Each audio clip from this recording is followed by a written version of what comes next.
Oh, no, I like the look of your rubbish. How do you make money for nothing? I love a little rummage. The answer could be hiding in the 30 million tonnes of household waste we throw out every year. I think that I might be able to make something out of that. That's why entrepreneur Sarah Moore wants to get her hands on things before they hit the skip. That's wartime. I'm a passionate buyer, user and maker of old stuff, and I've turned that passion into a money-making business. I make new stuff out of old stuff and I sell it for a profit. And with some of the country's elite designers and makers... That was brave. All the potential.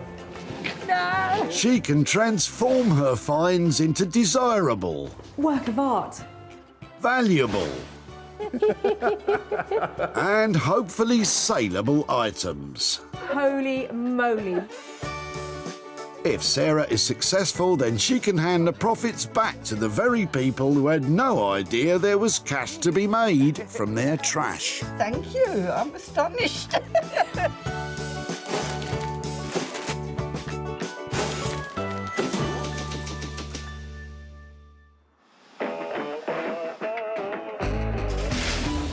Today, Sarah is in Surrey at the Whitley Recycling Center, a final resting place for all our old odds and ends. But for Sarah, this is an opportunity to take that stash and turn it into cash.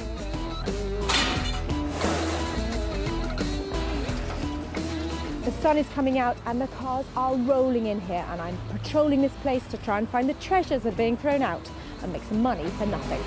Sarah's been granted special permission from the Recycling Centre to undertake this venture. Come on then. She does so with some style and grace.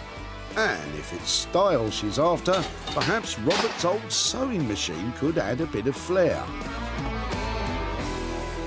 Is that going back in the car or into the skip? I was hoping somebody would be able to reuse it. It's a really sweet little one, isn't it? Do you ever remember it being used? I do. My mum regularly makes clothes for us. Oh. Really? I bet they went down well at school, didn't they? No, I didn't dare wear them to school. Luckily, I had a uniform that you had to buy from a shop in Guildford. No. Have you got the key? Not with me. It's probably at home somewhere. I'd really like to have a look inside it, because some of them are really collectible, some of them are just decorative, but some of them are hundreds of pounds worth of singer.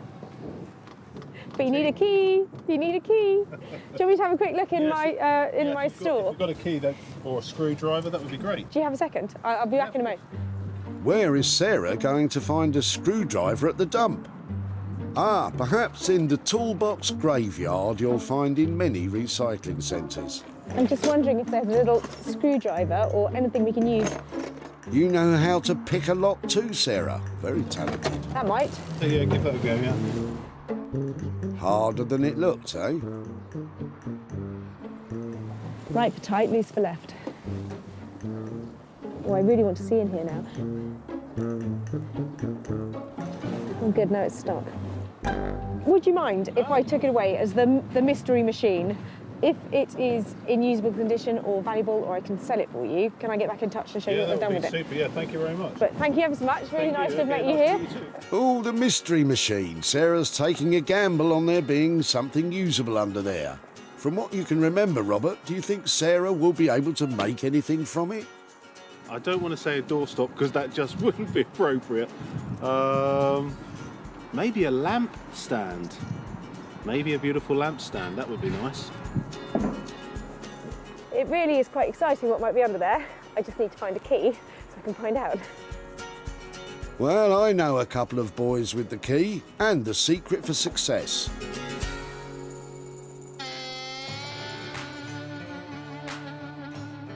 This is Josh and Ollie, best mates who just love to create. The pair thrive on taking disused materials and turning them into unique handmade furnishings with flair and imagination. I'm Josh and this is Ollie and we're Forge Creative. I think the main thing we love is designing new products and new furniture where you've got that idea and you come into the workshop and just see it come to life. The sort of thing we'd like Sarah to bring us would probably be something with a bit of character, a bit of age to it. I think we like something with a bit of a story. like rusty bit of metal or like a weathered bit of wood, something like that. It's got a bit of history and character to it. Well, we're not sure exactly what it is, although it's probably just a sewing machine.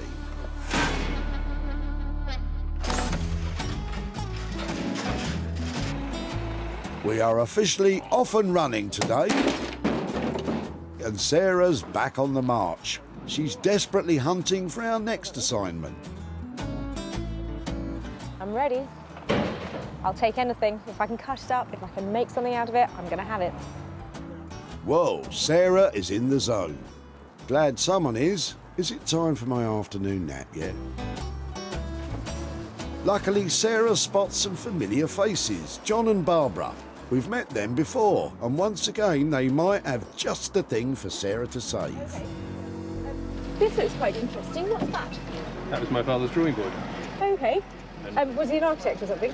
He did train as an architect, though he worked as an engineer mostly, and he would have used that at home, I think, mainly for doing drawings of model boats and model steam engines, and he made a lot of models. And Great, excellent. Would it be possible to pull it out and have a look, see if it's what the other side looks like? Hopefully it should be smooth. Yeah, that's what I'm thinking. It's a shame to chuck it away, really, but nobody uses drawing boards these days because everything's done on the computer. It's the way of the world nowadays, I'm afraid, John. I'm really pleased that I was here when this arrived here, because I love anything that's old. I always think it's so much nicer than anything that's new. Well, it would be nice if somebody had a use for it, but unfortunately everybody's chucking out drawing boards now. If it would be something that you'd let me have rather than going in there. Oh, great, yes. Yeah, thank you very much. And I hope I do something with it that does it justice. It's charming, I think. Charming is exactly right, Sarah. Any thoughts from John and Barbara about its future? I can imagine it could make maybe some piece of furniture, make a very nice tabletop. Yeah. I think her looking at it with different eyes made me look at it with slightly different eyes rather than just something that can be got rid of. Let's hope she does something good. I'm sure she will. Good on you, Barbara. I know what you're thinking. You're going to be making all sorts of jokes about going back to the drawing board, making up new designs. But seriously, this is a fantastic find. Anything industrial with this chunky look and this beautiful surface has got to have potential to be transformed into something that makes money. It better, Sarah, or it'll be back to the old drawing. All right, I won't say it, but I know a lady who may.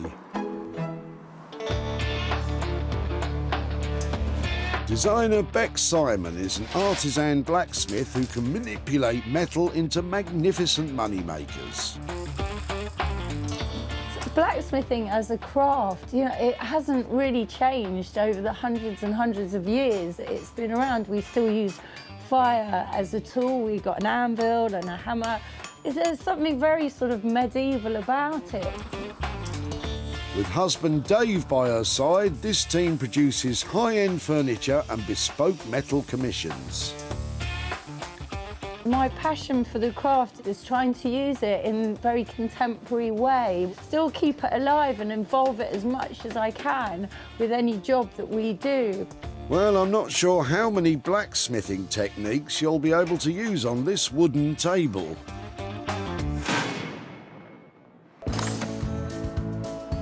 Two items in the bag, and now Sarah's on the prowl for a project for herself. So picture yourself spending all day at the tip. I'm starting to worry about your frame of mind, Sarah. I know, we're both as bad as each other. Nick, save us. Anything interesting in your car today? I'm throwing away probably the contents of the loft today. It's about my 15th trip to the dump and moving house after 25 years. 25 years of stuff. Music to Sarah's ears. Hello, hello. Oh, I like your china. Hi. Are you moving? Are you clearing out? Moving house. Anything that might be interesting for recycling? No, that's an electrical. Electricals, okay. Is that going in there? That's going in there. Nobody wants silver plate cutlery. I can't give it away. It's nicely plated. Yeah. It's A1, which is best quality. Yeah. Lovely stuff. They're beautiful. When did you last use this lot? That was my mother's. Right. and I've kept it since she died, trying to do something with it. But as we're moving, got to limit the stuff we take with us. No, I totally understand that. If I could take that bit, You can take that. I would love to try and save some of it or do something with it. And You're then, welcome. if it's all right to come and show you what I've done or see where it's gone to, it'd be great to keep in touch. But that, to me, is a bag of history in there that I would love to just make sure that it can... Whatever you like. Brilliant. Thank you so much for letting me have it. All right, Good luck Sarah. with the move. Thank you. Thank you.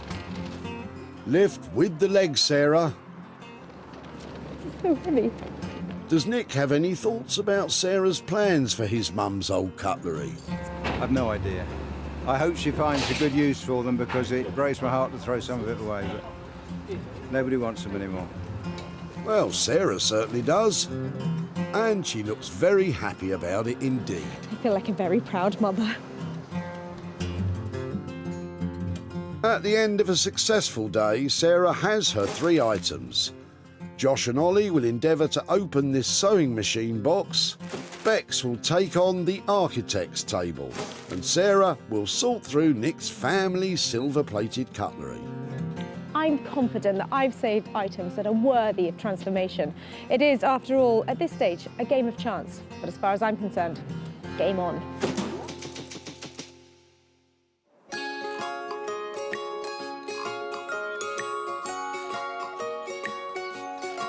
Now we travel out into the tranquil West Sussex countryside, home to countless horses, sheep and kids on bikes. Hey, shouldn't you be in school?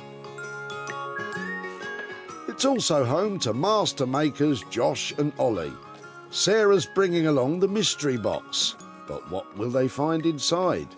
I'm sticking with sewing machine.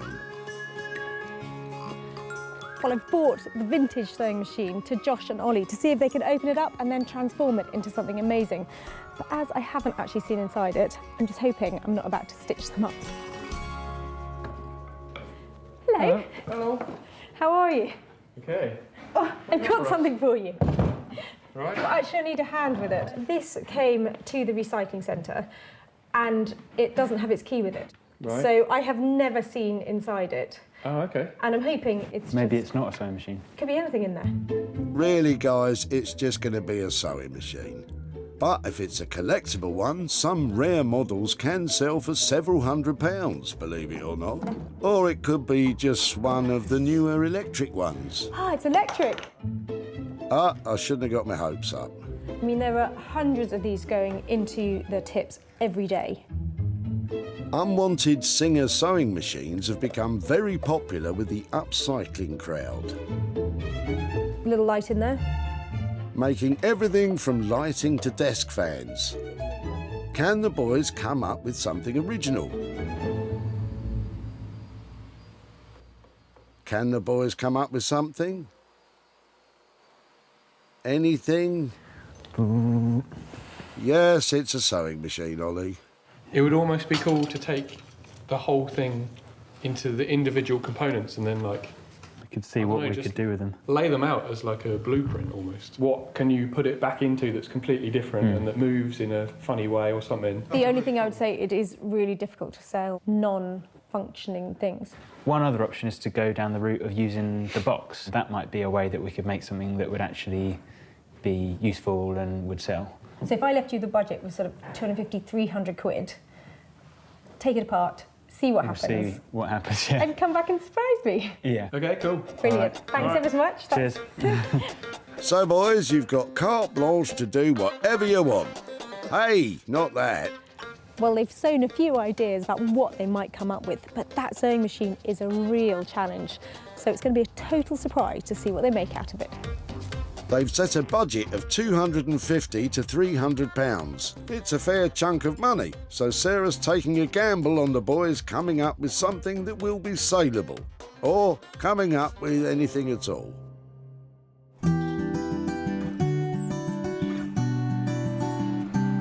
Near Guildford in the Surrey countryside, blacksmith Beck Simon is in her workshop and helped today by husband Dave.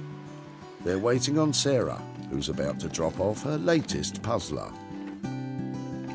She does like to challenge us with things, doesn't she? She does. She Yeah. hasn't defeated us yet. I'm sure whatever it is, Yeah. it will speak to us. Yeah. It'll Volumes. Have a charm. It'll charm us. Hi! Come on in. Can you guess what it is? No, it looks really interesting. It's a drawing board. Oh, wow. It is a double elephant drawing board. Have you heard of that? No. Double elephant is an old English paper size used in the stationery and printing trades.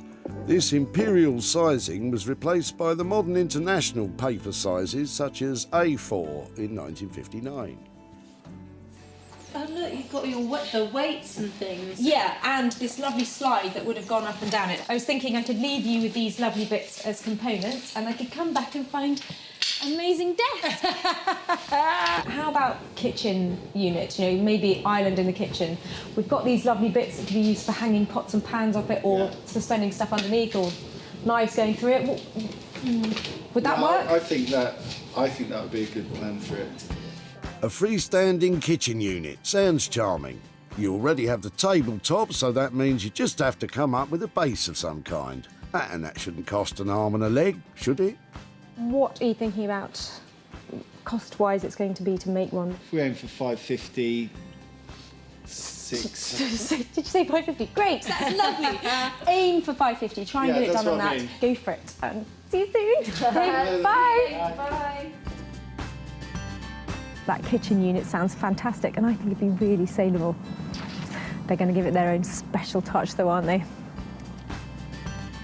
We're looking at £550 to convert the architect's table into a kitchen unit.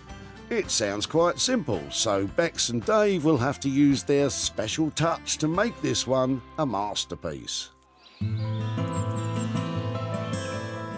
In the quiet Sussex countryside, Sarah's at home in her cosy farmhouse. And she's preparing to start on her own cash-generating conundrum. She has the huge collection of old silver-plated cutlery, which is desperately in need of further investigation. I think the best thing to do is get it all out, lay it out and find out exactly what we've got in there. But I think there's money to be made here. That's the name of the game. All the cutlery made should have assay marks on the back. These are hallmarks and they say where it was made, who the manufacturer was, and then what kind of plate it is. Silver-plated items are made from a base metal which has been coated with a fine layer of precious silver, giving a high-class appearance for a lower cost and hugely expensive solid silver. It came in different grades, so something like A1 is what you really want, which means it had the most silver dipped onto it, so it's the thickest grade of silver. She's finding rather a lot of that A1 grade silver plate, and it's cutlery all of the same design. I am literally like a kid in a candy store here because I'm hoping if we get a full set of this is a 6-piece place setting, and if they've hung onto all the knives and they haven't chucked anything out, that makes it much more saleable. While she collects items from that set, she's also finding some other promising pieces. They had cutlery back in the day that we don't even think about using anymore. That's a mustard spoon. Don't think anybody uses those much. I've got one. Of course you do, Sarah. It looks like she's in luck with the set of matching cutlery. 1, 2, 3, 4, 5. More of those. So that is one full canteen of cutlery there. So that's great to have a full set there. But even bundles of these other stuff, put together, polished up, they're going to make some money. Speaking of polishing, with that amount of silverware, it'll be no small job. I'm sure it's going to look a lot better when it's all shiny. I see myself in that. Oh, lovely. You are, Sarah, you are. The only cost involved in this project is a bit of silver polish. But for a collection of cutlery that couldn't be given away, I'm not sure a bit of polish will be enough for people to pay top dollar for them.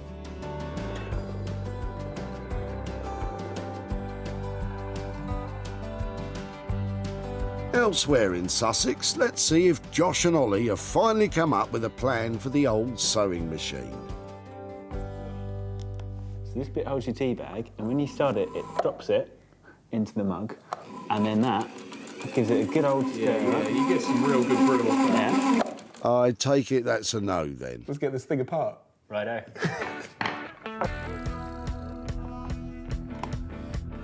Josh and Ollie begin to dismantle the sewing machine with the biggest screwdriver I've ever seen. The hope is that once it's stripped down to its component parts, inspiration will strike. Somewhere within this is some gold. Yeah. Gold paint, maybe. As a backup plan, the boys have still got the wooden box the sewing machine came in. It might be a safer bet than what they're doing just... Oh no, here we go. It looks like Ollie's come up with something. Ah, he's made himself a little friend. Josh made a robot. Oh, sweet. Yeah, that'll do. Get Sarah back now. Yeah, get Sarah back in and let her see a £300 robot. I've got a feeling she's not going to be happy. Oh, Josh, Ollie spent ages on that. Sorry, Ollie. Maybe you can make another robot friend with the leftovers. Well, it's clear nothing much is getting achieved around here. We'll give you some more time to think, but you better get your thinking caps on and come up with something. And quickly. Thank you.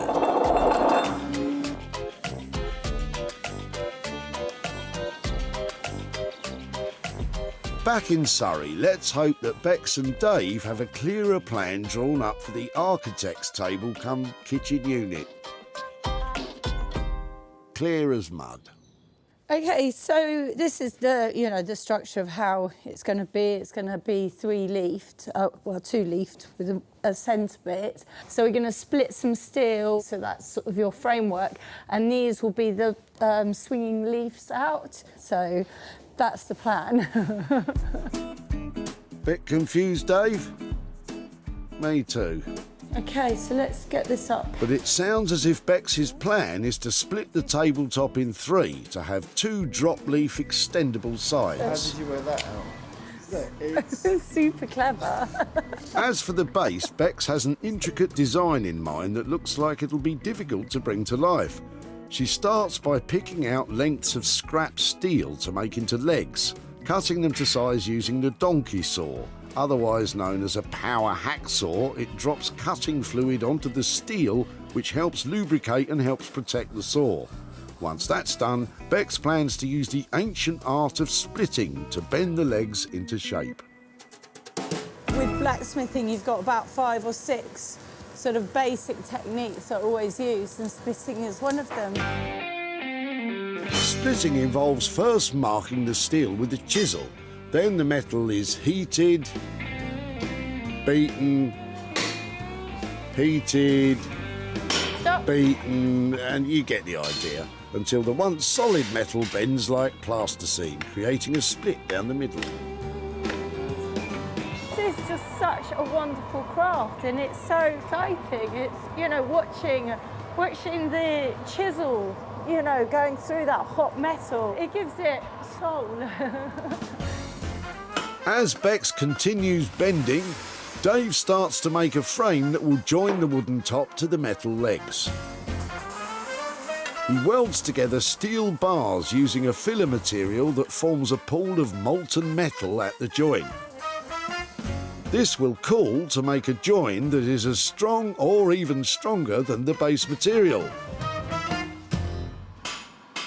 Bex is still bending those legs. She's just about done with one of them, but she's still got another 3 to do. And time's getting on. It's going to look nice. Ye of little faith.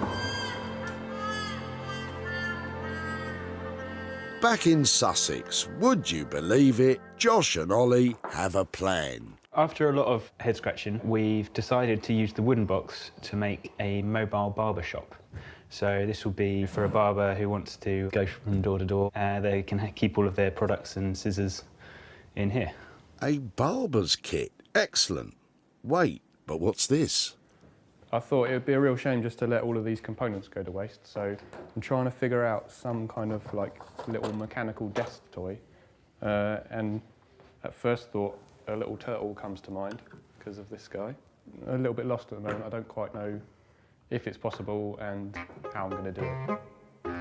Yep, you heard it right. Josh is going to make a mechanical reptile desk toy. With so much time used up already, it'll be a race to the finish between the tortoise and the hare. I'm going to kind of make a little shell for the turtle, and I want this big cog to sit on top. When you turn this cog, it's going to power this here, and so the turtle's head is going to move in and out. Who wouldn't be excited about this? Sarah? Ollie's first job with the barber's kit is to remove all the existing varnish with an electric sander, ready for a brand new finish. While Josh has got something special he wants to incorporate into the design. Yeah, so I got this off my granddad Corbett, and this was like an old roofing tool, so they used to beat lead with it, and so that would be perfect for making little gears and pulleys out of as well. Oh, that's sweet. You can dedicate the piece in memory of your granddad. Granddad's still around. Oops, sorry. Ollie's barber box is coming along nicely. Can you just come over here and hold these little bits here? And even Josh's desk toy is taking shape. Keeps falling off. Kind of. Ollie looks to have his project under control. Just need to tweak it a little bit. But the turtle, they've used up so much time already, I'm not sure it's going to be worth it.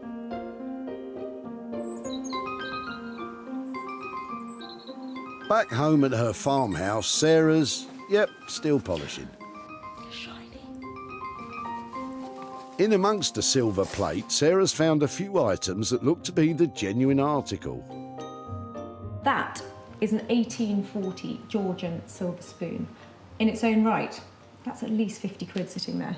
This lot, I'm not quite sure what to do with because I feel some responsibility for them. But that lot, they're decorative, they're saleable, and I reckon they're good to go. Well then, let's go. When Sarah saw the bag of silver-plated flatware, it was headed to the tip. But with a bit of elbow grease, she's made them shiny, bright and sparkling again.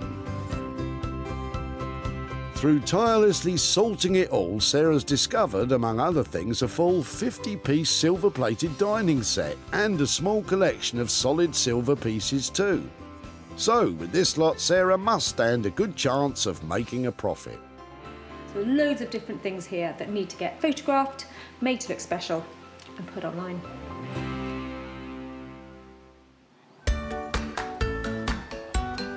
Oh, I like your china. When Sarah stopped Nick at the dump, she pounced on his bag of tableware. That was my mother's, Right. and I've kept it since she died, trying to do something with it. Although it wasn't solid silver, Sarah still thought it might be worth a bob or two.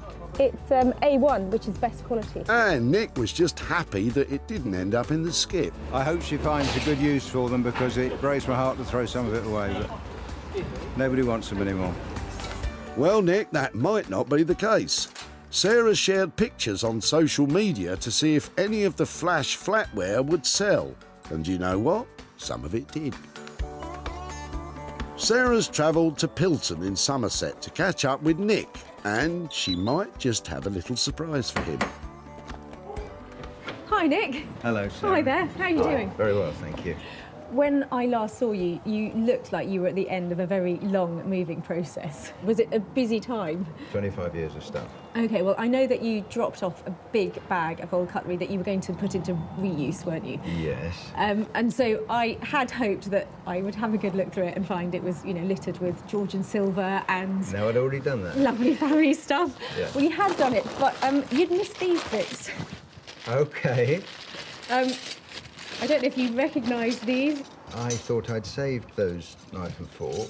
So those are a beautiful solid silver christening set. That was just the hassle, I think. I missed them. Thank you. That's an absolute pleasure. So this stunning Georgian silver spoon, something with your family crest on it, I think. That's got our name on it. Well, your That's number. John Inskip, who was my grandfather's father, so my great-grandfather. And he would have been turn in his grave, I expect, if he knew I'd thrown it away. I've actually got some pictures of the other stuff, just so Yeah. you can have a look at it. Amongst it, there were some old pieces of plate, lots of things like jam spoons and things like that people just don't really use anymore, do That's they? right. Well, I did share the pictures of your cutlery online, and it turns out some people love a jam spoon and really like a fish knife, so I have actually got some money to hand over to you as well. I've got £205 here for the rest of your cutlery. That's phenomenal. You Quite with that sort of money? unexpected. Is there something that you might do? We'll probably give it to British Art Foundation, because that was the charity that my mother, that we gave money to when Mum died, so it'll probably go there. Thank you very much indeed. Oh, it was a total pleasure. Lovely to see you again and in your charming new house. Thank you ever so much. Thanks very much. Bye-bye. Bye-bye. The total for all the cutlery Sarah managed to sell came to £207. And with just £2 of silver polish to take off, that leaves Nick with £205 to donate to charity. What Sarah's done is brilliant. I didn't know what to do with the cutlery. It was beautiful, but I couldn't give it away. And she's found homes for it. The money is just a bonus, and I can use that and give it to the charity. Brilliant.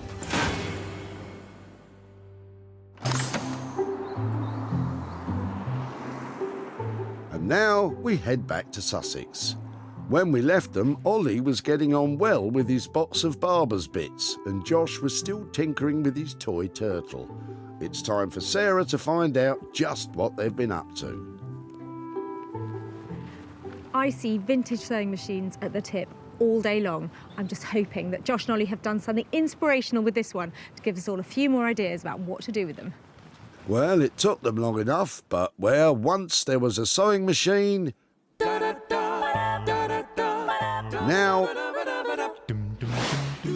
there's a sleek and cool-looking mobile barber's shop. The functional backboard is equipped to carry all your barbering essentials. Included is a cutthroat razor made from a decorative plate from the sewing machine and a handmade shaving brush. To top it all off, the box has a chalkboard paint finish. But that's not all, folks. Josh made this turtle.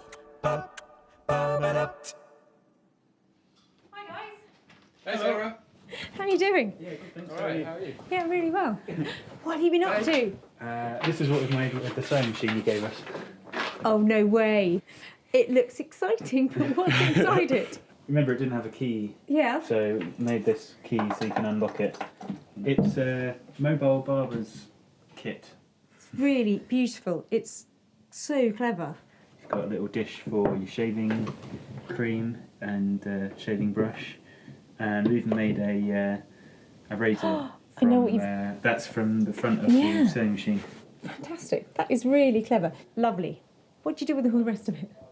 Well, yeah, I have got a little extra surprise for you. Have you? So while I was doing this, yeah, Josh had his own little project. This is a little desk turtle. I've always wanted a desk turtle. How come I've never had a desk turtle? That is so funny. That is just hilarious. So all of the components that actually came from the machine. The drive belt is off the original motor. Lovely. And just, yeah, used all of the components that I could. Fantastic. I really like what we've done there. Thank you for making something commercial out of the other bit. But what are you saying? What? The turtle's not commercial? Okay, so 300 quid. Are we splitting that between that, or have we gone slightly over budget? I think we tried to keep to budget. I think we probably put more time in it than what we were going to, but we called it 300. Really? Yeah. Okay, well, I think the world's first fully operational desk turtle and mobile barber shop is a triumph. Thank you ever so much. Cool, you're welcome.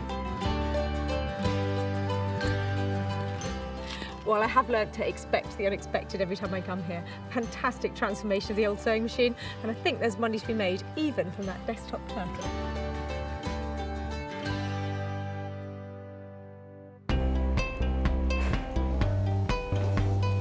Is that going back in the car or into the skip? When Sarah inquired about Robert's sewing machine at the dump, it brought back painful memories for him. My mum regularly made clothes for us. Oh, Really? Despite not being able to see inside, Sarah wanted it. Would you mind if I took it away as the mystery machine? And Robert hazarded a guess as to what it might become. Maybe a lamp stand. Maybe a beautiful lamp stand. Well, I bet even 100 monkeys with 100 typewriters wouldn't have come up with what Josh made. But the barber's box proved to be a hit and was snapped up by Nick, a regular customer of Sarah's who operates online store Smithers of Stamford.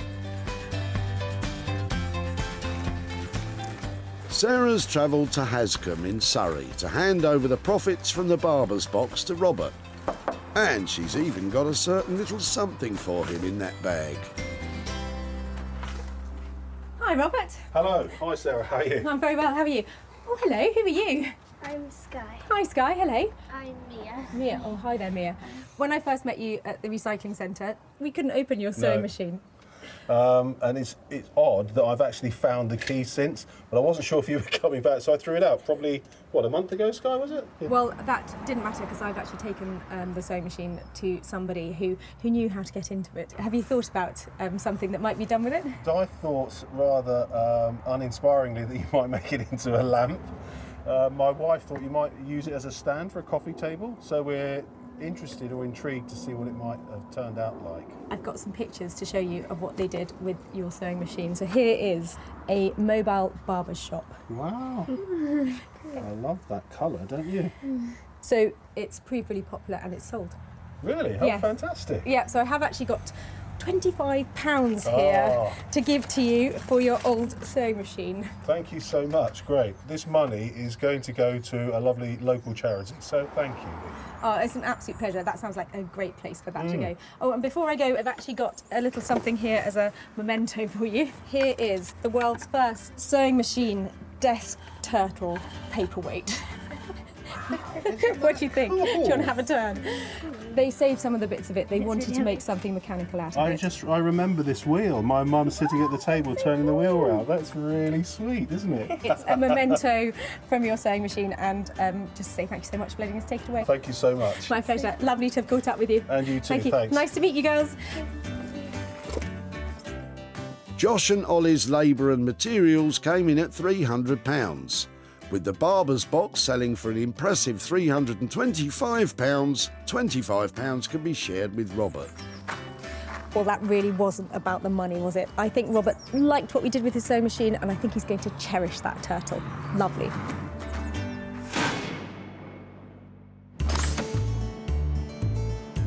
In deepest Surrey, Bex and her husband Dave have completed work on their architect's table cum kitchen unit, and they're eager for Sarah's arrival. We've got an extra little surprise for Sarah that was Dave's idea. Thank you, dear. Looking forward to seeing Sarah's reaction, really. I'm coming back to the drawing board to see what Bex and Dave have managed to do with it. Fingers crossed, it's a fantastic kitchen unit. When Sarah dropped it off, the best days of the architect's table had drawn to a close.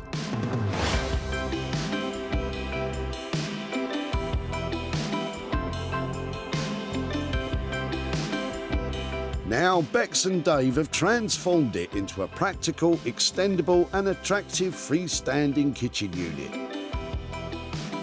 The wooden tabletop has been split in 3 and hinged to make fold-away surface space.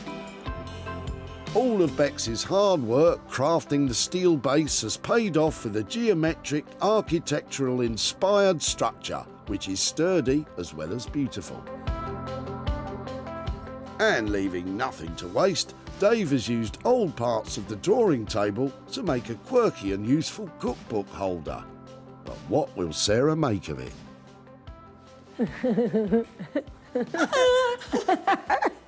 Hey! It's lovely. Oh, and that's the slide. Yeah, Dave's added extra. His cookbook stand. Oh, that's so clever. That is a lovely use of that old piece of material. Isn't it cool? It just looks really nice with it. How have you done this? Because it looks That is really cool. Yeah, we split it and then put the shape into it. Basically, we used the theme of architecture for the frameworks. I think as a balanced piece, that is so lovely. You guys don't go down the easy route, do you? It's really lovely. It's got wheels as well at the back, so you can move it around. I absolutely love it. This transformation took a lot of work. Have they managed to stick to the budget? For you, Sarah, it came in on budget. I'm really pleased. I think it's really beautiful. Thank you. It's a triumph all round. Beex has even found another use for the multi-purpose unit. My mum wears big dangling earrings, so I feel a bit like my mum. Like a spaniel.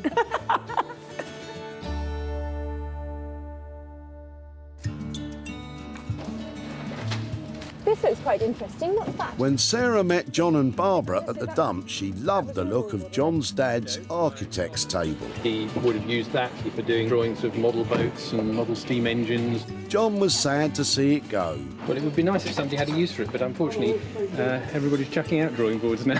But was confident it was in safe hands. Let's hope she does something good. I'm sure she will. You were right, Barbara, she has. Sarah was then on a mission to find the kitchen unit a new home. She listed it online on sites including eBay, Etsy and social media. But were there any takers?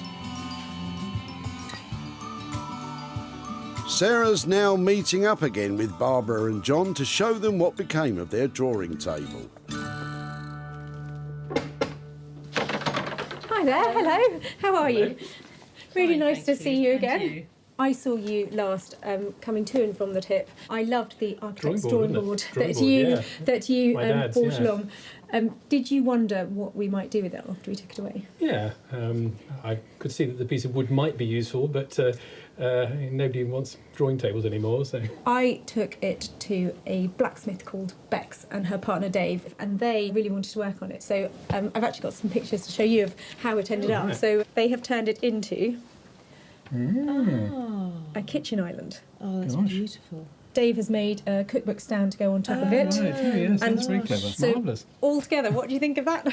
Well, that's pretty amazing, actually. And do you think your father would approve of its reuse? I think he very much approved of the fact that it was reused at all. I think he would have been horrified that I was taking it to the dump in the first place. It is currently up for sale. I haven't managed to find a buyer for it yet, but I have high hopes that it will sell and I'll make some profit out of it. And when I have done, I'll be back in touch to share it with you. Well, thank you for being there and for taking it. Yes, and reusing it. Definitely reusing it. It was lovely to catch up. Okay, Thank you nice so to meet much. you again. Okay, bye-bye. Yeah, bye.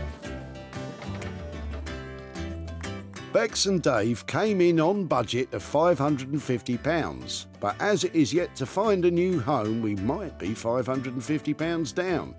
But it's a cracking bit of furniture, so I'm sure it won't be long before it's snapped up. Sarah salvaged 3 unwanted items from the Whitley Recycling Center. The bag of cutlery was buffed up and brought back to life. The sewing machine was totally reimagined. And the architect's table became a freestanding kitchen unit. Well, we started off with stuff that was destined for the tip, and we ended up with items that would take pride of place in any home. You can't ask for a better result than that.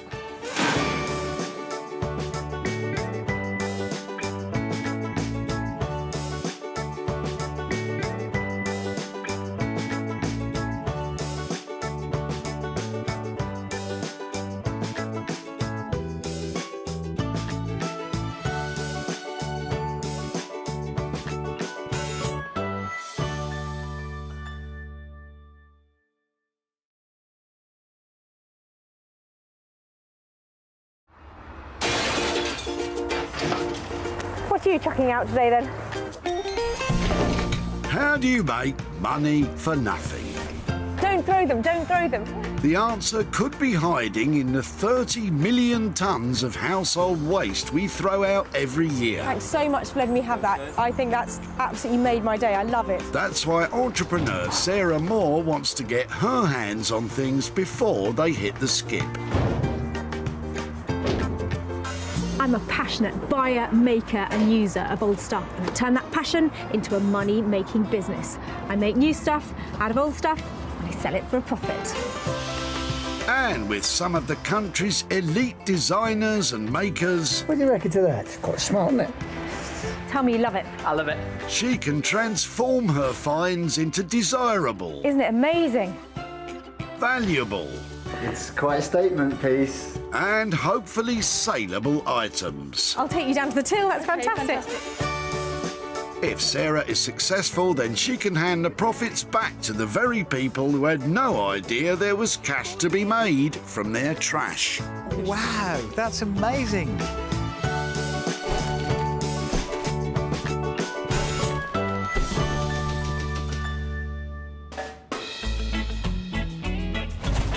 Whitley Recycling Center in Surrey is a veritable smorgasbord of unloved, smashed-up items. The range of rubbish coming in here today is fantastic. From a bed that's been living in the shed to a chest that's well past its best. If I can see potential profit, I'm on it. Sarah, who's been granted special permission to be here at Whitley, is on the hunt for 3 items from which she can turn a profit. It's a tough job, but somebody's got to do it. If you say so, Sarah, I could think of a few things I'd rather be doing.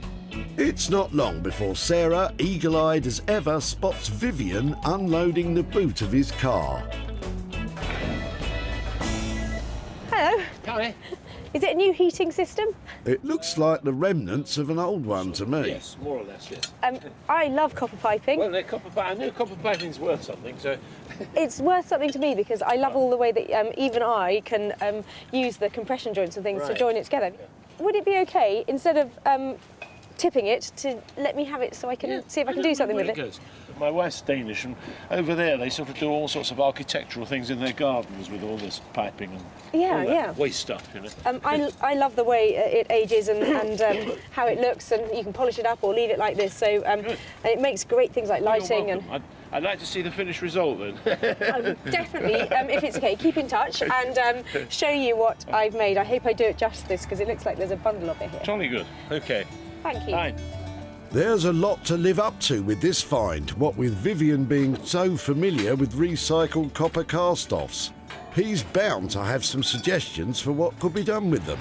Well, I think she was going to do some artistic work, was she not? Is that the idea? Vivian, we haven't a clue. I love the fact with the copper pipe you get all of these joints, these compression joints, so even I can use it like a massive Meccano set. So I think if this is turned into a lovely luxury interior design item, there is a profit here to be made too. It's going to take a lot of imagination to transform that collection of pipes. Fortunately, Sarah knows just the people.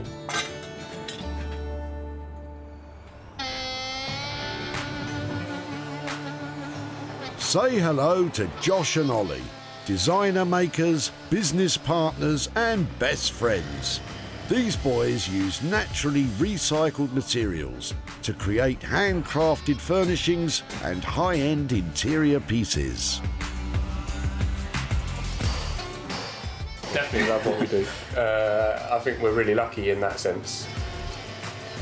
I think what makes us different is that we have got original ideas and we have got our own style to bring to the table. Josh's background is in woodwork, but my background's in graphic design. But it's like a really nice combination, and I think we've got some pretty crazy ideas and think quite out of the box. Yeah, I think it does make us stand out from the rest. They do say that 2 heads are better than 1, which is good news, as it's going to take some serious brain power to make anything with this little lot.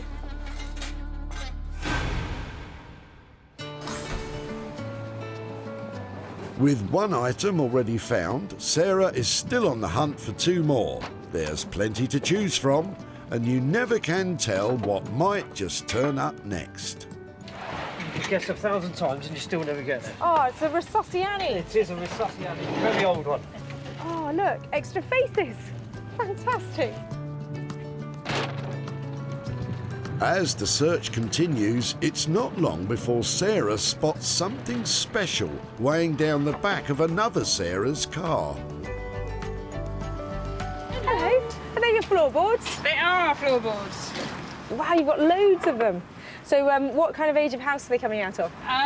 This part of the house is probably not that old, maybe about 50 odd years. Okay. So that's why they haven't got loads of worm in them. You've got so many of them. It looks like such a good supply of wood. It'd be great to take a couple away and see if I can reuse them or even make some furniture out of them. That would be fantastic. You can have as many as you like. Any ideas what I might make out of them? Don't know. I hope it's something more exciting than a table. I know, I was just thinking it's got table written all over it. Yeah, I was just thinking that, but... Depends how good a table it is. Well, I suppose. In my head, it doesn't look very exciting.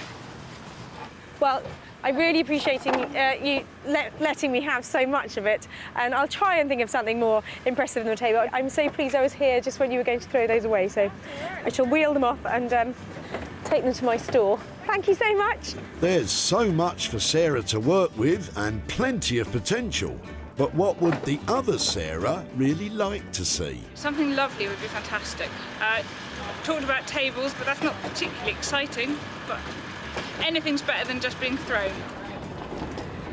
Now there is enough wood here to make pretty much anything. And so that choice, is a bit mind-boggling because I think it would make the most amazing, beautiful, massive table. And there's something really impressive about something that big. Loads of people keep money under the floorboards. I think I'm going to make money from the floorboards. There's so many possibilities. It sounds like we need to involve an expert.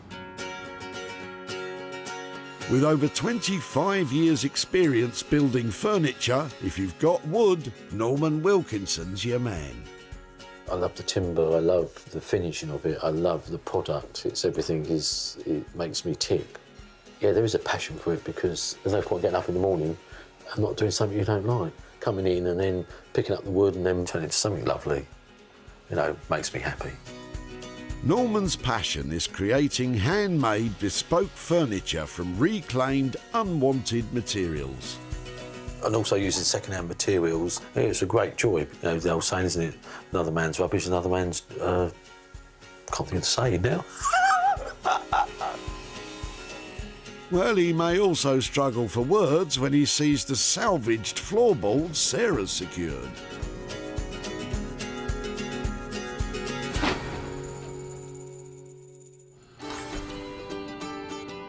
Sarah has only one item left to find, an item which she can work on herself. Oh, wow, look at that. My luck is definitely about to change. Look at that, an old one as well. 1963, right. Come on, lucky penny. I think that luck is about to pay off, as in the back of Richard's car lurks a plastic heron, the sort used to deter other herons from a pond. Now that's amazing. You can't throw that away. Oh yes, they don't work. Have you had it by the fish pond? Yes, I bought it many years ago. And the heron is quite a bright bird. Yeah. It soon learns that there's no danger from Oh, this. really? It might work for a few weeks, but... No, they're too wise for it. It's actually been sitting in my garage for a number of years, unused. Waiting for me, because Waiting for you. I think I can do something with it. All right. Good on you. That doesn't involve the fish pond. So All if right. it would be all right to have it and save it from the tip, and I think he and I are going to have a lovely time together. Good. Thank you ever so much for letting me have him. All right, my I pleasure. shall hopefully keep in touch and show you what I've done. Okay. Thanks ever so much. Now, what is she going to do with that? Seems to me the perfect idea of recycling. I don't need it, so if somebody else can use it and make something of it, that's fine by me. I love my new friend. What do you think? Attractive? He's definitely been around a bit because I know this would have been all coloured up and stuff, but I think because he's got such a, he is just a heron, I think it'd be lovely if I tried to make some taxidermy with him to make him look like a real heron rather than a plastic one. Yeah, because everyone wants an evil bird-scaring deterrent in their living room. I think this could be a tough sell. That's 3 items saved from the skip. The copper pipes will be refurbished by Josh and Ollie, the wooden floorboards will be dealt with by Norman, and finally, the plastic heron. Well, there's only one person keen to take that on, and that's Sarah herself. Today has been incredible with such a diverse mix of items gathered, and I can't wait to see all that bounty transformed into show-stopping moneymakers.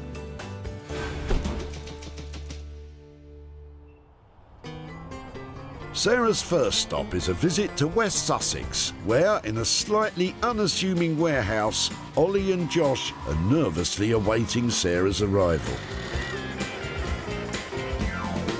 So we're pretty excited to see what Sarah's going to be bringing. Just a little bit nervous. She's usually got a knack of bringing some pretty crazy stuff along with her, hasn't she? Yeah, yeah. There are endless possibilities about what you can do with copper pipe, and whenever I see it, I always want to pick it up. And I'm just hoping that Josh and Ollie are going to have some original ideas of what I can do with it. Hopefully it's something that we can see some real good potential in and, yeah, make something real nice. Yeah, hopefully.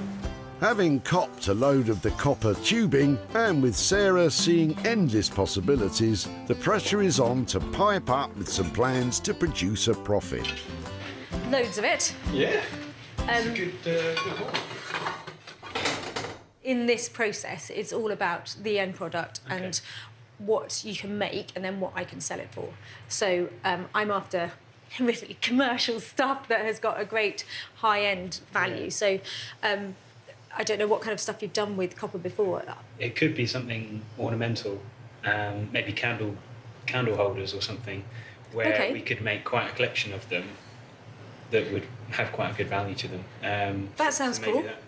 That could be something we could do. We've done something similar in the past where we've just used a little bit of copper and then on the lathes we've turned like a base or you know, some other wooden element. You've got this kind of natural verdigris of the copper. Yeah, those two textures together are beautiful, aren't they? It just works so well together, the colour combinations. And I think using all of the copper for products like this, I think would be a great use.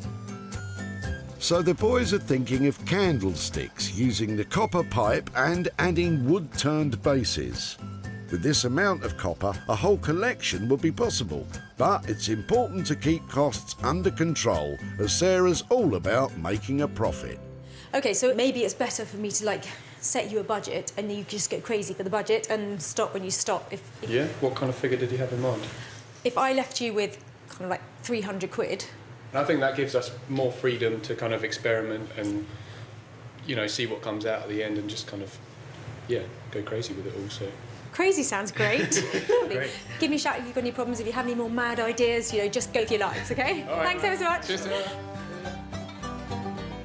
It's nice when you get something like this because you can experiment with the material and there's enough of it here where we can make a couple of mistakes, but at the end of the day we can have a really good range, a good selection of different products on offer, so I think this is good. This might sound a bit silly because we're just talking about a load of copper pipes, but there is a real sense of excitement in that workshop and I cannot wait to see what those boys produce. With a budget of £300 and free range to go crazy, what could possibly go wrong? Sarah's next stop takes her to the picturesque village of Hellingley in East Sussex. Not known as a hotbed of creativity, but home nonetheless to Just Jones, where Norman Wilkinson specialises in making new from old. I think it's going to be great fun just to see what we've got to do. But my worst nightmare, I think, was to have something in flat pack to think, hey, what are we going to do with it? What a disaster. Luckily, there's nothing flat-packed about this little lot. And with so much material, thinking of something more impressive than a table should be easy, right? I'm hoping that is a tempting little pile of floorboards that Norman will be pleased to take on to turn into something amazing. There's lots to work with here. Let's see what he comes up with. Something amazing. No pressure there then, Norman. Oh. Yes, Sarah, how are you? Yeah, I'm really well. How are things? Yeah, they're good. They're good. Floorboards. Yeah, not just these. Check this lot out. Oh, look at them. Hundreds of them. Fantastic. That is what I love. Brilliant. Floorboards. Here, you have this lot. Thank Shall you very I load much. you a few more up and we can... Well, who would have thought that in East Sussex, the way to a man's heart is with a big pile of old planks? Right. Take these in and I'll come back to some more. Brilliant. Volume in that lot. Heaps there, aren't they? Lovely, aren't they? Loads and loads of lovely floorboards. So the really obvious thing is to make a lovely plank top table out of it. Why can't we be a bit more exciting? Something other than a table, perhaps. I think we've got all this timber here. Why don't we do something creative? We're going to get, say, this first piece of board. Yep. And then we'll cut a size, and we might start with, say, a square. Right. And then here we might then do 3 other bits. And then we might then cut another one to go round that corner like that. I reckon we could make a good 6 foot by 36 dining table. Ah, so we're going with a table then. At least this one sounds interesting. These are a set of legs that we had, but we could actually use these, and it'll give it a really cool look. Okay, and in terms of the finish you get on the leg, what do you leave it just like that? No, we'll clean it up with a wire brush, give it a good old clean with a wire brush, and then we'll wax it, and then it'll give it a really nice tactile feel as well, and it'll make it go darker, but it just makes it go lovely. Okay, I'm really bought in on those. I think they are beautiful and they add that kind of finesse, adding that metal. Yeah. Industrial feel legs to complement the intricate wooden top design. Sounds time-consuming and expensive. To make it all into a lovely saleable item, you'll be looking at $975. Okay. With the metal legs, it will give it a lovely twist, and we have a little bit of industrial with everything else, and I think it'll be on the money. 975, so you're teasing me at under 1,000 there, aren't you? You're trying to win me over. I'm trying. Because at 1,000, you know, basically, to commission something for £1,000, I really want this to pack a punch. I want to be selling it. It will pack a punch, I promise you. Okay. And you'll have a good retail profit. Okay. I think I think I'm fine to say. Yeah? Yes, go for it. Fantastic, well done. Cool. See you soon. See you soon. I think we've got a great project, great material. Timber's lovely, you know, you can look at it, you can read it, and it's what we're used to working in, so I think, you know, really am looking forward to it. I always get the heebie-jeebies when I commission something that's nearly £1,000. But dining tables always sell well. Norman's talking a really good game, and fingers crossed I can make some money on it too. This is a serious outlay of almost £1,000 in costs. Can Norman really come up with something that will make Sarah a profit?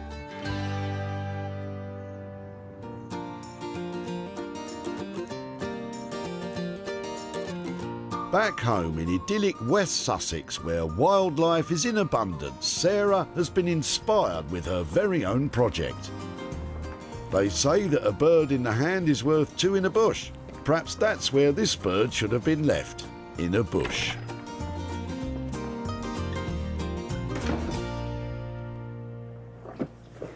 I have been dying to get started on this piece of pond life. I have got great plans for him. I want to cover him in fabric and turn him into really high-end taxidermy sculpture. I'm going to start off, I think, by putting some fabric on his beak and begin the transformation. Sarah is about to cover this heron with coloured fabric to make him look more realistic. This I can't wait to see. This isn't completely natural, but I think it'll be pretty effective by the time it's all in place.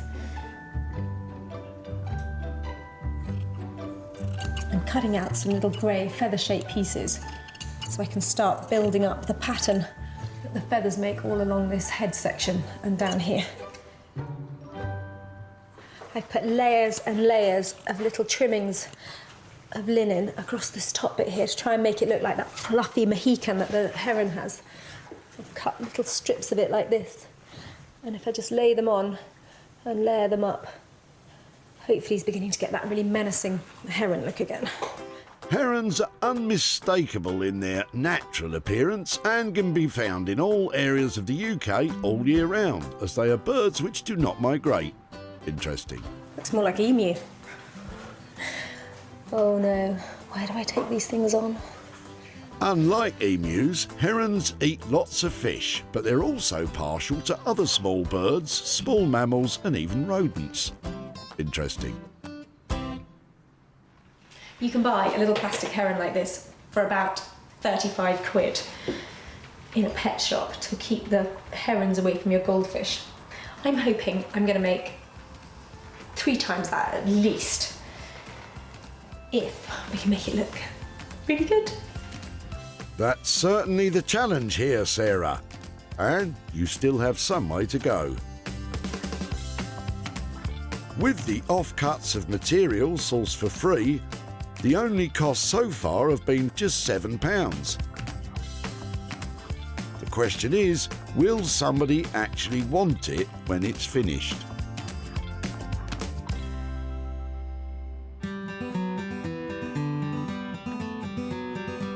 Back in West Sussex, the boys have taken Sarah's words regarding mad ideas to heart.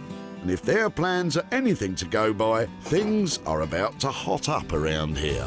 What we want to do is probably use some of this bigger pipe to make our candelabras, and anything we've got left over, then we can melt down to make the joints. So we'll probably chop up most of the skinny stuff, because we want to create like a solid bar of copper where we'd have the bigger tubes kind of coming out of the bar. So that would be our like candle holder part, and then we're going to turn a wooden base to it as well. This is sounding more and more ambitious. Josh and Ollie start on their classic candelabras by cutting up the copper that they intend to melt down. The boys plan to use a method of casting called the lost wax method, although with a slight twist on this occasion, it will be a lost polystyrene method. That works. Just a tiny bit. The idea is that the desired look of the final item is created using polystyrene, which, once in contact with molten copper, burns away, leaving an exact shape mould. With this polystyrene idea, it's not definitely going to work. We have tried it a couple of times before and managed to get something out of it, so just hope that it will work today. Not only is this their own method of casting they're trying out, but they will also be using their own homemade furnace. Yikes! The boys have lined half an oil barrel with heat-resistant cement and have built an air duct at the bottom to which a hairdryer will be attached. They're about to heat copper to above 1,000 degrees. Good luck, guys. I've got a feeling it could go really bad. Why? Once the molten copper gets into this bit, it could just run all down these pipes. That's absolutely what's going to happen, isn't it? So we either go for it or try and prevent that. It's making us look heavily stupid right now. To be honest, this is half the fun. I mean, if everything went smooth, it'd be pretty boring, you know? So this is where it gets interesting. Having spotted a flaw in their casting plan, the boys choose the prevention route rather than just going for it. By packing sand into the bottom of the pipes, the hope is that the molten copper will be prevented from escaping down the hollow tubes. And it's only until you do stuff that you realise where the problems are going to come from. Because you write this down on paper and you can't really see that happening. So you've got to actually get out there and do it before you realise where the potential mistakes are going to come from. If you say so, Josh. In such critical operations as this, teamwork is everything and clear communication is key.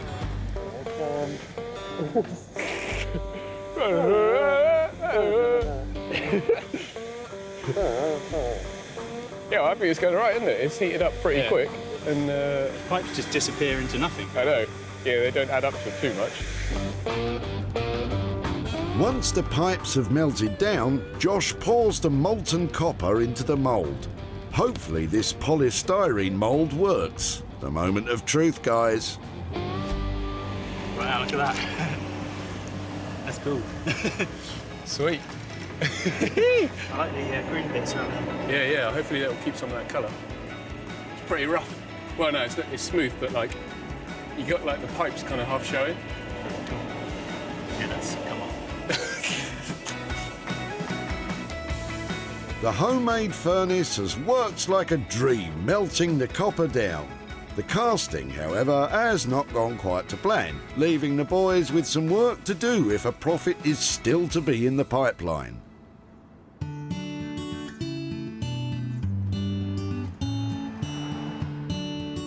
Back in East Sussex, Norman is embarking on making a complex mosaic tabletop out of the old floorboards Sarah left behind. Not as simple as it sounds. Today we're going to start the table with the floorboards. We've already pre-cut the size of the table, so this is the size of what we're going to be working on. So we're going to start obviously one corner because it's the easiest part. And I'm thinking that we're going to go there, cut across the saw there, and then we can then use that to start and then start working away across the piece. Norman's first task is to cut the floorboards into all sorts of different shapes and sizes. To make it stand out, we want to chamfer all the edges. So we get a plane, and as you can see, we're just taking the edges off. They don't, you know, if one's a bit more than the other, it doesn't matter because it'll all add to its charm. The challenge is just keep concentrating and get it right, and hopefully we don't go out of square. Because 9 times out of 10 we do. So, you know, we cut it and then we pull it down and, you know, you don't quite get it on the edge and we lose what we're doing. So we've really got to make sure we're doing it right. So Norman is using an MDF base to stick the small pieces of floorboards to with both wood glue and nails. And also we try and get some of the grain going the other way, because then obviously when we come to strip it and polish it, it's so much better having the grains going in a different way because it'll give it another different look and another different texture. So again, we've got to take the just take the edge off. With so many blocks to cut and with no definitive plan to follow, it would be easy for things to go wrong. So it's important for Norman to maintain a focus on the task in hand. It's fun, but then also when you're playing with the bricks and trying to make it work, it can do your head in as well, you know, because you know, you're doing so many blocks and all of a sudden your mind's going everywhere. So sometimes you have to stop for 10 minutes, really think, and then see where you're going again. I imagine when I go into bed tonight, I'll be thinking blocks, won't I? That's all I see, you know. Instead of counting sheep, I can count blocks. And then when I put it down. At a cost of almost £1,000, this project is certainly enough to cause a few sleepless nights. Let's just hope when it's finished, Sarah is able to make a profit from all those fragments of floorboards.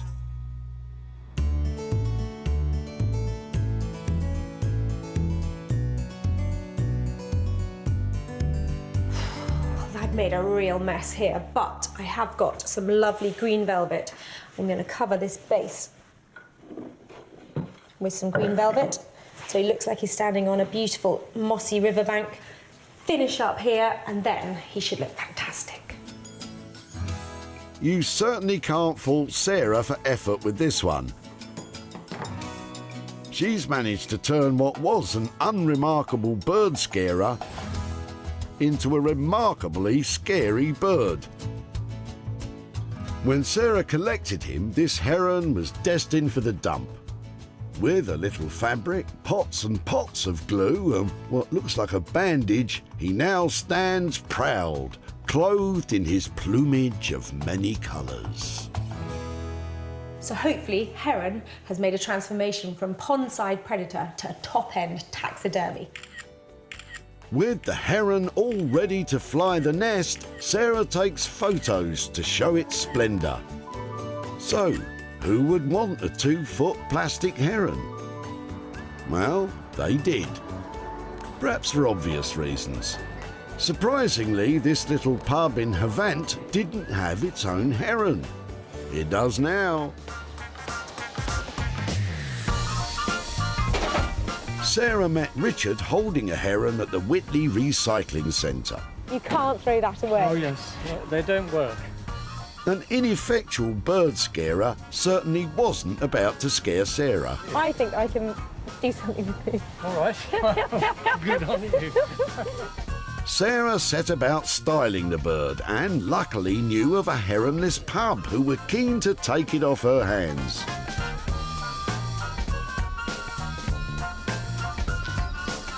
Now, Sarah has returned to near Whitley to update Richard on his old bit of pond life.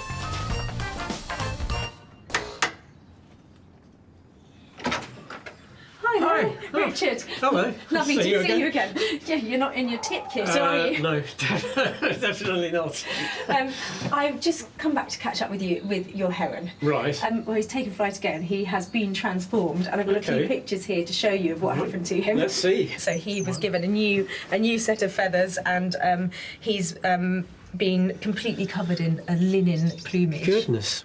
I love the way you've done the feathers here. That's really good. Oh, yeah, thank you've you. done a fabulous And job.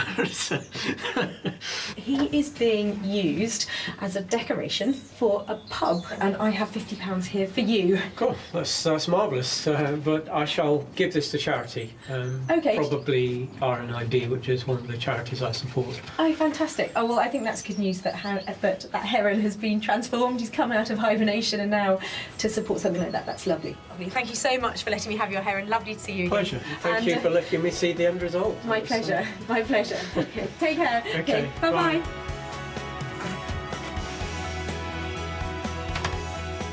The heron transformation cost Sarah just £7 in total. £5 for the plinth and £2 for the glue.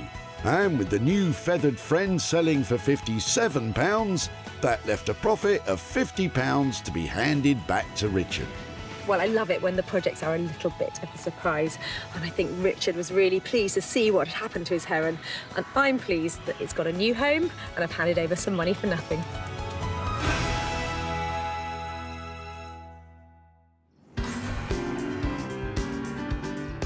With a bird no longer in hand, Sarah's heading back to West Sussex to catch up with Ollie and Josh, with whom she left a treasure trove of old copper pipes. So I left Josh and Ollie with a mission. They had £300 and a pile of copper pipe to transform into something saleable that I can make a profit from. How did Josh and Ollie feel about Sarah's visit? Confident. I'm ready. I think she's going to like this. They're pretty fun, so... yeah, I think she's going to react well to these. Sarah left behind the remnants of an old heating system in the form of a jumble of copper pipes. Ollie and Josh have heated and polished, hammered and chiselled, and with a lot of trial and the odd bit of error, they've created a magnificent modern stylish range of candlesticks and flower holders. Wow! They are fantastic. They are beautiful. They are lovely. Thank you. Great group together, aren't they? Yeah. And boy, you've had some fun with that lot, haven't you? Let's see those. So talk me through that. What have you done? Well, yeah, This was the mission. The original idea was to use some of the copper pipes to obviously melt down and make these, but our setup is sketchy. So we've made our own furnace and it doesn't always work to plan. Although our kind of setup is quite sketchy, I think that is kind of what makes them quite nice, because they're not very, they're all kind of bubbly, and that kind of adds to the charm of them. I really like the way you have polished and not polished and got that contrast and stuff going on. They are going to sell instantly. People are going to make these, people are going to copy you making these, because when you get hold of one for the first time, you just want to touch it, don't you, and get your hands on it. And it's, I think that you've done really well. 300 quid budget? Is that Fine all? for us. Yeah? Yeah. I hope you can make some money on top of that.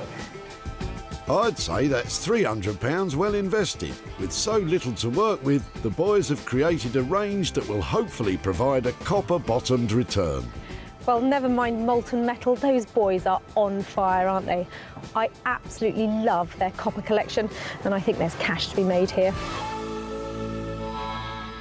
When Sarah met him at the tip in Whitley, Vivian had already seen the potential in his copper cast-offs. My wife's Danish, and over there they sort of do all sorts of architectural things in their gardens with all this piping. Sarah took a shine to the cast-off plumbing, and Vivian had ideas as to what they could become. I think she was going to do some artistic work, was she not? Is that the idea? In the end, it was Josh and Ollie with the adventurous artistic ideas. Their beautiful collection was quickly snapped up by Nick, who runs the online shop Smithers of Stamford. Is it the kind of thing you think you might want to buy? I think definitely they'll do well on the website, yeah. That's got retail potential. That's front cover of like serious style magazines. It's got such a great look, hasn't it? Yeah, I want that one. Yeah? Yeah. I'll sell it to you if you want. Cheeky. I'll do the jokes round here, thank you. With a final cost of £300 to transform the old copper pipes, and with Nick agreeing to pay £400 to take them all, that's a neat profit of £100. Well, Josh and Ollie certainly worked their magic on those copper pipes, but unfortunately I haven't been able to get hold of Vivian, who dropped them off at the tip. So I'm going to make sure that the £100 worth of profit goes straight to children in need. The copper pipe creations have been a huge success, and the Heron makeover is, well, at least it's finished. So Sarah has returned to East Sussex, where Norman has been piecing together his mosaic-style table. I left Norman with a lovely lot of floorboards and nearly £1,000 worth of budget. So I hope he's managed to transform them into something truly saleable, because at that price, it's going to have to be fantastic if I'm going to make a profit. When Sarah dropped off the tired old timber, it was literally just a pile of old planks. Norman has painstakingly cut and levelled each individual piece so they fit together to create a tabletop which is totally unique. Norman's chosen wooden legs to complement the top instead of Sarah's much-loved metal legs. So, how's she going to react? Well, how are you? Yeah, good.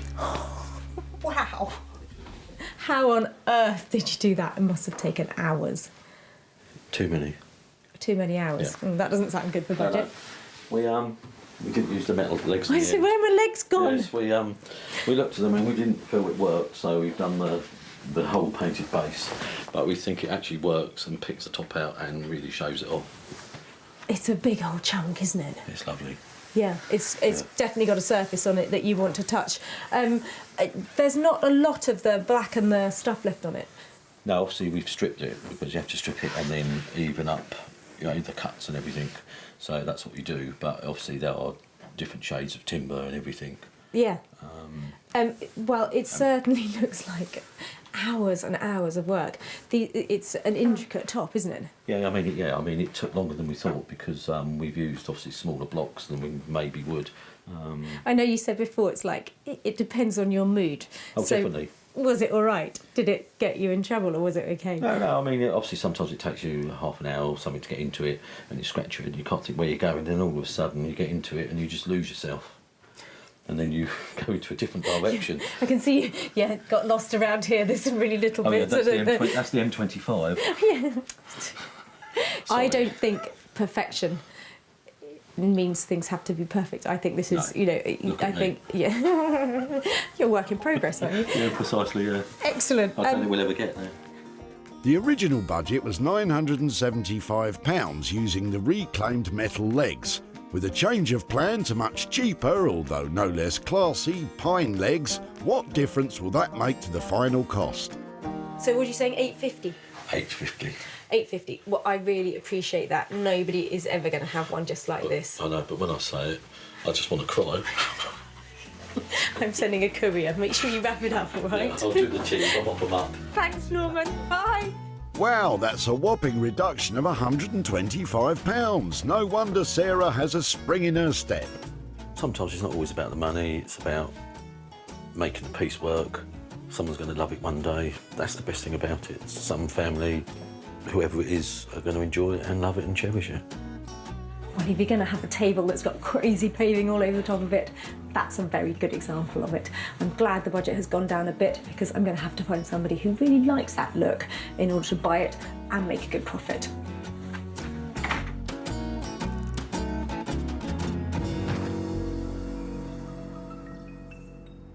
When Sarah met Sarah at the tip in Whitley, she was busy unloading a boot full of floorboards. Are they your floorboards? They are our floorboards.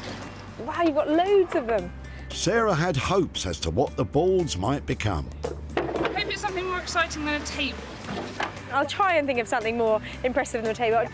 Try as she might, the floorboards did indeed become a table. But Norman made sure it wasn't just any table, and it was snapped up by established vintage and retro dealer, the Old Cinema in London. Our Sarah has now returned to Whitley to catch up with the other Sarah to break the whole "it is a table" news.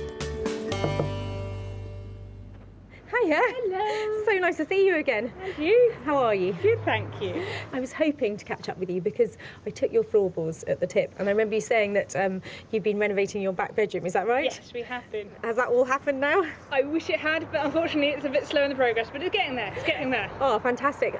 So when we took them away, I remember you saying, I wonder what you make, anything but a table. Had you thought what we might do? To be honest with you, I hadn't, but I'm very interested to see.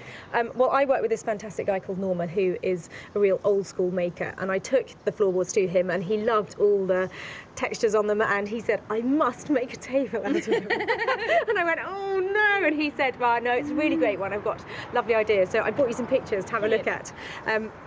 This is how it turned out in the end. Wow. So that is now a sort of 6 Well, to 8. it's not the straight planks, is it? So it's definitely a very intricate patchwork. That's lovely.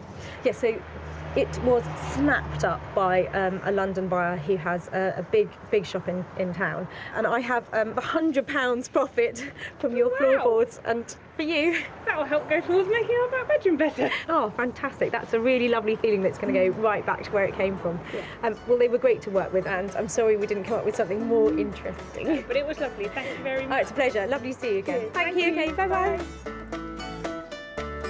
With final costs of £850, Sarah managed to sell the mosaic top table for £950, which meant £100 profit could be left with Sarah to help finish those bedroom renovations. Well, I think we got away with that. Sarah said making a table out of her floorboards might be a bit boring, but with £100 in her pocket, I think we changed her mind.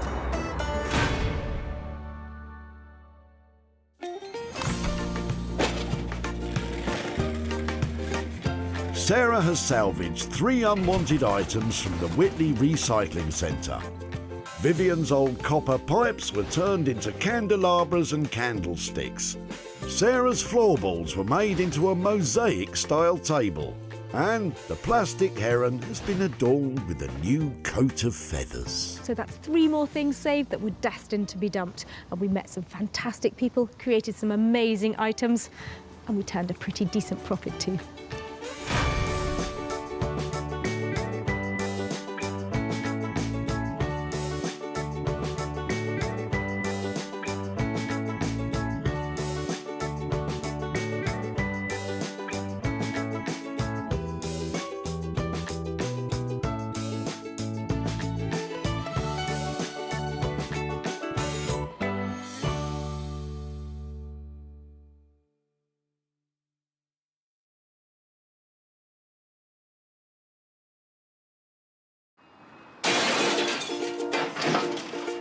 Oh, just before you throw those away. How do you make money for nothing?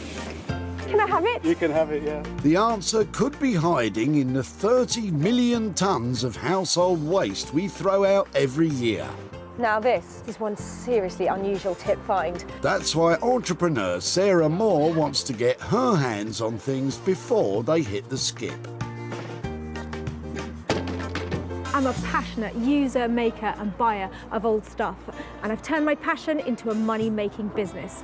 I make new stuff out of old stuff, and I sell it for profit.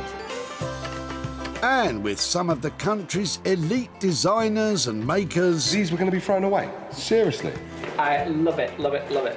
She can transform her finds into desirable... It looks brand new. Valuable... You are joking. And hopefully saleable items. That is a triumph! If Sarah is successful, then she can hand the profits back to the very people who had no idea there was cash to be made from their trash. That is amazing.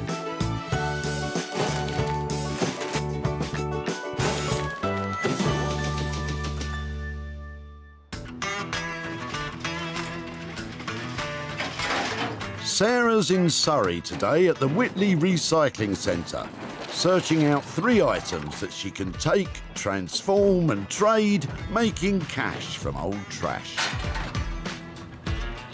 Wonky sideboards, stop clocks, occasional tables, legless chairs. They can all be made marvellous and all make money. All I've got to do is find them. Sarah's been given special permission to be here at Whitley, so please don't go raking your local rubbish tip. Leave that to the experts. I can tell the quality of your rubbish. You've got superb quality rubbish. My hat.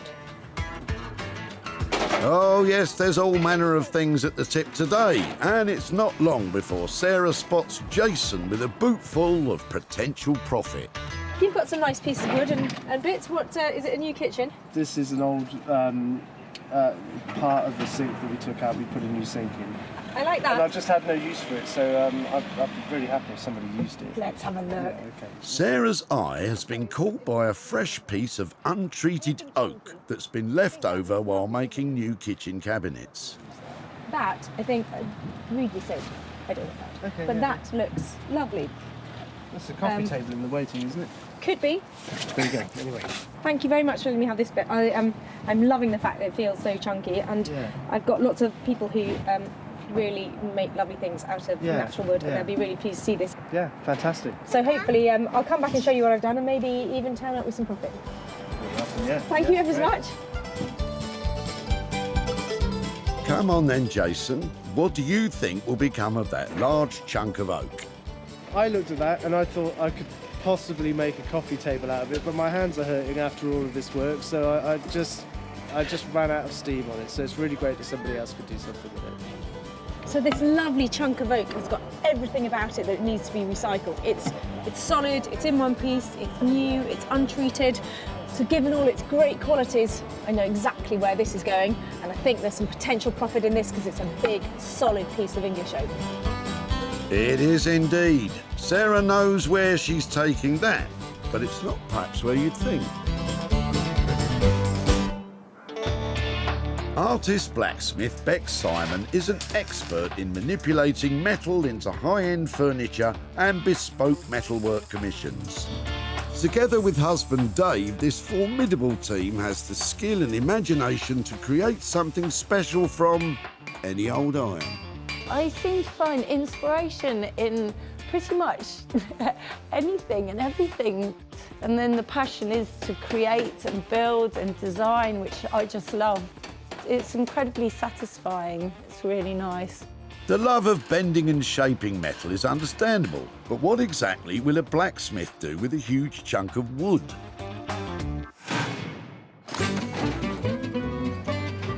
With the first item found, it's time to press on and search for a second one.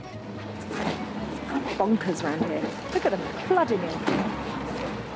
When it's this busy, you have to keep your eyes peeled. And luckily, Sarah has spotted John with his Georgian-style chair among all the clutter. I like your chair. Well, it's the elbows have gone. Okay. It's a... We were going to get it refurbished, but then we decided just to dump it. It is tricky, isn't it? Because it's quite a lot of money to get them reupholstered. It is. And if you don't love it, then Yeah. So tell me, how long have you had it? Where did it come from? I think we've had it for about 6 years. We got it from a friend of my wife who's an artist. It's got a really lovely shape about it. Is it comfortable? It's very comfortable. Can I have a go? Yeah. It's lovely, Yeah. isn't it? Yeah, it's good to sit in it. I think it's lovely. Can I take it away? You certainly can. Thank you so much for letting me have it. Would it be right just to help me over there? Yeah. Georgian furniture is a style which dates between 1714 and 1837 and was made popular by designers such as Thomas Chippendale and Robert Adam. The style of John's old chair fits this Georgian period with high sides and delicate features. But what does he think Sarah could do with it? I would imagine where there's a will in the way that you could refurbish it, and then I think it would look really good. And I'll be interested to see how good it does look. I think this chair has got a fantastic look. It is actually reproduction, I think, but it's cool because look at all these curves. There's a lovely shape to it. Reupholstered, it is going to look fantastic, and I know exactly who to take it to.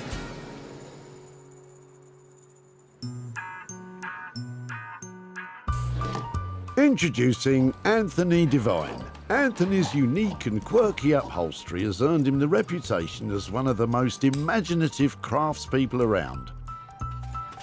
Anthony can upholster almost anything, but he does love a good chair. The first thing I see in a room is a chair. When I go around to people's houses, I look for quality, I look to see what I would do differently. Some chairs look like they're almost kind of destined for the tip. But if you see 1 ounce of kind of potential, then save it. I suppose it is a bit of a love affair I have with chairs. They're very beautiful things. Anthony loves classic lines, beautiful shapes and stylish looks. Hopefully, he'll also like this old thing. Raking through rubbish at the dump for prolonged periods is enough to send you over the edge if you're not careful. Disco and fun. It's been a long day. I've had a hot chocolate. I'm feeling excellent. I'm looking for one last piece of recycling. Come to Mummy. What's in the disco? You go, girl. Sarah is now on the hunt for an item she can work on. And has spotted Graham, whose passion in life is his mini wildlife sanctuary he runs from home.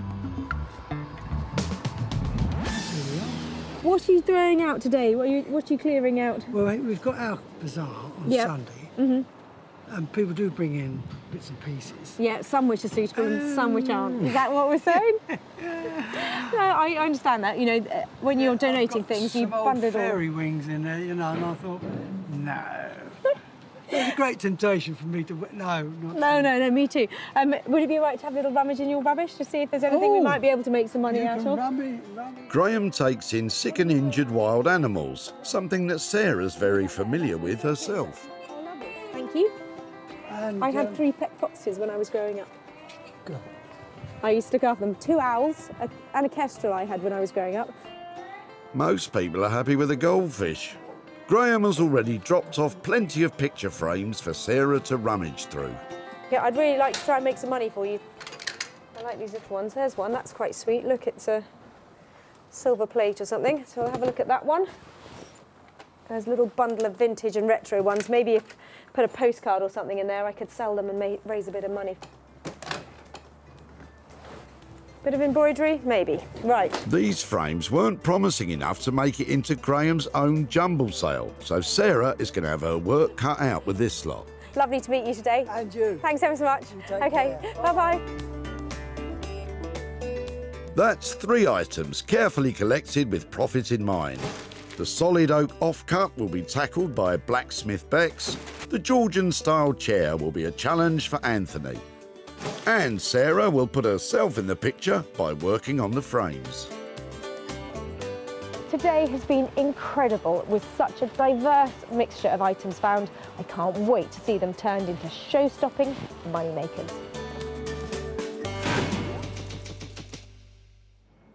Sarah's first stop is deep in the heart of the Surrey countryside. So tranquil. Unless you're in the workshop of Bex and her husband Dave.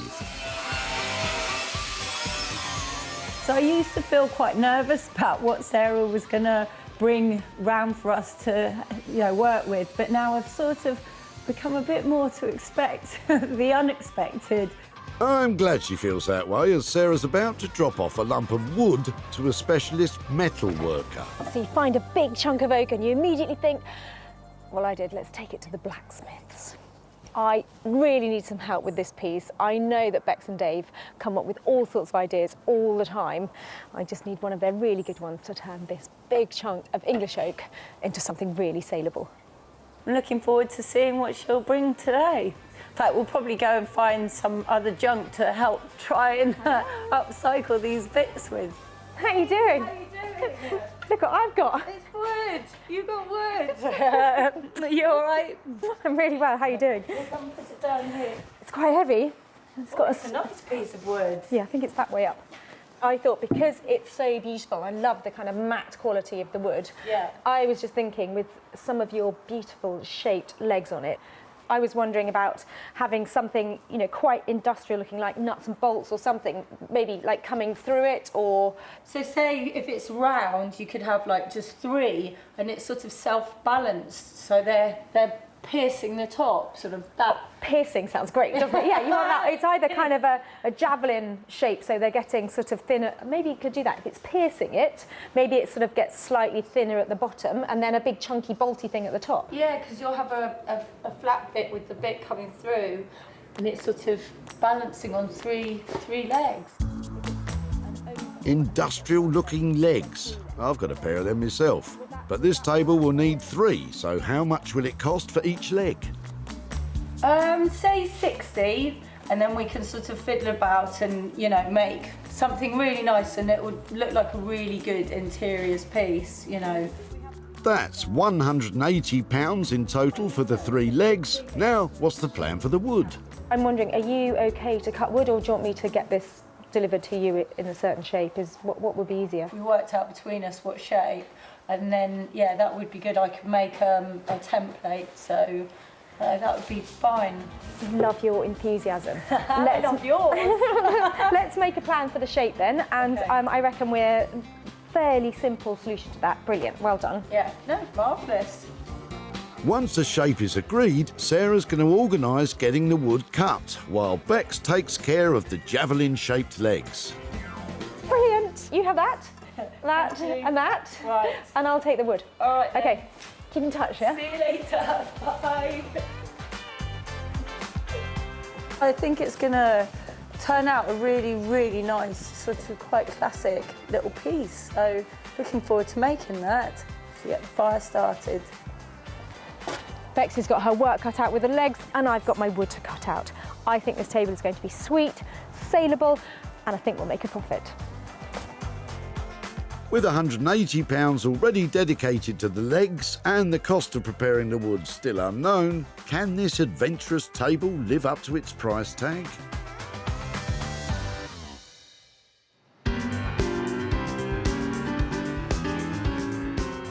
Manchester has arguably long been the North's creative capital, with musicians, artists and designers keeping it at the cutting edge. So it's no surprise that master upholsterer Anthony is on the lookout for something fashionable. Sarah's on her way today, so I'm quite excited that, you know, she's looking for what's on trend, what's out there and kind of what's going to sell. Well, how about something that was on trend over 200 years ago? I hope he likes it. I think Anthony is the only man who's going to make this into something amazing for me, and he's going to have to use all of his skills if I'm going to make money. Anthony? How are we? We're good. Wait till you see what I've got for you. Should we just take it inside? Just don't say anything. Do you want to just stick it straight in my skip? It's not that bad.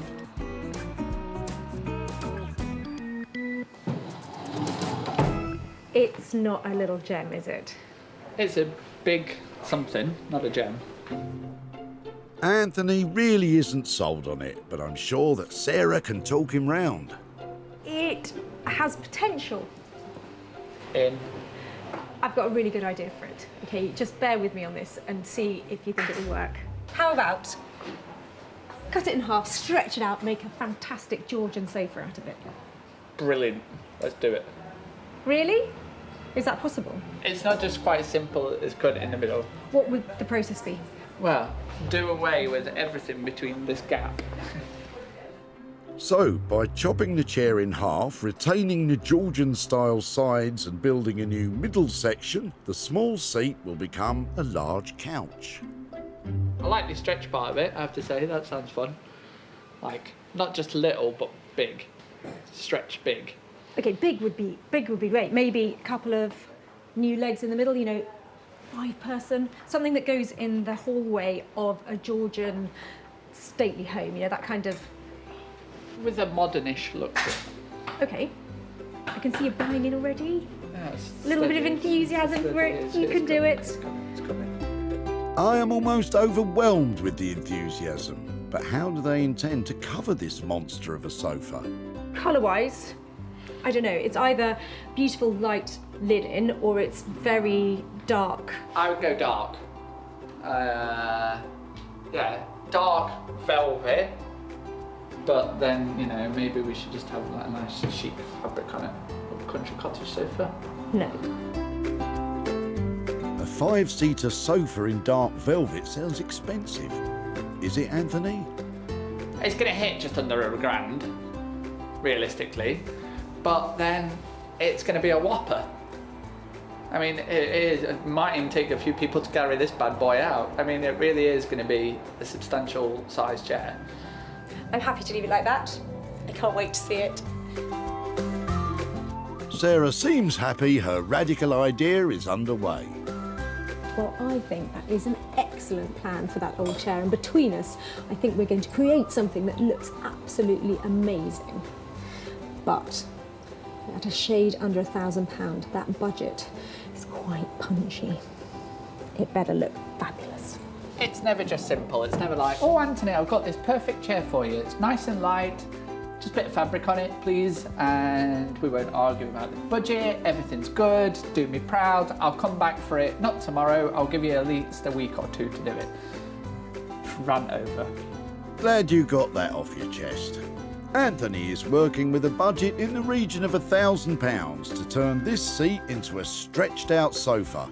Will this job test the limits of even his skills?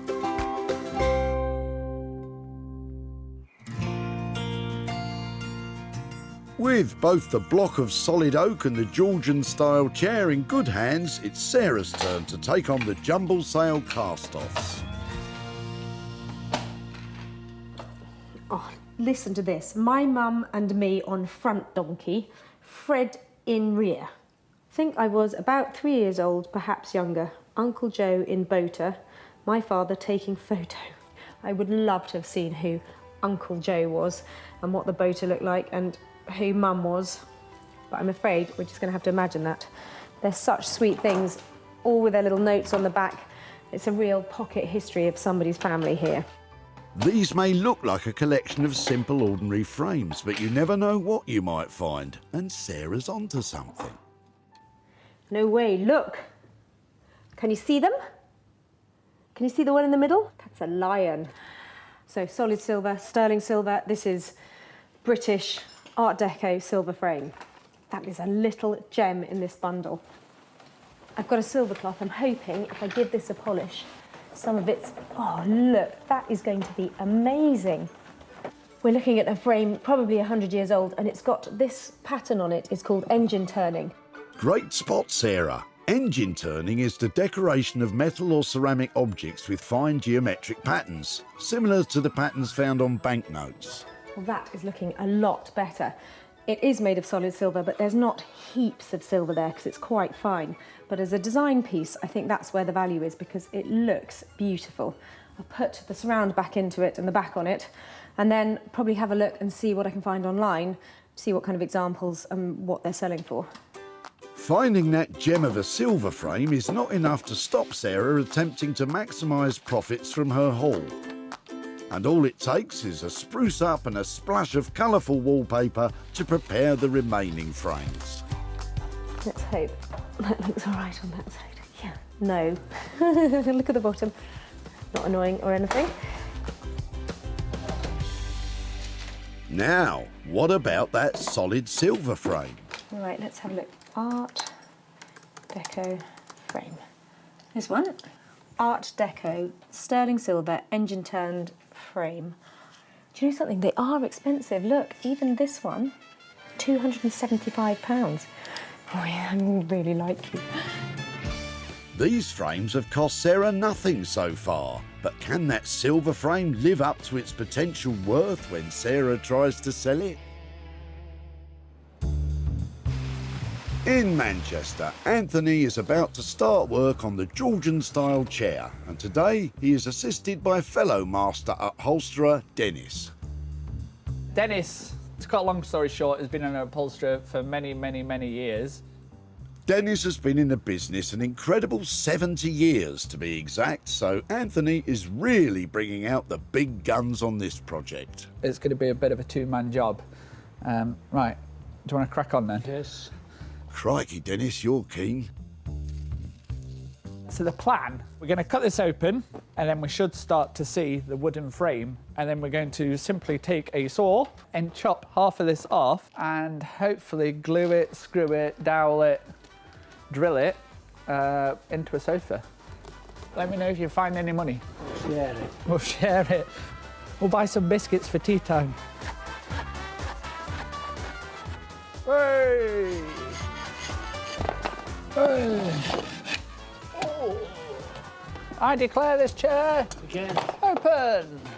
Are we, how big are we planning to make this then? Well, Sarah's expecting a large 5-seater. We made, didn't it?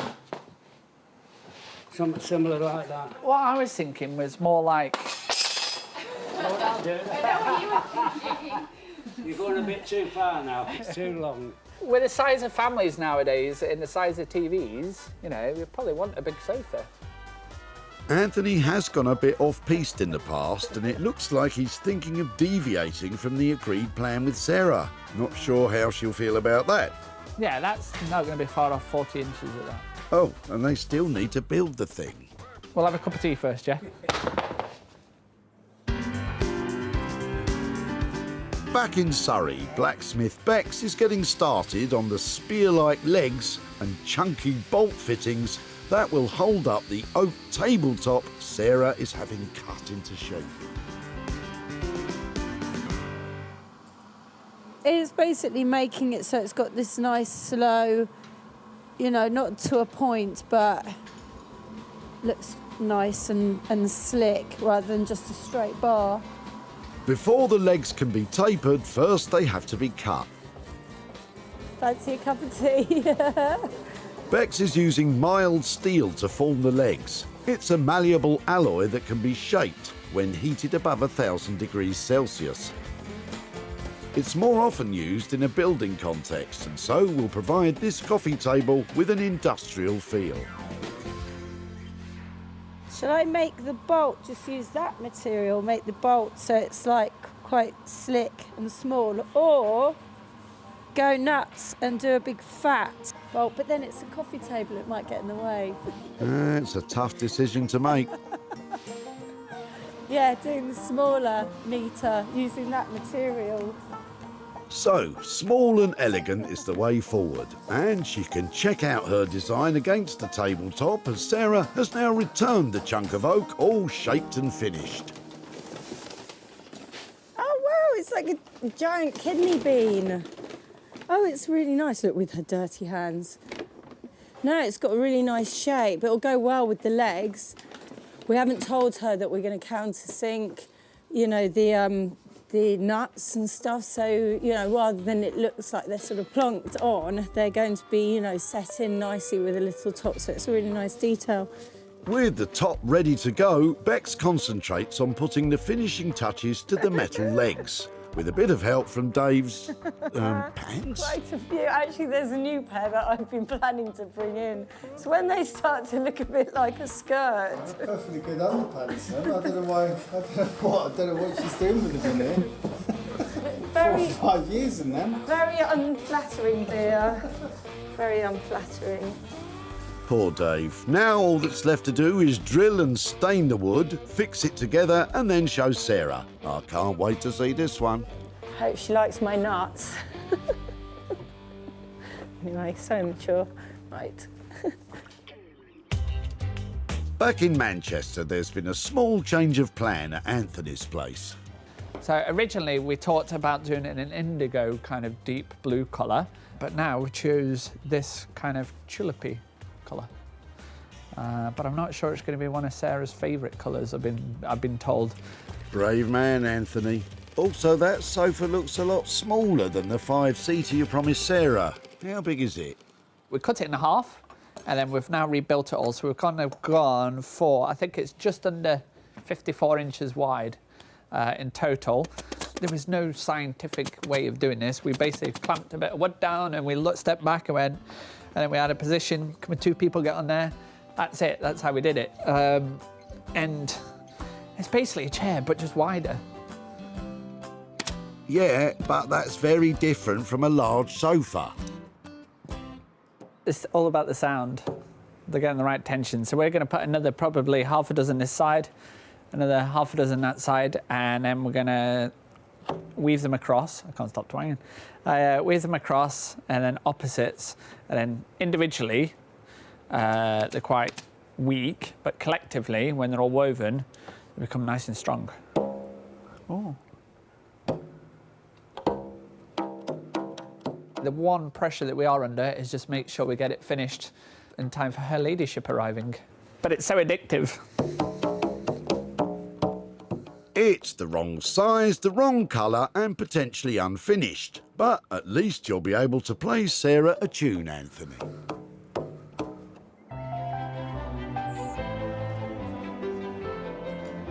Today, Sarah is hosting a barn sale featuring her own handiwork and others from local artisans. And there's interest in some of her refurbished picture frames. I think they're absolutely beautiful and they're just what I was looking for. Can I give you £10? Really? That would be, yes, it would be my pleasure. Okay, I'm delighted with them. Oh, lovely, excellent. Come with me to the till. Thank you. That's 2 frames sold, and if the others don't sell today, they'll be going straight online. Sarah's now concentrating on getting the best price for her star item, the solid silver frame. She's travelled to the Bourbon Hanby Arcade in central London, home to antiques expert Ian Towning. This is engine-turned, made in Birmingham in about 1926, 1927. What is important, the silver is in good condition. Okay. You know? If that's in good condition, there's a chance we can do something with it. You know, because they're beautiful pieces. With the silver being undamaged and Ian recognising the potential, he was keen to make Sarah an offer. If I was selling to an end user who was looking for a christening present or something like that, I'd be looking for different money. But I think that's lovely of you to make that offer. Okay. So I think I'm going to say, I'll take your offer. You take my offer. While at the dump in Whitley, Sarah spotted Graham with a boot full of jumble sale rejects. And people do bring in bits and pieces. Yeah, some which are suitable and some which aren't. Is that what we're saying? He was raising money for his animal sanctuary, and these frames didn't make the cut. Lovely to meet you today. And you. Thanks ever so much. Okay, bye-bye. After some TLC, a barn sale at home was the perfect place to sell the simple frames. But the silver star of the show was taken further afield. Sarah's now returned to Whitley to show Graham what became of his jumbled junk and to hand over the cash.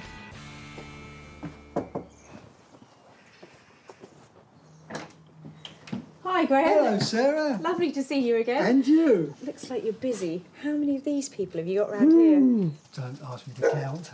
When I last saw you, you were having a big clear out of stuff before a sale, is that Just right? a bit, yeah. Yeah, and how did the sale go? Very well. Very well indeed. Now, the stuff that I took from you, there was a box which had some old frames in it. That's right. So I took the frames and used some old wallpaper. Oh, yes. That's amazing what you can, how it transfers itself from just a bit of old junk. That's amazing. Amongst them, there was a lovely frame, actually. It was an Art Deco silver frame. So I took it to London and I took it to an antique dealer and he made me a really good offer on it. I did accept the offer and there is some money for you, actually. There is £4 here. Oh, excellent. And £200 there. And that's all for you to do whatever you need to do with it. You're joking. Oh my God, that is amazing. That is amazing. That is definitely money for nothing there. There was no cost incurred sprucing up the old frames. Sarah made £10 from the barn sale, £150 from the Art Deco silver frame, and another £44 from selling 7 of the more simple frames online. That's £204 profit. Well, Graham was clearly so pleased with that, and you get a really warm, fuzzy feeling handing over money for nothing.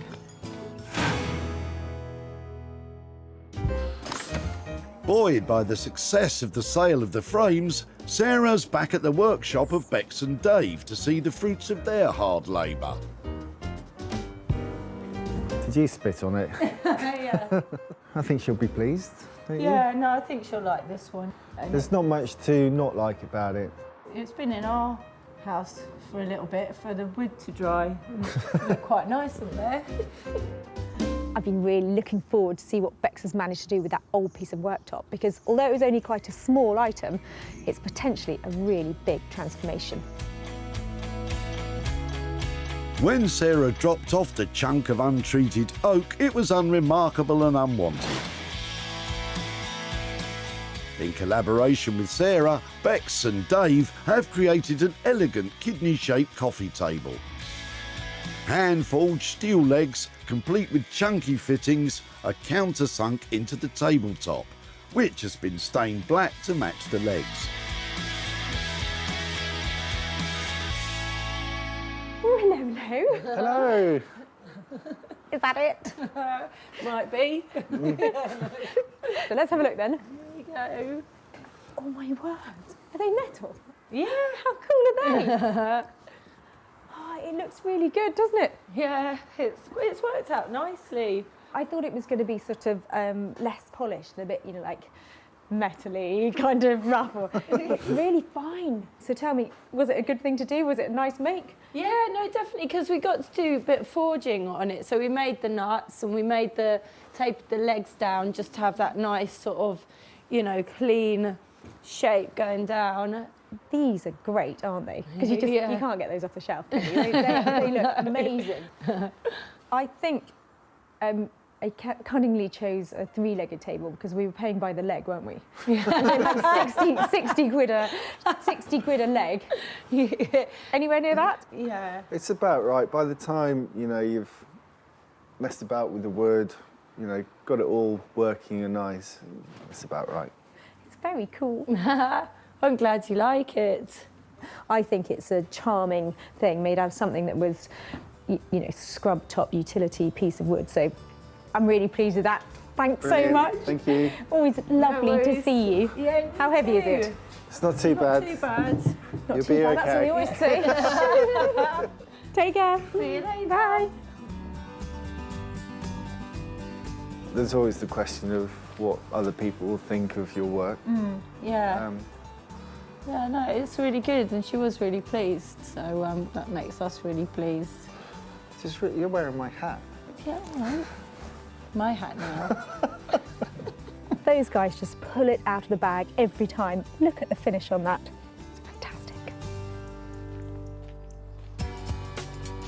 When Sarah spotted Jason at the tip in Whitley, she immediately spotted potential. You've got some nice pieces of wood and bits. What is it? A new kitchen? This is an old part of the sink that we took out. We put a new sink in. Jason was quick to catch on with ideas of his own. I looked at that and I thought I could possibly make a coffee table out of it, but my hands are hurting after all of this work, so I just ran out of steam on it. Fortunately for Sarah, it was full steam ahead when the finished coffee table was offered for sale, and it was soon snapped up by a vintage and retro retail outlet in London. Sarah's returned to Whitley to show Jason what became of his oak cast-offs and possibly hand over some profit. Hi, Jason. Hi, how you doing? Yeah, really well. How are you? Yeah, good, thank you. Good. Nice to see you again. Yeah. I said at the tip that it would be great to catch up if I'd managed to do anything with your chunk of oak. So I'm here. I'm here. Yeah, we great. actually managed to use it. Do you want to see what we did? I'd love to, yeah, this sounds great. So that's how it turned out? Wow, that's unbelievable, isn't it? That is great. I honestly just thought it would be just a nice square oblong of, that's what I was going to make. Yeah. But yeah, that looks fantastic. Good news is it sold and it sold at a profit. So I've got some money to hand over to you here. I've got Wow, that's incredible. I wasn't expecting that at all. £4 there and another 60 more to go with it. That's unbelievable. I wasn't expecting that at all. Thank you so much. So this is unbelievable. 64 quid. Yeah. Any ideas what you do with £64? There's a lot of things I'd like to do with it, but my children might have a different idea about what I can spend it on. But yeah, no, I'm sure we'll find something fun to do with this. Excellent. A day out, I should think, at least, yeah. Well, thank you so much for all of your time and for letting us come back and show you what we did. Thank you. Take care. Bye-bye. Sarah spent a total of £206 on the coffee table, £180 for the 3 hand-forged legs from Beex. The cutting of the wood cost £6 and £20 was spent on wood stain. With a sale price of £270, that left £64 to return to Jason. Well, I think Jason was genuinely surprised and quite pleased with what we did with his chunk of oak. And £64, I think the family are going to have a lovely day out with that.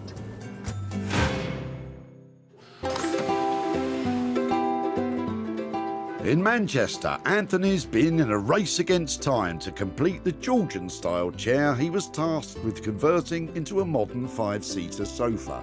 So Sarah's on her way and we're done, and with moments to spare. Obviously at the start we were talking big ideas and big sofas. We still have a big idea and now we've just got a smaller sofa. Well, I left Anthony with a lovely sturdy old chair. I know he's going to turn it into something big, but to make money, it's going to have to be beautiful. The chair started out as a tired single seat with good bones and burst upholstery. Anthony has reimagined it as a stunning 2-seater that could certainly stop traffic. The new seat has been built from scratch and covered in a tulip pink velvet with hand finishings. The couch also boasts a deep button detail across the back. It's nice, but Sarah's expecting something quite a bit bigger. This could be interesting. Oh my word. Is that our chair? Yes. I think it's a thing of beauty. Good. I think that it's a striking transformation. It looks better than that chair that was dropped off by so much, doesn't it? Yes. Phew, that went quite well, really. Still, there's a bit of explaining to do, Anthony. I thought it was going to be like a stretch limousine. know, What but- happened? It's a bit more compact. But We had to make it sellable, and this is a good sellable size. If we got all daft and started making it, 16 foot long, then it wouldn't fit in my house. probably a fair comment. Well, I don't want to say you're right too much, but I think you might. Keep going, keep going. I think you might have been right on this one. Sarah's won over, despite its reduced proportions. I am slightly worried that I left nearly £1,000 on this. Is that what that costs? Is there any leeway on that? Or is By that the what- time we bought all the fabric and we paid for all the pizza that we had to eat during the making of it, it's not cheap pizza, Or velvet. All the velvet, to be honest. So you're telling me that that's... Yeah, the budget's that's- gone. Budget's gone. Budget's gone. I think you've done well, OK? If you can get it wrapped up for me, I'm going to get that taken away and whisked off to some Weatherbone. boutique somewhere, probably near here, and say thank you very much. Thank you very much.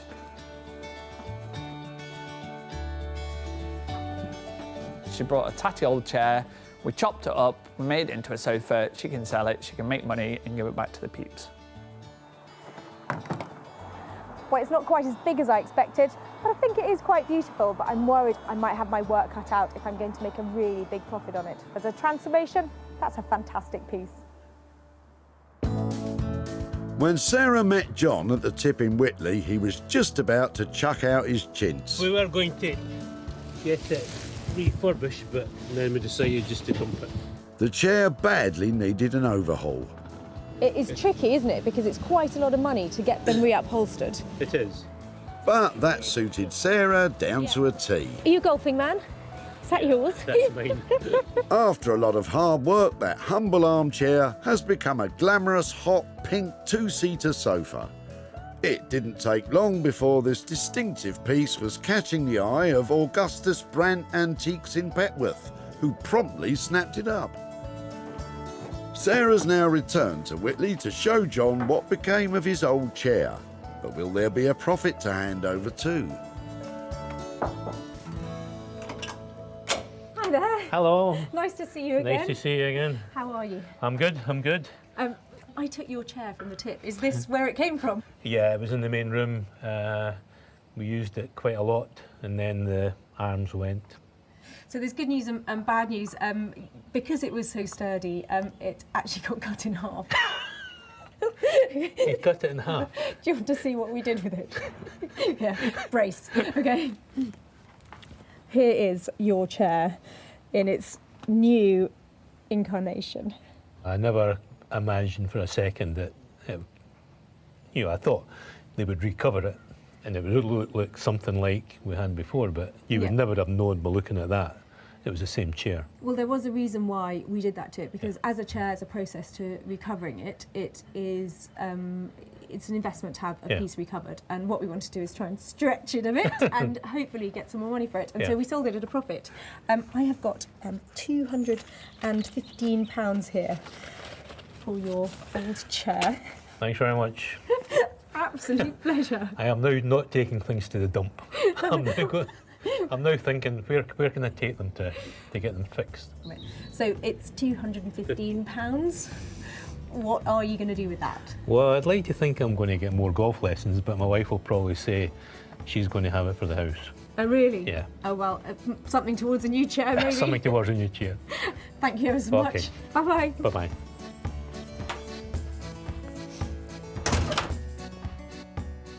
The original budget Anthony quoted for the work was in the region of £1,000, and he managed to do it for £985. The fuchsia pink sofa sold for £1,200, which left Sarah with a profit of £215 to return to John. Well, I don't think John was expecting that, but frankly, I don't think any of us were, because it was a stretch of the imagination. £215 of profit handed over, and although John might not be getting golf lessons, I think he's definitely going to be in his wife's good books.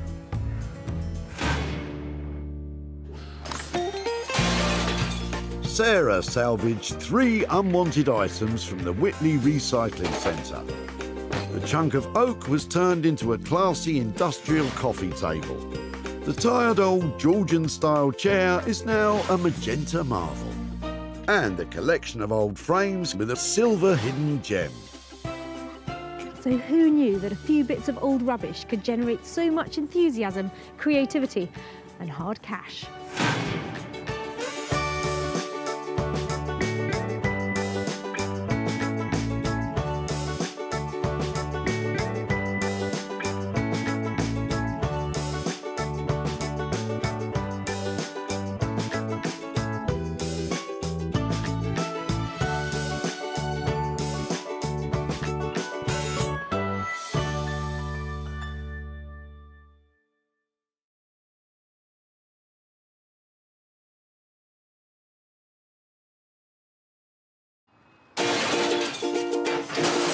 Have a little rummage around in your rubbish.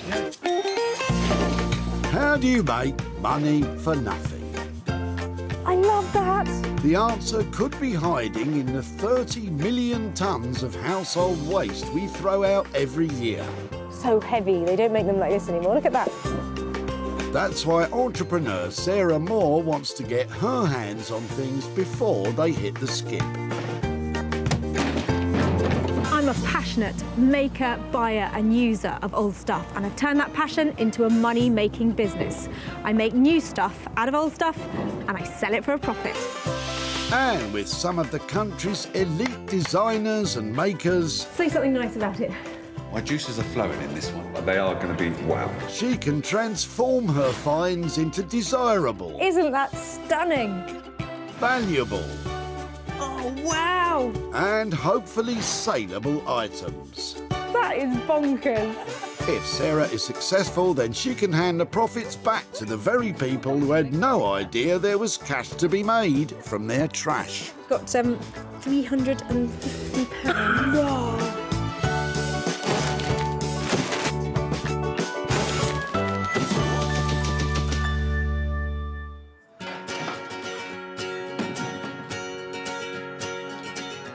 Today, Sarah is in Surrey searching the Whitley Recycling Centre. Today I'm after those little gems that once transformed can make some cold, hard cash.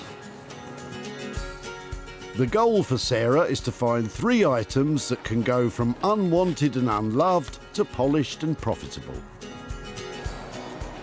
Now I'm doing this. You look up there and make sure I'm not missing anything, all right? Not just anyone can hang about the dump. Sarah needed special permission from the dump owners before she could start poking about. Any minute now it's going to be complete... Oh no, it's even worse. Thankfully, she doesn't have to rely on her puzzle-solving skills to spot Keith and his car full of rubbish. Hi there. I'm sorry to bother you. I was just looking at your contents of your boot. What are you doing? Are you clearing out? Yes. Yeah. What are the sacks? What are all these for? It's Hessian. Would it be possible to have a closer look at some of them? I mean, if they're whole, I might be able to do something and be good to. All right. Okay. If you don't mind. Yeah. So do you do things with things then? Yeah, that is exactly. You know what I mean. I think that's a very good description of it. I try and make stuff out of things that are going to be thrown away. But can Sarah make anything out of Keith's old Hessian sacks? Hessian is a coarse material made from the hemp or jute plant, popular in the past for making rope as well as storing vegetables such as potatoes and onions. Oh, I love these. It reminds me of a sack race when I was little. I'll have to think of something inventive to do them though. She's going back a few years. Hey, that's rude. Oh, it's just a little bit cheeky, Sarah. I'm going to take your You can have the pen. Your sack full of sacks and yeah, have a little play around with those. But what does Keith think will become of his Hessian sacks? I've got no idea, to be honest. I mean, if somebody can find a use for things like that, which you don't see anymore, it's brilliant. I know they look really rustic, but they'd make some really simple tote bags, wouldn't they? Something like that. Well, they can't get much simpler than they are just now. But Sarah knows one designer who can turn them from rags to riches. When you think bags, think Neil Rag. From salvaged and unwanted materials, Neil creates everything from handbags to haversacks and prides himself on the fact his bespoke bags will last a lifetime. I love being able to create something from what would be rubbish, I suppose, to other people. You could have, for example, a tent that was at Glastonbury and saw the Rolling Stones, and then now it becomes a bag, and it's seen quite a life already. So everything here has got a personality. All the bags have lived a life, and they're now about to live a second life. So let's hope Neil can breathe new life into that pile of unpromising Hessian.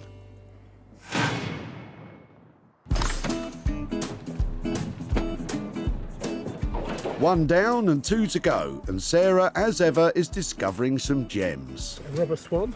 A rubber swan. You never know when you need a rubber swan, do you? Well, I suppose that's true, you don't. Luckily, it's not long before Sarah spots Harry, who's cleaning unwanted clutter before moving home. Been there 20 years, so it's amazing how much bits and pieces we have collected. I can imagine. What else are you chucking out? Anything exciting? Oh, I suppose so, yeah. Is that your card table?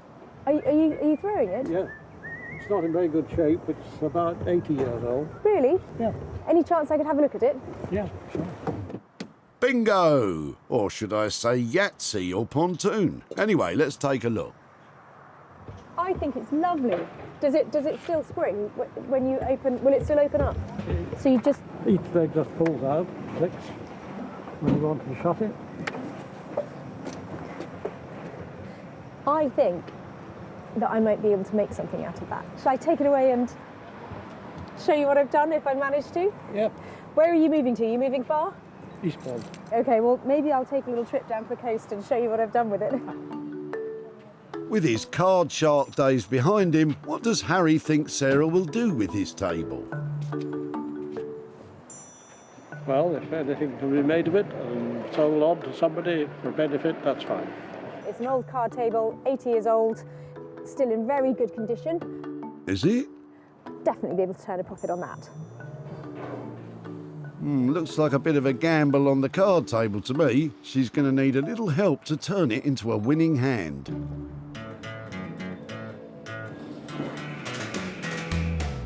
Daniel Heath has a passion for all things sustainable, and award-winning wallpaper and textile designer Daniel loves nothing more than adding an artistic flair to reclaimed materials to create made-to-order furniture and contemporary design pieces.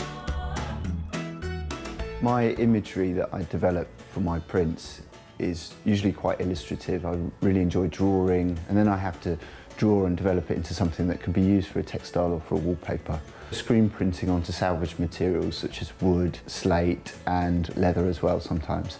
And it's actually meant that I've been able to take my imagery and put it on all sorts of different things, and it's been really good fun doing that. I just hope he can get as much enjoyment out of this currently tatty card table.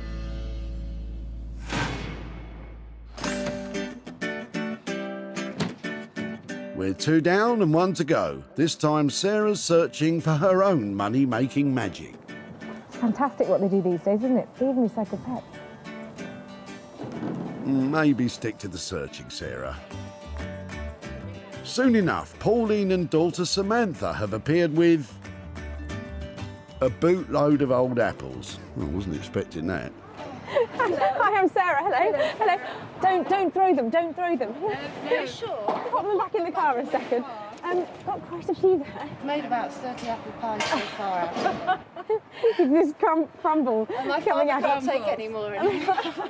Is it torture by apple? Yeah, torture by apple. I'm looking for things that I can recycle, and I'm thinking, I don't know if apples are in my remit. And I'm a trained chef. Oh, no. I spent 10 years cooking, so I can cook. But I'm just wondering about making cider. Have you ever had them pressed before? Yes, well, we have had them pressed, and we wanted to do that this morning, but because we've got somebody at home that's not very well. Yeah, we can't leave him, and we don't, we just can't.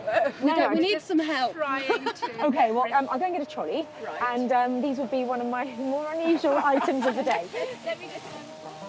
With Sarah's skills as a chef, she should be able to take advantage of this unexpected bounty. And I've got 1 or 2 ideas. How about apple strudel, apple crumble, apple muffins, apple surprise, apple cake? So that is must be one of the most unusual things that you get at the recycling centre. So thank you ever so much for letting me have them. No problem.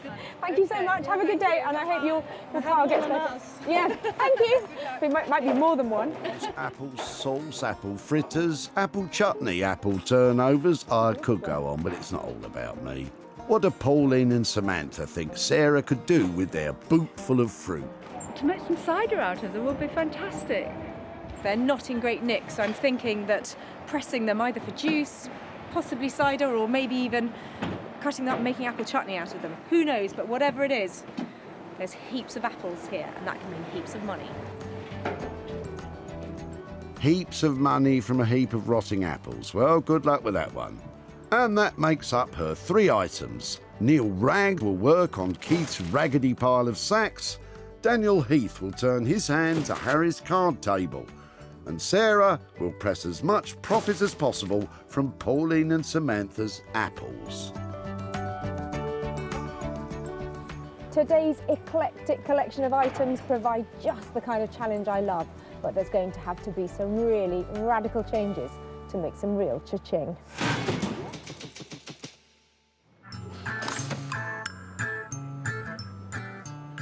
Walthamstow, East London, a busy urban area where plenty of artists and designers ply their trade. Daniel Heath is waiting for Sarah's arrival, but he's already got some material in mind he'd like to use. It's slate that I engrave onto, and I think it would be really great if we can sort of embed that into something. Hopefully if there's like a wooden surface, we can do something with that, so we'll see. Once he sees the card table, let's hope Daniel still wants to slate it, and not just slate it. If I found this table at a car boot sale with a £10 price tag on it, I'd be trying to haggle them down to a £5. So it's going to take an absolute genius to turn this into something beautiful that can actually make a profit. Fortunately, I know a genius, and I'm just hoping that he wants to take this on. Hiya! Hey, how are you doing? Yeah, really well. You? Yeah, well, thanks. I bought you a little gem. Right, okay. Let's see what this is. Well, card table. Okay. seen Yeah, better days. That's a bit gone, isn't it? It's got nice legs though. I thought it had potential to have something Yeah. lovely done to it. So what do you think? Yeah, I think it's They great. stand I it mean, up. it's quite sort of a decadent kind of item to have, isn't it? You know, like a card table. I think we could probably inlay something into the surface. I was thinking about the slate actually. That might be quite nice to put in there. We've got some etching that we do on slate. Oh my word, this look at is that. salvage slate, and we engrave onto it. Daniel will inlay that slate into the top, but what about the rest of the table? I mean, we'll sand the wood back. Right. But I think we could do something really kind of bold with the colour. So you're talking a really good game. It sounds like it's going to be a beautiful high-end piece of furniture. It does, but what's that classy makeover going to cost? I think we're talking about 300 to 350. Okay, I just can't wait to see it, really. I'm excited about it. Me too. Because it wasn't in a great place. Daniel's studio is definitely the best place for it. Now a transformation is on the cards. Thank you very much. Good luck with it. Cheers. Bye. It's quite a big investment to turn it into something beautiful, but I've got every faith in Daniel and making a profit. And Daniel seems full of big ideas too. We'll do something really, really quite striking, quite symmetrical, I think, geometric, Art Deco influenced. Really make something of this section that's kind of carved out from the legs. Maybe we can put some gold leaf in there or something like that. Gold leaf? Go easy with that budget, son. So, will that £350 budget be enough to turn that old card table into a real ace?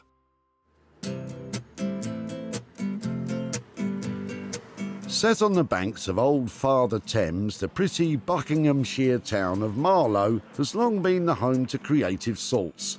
None other than Mary Shelley, the author of Frankenstein, once lived here. And much like that mad scientist, current resident Neil is a dab hand at stitching together odd bits and bobs to make a whole new creature. What I tend to do is take any fabrics that people would be throwing away that don't want anymore, so they would end up in landfill. Anything that basically, you know, you can sew, I can make something from. Anything, Neil? Are you sure about that? These old sacks have got bags of potential. Well, that's my story, and I'm sticking to it, and I'm hoping Neil doesn't mind working with something that really smells. Oh, not you again. What I've got sacks. They are sacks. Here, take them. Thank you. Bags of sacks. What could be better? How many? I think there are about 18. Okay. That was brave. Rustic? They smell, don't they? They do, but all my bags have a smell. That's reassuring. Have you ever used sacks before to make bags? No, it's not. Doesn't tend to be the material that I make, you know, the top end, boutique style bags from. They're agricultural. They're rugged. There's no disguising that feel, that theme. So we possibly don't try to hide that. We stick with the agricultural, that kind of feel. We don't disguise what they were. Do you think we should make something really agricultural, like garden, something with garden out of them? We add some fabric and turn it into a trug style bag. So you're in the garden, you're chucking your weeds and everything in. And possibly add some leather. We make some nice handles. Neil plans to make them into useful trug-style bags used for carrying tools, flowers or veg when gardening. A traditional garden trug was a boat-shaped basket carved from a piece of timber, but these ones are going to be made from smelly old sacks. How much do you want for that, Neil? If we've got at least 10 of these bags that you would take, then we could do them for £12 a bag. That sounds great. 12 quid a bag is really reasonable. Brilliant. Well, enjoy the sacks. The deal is in the bag. Well, that totally exceeds my expectations of what we might have been able to do with those old garden sacks.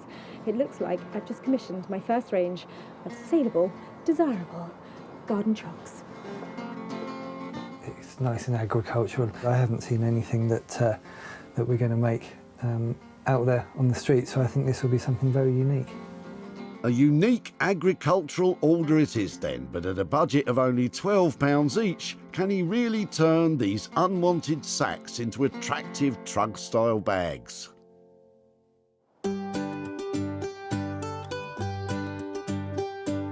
In her farmhouse in the tranquil Sussex countryside, Sarah's preparing to host one of her barn sales.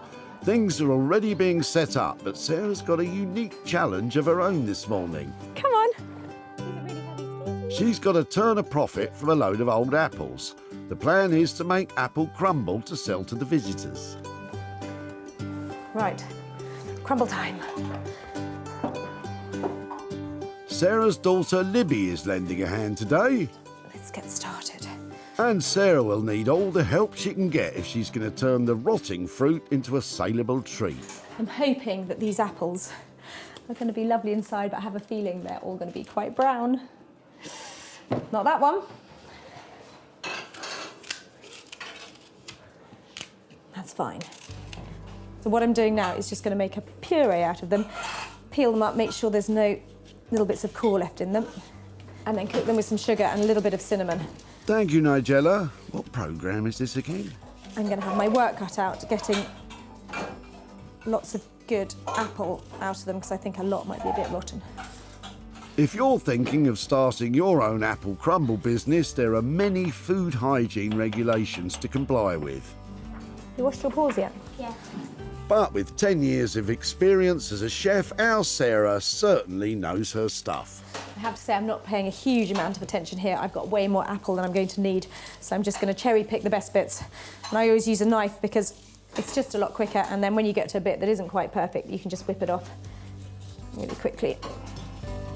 And what I'm going to do is make some crumbles up in some little enamel tins and then serve some others in teacups, just so people can have a little taster of it. Although now a British classic, apple crumble became popular during the Second World War, when the ingredients needed for the then popular apple pie were rationed. So I'm hoping within about 25 minutes, half an hour, I could have some crumble ready for the people here at the barn sale, just in time for lunch. Right. Careful, or it'll be less of an apple crumble and more of an apple splat. Crisis averted, it's time to rustle up the crumble topping. To plain flour, Sarah adds sugar. A lot of sugar. Oh, crikey, she's used a whole bag. I hope your customers have got a sweet tooth. The butter just needs to be rubbed in roughly. So I'm going to cut it up into little cubes. What you need to do, when you're making pastry, you only use the tips of your fingers because they're the coldest bit. So what you need to do is just squeeze that together, lift it up, and keep rubbing and squeezing. Bet you can't do it for more than 30 seconds, right? You keep going over there. Bet you £1 million I can. Sarah's aiming for a breadcrumb-like texture that will crisp up in the oven. Keep going. See, you're bored already, aren't you? I'm not bored. Come on, you do it like this. Lift it up, drop it down. Gently, though. After that's done, time to test the apple puree. 15 minutes in the oven. Can I have that spoon? Thank you.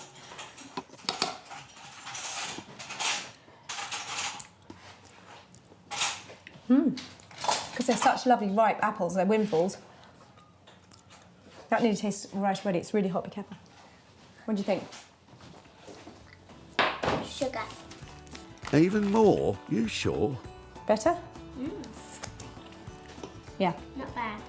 Sarah's official taster approves, which is just as well because hungry visitors to the barn sale are arriving.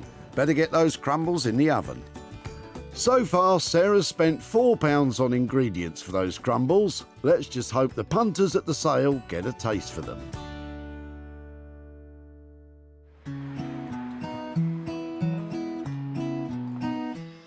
Back in Walthamstow, Daniel's eager to get started on the ancient card table. They should, in theory, be able to just pop the top out and see what we can do with it. Daniel gets straight down to dismantling the card table.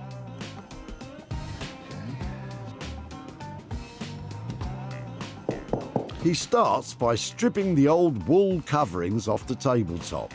Because I want to use this board if possible. Also, the brackets are riveted onto it, And it's just quite nice not to have to kind of change it really. Keep as much of the original as possible.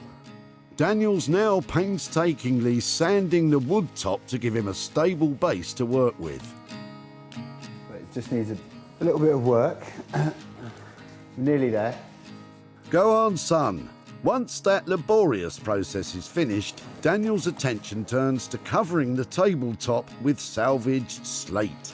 But first, he has the brain-teasing job of figuring out how the slate pieces will fit together.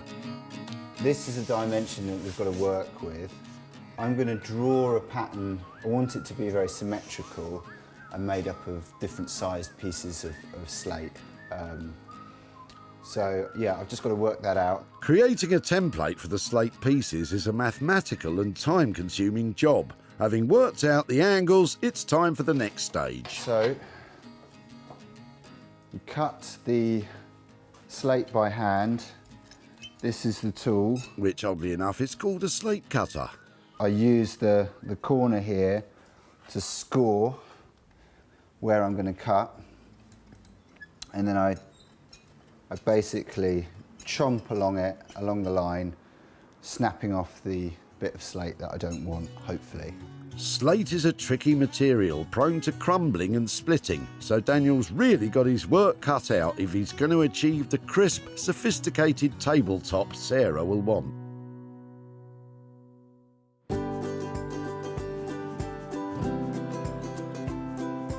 Back in Marlow, Buckinghamshire, Neil's just about to get to work on his heap of Hessian. Here are all the sacks. We've got about 18 sacks. We're thinking of keeping them an outside kind of feel to them and turning into something like a Hessian canvas version of a trug. So first thing to do with these is to start the design process and work out what we can do with them. Before that, though... Time to put these in the washing machine, I think. Quite right, that stinky sack smell's got to go. And once they're all freshly laundered, he starts to design the garden trugs he hopes to rustle up. I think we need to establish a shape. Neil sketches out his first ideas. It looks intriguing. If his design is going to work, he'll need to combine the Hessian sacks with some other materials. So if we maybe can do something with these. That's some reclaimed curtain wire from an old camper van. Create a tube across around the top, holds it open. Those will be put to good use, giving the trugs a bit of structure. And Neil's not done there. He's spotted another salvaged item to add to the mix. And then some tent material. It's good stuff. Canvas strip along the bottom of the base. Another canvas strip around the top, because the Hessian sack, although it is strong, it's a very loose weave, so we can't have people putting in their plums and then seeing them roll across the floor. With plum security the very highest priority, Neil applies a mix of paraffin wax and beeswax to the canvas to make the fabric more durable. So the wax will strengthen it, make it sturdy. So compared to some unwaxed canvas here, we've got a much stiffer wax, and it will be waterproof as well. To create that stiff, waterproof texture he's after, Neil then irons the material so that the wax impregnates the fabric. With all the elements in place, Neil stitches it all together.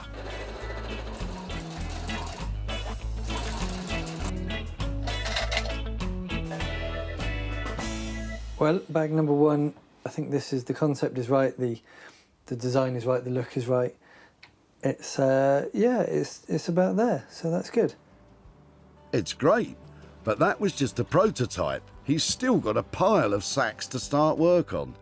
Well, the challenge is to make something along the lines of what I normally make, which is nice looking bags. The challenge at the moment is doing it at a price, within the budget. So trying to get something that's quick and straightforward to make. However, it obviously can't fall apart. Neil's got a budget of only £12 per bag, and these trugs seem to need a lot of intricate work. In Walthamstow, Daniel's back at work on the card table. He's now ready to cut the slate pieces which he plans to inlay onto the tabletop. Today, he'll be cutting his slate alfresco. Very continental, Daniel. Improvised outdoor workshop. Cutting slate makes quite a lot of mess. And I don't really want to do it inside. Slate can be difficult to cut cleanly, so he'll have to be careful. Sometimes the diagonals are a bit tricky, but we'll see. So that's the first piece. So I need to do 7 more of those of that shape. Yeah, actually, it's working out all right. Caught me on a good day, I guess. Will his luck hold when he actually tries to fit the big slate jigsaw together? Quite happy with that, yeah. Good. So next up is to clean all the slate down, and then we've got to coat it so that the finish is good on it. The Welsh slate Daniel is using will retain some of its time-worn patina even as he gives it a glossier look. So it's coming up quite nicely. Next, he varnishes the slate. This process seals the slate and it stops it from sort of crumbling any further. And it also sort of strengthens it and brings out the grain, gives it a nicer finish. I'm giving away all my trade secrets. This will be my undoing. Anybody else does this, the boys are coming around. But trade secrets or no, do Daniel's old slates really belong on the sophisticated table he's promised Sarah?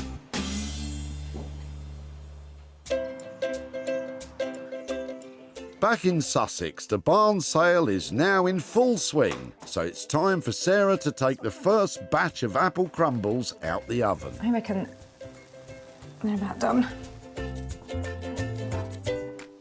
That one's done. That one's done. They look great, don't they? The apples started off as a load of unwanted windfall cluttering up a garden. But Sarah's worked her culinary magic. And now they're delicious apple crumbles. Bit of clotted cream from the fridge, I think they're done. These may have been destined for the dump, but they make cracking crumble. Sarah came across piles of apples in the back of Pauline and daughter Samantha's car. Don't throw them, don't throw them. Yeah, sure. They were happy for Sarah to get her culinary mitts on their excess garden bounty. I'll go and get a trolley, and these will be one of my more unusual items of the day.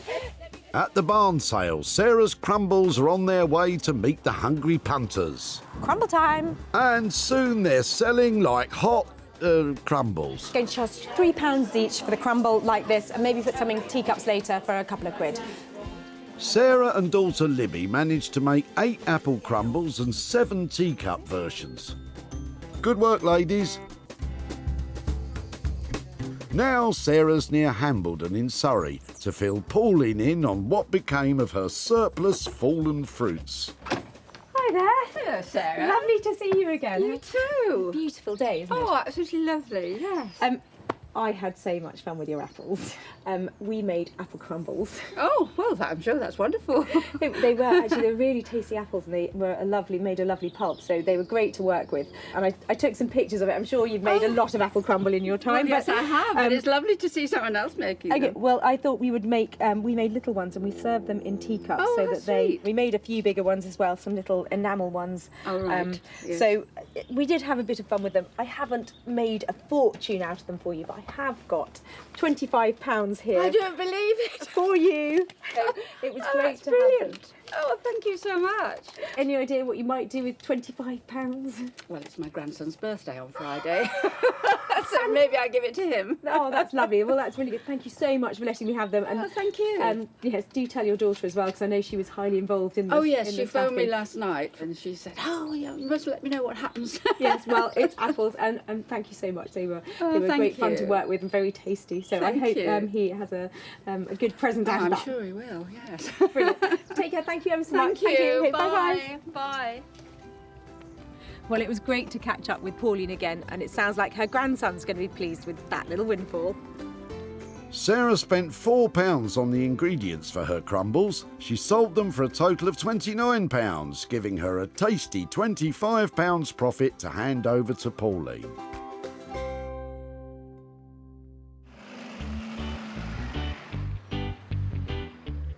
In Walthamstow, Daniel's putting the final shine on the revamped card table. I'm kind of apprehensive about Sarah arriving because it is quite out there and it is quite, you know, full on. But yeah, I hope she's going to like it. The last time I was here, I left a really big budget on a very small table. So I hope Daniel's managed to pull out all the stops to create something that I can sell for a profit. When Sarah dropped it off, the old table was torn, tired and several cards short of a deck.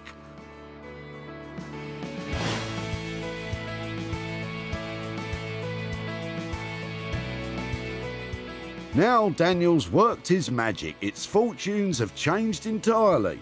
The legs have been revitalised in a rich new palette of purple with gold leaf detailing.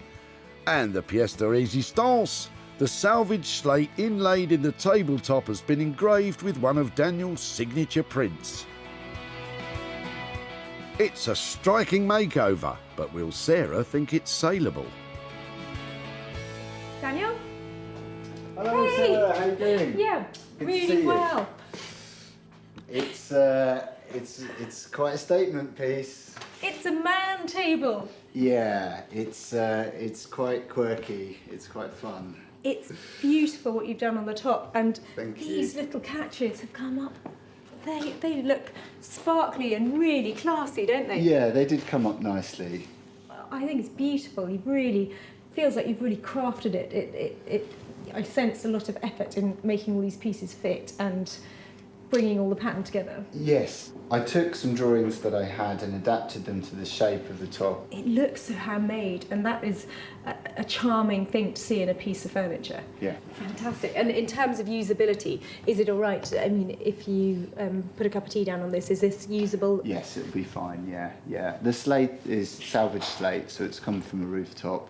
It's been up on a roof for 50 odd years, so it's very hardy stuff. I love the fact that it's rough and reused, the slate, but it's got such a fine detail and it's very clever. Daniel took a creative risk on the bold design, but the table's a big winner with Sarah. This is very recognisable as your kind of piece. Yeah. Is that, I think that will help sell it. Yeah, I think so. I think we'll be looking to find somebody who maybe has some of my pieces already and wants something that's completely out there and completely different to what else is around. So. Oh, fantastic. So you're going to make it and sell it. Brilliant. That's my kind Yeah, of nose to thanks, tail Sarah. designing. Well done. Cheers. I'll see you to send the cheque. Careful, Dan, she'll have you loading it into the van next.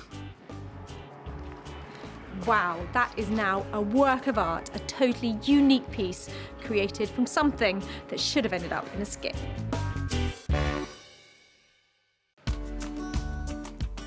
Sarah was lucky enough to spot Harry's card table hiding on his back seat. Is that your card table? Are you throwing it? Yeah. It's not in very good shape. It's about 80 years old. Really? Sarah wasn't put off by its age or condition and felt it still had a few games left in it. I think that I might be able to make something out of that. And Harry was happy to see it moving on. Well, if anything can be made of it and sold on to somebody for benefit, that's fine. Under Daniel's creative direction, it became something truly unique and spectacular. Keen to showcase the table in all its glory, Sarah hosted a pop-up shop in her barn and put it out on sale. What is it, slate? Yes, it's etched. People were drawn to the interesting tabletop. You think that's fine by me? Sarah also listed it online on sites including eBay, Etsy and on social media. There's been loads of interest in Daniel's table, and it's not surprising because that is a very clever transformation. Those kind of things are the collectibles of the future. But I haven't managed to sell it yet, but as soon as I have, I'm going to get back in touch with Harry. With Daniel's labour and materials coming in at £350 and the table remaining unsold, we have a potential loss of £350. But Sarah has high hopes someone will soon snap it up and she can return the profit to Harry.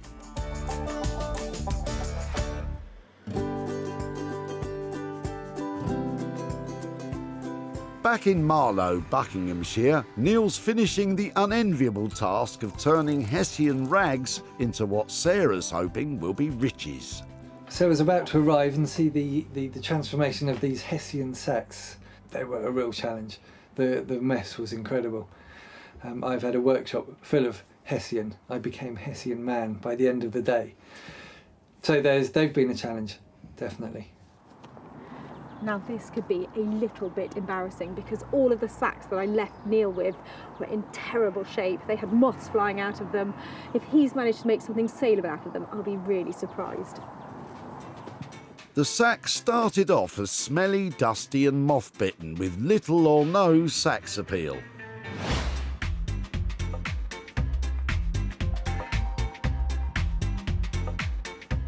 They are now multifunctional truck-style bags complete with a canvas base and handles and curtain wiring round the tops to make them practical as well as stylish. I can't wait to see them. Is it a them? There's plenty of them. I think they're amazing. Good. They look so clean and nice and fresh and fantastic. Good. There's loads of them. How many have you managed to make? 10. 10. Oh, they're really impressive. It's something that was going to be thrown away and it will just last another lifetime. It's a massive achievement. You've turned something that was, frankly, nearly useless, short of keeping your tools in a shed, into something that's highly saleable and really attractive. It took Neil long enough to make one truck. How on earth has he managed to knock up 10? Once I got the production roll going, then I was making strips of canvas all in one go. So it's fine, yeah. They've come within budget. They're bang on. They really are. Sarah's delighted and Neil's just glad he doesn't have to don his cape and become Hessian man anymore. Not sad to see these ones go. Quite happy to see the Hessian sacks go. I am so pleased with this lot. They look absolutely fantastic and they've got bags of style. Smell that? At the tip, Sarah spotted Keith and his large collection of Hessian sacks. Oh, I love these. It reminds me of a sack race when I was little. With Keith's blessing, Sarah made off with a bin full of sacks. I mean, if somebody can find a use for things like that, which you don't see anymore, it's brilliant. And that somebody was bag maker extraordinaire Neil, who turned them into multi-purpose marvels. And thanks to his handiwork, they were bought by husband and wife team Nick and Kim to sell in their online retro furnishing and lighting shop. Useful. Functional. Very functional. With the bags rehomed, it's time for Sarah to visit Keith at his home in Surrey. Hi there. Hello. Hi, Keith. How are you Yes, doing? hi. Yeah, Very not too nice bad. to see you again. Yes, and you. I'm here to catch up about the Hessian sacks that you were dropping off at the tip. Yeah. I didn't get the pleasure of working on them myself, but they went to a lovely chap called Neil, who uses lots of old materials to make new bags. Mm-hmm. So he took them and we had a discussion together about what to do with them. Well, let me show you. Okay, so here you go.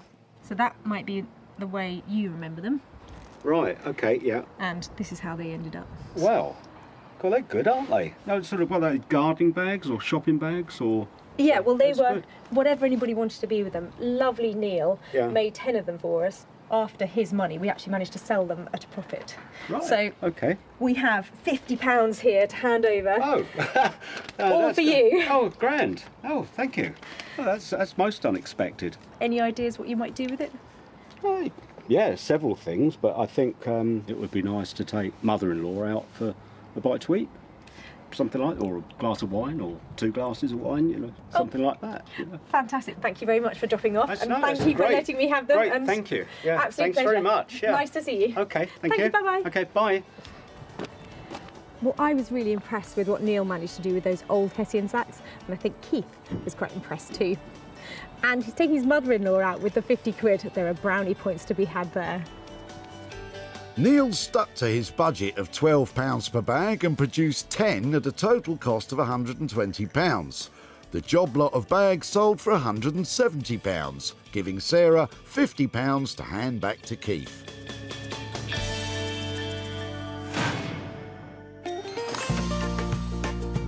So, thanks to Sarah, that's 3 items saved from the skip. The bootload of old apples became delicious crumbles. The tattered card table was given a glamorous new lease of life. And the smelly old Hessian sacks are now stylish garden bags. Well, it's been great handing over money and meeting lovely people, but I have to thank Daniel and Neil for doing such an amazing transformation on their items. Otherwise, they'd have ended up in a skip.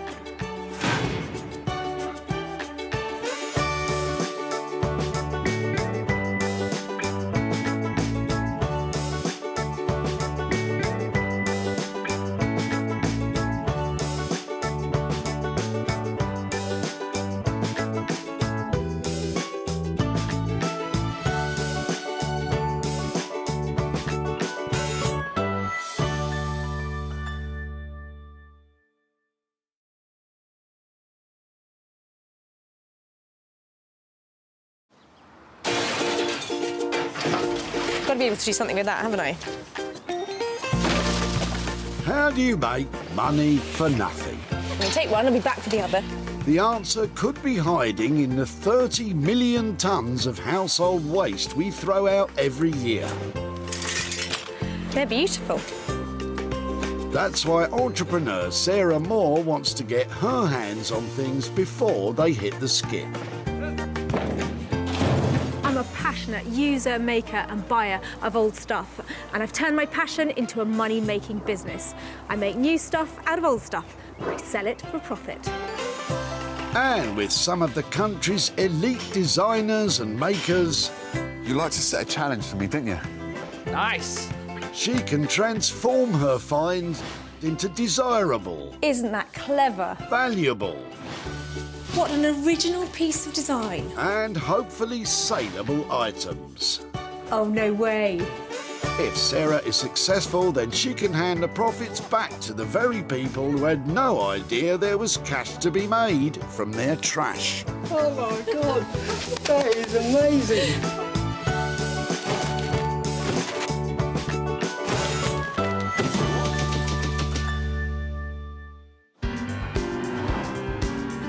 This non-stop hive of activity is the Whitley Recycling Center in Greater Manchester.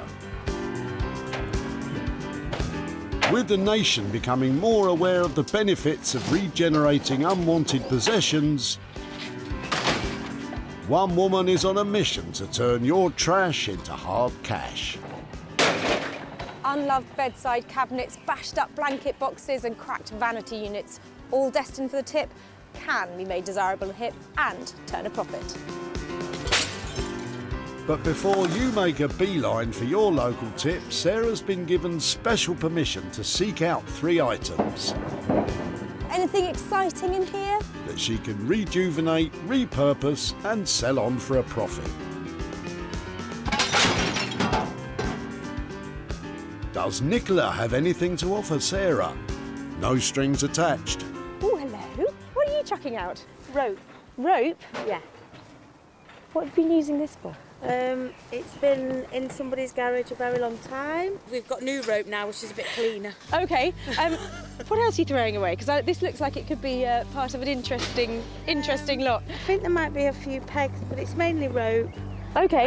And just plastic boxes and stuff like that that seem Do you mind if I have a little look? No, feel free. Really? Oh, it's heavy. This bit of old rope might be good to add it to that other batch. Yeah. It looks quite appealing. Are they skipping ropes? Yeah, old skipping ropes, but they've seen better days. They have nice plastic ones now, don't they? You know what I'm going to say, don't you? I'm going to try and make you some money from your old rope. Thank you. That'd be lovely. Thank you ever so much for stopping and letting me take that. That's fine. Thank you. I've got my work cut out with that one, haven't I? Brilliant. Have a good day. Thanks so much. Bye. What does Nicola think Sarah will get up to with her old rope? I'm hoping that she's going to make something, maybe something that's quite decorative would be lovely. Decorative, good call. I'm sure Sarah already has millions of ideas what to do with it though. What on earth am I going to do with this? Oh, maybe not. It's really strong. And there's miles of potential. Fortunately for her, she knows a couple of craftsmen positively brimming with ideas. This is Josh and Ollie. They use natural and recycled materials to make bespoke furniture and handcrafted artworks. They're not only business partners, they're best buddies too. We've been friends for years, I don't know how long, but ages now. We teamed up and then it's quite a nice combination of skills that we have. Yeah, I think we've got a lot of ideas between us, a lot of fresh thinking, and it just works together quite nicely as a team. The fact that we haven't fallen out completely and we've been working together this long kind of shows it's working. Yeah. Question is, will Josh and Ollie be jumping for joy when they see this lot? Maybe not.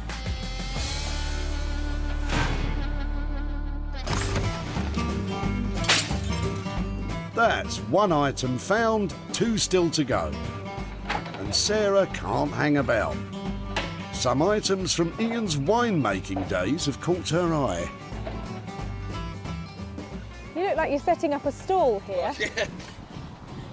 Well, had I had more time with my house move, I may well have tried to sell some of this stuff. Okay, you're on the move. But because we're moving tomorrow and life's a little fraught, I've decided it had to go. Okay. Today was the day. I quite like some of this stuff. This is the kind of stuff that I see up for sale with a few quid on it all day long. I like the Demijohns. Okay, I've got another 2 inside. Have you? Yes. Can I take them away? You can take them away, yeah. A demijohn is used for home brewing wine, which was a popular way to make cheap alcohol in the 70s, often with outlandish flavours such as fig and parsnip. But the results often literally left a bad taste in the mouth. Let me take those away and say thank you so much, and I will try and make something better than wine out of them, because I wouldn't make good wine. Brilliant, thanks ever so much. Has Ian any idea what Sarah intends to get up to with these demijohns? I suppose you could actually somehow get them together in a clump and make some sort of design item out of them, but I'm at a loss. You and me both, mate. Classic 1970s housing paraphernalia. Everybody was making wine back then, and nobody's doing it now. So there are loads of these that I see. There may be loads going round, but that doesn't mean there's loads that can be done with them. But Sarah knows a man that's seen a demijohn or 2 in his time. Welcome to the wonderful world of Guy Trench. He combines imagination and illumination to make one-of-a-kind lighting. Guy and his crew of skilled craftsmen turn relics of the past, or old bits of trash, into quirky and cool lamps. I think the disposable culture we live in today is appalling, really, what we throw away, but it's not made to last. In the old days, they made things to last, and that's why I like doing what I do. It's keeping those things alive. So, for example, the old cameras. Why have them in the cupboard? There's something that ought to be brought out. So if we can turn them into a lamp, then we're going to keep it. But you could say to your grandchildren, say, that's what your great-grandpa used to use, that thing. And it's something they can relate to. So it's lovely preserving a bit of history. Isn't that rewarding? Fantastic. I get the feeling that Guy will meet this challenge like every other, with a smile on his face.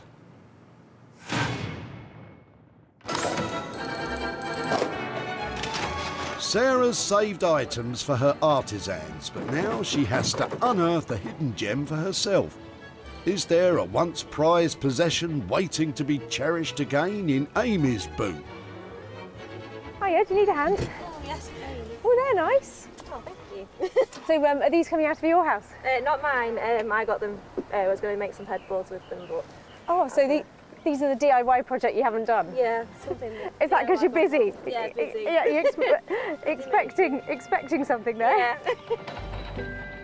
Amy's expecting a baby, which has put paid to her DIY designs.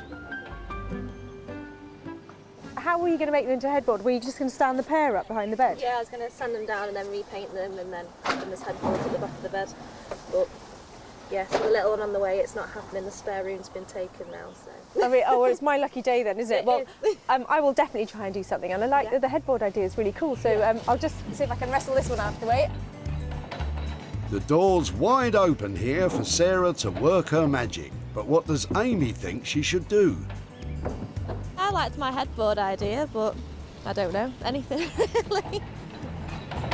Life just got really peachy. I mean, look at those two. They've got lovely old lines. They're made of solid, chunky bits of timber, and the colours on them are bang on. Hear that? That's profit knocking.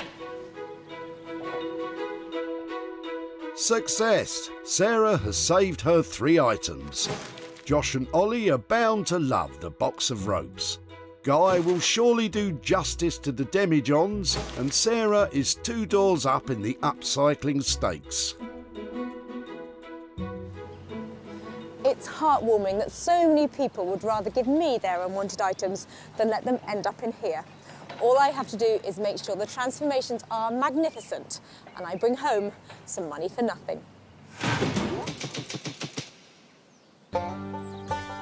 Glorious Sussex countryside. A haven for wildlife and woolly farm animals alike. Which is perhaps why our bearded boy wonders, Josh and Ollie, feel right at home here, happily beavering away in their workshop, blissfully unaware of what delights Sarah's bringing their way. Sarah's going to be here in a minute and looking forward to what she's going to bring us. Hopefully it's something nice and old with a bit of character or something. Afraid not, Ollie. Yeah, never quite know what Sarah's going to turn up with, but that's half the excitement really, because you just don't know what's going to happen. So yeah, looking forward to it.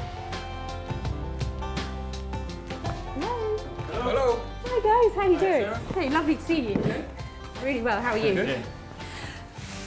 Wow. You've got quite an interesting mix of different things. A lot of rope in there. I just thought, you guys are creative. You could do something with it. Well, ladies and gents, what you've just witnessed there is a masterclass in passing the buck, or as Sarah likes to call it, empowering her collaborators. Well, this stuff here is so nice to look at, isn't it? I mean, I know it's not all like that, but the natural kind of jute stuff, it's kind of lending itself to some sort of artwork, sort of like wall art or something. Have you done that before? Is that something you're comfortable with, that kind of thing? We've done wall art before, never anything using ropes, so yeah, it could be interesting. Yeah, it's a new material to us. Sarah's mantra for making saleable, upcycled items is combine beauty and utility. Artwork is outside of her comfort zone. Budget, can we like pluck a figure out of the air that I can leave you with and make money out of? How would 300, 350 sound? It sounds all right. It's a bit of a leap of faith because at the moment it looks like this and I can't imagine it looking amazing on a wall, but I know what you lads are capable of, so 300, 350? Yep, done deal. Thank you very much. Game on. See ya. Bye. Well, I've just left the boys 300 to 350 quid to make some money from some old rope. I'm a bit worried, actually. It's really difficult to sell artwork. I normally go for beautiful and useful, and here I'm just hoping for beautiful. But I trust them, and they obviously have a vision going on in there. I just don't know what it is. So fellas, what are you thinking? It's a bit of a ropey one, this one. Nice one, Ollie. It's not for everyone, really, is it? Very droll, Josh. Might tie us up for a while. I think it will, won't it? You're stealing all my material here, boys. These naughty scamps are all jokes, but £300 to £350 budget is a sizable investment. I'm certainly intrigued, but I just hope the lads can pull this project off.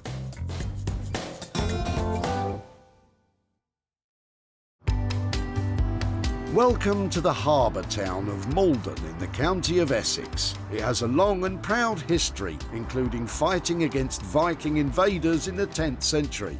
And here comes another fierce warrior in the battle against waste. Good luck fighting her off, Guy. Always looking forward to seeing Sarah, always bringing something different, always something new, and I so enjoy creating different things. So yeah, looking forward to her. Whenever I see a Demijohn, I always think about parsnip wine and not very nice homebrew. So I'm hoping that Guy can make something a little bit more tasteful out of this lot. Hi there. Hello, Sarah. How are you again? I won't shake your hand this time. My word, what have you brought here? 4 Demijohns. How lovely. Yeah, well, I'm hoping they're going to be lovely. Should I pop them on the table? Pop on the table. 4 dusty table lamps, I thought, or something. What do you reckon? That's right. Well, we do Demijohns. What do you do with them? We turn them into hanging lights. So what we do is we had them up here, we cut the bottom off, we then put a very funky bulb in the bottom, so it's one of these new filament bulbs. And when we cut off here, we have a raw edge, and we cover it with either copper or a silver ring going around it, so you don't see that nasty ring when it's, edge on when it's up in the sky.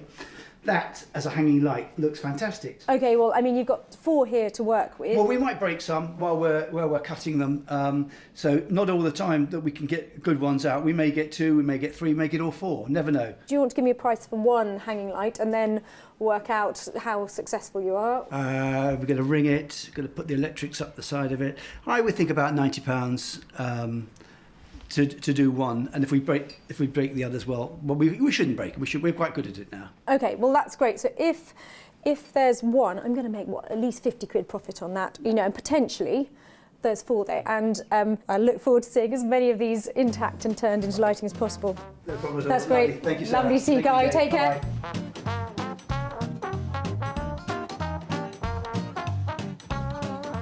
That really is the best possible outcome for those Demijohn, because I was worried they might be slightly pedestrian table lamps, but as hanging lanterns, they're going to look fantastic. A genius idea.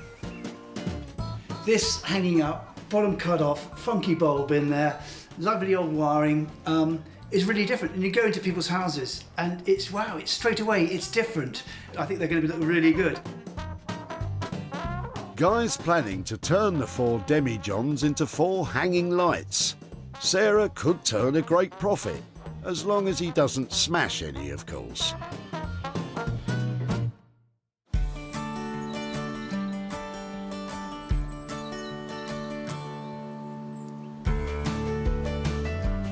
Bramble! Sarah's back with her lovable big pup Bramble at home in Sussex. She's dropped off the Demijohns and the rope, and now she's got to get cracking on the pine doors. Amy had planned to turn them into headboards, but what's Sarah's big idea? I've had a good look at the condition of them and they're really rough and ready, so to reposition those to inside the house, it's going to be a lot of work. So I thought I'd go for something really useful to go in the garden. I'm thinking about making a potting bench. Gardeners use potting benches as a work table in their sheds and greenhouses for potting seedlings and plants. But where to start? I have never done anything like this before, and in order to make it stable, I'm going to have to use some real carpentry skills. But it's all right, because I've got a saw. The secret of a good sawing motion is to angle the blade at 65 degrees from the wood. Use one hand to hold the saw while the other supports the wood, and use long, smooth strokes. And don't bear down, let the saw do the work. Basically, all the things Sarah isn't doing. quite straight. What she may lack in technique, she makes up for with enthusiasm. Right, so that is going to be the back panel of the table, and this is going to be the work surface. Sarah's combining her wooden work surface with a metal tray. But first she has to cut a hole for it into which the tray will fit seamlessly. Easy peasy. Maybe get some power tools out to help me with this one, so put that aside for a sec.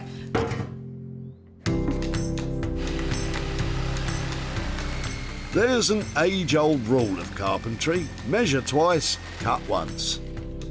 Right, let's hope this fits and doesn't fall through. Or you can do what Sarah's done. Sketch a rough outline and hope for the best. Perfect. She's turned up trumps again. I'm so happy for her.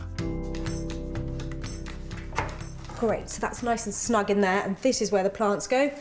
Now I need to turn that into the base of it. Are you all ready for another top tip? Here we go. When using a power screwdriver, make sure to use the correct size of screw bit for the screw and don't apply too much torque as it will strip the screw head.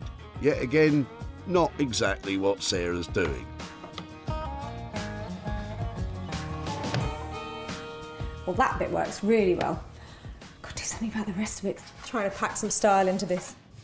And Sarah's idea to pack in the style? Some corrugated iron and a bit of old fence. Oh dear. So far, Sarah's only forked out £16, but right now her potting bench is less shabby chic, more just plain shabby.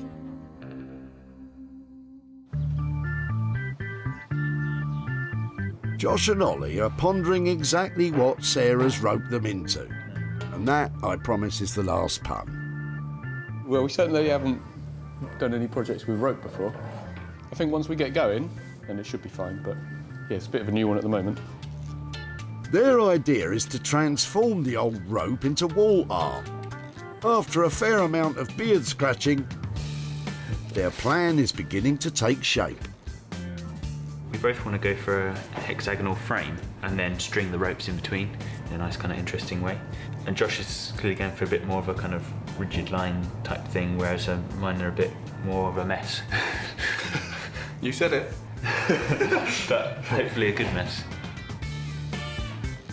One thing they can't make a mess of is the measurements. The lads have got to get their angles spot on to create the hexagon frames. Pretty sure it should be 30 degrees. Oh, Josh, obviously a 30-degree angle would create a 24-sided tetracosagon. Or maybe I just made that up. 120. Top of the class, Ollie. Probably ready to start cutting some wood. This is going to be the frame. So chosen oak to do the frame out of. I just have to cut it up into strips first of all, and then cut the angles on it in order to get our hexagon. While Josh cracks on with the wooden frame, Ollie is sorting out the rope. They plan to keep the rope made out of jute with its strong vegetable fibres in its natural colour while dyeing the cotton ropes. For the frame, the lads are working with strong and sturdy oak. I think we just thought it would be a good option colour-wise. It will blend in a little bit with some of that natural jute rope, but then it will contrast again with the blacks and the white rope as well. So yeah, it's a good balance, it's in the middle, and it's just a nice choice of wood. It's also expensive, so to make sure he's got his angles exactly spot on, Josh cut 6 test pieces from scrap wood. Just to check that my angles are all right on the saw, so I don't waste any of the actual material. It's looking roughly like a hexagon. Roughly just isn't good enough. It has to be seamless, so Josh is using a strap clamp to hold it all in place. It's looking good. See if you can see any gaps through those. Perfection. It's back to the machine room for Josh to begin making the wooden frames. That's the easy part for these guys, but working with rope is a new challenge. Ollie wants the cotton ropes to catch the eye when coloured. For the first one, he's using a jet black acid-based dye. It's on with the safety gear before pouring in the dye. Ollie's right to be careful, but his tub might be letting him down. I don't think that's completely watertight. Allow me to translate. I speak fluent muffled. I don't think this is watertight. Yep, we can see that. The coloured ropes will be the focal point of Josh and Ollie's artwork, but right now it looks more stomach churning than eye catching.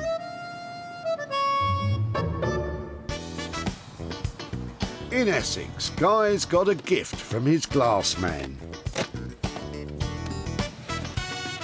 He sent 4 Demijohns to a professional glass cutter to undergo the delicate operation of having their bottoms sliced off. Easy does it, Guy. And here we have one of the Demijohns that Sarah rescued from the dump. And what we've done is we've just cut the whole bottom off here, which is, we break some sometimes, but I think that, yeah, hanging down with a bulb on the bottom of it, and then what we do is we'll ring it with a silver or copper sort of pipe around the outside of it, so you lose that nasty glass look and it'll just look a lot nicer. I hope you've got another 3 just like that one in that box. So right, we're off to the workshop with this now. Where, as luck would have it, we find a qualified electrician. Right there, Steve. Demijohn. 1 Demijohn. Not for long though, Steve, if you work your magic. We'll just get those wires and pop it through the top here. Oh, right, okay, yeah. Good old Sparky Steve is going to take the project to the next stage of its journey, from passed over picture to lush lighting. This I can see ending up in a kitchen. If you know, you put 3 over an island in the kitchen, looks really different. There are so many people who've got round balls, which everybody's got those, but nobody's got something which is like a bell shape and with the little ears on the side here. But it's rather a shame to see them just thrown away when there is another life. Once you see this hanging down with a funky bulb in, it just looks different, and it just says reclaim, recycle. You're just using something again. There's nothing we like more than to see trash transformed. Now it's time to witness Guy's light bulb moment. Literally. Oh, that looks very nice looking. And that, with a silver ring going round inside there, will just finish it off nicely. Let's try another bulb in there. These bulbs may look old-fashioned, but they are eco-friendly. They have a vintage style, but are actually long-lasting LEDs. Okay, and that's quite funky. I think the joy of these sort of new modern sort of old-looking bulbs is that you can have a play and see what you like to put in these. We'll just try one more. Oh yeah, that's the one. They look great, don't That's they? the one. Yeah, it's just got something more happening on that one, I think. It's looking good, Guy, but what about the other 3? Did they survive the glass cutters? So, Guy is getting to grips with his Demijohns, and Josh and Ollie are getting on with their old rope. But what of Sarah and her potting bench?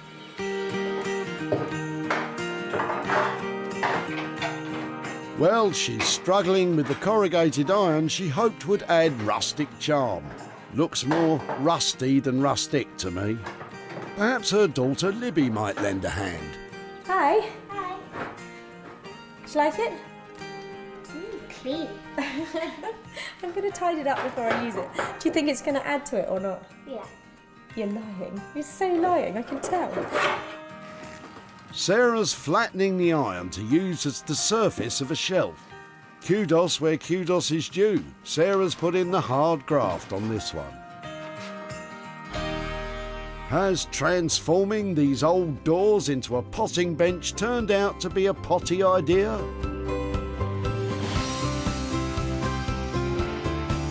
Well, I'm impressed, and I'm sure Libby will be too. What Sarah may lack in carpentry skill, she more than makes up for in gumption and vision. The wavy iron's not so wavy anymore.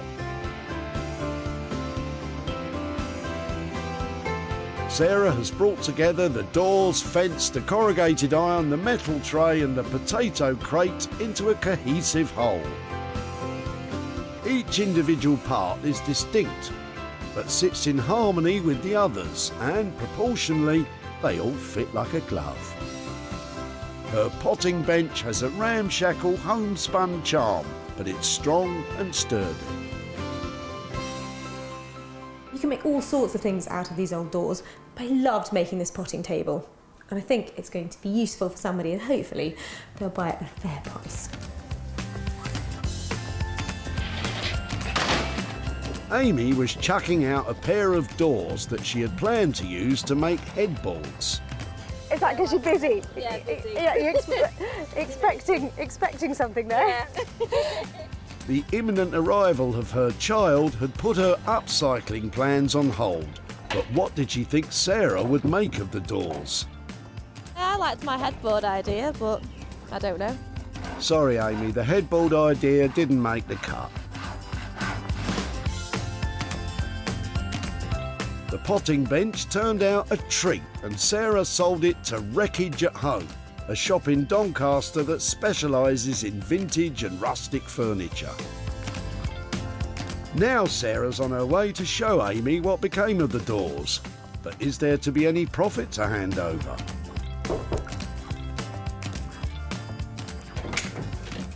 Hi, hiya, how are you? I'm good, how are you? Yeah, very well. I see the expansion project's coming on. Yes, nearly there. Now, you were dropping off old doors, and I think you'd been inspired. You were going to make something out of them, weren't you? Yeah, I was going to make a headboard, but having another little one, so that spare room's gone out the window. As I'm sort of a DIYer, Yeah. I thought I'd better do something that I knew would be really robust and saleable. So I made something for the garden. Oh, right. So I hope you approve, as somebody likes to take on a project. So I've got some pictures here. Yeah. I hope you approve of what we've been up to. But here are your doors. Oh, how lovely. They have been transformed into a potting bench. Oh, they're lovely. I'll have them back now. So what do you think? Oh, I couldn't have imagined you do something like that, so I just thought headboard and that's all I thought, so yeah, they're really nice. Great news that they have actually been sold, and I've got a little bit of profit to hand over to you. Hold on 1 second. They've got £4 there. Oh, thank you. And another 95 to go with it there. Oh, so thank you very there's £99 Oh, fantastic. for your Didn't old expect doors. that. Thank you very much. Is that a surprise? Yeah, definitely. That's really good. Thank you very much. Oh, well, it's a pleasure. They were good fun to work on. So, new baby coming along, lots of things that you need. Yeah, Will that go definitely. towards that? Or That is something definitely going else? towards new baby, yeah. Very good luck with the expansion of the family. Thank you very And much. I hope that finds a useful place. It and definitely will. Thank you Brilliant. very much. Thank you. Very nice to see you again, Amy. Thank you. Thank you very much. Bye. Sarah spent £11 on the metal tray and potato crate from an online auction site and a £5 on some paint. She sold the potting bench for £115, earning the tidy sum of £99 for Amy. In deepest Sussex, Josh and Ollie are awaiting Sarah's verdict on the wall art they've created from a jumble of old rope given the heave-ho. Well, I left the boys with a box of dirty old rope, and who knows what they've done with it to make it something that people want to buy as artwork. I'm hoping they've managed to pull it off. So am I, Sarah, so am I.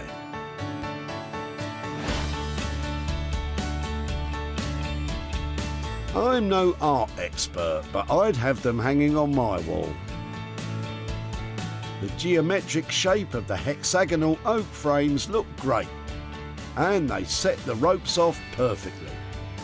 Josh and Ollie have dyed the cotton ropes bold and bright colours, while leaving the jute ropes alone to add a rustic counterpoint.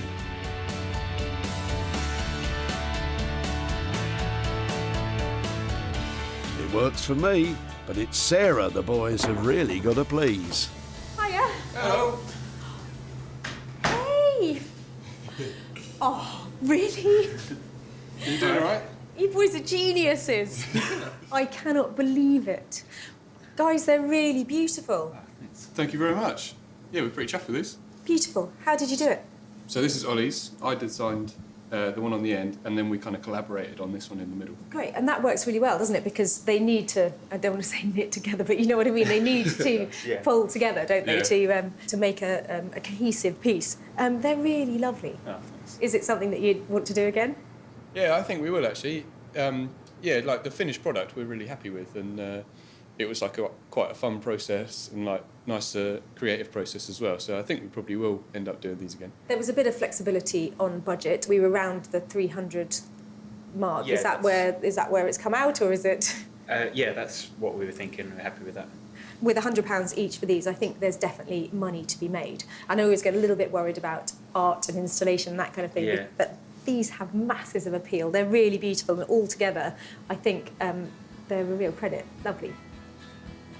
Thank you so much. You're welcome. Sarah's well pleased. You did good, fellas. At the dump, Nicola had a boot full of trash ready for the tip. Oh, hello. What are you chucking out? Rope. Rope? Yes, rope. Did Nicola have any ideas what to do with it? Maybe something that's quite decorative would be lovely. I think you'll be more than pleasantly surprised, Nicola.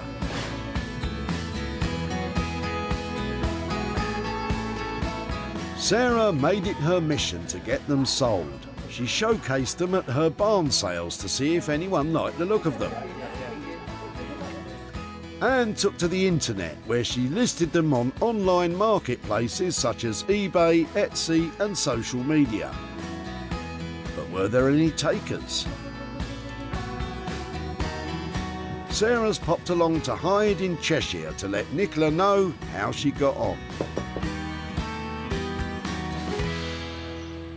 Hi, Nicola. Hi, how are you? I'm really well. How are you? I'm all right, thank you. So you were rushing about and had a car full of stuff, and it was the old ropes that were really at the end of their life, weren't they, when Yeah, you were they dropping them off? So I thought that they had, some chance of being made into something else. Have you thought about what we might have done with the rope? We had a little bit of a think about it. We thought maybe that you would wrap them around something or maybe make a picture. We made wall art from it. It went to fantastic guys called Josh and Ollie in West Sussex, and they specialise in combining old stuff and new stuff, and particularly like using wood. So I've got some pictures to show you of how it turned out. All right. Here are your rope wall art. Oh, wow, they're fantastic. Typical, all those lovely ropes. They have made into 3 lovely pieces. Basically, they are beautiful English oak hexagons, and they have dyed some of the ropes. They took all the different coloured ones and used them as much as possible. They are currently on the market. Art is something that I think takes a bit longer to sell than maybe a table that everybody wants, but they are lovely pieces, and I will be making a big effort to make sure that I come back to you with We some appreciate profit. that. Thank Okay, you. lovely. Well, thank you so Thank much for you. letting me have the ropes. All right, Bye-bye. thank you, bye. Josh and Ollie's labour and materials came in at £300, but without any buyers, we could be facing a loss with our rope art.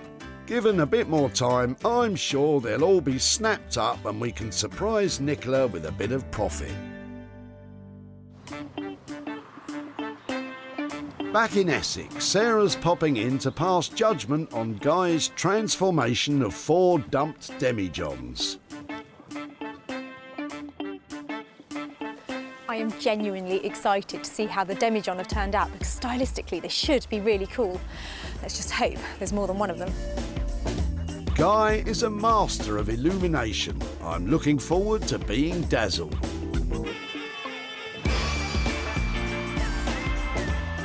Loving your work, Guy. The Demijohn has been finished off with a super sleek aluminium ring which hides the nasty cut glass edge and complements the retro light fitting and snazzy silk cord. Who'd have thought that a dusty old Demijohn could become such a luxurious light fitting? And while one is lovely, 4 would be fantastic. Did all 4 of the Demijohns survive the glass cutter? Hello. Hello, Sarah. How are you? Wow, you've been busy. Lovely to see you. Lovely to see you. Lovely to see this. Isn't that beautiful? Yeah. It's. I hope you'll be pleased with it. Is that really our tip find? That's your tip find plus 1, 2, 3, which have not been broken. Oh, fantastic. That's amazing, because I thought that you would not be able to make all We of can never guarantee with glass. When you see these old bottles here, they're thick one side, thinner the other side.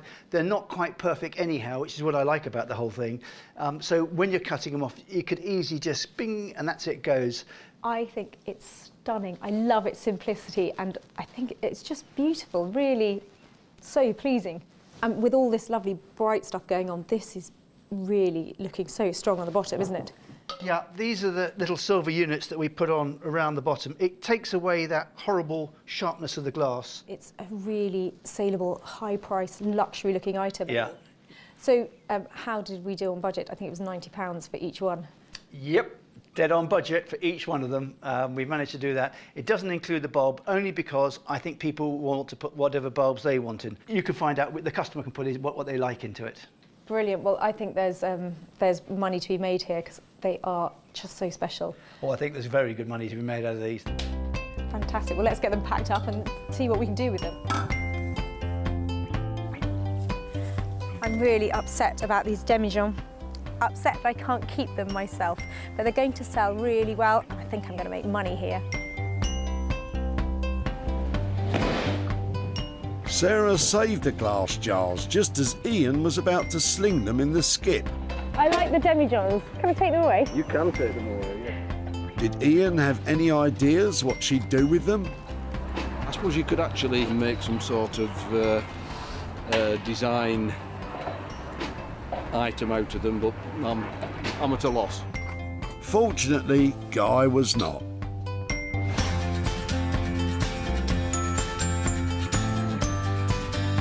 Sarah listed them online, and unsurprisingly, there was a lot of interest. The first one to get snapped up went all the way to Hastings to Antiques and Vintage Shop Flush, where owner David was happy to hang it in the window. I'm absolutely delighted to have this Demijohn in our shop. It's an interesting and quirky lamp, and it's exactly the kind of thing that we like to sell here. And there was another order in St Albans. Lee Farrer runs online shop The Salvage Seller. And oh look, she's got more than one. But did she take the remaining 3? Sarah's travelled to Hyde outside Manchester to show Ian what became of his homebrew holders. Hi there, Ian. Hi, Sarah. How are you? I'm very well, thanks. How are you? Yeah, very well. So, fully moved and... Fully moved. We're settled in at last. Yes, it was a bit traumatic at the time, but I wouldn't like to go through it again. It's very stressful, isn't it? I know that sometimes at that point you get slightly less discerning about what you're throwing away, so I loved seeing your Demijohn. Had you done much brewing and winemaking with them? I used them for a few years, and when we started to unpack, I discovered I'd still got 2 of the original bottles going back to the 70s that I'd never drunk, that were in the back of a wine rack that I'd forgotten about. And have you still got them? Can I see them? have still got them. You can, yes. I'll just grab them. So there we go. There's a 1980 gooseberry and a 79 Beaujolais that I made from a kit. And it's lovely. It must be. And there's no sediment. I'm sure it tastes like vinegar, but we shall try it one day. So we took your Demijohn all the way to Essex to a fantastic guy called Guy Trench, actually, who specialises in using things like your Demijohn to make into lighting. And I've got some pictures here to show you. Oh wow! Okay. So. Goodness me, those are fabulous. So that how did he do that? He has a rim made specially to go on the bottom of them. So right. So you think they look all right? I think they look absolutely fabulous. Yeah. I managed to sell them all. Okay. They've gone to houses, new homes all over the country. Oh, that's great. Well, that's wonderful. And I've got a little bit of profit. I managed to make £20 out of your Demijohn, but oh, wow, okay, well, it's a bonus 20. I was throwing them in the tip, so it is money for nothing. So Might you have something off the top of your head you're going to do with that?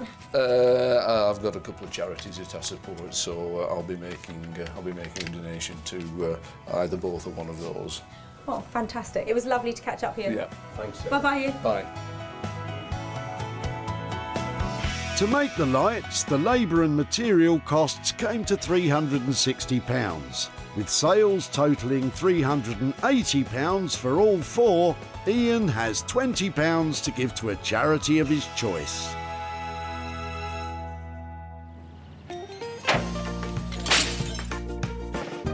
Sarah got her hands on 3 unwanted items destined for the landfill.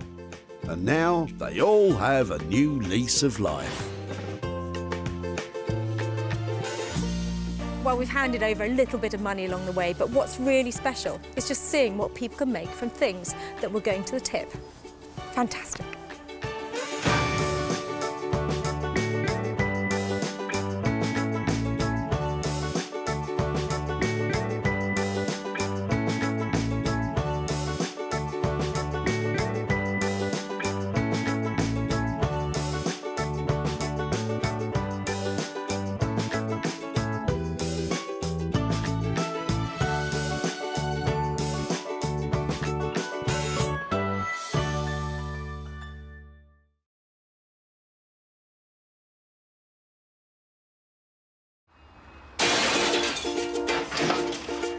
Oh, just before you throw those away. How do you make money for nothing? Can I have it? You can have it, yeah. The answer could be hiding in the 30 million tonnes of household waste we throw out every year. Now this is one seriously unusual tip find. That's why entrepreneur Sarah Moore wants to get her hands on things before they hit the skip. I'm a passionate user, maker and buyer of old stuff, and I've turned my passion into a money-making business. I make new stuff out of old stuff, and I sell it for profit. And with some of the country's elite designers and makers... These were going to be thrown away? Seriously? I love it, love it, love it. She can transform her finds into desirable... It looks brand new.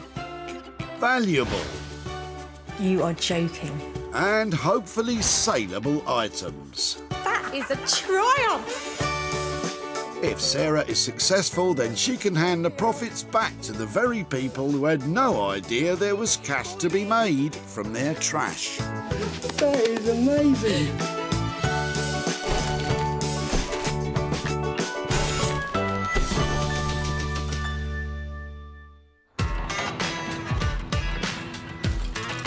Welcome to the West Midlands.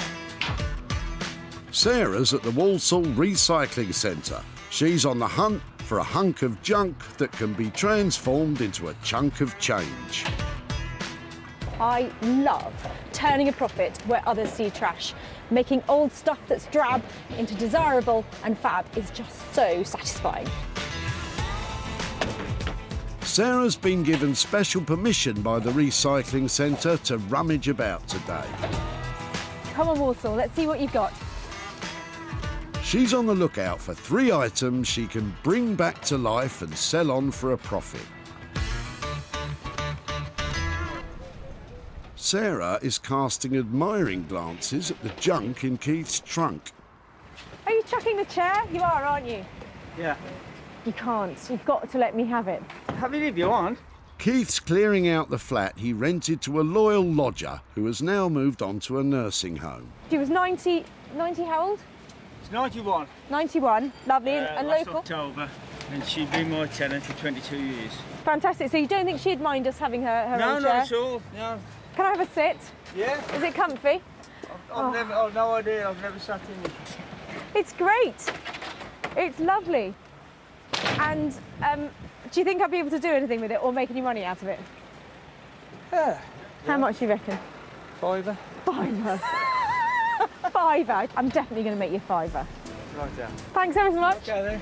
If anyone can scrape a profit from this chair, it's Sarah. But not if she scrapes Keith's car with it first. Ooh, careful. The design of the chair is good, isn't it? You know, to make one of those now would cost a lot of money. Definitely. Check this out. It's retro, it's ruined, but it looks like it's got so much potential. And I think it's going to look $1 million and hopefully make a pretty penny too. The best bit is the transformation is going to be da, da, da. It's going to be amazing. Sarah says retro. I say, oh no. Let's find out who she's picked to help make this seat saleable.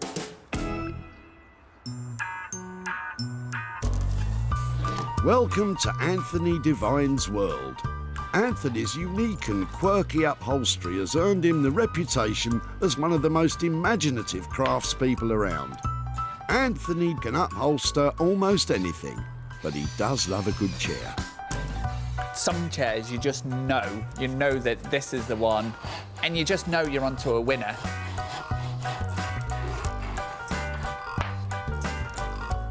You can look beyond the kind of the dirt and the holes and the grime, and you think, yes, we've got a gem here. And then it's a matter of teaming it up with the right fabric. And then from ugly ducklings are beautiful swans. He may be hoping for a beautiful swan, but this one might be a lame duck.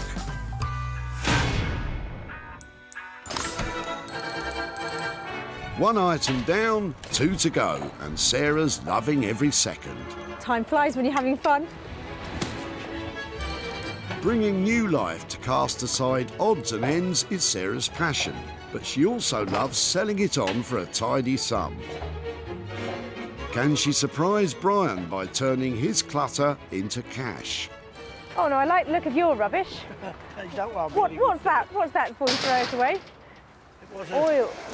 An oil tin, but... Oh, it's all solid in there, is it? Retired engineer Brian's getting rid of all the old bits and bobs from his garage. Oh, I quite like that. Okay, and then what are these bits? Are they...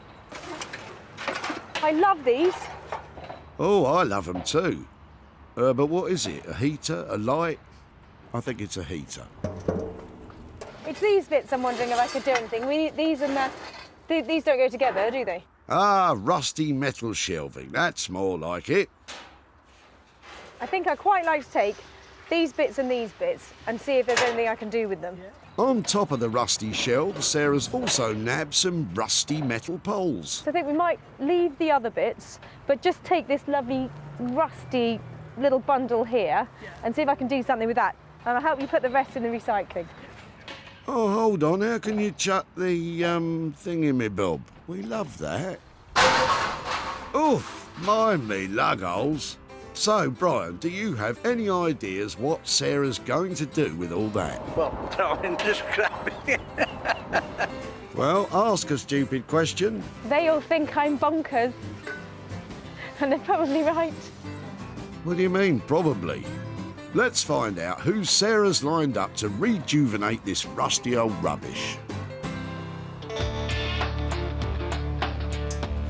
Artist blacksmith Beck Simon is an expert in manipulating metal into high-end furniture and bespoke metalwork commissions. Blacksmithing as a craft, you know, it hasn't really changed over the hundreds and hundreds of years it's been around. We still use fire as a tool. We've got an anvil and a hammer. There's something very sort of medieval about it. Together with husband Dave, this formidable team has the skill and imagination to create something special from any old iron. My passion for the craft is trying to use it in a very contemporary way, still keep it alive and involve it as much as I can with any job that we do. Yeah, you're a passionate woman for sure, Bex, but I'd like to see you get excited about this pile of junk.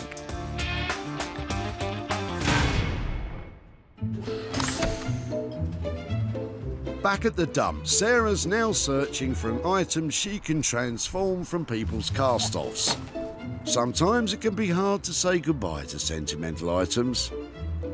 and sometimes not. What are you throwing out then? It was a picture of my partner's first wife. Which skip would you like, that one? In the rubbish? Smashing. Oh, how lovely was that? Oh, a day at the dump can be so therapeutic. But back to business, and Sarah thinks she's spied something good underneath John's bush. You've got your work cut out. I'll come back in a moment when you've got rid of your greenery. Are you sure you see something under there, Sarah? Ah, old curtains lining the bottom of his boot, of course. Wow. Do you know what that is? No. That's vintage Sanderson fabric. I can understand it. Okay.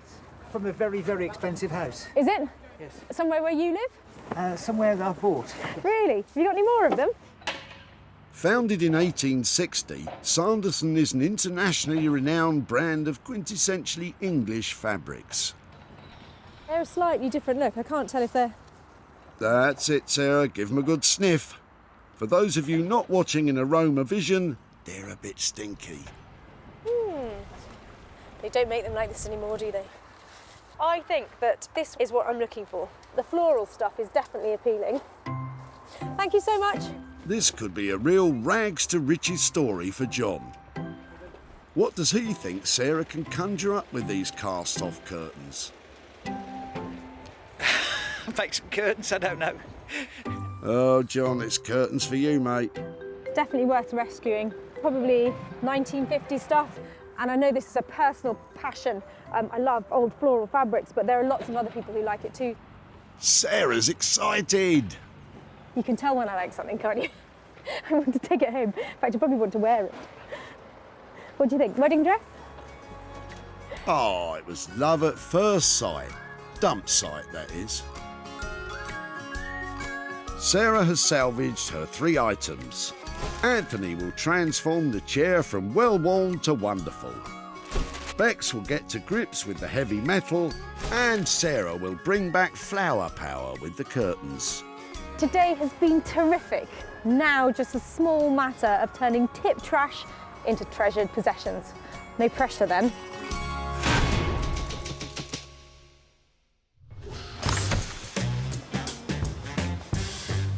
For Sarah's first stop, she's travelled north to Manchester to unload the old brown chair on furniture restorer Anthony Devine. When Sarah and Anthony have worked together in the past, well, let's just say they haven't always seen eye to eye. But this time I want no fighting, OK, children? Or there'll be no upholstery for anyone, all right? So anybody who knows me knows that I like to be kind of in control of what I do. What I'm not particularly comfortable with is when people turn up and they already have what they want to do cemented in their kind of the mind. So when Sarah turns up, it's always a little bit tricky that she has one idea and I have the other, and somehow we've got to kind of merge them together. So yeah, it's going to be an interesting one today. Devine, are you in there? I've got a bad feeling about this one already. Right, Sarah, if you just keep your opinions to yourself, don't be too pushy, you'll get on just fine. I have had a few ideas about it. Oh, here we go. I actually love the wood and the fabric together, so I think it would be good to enhance this. We've got to get this kind of colour off and Yeah. a rich colour and show that actual wood. So we'll do something with the wood, and then that'll really work nice with the fabric. Okay, so I thought Oh no, she's had it again. maybe kind of grass green coloured. Spring green or summer green, are we talking? Oh, I think that kind of moss you find under a bush. Summer pasture. Yeah. Do you think that? Do you think that would work? Hurrah, a miracle, they've agreed. And maybe some flowers in the pasture. You know, something bright as the You button. had me to that point. I don't look too far down the line in trying to pinpoint everything out of what we're going to do, because I think things will take its kind of natural form, and then from there it'll almost be obvious of what we do. I'm thinking of the nightmares that went before. Let's just keep it simple. Just keep it simple. So heaps of potential. I'm going to do the professional. It's going to cost you. So how much then? I'm just not hearing the money. We're probably around the 475 mark. Okay, if you do it for 450. Oh, she's giving him the look.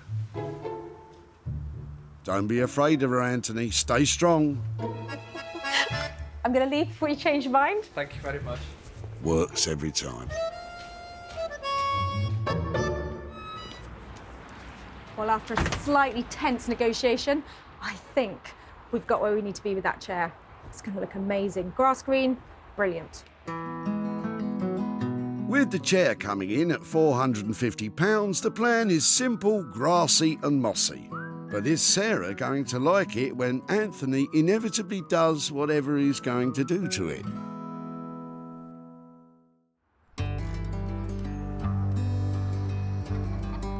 From the north down to the south and the tranquil Surrey countryside, Sarah's brought along the rusty shelves to husband and wife, Bex and Dave.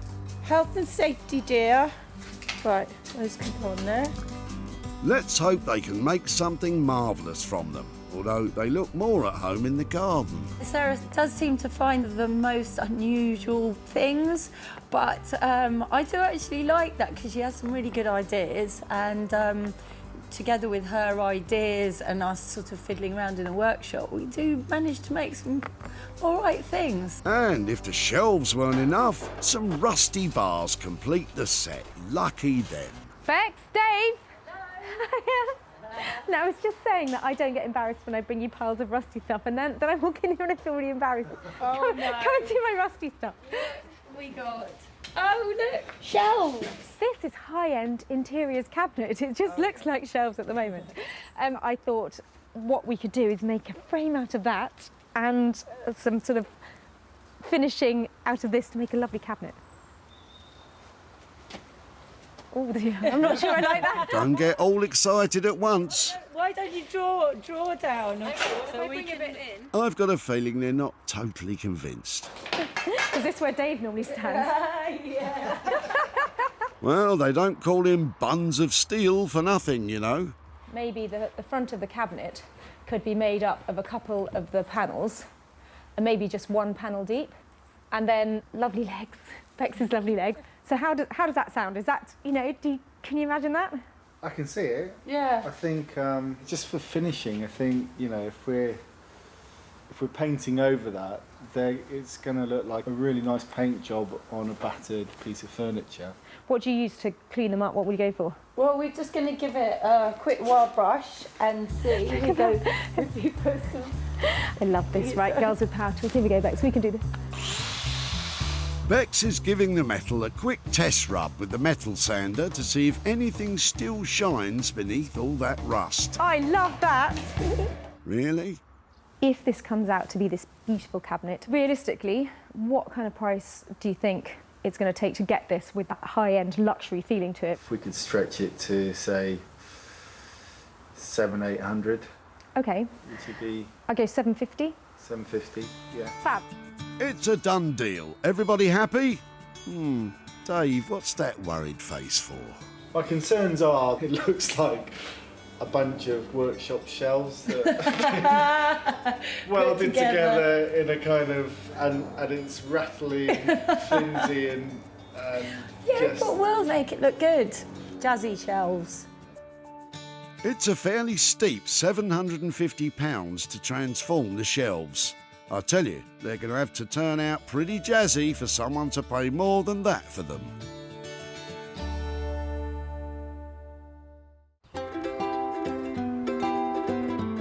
With our makers put to work, it's now over to Sussex and time for Sarah to put her own skills to the test. The old curtains are fresh from the wash and ready to be transformed into something. I don't think she knows yet. I am so excited about these. As you might be able to see, they fit right at home with my little collection of fabrics. But I'm going to make something out of them and hopefully make some money. What Sarah decides to make depends on how much usable fabric she has, and oh, that doesn't look great. Some of it is in really bad condition. It's such a shame, so I can't use all of it. So the best thing, I think, is to try and reclaim the fabric back into panels and then see exactly what kind of projects I'm going to be able to do. So I'm just going to try and unpick along the seams. You can do it using a little unpicking implement that you can get, or you can snip and you can rip. Snip and rip? Well, I can see the snip, but what about the... Oh, there it is. She wasn't joking. With the curtains ripped to bits, Sarah starts to remove the heading tape. That's the bit the hooks go on. I want to get as much fabric out of this as possible, because even a 6-inch square might make a lavender bag or a collar or something pretty. And as this fabric's getting rarer and rarer, you want to make the most of it if you get hold of it. Modern upholsterers are desperate for well-preserved vintage curtains to use in high-end interiors. They also work just as well to line the boot of your car. There's a lot of interest in it. This is commercial, and because it's original, it's the holy grail to find something like this. So making cushions out of this, I think I've got a real chance of making a profit. Cushions, that'll do. Now for backing fabric, I'm going to have a look in my little store. I've got velvet. I bought these both panels for £3 at a car boot sale a couple of weeks ago. Beautiful cotton velvet. So that's one possibility. If not, maybe something plain. Sarah's using scrap materials for the backs to maximise the number of cushions she is able to make. She's starting by cutting a template to fit a roughly 18-inch cushion. The simplest way to make a cushion is just to make one which has an envelope back, which basically means you have 2 layers of fabric over the back that overlap, and that way you don't have to do zips or buttons. The next step is to sew the front and back panels together. And after it gets stuffed, it's done. Well, one of them. That's come a very long way from being used as a rag to protect the boot of somebody's car. Sarah already had the cushion fillers, so has spent just £10 on the backing fabric. But how many cushions will she be able to rustle up? The more she completes, the more profit she can make. As Sarah cracks on, it's time to head to Manchester, where upholsterer Anthony is working some magic on the old drab chair, we hope. Ta-da! Nope, still old and drab. Take the back off. Anthony is used to working with old furniture, but it's getting harder and harder to come by. I mean, you like to see your Parkinolls, your Urkels and stuff like that. I mean, 10 years ago we were chucking them out for fun, and now, well, now we're taking them out the skips. And just as well. Anthony starts by removing the 1950s fabric. He wants to completely strip the chair to its bare bones. But it takes a lot of elbow grease to get out all those original tacks. That's it, Anthony. Hit it. All I can hear in the back of my head is, you know, the guy doing the voiceover. It's it, Anthony. Hit it.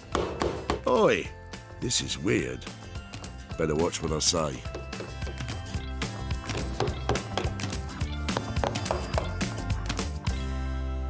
With the material removed, Anthony is enlisting his helper Marianne to help sand back the exposed wood. Anthony is applying a clear protective wax first, and then a darker wax on top to bring out the natural grain. This chair's probably 60 years old. No replacements needed. No arms, no hips, no knees. There's probably not that many. I better not say that 60-year-olds are as strong as this.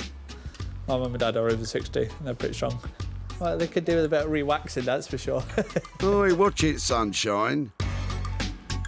To pad the back of the chair, they're using a base of green layered felt and then an extra layer of cotton padding that Anthony is stapling in place with a pneumatic stapler. So we're ready now for the calico. We've got our kind of comfort layer here and we're ready to go with this. So this is we call it the FR, which stands for fire retardant. Ironically, the only thing that does catch fire on a chair that has been treated with fire retardancy is the fire label itself. Is there not something else that'll catch fire? Pardon? Wood? Yeah, and the wood will burn too. Anthony has listened to Sarah's ideas and has picked a grassy, mossy wool for the bulk of the chair. It looks more like he's recovering a snooker table. He's even got the chalk. Right. Sarah chose the green because I believe this is the on-trend colour for 2016. Really? So snooker's the big thing this year, is it? Could potentially be like that. Something seems a bit fishy here. Anthony's playing this awfully safe. But just watch, he'll be waiting for us to go and then the real transformation will begin.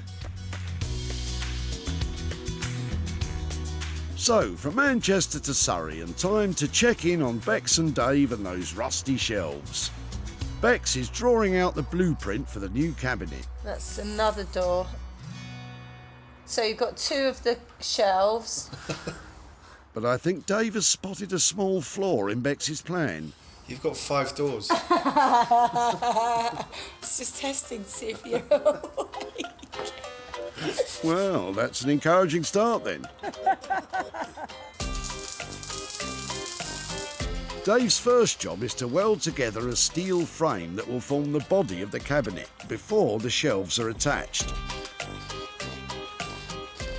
Dave was having a little trouble picturing this as a high-end interiors piece, so Bex has been coming up with ideas to bling it up a bit.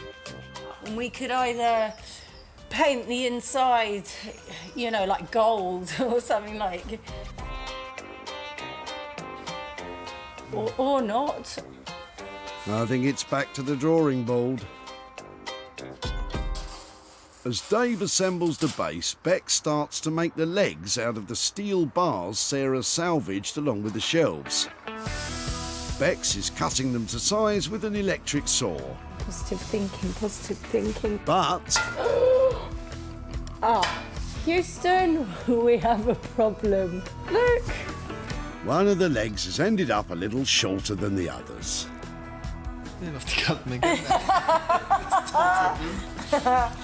Okay. With time getting on, Workhorse Dave helps cut the legs down to size, while Bex still has the tough job of trying to design the cabinet. And she's just had an idea that might just make it saleable. This is a hammered aluminium look. So we want that thing when you open it up, you're like, oh my goodness, I so wasn't expecting that. The outside's going to look a bit like that, Yeah. maybe with a bit of paint. Yeah. And then the inside is going to be completely and utterly different.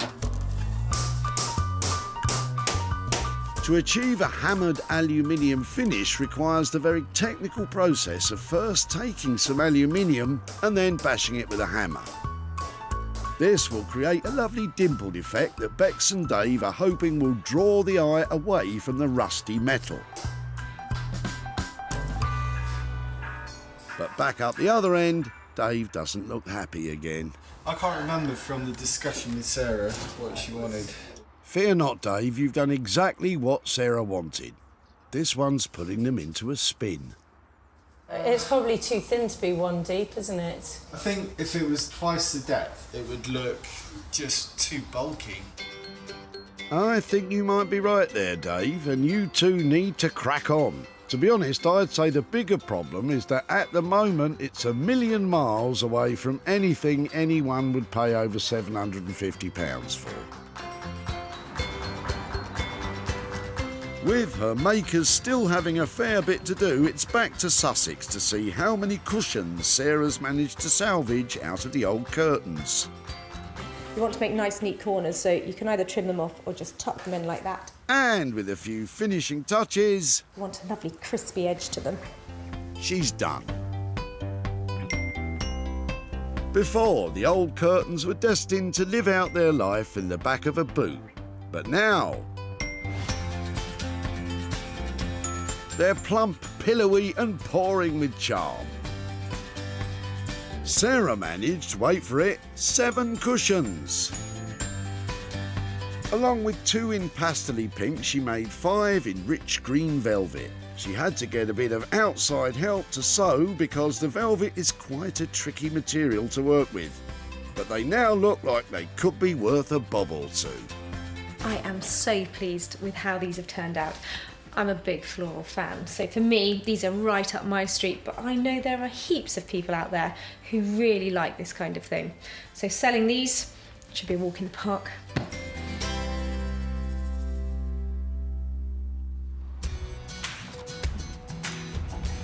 Before Sarah first laid eyes on the fabric, You've got your work cut out. she had to rustle through John's bush, Wow, only to find it lining his boot. that's vintage Sanderson fabric. John had an inkling it might be worth a bit, From a very, very expensive house. but was happy for Sarah to take the old curtains and turn them into... Make some curtains, I don't know. Luckily, Sarah had a bit more imagination than John. Sarah hosted a craft fair at the barn and put the cushions up for sale. They've got beautiful vintage velvet on the front. And in no time at all, Thank you very much indeed, I shall. one was snapped up. Yay, 1 cushion sold. 6 more to go. I think they're beautiful. They should sell, shouldn't they? Well, they should, but did they? Now Sarah's travelled to Sutton Coalfield to hand John the spoils of 1 cushion, 7 cushions, somewhere in between.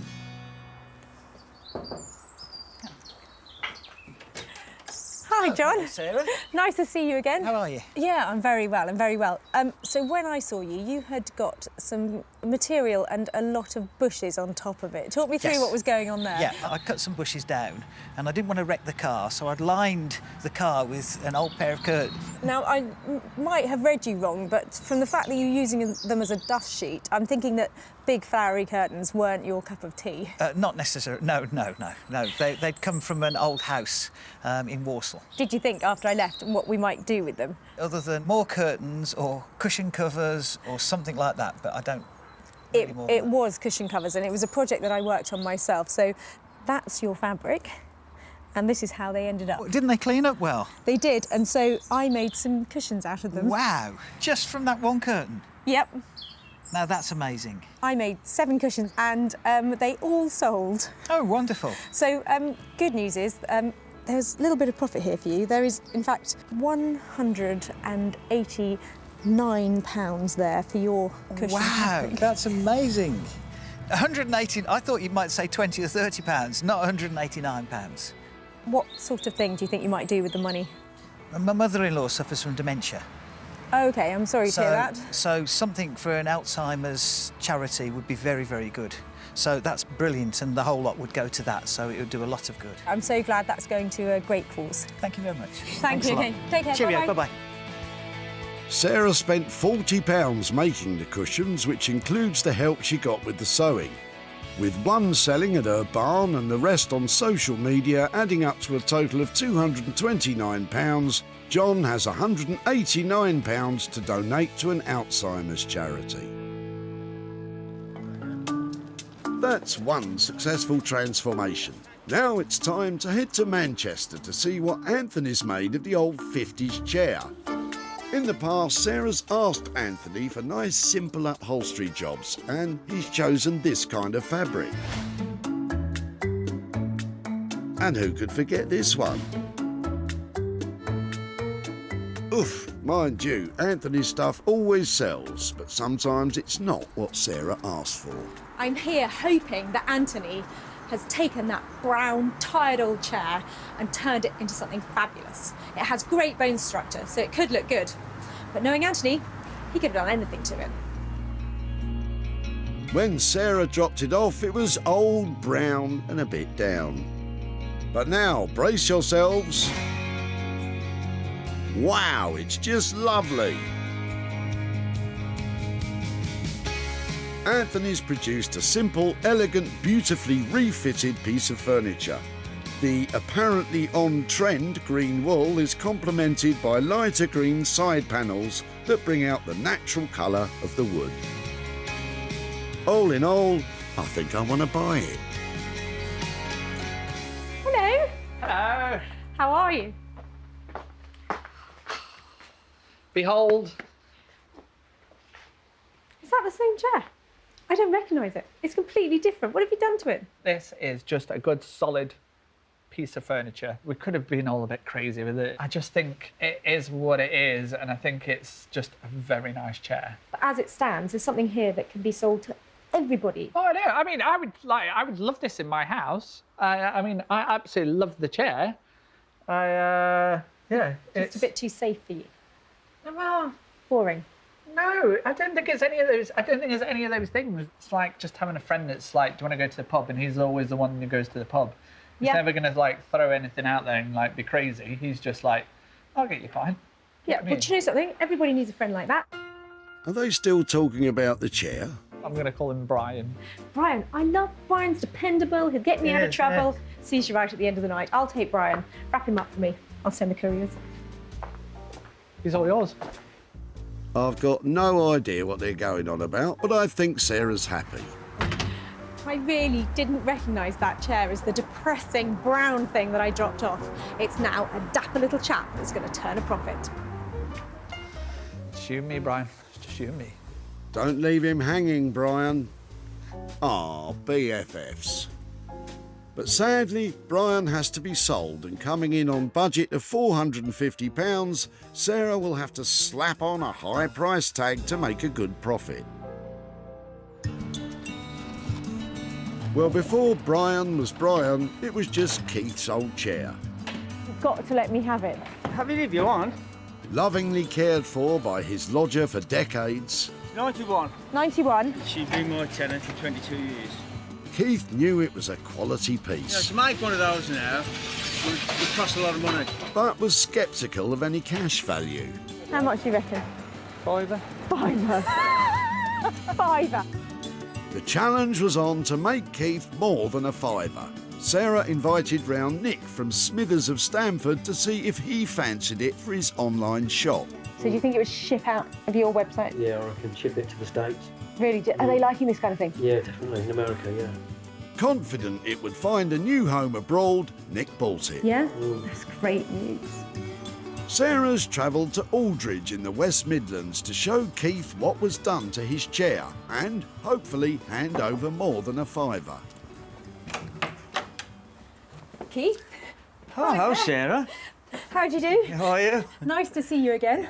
I said at the tip that it would be great to catch up with you again. Yes. To talk to you about your old chair. Am I right in thinking it wasn't actually from your house, was it? No, it wasn't. No.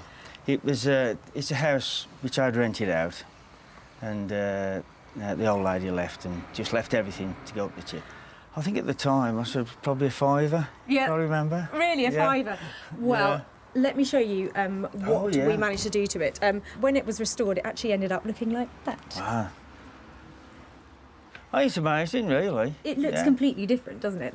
Investing in updating a chair like that is not a small thing. So it actually cost us £450. What? To make it look like that. So that's probably why lots of people, when they have chairs like that, they just end up taking them to the tip, because if you go to somebody and you say you want it completely redone, that's what it kind of costs. But I managed to sell it, and I've got some profit to share with you. Yeah. You said a £5, did you? That's right. Well, I've actually got I've got £100 there for you, and a little treat for your old chair. Wow. Thank you. You I'm amazed now. Yeah. Any thoughts about what you might do with £100? A few meals out, I should imagine. Fantastic. Thank you very much, Sarah. Thank you very much, Keith. Take care. Take care. Bye. Bye. Anthony's labour and materials came in on budget of £450, and with a sale of £550, Keith's walking away £100 richer. Told you we could make you more than a £5.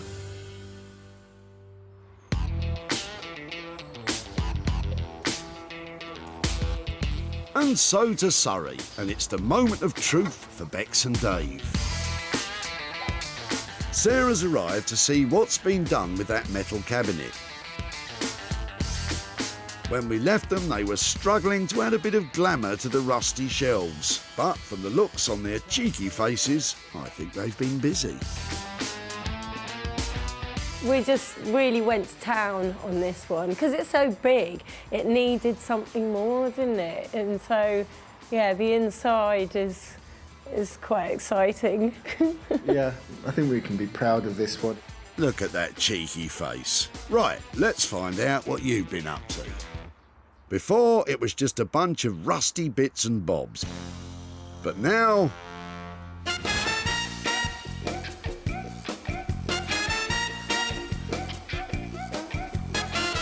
it's a cool and colourful, funky drinks cabinet. The Art Deco geometric design on the front really adds a bit of pizzazz to the cabinet doors. But wait till you see what's inside. Bex and Dave ditched the hammered aluminium look and instead lined the inside with a tufted metal effect. For a real bit of bling, they've added a suspended glass shelf and mirrored bottom. It's certainly got the wow factor, but what will Sarah think?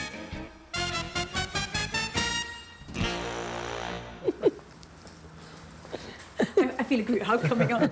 Oh, they're cuddling. That must be a good sign. Come on, spit it out. Is that what you wanted? It's stunning, isn't it?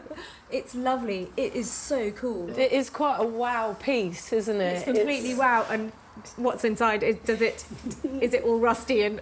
Here we go. Okay, so lovely.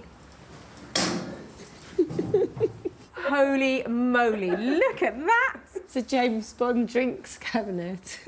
Is that the? That's the light. So when you open it, It takes them all over that. Guys, it's a triumph. It's stunning. I'm completely and utterly blown away. Can we shut it up again?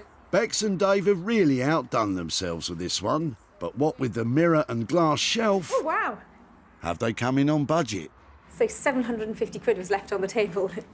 Tell me you've made that for that. Well, it's not something that we'll build again for 750, but you know we're going to stick to that. And we had a bit of extra cost on the glass and the mirror, so that was another 60 quid. So if we call it 810. 810. Do you a deal? Do me a deal. You're not doing me a deal. You've done me proud. That is exceptional. Hey, what about one for the big man? And you, Dave, obviously. Dave, well done, well done. It's beautiful. Ah, so we're all cuddling. How nice. What a glorious cocktail cabinet they've created. I can't believe their imagination and their creativity. But there's one thing that's upsetting me. I can't keep that. So I'm going to go and find it an excellent new home. I think Sarah really did love that. She said she had like jaw ache from smiling so much. So I think it was a good result.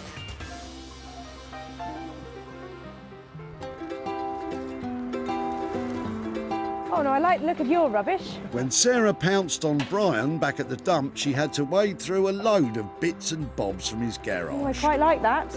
Before she discovered the metal shelving and rusty poles. I think I quite like to take these bits and these bits and see if there's anything I can do with them. What was she going to do with them? Well, Brian certainly couldn't imagine. Well, throw in the scrappy. Luckily, Bex and Dave had a few ideas and created a super jazzy, shiny cocktail cabinet. Sarah's travelled to Aldridge near Walsall to update Brian on what became of the bits and bobs from his garage. Hi there. Hi, Brian, how are you? Oh, hello. Hello there. Not hello. too bad, thank you. And sorry, we haven't met before. Sarah. Yeah, Jean. Jean. Oh, lovely. Come on out, both of you. Was it here, the garage, where all those shelves came from? That's correct, yeah. I bet you're pleased to see the back of those, aren't you? Definitely, definitely. What did you think we might do with them? Any ideas? I haven't got a clue. I really could not imagine what it would turn out as. I took them to Bex and Dave, who are the most fantastic blacksmiths. Would you like to see what they did with it? Yeah, why not? It's quite a transformation. Your shelves were turned into an enormous cocktail cabinet. Oh my Good grief. What do you think? I would never have believed that you could have done something like that. I haven't had a chance to sell it yet. No. So I'd love to be saying I'm handing over money now, but it has only just reached the market. And as soon as I've sold it, I will be back in touch and I will be hopefully bearing good news and some money. But at the moment, it's just gotten up for sale. Well, you know, as regards to the money, that's not the object. I mean, as long as you've made something useful for somebody else to use, that's the main thing. Well, that's a lovely sentiment, and it is genuinely a great piece. Yeah, it's beautiful. Excellent. Lovely to meet you, and nice to see you again. Thank you ever so much. Sarah, safe journey. I will. Bex and Dave's labour plus all the jazzy extras came in at £810. The cabinet hasn't found a new home quite yet, which means there's a potential loss of £810. But we all have high hopes that it won't be long before Sarah can share some profit with Brian and Jean. So Sarah's managed to make amazing things from all 3 items saved from the dump. The old brown chair transformed into gorgeous green. The rusty shelves became a stylish drinks cabinet. And the old curtains found a new home as 7 luxurious cushions. So that's 3 more things saved that were destined for the dump. And along the way, we met some fantastic people, had lots of fun, made great items and turned a decent profit too.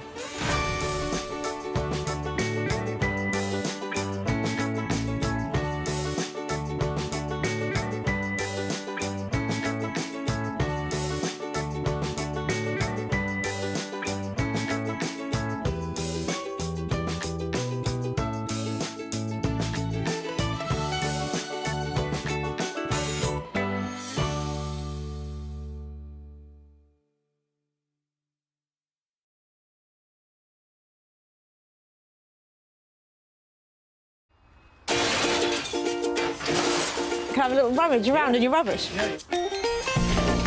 How do you make money for nothing? I love that. The answer could be hiding in the 30 million tonnes of household waste we throw out every year. So heavy, they don't make them like this anymore. Look at that. That's why entrepreneur Sarah Moore wants to get her hands on things before they hit the skip. I'm a passionate maker, buyer and user of old stuff, and I've turned that passion into a money-making business. I make new stuff out of old stuff and I sell it for a profit. And with some of the country's elite designers and makers... Say something nice about it. My juices are flowing in this one. They are going to be wow. She can transform her finds into desirable, Isn't that stunning? valuable Oh, wow! and hopefully saleable items. That is bonkers. If Sarah is successful, then she can hand the profits back to the very people who had no idea there was cash to be made from their trash. Got £350. Whoa.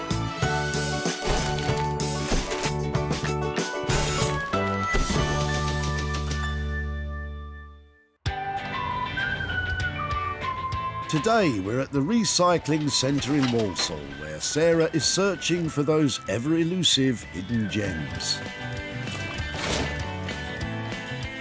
Old cardboard, decimated flat pack and polystyrene are not going to cut it. I'm after those solid pieces I can attach a serious price tag to. She's been given special permission to ransack the rubbish tip, and her challenge is to find 3 items she can bring back to life and sell on for a profit. Is it comfy? I've no idea, I've never sat in it. Come on, you've just started. You can't be needing to sit down already. Get a move on. Your days are numbered. Scary stuff.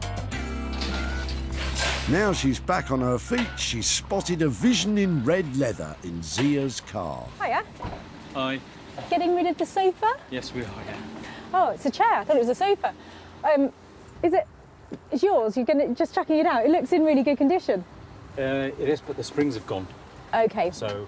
If it's not comfortable, No. yeah, no, I totally understand.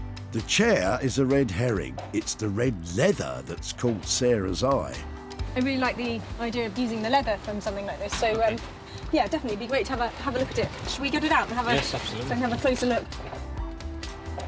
The price tag on leather goods is growing. Repurposing the leather from this sofa could be a real moneymaker. I think if we might only use the... now have a look at the other cushions. I think what I might do is just take the cushions away. I think I should be able to get enough material out of those and then recycle the chair, if that's all right. That's fine. Because those are some really lovely cushions. Any ideas what we might make out of them? I think cushions would be a nice, easy option. A little too easy, Zia. I think it'd be great to take those away, if you don't mind. No problem.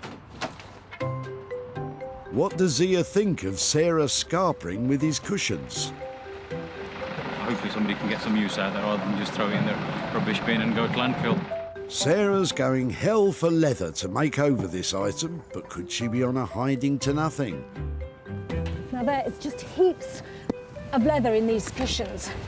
I really want to see what it's like on the inside, but I can't do that without ripping. Oh no, look.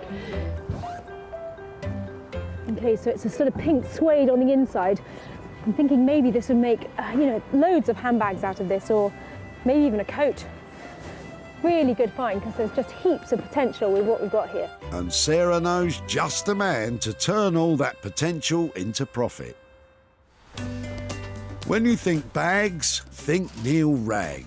From salvaged, unwanted materials, Neil creates everything from handbags to haversacks, and prides himself on the fact that his handmade bespoke bags will last a lifetime. I love being able to create something from what would be rubbish, I suppose, to other people. You could have, for example, a tent that was at Glastonbury and saw the Rolling Stones, and then now it becomes a bag, and it's seen quite a life already. So everything here has got a personality. All the bags have lived a life, and they're now about to live a second life. But will Neil be able to raise the old leather cushions from the dead too?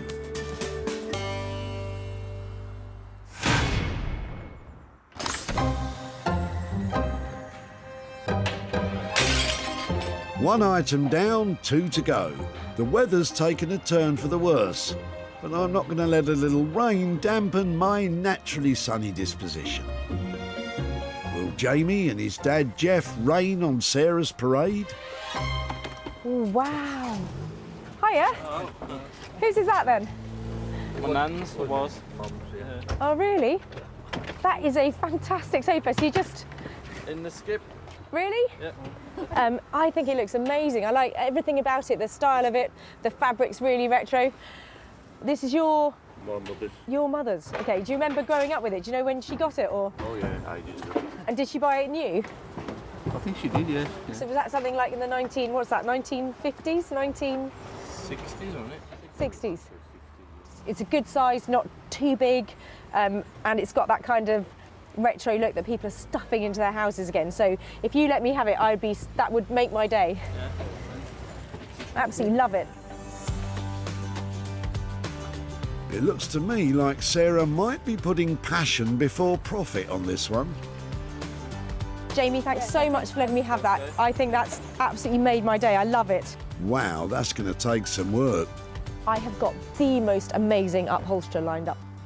They are original, funky, they're going to breathe new life into this, and there's going to be money to be made. Welcome to the world of Anthony Devine. Anthony's unique and quirky upholstery has earned him the reputation as one of the most imaginative craftspeople around. Anthony can upholster almost anything, but he loves a good chair. Some chairs you just know, that this is the one, and you just know you're onto a winner.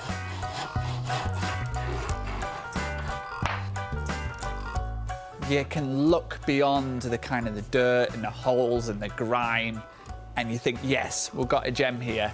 And then it's a matter of teaming it up with the right fabric. And then from ugly ducklings are beautiful swans. Well, Anthony, can you transform this into a beautiful swan?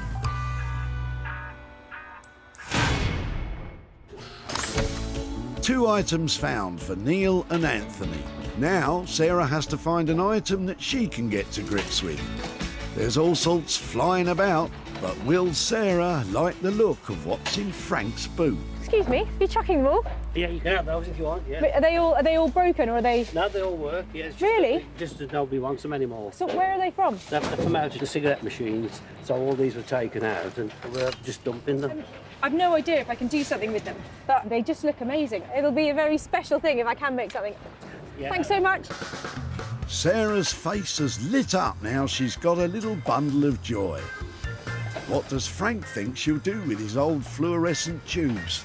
Something artistic, I think. Yeah, I think that's what she's going to do. You're not wrong there, Frank. I'm thinking maybe a big chandelier, perhaps a whole wall of lights, or maybe just using them with something in front to light up, but really cool stuff. I just need to have a bright idea about what to make out. Oh yeah, I see what you did there. Success! Sarah has all three items. Neil will repurpose the red leather. Anthony will get busy bringing the old-fashioned sofa bang up to date. And as for Sarah's lights, she'll need to be switched on to make them saleable. It never ceases to amaze me what people throw away, and I'm so pleased I was here today to save a couple of pieces that I think are dump diamonds that will bring home big bucks.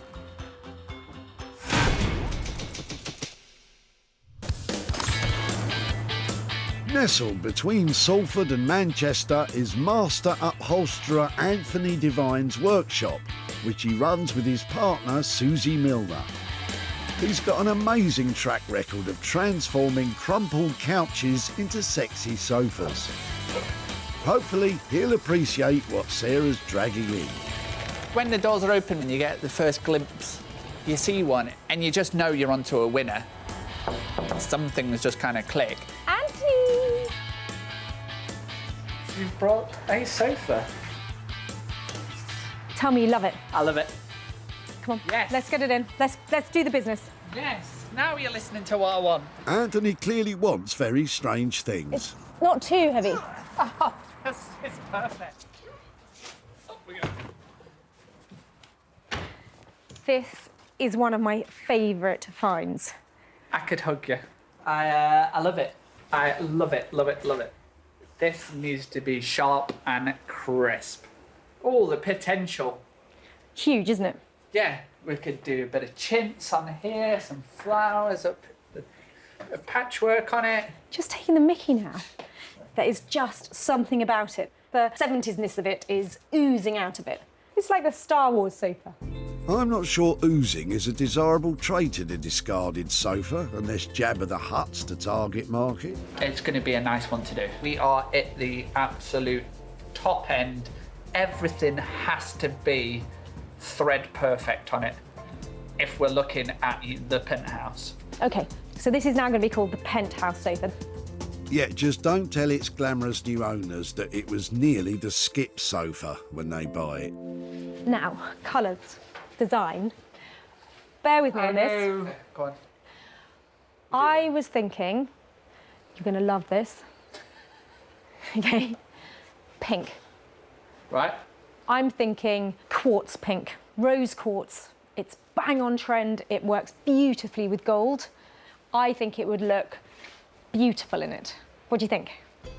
Anthony's clearly delighted. Can't hold back his enthusiasm for Sarah's artistic vision. Yes.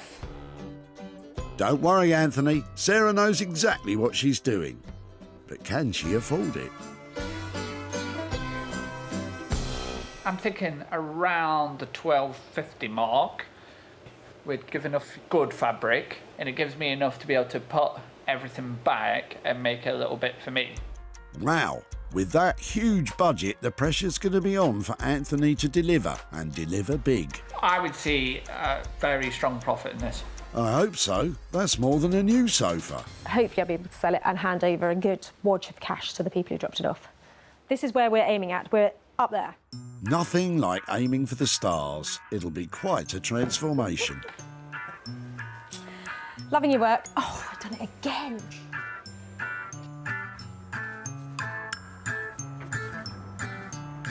That really is one of my favourite skip finds. The transformation is going to be amazing. Anthony has taken on board some of the things I've suggested, and I'm just hoping that I've made the right call on it. And Anthony, how does he feel about Sarah's suggestions? This one, I really like. Between you and me, I'm a big fan of this one. I'm just going to enjoy making it rather than kind of selecting the fabrics and the outcome of it. It's almost as if he's distancing himself from the design. Yeah. Pink. That's going to be all kinds of interesting. With labour costs of £1,000 and another £250 for fabric, Sarah will be expecting something pretty spectacular for her £1,250 spend. I hope Anthony can pull it off, regardless of the colour. Sarah's next stop is Marlow near High Wycombe in Buckinghamshire. where Neil Ragg is on a mission to rescue pretty much anything from offcuts to inner tubes and turn them into beautiful handcrafted bags. Sarah's coming today and we shall see what she brings. Hopefully it'll be something that I can sew together. It doesn't break too many needles. You know, it's very difficult making a bag from paving slabs. You're in luck, Neil. They're not made of concrete and she's not after much. Now, in my wildest dreams, I would like these tired red sofa cushions turned into a whole range of designer luggage. I hope Neil likes the challenge. Yeah, me too. Hi, Sarah, how are you doing? I'm really well. I've got presents for you. Right, I'm looking worried. There's loads here, aren't there? Right, well we've got some funky red cushions. 1, 2, 3, 4, 5. Do you know something? I thought that there was more than enough here to make something out of, so you must be able to make a purse out of this lot, Neil. Come on. I think we can do more than a carry bag, yeah. So we're game on for a bag then, you reckon? Yes, you brought me something that I can sew, and it's not alive. Yes, it would be awkward if one of the cushions started to move. Time for Sarah to drop the bombshell. I was hoping for a bespoke range of designer luggage. That's not difficult, is it? Luggage I can do. It's just the design. I absolutely love the messenger bags that you make. So, I was wondering about maybe one of those out of it. Easily, yep. And a big, usable, expensive weekend bag out of. Okay, well, we can do that as well. But the idea is that things will last a lifetime, so we've got a good start with the fabric. I love what you're saying because this has already had its life. So now, if we can make luggage out of it, another 50 years of wear, that's brilliant. Phew, that went better than expected. Neil seems pretty unflappable, but there's always a snag. I don't like the colour, and I'm worried that it's not as saleable in this colour. So I'm wondering if you've ever dyed stuff before, or if you think you might be able to make it a bit more stylish, a bit darker, a bit richer. Well, that will be a journey, won't it? We have enough fabric. We can do some tests. We can give it a go. Not the most confidence-inspiring answer from Neil. I'm not sure dyeing is something he's keen on. And there's still the matter of the material for the lining. The ethos of what I do is to make things out of something that would end up in landfill. So this used to be an old scout tent. It's heavy-duty canvas, so I think we use that as lining. That is right up my street. Scout canvas, perfect. Great. That has now got a nose-to-tail kind of story. Once upon a time, there were some manky tents and a smelly old sofa. Is that the kind of story, Sarah? So I think I'm sold. I've got messenger bag on one shoulder, I've got a beautiful, scrunchy, rich-looking holdall on the other. How much is that going to cost me to make me two of those? Okay. We're looking at £95 for the messenger bag, and then the holdall, we could say the same thing. Thank you ever so much. I hope the dyeing goes well. Part of the journey.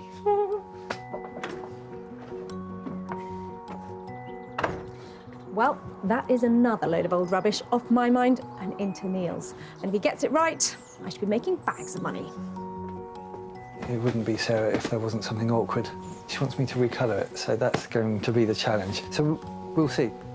That's £95 for Neil's tried and tested messenger bag design. And the same again for a completely new holdall design. In total, that's £190 committed. With a new dyeing technique to master and some worn-out leather to work with, I do hope Neil can pull it off.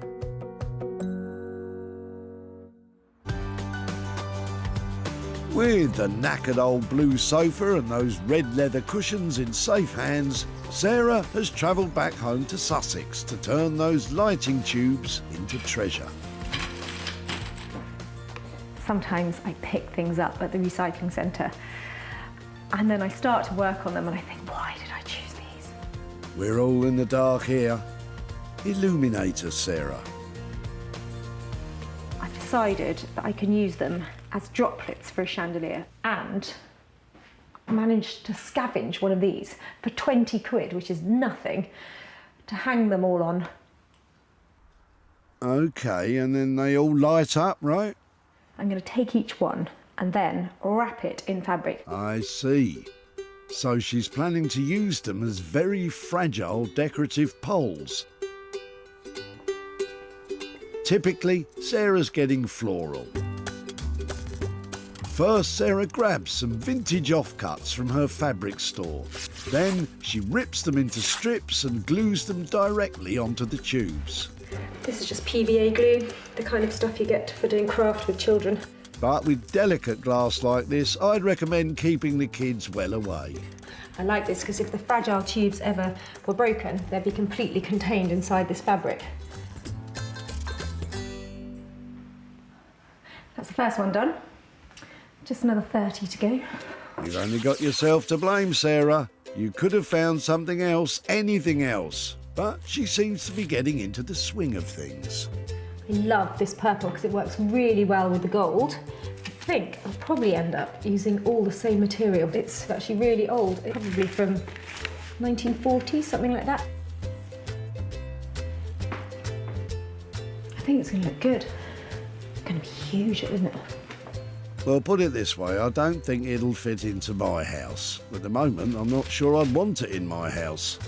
That old light fixture came with some of the original glass. Perhaps that'll improve matters. Chandelier really should have a little bit of sparkle to it, shouldn't it? Good try, Sarah, but if you can make that saleable, I'll eat my hat. Sarah spent £35 on that used chandelier, glue and bulbs, and she'll need to pay another £30 to her electrician for wiring and safety testing, making a total of £65 in costs. Let's hope the added sparkle from those glass pieces rubs off on the rest of it so she can turn a profit. In Manchester, Anthony's having a rip-roaring time with the sofa, with partner Susie and daughter Poppy watching on. The plan is to finish it in this season's luxury pink and sell it for millions. Luckily, Anthony enjoys this bit. To be honest, stripping's never a chore. Crikey, I thought this was a child-friendly show. I think this one's trying to warn us. It'll be nice when you can start to help. Oh, money, money, money, money. Ah, money for nothing. Well, Sarah's hoping to make a bit more than that. With its innards exposed, Anthony can get a good look at its bottom. This has probably had thousands of hours of people sitting on it, and, you know, looks all good, nicely intact. Things were just built to last. Until you get your hands on them, Anthony. It doesn't look great. Most people will be thinking, oh my God, look. But this is how a sofa looks. Yeah. Let's hide those ragged bits of wood and springs ASAP. First, Anthony covers the base with Hessian and then glues new foam onto the arms. If you want to be bang on trend, you need bang on tools. Sharp knife, sharp results. Are you trying to create like a catchphrase for yourself? Yeah. Starting with one of the arms, Anthony's making a base layer of calico shaped to fit snugly. This bit's kind of critical, really. This one's the one that provides the shape, almost the foundations, putting the top fabric on, and the overall look. So far, so good. Oi, I'll do the puns, thanks. I'm sure Sarah will be tickled pink with the progress. So the fabric's arrived? I can't wait to see that specific shade of rose quartz Sarah was going on about. We were struggling to find the rose pink quartz, so we just decided to go for this more subtle, bright gold all over. Clearly a new definition of the word subtle. Sarah knows nothing about this at this stage, and she is probably going to kill me. I think Sarah might go from pink to incandescent crimson when she hears about this. This is going to go in here like so. Then we have to sew a piece of pipe in round to here like so, and then sew the actual arm itself, pull it on, and hopefully, and it'll be as crisp as a cucumber. Cucumber's crisp. Yeah, I'd say so. With a lot still to do, Anthony's going for gold. You are going to work, Arm. You are going to work. A very naughty boy. I think it'll be you that gets a spanking when Sarah hears about the new colour scheme. Yeah, that's what I mean by as crisp as a cucumber. Very nice, Anthony. Just the other arm, the back, the base, the cushions and the buttons still to do. Oh, and shouldn't it be pink? In Marlow, Neil's getting to grips with all that lovely red leather that he's transforming into a messenger bag and hold-all. And he has lofty ambitions for his work. These bags don't just hold stuff, they save the planet, you see. Introducing Super Bags. First, Neil cuts the leather to his ready-made templates. Sometimes it's quite cool to keep these seams in so that it looks like it was a sofa. Sarah's also asked that these leather-clad superheroes transform from Superman Red to Batman Black. Don't mind us. Oh, look, Catwoman. Dyeing can be a messy business, so Neil's moved outside with the leather pieces he has cut to size and cleaned. He's painting an oil-based dye directly onto the surface until it soaks in, being careful to keep it even. They need 24 hours to dry, but here are some he made earlier.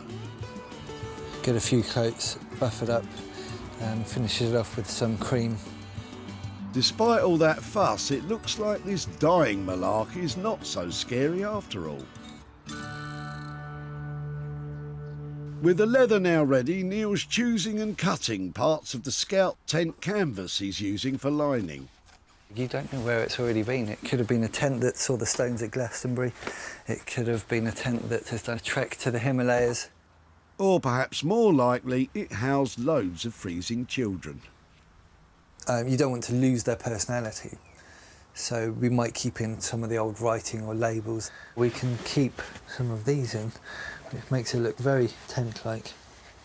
So the only problem with doing this is it's going to make some of parts of it really thick. Luckily, his heavy-duty sewing machine, nicknamed the Blaster, is up to the task. And it's important to Neil that his bags are fit for purpose too. Nowadays, you've got laptops, iPads, tablets, but there's so much to carry. People just want to carry something that's going to last. Neil clips and sews the gusset and the back pieces using the Blaster. I have to use the clips because you can't use pins with the leather because you'll end up with holes all over the place. You're sewing everything inside out, so there's no stitching being shown. So this is the body of the bag. See if you've sewn everything upside down, back to front, inside out. So we've got one pocket there, which is obviously the old tent. One pocket there for your tablet, one pocket there for your mobile phone. Ready to get on? Next phase. That messenger bag still needs a flap, and he's also got to make the hold-all, and Neil's never made one before. I need to attach it to the top first, and then I can turn it right side out afterwards. Shall we just leave him to it? In Manchester, Anthony's also hit a bit of a snag. I've put a halt on the sofa. It's starting to show scuffs. I'm a little bit concerned about the strength of the fabric. That's unfortunate, and it's a decision I don't want to take, but I really think we're going to have to try and think of something new on this one. I thought that gold finish was something new. But with Sarah after the top end of the market, a scuffed finish isn't really going to cut the mustard. Back to the drawing board, Anthony. In Sussex, Sarah's putting the finishing touches to her glamorous fluorescent tube chandelier extravaganza. You know the one. Well, this is definitely coming together. I'm just finishing off the last bits and getting the crystals in between. And then hopefully I've made something that somebody would want to buy. Hopefully, but I'll reserve judgment until the great switch on. Moment of truth? Oh, I'd say that works. Before, those used glass tubes were fit for nothing. Now, combined with a tired old lighting fixture and some plumbing bits, Sarah has transformed them into a dramatic and original centrepiece blazing with light. It'll need a heck of a hallway to house it. Now the lights are on, I think the crystals could do with a little bit of a clean, but I think when that's done and dusted, this should be a money maker. At the skip, Sarah lit up when she saw what was in Frank's boot. But nobody wants them, so we're just dumping them. And Frank had some idea of what she'd do with them. Something artistic, I think. Yeah, I think that's what she's going to do. Sarah didn't disappoint with a striking and original transformation that had me eating my hat. It was bought by Morag Smith, a furniture and interiors dealer who trades in Berwick-upon-Tweed. I haven't seen anything like it before. It's a very innovative design, so it's upcycling at its best. Now Sarah is back in Walsall to see if she can dazzle Frank with the money she made. Hello there, all right. Hi Frank, how are you doing? Nice to meet you again, yes, Yeah. all right. Come on out so I can talk to you. Okay, right, yeah. Well, I really loved those light tubes that you were dropping off. When we took them away, did you wonder what might happen to them? Something artistic, I thought, so I don't know, yeah, I'd be a surprise. Well, they're quite fragile, aren't they? So I Yes, had to be yeah. quite careful what I did with them. But I have made something out of them. Do you want to see what it was? Oh, yes, I would love to, yeah. Here are your light tubes made into a big chandelier. Oh, that's amazing. Yeah, absolutely, yeah. I've actually got a little bit of profit to hand over to you. Oh, that's a surprise. Well, it was sold to a shop in Berwick, and I've actually got 20 quid for your old light bulb, so thank you very much. That's very kind of you, thank you. Hopefully you can buy something for yourself or have a treat. Oh, yeah, something for the wife, yeah. That sounds like a very wise move. Well, it was great to catch up again. Thank you very much for letting me have them and for your time in this freezing thank you. cold day. Oh, your hands are cold. I know, but my heart's warm. Thank you ever so much. Nice to catch up, Frank. Okay, bye-bye. well, thank you, bye. Sarah spent £65 transforming the old strip lights, and with a sale of £85, it means Frank's walking away with £20 to treat the wife.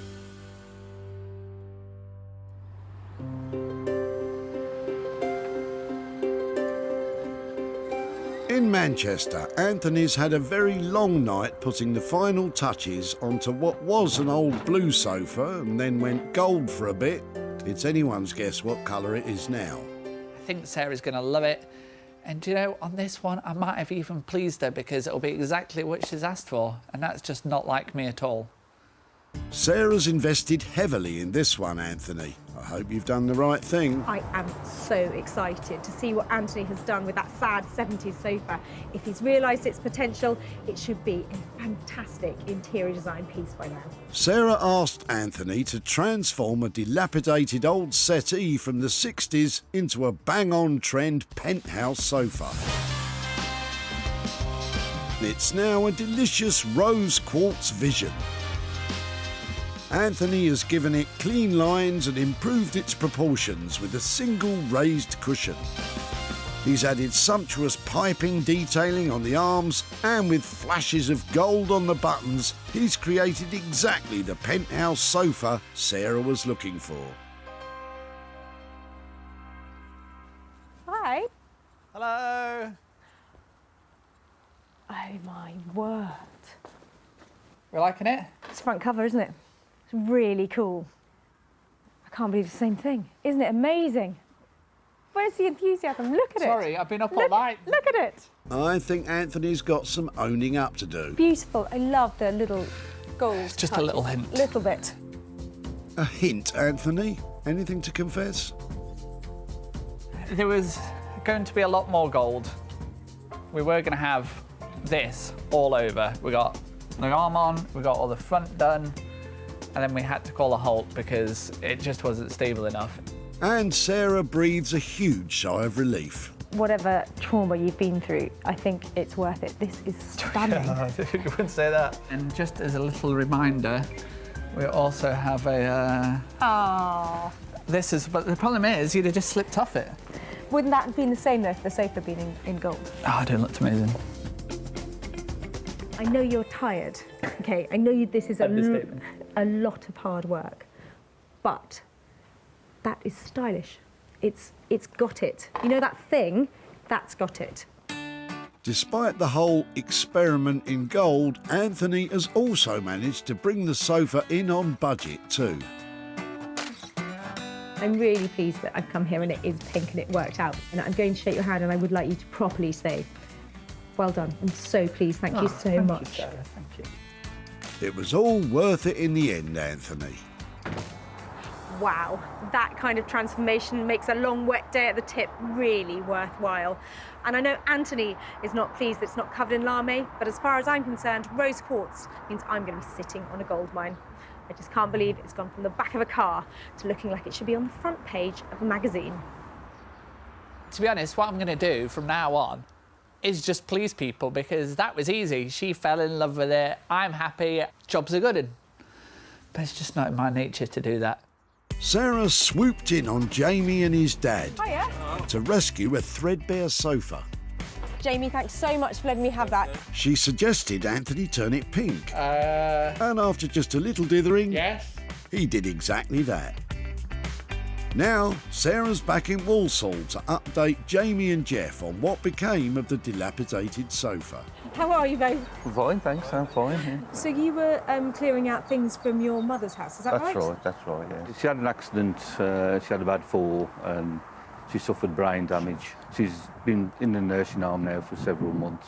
She was quite happy for it to go to the tip, so that's where it went. Well, you can't fit somebody else's house into your own, can you? Because we all have our own stuff, and I think... I've got enough with all these junk. Excellent, you sound like you're in trouble. Would you like to see some pictures of how it ended up? Well, would Take a deep breath, OK? Go on then. Oh, blimey. Do you recognise that? No. It's amazing, that is. What do you think of it? Amazing. Does it look like the sofa you remember? Nothing like. Now, I've shared it and I've had lots of interest in it, but I haven't managed to sell it yet. Right, OK. But I think there is a buyer out there who's going to love that. And I just need a little bit more time, and then hopefully I'll be back in touch with some profit to share with you. It isn't about the money anyway. You've done something with it that's, you know, it saved you going to landfill or being burnt. And Mum will be delighted when she sees that. Really thank you very much, thank you. Lovely to see you again, and Yeah, thank you. Bye-bye. Bye-bye, bye-bye. With Anthony's labour and materials coming in at over £1,200 and no sale, that equals a substantial potential loss of £1,250. But once that certain buyer with deep pockets has been found, Sarah will be back with a profit for Jamie and Jeff. In Marlow, Neil's transformed those old red leather cushions into bags. And he's doing the last few stitches ahead of Sarah's visit. I've enjoyed it. It's been nice to get a really high quality finished product from fairly challenging leather. The transformation has been pretty huge, so I think she'll be pleased. I hope so. Well, Neil's confident, but will Sarah agree? I'm back in Marlow to pick up, hopefully, some high-end luggage, but I have been a little bit anxious because the materials I left Neil with were anything but high-end.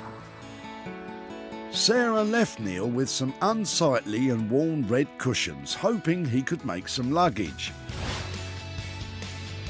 They are now two beautiful handcrafted bags. Neil has carefully dyed the leather to give the bags a high-end sheen. The messenger bag has been dyed black and has pockets galore, incorporating charming details from the scout tents he's used as lining. And that holdall, now a dark brown, is almost indestructible with sturdy straps and reinforced corners. Sarah's got to be impressed with these, Neil. Hiya! Hey, How you doing? I'm very well, how are you? Yeah, really well. Good, come on in. Where are they? Here they are. So we have what they started off as and what they finished up as. Neil, they are amazing. Good, I'm glad you like them. I'm blown away, honestly. Good. I really don't look. I'm really emotional about them. I can't believe, because, sorry, just give me a look at the detail. I've even got little...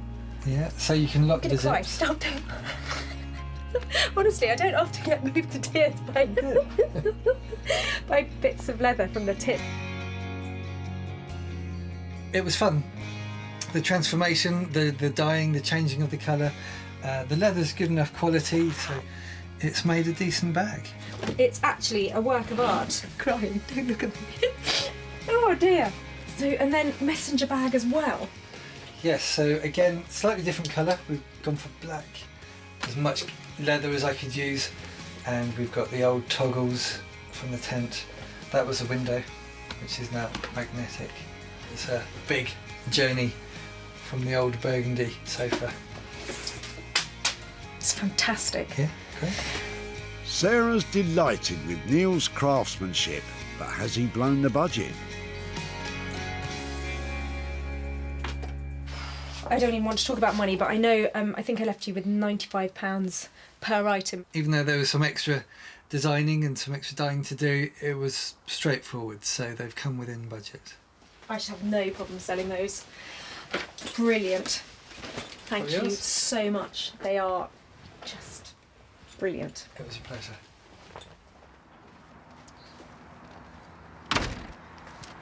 I could not have been more surprised and delighted with what Neil has managed to produce. 2 stunning bags on budget. Absolutely amazed. I didn't expect her to be quite so emotional about a pair of leather bags, but she seemed to be really pleased with them. At the recycling centre, Zia's leather armchair was being put out to pasture, and his ideas for it were lacking imagination. Any ideas what we might make out of them? I think cushions would be a nice, easy option. But Sarah had bigger ideas for Neil to implement. He gave the old leather a new life as luggage. They were soon bagged by Nick and Kim, who run vintage and retro retailer Smithers of Stamford. What do you reckon to him? Yeah, I like him. I love the stitching. Yeah, apparently. It was made from an old sofa, a leather sofa. Doing a good job, isn't he? Yeah. Quality. Now Sarah's back in the Midlands with some cash for Zia. Hi there. Hi Zia, lovely to see you again. Nice to see you again. How are you? I'm very well, thank you. Now, I last saw you at the tip and you were dropping off your old sofa cushions. Had you had the sofa for ages? Around 6 or 7 years, and obviously we were about to dispose of them. You know, quite interested to see what you've done with I them. can tell you, they went off to a lovely guy called Neil in Marlow. He specialises in making bags from refound materials. I've got some pictures here of what he made. I want to see what you think. Okay. Wow, that's amazing. I mean, it looks nothing like the cushions we gave you. There's more. He made a messenger bag and a going away bag. That's absolutely amazing. I was really surprised about how they looked. I'd have never imagined that they'd turn out like that. We have actually sold those 2 bags and I've got some profit that I'd like to share with you. I've got £60 here to give to you that came from those bags. So that's Thank you very much. Absolute pleasure. Is there anything that £60 is needed for at the moment? I think I'll treat the kids, really. They've just got back from school, so we'll give them a treat. Lovely. Thank you ever so much for your time today as well. No, you're welcome. Thank you. Take care. Bye-bye. Bye. Well, I think Zia was quite surprised with what we did with his old cushions, and as a transformation, I think it'd be difficult to beat sofa into luxury luggage. Neil charged a total of £190 for labour and materials for the bags. Sarah sold them for £250, leaving a profit of £60 for Zia and his kids.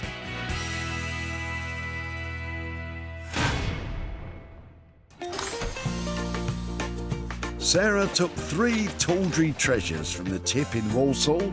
Whose is that then? Jamie and Jeff's blue settee was transformed into a stunning pink penthouse sofa. Zia's worn leather cushions were dyed and stitched into stylish bags. And Frank's fluorescent tubes were delicately dangled to make a unique chandelier. Well, I love those transformations from drab old trash into something rather flash. And with the help of Neil and Anthony's amazing talents, I think we've managed to create some pretty classy items.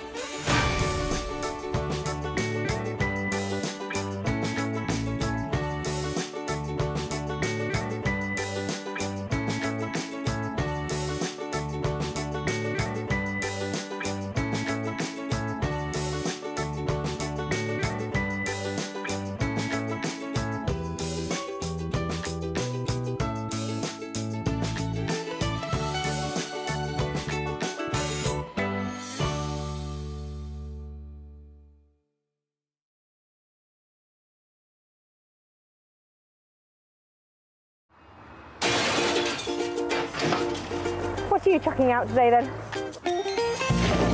How do you make money for nothing? Don't throw them, don't throw them. The answer could be hiding in the 30 million tonnes of household waste we throw out every year. Thanks so much for letting me have that. I think that's absolutely made my day. I love it. That's why entrepreneur Sarah Moore wants to get her hands on things before they hit the skip. I'm a passionate buyer, maker and user of old stuff, and I turn that passion into a money-making business. I make new stuff out of old stuff and I sell it for a profit. And with some of the country's elite designers and makers... What do you reckon to that? It's quite smart, isn't it? Tell me you love it. I love it. She can transform her finds into desirable, Isn't it amazing? valuable, It's quite a statement piece. and hopefully saleable items. I'll take you down to the till, that's fantastic. If Sarah is successful, then she can hand the profits back to the very people who had no idea there was cash to be made from their trash. Wow, that's amazing.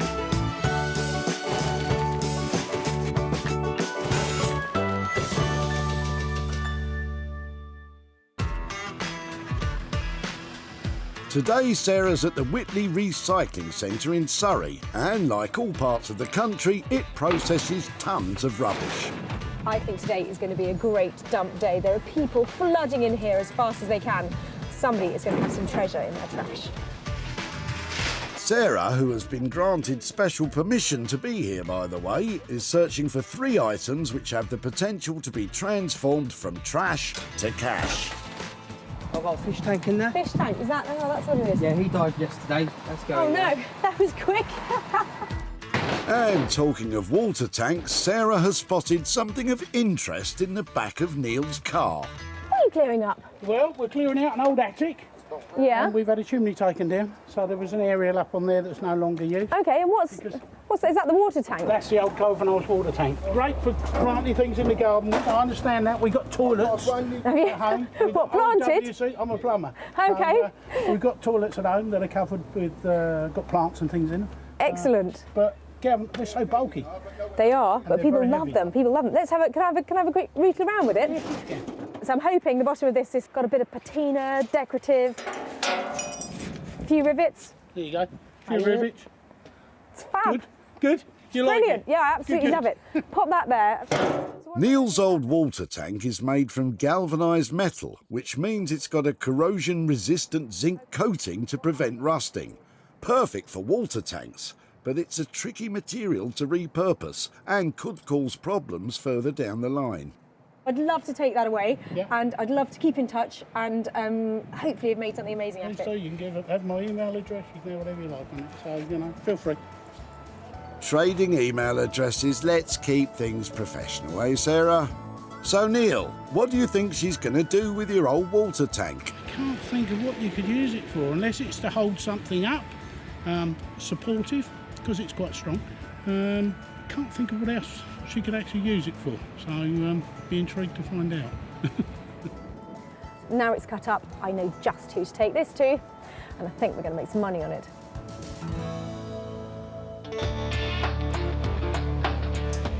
Artist blacksmith Bex Simon is an expert in manipulating metal into high-end furniture and bespoke metalwork commissions. When I went to art college and I was looking around to see what degree I wanted to do, I went into the forge and I saw people working with fire and the anvils and hammering metal. Oh, that was it. I just knew that that was what I needed to do. Together with husband Dave, this formidable team has the skill and imagination to create something special from any old iron. There's nothing more exciting to come into work, light a fire, heat up your metal. It's very magical. Well, I don't know how magical she'll think it is when she gets a load of the old water tank.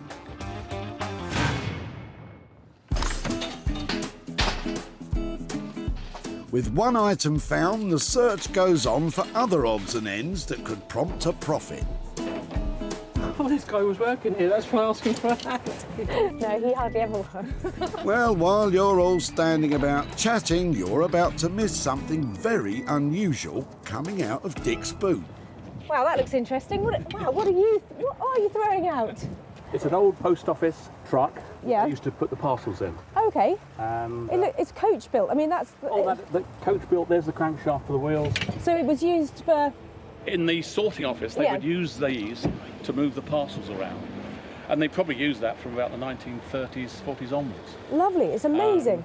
I have no idea if it's something I'll be able to reuse or make anything out of, but I just feel that it's so beautiful and the age and the wear on it is so lovely that if it's all right to take it away... You can, please, if you show me where you want me to put it, I'll come.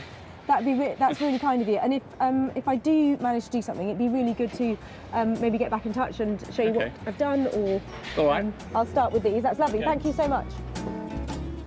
I found it probably 10 or 12 years ago.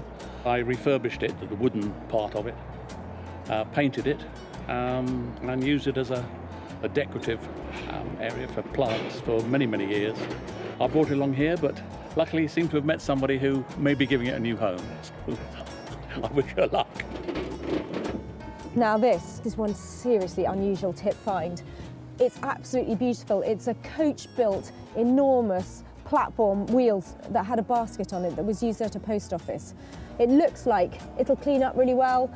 There's certainly enough metal and chunky stuff here to be able to make into something else, so this is really exciting. And Sarah has just the men in mind who can put their own stamp on our post office trolley.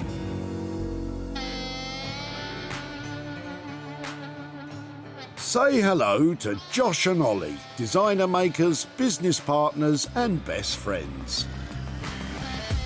These boys use natural and recycled materials to create handcrafted furnishings and high-end interior pieces. I'm Josh and this is Ollie and we're Forge Creative. I think the main thing we love is designing new products and new furniture where you've got that idea and you come into the workshop and just see it come to life. The sort of thing we'd like Sarah to bring us would probably be something with a bit of character, a bit of age to it. I think we like something with a bit of a story. Like a rusty bit of metal or like a weathered bit of wood, something like that. It's got a bit of history and character to it. Well, boys, this one sounds right up your street, but what you're going to do with it, I have no idea.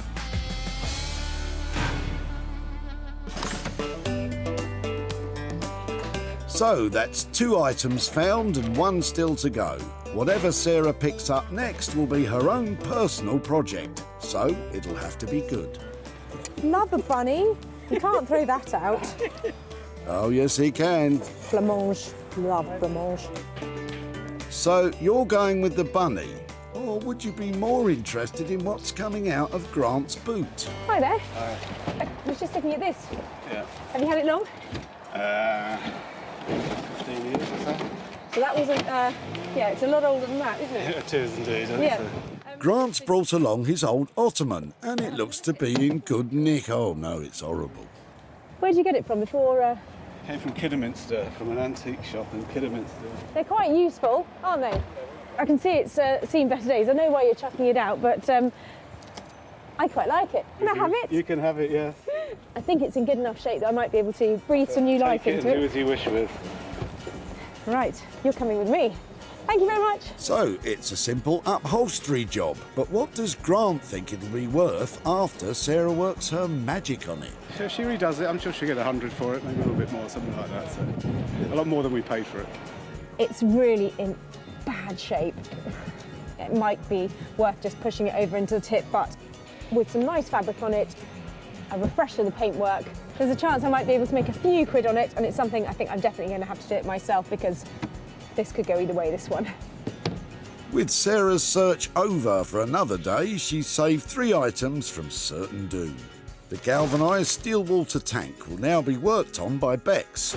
The post office trolley will be looked after by Josh and Ollie, and Sarah's chosen to work on the old crumbling ottoman herself. It's home time and I'm happy. I've saved some absolute treasures from the tip today, and I think I've got a real chance to make some good money.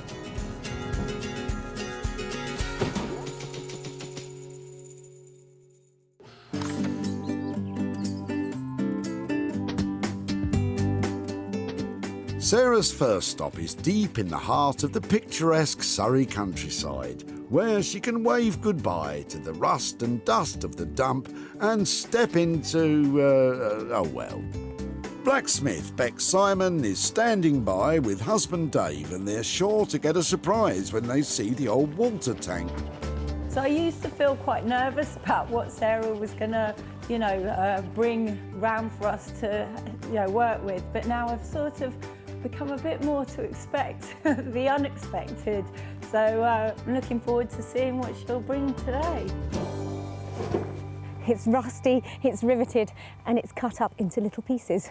Who else to bring it to but Bex and Dave? I have got high hopes for this beautiful old water tank, but this is made out of galvanized metal, and I know that can be tricky to work with. And by tricky, you mean poisonous. The layer of zinc coating the metal releases quite harmful fumes when heated. Good luck, you two. It's quite heavily galvanised, so to work with this, we'll have to wear sort of masks. I did know that galvanised is tricky because it's the fumes. Is that right? Yeah, you get a really, really nasty headache, quite sick. So okay, well, I thought beautiful, rustic, galvanised table, maybe sort of console style, but pretty straightforward metal table. Why don't we get it out, put it all together, and see how big this thing is? If Bex and Dave can rustle up a couple of gas masks, this should be a straightforward job. Join the bits together, stick some legs on it, and hey presto, a table. But what will it cost? As we're heading for something that is probably not going to be like the centrepiece table of somebody's dining room, I think we have to be a bit careful on the price, because we're asking somebody to buy something basically on its decorative appeal. What are you thinking? I think if we could get a good frame together, I think maybe if we say £500 plus whatever materials we buy in. Yeah, right. Does that work for you? Love ya! And she's off. Give me a bell when you've got something to show me. That was quick. You got somewhere else to be, Sarah? So this is going to be a rough and ready riveted table. That's really easy for you to say. Well, that's a real relief, because that slightly dangerous zinc material is now in really safe hands. And I think with the plan that we've come up with, we're going for a rustic, hearty table. I think there's some potential there to make some real money. Do it again. The rough and ready riveted table. You're losing it. I know. It's all the rough and ready. Let's try that again. Riveted. Let's try it again. So, if Bex and Dave can get this one done for £500 plus materials, Sarah's on track to make a good bit of money. We'll be catching up with them a little later on, I hope.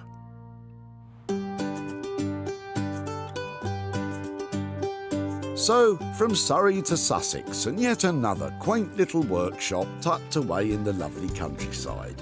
It's time for Sarah to unload the old mail cart onto Josh and Ollie, our boys with beards. They may look like a pair of hipsters, but they've got the skills to transform Sarah's finds into something saleable. A little bit nervous. She's usually got a knack of bringing some pretty crazy stuff along with her, hasn't she? Yeah. Hopefully it's something that we can see some real good potential in. I hope Josh and Ollie are full of enthusiasm and imagination today, because it is going to take a real leap of faith to believe that this is going to end up as a high-end interiors piece. A high-end interiors piece? Cool. Looking at all that, I'm not quite sure what you could do. Yeah, should we try and put it together? Bex has already got started on her table, so I'm dying to find out what ideas the boys have. I mean, straight away it kind of lends itself to being a table. Another table. Great. What kind of table are you thinking about making? We've got some old reclaimed farmhouse doors that are That would go perfect. What, those? These up there, yeah. Huge. They're massive, so it would be a dining table. And I mean, they would just lend themselves really well because they're a similar style. I think that is absolutely inspired. A dining table will be fantastic. If you've got the right house to fit it in, I think that would be an amazing, what a feature piece that would be. What do you think the surface of the metal will end up like? I mean, hopefully we can keep some of that colour on. Most of that will come off because of it's so flaky. Yeah, I love the idea of keeping a bit of, pillar box red on it, so it Yeah. It reminds you of where it came from. I think big dining table sounds fab. Yeah. Is it heaps of work? Is it loads of money? I think it will be a fair bit of work, yeah. Probably around the 750 mark. Oh, ouch! I think 750 quid sounds like, you know, about the money. And then if it sells, depending on how slick and how exciting it is, if we've got at least £1,000 for it, then that would be fantastic. If it sells, Sarah, big if. Any chance you can get one of them down? If not, you can have a £750 bonfire. I mean, look at the size of it. This is huge. Have you made many tables this size before? Not quite this big. We've made one at about 2 metres, but this will be enormous. Great, well, hope it goes well. Thank you. Thanks. See you soon. Yeah, Bye. see you soon. Yeah, what do you reckon then? Yeah, it's really good. I think Sarah's done a good job for us. Spending £750 on a commission is a bit scary. It's going to have to look fantastic to make some money. So, with the table coming in at a whopping £750, the boys will have to do something pretty special if Sarah hopes to see a profit.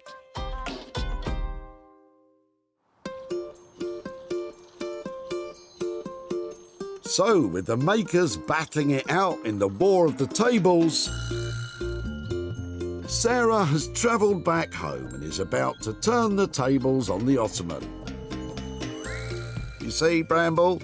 Turn the tables. The main problem is this top is in a really bad state. So what I need to do is strip it back and just see if I can fix it up, put some new board and a bit of fabric over the top of it, refresh the paintwork and see if I can get it done in an hour. Right, let's get cracking. Well, if anyone can get it done in an hour, it's Sarah. She just loves to upholster. Ah, look, she's even done the clock. Time is really of the essence. You really wouldn't want to spend too long because the end value of this probably is going to be much more than £40, £50 at the most. With all the loose materials removed, Sarah can start to take off the lid to get a better idea of what she's working with. Oh dear, that's not a good sign. The lid comes off without the hinges. Right, they really do have my work cut out now. Did I say an hour? I think an hour might be slightly optimistic. With the top off, Sarah gives the whole thing a good rub down to get it ready for its makeover. I've got some gold spray that I think would look fantastic on it. Not that I'm lazy, not that painting in between these crevices would be really dull and this would be instant, so I'm going to take it outside and do a little test to make sure it's going to work. Remember, if you're spray painting, always do it in a well-ventilated area. And I don't mean the sides of buildings and bus stops. With spraying, you get instant gratification. A very quick, effective result. And you don't even have to clean the paintbrushes afterwards.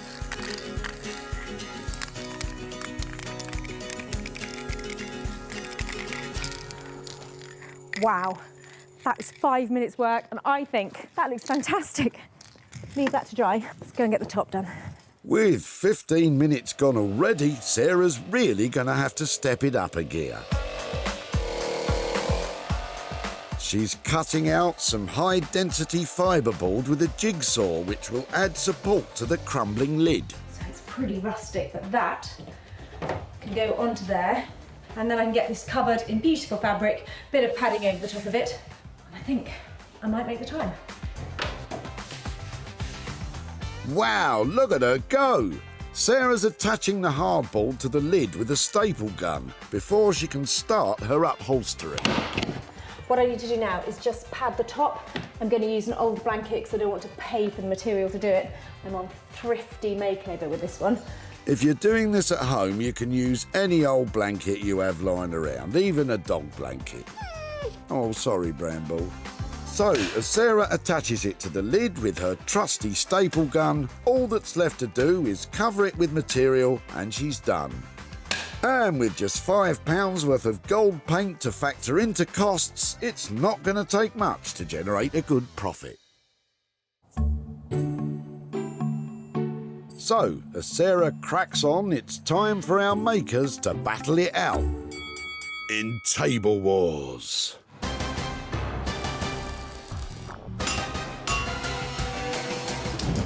And in the red corner, Bex the Anvil Simon and Dave the Brute Harris will be taking on the Sledgehammer Josh Kennard and Ollie.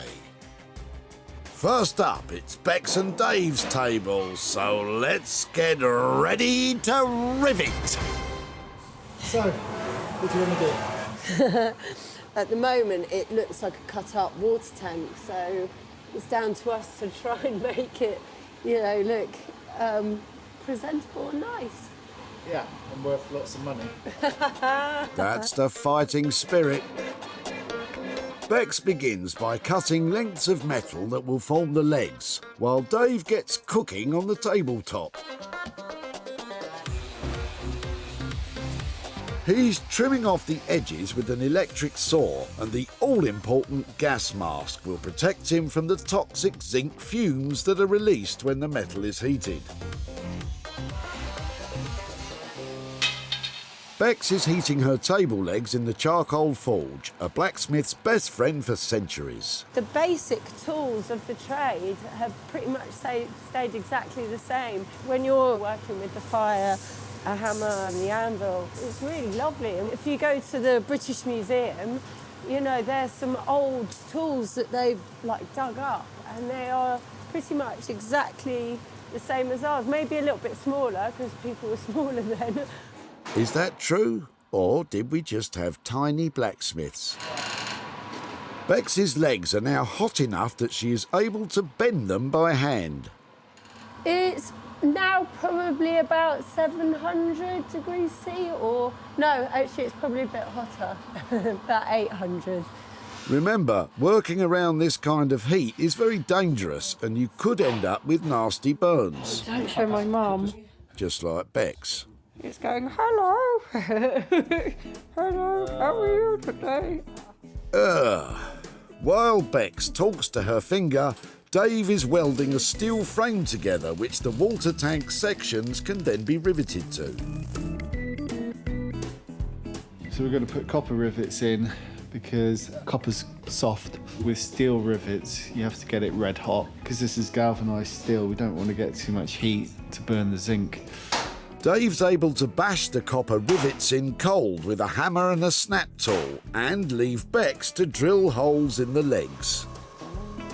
And after a smattering of tomato sauce, they should be ready to attach. The next part on this stage we'll be working together because it will need 4 hands, 2 people. 4 hands, 2 minds. Yeah. A bit of arguing in between. No, it won't. Yeah, it will. I think we'll leave them to get on with it. With Bex and Dave well on the way, it's time to check in with table number 2.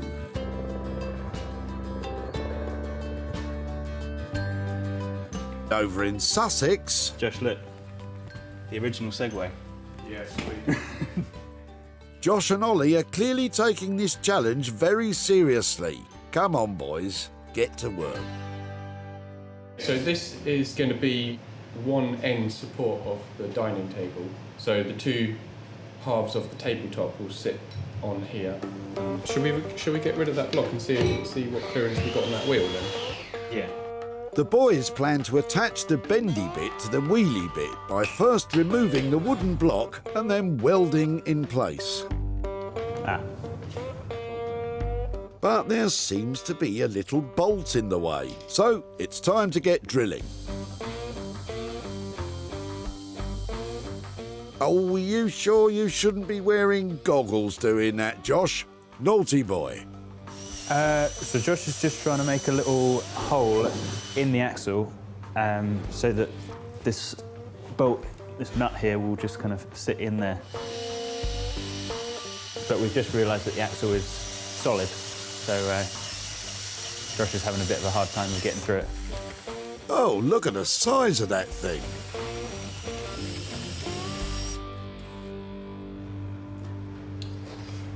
Don't make postcards like this anymore. Yeah, I think that's done it. With the welding saved for later, Josh moves on to cut some reclaimed wood on the bandsaw, which will form a support beam between two metal brackets from the postal cart frame.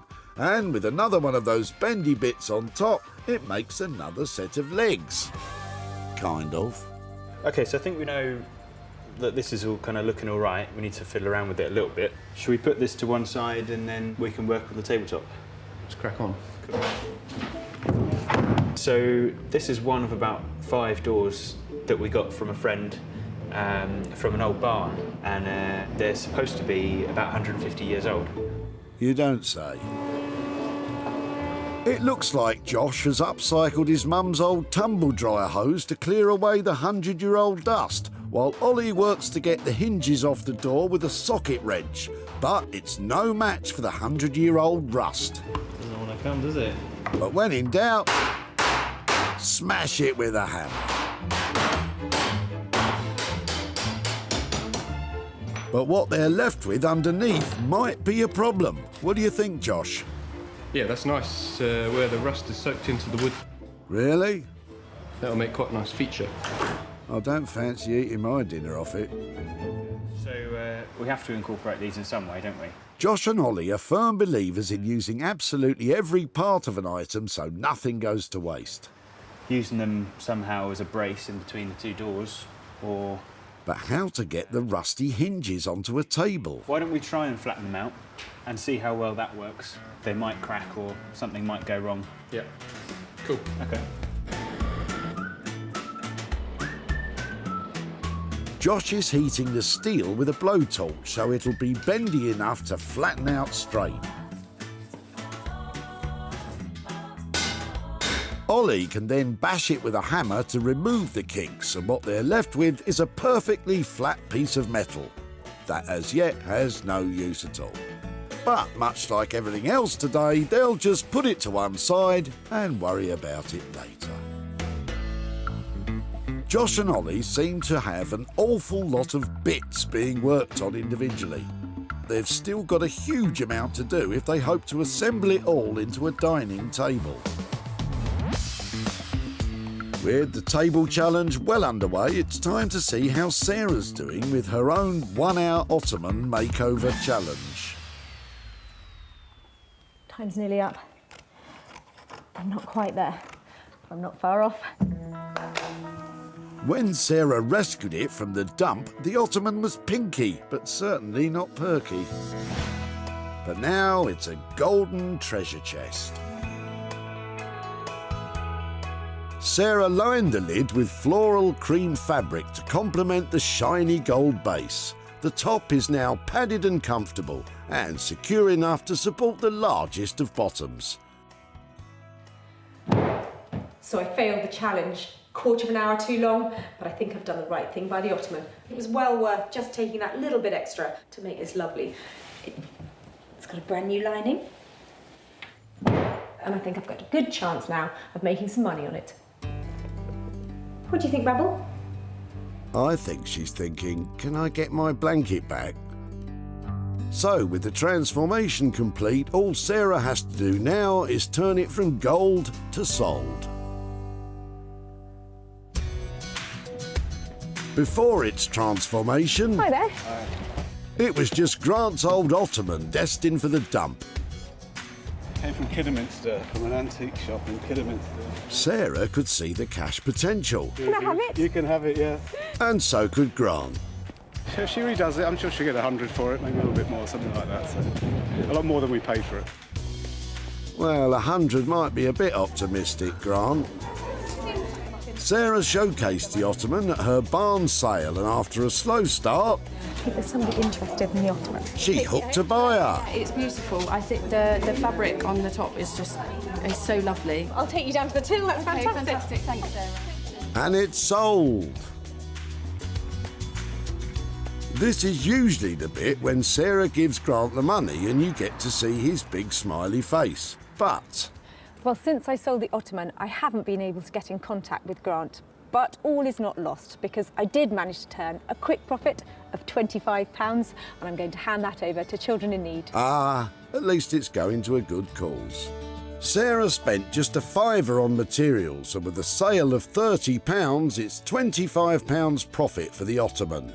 Yeah, it's an alright start. Now let's see which one of our tables can rake in the most cash.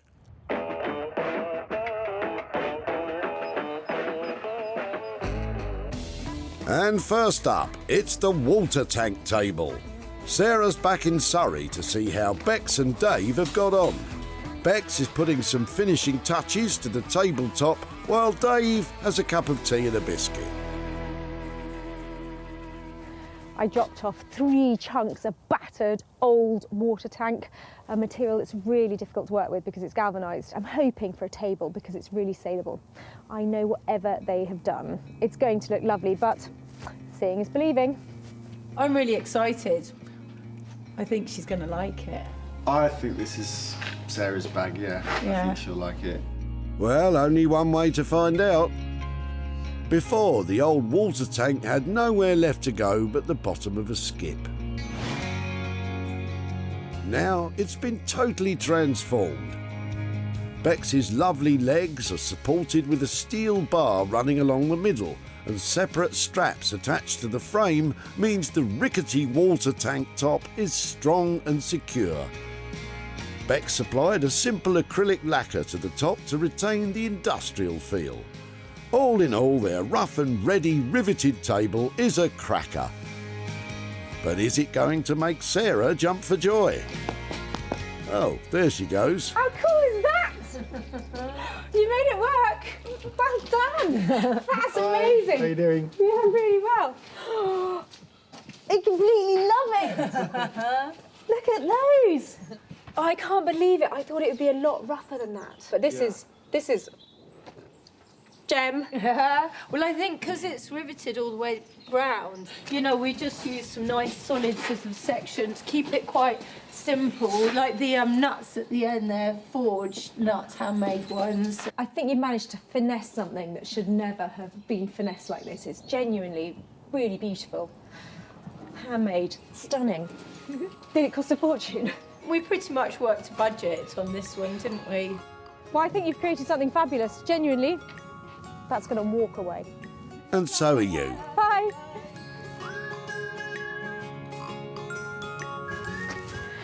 I don't want to be over-emotional about it, but I'm overwhelmed by that table. It was going to end up in the tip, and Bex and Dave have poured their heart and soul into that. I can't believe how fantastic it looks. Well, there may have been a few arguments along the way, but I think it's been worth it. Well, do you love me again? Yeah, I've always loved you, love. That's why I married you. Ah. Stunning and on budget of £500 plus materials, this one has a real chance of raking in the cash. Before the table was a table, What are you clearing up? Well, we're clearing out an old attic. Sarah stuck her nose in the back of Neil's motor and found something well good. Good, good. Do you like it? Good, good. Good, it was great, and Sarah had big ideas of what to do with it. Neil wasn't as sure. Can't think of what else she could actually use it for, so be intrigued to find out. Well, with a little help from Bex and Dave, it turned into a shiny showstopper. Sarah invited around Nick, who runs online vintage and antique outlet Smithers of Stamford, Hiya. Hi, Sarah. hoping he'd be interested in today's tables. I could see it in a bar in London or something. And after one look at Bex and Dave's, Would you put your money where your mouth is? Do you think you'd buy it? Is that... Definitely. Yeah, I definitely want it. he bought it. Sarah's travelled to Milford in Surrey to show Neil what Bex and Dave did to his water tank.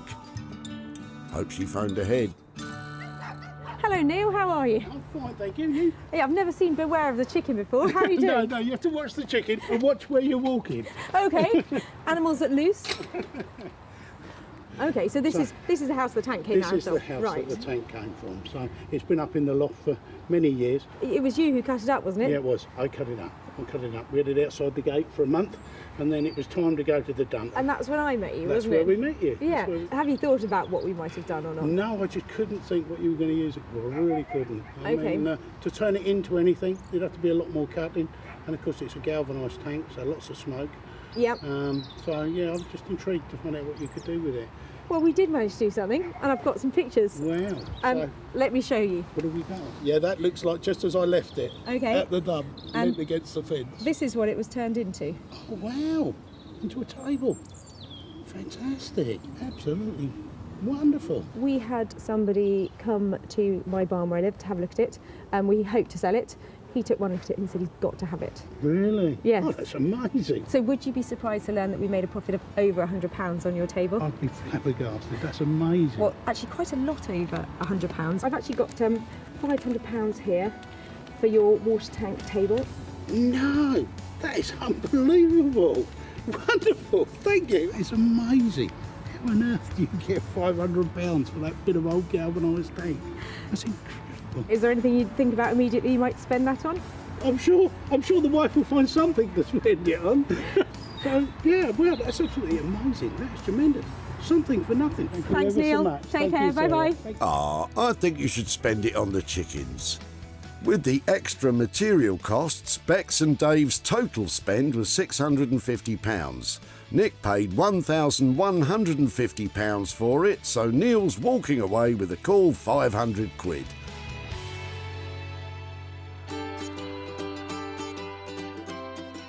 So, with our first table making a very impressive £500 profit, it's still all to play for. As we head back to Sussex, and time for Sarah to see if Josh and Ollie's table has the potential to beat £100,000. Yeah, I reckon Sarah will be shocked. It's changed beyond recognition, to be honest, from the pile of crusty metal that she brought us. It's now a dining table. So yeah, I think she'll be surprised. So I'm back here to find out if Ollie and Josh have managed to turn a rusty old mail cart that I left in pieces into a high-end dining table. There's only one way to find out. When Sarah dropped it off, the mail cart didn't have a leg to stand on, but now it's a huge table.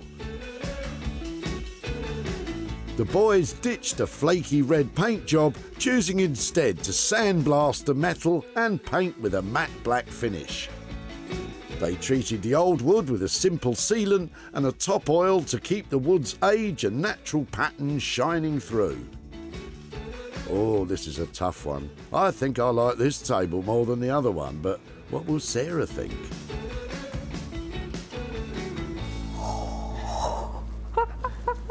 That's amazing. Yeah, you all right? I am now. Yeah? That looks fantastic. I had no idea it would clean up so much, and haven't these worked well? Yeah, they came in nicely. There's a little feature for you. So this is a built-in trivet for your hot pots and pans. Ah, so that's what you did with the hinges. Clever. That's a great idea, isn't it? It's practical and it's beautiful. You have done so well with it. In terms of the bits that you had, those are the old handles, those bits up there. They've worked really well, haven't they? Yeah.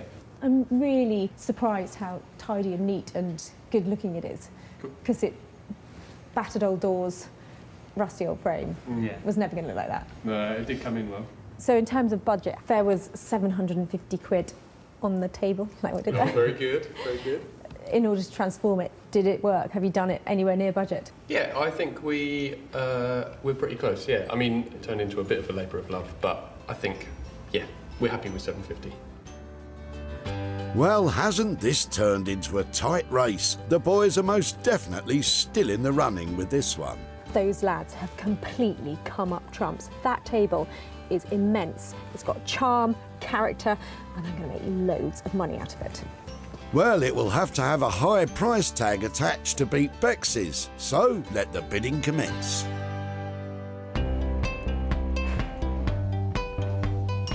What are you throwing out? When Sarah met Dick at the dump, she pounced on his old postal cart. They would use these to move the parcels around. Dick was more than happy to give it to Sarah. If you show me where you want me to put it, I'll come.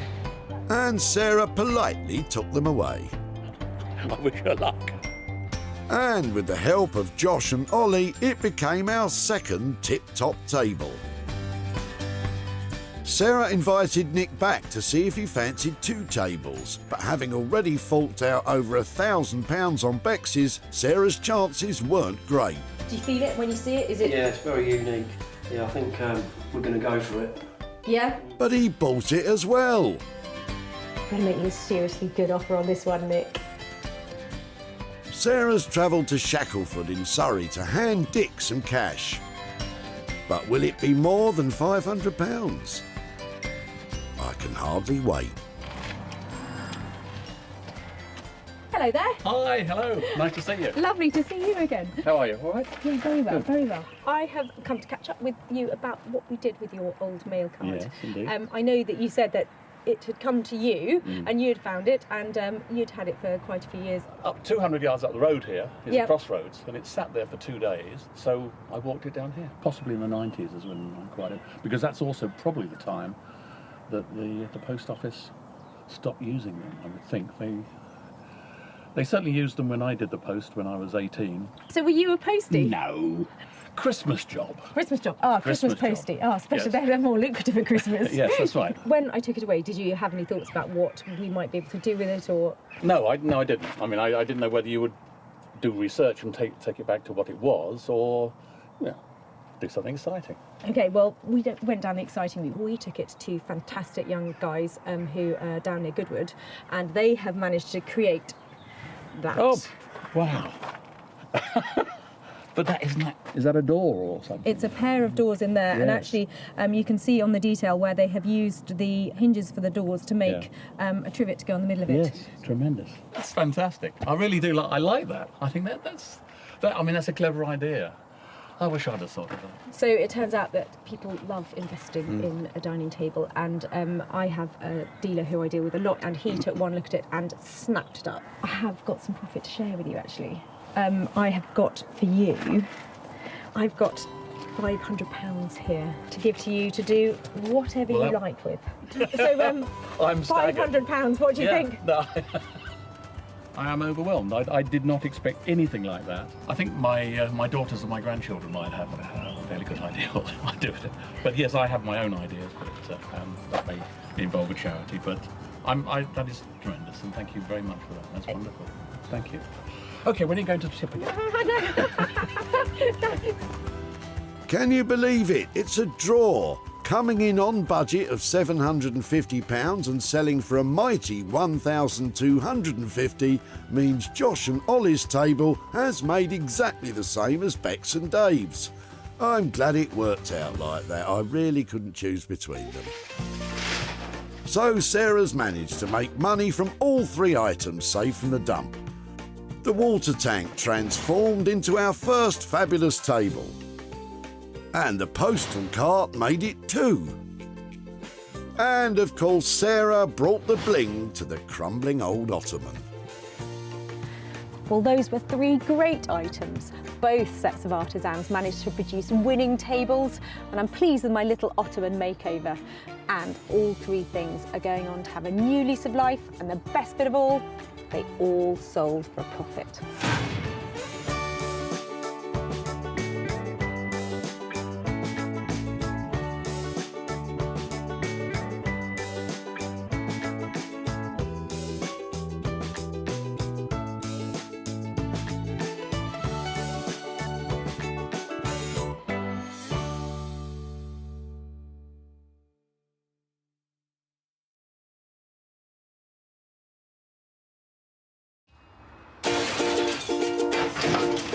Oh no, I like the look of your rubbish.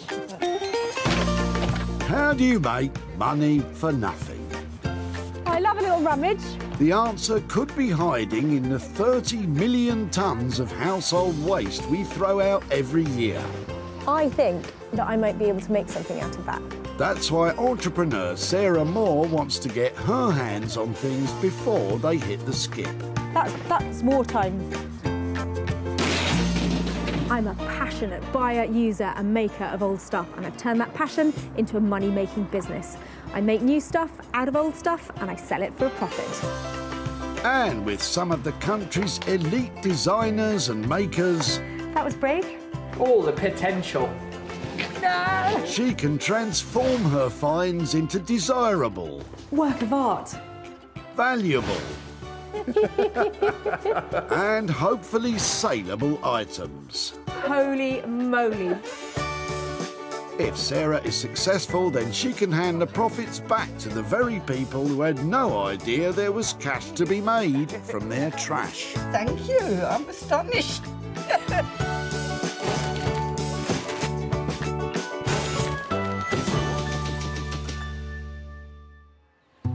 Today we're at the Recycling Centre in Altrincham, Greater Manchester, and lumber lover Sarah's here to stop some waste getting wasted.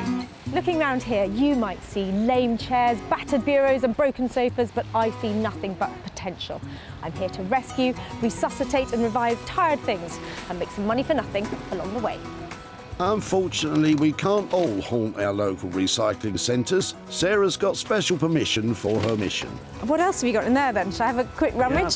Sarah's mining for 3 rough nuggets, which she'll transform into diamonds. Sarah in the tip with the lead pipe. I have no clue, though, what she intends to do with that. It looks like there's something with more potential in Charlotte's boot. Oh, don't throw those away. Are they going in? Yep. Fancy them? You've got 2 of them? Yeah. Cool, then let's have a look. I'd love to. So, just had enough of them? Not comfortable, or? No, never owned them, so they were in the house we've just bought. So Really? don't fit with us. Just left there and... Yeah. So we've got enough chairs already. So yeah, sadly they've hit the tip. So when did you move in? It's a couple of weeks ago.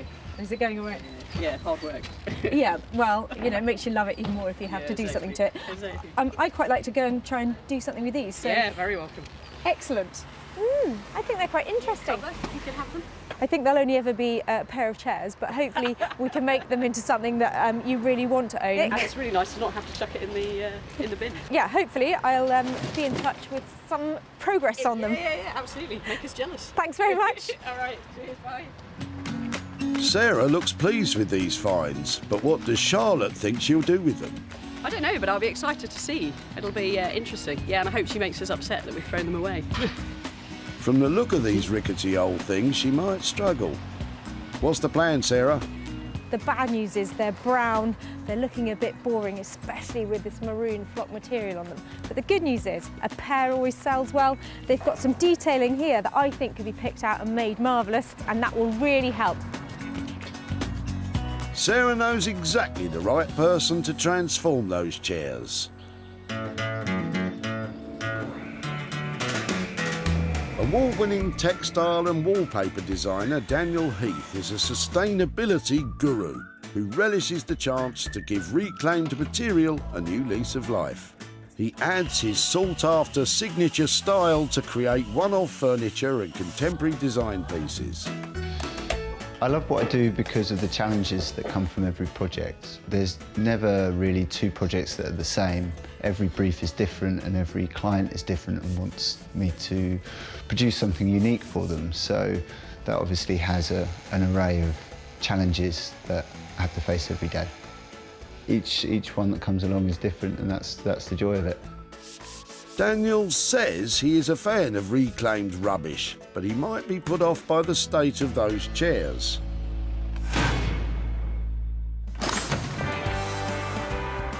That's item 1 done, but Sarah's not taking it sitting down. She still has 2 items to uncover, and the sky's the limit. I'll take anything. This way. Nice try, Sarah. Luckily, she's hovering over a heady haul in Robert's boot.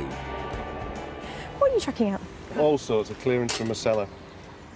It's nice. Yeah, Look at there you that. No, we could really use that. Have you ever used it or not? No.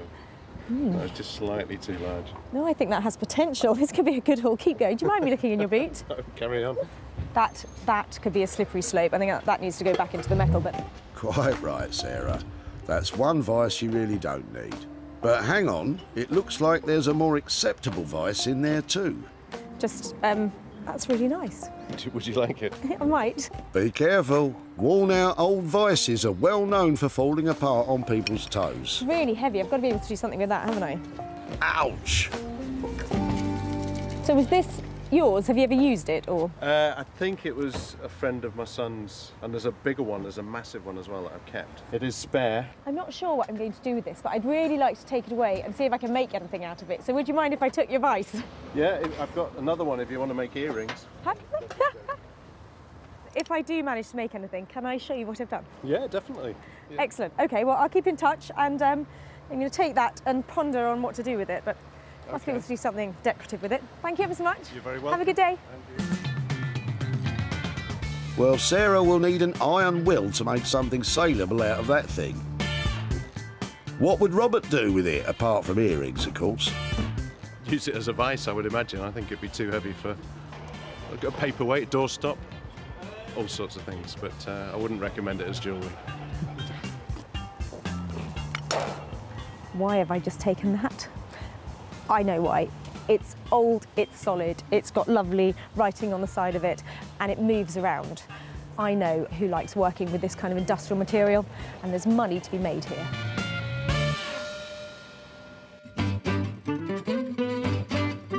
There is nothing that can't be turned into a lamp, and Guy Trench is here to prove it. Retired North Sea diver Guy is the mastermind behind his band of creative craftsmen who can make unique and quirky furnishings from the flotsam and jetsam of yesteryear. I think the disposable culture we live in today is appalling, really, what we throw away, but it's not made to last. In the old days, they made things to last. And that's why I like doing what I do, it's keeping those things alive. So, for example, the old cameras. Why have them in the cupboard? There's something that ought to be brought out. So if we can turn them into a lamp, then we're going to keep it. But you could say to your grandchildren, say, that's what your great-grandpa used to use, that thing. And it's something they can relate to. So it's lovely preserving a bit of history. Isn't that rewarding? Fantastic. Let's hope Guy finds that rusty old vice every bit as gripping as his other projects.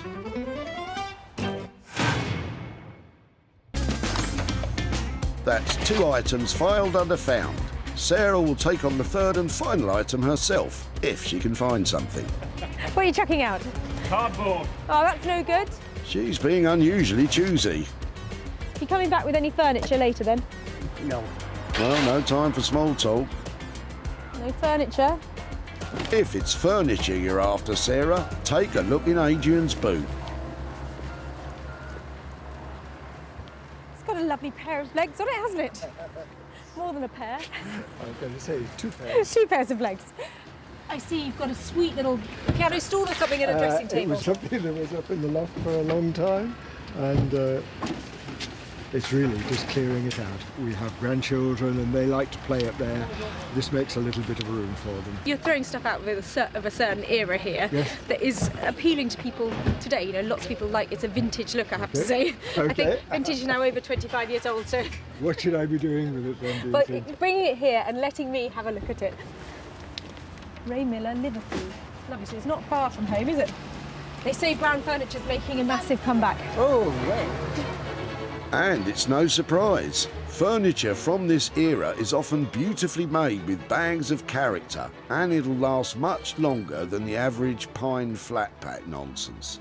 Sarah's sure she can turn space saving into real savings for Adrian. I hope that she can use them and maybe, sell them, that's fine by me. It would be nice for them to have a good home. These are a sweet little pair of vintage items. Table, nice legs on it. It's got a little pie crust edge to it. And this stool was probably in front of a dressing table in the 1950s. Together, these are the kind of things that I'm seeing £5 each in a charity shop. Not great in this state, but these have potential to make profit. Well, that's up to you, Sarah. With that table and chair nabbed, it's mission complete. Daniel will give those chairs the once or twice over. Guy will attempt to squash some profit out of that vice. And Sarah will be getting her teeth into all those lovely legs. Today I managed to gather yet another unusual hoard of items, which once reimagined, I think have a real chance of making some money for nothing.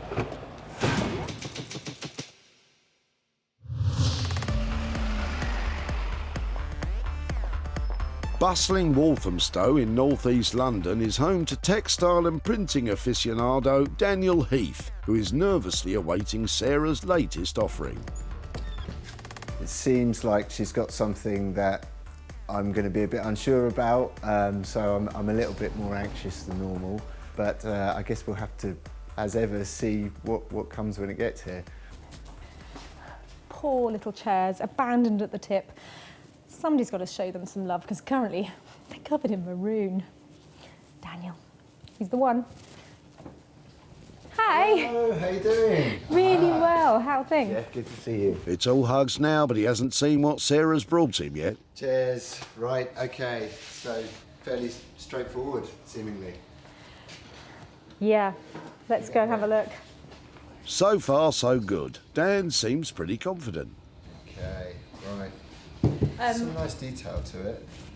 They're a bit weak, and I am personally a maroon hater. Okay, well, I think that, you know, the seat is really understuffed. The frame is sturdy. Do you think they're suitable for an update? I think we can probably do something with them. I'm not sure that they're going to have a huge resale value. The chairs are around 100 years old, but in their current condition, they're unlikely to have any value. The challenge for Daniel is to add his signature look without breaking the bank, and there's a lot of work to do. So I think basically it's going to involve using some fabric that I've got to re-upholster. Sand or paint, not really sure. It looks like they're in okay condition, but I think underneath that's going to need some new something. He's happy to work to a budget of £100 per chair, which should leave a bit of room for some profit for Sarah. Seeing them brought back to life, making just a few quid, I'm happy to leave them at that. I've got great faith that you'll make them look fantastic, so thanks ever so much. Thanks, Sarah. Hope they're an easy one. Cheers. I feel a little bit sorry for Daniel, because those chairs currently are not a nice prospect. But I bought them here for a reason. I'm hoping his beautiful deco hand-printed fabrics are going to give those chairs just what they need to turn them into something saleable. I'm glad that Sarah's bought these because they wouldn't have continued their life in any other way. So if anything, we're saving them from being broken up. So yeah, I'm glad they're here, sort of. Dan's quoted £100 per chair, which makes a total of £200 for the pair. Daniel's fabric designs will add value, but he's no upholsterer, so those chairs could prove tricky.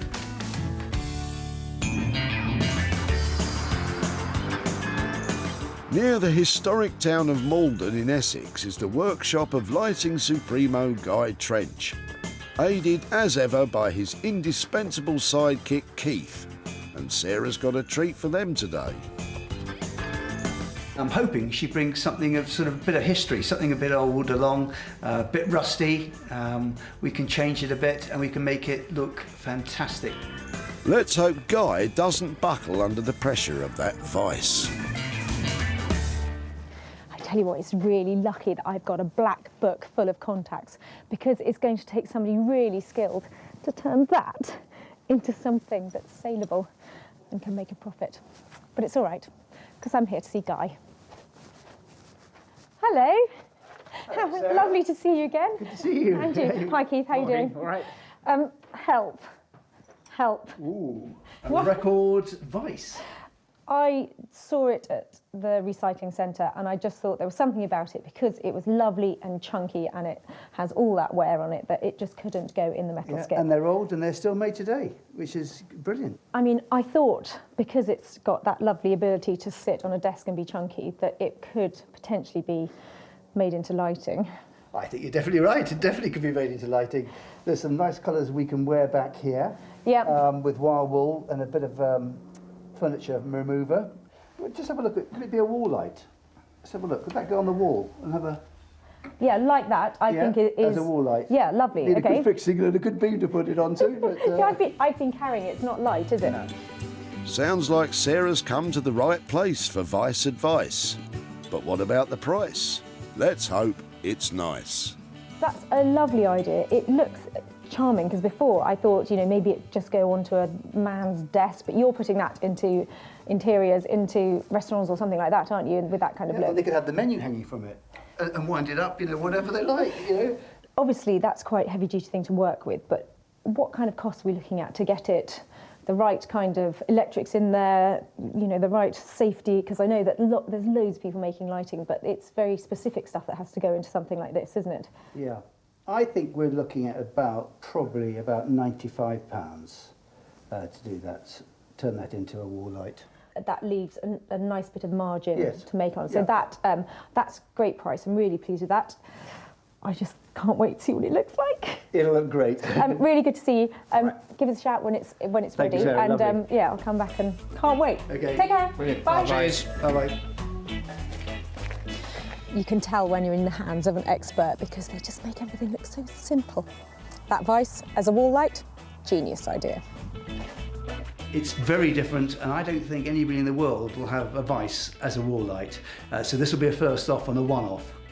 Guy's charging £95 to illuminate that rusty vice. It's certainly got a long way to go before anyone will want that industrial hunk of metal hanging on their wall.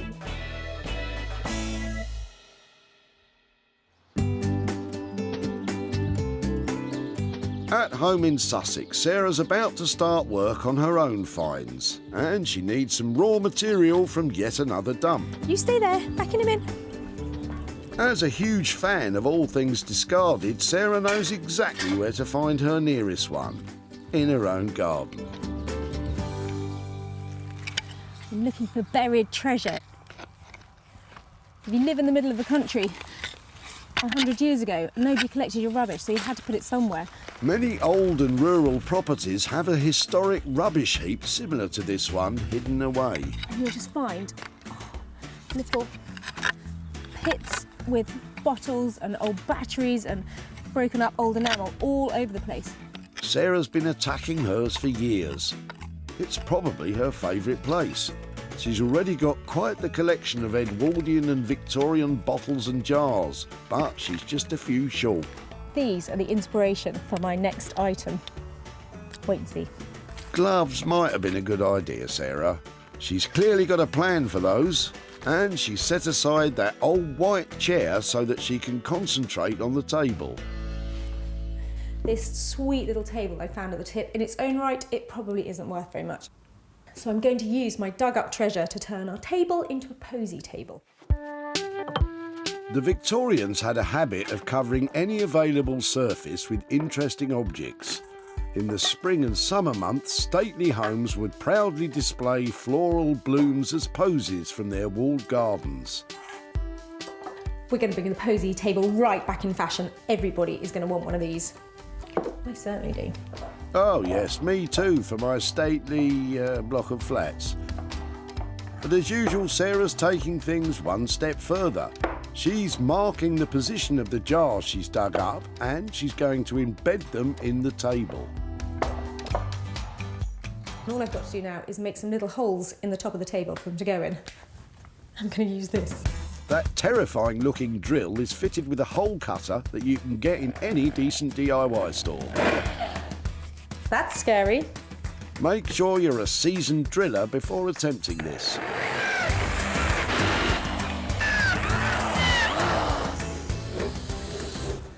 Oh, that's perfect.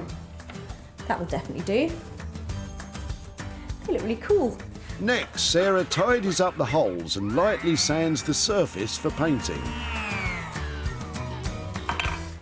So I'm painting it a lovely blue-black colour so that when the posies are in it, they really stand out. What do you think, Bramble? Bram? What do you think? Well, Bramble's not impressed, and I'm not surprised. This isn't the most elegant of paint jobs. I'm not seeking perfection here. I want a really rough, rustic look. A really bad paint job will obviously just add to its charms. She's doing two coats, that dusty blue on the top and black on the legs. But Bramble's had enough. It's like watching paint dry. It literally is.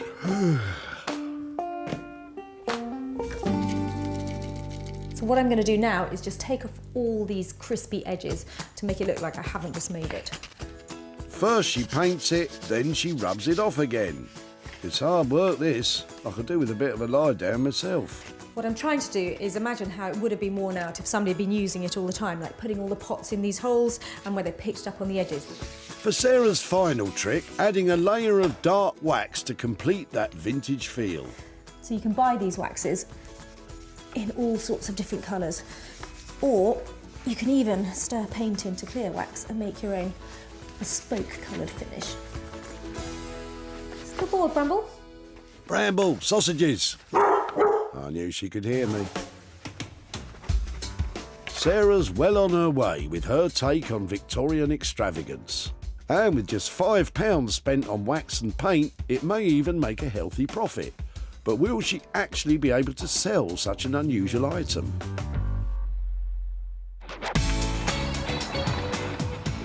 In Walthamstow, Daniel Heath has started work on his 2 tired chairs, and he's already found a problem. So we have a major wobble that I'm concerned about at the moment. So let's investigate.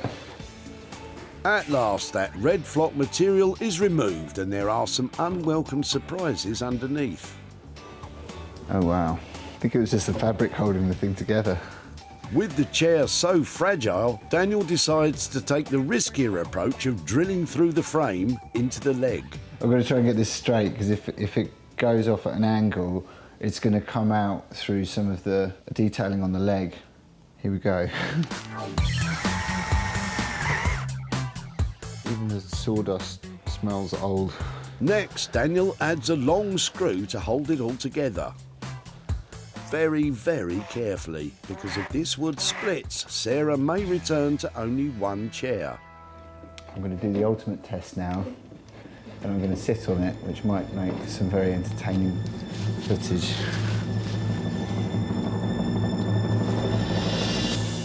There's a bit of movement, but it's still up. That's encouraging. With the legs now structurally sound, sort of, it's time for Daniel to think fabrics. As a textile and screen printing expert, this should be the easy bit. I want it to be quite sophisticated and not too jazzy. That is a bit jazzy, Daniel. Maybe this isn't the ideal colour or fabric, but I'm just going to throw around a few ideas and see what we get. Right, next up, elephants. This is a circus-themed print, and it's got some playful imagery. Its pattern might work, and a corduroy might be a nice quality fabric finish to put on the seat cover. Before he commits, it's time for some upholstery practice. We want to make the pads quite thick, because they were so flat and sad when they arrived. With his eye on a limited budget, Dan's got a great source for padding. And these are all foam offcuts from factories, and you can buy them quite cheaply. You just don't know what you're going to get. Full marks for your eco-credentials, Daniel, but it all looks a bit, well, flat. That looks like a big enough piece. Might have to glue some bits together as well. Daniel cuts a stack of foam pieces to the right shape. Is he feeling buoyant about upholstery? I've not done any upholstery before, so have a practice. Practice makes perfect. Wise words. Dan's using a piece of MDF and cheap cotton as a test, so he doesn't have to experiment with the final material. I quite like having a go and seeing if I can do something that I've not done before. If I'm trying something new out, I'll just go online and look at videos on YouTube. He's right. You can find out how to do just about anything online. How do you think I learned to crochet? But new skills can take some time to perfect. Yeah, I think it's safe to say that upholstery is certainly more difficult than I thought it would be. Yeah, I remember my first crochet hat, Daniel. It looked like an octopus. Don't be downhearted. It only took a few years to get good, and you've got a few hours. Best of luck.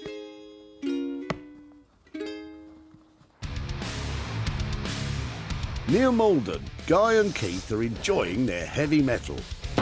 And Guy's getting quite excited. I do like this piece here. I think it's I think the best thing Sarah's brought to me, actually. I love the navy blue in this bit here. Not so keen on this silver here. Yeah. Someone's obviously painted it. I think what we ought to do is see if we can get rid of some of that paint. You know, it's just ugly here. Under Guy's supervision, Keith attacks the unsightly silver with a sharp blade. That is coming off, which is really nice. Then some wire wool. No. And finally some paint stripper. Makes life so much easier using these chemicals to remove nasty bits and pieces. Perhaps you should have started with that, gents. Well, here we go, there's a bit of blue coming through. Keith's sensibly wearing gloves, as that's nasty stuff to get on your skin. I think when we finish that, that could look rather nice. You ready for a bit of wax on that, Keith? Try that bit, yeah. Yeah, OK. Our busy bees are giving the vice a wax coating for a clean matte finish. And slowly, slowly, you're seeing it being transformed. Lovely. No, that's nice. That's very nice. Yeah, no, I think that's clean. Next, Guy calls on another of his associates, electrician Steve. Since Guy's making a wall lamp, Steve fixes it onto a wooden base so that it can be hung, because you don't want that thing falling down. I think you need to hang this one on something which is fairly sturdy. A little lightweight plasterboard, it might pull out, so try and find something firm to put this onto. Steve fixes a metal stem to the vice that will hold the light, but Guy is not completely satisfied. I don't like this, you know, we've got a lovely old looking vice here, and we've got a nasty bit of steel, you know, which is shiny. It doesn't really go together. We don't do shiny, we like keeping things nice and old. After Guy attacks it with some wire wool, Steve gives it a coat of tourmaline to darken the metal so it matches the rest of the vice. Now you can see we've got a lovely black rod here. All looks in keeping with the rest of it. Once it's dry and waxed, Steve threads his wire through and solders the light fitting in place. Meanwhile, Guy's grappling with some key design concepts. It may look better with a shade, or without a shade, just a bulb. Do you know, I don't know. I'm not sure which is the best way to be. Decisions. Let's have a look at that, Steve. Yeah, I think it's quite good.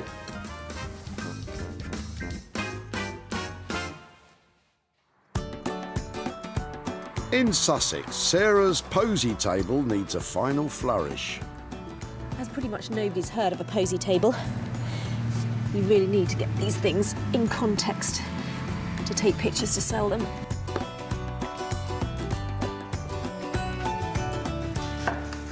Sarah arranges the flowers and places all the jars in their holes. OK, that should do it. But has she brought that humdrum brown table into bloom? Sarah took an unwanted old white seat and an average occasional table from the recycling centre. She soon decided to concentrate her efforts on the table. Now Sarah's taken it back in time and transformed it into a posy table that wouldn't look out of place in the reception of a 19th century stately home. Those Victorian jars she found in her garden tip present her bouquets beautifully, and their colours pop out against the dusty blue of the worn-looking table. And Sarah knows exactly who to target for a sale. I'm really pleased how this has turned out. The flowers in it look lovely, and that's important because if I'm going to sell this to a florist, it needs to really work. Definitely worth embracing those power tools. At the dump, Sarah spotted some of Adrian's furniture. It's got a lovely pair of legs on it, hasn't it? It was up in the loft for a long time, and it's really just clearing it out. Which sadly had worn out its welcome. You can accumulate only so much. Sarah turned the table into a stunning floral display. Blooming marvellous. It looks great and was snapped up by Sarah Hughes, the owner of a vintage furniture store in Marlow, Buckinghamshire. What Sarah's done with it is really imaginative, and I just think it's really fun. And I've got customers who are florists who are going to love it. And now, Sarah's at Adrian's home to surprise him with the good news. Hello hello there. Oh, hello there. Lovely Hello to there, see you. How are you? Very well. Hi there, I'm Sarah. This is my wife, Sarah. Another Sarah. Two Lovely. Sarahs. That keeps it very easy for me. So it was your things, the stool and the little occasional table you were dropping off at the recycling centre. Had you had them, had they been family pieces or? Well, the stool, yes. The table, no. Well, I set the stool aside and it was actually the table that I decided to work on because it had such an interesting shape to it. I've actually got some pictures here to show you of how it turned out. But before I do, have you ever heard of a posy table? A posy table? Presumably for flowers. What's a posy table? Well, I can show you in a moment, but a friend of mine told me about it, and it is this lovely table that gardeners in big estates used to prepare little bouquets and buttonholes for the ladies and gentlemen of the house. Wow. So I've got some pictures to show you. Lovely. So here is your table. Oh! Oh, there we are. Can we have it back? Isn't that lovely? It is. Oh, yeah. You approve of its reuse. Yes, absolutely. Yes, it's lovely. Yeah. It's nice to have something that is now going to be used. Second life. Yeah. Yes, well, it's been snapped up by a shop and I've managed to make you a little bit of profit on it. Excellent. So here is £130 for your occasional table. As we say around here, it's better than the poke in the eye with a sharp stick. Lovely. Well, yes, I think it's definitely better than that. Wonderful. It is. That's wonderful. Have you got thoughts about what you might do with it? Well, yes, we have. Alzheimer's Society.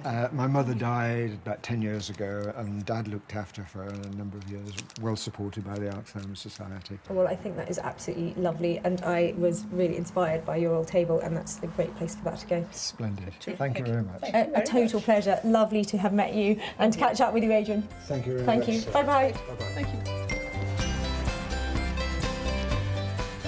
Sarah spent a modest £5 on the makeover. She sold the posy table for a whopping £135, earning Adrian and his wife Sarah £130 of profit. Well, if Adrian and Sarah's reaction is anything to go by, there are going to be posy tables popping up everywhere.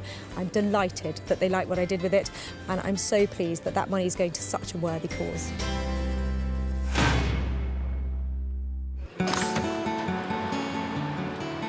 Sarah's back in Walthamstow to pick up Daniel's first attempt at upholstery. Have all those online tutorials paid off?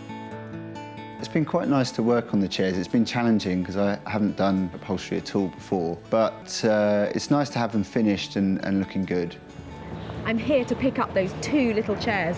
Now Daniel is really going to have to pull it out of the bag with this one because turning a profit on those, that's tricky. This pair of unwanted chairs had seemingly come to the end of the road. They look more destined for the bonfire than the dining room, but all they needed was a spark of inspiration.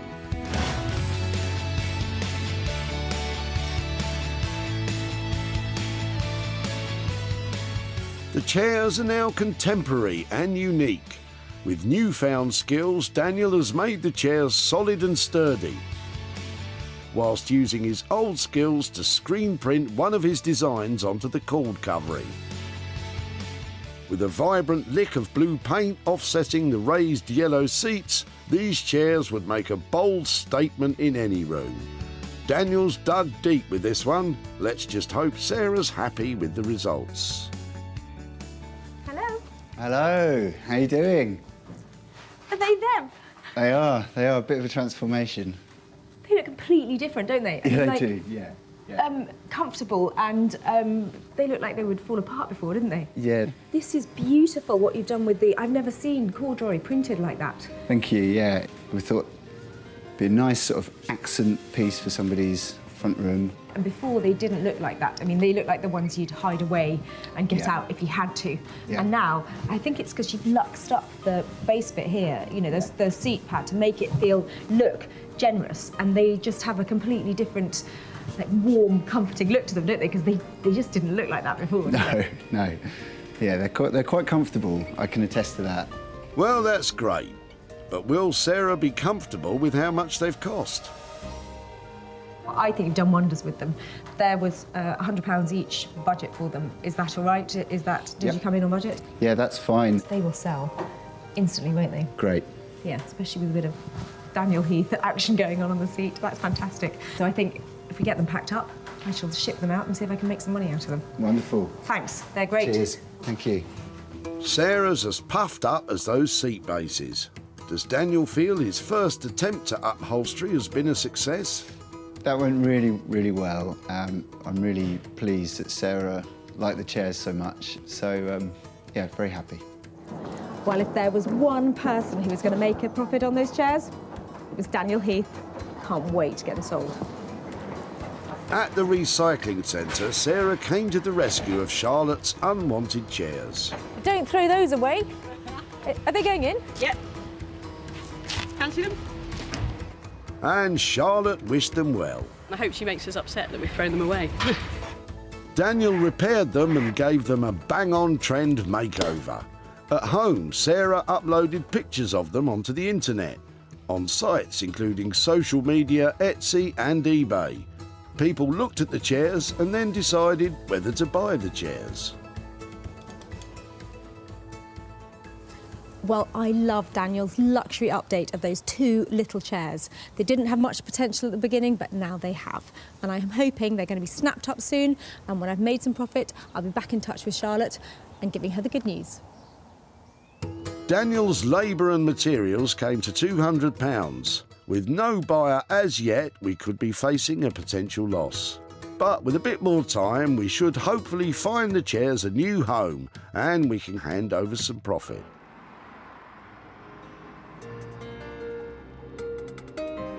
In Malden, Sarah can't wait to see what Guy's been up to. This vise is such a quirky item because out of all the designers I know, I think Guy is pretty much the only one who would take it on. But who knows what a vise light will actually look like. Let's go and find out. The vise was an old rusty lump of metal with very little aesthetic value. But thanks to Guy and his team of experts,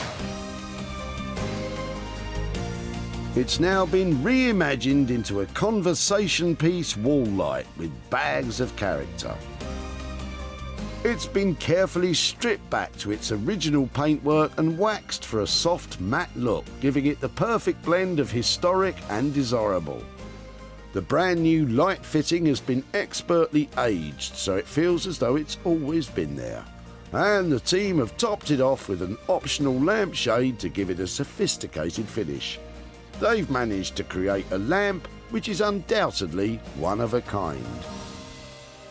This has got to be my favourite I've done for Sarah. As a wall light, it really ticks all my boxes. It's really cool. It's going to tick her box, I think. It's different. They say everybody has a vice, but will Sarah want this one? Hi, Guy. Hi, Sarah. How are you? I can't believe it. Is that it? That's it. Isn't that clever? I can't believe you've turned that horrible thing into something decorative. I think it's one of the best things recently I've done. And these actually work, so we can make the jaws go up smaller or larger. And I think the whole thing looks just amazing. It's beautiful and yeah, just the right sort of finish on it as well. It's got a nice look to it. It's quite sort of industrial. We've just shown it with a feather shade. So we could have a black shade, you could have just a funky bulb in, whatever you wanted. It is really appealing. I love the fact you've put that piece of chunky wood on the back because the look's so strong, isn't it? The vice lamp is an artistic triumph, but did Guy manage to clamp that budget down? I think it was £95 to convert the vice. Are we anywhere near that? We are on budget, just. It is really just. It's got a little bit more extra work than we thought it was, but as you've bought me lots of things, we'll keep our word, and that's our price to you. I think it's really exciting that you're creating these one-offs, and if this is the first vice light ever, then we're really lucky to have that, and I'm pleased it came into the tip and it's ended up here. I think it's a lovely ending to its story. So thank you so much. So Guy's answered the question, what does a vice light look like? And the answer? Amazing and really saleable. I love it, and her look on it was, wow, it's really different. And that's exactly what I'm trying to create for everybody. I think she loved it. At the dump, Sarah pounced when she spied Robert's bootful. What are you chucking out? all sorts of clearance from a cellar. That's really nice. Would you like it? I might. Thankfully, she ignored Robert's suggestions. I've got another one if you want to make earrings. Instead, the vise has been transformed into a wall light, and Sarah was soon able to sell it to Morag Smith, a furniture and interiors dealer from Berwick-upon-Tweed. I think the vice lamp is fab. It's quirky, it's unique, it has purpose, so it'll sell very well. Immediately, you're putting an interesting bit of history into a useful place in the house. Sarah's back in Greater Manchester to let Robert know what became of his rusty old vice.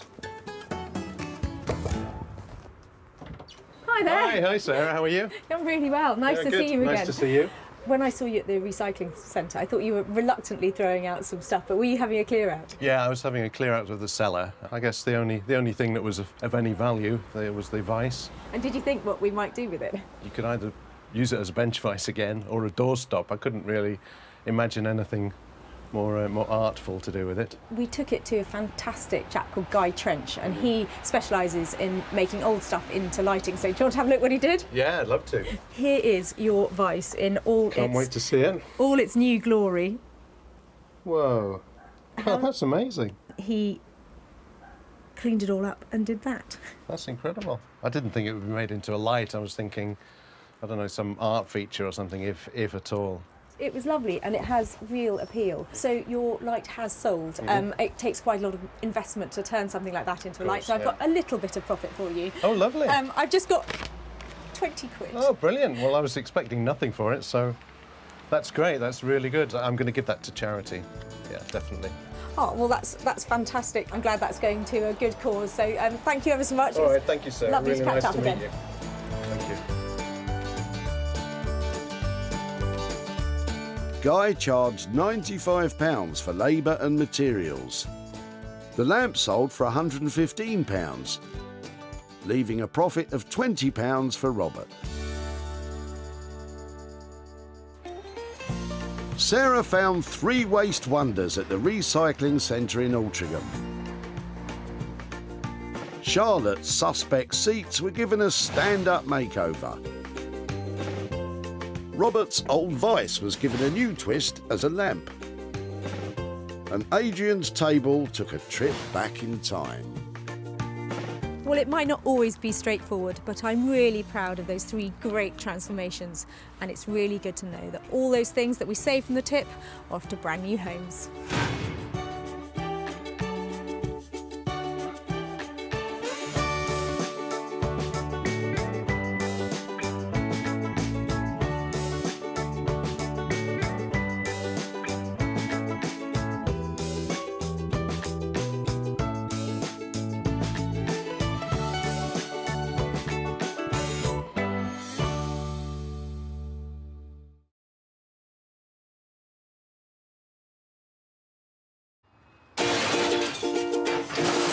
Can I have a little rummage around in your rubbish?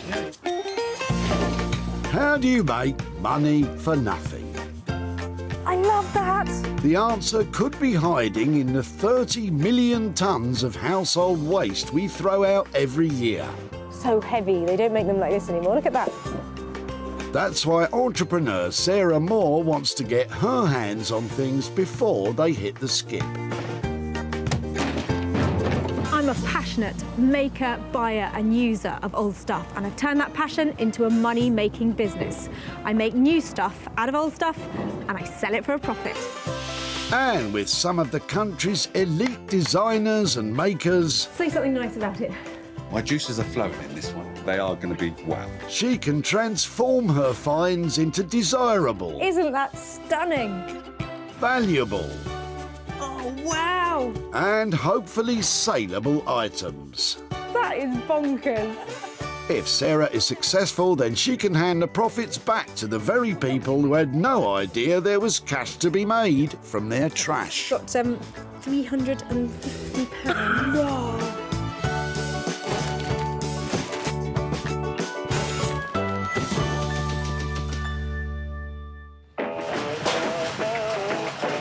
Welcome to Walsall Recycling Centre. A non-stop hive of activity. With the nation becoming more and more aware of the benefits of regenerating unwanted possessions, one woman is on a mission to turn your trash into hard cash. I love turning a profit where others see trash. Making old stuff that's drab into desirable and fab is just so satisfying.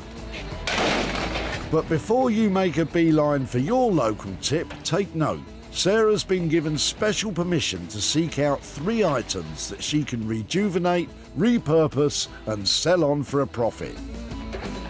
And Brian, with his broken up sofa, has caught her eye. Nice sofa.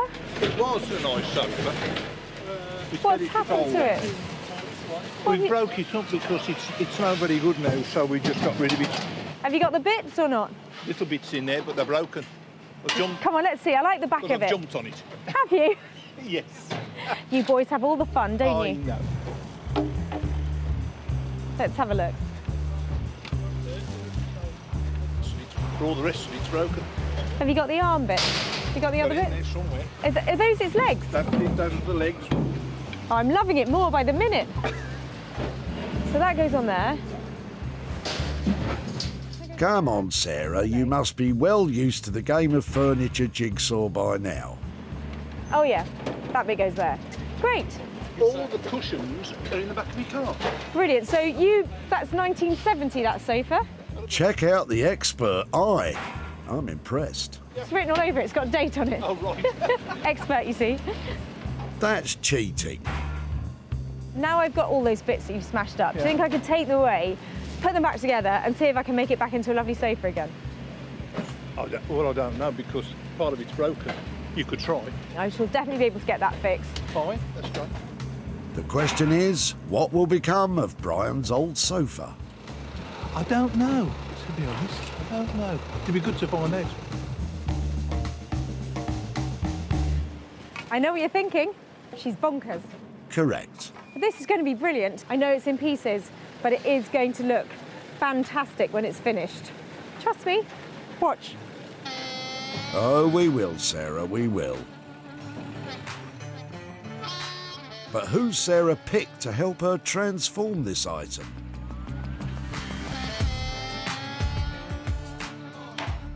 Say hello to Josh and Ollie, designer makers, business partners and best pals.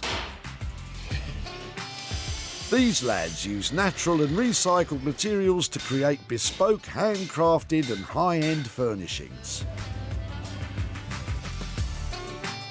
We've been friends for years, I don't know how long, but ages now. We teamed up and then it's quite a nice combination of skills that we have. Yeah, I think we've got a lot of ideas between us, a lot of fresh thinking, and it just works together quite nicely as a team. The fact that we haven't fallen out completely and we've been working together this long kind of shows it's working. Yeah. Here's 2 young lads full of positivity and optimism. Hopefully Sarah and this old sofa won't put an end to all that.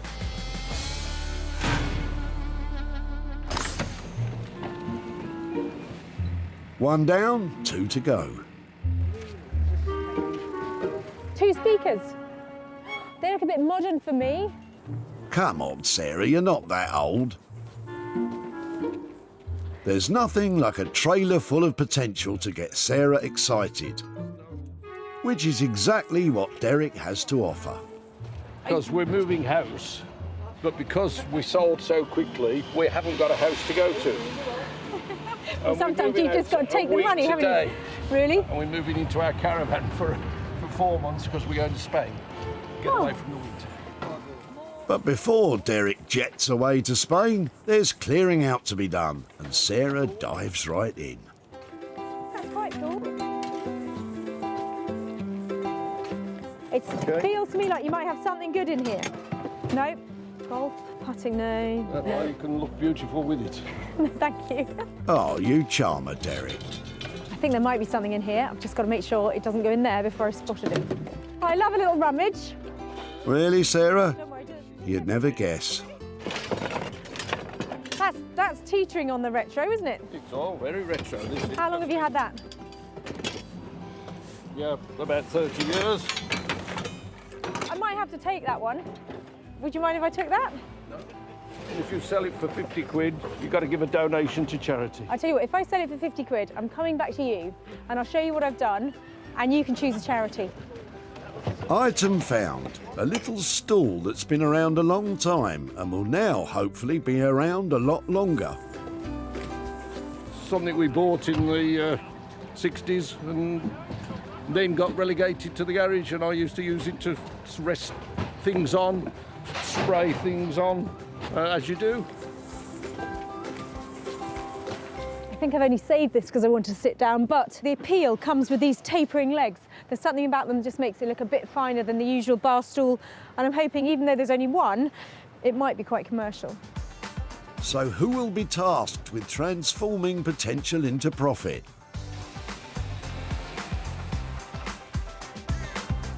Jay Blades has a passion for classic British craftsmanship and adding a little va-va-voom to vintage furniture.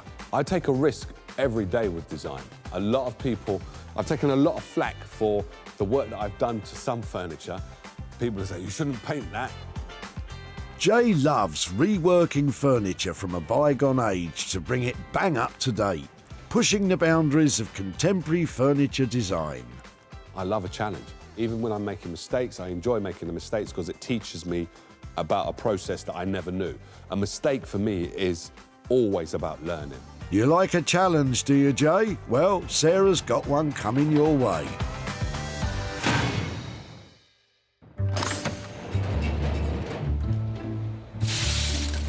It's all me, me, me with Sarah, but for good reason. It's now time to find a project for herself.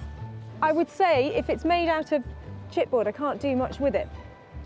And it doesn't take long for Barry to present Sarah with a toy from the good old days. What's in your bag then? Throwing anything good out? Well, an old railway station. That does look cool. Very old.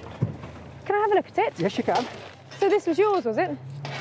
Well, funny enough, I was working in a toy shop. Right.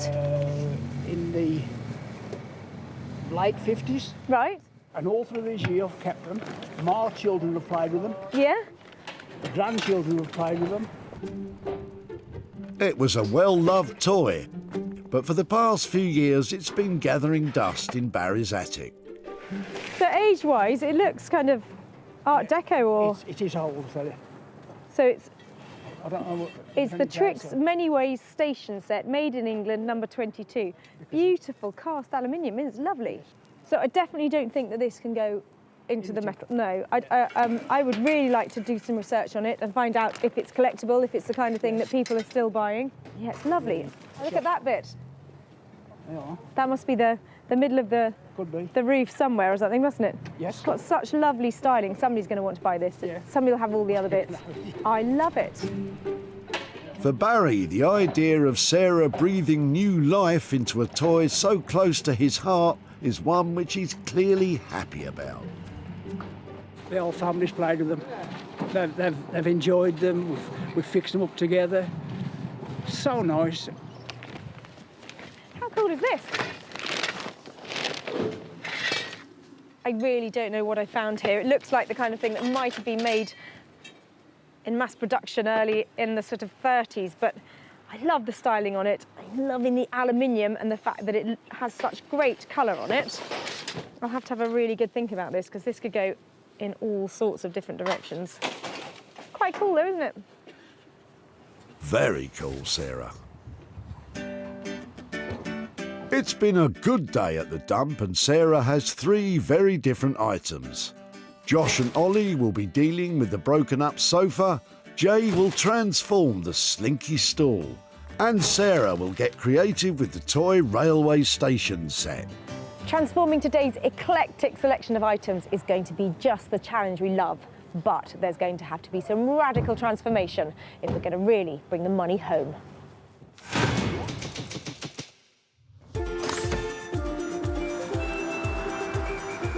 This is Chichester in West Sussex. A vibrant town with a thriving music, film and arts scene.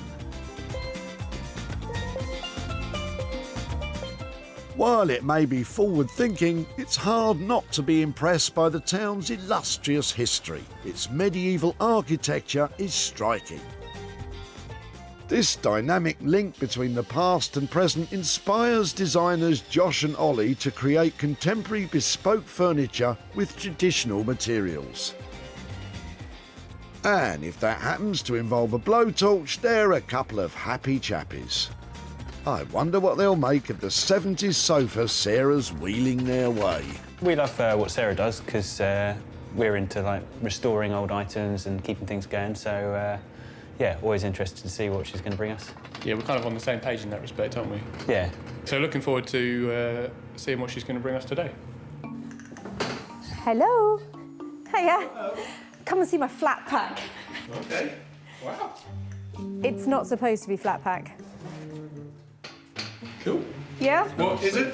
Sofa. 1970s, beautiful styling, lovely lines. Of course. Should we get it in? Yeah. I think it's fair to say first impressions were underwhelming. It might be easier to get rid of the cushions because I think whatever we do, they're not going to be part of the plan, are they? It has been smashed up. Yeah. But I thought it has got 70s style oozing out of every broken pore. I think, yeah, 70s are back in, but for me, like, the kind of lacquered mahogany look isn't really that fresh at the moment, so maybe we do something with the frame. Like, we love to scorch things, so why not try that? Maybe we should burn it with a blowtorch. Burn, baby, burn. Yeah, let's just burn this thing and forget about it. Yeah. But no, if we scorch this entire frame, so what you see here will be really nice kind of matte black with a lot of texture going on. And then the idea is to put some like really contrasting, maybe maple or sycamore slats on it and just turn it into like a really clean, crisp, stylish 70s looking seat. How much is it going to cost to turn this into cool, crisp, high-end luxury living? Lots. Lots. Well, it's going to be a fiddly one, isn't it? There's a lot of things that we've seen already that I think could it's one that cause us will, trouble. I'm reckoning about 700. Yeah, I think so. How does that sound? You're going to burn it and charge me 700 quid? Pretty much, yeah. Well, if you think you can pull it off, if I can come back here, Good in the end, yeah.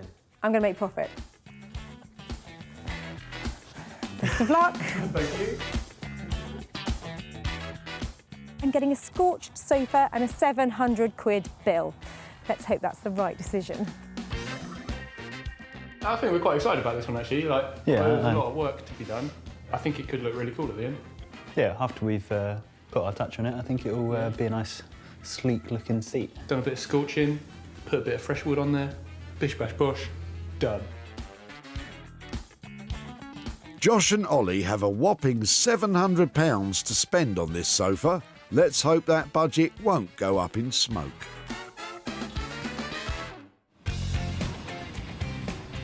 Welcome to Wolverhampton. The local council have a grand vision for its future, to encourage people to come from far and wide to study, work and shop in a booming independent retail sector. This encouraged Jay to relocate his business from outside London and set up shop in the city. Here's hoping he likes the surprise Sarah has in store for him.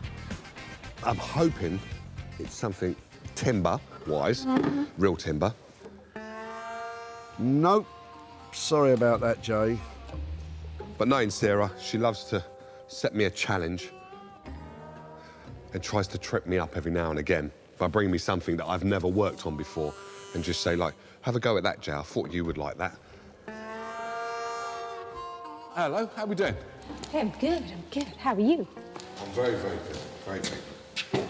Wow, what have you got me? You good? Well, something slightly out of the ordinary. Wow. Okay.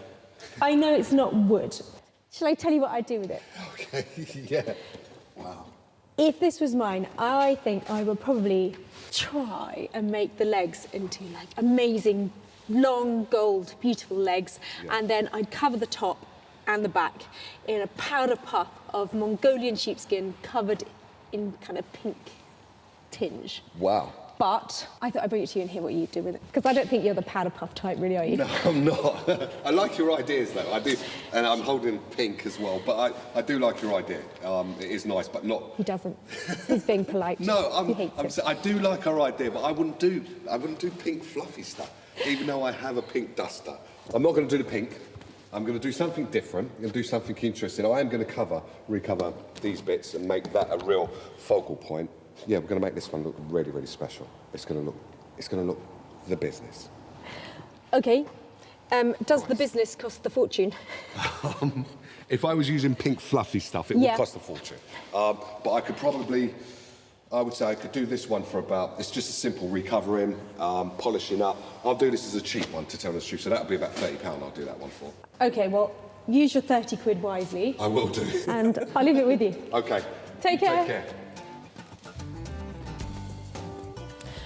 Well, I'm a teeny tiny bit disappointed that Jay didn't take on my idea of powder puffs and gold legs, but I've got high hopes for my singleton stall. Sarah's smiling, but Jay's looking somewhat perplexed.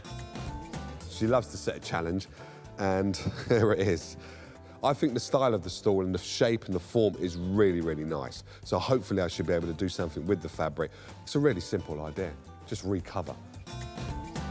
With a budget of £30, will Jay be able to rise to the challenge and meet Sarah's high hopes?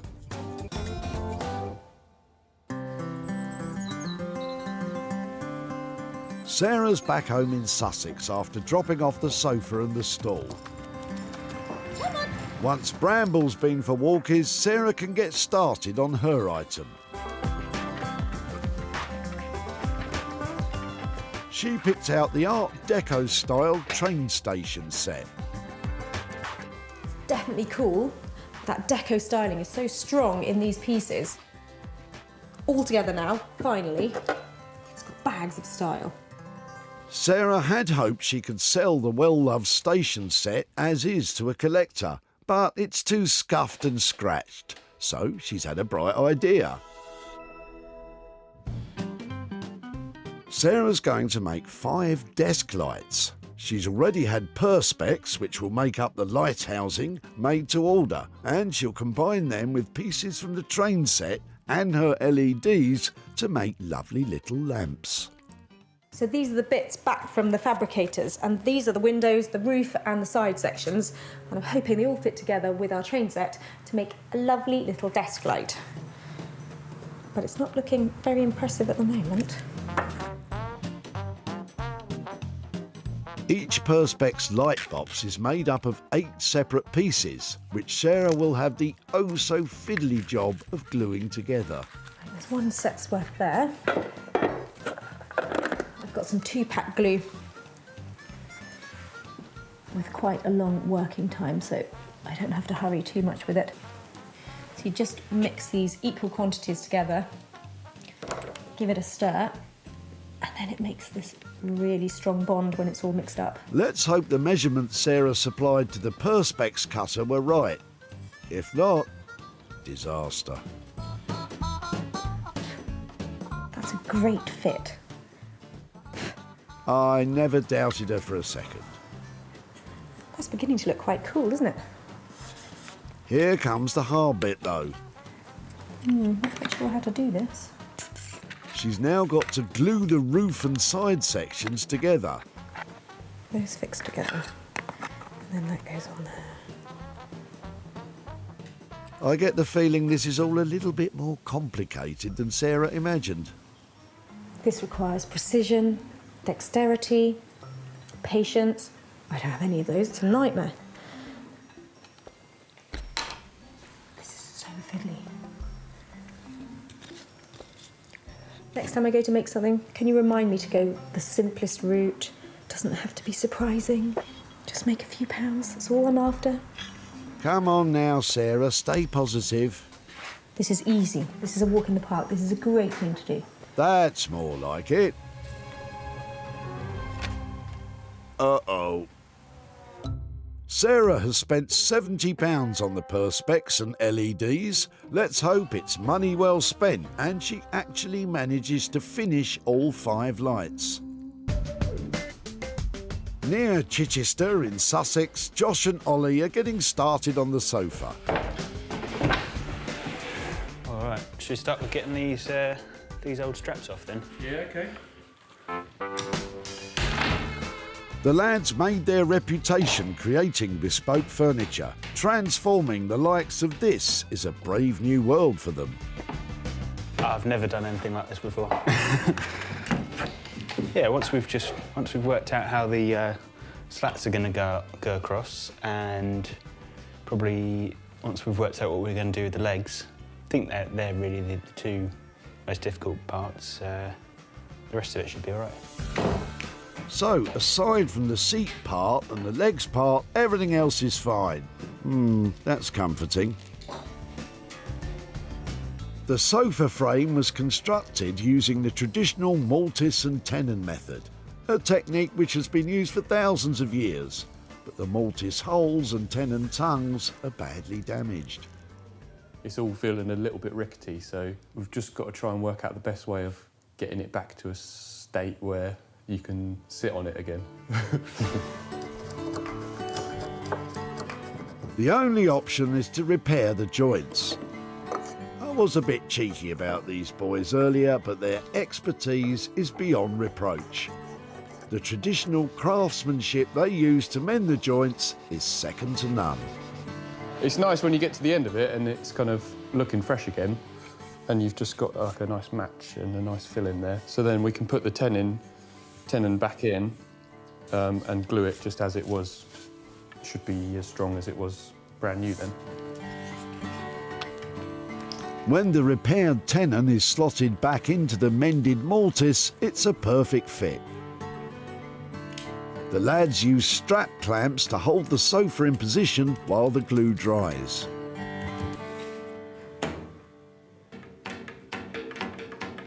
I don't think we're going to make a sofa anymore. It's just a big old sort of bass guitar now, so scrap that idea. Right then, lads, let's get a groove on. Nice. Let's slow it down. And back up for the big finish.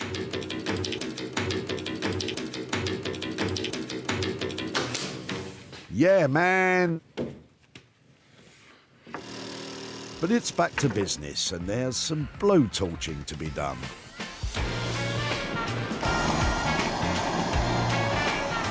A charred finish is a difficult technique to master, but if they get it right, it will give the sofa a striking look. It just gives a nice texture to the wood. It also preserves the wood as well. It's like a natural way of doing that. It just brings it back to a nice even matte black finish. The lads are taking safety precautions against fumes released from the old wood stain. Although Josh could do with pulling up his trousers. Fingers crossed, this gives the sofa the sleek and stylish look they're after. If they get this wrong, it could warp the wood. In Wolverhampton, Jay's trying to add character to this sad and sorry stall. Birds in flight, trees. He's been sent a package of fabric offcuts from a designer friend, and he's hoping there might be that special something in here to give the stall an impressive new look. The plan is basically to look at fabrics, basically to look and see which ones work best together. Now that's nice. I like that. That's not the only one he likes, though. Whoa. Now that looks cool. Yes, it is. Ooh la la.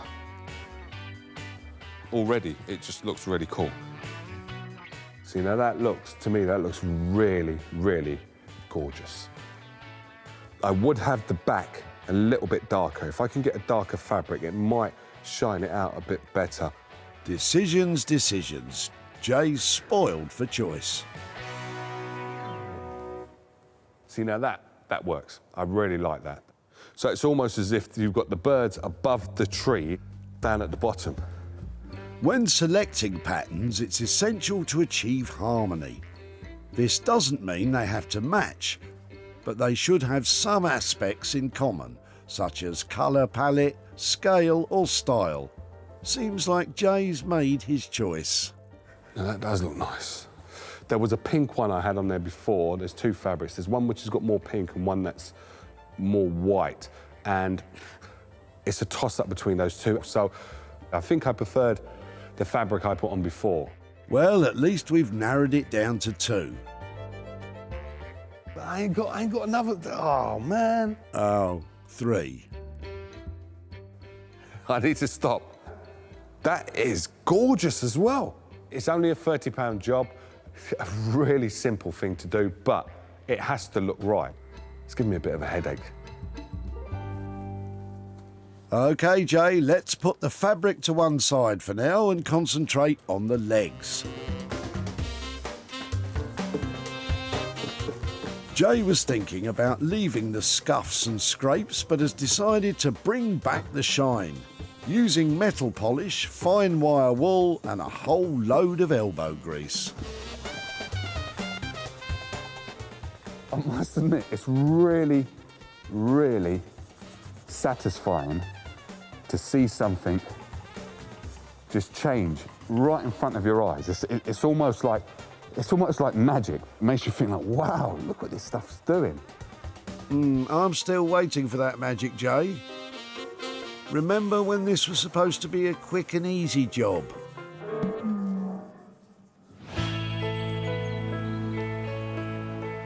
Back in the Sussex countryside, Sarah's putting the finishing touches to her desk lamps. Well, that's 5 lights completed. They're quite crisp and clean for me. This toy train station set provided Sarah with a bright idea, which she has brought stunningly to life. The addition of the toy figures, pinched from her daughter's toy box, lend the platform's scale and perspective and add to the fun. The LED lights are battery powered and remote controlled, so there's no electrical wiring. I can see these being snapped up by a train enthusiast who is still a kid at heart. Well, they're a little bit play-worn and definitely quirky, but I think somebody will give these a good home. 3 generations of Barry's family had played with the toy train set, so he was happy Sarah saved it. The whole family's played with them. They've enjoyed them. We've fixed them up together. So nice. Then it was Sarah's turn to have a play.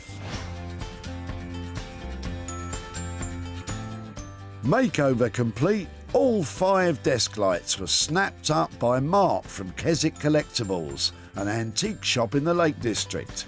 Oh, wow. And now Sarah's on her way to Barry's home to show him what became of the toy he was about to sling in the skip. Hi, Barry. Hello. How are you doing? Nice to meet you. Very Hello, nice thank to you. see you. So is this the house where the train set was in the attic? Yes. Lovely. Well, it was a lovely piece, but it had been played with by quite a few children. So was that your children or grandchildren? Yes, or? grandchildren, all of them. They've all played with it sometime. Well, it was my job to take it on, and it was a lovely thing, and I've made it into... Are you ready? Yes. It has been turned into desk lights. Smashing. Put it together on a little block and turned it into 5 individual desk lights. Brilliant. Absolutely brilliant. Really? Yes. Because it is Yes. such a worry. You take somebody's stuff and you do something to it, and so you approve then? Yes. Now it's not scrapped or buried. It's of use at last.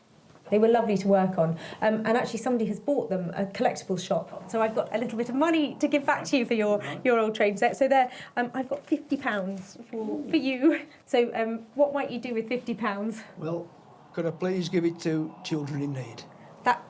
If you'd like to do that, that would be Please. that would be lovely. Yes, very nice. So that's a lot of people, it's done good. Plus, it's the station itself, the old station, has put to good use. I'm happy. Really? Yes. Well, that's Very really happy. generous of you. There are 5 little lights that'll go off into 5 new houses. Your station is going on another journey. Brilliant. It was really good to see you again. Thank you ever so much. Thank you. Bye-bye. Bye-bye.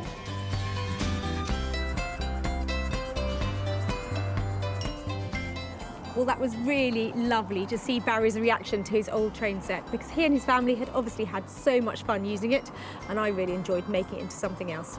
And I think he was really enthusiastic about the fact it's going on another journey. Sarah paid £70 for materials. They sold for £120, making a profit of £50, which is now on its way to charity. I'm really looking forward to seeing how Josh and Ollie have got on with the 70s sofa. And I'm not the only one. No, not them. Her. I left the boys with a massive challenge, a completely smashed up sofa, and I can't wait to see what they've done with it. It was beat up and broken down, but with Josh and Ollie's help, Sarah hoped it could be brought back to life. Wow, it's been born again like a phoenix from the flames. The scorched wood has been sanded down to create the smooth matte black finish. This contrasts beautifully with the light American maple timber used for the seat. Craftsmanship on display here is second to none. It's unique, bold and super stylish.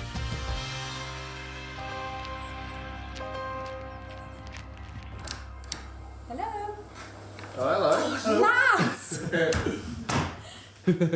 Yeah, let's have a little coffee break. Hey! Hello. Wow! How cool is that? Let's see it without the rug on it. Oh, work of art. Did you scorch it? Yeah. Scorch the frame. It's genius. I don't know what to say. It was so badly broken and beaten up beforehand. It's beautiful. Is it comfortable? Yeah. Try it out. Oh, yeah. It's lovely. Yeah. Isn't it? Oh, the finish you've got on this. It's nice and smooth, isn't it? Yeah, great contrast. It's fantastic. I mean, Really the good. actual frame itself is really nice, and there's loads of curves, and it's really well put together. So I think once we actually had it reassembled and fixed up, yeah, it's a really nice shape, isn't it? And then just, I think, sorting out the two colours, I think it just works really well. But this looks sleek and designer, and the contrast between the dark and the pale is just brilliant. It's such a lovely piece now. Cool. Sarah is overjoyed. The boys have done a bang-up job and it's bang on their £700 budget. Are we calling it sofa? Bench? What are you calling it? What have you been referring it to as? Indoor bench. I kind of see it in a nice kind of conservatory or something. It's not your sofa, but it's like it's a place where you might sit and read a book or something. I think we're getting all of the 1970s essence that was, you know, part of its charm, but with a bang up-to-date makeover. It's a very stylish thing now. It's real credit to you. Thank you very much. I'm impressed. And more importantly, so is the boss. Was a bit worried about it when it turned up, but I think we managed to get something quite nice out of it. Seeing it now, it's like a brand new sofa, isn't it? Indoor bench, Josh. It's an indoor bench. Sarah spotted the sofa just as Brian was about to chuck it in the skip. All the rest of it's broken. He was flummoxed as to what Sarah would do with it. I don't know, to be honest. I don't know. It'd be good to find out. Don't worry, Brian, you're about to. Sarah has made her way to Brian's house, where hopefully he'll be as impressed as we are. Oh, hello. Hi there. Right. How are you doing? I'm fine, thank you. I said that I'd be back in touch if there was something I Yeah. could do with your sofa. Yeah. Now, you had a good time smashing it up, hadn't you? I did, yes. I've got to get it loaded on the trailer, so yeah, it was smashed up. Yeah, it did. It made quite a few people laugh that we had taken something yeah. that had been through that process. So, did you think we'd rebuild it? What did you think we were Well, going to not do with with the it? end, the way it had been smashed up. No, I didn't. Well, I've got some pictures to show you, and brace yourself, because where I took it to some lovely young lads, and they set fire to it. Oh, right. right. Okay. Yes. But it ended up like this. Oh, wow. So this is the bit they burnt. Yeah. They scorched the frame to make it black, and it's got a beautiful texture to it and a lovely Oh, finish. that's lovely. Yeah. Do you think it's all right? I do, yes. Have you ever seen anything like that before? No, not really, no, but it's good. I like it. Yeah. Well, I'm It's pleased you very like nice, it. yes. Well, it's still for sale. It's out there now, and Yeah. I'm sure we're going to get a great buyer for it. So Yeah. as soon as I have money, I'll Yeah. give you a call and send it over to you. Great. I really liked seeing what the boys had done to it. Yeah. To see it in the flesh, it's a lovely thing. So I really appreciate you letting us have it. Great. That's lovely. Thank you very much. Nice Thank to catch you. up. Okay, bye And bye. you. Bye now. Josh and Ollie charged £700 for the makeover, but at present the seat remains unsold. So for now, that remains a loss. But I've no doubt Brian will be seeing a little profit in his pocket sometime soon.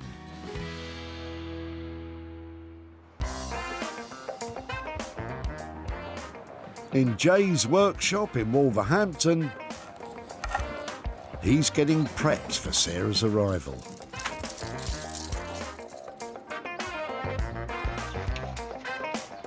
I'm really hoping Jay's hard work has paid off, because I need my bar stool to be joining the party and not being left on the shelf. It was drab, dreary and looked oh so lonely. But Jay had plans to make it take flight.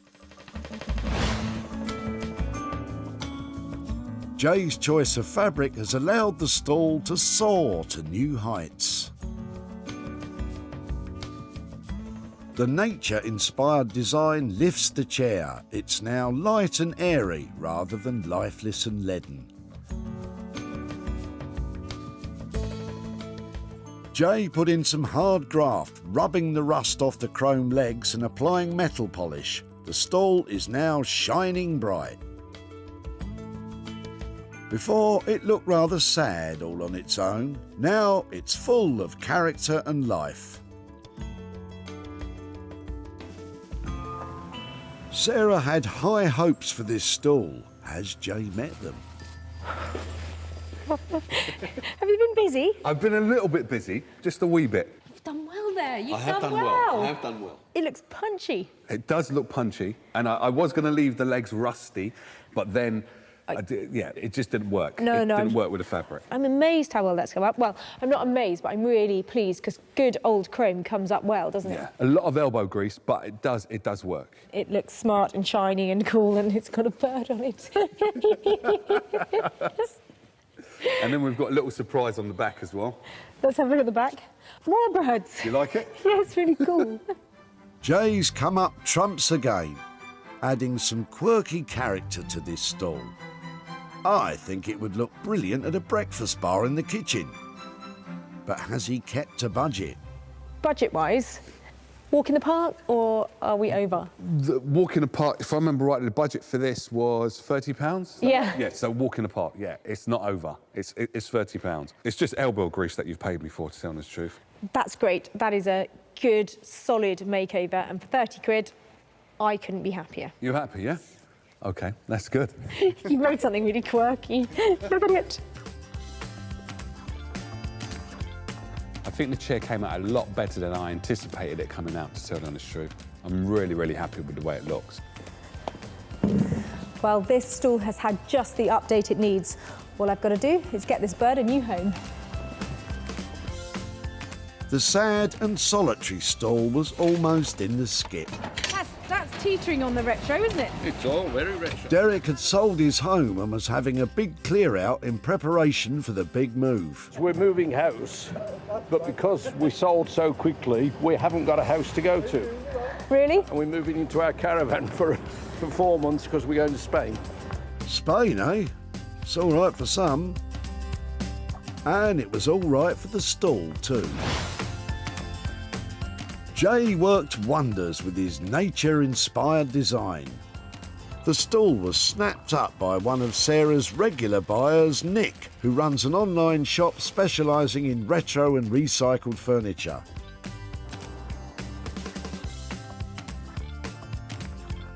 And now, through the wonders of that there interweb thing, Sarah's catching up with Derek in his caravan in sunny Spain. Morning, how are you? We're fine, thank you very much. Is the sun out over there? You look very healthy and relaxed. Sun is gloriously warm at the moment. We're very healthy and relaxed and enjoy every minute. Now, I took your bar stool and I've got some pictures I'd like to try and send to you to show you what actually happened to it. So I've just pinged them over to your email address now. Right. I don't know if anything's appeared yet. Here it comes. Oh, yes. Oh, I like the hummingbird. Wow, that's good. Oh, you have certainly made a difference there. So, do you approve? Absolutely. Yeah, I'm very, very impressed. I'm really pleased to say that I actually managed to sell it as well. So I've got a little bit of money, £30 here, that's coming over to you. Excellent. Never expected that. Never. Once we were going to the tip, I thought that was it. That's coming your way. So any idea what you might do with 30 quid? Well, it'll take us out for several good meals here in Spain. Thank you so much. You go and enjoy the lovely weather out there, and I'll make sure this wings its way to you. Thank you very much. Jay charged Sarah £30 for the makeover. Sarah sold the stall for £60, giving Derek £30 profit to enjoy on sun, sea and Spanish cuisine.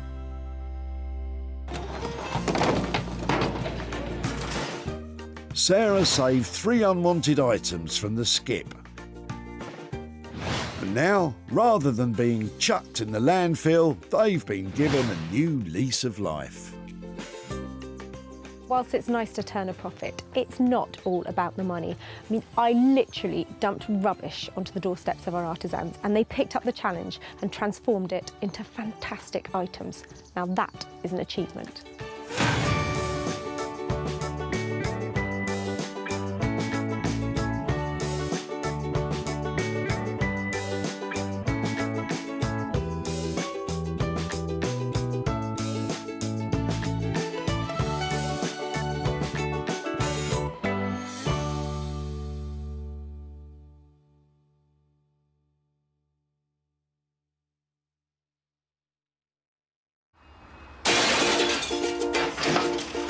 Oh, just before you throw those away.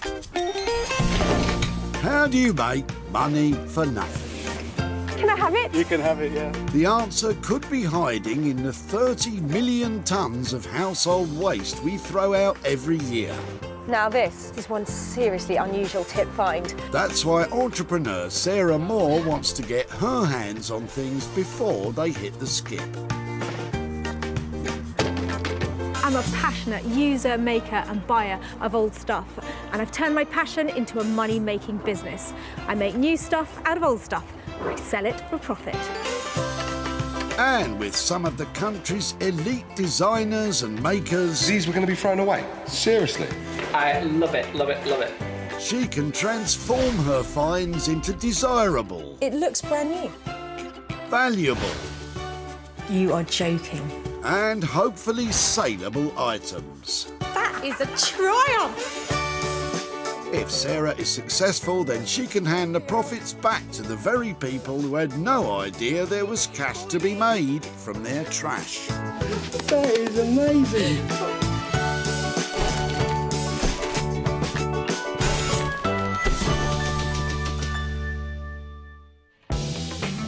Today we're at a recycling centre in Walsall, where Sarah is doing what she does best, scavenging. I love rummaging through the bin bags and the boots and the boxes. And making money for nothing, well, that's always a bonus. She's been given special permission to ransack the rubbish tip to find 3 items she can rejuvenate and sell on for a profit. Cars are coming in, they're full of stuff. What are you chucking out? Toilet seat. Toilet seat? Or I might draw the line at recycling the toilet seat. Oh, thank goodness for that. But what will you go for today?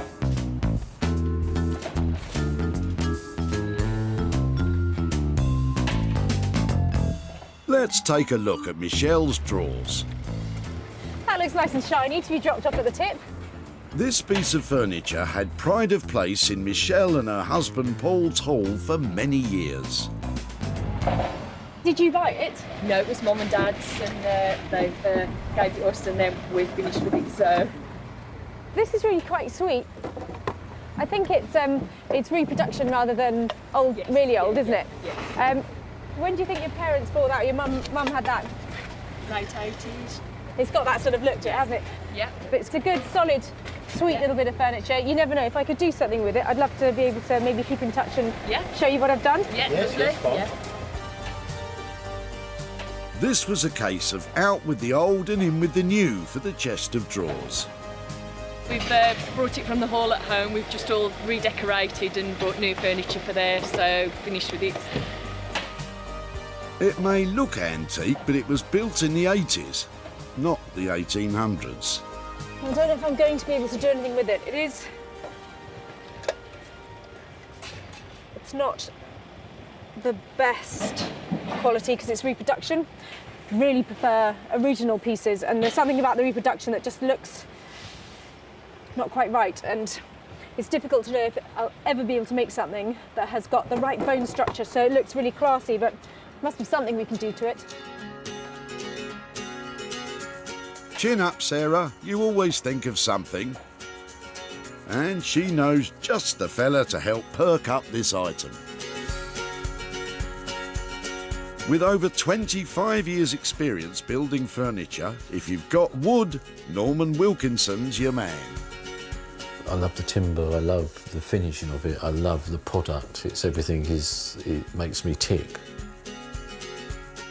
There's no point getting up in the morning and not doing something you don't like. Coming in and then picking up the wood and then turning into something lovely, makes me happy. Norman's passion is making handcrafted bespoke furniture from salvaged and unwanted materials. It's great when we buy a piece of furniture or everyone thinks it's a load of rubbish and whatever, and it's great that we bring it back. And when we've finished it and we've got it looking absolutely perfect and whatever, it's a great joy. Not sure how joyful Norman will be when he gets a gander at this.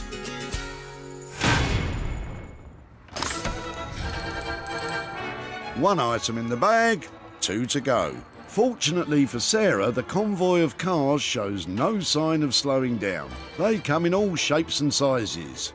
Big ones, little ones, very little ones, and very, very little ones. Another Porsche, I like the Porsche, classy.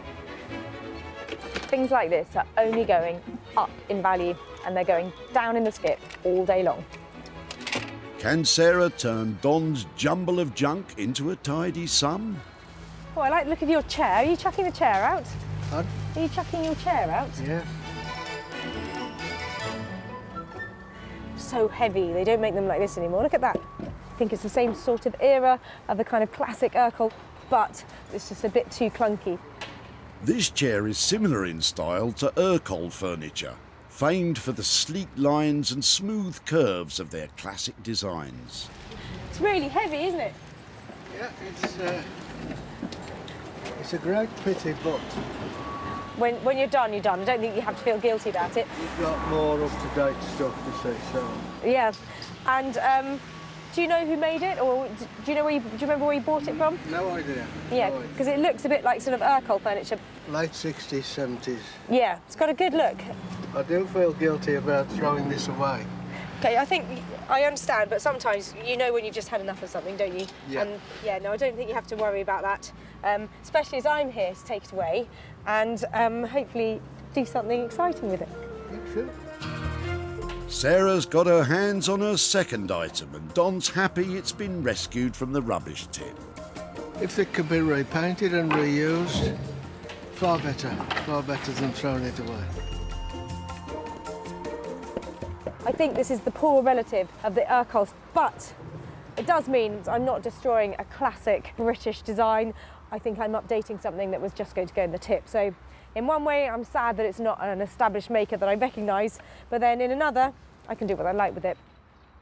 Sarah knows exactly who to take this chair to for a modern makeover.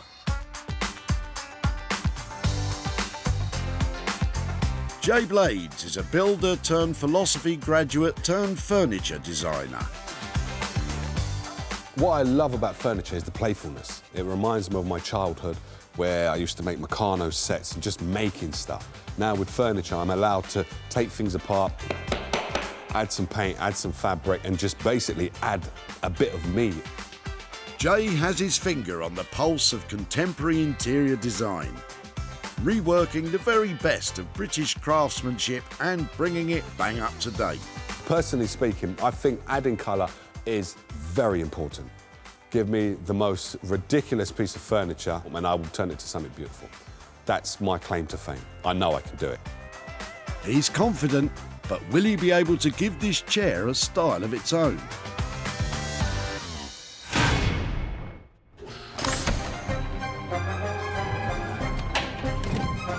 Sarah's found items for Norman and Jay, and now she's on the hunt for a little something she can sink her own teeth into. Treasure time, come to mama. With her eagle eyes, if she sees an opportunity, she'll swoop. Like a bird of prey. Except that's a pigeon, but you know, you get the idea. James has been clearing out the cupboards as he and his family prepare to move to a new home. How far through the process are you? We move tomorrow. So, You don't want to talk to me then, do you? No, it's crazy at the moment, hectic. Yeah, okay. I like your skateboards. Yeah. Don't want to give them to me to see if I can do anything with them, do you? Of course you can. There we go. Fantastic. Is there another one in there then? Yes, there is. Yeah. They're really cool. Oh, there's something so appealing about them. These are in good nick. Yeah. If you don't mind, Yeah. I'd love to take them away and see if I can either use the wheels or make something out of them, and then yeah, that would be great. And can I show you what I've done? Yeah. Can I keep in contact? Yes, of course. No Thanks problem. ever so much. My pleasure. Is James happy that Sarah's saved his boards from the bins? Great if it can be used. One man's rubbish is another man's treasure. So yeah, look forward to see what happens. They're quite cool, aren't they? You know, that pop art stuff. I can see, you know, maybe using the skateboards to make some shelves or something. But I think you can make some really cool furniture on wheels to maybe go in a child's bedroom or something like that. And this looked like a very quick phase. These are hardly worn, these skateboards, so I'm really pleased to find them. I think there's money to be made. Sarah's skills lie in performing radical transformations, not radical tricks. I know my limitations and I'm not going across there on one of these. Maybe later, maybe I could do some practice. I think I'm that naked. Would I be that bad? I think this is going to end in... No, it's going to end in tears. It's going to end in tears. Well, I'll be crying, but with laughter. No, it's definitely not happening. It's not happening. Sarah has salvaged her 3 items. Norman will give the old-fashioned chest of drawers a new lease of life. Jay will bring the wooden chair bang up to date, while Sarah will have her work cut out creating something saleable from these skateboards. The things people chuck out never cease to amaze me, but luckily I was here to save a few bits today that I think will prove to be real dump diamonds and bring home some big bucks.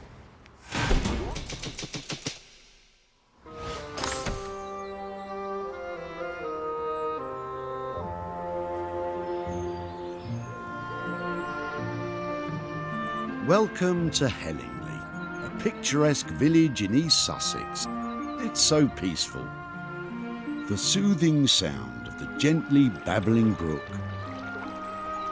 the sweet bird song, and Norman happily ruining it all by creating a horrendous racket in his workshop.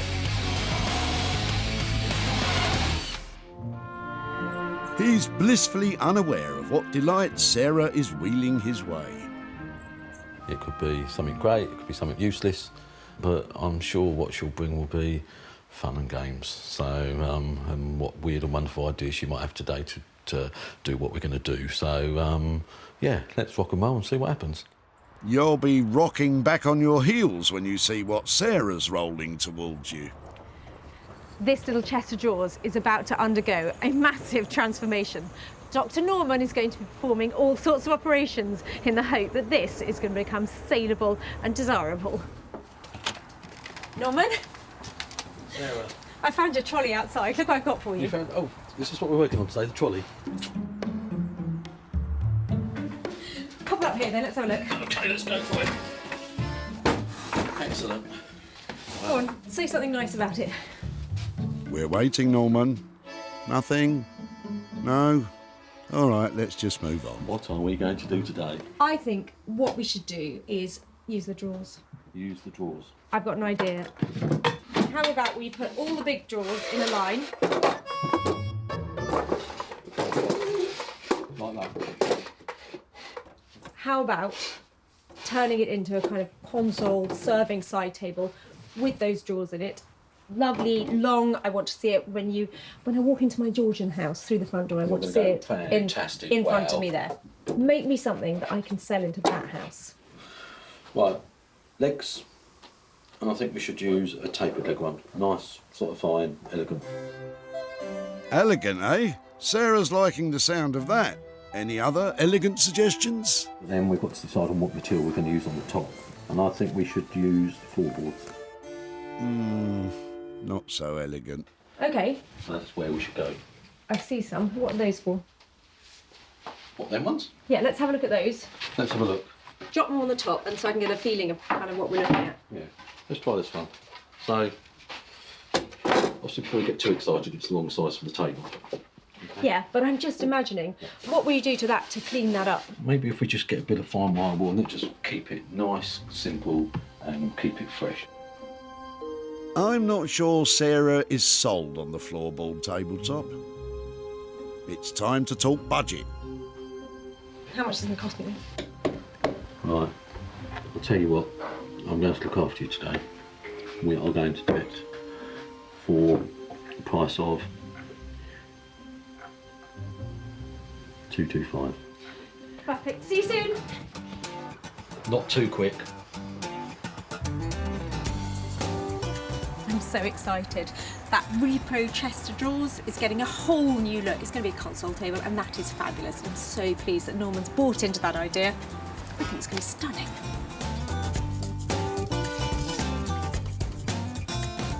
From the tiny little chest of drawers to what it is, we are going to elevate it into a 6-foot wow factor console table.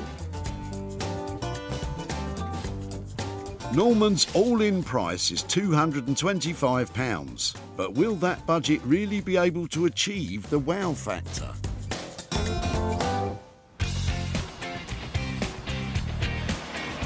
This is Wolverhampton. People from around here are famed for their local expressions. For example, noggy means old-fashioned and Boston means fabulous. So, will Jay accept Sarah's challenge to transform the chair from noggy to Boston? I bought Jay a real ugly duckling here and I'm hoping he can turn it into a peacock. There's potential to make a little bit of money here because at the moment this is £3 at a car boot any day. She knows my kind of style of working with timber and anything kind of mid-century modern, but she's bought me some interesting stuff before, stuff made out of metal and stuff like that, which I don't normally work with. So hopefully, yeah, I can't wait to see what she's bringing through the door. How we doing? You all right? What have you got? It's all kissy, kissy, lovey-dovey now. Wait till they start haggling over the price. Okay, it's not stylishly punching, you know, really hard, is it? But I'm sure you can do something. You say it's not stylish. I think it's quite cool. And not every chair in every household has to be stylish. And this is quite, I think it's quite nice in itself. It's not the finest of detailing on it, but I know in your hands you're going to make it look really fresh. Am I allowed to just go wild with this one? Can I do you can really go for it on this one. I don't feel, it was going to the tip. You can do what you like with it, as long as you make me some money. Okay, cool. So we're talking money then. How much? I thought I'll leave you with a £5. Well, £5 to work on that. Wow. All right. I'm starting, Yeah, you're starting super low. That is. In its current state, if I saw this at a car boot, I'd pay £3 for it and I'd be haggling, Yeah. So we have got to elevate this. Top whack, in my wildest dreams, one chair on its own. Am I going to get £75 for it? Yeah. So that's going to be very, very tight on the creativity. Come on now, Jay, where's that positive can-do attitude we know and love? But it is a beautiful chair in itself, and it could be made even better. That's why I come to you, see, because I know that when I come back, I'm going to, oh, Jay, I love it, because at the moment, I'm not terribly keen. Give it your special Jay magic, and we have a chance. Sarah's leaving Jay a budget of £45, but has given him free rein to unleash his makeover magic. I feel a bit guilty about driving such a hard bargain there, but I'm hoping Jay can really strut his stuff with that chair and create something that is really beautiful and has some value to it. I'm hoping to do something really creative with this, so Sarah will be able to sell it on for at least £70. And it should be, someone should buy this for £70 after I finish with it, because it's a really solid chair, really sturdy. And I know she said she'll probably spend about £4 at a car boot sale. But after it's been jazzed up, it should be able to reach 70, a little bit more probably even £80. Jay will need to come up with a quick and simple idea to stay within the £45 budget without scrimping on the style.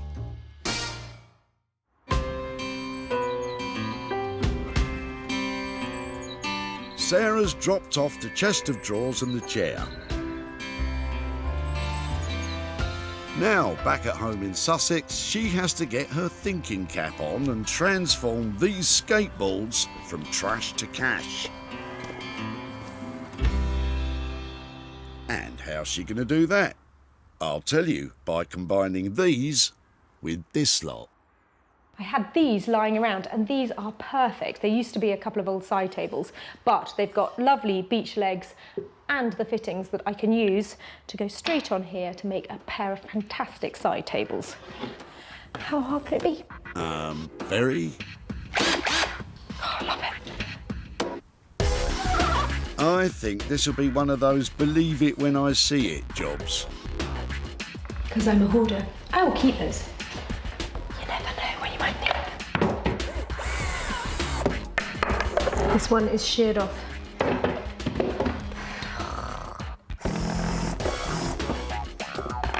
Cheap nuts. For problem nuts, I find it helps to have a hacksaw handy. And if that fails, give them a bash with a hammer. These are going to be amazing, and I was hoping to make a pair of side tables, but I'm thinking that one big one with these two together might work really well. Sarah has taken the skateboard to bits, and now she's going to put it back together again, just in a different order. Sarah wants to ensure every piece has a purpose in her new creation. These were the brackets that the trucks were on originally on the other side, so they should fit nice and neatly back in there, and they've got a good angle on them. So once I've screwed this in place on here, they're going to have a really cool look to them. I've just got to get the wheels on that angle. Like that. Perfect. The wheels will be the table feet, and the bottom of the skateboards become the tabletop. Now it's all making sense. Kinda. Reflecting the bright and bold colours of the boards, Sarah is spray painting the legs a brilliant orange. I have to shake these for 3 minutes. Come back. There and done. Just enough time to check on the latest trends. Can you see any skateboard side tables? No? Thought not. Sarah's forked out for a few screws costing £3. The rest were bits and bobs she had around her home, so the side table won't break the bank. But is it all just too wacky?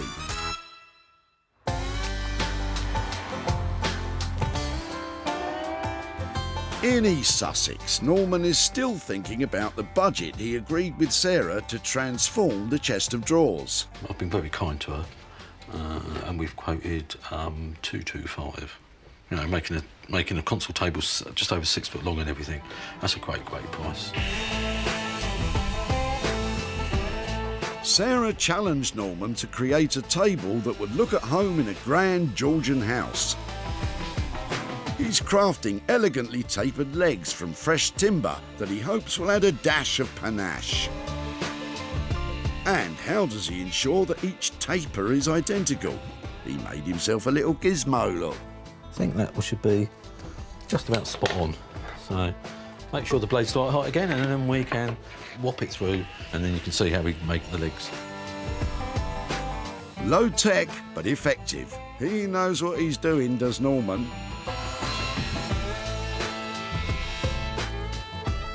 For the tabletop, he is using salvaged floorboards that he's glued together.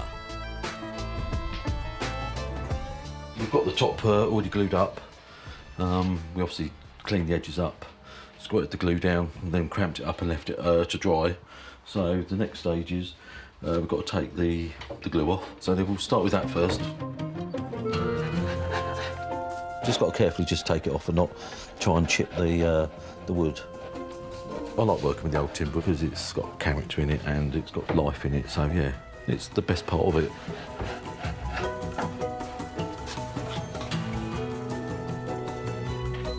A little wood filler is used to smooth the surface. We'll give it 10 minutes to dry, and then we'll be able to then go on to the next part. Norman is using a fine wire wool to clean up the floorboards as he wants to retain the well-worn character. But the top is the focal point of every table, so will scruffed up wood really give Sarah the grandeur she's after?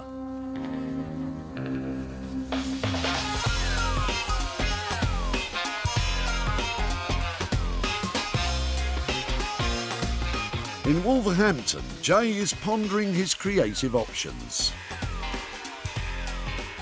I'm thinking probably 2, maybe 3 colours with this one. He has to keep time and materials to a minimum to make sure he doesn't go over his £45 budget. Sometimes what tends to happen is you start to paint and then the design comes to you. So what I'm going to do is just play it by ear. You guys are going to see as this creatively unfolds. This is a free-form design odyssey into the unknown. It's upcycling jazz. So I'm going to do black all over, but I'm going to pick out some highlights with some colour. To me, anyway, those two work really, really well together. Looking at it from a bird's eye view. So really, really thin layers is what this one requires. And most paint, anyway, when I'm using it, I always do it very thinly. Simply because I want the colour to build up rather than dab on a load of paint. Jay is using chalk paint. It requires no surface preparation and comes pre-mixed with the wax finish, which protects the paint against wear and tear. Both big time savers. So sometimes what I tend to do is just try to imagine the chair finished and seeing if that looks all right. To me now, that looks a little bit lopsided. So I would need something else added in there. Or I'm thinking the pink doesn't work. It might end up just being 2 colours. Changing the design will take time, and that could have a knock-on effect to the cost. What I'm going to do is going to add the black, because at the moment the pink and the blue are not working as well together, and it's probably because I can see a lot of the brown. So I need to have the black really on there.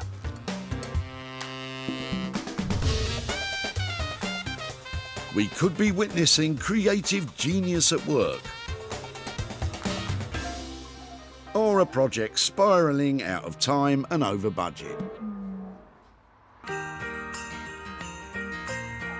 Back at Sarah's workshop. She's hard at it, combining 2 skateboards to make a side table. This is pretty basic, but I think by the time I've sanded it and smoothed it right down, trimmed that bit up, that is going to make a good base for that table. I'm not putting my cup of tea on that. Using as much of the old stuff that I've got as possible, so they should fit in my fittings that I've got.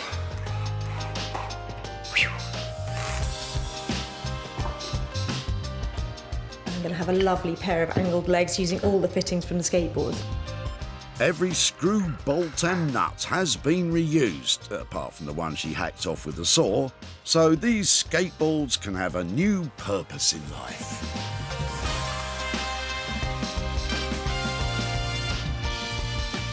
Sarah is ingenious, it's off the wall and wacky. The design is brash and the concept, well, it's bizarre. I've got to be honest, it's not my type of thing, but the proof will be, as always, in the profit. It's turned out really not too bad, given the fact it was just a couple of old skateboards. And my kids love it, so I'm hoping a bit of target audience, people their age, maybe they want this in their bedroom, they want it next to their TV when they're playing games, something like that. So I'm hoping there are a few people who'd like to buy it. Sarah first spied these skateboards in James's boot. She loved their brash designs. They're really cool. Oh, there's something so appealing about them. These are in good nick. Yeah. James was quite philosophical about it all. One man's rubbish is another man's treasure. Wise words, my friend, wise words.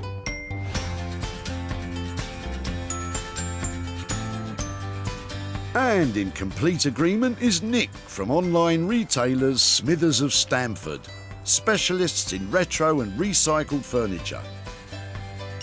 Sarah invited him to see it and enticed him into purchasing it. Yeah, I've never seen anything like this before, so that's really quirky. Will its quirkiness earn James a few quid?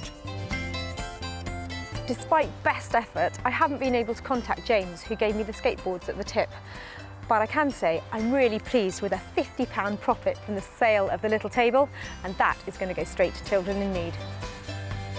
Sarah spent £3 on screws and agreed a £53 sale price with Nick, so she could hand over a nice and neat £50 profit, which is on its way to charity.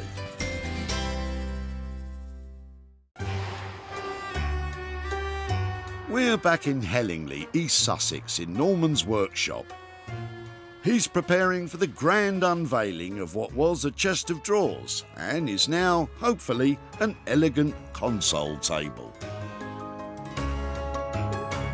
Now, if Norman has managed to pull this off, it's going to be a right result, because that chest of drawers was tragic, and I'm hoping it's now terrific. I think she's going to love it. If she don't, well, I don't know what I'm going to say. I'm sure your work will do the talking for you, Norman.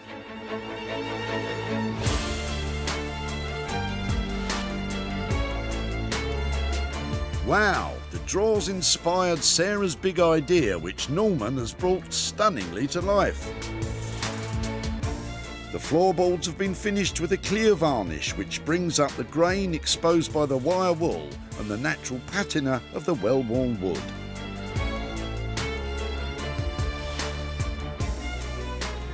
Norman's choice of tapered legs adds elegance. The combination of the hand-painted fresh timber and the salvaged floorboards sit in perfect harmony.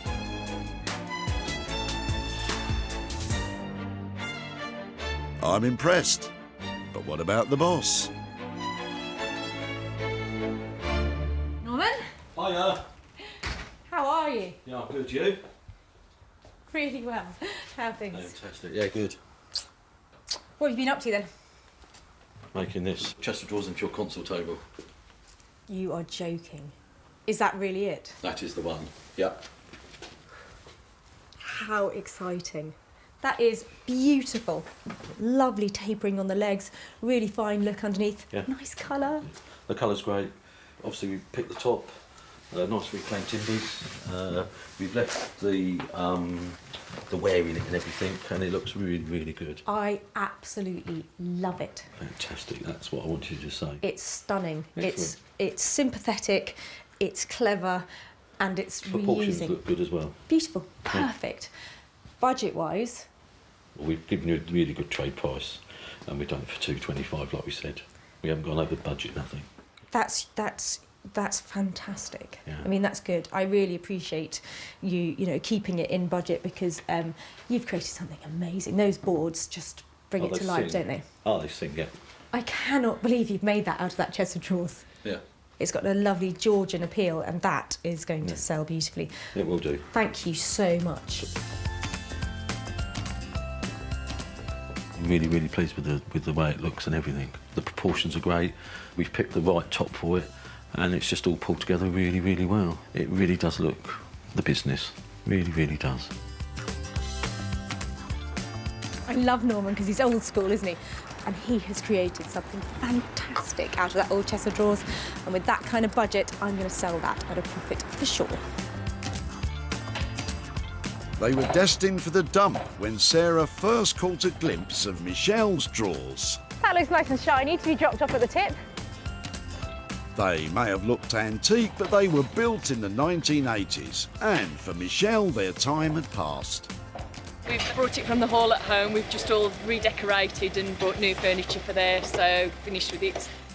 Michelle may have been finished, but Sarah was just getting started.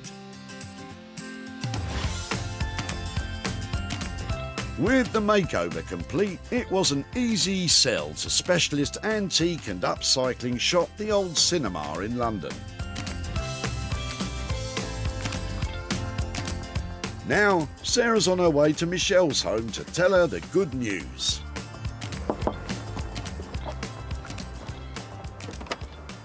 Hello. Hi, Michelle. How are you doing? I'm fine, thanks. To you? Yeah, very well. Good. Nice to see you again. You too, yeah. Much smarter, isn't it, than when we last met? Yes. Yeah, it's beautiful here, isn't it? I said I would come back to you if I could do anything with your chest of drawers. Did you wonder what we might do? Yeah, because it's quite polished, isn't it? So I did wonder, it's not like raw wood when you can rub it down, so I did wonder what you'd would do with it. So well, I actually had some help because I took it to a great guy called Norman who specialises in recycling furniture, and I've got a picture of it to show you, and I think you might be quite surprised. So this is probably how you remember it. Definitely. Yeah. And are you ready for this? Because I think this is quite a transformation. Yeah, go on then. Wow. It ended up. Oh, gosh, yeah. What do you think? That looks really different. I've never recognised, never picked it out. Gosh, that looks really good. That's brilliant, yeah. Very clever. It is quite a commercial piece. Yes. And the first person who saw it snapped it up. Really? I've got some profit to share with you. In fact, I've got £100 here for you. Well, I didn't expect that. So that's fantastic. Thank you. It's an absolute pleasure. I Yeah. was really Didn't pleased. expect that. Not at all. Thank you.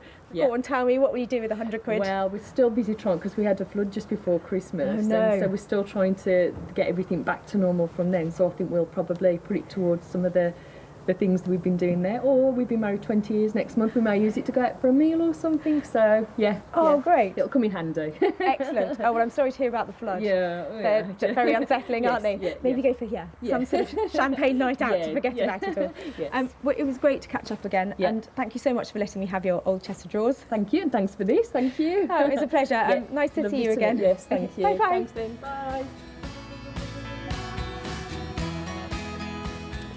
Well, that was lovely. Michelle really liked what we did with her old chest of drawers, and I think Norman achieved a great deal, and she's got £100 to go and celebrate her 20th wedding anniversary. Norman charged Sarah £225 for his handiwork.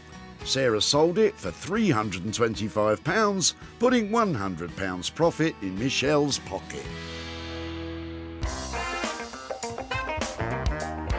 In Wolverhampton at Jay's workshop, he's getting ready for Sarah's arrival for a thumbs up or down to his renovation.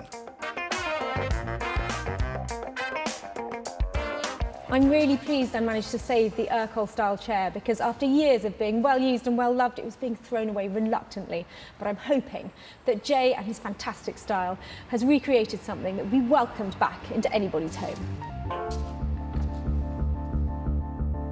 Has Jay succeeded in jazzing up the retro chair?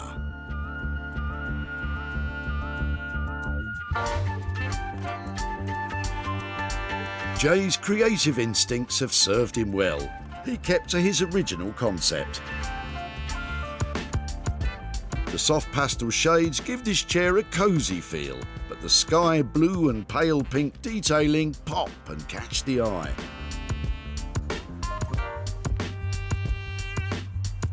Chalk paints have a rustic texture.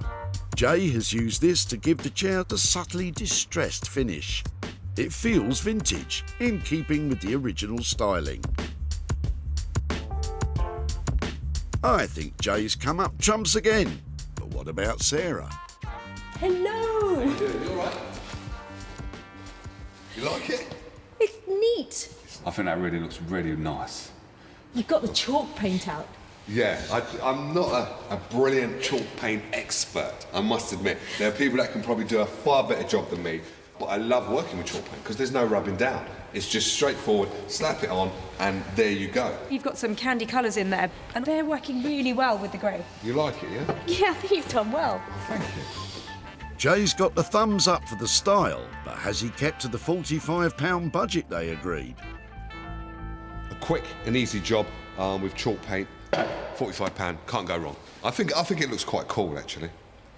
I can't ask for more than that. For No? 45 quid, it's great. You picked all the good points and made them look so much better than they did. And I can see that going into interiors magazines anywhere. Right. Job done. Okay, cool.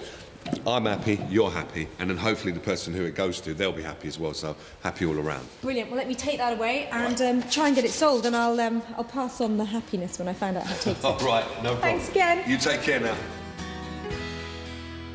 For £45, it's a really cheap and quick and easy job to do. It's a solid chair, as I said before, and it's going to last the test of time, really. It's a good, strong chair. Well, Jay has managed to pump a bit of cool into our one single chair. He's really lifted it with those lovely pastel colours, and I'm hoping to squeeze a little bit of profit out of it too.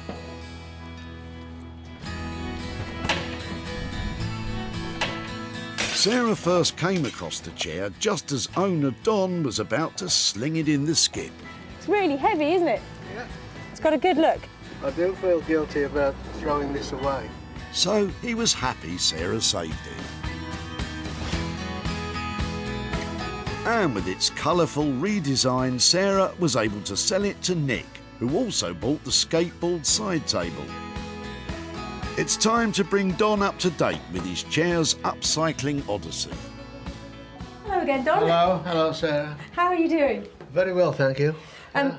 I said when we last met that if I could do something with your lovely old chair, I'd be back in touch. And although it was maybe a little old-fashioned looking, it was dated. Probably dated, but you know something, dated is now called retro. Retro is vintage, and right. vintage sells. Right. So it went off to Wolverhampton to a fantastic guy called Jay Blades. Now, I'll be keen to know what you think about it. So I've got some pictures. All right, yes. Here is your chair. Oh, yeah. So what he's done to it. Now, Right. Wow. He has painted it and he's added some colour. All right. Do you approve? Quite different, yeah. Transformed it, hasn't it? Yeah, Really? it has given it a new lease of life. And yes, he worked on it beautifully, and the colours make it actually quite commercial. Right. So I have got some profit to hand over to you. I have got Really? £25 here. Oh. The profit from your old chair. Oh. That's for you to keep to do whatever Well, whatever you like. Thanks very much indeed. And what will you do with that? Any ideas? A worthwhile charity, I think. Oh, well, Yeah. that's a lovely idea, and thank you so Yeah. much for letting us have your chair. It was a sweet little Yeah. thing, and I'm glad it made a little bit of profit. Hopefully people will be inspired to pick up a paintbrush and do something with their own chairs. Okay. Okay, and it was Yeah. lovely to catch up Brilliant. with you. It's been a pleasure. Take care. Been a pleasure. Bye-bye. Thank you. Well, that was a lovely chair, a lovely result, and a lovely £25 going to good causes. Jay charged £45 for the makeover. Sarah sold it for £70, making a profit of £25.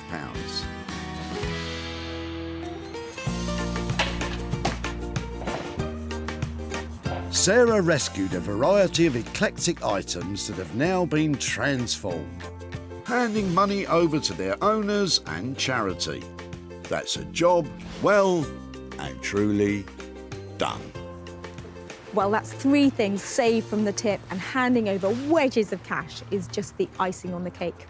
And it just goes to show, with a little imagination, you really can make money for nothing.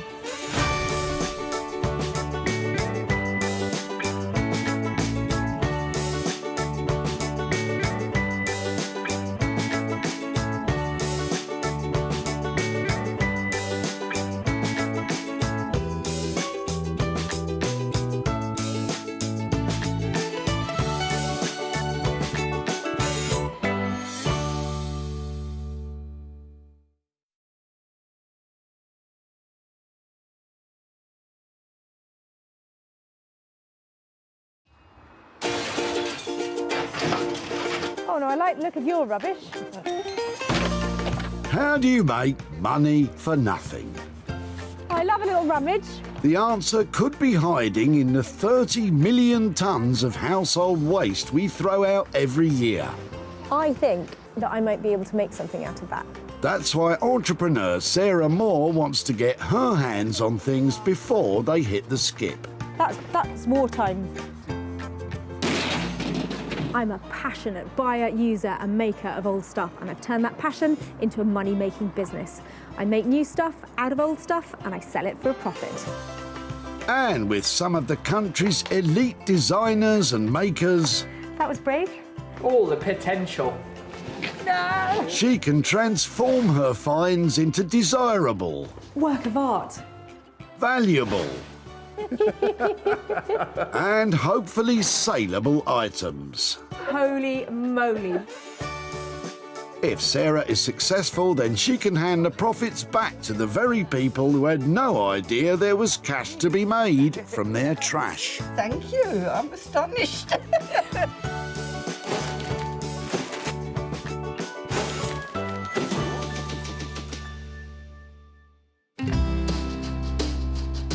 Today, Sarah's in Whitley, where over 600 tonnes of rubbish is sorted and recycled every month. That's the equivalent weight of 50 double-decker buses. There is everything coming in here today, including the kitchen sink. Sarah's got special permission to traipse among the trash, and she's always got her eye out for something useful. I might keep this for a tea break. I'll be lucky to get a break around here, it's so busy. I'm sorry, no time for tea, Sarah. You've got 3 pieces of glorious garbage to grab. Luckily, Sarah spotted something a bit sexy in Sam's Land Rover. Hiya. Hi. Look at the legs on that. Is that your old broken table then? It is an old broken table, yeah. This is Grandpa's. He's decided to get rid of it. It's been in storage for a while. Time to go, I think. And was it quite a stylish house? It was very 70s. I think that's when they stopped buying furniture. So It's time warp furniture then. it is massively, yeah. Yeah, it's a fantastic piece of English furniture. It's made by Urkel. It's got that look to it. You haven't got the end bit, have you? Oh, you have got the end bit. I believe we do. If that marries up on there, It does, yeah. then you've just made my day. Fantastic. Rather than putting it into wood and timber, can I take it away? Yeah, absolutely. No problem at all. Yeah, yeah. See what we can do with it. Brilliant, thank you. That's definitely made my day. I don't think I've ever seen Sarah so excited. But what does Sam make of it?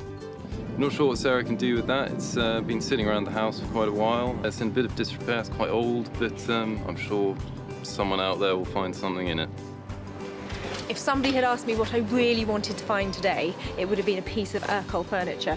Admittedly, this one's in 2 pieces, but still, it's a fantastic find. And Sarah's lined up a fantastic craftsman to restore it to its former glory. Jay Blades is a man with many talents, with furniture restoration being at the forefront of his skills. What I love about furniture is the playfulness. It reminds me of my childhood where I used to make Meccano sets and just making stuff. Now with furniture, I'm allowed to take things apart, re-glue it, add some paint, add some fabric, and just basically add a bit of me. Jay has an appreciation for classic mid-century design and a love of traditional craftsmanship, to which he adds his own modern twists.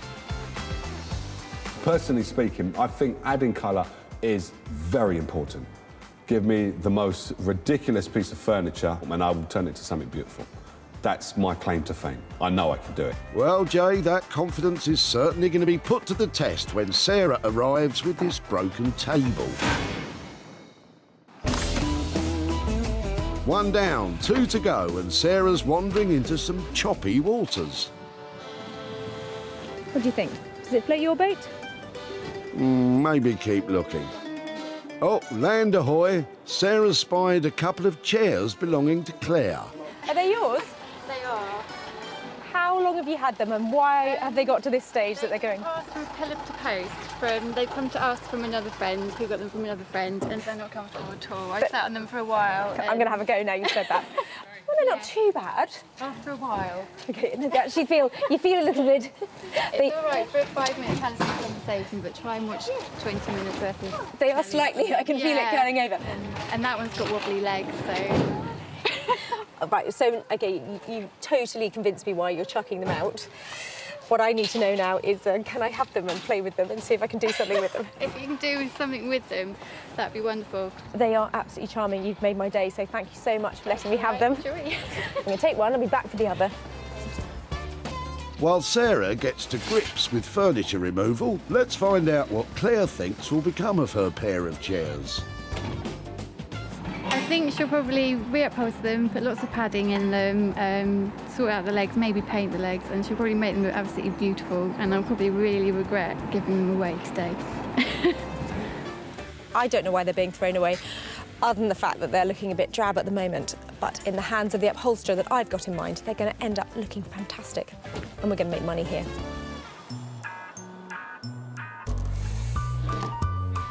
Anthony Devine is one of the UK's most talented teachers and practitioners of upholstery skills. Anthony's appreciation of furniture design provides him with the skills to bring old pieces bang up to date. Some chairs you just know, that this is the one, and you just know you're onto a winner.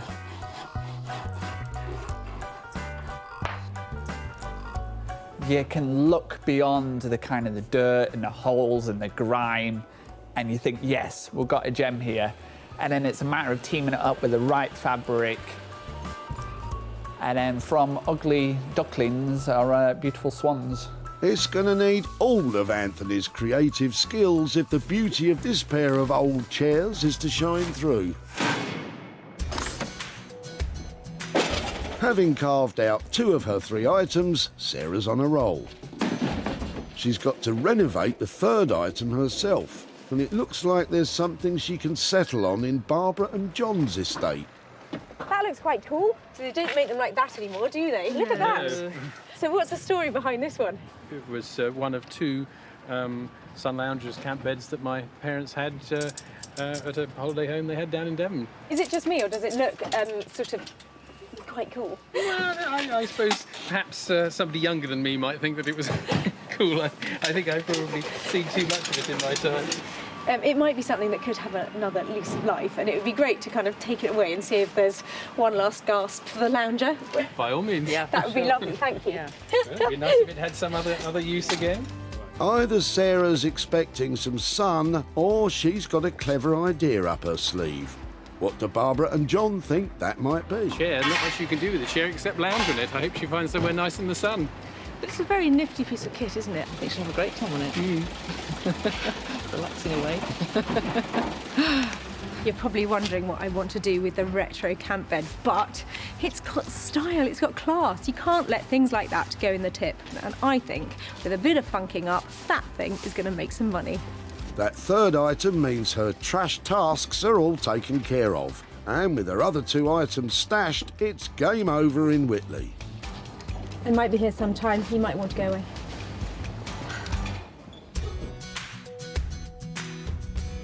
Jay will transform that broken table.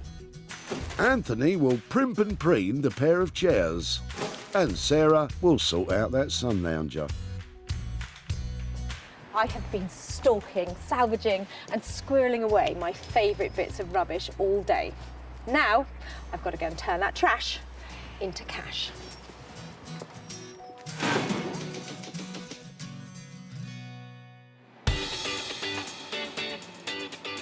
Wolverhampton is home, of course, to Wolverhampton Wanderers FC, one of the founding members of the Football League. It's also where Jay Blades undertakes his unique approach to furniture restoration. Sarah's coming along, and hopefully she'll bring me something that's timber. That's my favourite material. I enjoy working with timber. Well, you're in luck, Jay, I think. Admittedly, the table is not in the best condition, but I'm hoping Jay will see past that and take it on and make it into something fabulous. I need help. You need help? Okay, come with me.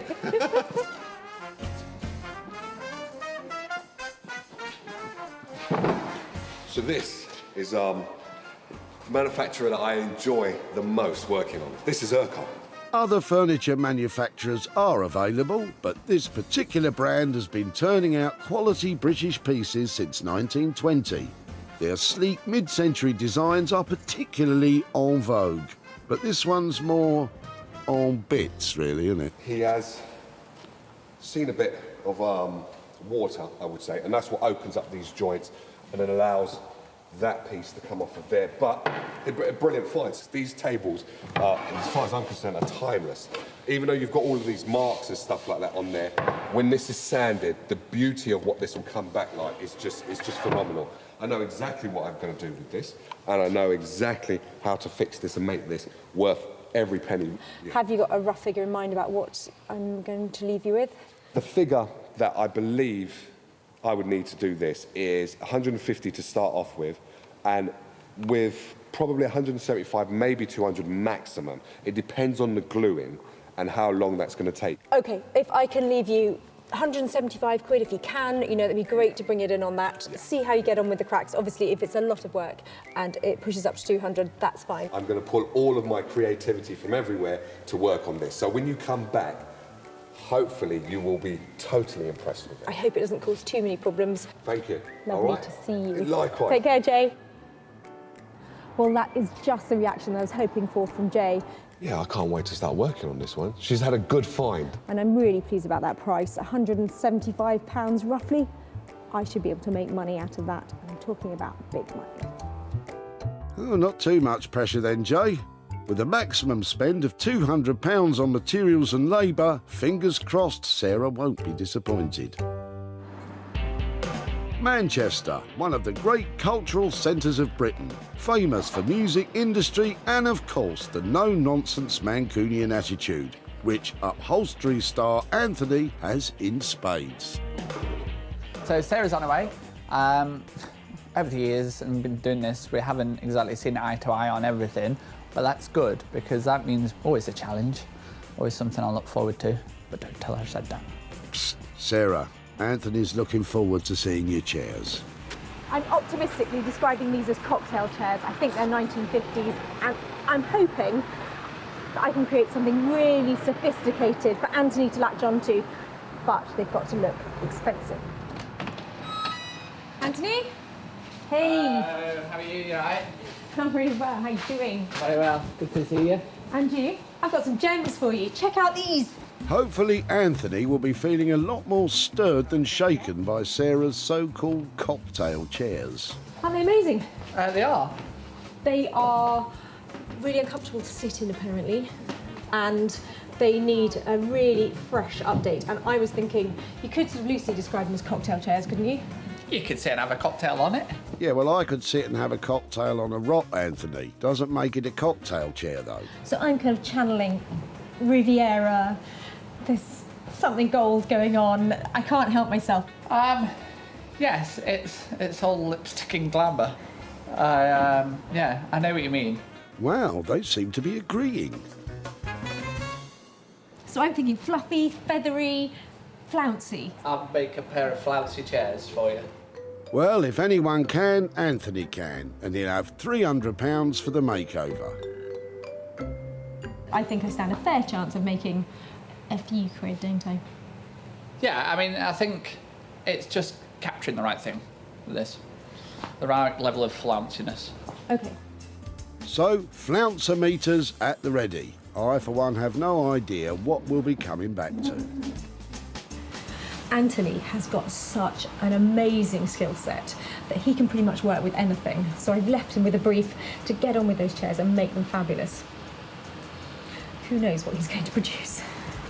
There's something just screaming out about one in the kind of volume, a perm or something like that. A perm? If you say so, Anthony. With £300 at stake, let's just hope Anthony's transformation of those chairs is a success. I can't wait to see what becomes of them. Back home in Sussex, I bet poor Sarah's hard at work turning the old sun lounger into a money maker. Oh, well, maybe not. Absolutely nothing wrong with this. Just like this. Perfect. It's not going to make much money. The sun worship will have to wait. Time to get the lounger into the workshop. I loved this lounger the first moment I saw it. I don't know why. I suppose it's because it's retro and I can tell it's really well made. It's got a fantastic ratchet system on here, which means the ends go up and down and stay in place, so it's designed to be really comfortable. There's a blow-up pillow under here, and that's done well to survive in such good nick for, well, it must be, I'd say nearly 50 years old. Some things actually improve with age, I think you'll find, Sarah. Take me, for example. The only thing about it is at the moment, it's really looking tired. Actually, I haven't been sleeping well lately. There's a bit of rust on the legs. I'm not opposed to a rub down. And there's some marks on the canvas. Well, you can't make an omelette without cracking a few eggs. So I'm thinking a little bit of an update and I might be able to make a few quid on it. Oh, there's definitely life in the old dog yet. But back to the sun lounger. The cover's in good nick, so Sarah's going to use it in the final piece. It just needs removing and washing. But what exactly is the master plan for this project? So I'm thinking, if I can reposition this from sun lounger into daybed, or make it into something that people want to have in their conservatory, or even as a spare bed in their bedroom, then I might stand a chance of making some money out of it. So it needs some careful thinking. But I'm going to get this washed and at least know that I've got that to work with if it comes up in good condition. So it's a makeover that promises quite the transformation. As the canvas is edged with plastic, Sarah's cleaning it by hand using a mild washing powder in warm water. One more rinse. Then it's just a matter of hanging it out to dry. Actually, that's happened to me a couple of times too. Who knew I had so much in common with the sun lounger? Time to salt those legs. Spray time. I'm doing it out here because if I get mess everywhere, next week's going to be mown off and it'll be completely gone by then. Have it upside down. Maybe it's a table. Anyway, let's stay focused.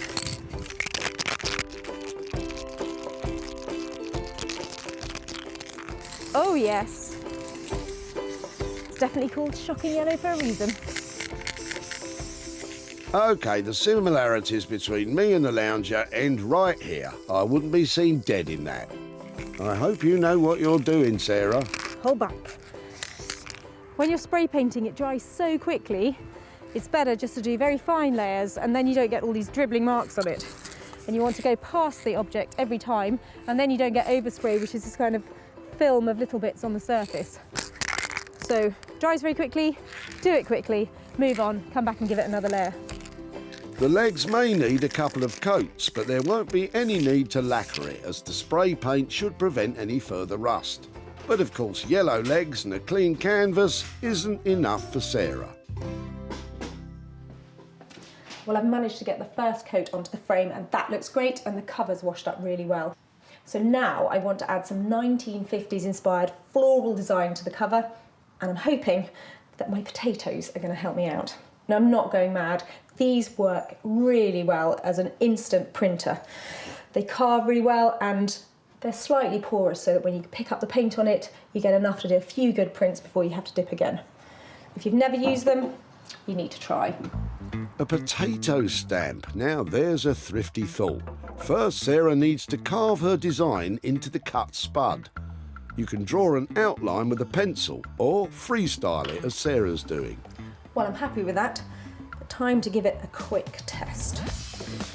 Sarah's using some leftover emulsion paint. It may fade once it's washed, but it all adds to the overall rustic charm. Definitely worth practicing, because once you get stuck in on the real thing, there's no going back. I think that sample looks really cool. I'm a bit scared about doing it on the real thing.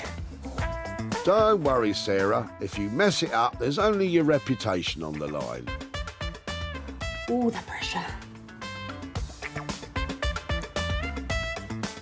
She's hoping to keep costs to a minimum and profits to the max with this one. But with such a bespoke look, will she find a prospective buyer?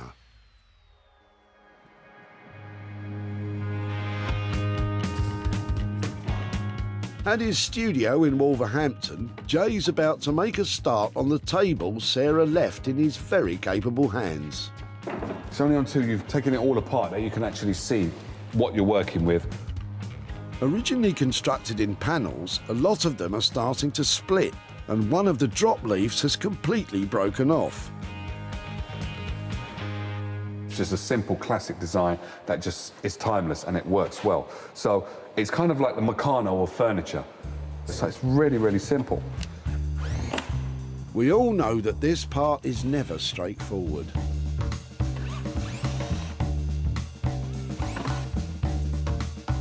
It's interesting because someone's had a go at this already. And it's always quite worrying when someone's had a go. See? What did I tell you? They've done a trick, what I normally do, which is put some timber or something into the hole. This ensures a nice fit. Not a complete novice then. And here, they've just put the whole of the matchstick. Rather than snapping it off, there's a whole matchstick in there. Then again... Also, what I notice is almost every screw is of different size, different thickness within that frame.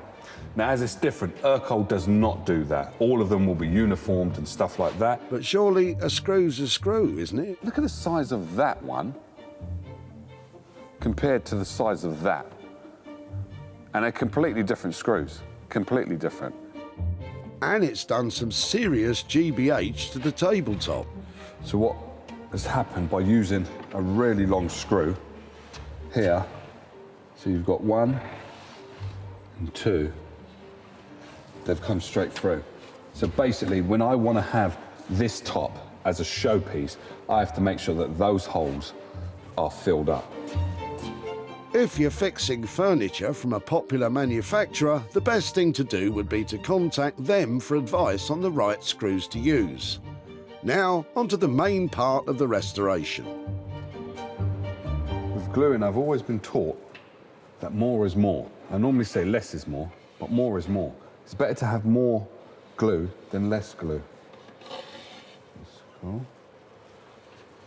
Because it's only going to squeeze out in the sides anyway, which we would then clear up. The same theory as I use on my jam sandwiches. Jay's using wood glue, which is designed to set thin, so there are no gaps in the joins. If the glue works on this and it forms it and it holds it really, really nice, brilliant. I could do all the rest. The gluing is the hard bit, because that's what's going to last the test of time, really and truly. To make this strong again, as strong as it was when it came out of the factory, is really, really important. It'll be a tense 24 hours for Jay. If the glue doesn't work, well, he doesn't have a table and it'll mean a complete rethink.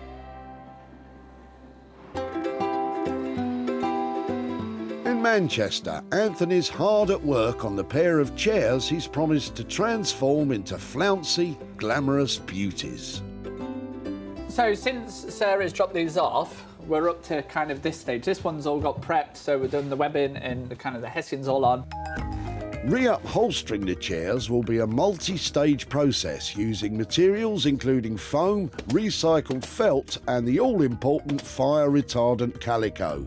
And all of that will eventually make the previously uncomfy pair much more plush. Yeah, we want it nice and comfortable, but this will all squeeze down and then make a really nice sharp profile. So the finished chairs should be comfy and shapely. Once they're re-upholstered, Anthony plans to cover them in fluffy sheepskin. But before he does that, he's got a trickier job.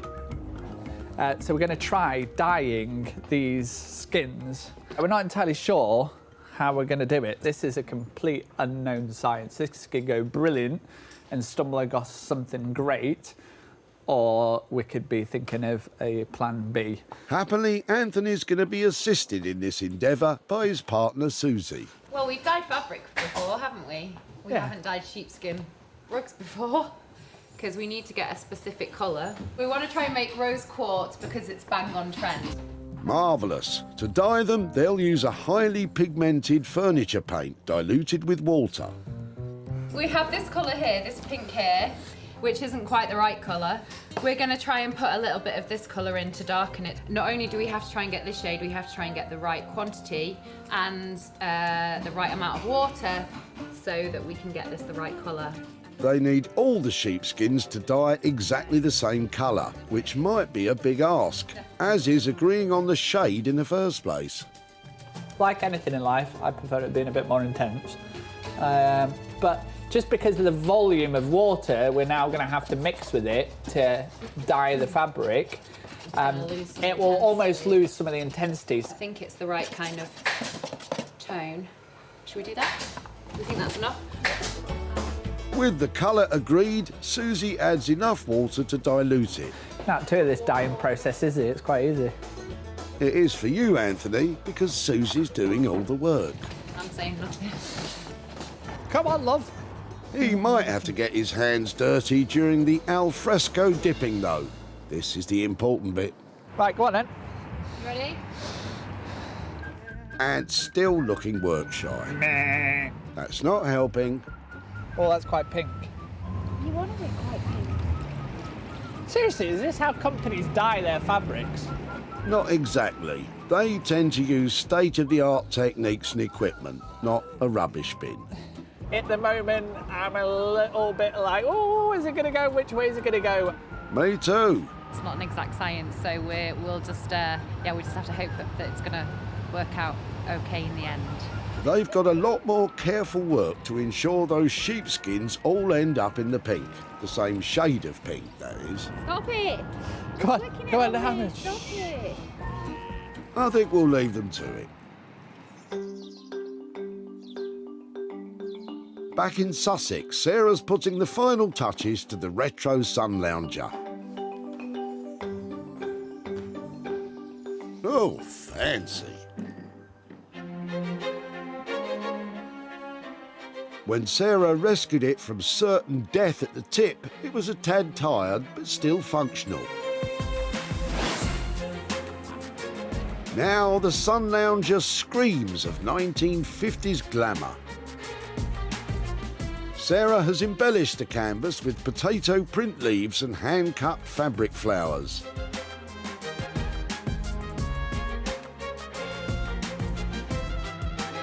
She's recovered the head support pocket with matching floral material. And of course, the vibrant yellow legs set the whole thing off a treat. All I need now is a pool and a cocktail, and I could be made for the day. But that won't sell it, will it?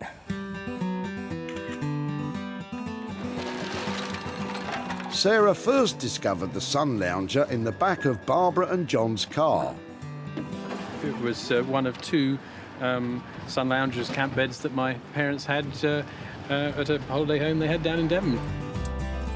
Perhaps somebody younger than me might think that it was cool. I think I've probably seen too much of it in my time. Well, I'd be willing to bet John would struggle to recognise his old sun lounger now. It did make it to the seaside. It was sold to the Shed Boutique in Ramsgate, where Lucy was very pleased with the new addition to her stock.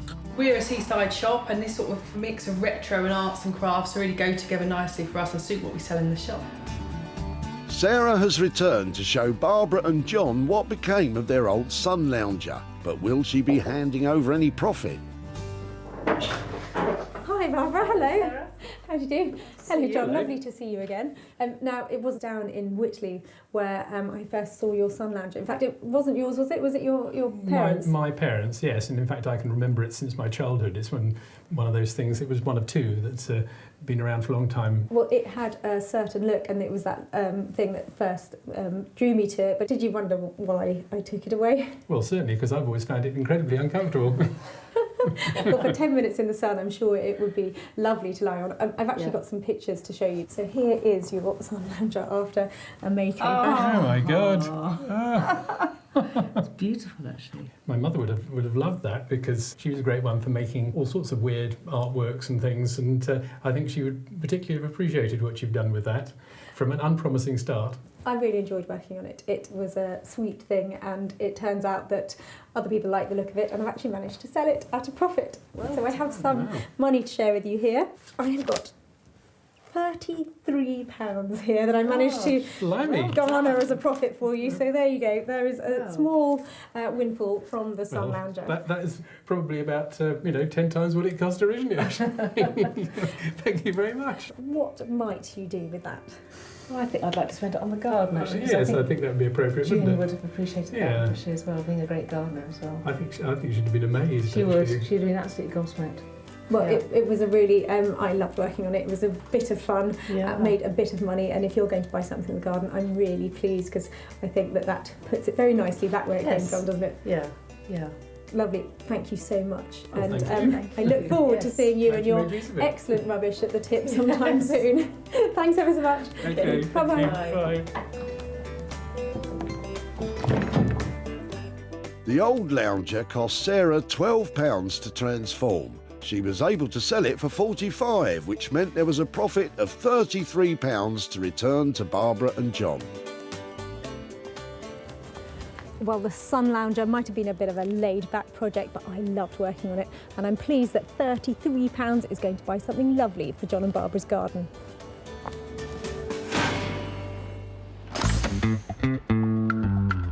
Back in Wolverhampton, Sarah's about to see Jay's restoration of the broken table. Well, if I'm ever lucky enough to find Urkel, I always think of Jay, and if he's managed to work his magic on this piece of furniture, there could be some real money on the table. Oh, I like what Sarah did there, but will she like what Jay has done to the table? Table's done and dusted. I'm really, really happy with it. Compared to how it was when it first came in here, it was a bit in bits. It wasn't really a table, it was just bits of timber. But it had the look to become a beautiful Urkel and turn it into a beautiful black swan, which it is now. So hopefully she'll like it. Sarah left Jay with a battered and broken, ugly duckling of a table.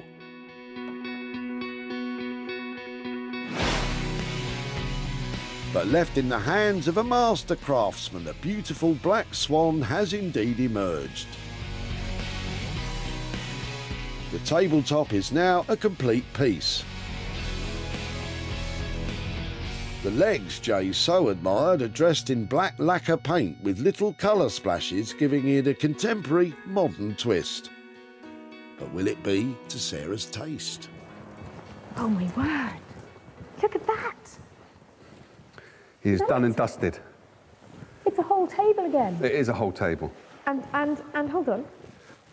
I can see a little blades magic going on here. What? Just a little bit, just a wee bit. I would always have to add just a little bit of colour. So the flicks is what I'm kind of into at the moment. It's my playful kind of time.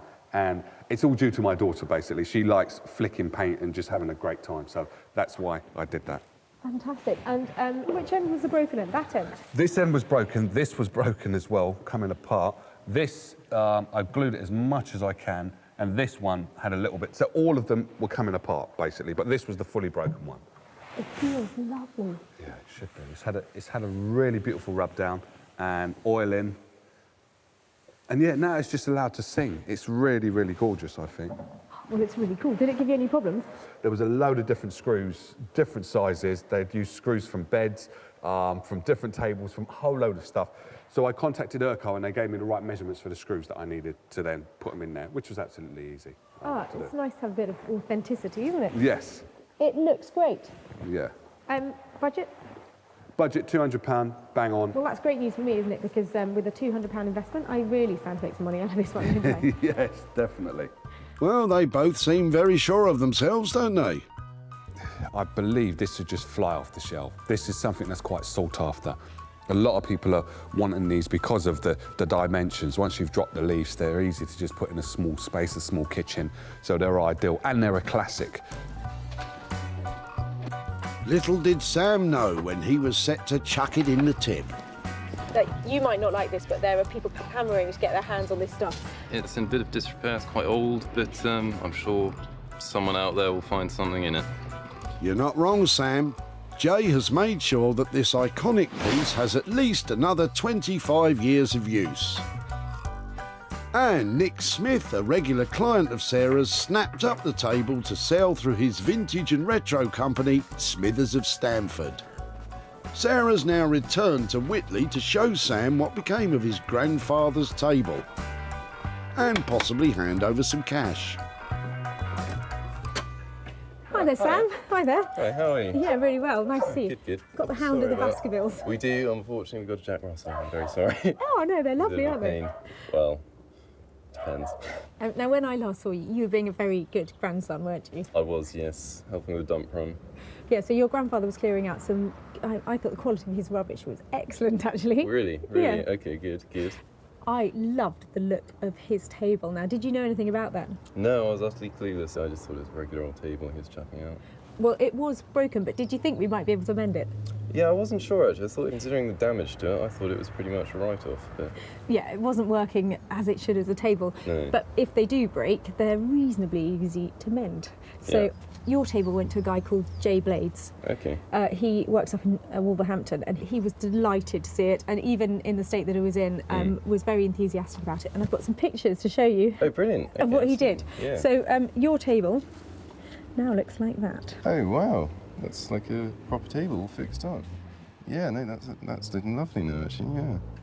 It looked absolutely lovely. The quality of the finish was beautiful, and I've sold it. Oh, wow, brilliant. With Fantastic. a little bit of profit. I think coming your way after all your help Oh, in the tip with your grandfather, I have got £50 here Oh, wow. for you. Oh, thank you very much. So it's £50. Brilliant. What are you going to do with that? I'm going off to France, actually, tomorrow morning, so probably get spent over there. Well, I think that is lovely. Please thank your grandpa so much for letting us take away his rubbish and for all your time. And yeah, I think you're going to have a lovely time with that in France. I'm very jealous. Thank you. Thank you so Brilliant. much, Sam. Thank you Lovely very to see you much. again. You too. Bye-bye. Sarah spent £200 having the table put back together by Jay, and she was able to sell it for £250, which left a £50 profit to hand back to Sam. Well, that was a little reward for all Sam's hard work helping his grandpa at the tip, and he's got 50 quid to go and spend in France. That is a good result.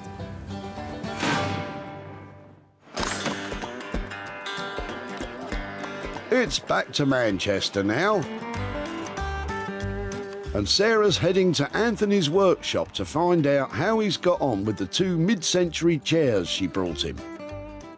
And you know what? Anthony isn't his usual confident self.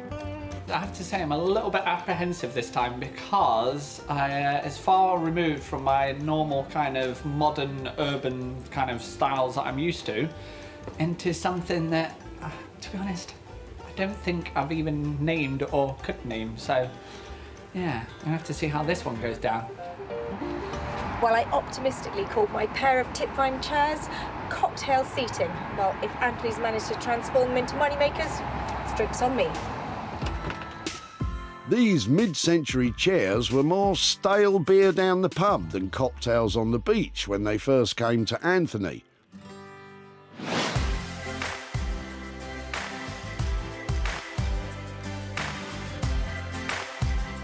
Well, they've certainly gone from dull and dated to striking and unique.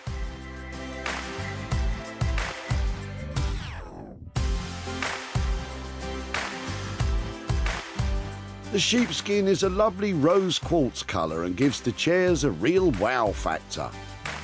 The material is from a duvet cover and delivers a definite floral punch. Without a doubt, these chairs are full of character, but I reckon they'll divide opinion, and Anthony's about to hear Sarah's. They rock. Do you like them? I love them. The twins are ready to hit the town. They're fantastic. Slightly bonkers. Of course. Really cool. Well done. Oh, thank you very much. I think they have a little something about them. They're interesting, they are funky, they have a sense of humour, and they look lovely, they look comfortable. Sarah thinks they're fantastically bonkers, and you know what? I agree. Best of all, Ant stayed bang on budget. Cocktails are going to be on me. Yes, so we cocktails on you. Well, look at them. I'm going to make Excellent. money because 300 quid on the budget. Yes, I mean, easily get that for them, would you not? Oh, yeah. Or you put them right back into the marketplace because they were at the tip. Look at them now. Genius. No, not quite well. They're really cool. I can't thank you enough. Honestly, fantastic job. Really, really cool. I'm going to sell those instantly. I'll tell you when I do, all right? Confident words there. Let's just hope you're right. When Sarah spotted the pair of chairs at the tip, Claire couldn't wait to get rid of them. They're not comfortable at all. I sat on them for a while. I'm going to have a go now you said that. Well, they're not too bad. And that one's got wobbly legs, so... Right, so, OK, you totally convinced me why you're chucking them out. If you can do something with them, that'd be wonderful. And then I'll probably want them back, won't I? I think it's safe to say, since Anthony's makeover, Claire wouldn't recognise them.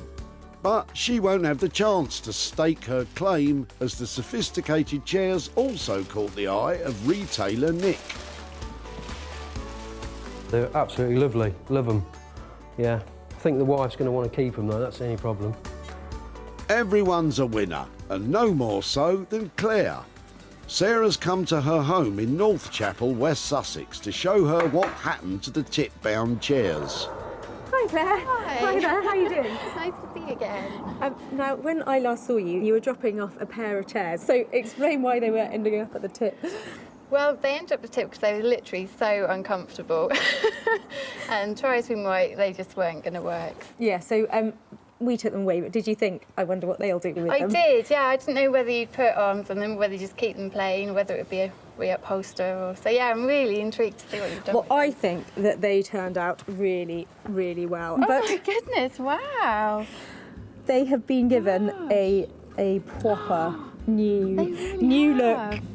I think it's amazing. It's really original and someone's obviously worked really hard to do that. Well, in their normal state, there are 60, 70, 80 pounds maybe for a chair like that. But with that kind of look, they actually have a bit more value to them. Oh, really? Yeah, so I've actually got some profit here for your chairs. They've been bought by a retro company in Lincolnshire, and here I have £250 here for you, for your lovely chairs. Good grief.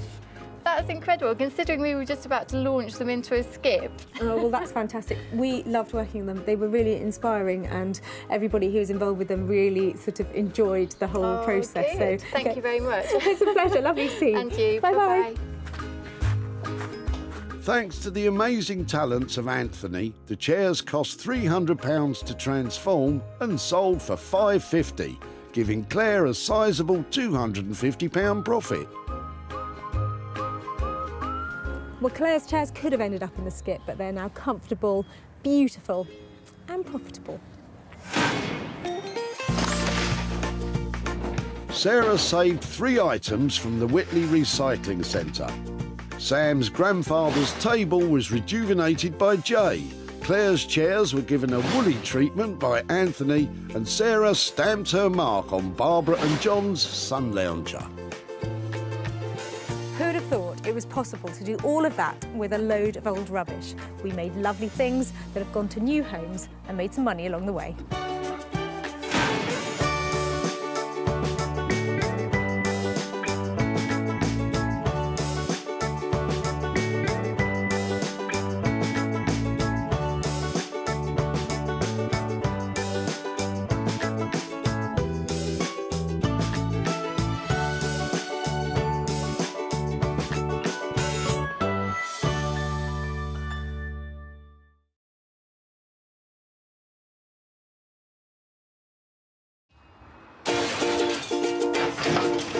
Oh no, I like the look of your rubbish.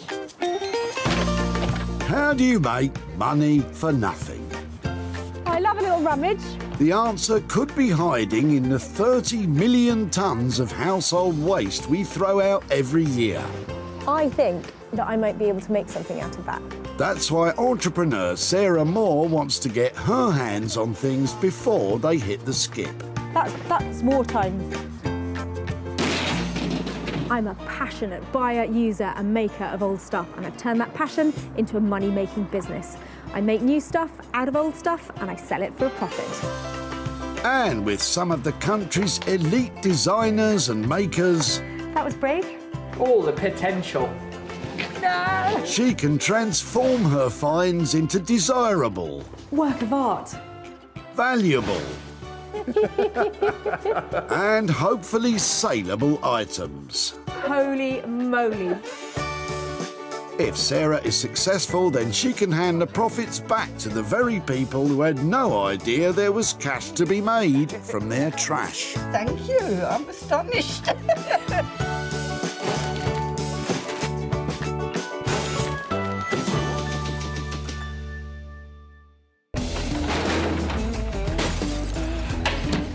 Today, Sarah is in Surrey at the Whitley Recycling Center. Where you and I may see beat up and broken down, Sarah sees the potential to make a bob or two. People are flooding in here all day long. All I've got to do is stop the good stuff from there ending up in there. She's been given special permission by the recycling centre to transform the stuff all these lovely people plan to sling out into a knockout. I love it down here. Everybody's so nice. Don't let her sweet smile fool you. If being nice doesn't get her the 3 items she needs, she's willing to get nasty. Hand over your rubbish. Better put that back before somebody sees me.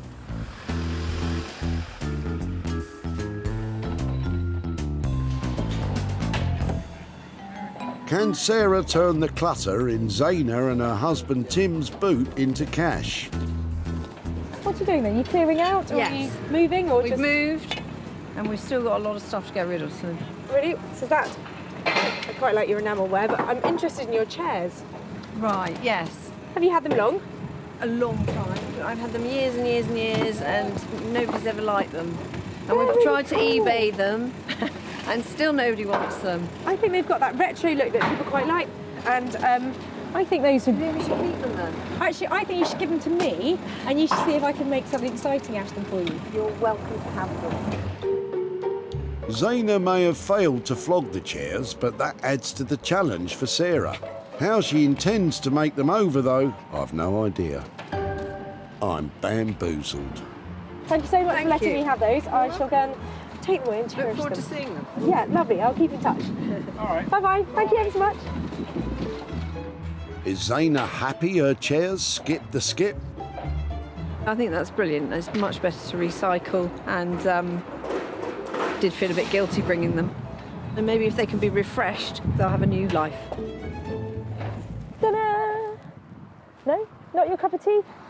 But I think they've got some potential. They just need a little bit of love, a bit of TLC, and I'm sure they're going to turn a profit. Sarah knows just the fella to help her turn potential into profit.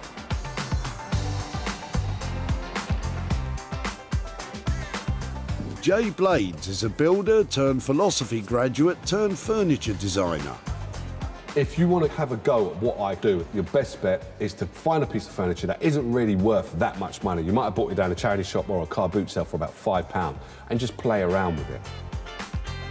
Jay has his finger on the pulse of contemporary interior design, reworking the very best of British craftsmanship and bringing it bang up to date. Some people like working with spray cans. Some people like working with artist brushes. Whatever your creativity is, just draw it out and allow it to just ooze onto the furniture, because the reality is that furniture was more than likely going to go into a landfill site. So you upcycling it gives that piece of furniture an extended lifetime. Well, I, for one, can't wait to see Jay ooze his creativity all over these 80s gems.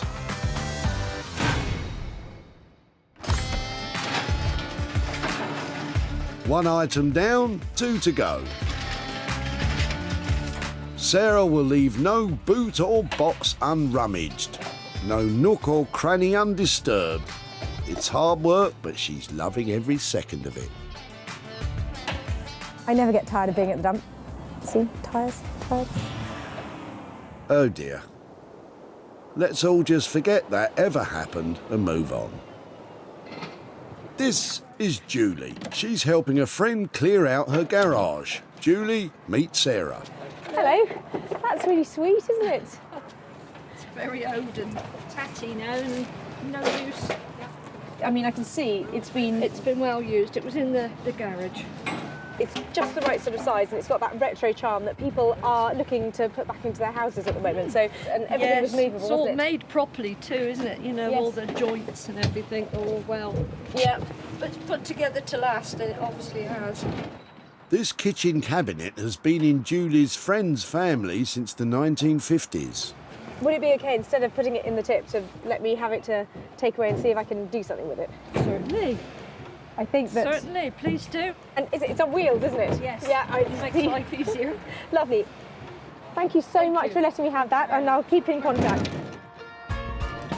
It may be well worn, but it's strong and sturdy. There's a good few years left in it yet. A bit like me, I hope. I'm sure she could rub it down and put a nice distressed look to it. I'm sure if you've got the time, the vision and the inclination to do these sort of things, it'll come out lovely. It's just teetering on the brink of having that appeal, that retro look that people want to have back in their houses. It's got enough chunkiness so we can cut it up, and I think I could be onto a winner here. Julie's also found the drawers, which give Sarah the complete cabinet to take to her choice of craftsman.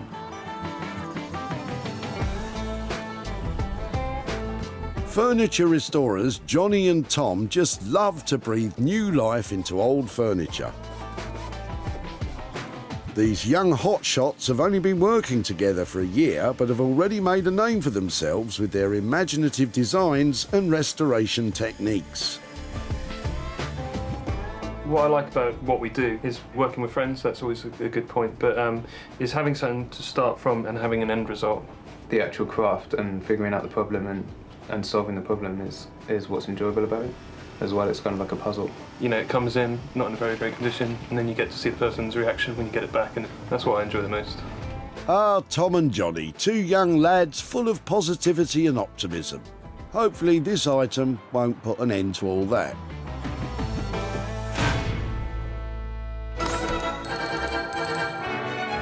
Sarah's salvaged 2 pieces for her artisans. Now she has to save an item from the tip that she can transform. And she will not stop until she has it. She's like a dog with a bone. Can I recycle you? Would you like to come here with me? I could turn you into a lap dog. Come on, Sarah, no time for pats. The clock is ticking. Or in Richard's case, it's not ticking. What are you chucking out today then? Well, it's a cuckoo clock, very nice cuckoo clock, but it needs repair. Right. And oh, wow. I've got another one, and it's a shame to throw it away, but Not many people have two cuckoo clocks, do they? No, well, I mean, I've got the other one because the last one needs repair. But So, made in Germany, did you get it from Germany? yes, in the 1950s, I was in the army in Germany and I bought it then. It's in the really sweet. 1950s. I hate throwing it out, but it's going to cost a lot to repair and I don't need it. I wouldn't know where else to put it. Well, I think if you've got come here. one cookie clock, that's probably enough. But if it'd be possible to take that from you and see if I can mend it, and oh, I'm so excited! I'd be much happier doing that than it going down in the landfill. Yeah, well, no, I'm so pleased that you let us have that. That's lovely, and I shall try my best to get it going, and then I'll. That's up to you now. I know, all the pressure. Sarah must be cuckoo to choose this broken clock, but she does love a challenge. So I really don't know what I've got here. I am not a clock expert. There's potential that this little cookie clock could turn a pretty penny, but at the moment it's not working. I'm not sure if all the bits are here. I'm not sure what kind of market there is for cookie clocks at the moment, but I'm going to stay positive and hope they've just picked up a winner. Perhaps Sarah can make this cuckoo sing again. She has her 3 items. Jay will perform his makeover magic on the bamboo chairs. Tom and Johnny will take on the challenge of the cabinet. And Sarah will need to make the cuckoo clock into something saleable. So today's eclectic collection of items will provide just the kind of challenge that I love, but there's going to have to be some radical changes if I'm going to make some real cha-ching. Welcome to Wolverhampton,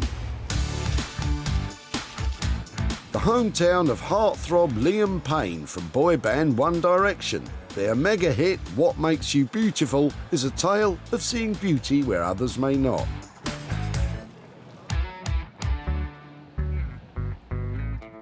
Kinda like upcycling expert Jay Blades and furniture. Even though I don't agree with people taking chairs like this to the recycling centre, one thing I must say is that I do enjoy that they do, because if they get rid of it or they don't see the beauty in it, I guarantee you I will definitely see the beauty in it. So I'm really, really excited to see what Sarah's going to bring along. These two are a classic 1980s conservatory pair of chairs. And they are going to need all of Jay's imagination and ingenuity to turn them into something saleable and desirable. I've never seen Jay work with anything like this before, so I hope he takes them on. I can't think of a safer pair of hands for this pair of chairs. You like to set a challenge for me, didn't you? I do. But I know that you will rise to the challenge. That's why I can bring things like this to you, and I just know you're going to make them look special. I'm hoping with a bit of colour and maybe some fantastic upholstery, we might be able to create something that has, you know, like a reasonable amount of value to it. Yeah. I've never worked with bamboo before, and yes, you're quite right. With a bit of colour and a lovely fabric on there, it should be able to bring these right up to date. And I've never done this before. It's going to be cool. These chairs are a brave new world for Jay. He's agreed a budget of £140 for the pair. I can't think of a better man to maximise the bang for those bucks. In terms of what I've got to spend on them, I'm slightly maybe capping your creativity by the budget. If you can hit it as hard as you can on that budget, pack a punch, see what you can do for that money, that would be fantastic. OK, cool. All right, you take care.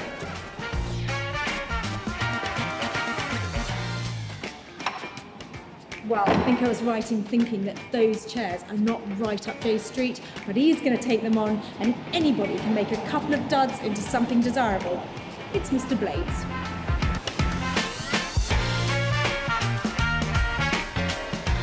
My brain is thinking, like, what am I going to do? What am I going to do? What am I going to do? I'm thinking of a load of different colours, and also just how to work with bamboo. As I said, I've never done this before. Wow, Sarah's done it to me today, I must admit. Even I would like to see how these turn out. Jay has £140 budget to transform these 80s throwbacks from dated to desirable. This is the South London market town of Croydon. There's been a market here since the 13th century, where, just like today, traders would sell fruit, vegetables, leather goods and linen, although I think there are probably fewer oxen on sale these days. Tucked away nearby is the creative hub that is Tom and Johnny's workshop. And Sarah's wheeling the old kitchen cabinet their way.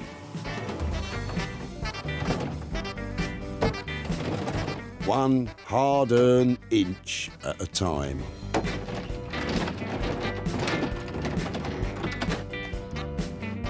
I think I should probably have left this at the tip.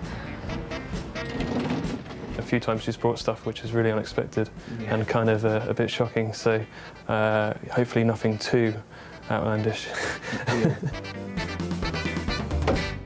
This poor old kitchen cabinet is in a really sorry state, and I'm hoping the boys in here are going to take up the challenge to turn it into something amazing, because at the moment I'm thinking it should probably have stayed at the tip.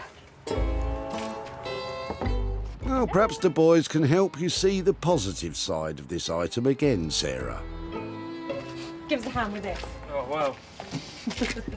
Wow, that sounded almost Yeah, enthusiastic. It's a bit of a dog, isn't it? cool. Should we get it inside? Yeah.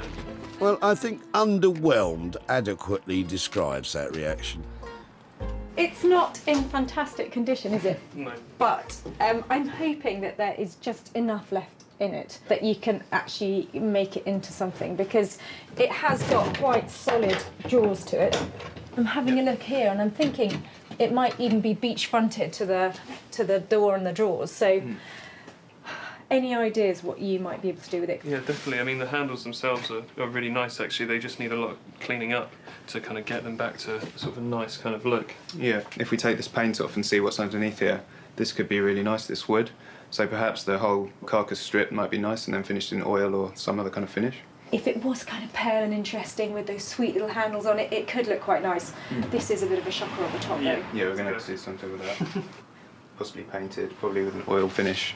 Cost comes into it as well. Yeah, I think exactly. we need to see what we can keep it looking as good as possible, but keeping it cheap. Okay, I like that cheap word. But if I'm leaving you, what, $260? If you can try and make it as saleable as possible and as approachable to as many people with styles of their interior, that would help. That's why with the top we probably go for something that's quite a neutral colour, something that's going to go well in any room. So that way people are going to be able to kind of use it where they'd like. I think that sounds great. Yeah, so that's brilliant work. Perfect. Yeah, Thank you so much. Cool.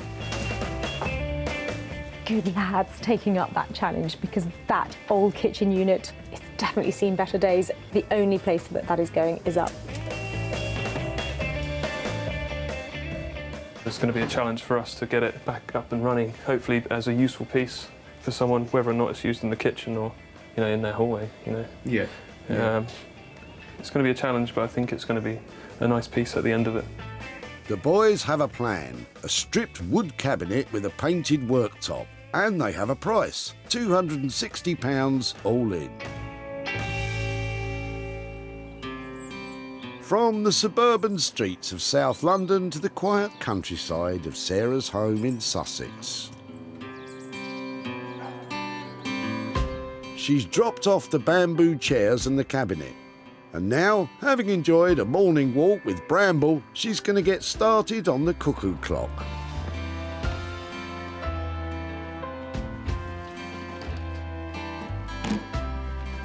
So the cuckoo clock really doesn't work. I hoped I might be able to get it going, or something simple will be wrong with it, but I've had a really good look at it.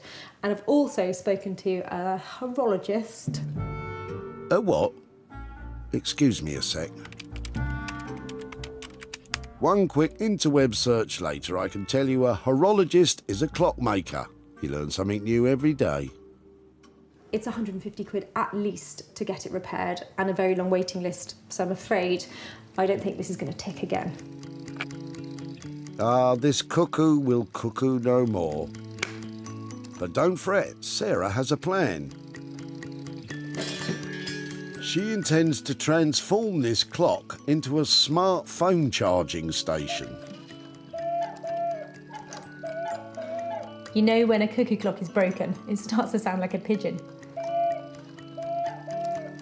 It's a heavyweight item and Sarah needs to lighten the load by clearing out its internal workings. I'm sorry, this feels awful. If this all goes wrong, it could make a lovely bird box. You might think Sarah's cuckoo phone charging station is bird-brained, but when you're finding a new purpose for an old item, no idea is too off the wall or wacky. Get inspired and go for it.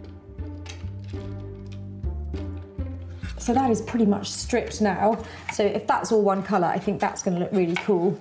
But I need to find out a way of introducing the phone to it. And this bit, the old moulding from the front, definitely needs to be kept. And I'm hoping that a phone might fit in there. Oh, look, that is perfect. And really lucky, because that's going to mean it will look like it's made to do this, which is always helpful. So if that's going to be on there in some beautiful colour, and then the phone will go in here, I've just got to work out a way of getting the charger cord in here for whichever phone people have. Can't be that hard, can it? I think just get a little bit of something to go over the top there. It'll be fine. I said give it a go. I didn't say it would be easy. I wonder if it's too late to call that horologist back. Yep, I'd say so. Well, a bird in the hand is worth two in the bush. But what will this bird-brained idea be worth when completed? So far, Sarah has only spent £12 on a charger for this project, thankfully. In Wolverhampton, in Jay's workshop, there's been big changes to the bamboo chairs. They look cool. Jay has had them spray painted by an expert technician to ensure a pristine, smooth finish. So, these chairs, when Sarah brought them into us, were just like a plain kind of bamboo look. And what I've done is I've sent these to a spray guy to get them sprayed. The contrast that I want to try and create is the chair looks beautiful in black, but then I want a kind of distressed bit where here it looks as if it's just dripping with paint. Jay is going to add a coloured motif using gold spray paint. If he doesn't like it, he can't undo it, as removing the gold paint would damage the perfect black finish. I don't normally use spray paint and stuff like that, so one's feeling a bit nervous. So what I'm going to go for is doing a little bit of a test run first of all. When using spray paint, it's important to work in a well-ventilated area, wearing the appropriate safety gear. But that is quite cool. And that's exactly what I want. But it drips down. Test run a success. It's time for the real deal. I only get one chance at this, and it has to look good. Because once I put the paint onto there, that's it. I've got no more chances to rub it out or go over it again.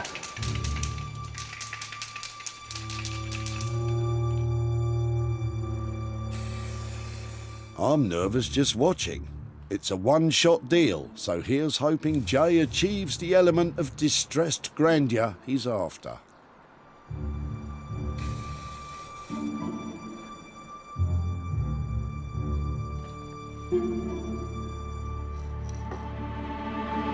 Said you only get one chance at it, and the one chance I've got, I don't like it. Oh, he's made a right old mess of that. In South London, there's a whole lot of stripping going on.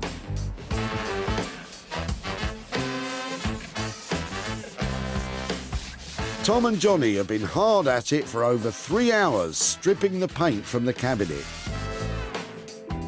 It's just a lot of not very nice work on this one. There's a lot of dirty work, a lot of sanding, a lot of years of paint and build up on it, so it's not the sort of most glamorous of jobs. But I think the end result is going to come quite quickly once we've done all the horrible bits. Sarah hoped that once stripped it would reveal the cabinet was made of solid beech. Unfortunately, it's plywood. Only the front of one drawer is beech. This means a change of plans. You can really see the difference between the two drawers now. So this one's the solid solid beech, and this one's plywood. So we're going to paint the carcass instead and have a stripped wooden top.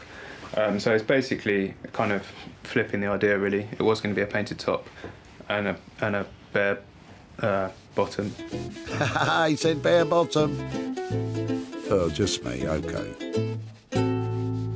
Now we're going to have the carcass painted and the top in bare wood. We found this old bit of worktop in our surface that is going to be a good fit for our kitchen unit. It's a bit messy, as you can see, because we've used it for stripping, so it needs a bit of a clean up.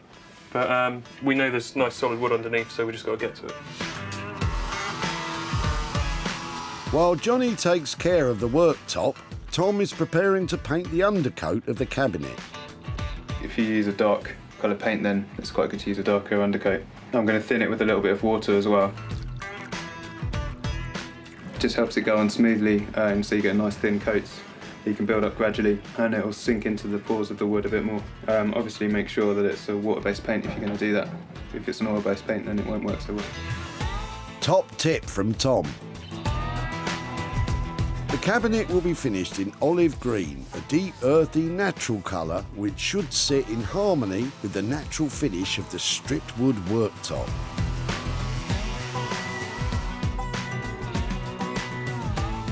So, like as expected underneath, it's a really nice solid piece of beech. It's starting to come through. Just needs a lot more sanding. So I'm just going to continue doing this, and then hopefully we can get it looking like this all over. They've been forced to change their plans once. Here's hoping it's plain sailing from here on in.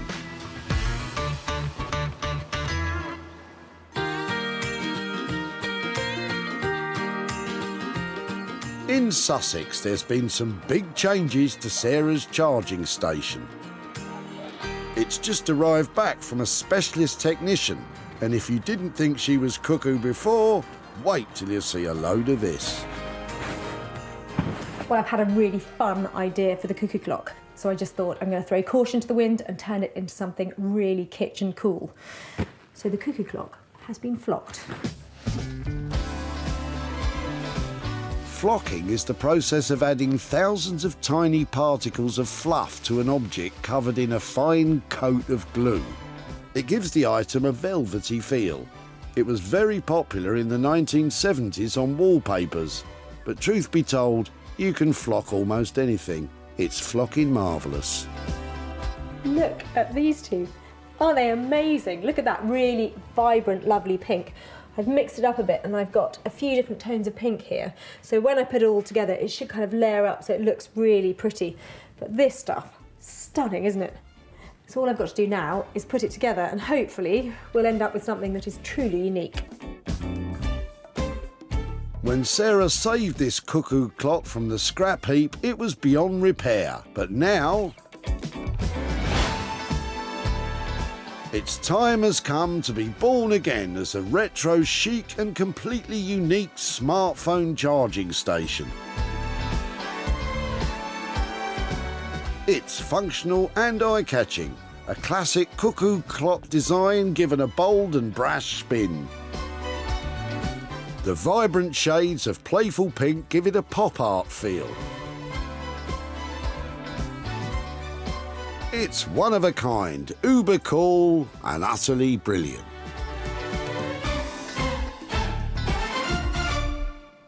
Well, it's definitely kitsch, isn't it?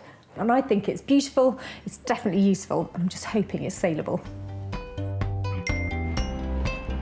It was almost lost forever, but Sarah saved Richard's broken clock. What are you chucking out today then? Well, it's a cuckoo clock, very nice cuckoo clock. I hate throwing it out, but it's going to cost a lot to repair. She couldn't fix it, but she did find a way to repurpose it. Sarah paid £72 to have the clock flocked, plus £12 for a charger, making her total spend £84. She sold the charging station to Velvet Moon, a craft shop in Glasgow, and is now on her way to Richard's home near Whitley to hand over the profit.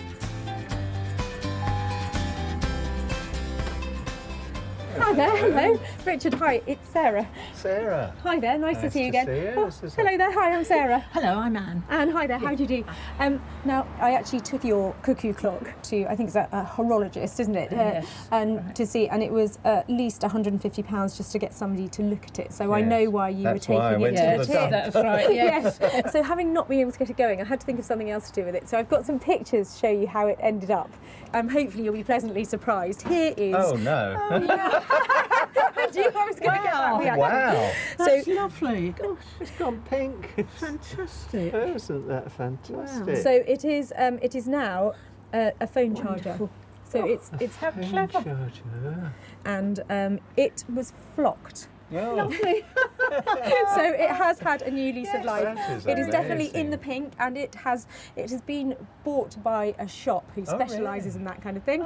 And I do have a little bit of money to hand over to you. It didn't make a fortune, but I have got £26 here for your old cuckoo clock, and I hope you don't mind. It's now Fantastic. I mean, as it was going in the tip, you know, I don't want that, so it'll go up to church where she, you know, up at Whitley. Oh, fantastic. So we're about to spend a lot of money on outside decoration and so on, and a sound system, so it'll go into that pot. I'm so pleased that's going to somewhere so close to your heart. Thank you very much. Great. Well, thank you so much for the clock. Lovely. It's a wonderful surprise. That's very great. sweet of you. Thanks very much. Bye-bye. Thank you ever so much. Bye. Sarah spent a total of £84 transforming the cuckoo clock. She sold it for £110, turning a profit of £26 for Richard and his wife Anne. In Wolverhampton at Jay's workshop, he's getting prepped for Sarah's arrival to give the thumbs up or down to his handiwork.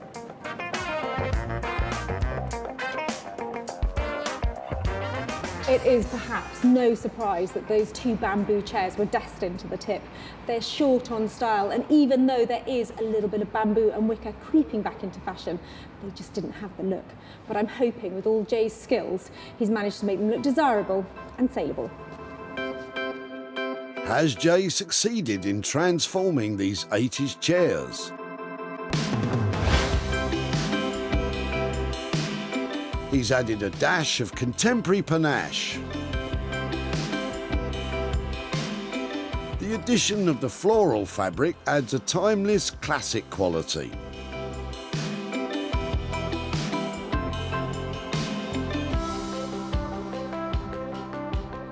And with the deep cushion, well, that just looks oh so comfy.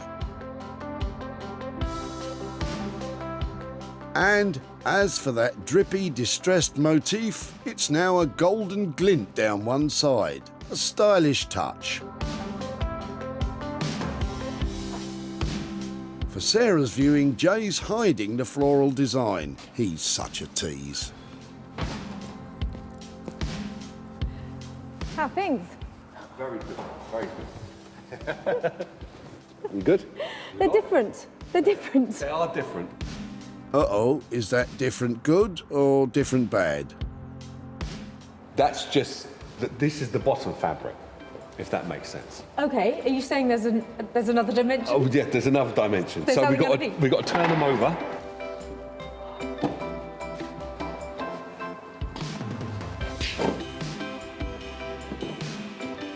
Different good.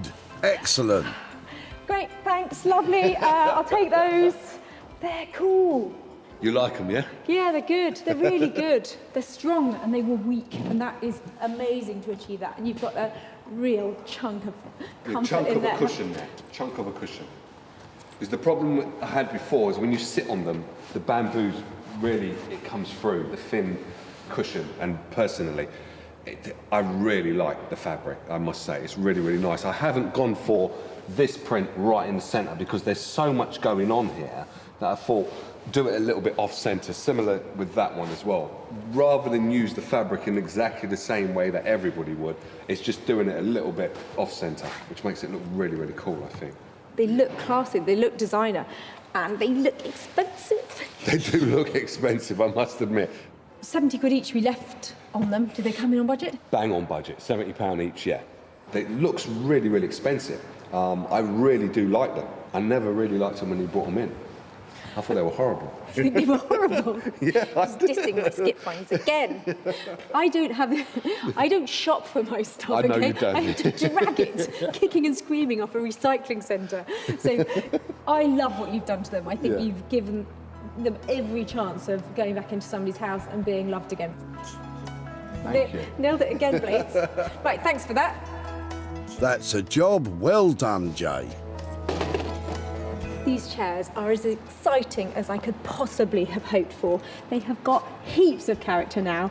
They are crispy, clean, exciting things that I can sell and hopefully make some money on.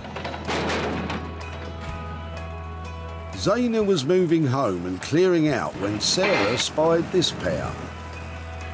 I've had them years and years and years, and nobody's ever liked them. I think you should give them to me, and you should see if I can make something exciting out of them for you. It's much better to recycle, and did feel a bit guilty bringing them. But maybe if they can be refreshed, they'll have a new life. And that's exactly what happened. With a striking new look, Sarah sold the chairs to Nick Smith, a regular client of hers whose online shop specialises in retro and recycled items. And now, Sarah's going to tell Zaina the good news. Hi there. Hello. Hi, good to see you. And you.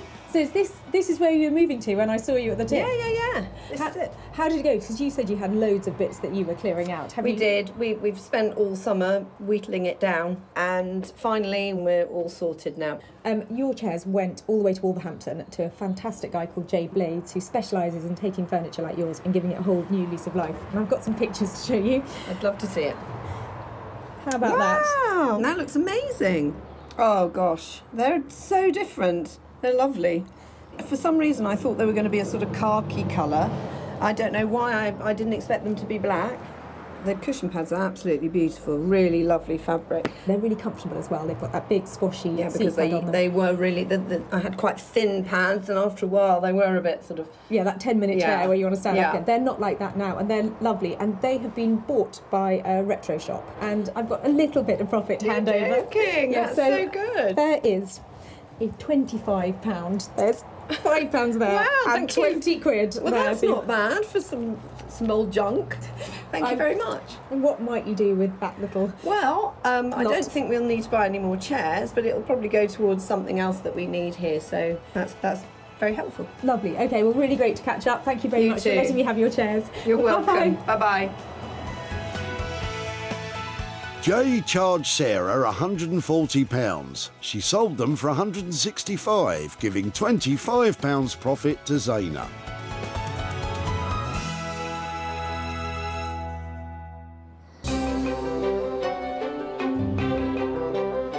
In South London, Tom and Johnny are ready to reveal the fruits of their labour to Sarah.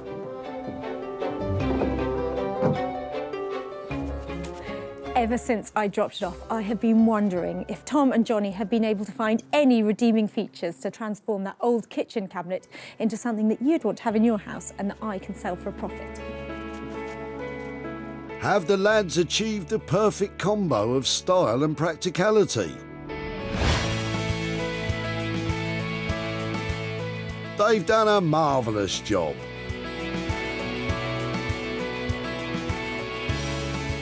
The replacement beech worktop has been sanded down and finished with a clear varnish. It's a strong and sturdy bit of solid wood which adds character and quality. The original metal handles have scrubbed up a treat and add to the heavyweight feel. This cabinet was built to last, and now it's ready to take pride of place in a new home. Hello. For now, though, it's hidden away, ready for the grand unveiling.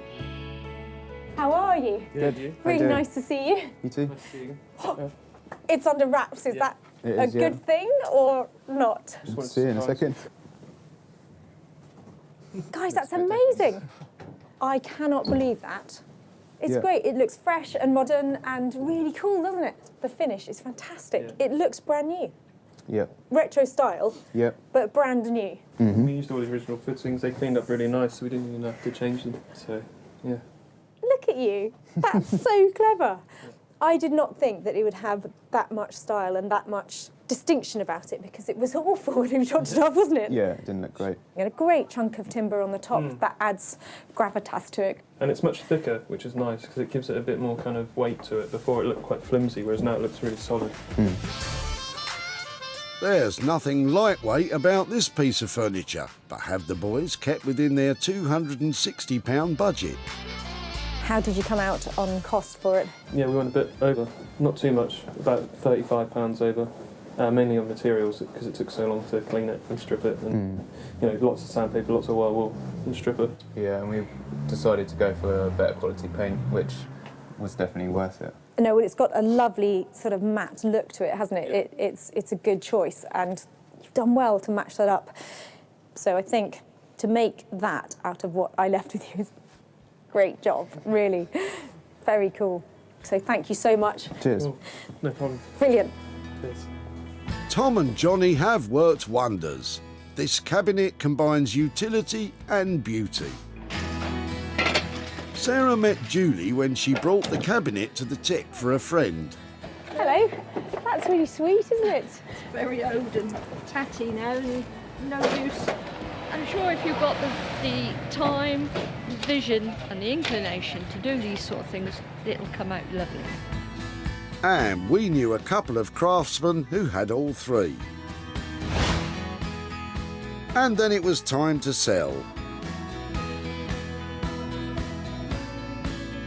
Sarah posted pictures online and hosted a pop-up barn sale to showcase the cabinet.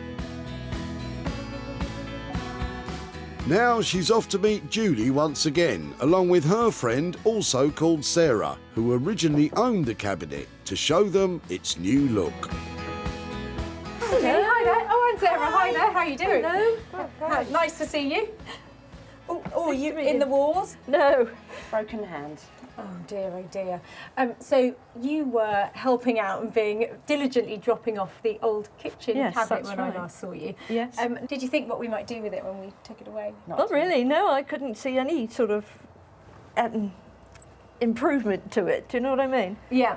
Well, it went to some lovely guys. They're called Tom and Johnny, who are based down in Croydon, and they are proper furniture restorers, and so they're used to putting a very fine finish on things. So I've got some pictures to show you of it. So here is the restored kitchen cabinet. Oh my word, that is wonderful. It's good, isn't it? It is. They have completely restored it, and they've given it a new chunky top. All of the drawers completely relined. handles. Yep, same handles. They kept all of the detail that they could. It's surprising what you can do when you have the foresight, you know, it's marvellous. It's beautifully restored. Could be an island, couldn't it? Exactly. You know, kitchen island. Exactly. Yes, yeah. It's something that's still for sale. Yeah. So they have made it look amazing, and I have high hopes that it will be soon sold, and I can come back to you with some profit. Oh. But it is a really lovely piece, and it had all the bones of it have been saved. It's gorgeous. Really nice to catch up. Okay, thank Bye you. bye. Yeah, thank you. Bye. Bye-bye. Well, I think Julie and Sarah really appreciated Tom and Johnny's hard work in transforming that old kitchen cabinet. They certainly brought it back to life.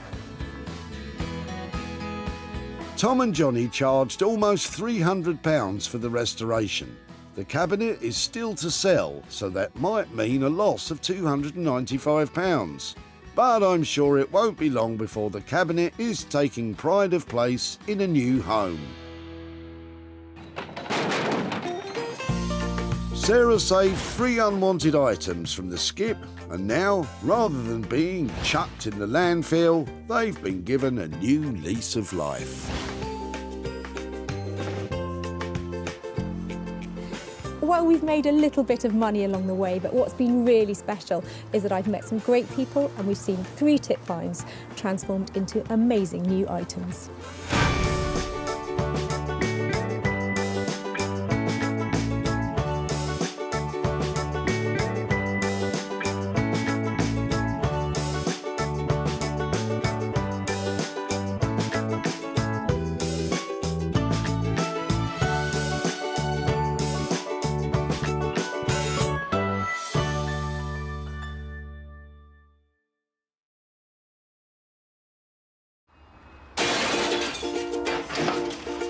Oh, just before you throw those away. How do you make money for nothing? Can I have it? You can have it, yeah. The answer could be hiding in the 30 million tonnes of household waste we throw out every year. Now this is one seriously unusual tip find. That's why entrepreneur Sarah Moore wants to get her hands on things before they hit the skip. I'm a passionate user, maker and buyer of old stuff, and I've turned my passion into a money-making business. I make new stuff out of old stuff, and I sell it for profit. And with some of the country's elite designers and makers... These were going to be thrown away? Seriously? I love it, love it, love it. She can transform her finds into desirable, It looks brand new. valuable, You are joking. and hopefully saleable items. That is a triumph! If Sarah is successful, then she can hand the profits back to the very people who had no idea there was cash to be made from their trash. That is amazing.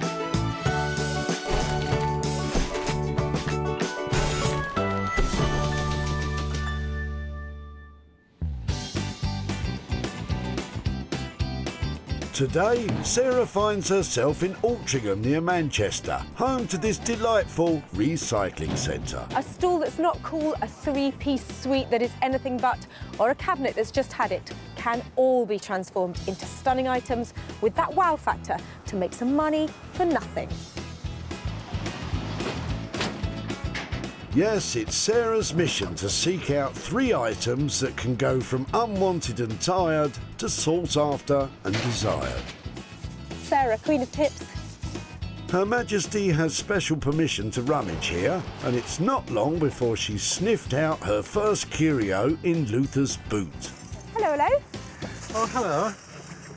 Big clear out? Garage, is it? Well, moving home, so this is the start of getting rid of a load of rubbish. How long have you got till you move? Well, we have probably a couple of weeks or so. Oh, really? So the pressure's mounting? Yeah, definitely. This is just the start, you know. It's a good start. And what's that? Well, it used to be the father-in-law's. He's died recently. And it's, What is it? Well, it's just an old amp meter type thing. He used to work for Shell. Oh, really? In the electrical department. He was 97 years of age, so he could be quite old. You don't see stuff like that anymore. An ammeter is used for measuring the strength of an electrical current. Nowadays it fits in the palm of your hand, but this one has its own carry case.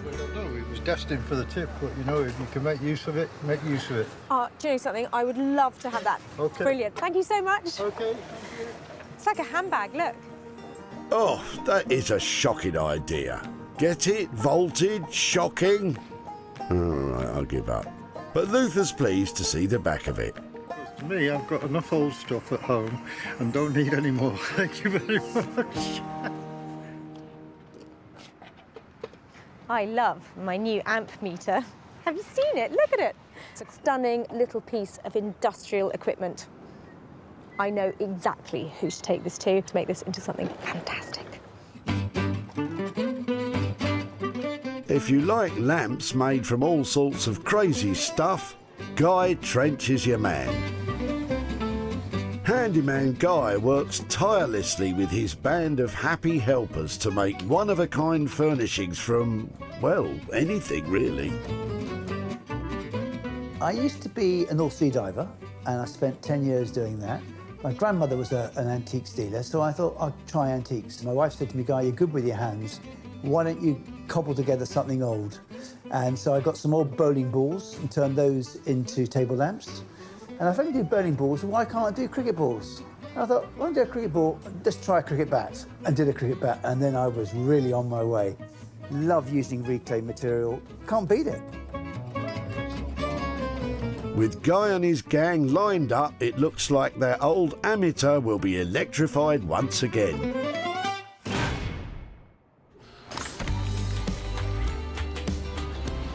One down with 2 to go, and Sarah's struggling. If I could make things out of polystyrene and cardboard, I'll be on to a winner.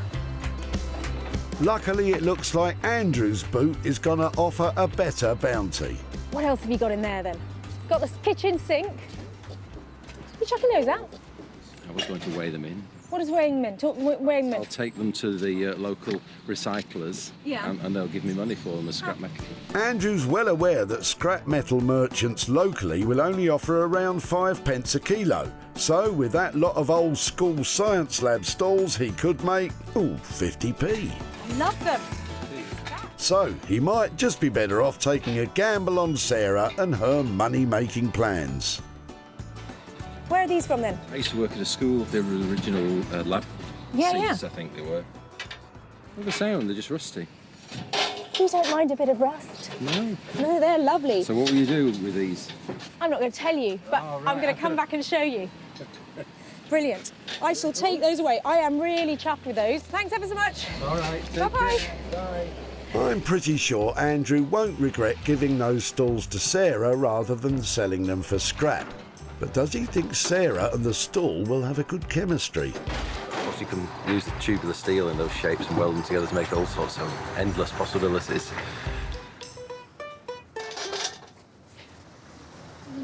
Not very comfortable at the moment, but one day these stacking stools are going to be fantastic again. There's 7 of them, so there's money to be made here. I just need to find the right person who loves this retro look to update them. And I think I know who that is. Say hello to Josh and Ollie, designer makers, business partners and best friends. These boys use natural and recycled materials to create handcrafted furnishing and high-end interior pieces. We kind of joined forces in 2013 and started working together. The best thing about working here is probably when you have a new idea for something and you can just kind of come in, you've got all the tools you need, you can kind of sit down with your sketchbook. I mean, the feeling that you get when you make something actually original and it's come from your mind and you then take that idea and bring it into the physical world, yeah, it's an amazing feeling. I just hope that amazing feeling will extend to her newly acquired Science Lab stalls.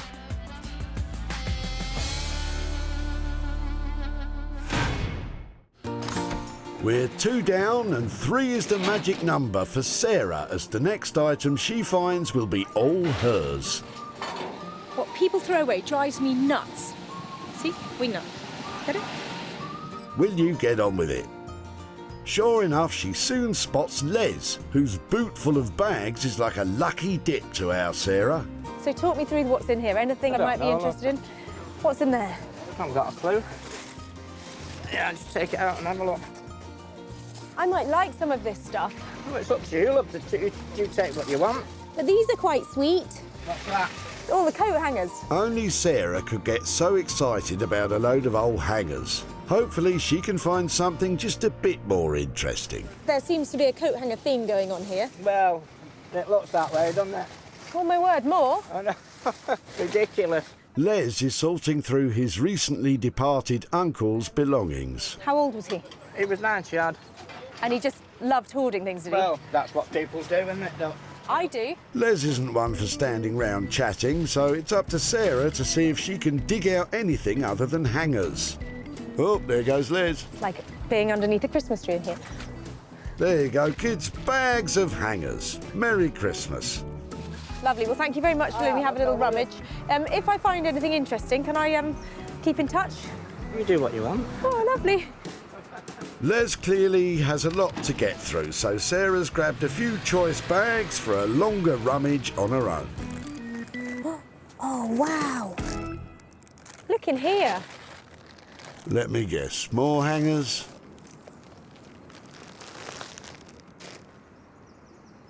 Meters and meters of old fabric. It's quite narrow.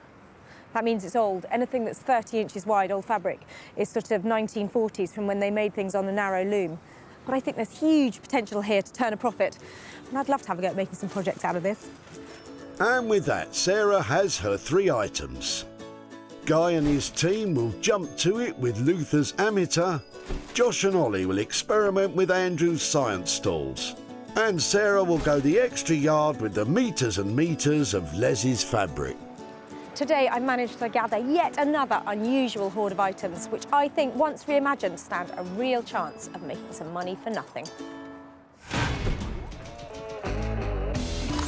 Near Malden in rural Essex is the workshop of antiques and reclamation mastermind Guy Trench, who, with the support of his assistant Keith, is a hugely talented trash tackler with a bit of a liking for lighting.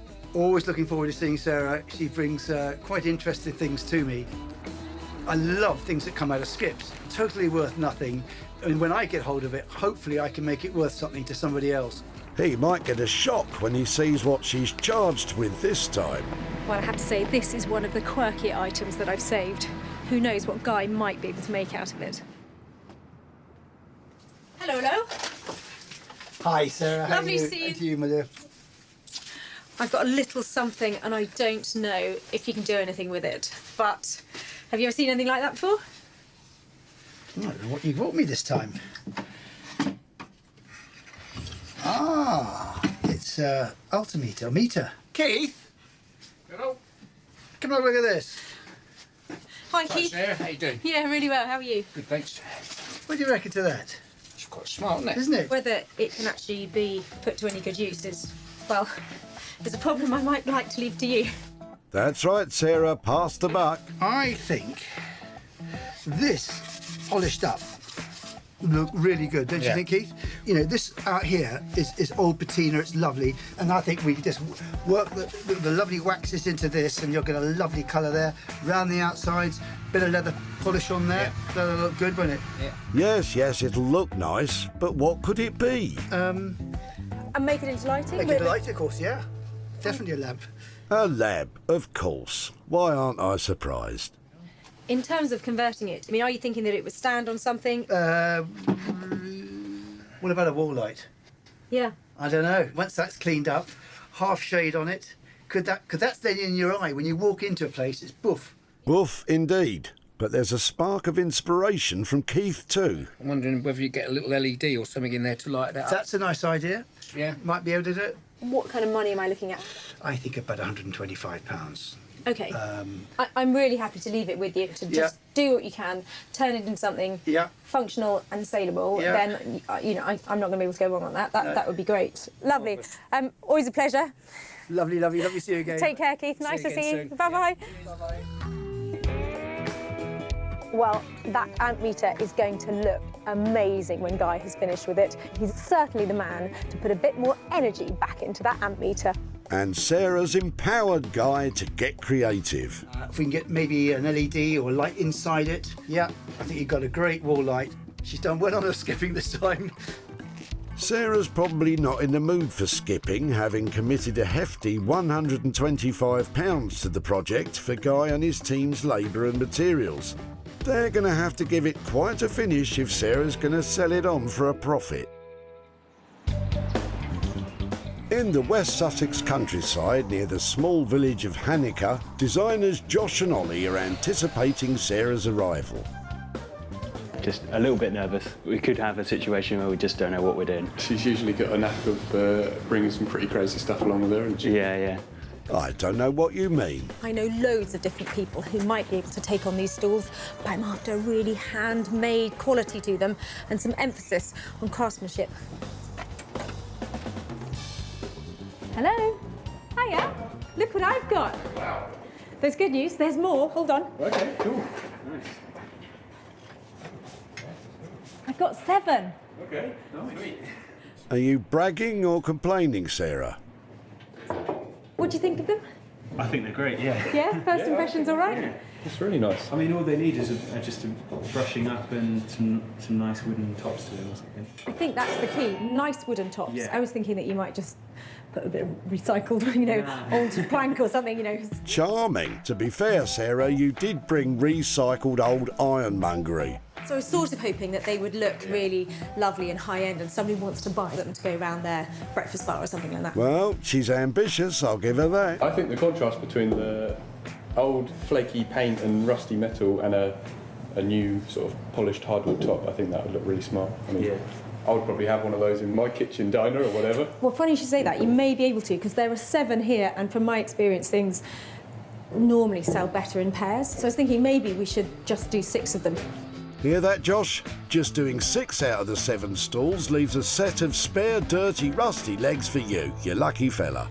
So what wood would you use? Yeah, I would say we'd go and buy some new planks, maybe walnut or oak, a sycamore maple.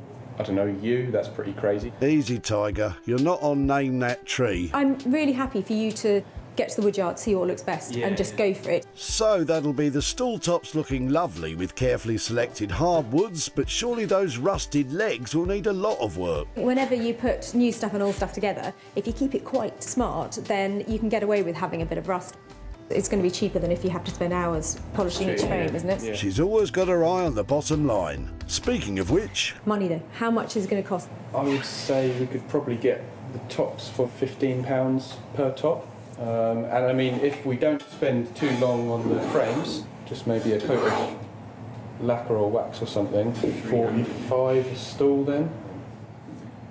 £45 each gives me a nice margin to make a bit of money on them, so... Okay. Yeah? We'll try and 45? stick to that then. Done deal. Great. Excellent. I think they're going to look smashing. That's a fantastic reaction. I can't wait to see half a dozen beautiful stalls that are really fit for purpose, using some lovely new materials to make them look just really crispy. Perfect. After a thorough inspection, Josh and Ollie are nearly on the same page. I think they've got a lot of potential and... Just imagining them with a nice walnut top or something. I like them as a range though, like the idea of having a different top on each stool. On each one? I reckon. I think that would be really cool. Well, I'm sure they'll have worked it out by the next time we see them. Sarah's looking for a set of 6 stalls at a cost of £45 per stall for the wood and Josh and Ollie's labour, making a grand total of £270. But will those rusty legs undermine the sumptuous wooden tops that they have planned?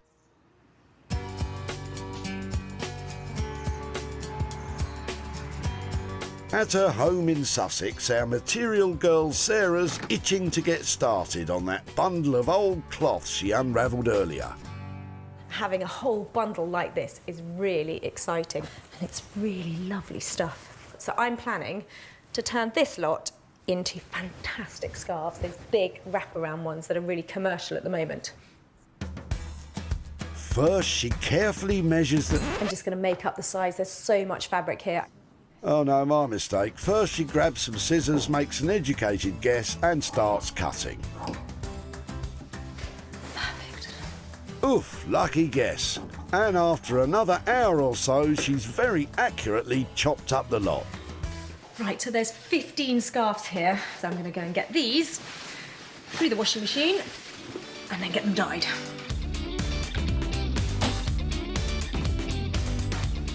I can't wait to see what these look like in different colours. Sarah's using off-the-shelf cold water dyes. With just some water and salt, you can create vibrant, colour-fast tones. You can dye pretty much any natural fabric with these powders. What the hell? She's aiming for a range of vibrant spring colours, some of which are working really well. That's looking hot. Others, less so. That's so not blue. It's supposed to be ocean blue. As it happens, I quite like the purple. It's going to be all right. Time for green. I'm not sure I'm quite ready for tropical green. That's really green. Sarah adds a little yellow dye for a less incredible Hulk and more halcyon springtime feel. And now that's a proper spring green. Kind of looks like moss. Bramble's adding her own distressed look. Oh, make yourself at home on the silk, Bramble. That's how it's done commercially, you know. After a quick dry and iron, it's time for the fiddly bit. So this is where the fun really begins. Lots of little details on it. Go to town with tassels and ribbons and make them all have their own personality, really. Sarah's going to roll the edges of the scarves and add some colourful embellishments. Snip little sections. So they're about that long. Wrap it really tightly round and then tie it. And then I can just sew a little line of those along some of the ends of the scarves. I think this is going to take ages, but all these fantastic colours together, I think they're going to sell. That's one tassel done, just another 300 or so to go. If only Bramble could lend a paw. Sarah spent just £10 so far on these 3 packs of dye, but with so much sewing to get through, she'll have to enlist some help, which will all add to her costs. In Malden, Guy's getting to grips with the old ammeter, and he's got some new plans. What we'll do is we'll put 2 little bulbs on the tops of each of here.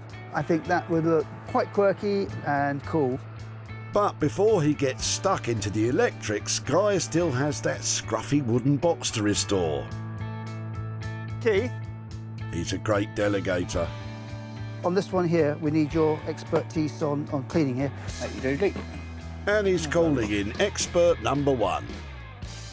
First, Keith's attacking that ugly paint mark with a scalpel and some paint stripper. She's already, you can see it starting working. It's already starting to slightly bubble up the varnish work. So here we go, it's coming off nicely. That black mark is almost invisible now. But before Keith attacks the rest of the box, Guy's keen to have a look at that leather handle, which is bolted to the inside. You never know what might be behind here. We don't think it's ever been off of the back since it was made, probably. Let's have a look. I'm on tenterhooks. What might be in there? A gold sovereign? Hidden enigma codes? Well, there's nothing inside it apart from the mechanism. Oh. There's some scribble in there. Oh, it's a bit of writing, isn't it? There's a date in here, 8th of the 3rd, 37. Wow. With the handle now free, Guy can give it some love while Keith strips the rest of the box. Now, what I'm going to put on this now is a bit of leather cream. Whoopsie daisy. Yeah, we'll just work that into the strap. Just let that dry off for a little bit longer. Then we'll give him a bit of a buff. And Keith's hard work on that wood has Guy inspired. Sometimes very satisfying just working with a bit of wood. Suddenly, there it all comes alive and it's becoming beautiful again. It's so simple to do. Anybody can do this, but it's a great joy to do it as well. Isn't that right, Keith? With all the varnish stripped, Keith polishes the wood with some clear beeswax. Oh, that's great looking. You've done a brilliant job on that. Look at the leather straps come up well as well, hasn't it? Yes, Guy, we know you did that bit. With the box looking tip-top, it's time to light it all up. Call in expert number 2. This time it's electrician Steve, who starts by making a small hole for the mains wire. Okay, and you want to stick with the... I think the old silk wire is silk definitely flex. important. That's keeping it sort of in character. Such a nice, yeah, it is a nice look. While Steve works his electrical magic, Guy's starting to get excited about what Sarah will think. I think when she sees this, she's going to go, whoa, I can make some money on this. It could be all sorts of places. You know, it just looks old-fashioned tech brought to life. We need to find some more of them. Yes, 1930s amateurs are easy to come by. Perhaps a few more months at the dump, Sarah. Right. Okay, right. Get the old workings back here. With Steve adding 2 old-fashioned filament bulbs to the top, the rebirth of that ammeter is almost complete. Oh, wow. Yeah. Over 100 miles away in Sussex, Josh and Ollie are making a start on the rusty legs for the set of 6 old science stalls. Should hopefully be quite a simple project. What we're going to do is try and leave the paint on there and just take off the rust and hopefully get some really nice like patina on the steel. Josh and Ollie are keen that as much of their limited budget as possible goes into the wooden tops, so they're just giving the legs a quick rub down with acetone and abrasive pads. Like, hopefully that will remove the rust, but leave the paint. So now I'm just putting on some furniture wax. It will make it look a lot better and feel kind of silky smooth as well. It's looking good now. Some bits are really nice. Yeah, really happy with that. I think that's turned out well. They've achieved the holy grail of the clean, dirty look. Well played, lads. Now for the stall tops. Josh has secured a pile of English hardwoods. We're going to put a different slab of wood on each of the stalls. So we've got oak, sycamore, that's a bit of yew. This is London plane, that's ash, and this bit's English walnut.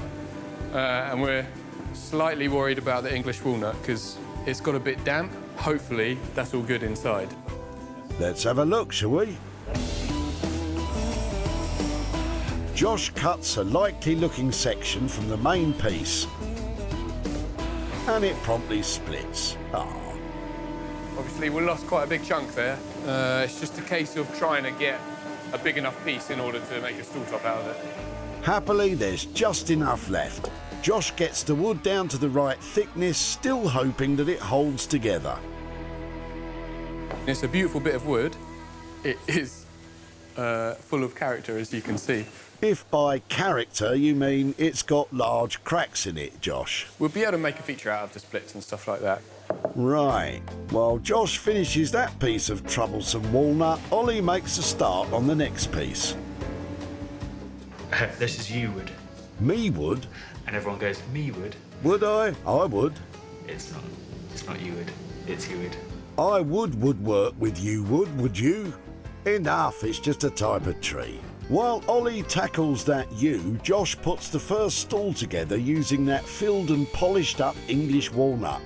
But will all that lovely wood be enough for that high-end sheen Sarah's after? It's 1 down, 5 to go. OK! It's plain to see that there's lots sycamore for you to do. Crack on! Sarah's back at home working hard to get those scarves finished. Having already tussled with her tassels for hours on end, Sarah's bitten the bullet and enlisted help. She's roped in her sometime assistant Ian, among others, to get them all done. As she's aiming for a high-end product and a high-end price tag to match, she's confident that spending a few more pounds on labour won't take too much of a dent out of the profits. See, look, put a tassel on each corner. Beautiful. So what do you reckon one can charge for a hand-tasseled, hand-dyed scarf? Sarah's chosen the best 12 pieces of material to finish, and soon her tassel odyssey is complete. Sarah found a jumble of discarded old material in a plastic bag destined for the skip.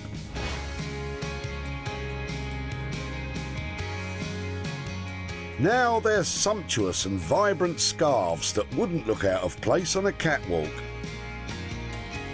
With a bit of dye, some leftover thread and a lot of hard work, they've been transformed into a gorgeous spectrum of springtime loveliness. Well, I am really pleased with these. They're bright, they're beautiful, and I think they're rather lovely. And I've got a good idea about where to sell them. I need to position them up here in terms of cost because I want them to be seen as a lovely luxury item, which I think they are now. At the recycling centre in Altrincham, Sarah met Les while he was trying to throw out a load of his uncle's old coat hangers. There seems to be a coat hanger theme going on here. Well, it looks that way, doesn't it? Oh my word, more? I know. Ridiculous. Among all of Les's uncle's rubbish was a bag of old fabric. Sarah chopped it up, dunked it in some dye and tied on a load of tassels to create some sublime scarves. They proved a perfect fit for Cowdrey, Sarah's local farm shop, who bought all 12. The colours are absolutely beautiful, and the fact that they've been handmade from something that was otherwise going to be thrown away really fits in with the ethos behind our business. And they're already in demand. I love that deep purple. So do I. But not quite for what Sarah planned. I'd use it for a tablecloth. Each to their own. Now Sarah's back in Altrincham with some loot for Les. Hi there, Les. Hi, love. Hi, all right. I'm very well. How are you doing? Fine, Doc. Thanks very much. You were hard at work last time I saw you. You had got loads of stuff coming That's right. to the tip, and so some of it was yours, but some of it belongs to your uncle. Is that right? That's right. Yeah, yeah. In one of the bags, there was actually some fabric that I was interested in. I've got a Right. picture of it to see if it's something you remember. Yeah, well, I don't remember, but it'd be brilliant to see it. That was in there. It was lots of really long strips of fabric, and some of it was silk. Fantastic, then. So, do you want to see what we did with Yes, it? please, if you don't mind. I'd like to see what you've done with it. We turned them into scarves. Just shows you, doesn't it? That's incredible, that. Oh, it's absolutely brilliant, that. That's fantastic. You wouldn't think of doing something like that. They looked really good, and we took them to a local farm shop, and they bought all of them. Did they really? Yeah, and they bought them at a profit, so I've got a little bit of money to share with that's you. Brilliant. Well, you can't refuse that, can you? No, I'll tell you what, I've actually got £160 here for you. Blimey, Charlie.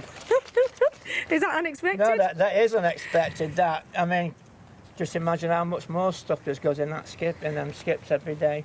Don't say that, keeps me awake at night. I bet it does. No, that is brilliant, that, love. Thanks very much. What might you do with that? Well, I'm just going to put a new exhaust on my car. £2.5 grand. Seriously? Serious money. That is a nightmare. Well, I'm no, sorry. that's brilliant. That'll go well towards it. Oh, well, that's great news. Well, let me say thank you very much. That's thank much appreciated. I hope to see you again down there. Yeah, see well, what else I can give you. Yeah, well, I hope the car's all right. Oh, Thanks that'll ever be so much. all right. Thanks very much. Bye-bye. Bye-bye now. Well, I really enjoy turning something plain and boring into something luxurious and lovely. And it sounds like the profit came just in time for Les with his massive car bill. Sarah spent £10 on materials and another £30 for additional labour. 12 scarves were bought by the farm shop for £200, giving Sarah a profit of £160 for Les. In Malden, Guy's basking in the warm glow of a job well done.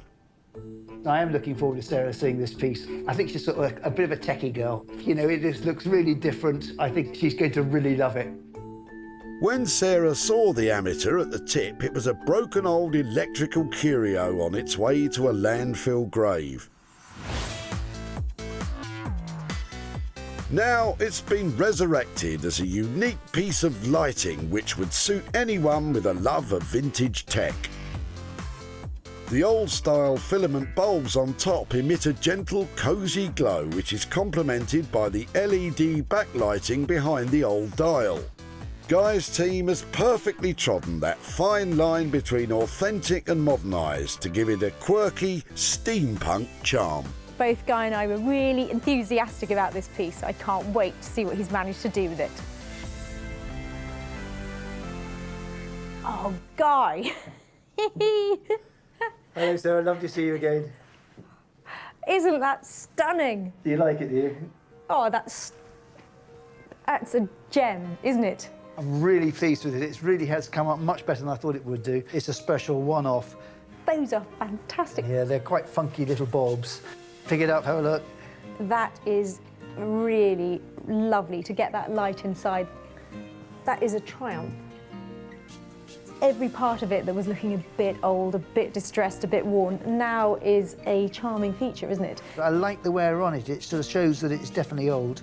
I think you've done something really special. I will sell this. I know I will make money on it. And to go back and show the guy who dropped it off in the tip what you've done to his old amp meter, I think it's brilliant. Sarah's loving those bulbs, but has Guy blown the budget? It's come out really well, but budget-wise, 125 quid, are we anywhere near? It's been a tough one to do it for this price.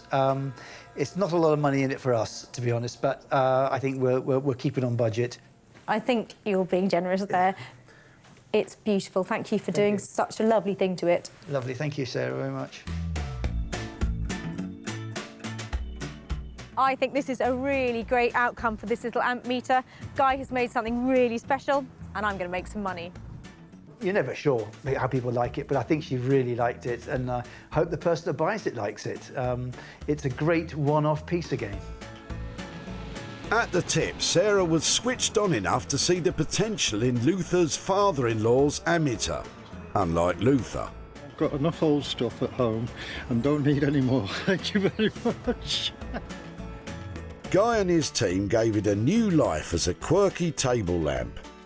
Oh, wow. It was quickly snapped up and delivered to online vintage and retro retailer Nick Smith, who's wasting no time getting it out on display. I like the concept of it because it's fun design. I haven't seen a design like this before for lights. With the metering on the front and with the bulbs, it's really cool. Yeah, I really like it. Don't forget to put the bulbs on, Nick. Now Sarah's in Northwich with some news for Luther. there, Luther. Oh, hello. How are you doing? Come on in. Oh, lovely, thank you. Nice to meet you again. Yeah, nice to see you too. I said that if I managed to do something with the old meter, I'd come and keep in touch, so here I am. Right. You said it was your father-in-law's, is that right? That's correct, yes. His trade was an electrician. He was offered the chance to work on the first computer in Manchester University. He always talked about how big it was, and it was spread over 3 floors. Well, I love the thought that maybe this thing was used on such a lovely piece of technological advancement. Did you think, when we took it away, what might be made of it? No, not really. I just thought that you were just going to rebuild it and get it going again. Let me show you what I've done. It was made into a lovely desk light. Oh, that looks cool. It's in keeping, really, yes. It looked a bit like it was something electrical, something experimental sort of going on. Yeah, it all ties in, doesn't it, really? Good idea, I never thought of that. Do you think your father-in-law would have approved? Oh, most certainly, yeah, because better that way than sitting away in some cupboard somewhere doing nothing. Yeah, well, actually, it was a good-looking thing, and it has sold for profit. So I bought here £40 for you for your old amp meter. That's the first time I come away from the tip with £40. Yeah, well, It is a surprise, and I'm sure my wife will be surprised because she won't take long to go out and spend that on bike. Really? So that's where that's going. Fantastic. Yeah. Well, thank you so much for letting me come back and catch up with you. It was a lovely thing, and I really enjoyed watching it come back to life again. So thank you so much, and I hope you get a little bit of that money. Yeah, thank you very much. My pleasure. Indeed. Thank you. Bye-bye. Okay, bye. Well, I think we made Luther's day, and we made something really lovely out of that amp meter. And that's another little piece of history that's got a whole new lease of life. With Guy and his team taking £125 for labour and parts, and the amateur lamp selling for £165, Sarah was able to squeeze a healthy £40 profit for Luther and his wife. Sarah's back in Hanukkah to collect Josh and Ollie's work. So Josh and Ollie have had science stalls bases to convert into something saleable. I hope they really managed to pull it out of the bag. I think we've kind of delivered. We've got 6 of our sort of favourite English woods on the top there. Makes quite a cool set. They are quite special. They need to go into a school of woodwork. That's their original habitat. Yeah. Sarah left Josh and Ollie with the rusty old legs of some school science stalls. Now they're a spectacular set of 6 stalls with beautifully finished English hardwood tops. The rounded and bevelled corners of the seats echo the curves of the original legs that have been carefully waxed to preserve their patina. And the wood has been expertly crafted to show off the delightful character and colour tones of the carefully selected range of locally sourced timbers.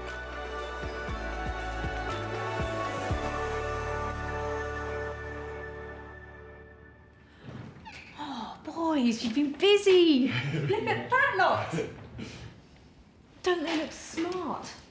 To make a sort of family of wood to go on the top of them and to use that idea to sell them all together is great. It's a really nice way to show off wood and the beauty of English timber. So we chose the most characterful bit of wood that we could find. This is a beautiful set of stalls.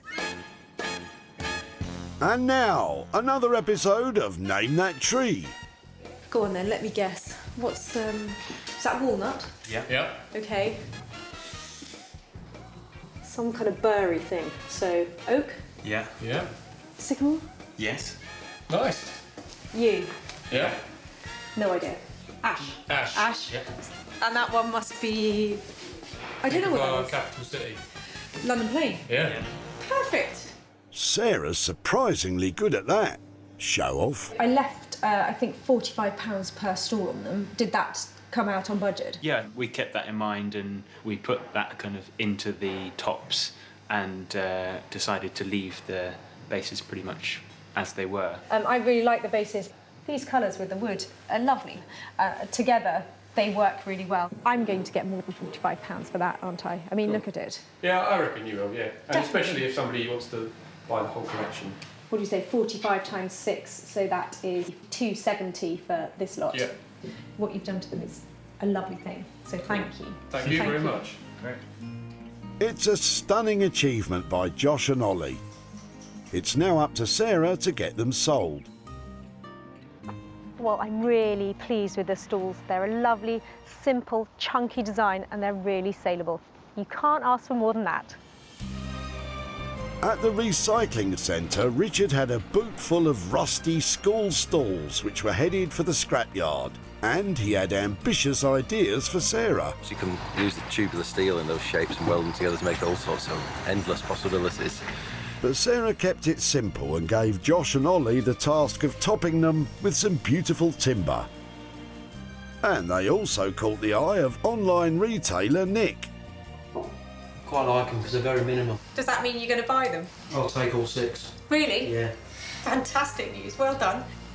Now Sarah's back in Manchester to update Andrew on the old stalls. Hi there. Hi. How are you? I'm very well, how are you? Yes, really well. Nice to see you again. I said I'd come back and chat with you. You did? About your stalls. Yes. When we took them away, did you wonder what we might get up to with them? I did. I really couldn't work out whether you were going to kind of build them into something or whether it was going to be a take on the same type of thing. I've no idea. In the end, we went for stools. Oh, stools. So I wasn't wrong. No, you weren't wrong. I've got some pictures here to show you of them. I'd love to see them. Yeah, you want to have a look? So that's how they ended up. Oh, yes, yeah. They look really sturdy and chunky, don't they? I can just imagine those round a kitchen island unit, just that right height, aren't they, to have your breakfast at? Yeah, definitely. And actually, because of that, it made them really saleable. And I've actually got some profit here to hand over to you. Yep, I've got £100 pure profit here. Pure profit. On top of the people that have been paid to do the job. Yes, that's right. Yes, that's very good indeed. And they look so lovely and so tactile that they were snapped up immediately. So yeah, I was really pleased. I hope you are with that. Well, I am. I'm very pleased. Yeah, and I think that you know, they came from a school where children are, and I think the best place for this is for children in need. I think charity will use this more wisely than I could. Oh, well, that's fantastic. Yes. I love that idea. That just completes the circle, doesn't it? It does, yes. Really good to catch up again. Thank you very much. Take care. Lovely. Thank you ever so much. Well, I think that was a lovely reaction, and Andrew is very generous to give all that money to children in need. And we have created some beautiful stalls that will go on to have a new life in somebody else's house. Perfect ending. Josh and Ollie charged a total of £270 for the wood and their hard work on those stalls. Sarah sold them for £370, giving Andrew a profit of £100. Sarah unearthed 3 hidden gems at the recycling centre in Altrincham.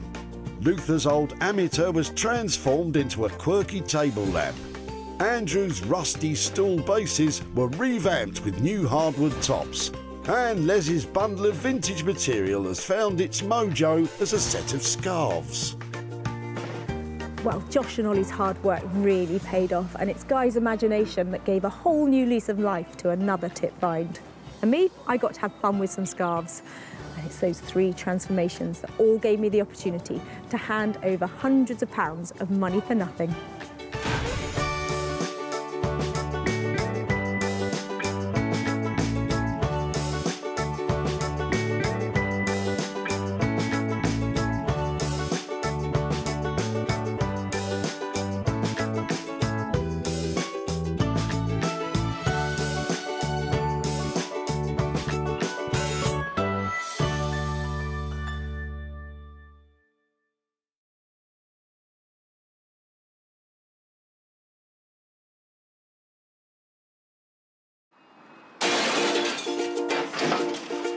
Oh, just before you throw those away. How do you make money for nothing? Can I have it? You can have it, yeah. The answer could be hiding in the 30 million tonnes of household waste we throw out every year. Now this is one seriously unusual tip find. That's why entrepreneur Sarah Moore wants to get her hands on things before they hit the skip. I'm a passionate user, maker and buyer of old stuff, and I've turned my passion into a money-making business. I make new stuff out of old stuff, and I sell it for profit. And with some of the country's elite designers and makers... These were going to be thrown away, seriously. I love it, love it, love it. She can transform her finds into desirable, It looks brand new. valuable, You are joking. and hopefully saleable items. That is a triumph. If Sarah is successful, then she can hand the profits back to the very people who had no idea there was cash to be made from their trash. That is amazing.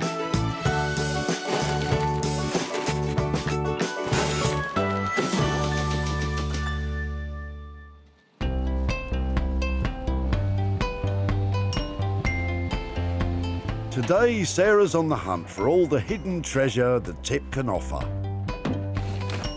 She's in Greater Manchester at the Altrincham Recycling Center. In between the polystyrene, the plasma screens and the paper unicorns, there are little gems coming in here, all of which can make money for nothing. Aside from mythical beasts, it's Sarah's quest to discover 3 items that can go from battered and bruised to brilliant and beautiful. Round here, we've got to have eyes of a hawk, mentality of a magpie, patience of a saint. You've also got to have special permission from the site owners before you can take anything out of the tip. Diamond rings, £50 notes. Wishful thinking, Sarah. Perhaps mother and daughter, Carol and Tamara, will be able to provide a hidden gem.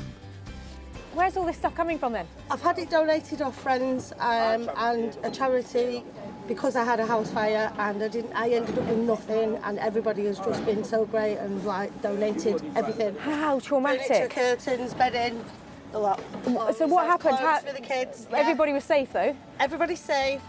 Thank goodness for that. People were so generous that Tamara has brought the surplus items that were damaged or in bad condition. Plus, she needs the space. So how many kids have you got? I've got 10 altogether. 10? At home. Yeah. How old's your oldest and how old's your youngest? 26, youngest is 1. Blimey. Well, with 10 kids, I bet a bit of extra pocket money could come in handy. So, if Sarah can make a profit to give back to Tamara, all the better. That's fantastic. And this old chest of drawers might be just the thing. So what do you reckon, 1950s, do you think? I'd say so. 50s? Yeah, yeah. It's nice and chunky, isn't it? Yeah, let's just pop it down there. Brilliant, thank you. Sarah definitely thinks that's a solid find. I will keep in touch, show you what I've done, and try my best to make you a bit of money. And really nice to meet you. And good luck with, getting your house together. Thank you. Thank you very much. Yeah. Yep. Brilliant, thank you. Got to find a home for this lot. While Sarah figures out how to attach that mirror, let's find out what Tamara thinks will become of her chest of drawers. Probably decoupage, whatever it is. Yeah, and get it painted, get it all stripped back to how it originally was, which would be nice. So that dress has gone from derelict to decoupage in a matter of moments.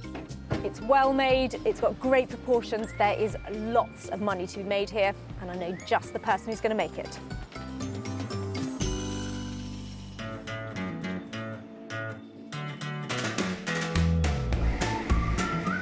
Daniel Heath has a passion for all things sustainable.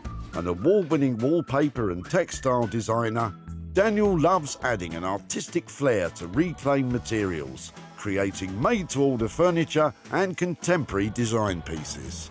I've always been interested in drawing. I've always drawn things from a very young age. Used to watch wildlife programs and come away and draw the animals. I guess I always wanted to be able to apply those drawings to something. So the roots were graphic design or textiles, and it's actually meant that I've been able to take my imagery and put it on all sorts of different things, and it's been really good fun doing that. Let's just hope Daniel thinks he can have some more fun with that chunky chest of drawers.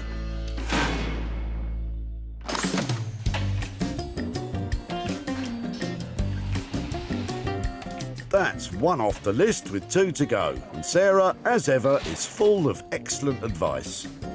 Just make sure you're not throwing out any diamonds with the rubbish. No diamonds. Must make a note of that. Anyway, there might be a jewel of a find in the back of Julie and Dowie's car.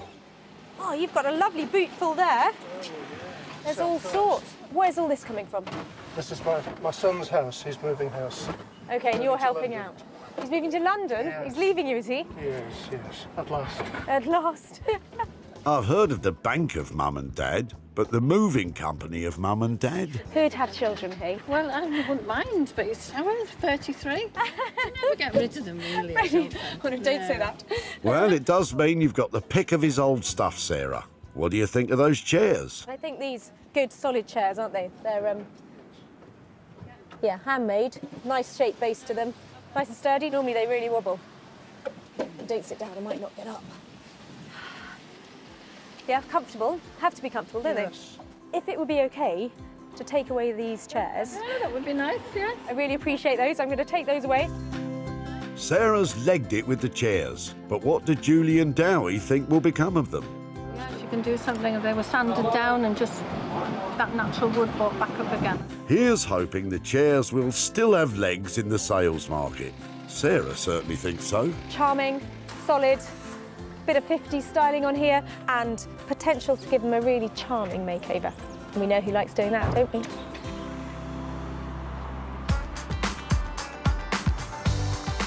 Jay Blades is a builder turned philosophy graduate turned furniture restorer.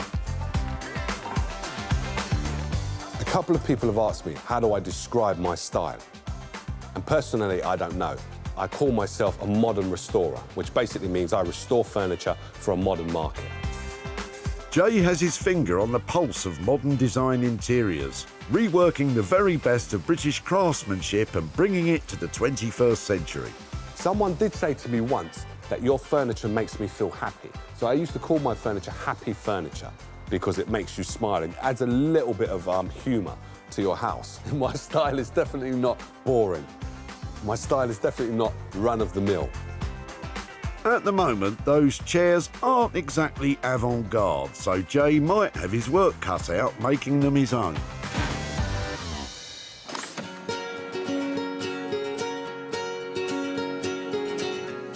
With 2 items loaded into Sarah's van, it's now time for her to find her own money-making project. Oh, goody. It was a U-bend. Haven't had one of those before. Let's just let that one go, eh? Oh, look, Christine and Matthew have a boot full of loot. Oh, hiya. I love that. Well, it's been in the attic for quite a while. Isn't it cool?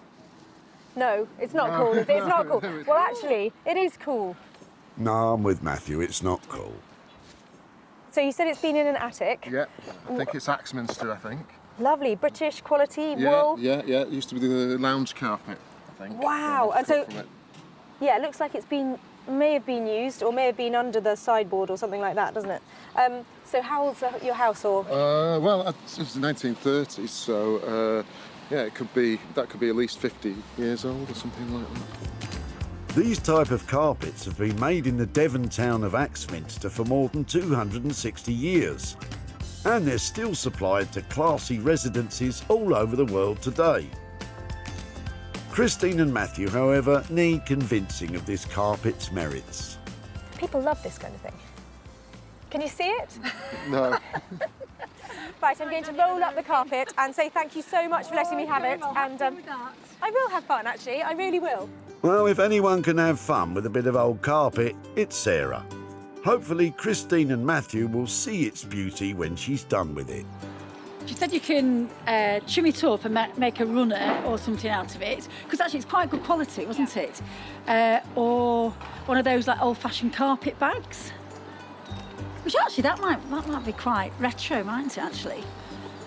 Yeah, I think Matthew's going to need a little bit more convincing. Love it? See the potential? Oh, no, honestly, this is going to be lovely. Beautiful 1950s original carpet. I don't think this bit has been used that much. It will need a really good clean-up if we're going to make any money out of it. But this could be fantastic. Loads of potential here. Another great day and 3 items found. Daniel will reflect on Tamara's mirror and drawers. Jay will play with Julie and Dowie's 2 chairs. And Sarah will hope to find some magic in Christine and Matthew's carpet. I would say, on balance, it's been a great day here at Altrincham. I've collected a classy cluster of cracking future collectibles, all of which I know will make some money for nothing.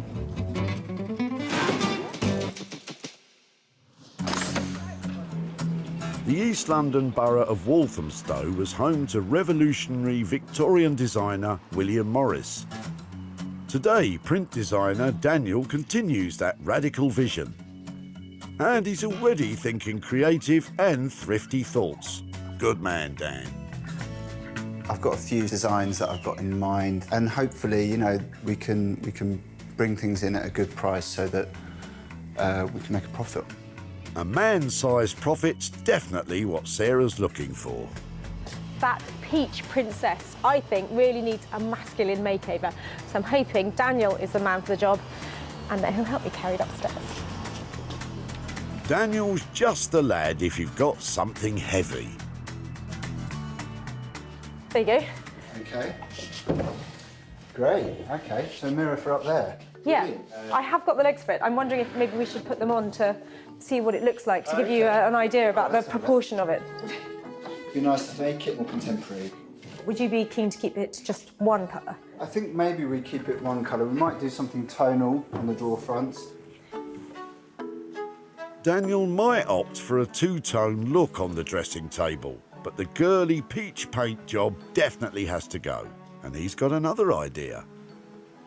Well, the mirror's great. We can detach the mirror, and then what you'll get is you'll get a nice, really, really delicate illustration that we can work onto the back of theirs. That sounds brilliant. I had not thought that you would get detail onto that, so that is a real bonus.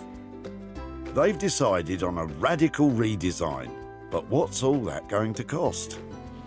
Well, I think there's a fair amount of work to do on it, as we can see, so I think it's going to come in at around 400. I'm happy at that price. Great. Thanks very much. There's profit to be made, isn't there? There certainly is. Brilliant. I can't wait to see it. Daniel Heath is never one to disappoint, is he? He's going to turn that feminine, pink, not very classy thing into a dapper gentleman. I can't wait to see the results. I know I'm going to make a profit. Sarah's confident, but then she doesn't have to do any of the work. Sarah's brought me quite a challenging piece. It looks like somebody's obviously had a go at trying to make something of it over, you know, several paints of coat.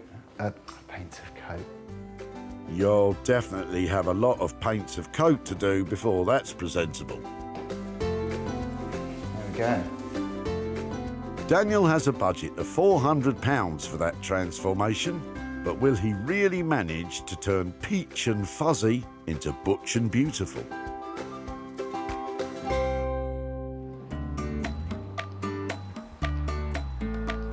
The West Midlands city of Wolverhampton was once home to a large iron and steel industry.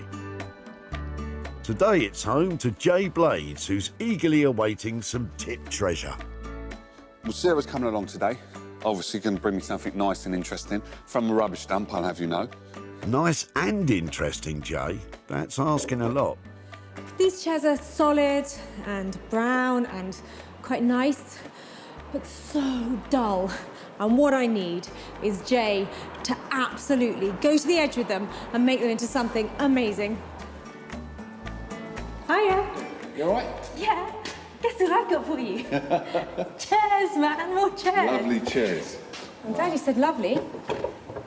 Yeah, well, they look like they're real, yeah, they are real wood. So They are? Yeah, they're lovely chairs. Solid. Yeah, these are gorgeous. These are really good. Little farmhouse or kitchen chairs. What ideas have you got for these? I think out of the farmhouse and into the 21st century. I'm hoping that you don't mind putting some colour on them. You want colour, I'll give you colour. My juices are flowing in this one. I like the idea of I can add a bit of colour. This is really cool. Really, really cool.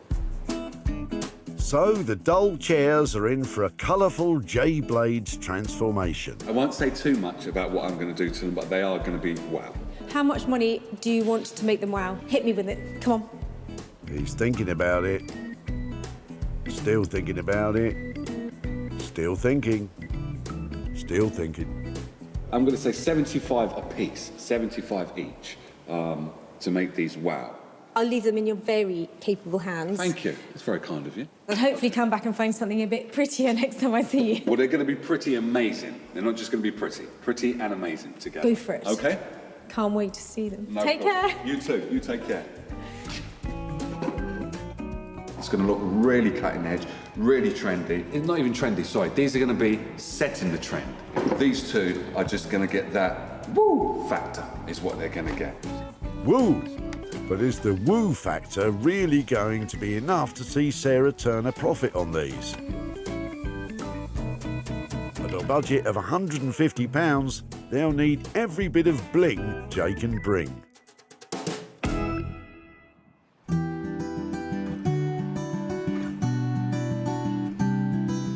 Under the wide skies of the idyllic Sussex countryside,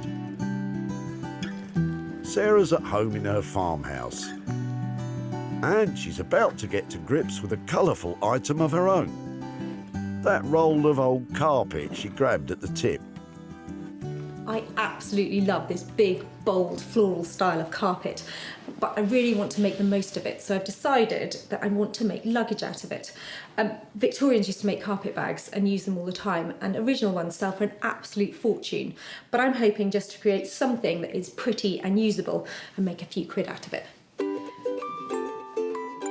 The Victorians might have been a dab hand at carpet bags, but Sarah's never made one before, so this job ain't going to be simple. I think there are going to be quite a few challenges trying to create something that is useful and saleable. Especially since the carpet's been gathering dust in an attic. So first job is to give it a really good clean. I'll say, Sarah's borrowed a domestic carpet cleaner for the job. And she'll need it. I've never used one before, but can't be that difficult, can it? Power on.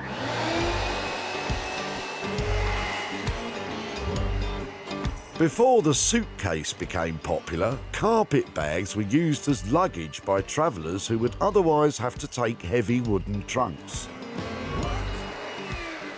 Who knew carpet cleaning was so much fun? It looks a riot. So much brighter. Just going to roll it up in front of the fire, see if I can get it to dry. With the carpet de-ponged, Sarah's got to figure out how she'll create the structure of the new bag she wants to make. And luckily, somebody who knows I like an old thing has given me this bag.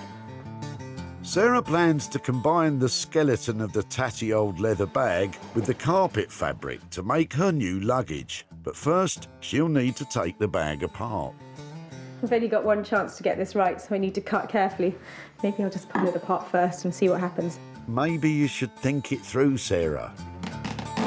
Ooh. Or just rip it to bits. That'll work too.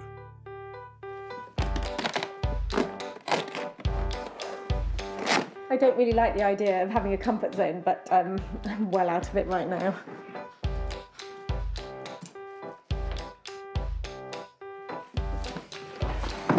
Excellent, it's all coming together really well. Chin up, Sarah. But I love a challenge. Atta girl. With the leather bag stripped back to its bare bones, she cuts panels from the carpet fabric. I'm just using a nice sharp craft knife because it's easier than cutting it up with scissors because this is really tough stuff. As soon as I cut carpet, it starts to fray. So what I've got to do is find a way of stabilising this edge so that my carpet bag doesn't just become a bag of fluff every time you touch it. For goodness sake, it's a nightmare. Oh, it's done it again. That's a real problem, but Sarah's got a solution in the shape of her trusty sewing machine. If I were to stitch fabric strips along the edge, maybe I could stitch the fabric together and get a really good join in the bag. Thrifty Sarah had these flowery fabric offcuts at home that she's now using as the bag's end panels. Yes, it'll work. Will it, Sarah? It still looks much more carpet than bag to me. She has her work cut out if that's ever going to be saleable. As she already had the scraps of material, so far Sarah's only spent £5 on some strong glue. Stick with it, Sarah.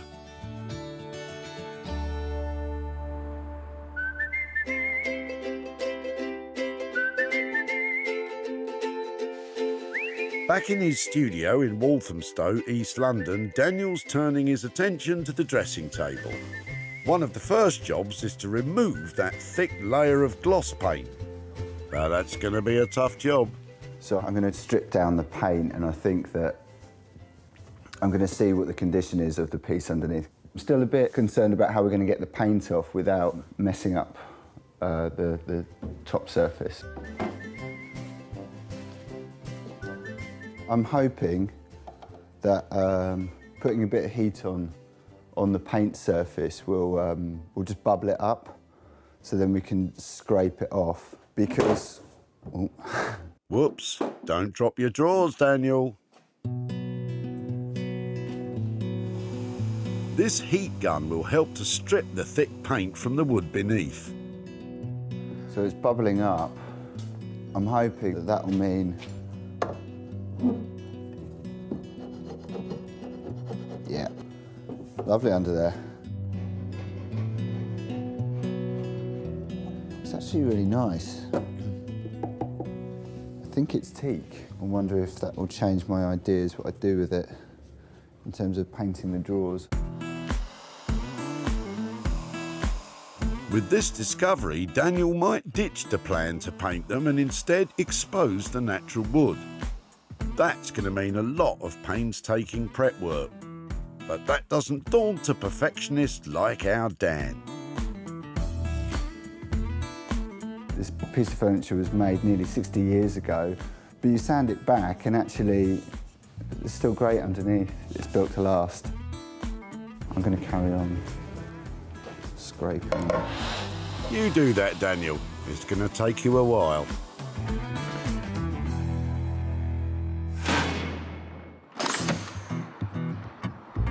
Over in Wolverhampton, it's time for Jay to give the pair of chairs the blades treatment. I'm hoping to make these look really gorgeous. Jay's got a visitor to his studio today. I don't mind, as long as they don't start to decorate it the way that they do. Yeah, the pigeons are a pain in the bum. So while hoping Percy's not going to make a contribution, on with work on the chairs. This is chalk paint, and basically with chalk paint you don't need to rub down, you can just paint on straight onto the furniture, and it will give you an instant kind of look of how the finished article is going to be. Having promised Sarah a vibrant, colourful Jay Blades original, it's no surprise he's painting them a striking shade of... grey. Sometimes what happens is I apply a paint and then I can see the design coming up in my mind, and this is really going to work. It's going to be really, really cool. The special furniture paint Jay's applying gives a neat matte look. I've gone for it now, so I'll have to make a commitment. So now what I'm thinking is to paint the leg. I want to do loads of different effects, but I've got to take it nice and easy. Jay's decided on a colourful accent on only one of the legs of each chair. Those, I think, they work really, really well together. I could even take that one out and add that in there. So, I'm going to give it a go. Go on then. Jay's planning to create a drip effect on the leg, so he's diluting the paint and raising the leg up to stop paint pooling at the bottom. This is going to be a really organic kind of drip. So, the more you start to put on in certain areas, the drips will just form itself. Is that really going to give the chair leg a stylish finish? Now, I've made a choice to do this colour before this one. Now that The yellow looks a bit too similar. It looks... Ooh, look at that. Careful, Jay. I hope you're making more than just a mess there. Sometimes you have mistakes, but I'm going to use that, actually. I'm going to use that paint. That just means I've just got to work even quicker. Well, hurry up then. Do you know, I think I'm beginning to see where you got this idea from, Jay.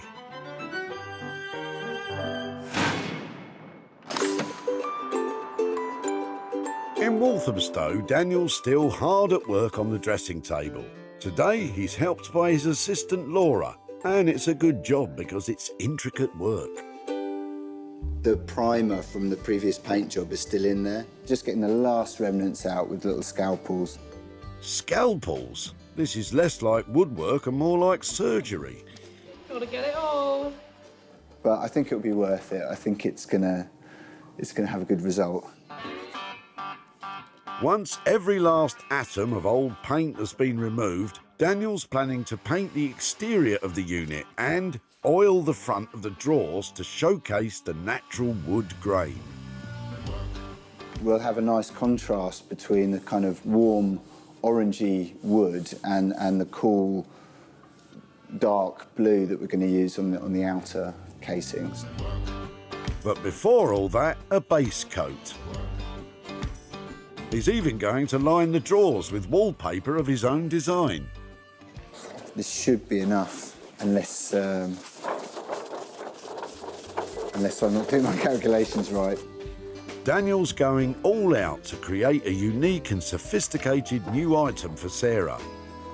But this is all taking a lot of time. Is he really going to be able to deliver on budget?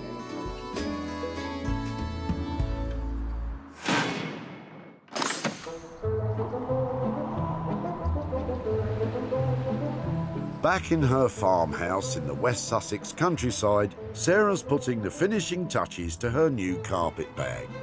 I'm gonna make sure this side is really well stuck before I carry on.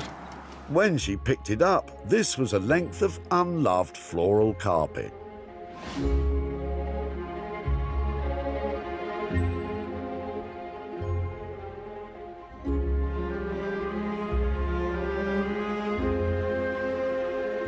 Now, Sarah's transformed it into an attractive, useful and quirky carpet bag, just waiting to be packed for a weekend away.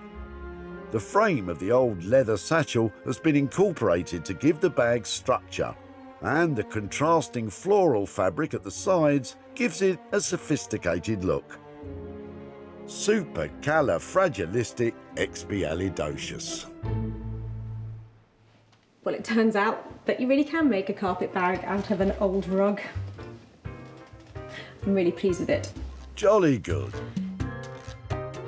When Sarah first spied them, Christine and Matthew were chucking out scraps of unwanted carpet that had been stashed in the loft. I love that. Oh, it's been in the attic for quite a while. They weren't that sure Sarah was onto a winner here. People love this kind of thing. Can you see it? No. But they gave her their strip of carpet and their blessing. Well, have done with that. Sarah's taking photos in order to sell the new luggage. And sure enough, one stylish buyer snapped up the bag. Now, 21st century girl Sarah's straight back on the laptop. Matthew and Christine spend their winters in Spain. So Sarah will speak to them via webcam. Hi guys, how are you? Good, thank you, yeah. It was great that you came along with your carpet just when you did, because I'd been looking for something like that for ages to work on. Oh, really? I've sent you some pictures of what we did with it. Oh my God! That's unbelievable. No, is that the same carpet? Wow! It just looks a high-end, sort of unbelievable transformation. I sold it as well after I made it. And I've got, I don't know if you can see it properly here, but I've got a little something to share with you for your carpet. £90 here for you that I'm going to send over to Spain for you. That was just amazing. We didn't expect anything like that, and well, we just thought, well, what what we could do with the money. Maybe my mother's coming over and we'll take it for a paella. Oh, that's fantastic news. Well, it was really lovely to catch up with you, and I'm so pleased you're having such a lovely time over there, and I will wire this across to you as soon as. Take care. Thanks ever so much. Bye-bye. Spendthrift Sarah spent a grand total of £5 on craft glue for that transformation, as she already had the leather bag and fabric. Sarah sold the carpet bag for £95, giving her a £90 profit to pass on to Christine and Matthew. Ollie!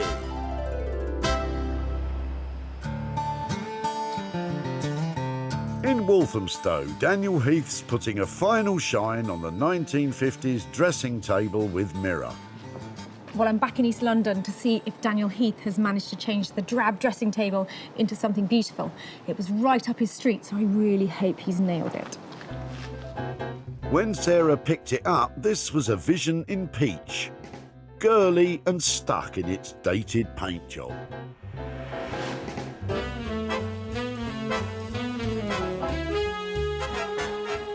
Now it's a slick and stylish cobalt blue beauty. All of the hard work revealing the original wood grain on the drawers has paid off splendidly. And Daniel's aviary of etchings are an elegant and airy touch.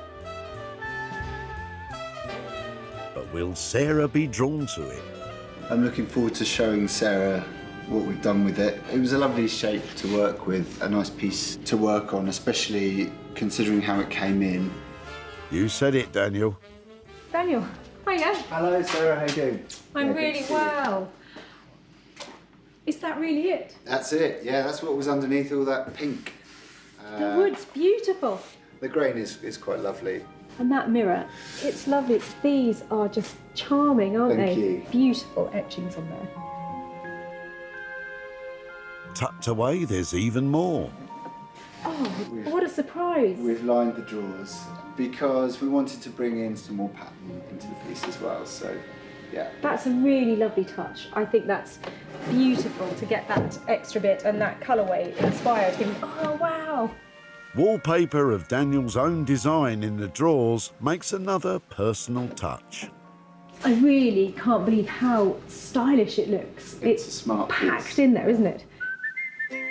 I think it's safe to say that Daniel's got one satisfied customer in Sarah.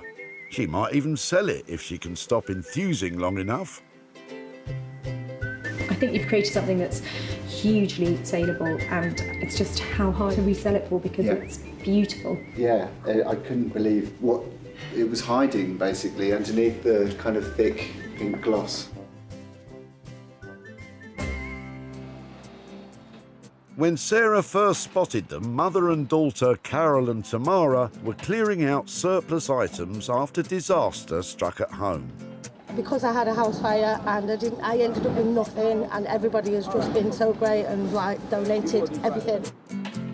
Tamara's is a busy household. So how many kids have you got? I've got 10 altogether. 10? How old's your oldest and how old's your youngest? 26, youngest is 1. Sarah was happy to help her free up some space by taking the dressing table, which has since been reborn as a beautiful blue bit of bedroom furniture. And it wasn't long before the dressing table found a new home. A keen customer spotted a shot of it proudly displayed on Daniel Heath's Instagram account. Now it's off to be delivered to its new owner. And Sarah's returned to Greater Manchester to update Tamara and Mum Carol on what became of their dump-destined item. Hello. Hi, Sarah. How are you? I'm all right, thank you. Hello, Tamara. Oh, Carol, hi there. How are you? Oh, I remember meeting you. So you were looking like you had been very busy when I last saw you. Decorating. Yeah. Clearing. The dressing table, it wasn't a very modern-looking thing. It hadn't been well decorated, had it? No, It wasn't you, was it? No, it wasn't me. It was already like that. Did you have any idea what we might do with it? Probably repainted it. Maybe change the handles. Yeah.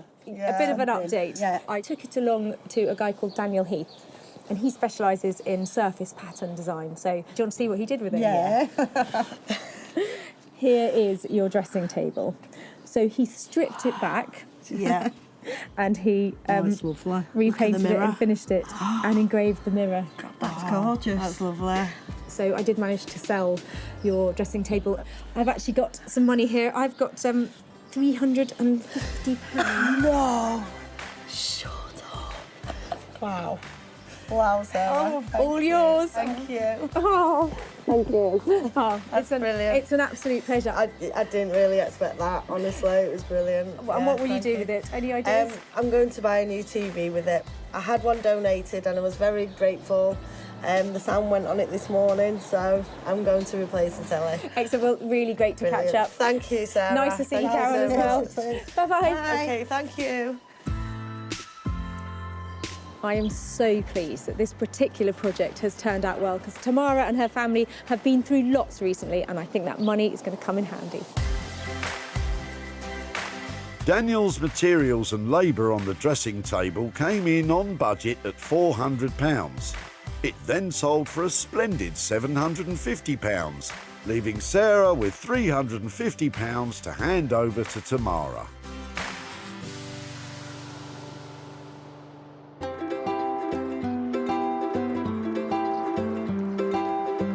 Back in Wolverhampton, Jay has put the finishing touches to the pair of chairs. I'm happy as a bumblebee. These, I believe, could go in an art gallery. They are really that good. I'll call the tape modern now, Jay. But will Sarah be as excited? I have been really looking forward to see what Jay has managed to do to those two boring old farmhouse-style chairs that I dropped off. So I'm hoping he's managed to sprinkle some magic on them and turn them into something really fantastic. Sarah challenged Jay to transport these solid but dull chairs from their country cottage past into the 21st century.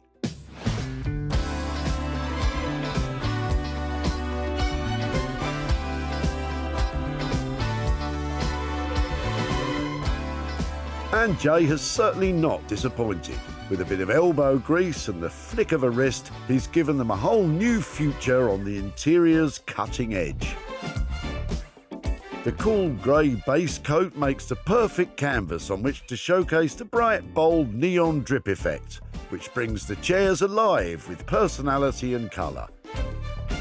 Jay's justifiably proud of his handiwork, so let's hope Sarah takes to them as well. What do you think? They're really cool. I think they're really, really cool. I'm over the moon with them, to tell you the truth. I think they're really sophisticated. It's just really quite clever. Sophisticated, that's quite cool. That's a nice one. I like that. Well, if you had done it all over, Yeah. or you had not paired it up with such a lovely finish, Yeah. I think it would look childlike. But what you've done looks cool. It's cool. Okay. Yeah, I think it really does look cool. I really, really like it. You've certainly managed to give them a new identity, because they were pretty boring before, weren't they? They was a bit, yeah. And what's more, Jay's labour and materials are on budget too, at £150 for the pair. Do you reckon I'm going to turn a profit on these or not? I think you're going to turn a profit. I think they're fantastic. No problem. Can do. Thanks. All right? We've started something big here. Yes, yeah. No, we started a trend. That's what that is. It's a trend setter. You take care now. Bye. Bye. There is not a trace of country cottage left on those chairs. He's blown away the cobwebs and brought out all their best features. And that design idea is really clever.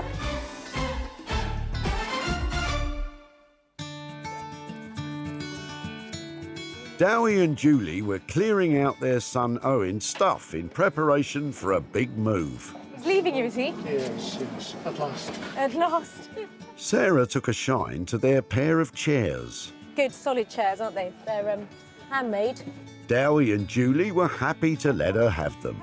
Do something with those Yeah, two. she can do something. They were sanded down and just that natural wood brought back up again. That's not what happened. But the chairs have now been completely reinvented for the modern age. And what's more, they've been sold to an online vintage and retro furniture specialist. Owner Nick Smith agrees that the chairs are cool customers. I love the detailed paintwork on the chairs. They look really cool. Yeah, I like all these paint splatters on the legs. They look really good.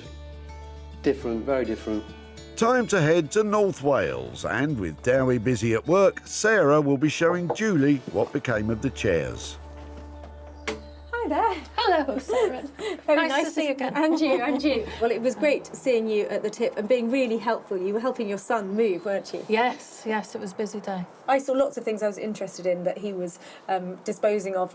One of them was the pair of chairs, the stick-back chairs. So I've got some pictures here to show you of how they ended up. I don't know how much they look like the chairs that you remember, but... Oh, gosh. Well, no, they were wood, weren't they? Like a pine effect. Yes. That's beautiful, So aren't they? what he's done is he's given them a good coat of paint, and he has put... Just a bit of colour on. Bit of colour just on the legs, just to give them a little something different. It's lovely. So I did actually manage to sell the chairs, and I've got a little bit of money here to hand over. Not a fortune, but I have got. There's £5 there. Oh, good heavens! And 20 more to go with it for thank you very your son's old much. chairs. So you worked really hard that day. What are you going to do with the money? Well, I had thought it would be nice to go out for a meal, but I think it would be nice to give it to Owen as well, because he bought the chairs originally, and it's lovely to see that they've been brought up to such a high standard, so I think Owen would appreciate it. Oh, it was a pleasure, and thank you so much for your time at the tip and here today. Enjoyed it very much. I did tell Owen, he was quite excited. Excellent. Well, lovely to catch up. Thank you ever so much. Thank you. Okay, bye-bye. Bye. Well, I think Julie's a very helpful and generous mother, because not only did she help her son move, she let us have those chairs, and she's going to give the profit back to him. Jay's labour and materials on the chairs came in at £150.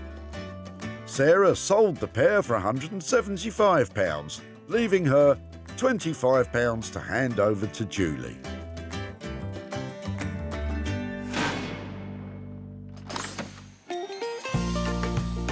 That Duchess of Dump Divers, Sarah, has rescued a trio of items from a life of crime. The roll of carpet has a stylish new future as a treasured weekend bag. One peachy dressing table was dragged gleaming into the modern day. And 2 old wooden chairs are now the hippest new seats on the block. Well, they were 3 brilliant transformations from tip-bound to top-end, with money for nothing made along the way.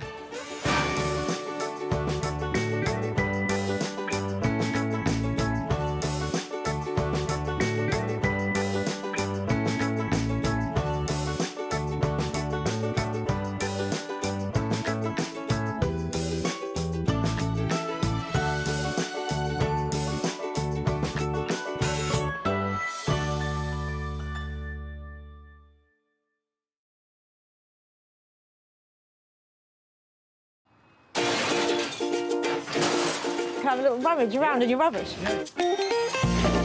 How do you make money for nothing? I love that. The answer could be hiding in the 30 million tonnes of household waste we throw out every year. So heavy, they don't make them like this anymore. Look at that. That's why entrepreneur Sarah Moore wants to get her hands on things before they hit the skip. I'm a passionate maker, buyer and user of old stuff, and I've turned that passion into a money-making business. I make new stuff out of old stuff and I sell it for a profit. And with some of the country's elite designers and makers... Say something nice about it. My juices are flowing in this one. They are going to be wow. She can transform her finds into desirable, Isn't that stunning? valuable Oh, wow. and hopefully saleable items. That is bonkers. If Sarah is successful, then she can hand the profits back to the very people who had no idea there was cash to be made from their trash. Got £350. Whoa.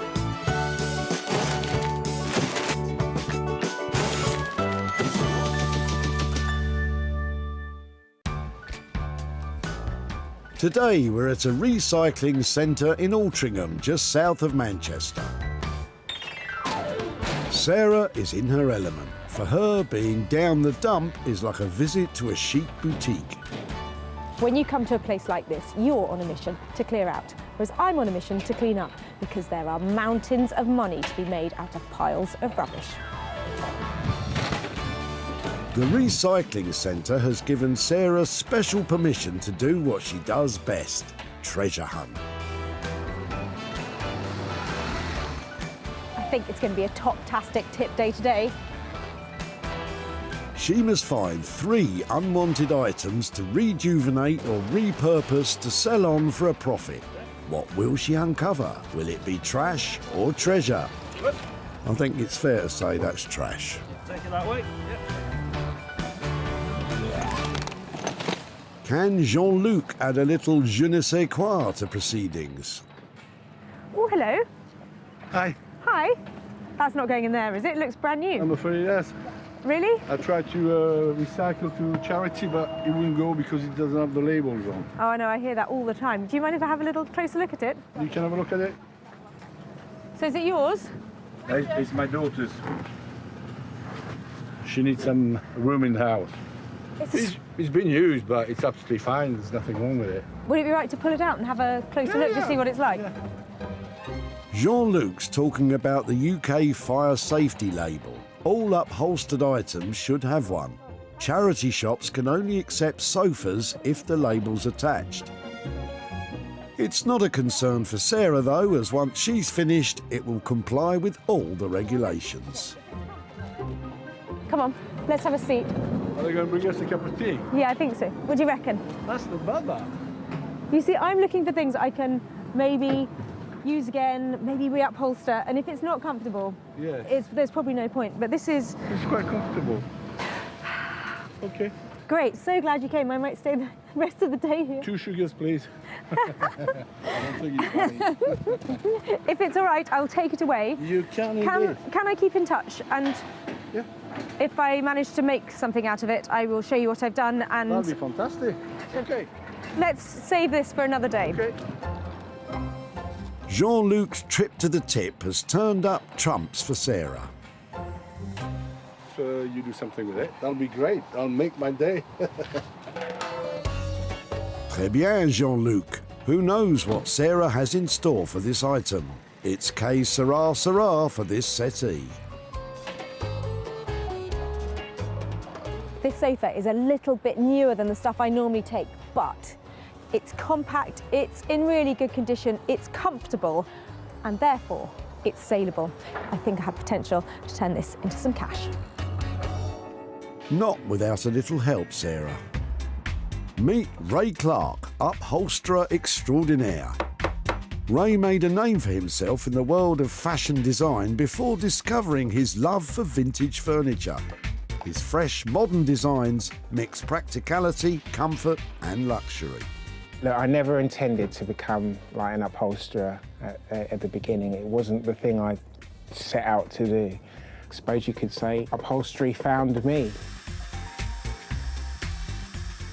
With my creative background in fashion design and textile design, I was able to use those skills and redirect them, and now this is all I do. I just give birth to chairs. I love them, yeah. Give birth to chairs? Ooh, let's hope salting this sofa will be a bit less painful. 1 item in the bag, 2 to go. Sarah is in the groove.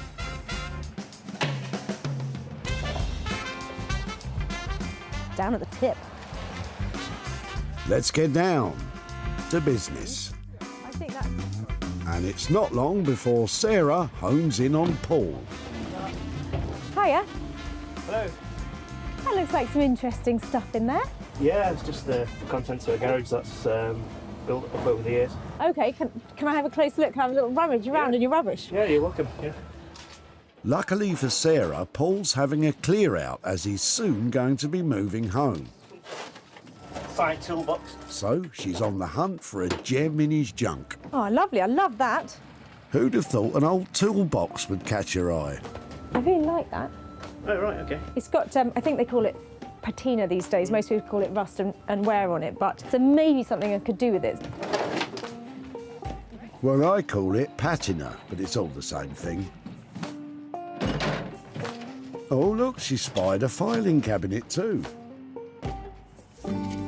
I really like that. It's decorative as well as being industrial. They've got a certain look to them. Don't know what that look is. Rubbish chic or something. The next new trend, maybe. But what does Paul think Sarah will make with them? I'm not too sure, but I have seen some of the stuff before, and I'd be interested to see what she does with it. There's a real sense of history with this lovely old case, and I'm loving the utility chic of this filing cabinet. And I'm going to take them to somebody who makes magic out of metal like this, and money for me. Artist blacksmith Bex Simon is an expert in manipulating metal into high-end furniture and bespoke metalwork commissions.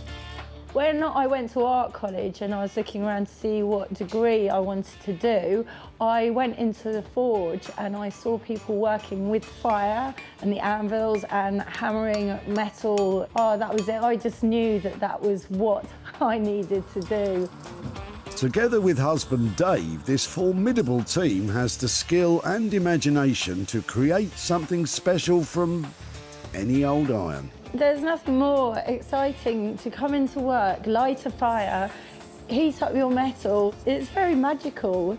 I hope Bex still feels that way when she gets a load of the rusty toolbox and filing cabinet.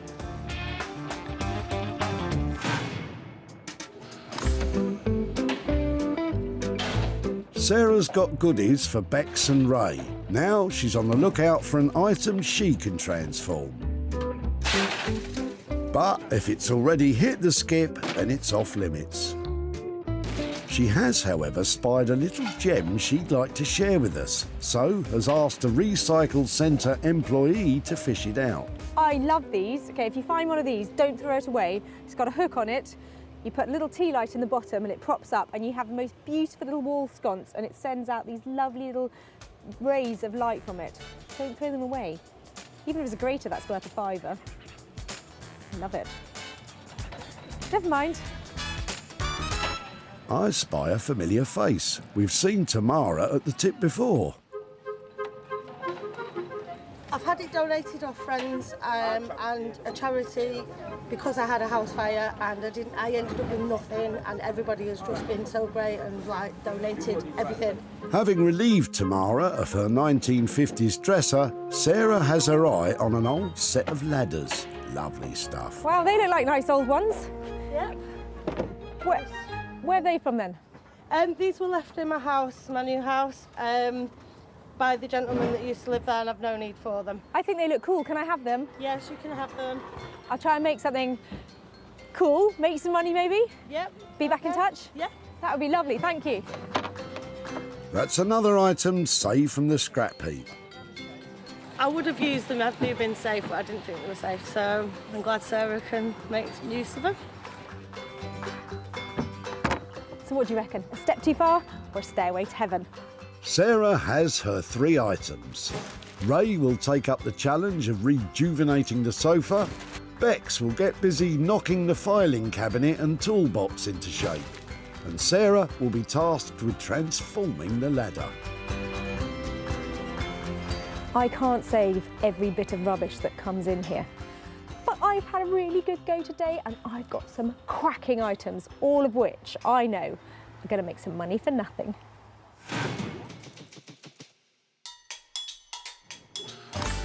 London's East End, as famous for Albert Square as it is for the Olympic Park. The area is a cultural crucible that blends innovation with tradition, just like upholsterer Ray Clark. I wonder what Sarah's going to bring me. Yeah, she always brings some really mad projects. Look, it's a sofa. How mad can it be? Hiya. Let me just pop that there. I've got a little something for you outside. Will you come and help me in? Yeah, sure. Wow. Let's get it inside. Wow, look at this. I personally hate maroon, and I'm not that keen on red stuff, all right? So for me, this is like a horror sofa. Yeah. I am really keen on this. Natural. Now, I did bring along a little bit of natural linen, and what I was sort of wondering about this is if we could rough it right up and make it look really rustic. I don't want to say the word knackered, but I want this to look like it is something that the dog has been sleeping on. A dog bed? Now that's barking mad. Is that really bad to ask? No, it's not bad to ask if that's what you feel it deserves. I can deliver that for you, yeah, sure. Less show home. Less, yeah. More, you know, rustic, more traditional. Boutique, yeah. Rustic. I'm pushing on the rustic, I can tell, aren't I? Look. I'm going to end up dreaming of rustic. Do you use any Hessian fabric or I do. Is there? Yeah. I mean, that's not quite the grade that you'd want to sit on, is it? No, it's not. That's grim, Sarah. It's not meant to be seen, let alone sat on, even by dogs. I do have some linen scrim.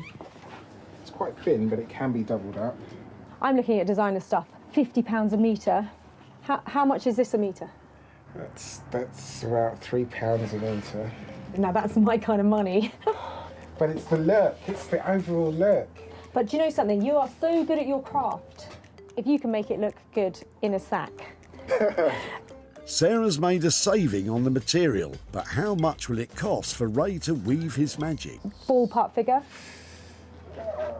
Between 600, 650 for recovering. It's just recovering. Okay. Yes. I would happily leave you with 650 quid to do this. Right, done deal. Fantastic. Well, best of luck. Thank you very much. Bye. Bye. Fantastic. I think Ray is going to duff that sofa up and make it look really rough, rustic, but reassuringly expensive. I can understand where she's coming from. I know the kind of work that she wants to have done, but it's got to be done properly. It's got to be done well, done right. And I'm a bit of a stickler for that as well. Ray has a budget of £650 plus materials for the transformation. Oh, where do I begin? But can he really get on board with Sarah's cost-cutting design?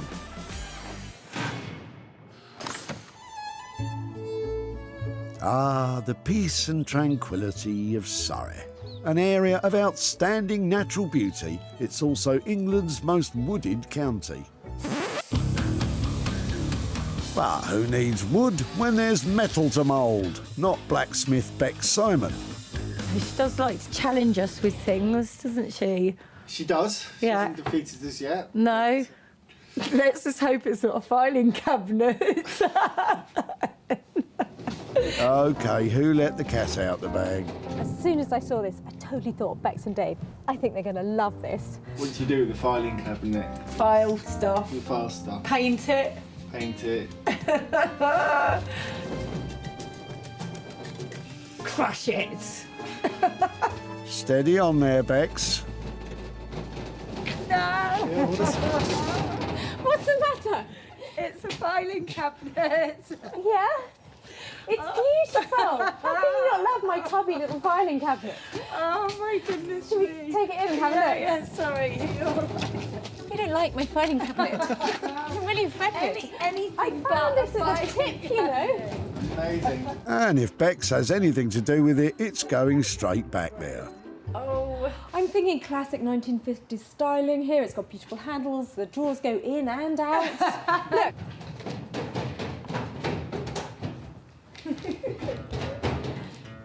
I think I've broken it. Demand a refund. Oh no, that's right, it was being thrown away. I can't imagine why. If we're going to work on this, yeah, what do you think? I really don't want it to look anything like a filing cabinet at all, because I really, really don't like them. I'd never have guessed. So what we can do is take out all the drawers separately, and then go next door and just squash them in a press to make them completely flat. We'll take the handles off, and so each one becomes like a shelf. So it's like an open shelving thing. So the only reference back to it would be like the handles. Yeah. She really doesn't like filing cabinets. I thought this was lovely. I don't know where I'm getting wrong here. Maybe Bex will feel the love for the old toolbox. Not looking great, but bags of potential. I'm in the bathroom and I'm getting ready to get money. And a lovely bathroom cabinet on the wall, mirror in. It's got a lovely cross. It's beautiful. It's stylish. It's got lovely original paintwork. I think this is the gem, and that is the.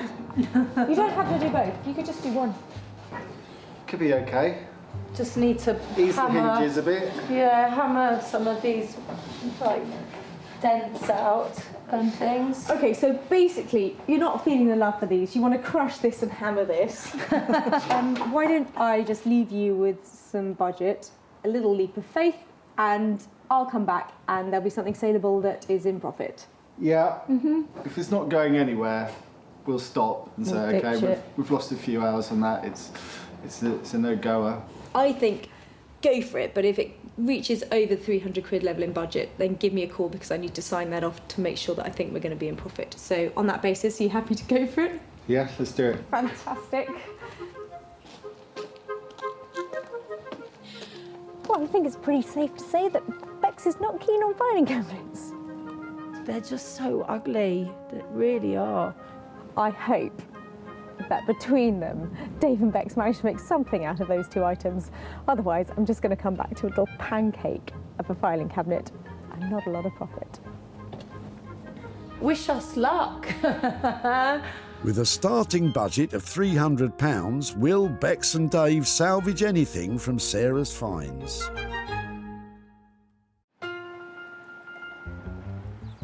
Back at home in Sussex, Sarah is hopefully taking steps in the right direction.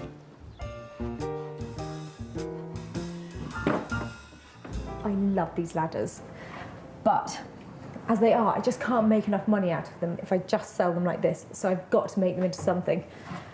And because they're quite a complicated set of angles, I think it's best to go for something really simple. So, I want to make lovely little planters out of each of the steps. Fill them up with beautiful bulbs, and so people can have them in their homes, out on their windowsill, by the front door, just bringing a little bit of colour in their life, and then using all this lovely white paint, flaky surface as a real selling point. How hard can that be? To make flaky paint a selling point? A lot tougher than you think, Sarah, especially if you can't use a saw. Let's make a plan. When you do something, measure twice, cut once. Not a complete novice then. Look away now. Oh, spoke too soon. A good start would be to secure the ladder by clamping it down. Let the saw do the work. The longer the stroke, the easier it'll be. We could be here for a while. Just clean up those bits. Could have maybe cut that a bit better. Never mind. Have a back across there. Plants in there. Should look quite cool. But one planter isn't going to bring in much. Time to step it up. See what I did there? You can come and help if you like. Don't just sit there. Oh, I'd love to, Sarah, but quite frankly, I think I'll keep my distance. I'm channeling potting shed chic. It's going to be awesome. Well, I suppose you have to believe your own propaganda, but you still have to nail the backs on. Just want to make sure I can make one, and I'm on the right track before I cut the whole thing up and have to make a plan. This could be fun. Chin up, Sarah. Hopefully all the hard graft will be worth it. On the bright side, Sarah bagged a bargain at a car boot sale, paying only £30 for bulbs to put in the planters. But will her idea really flourish and bring in the big bucks?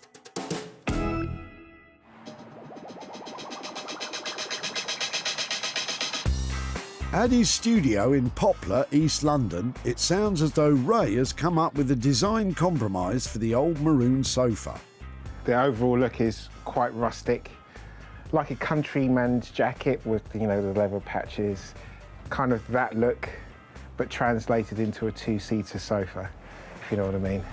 So Ray's giving a nod to Sarah's rustic vision, but with an extra air of elegance. Sounds expensive. Before recovering the sofa, Ray and his assistant Anna have to strip it back to check that the frame and the filling are in good order. Yeah, ripping this should be fairly good fun. I'm saying this because I already know what's already going on underneath here. I can feel it with my hands, and it's like, ugh. Modern sofas aren't always built with quality in mind. No, it's not feathers. This is polyester wadding. Yeah, bleh, bleh. Don't like that. But Ray's about to change all that. Oh, this could be painful.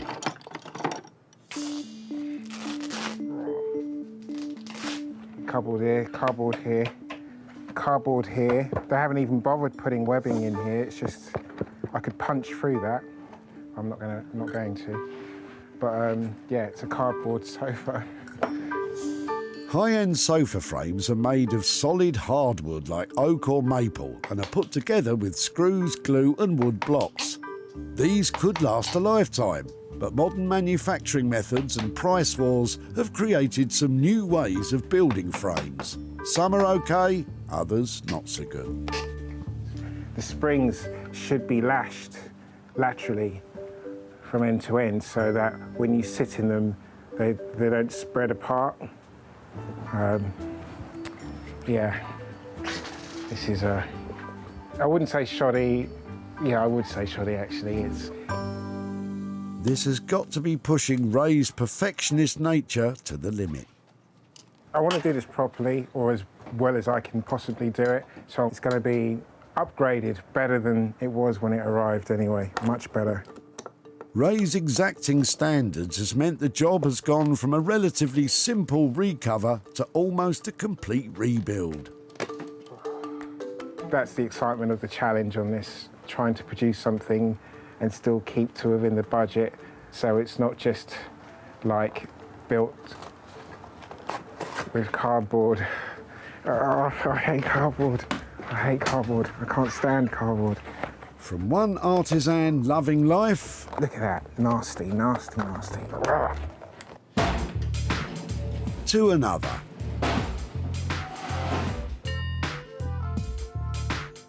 At her workshop in Guildford, Surrey, it's time for Beex to face her nemesis.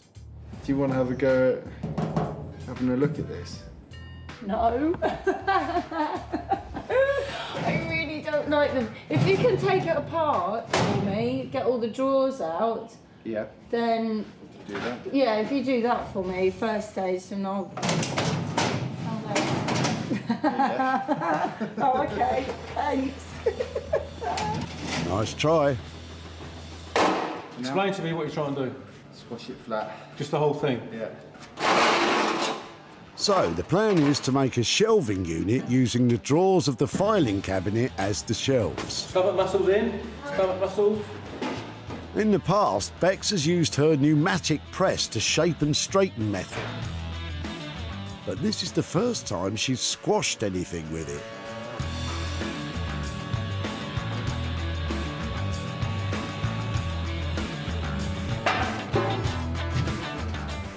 Oh, what a nice shape. Yeah. Ooh! Oh, look at that. That's really nice. Look at the way the corners have gone. Nice one. It's like a tray. Can go and make some tea. See, that wasn't so difficult after all. All right, Mr. T-Boy? Now, onto the toolbox. A quick buff was the plan to make it into a bathroom or kitchen cabinet. But... This is taking ages.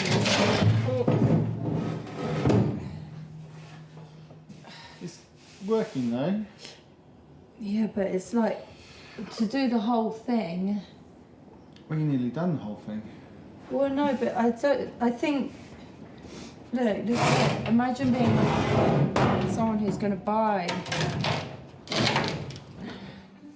This was supposed to be a quick and easy job with real retail value. Looks like a piece of junk. No, but a very artistically treated piece of junk. Nice sales pitch, Dave. You know, just look at that. At the moment, I'm not feeling the potential anymore. I mean, what an idea that I did just have was those hinges. You know how the old metal hinges, you know, and they're all scrolled and beautiful, and they're like on a wooden door. I know what you mean, but I can see the budget just going completely out the window on that. I know, but just doing this, I don't think the finish is good enough. I think that's all right. Really? I think that will be okay. Well, at least someone is optimistic. Personally, though, I think this one could be Bex's undoing. Oh, I don't like this one.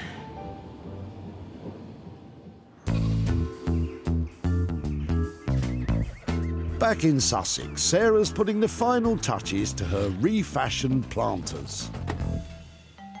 It's coming along, isn't it? Not quite there, though. I want it to really pack a punch. But that at the moment stands me in at £4. It's got to be worth more than that.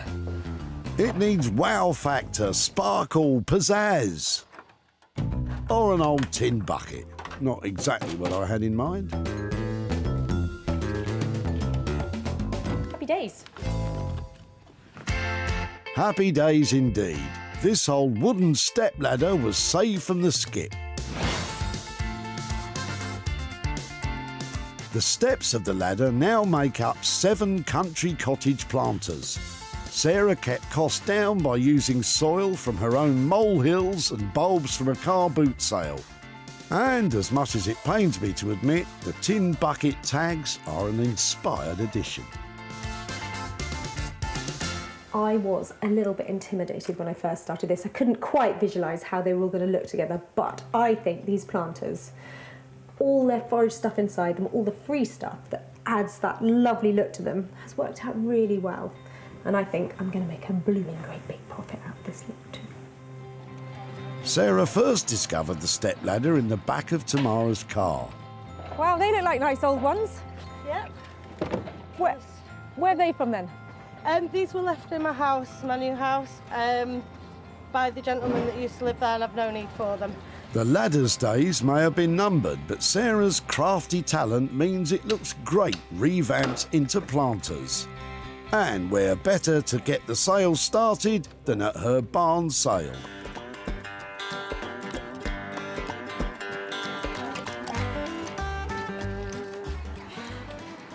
Get it out there, make it sell.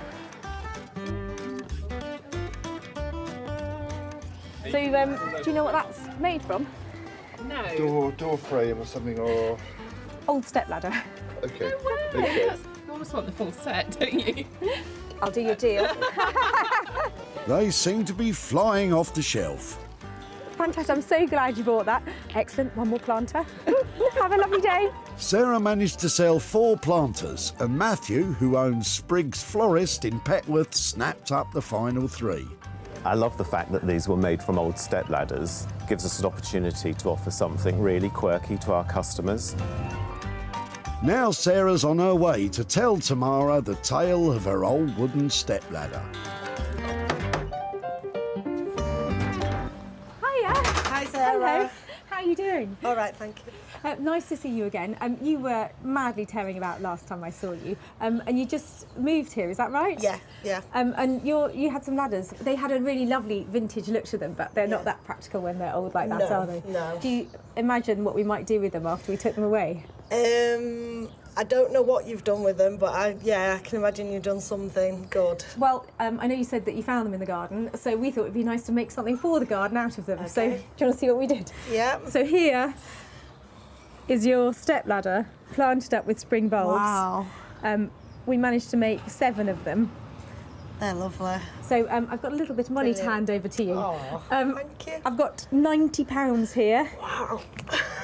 Just off a ladder. Just off a ladder. Wow, thank you, Sarah. What will you do with £90? Probably buy some paint and some new fabric to go on my couch, because I need my couch recovering.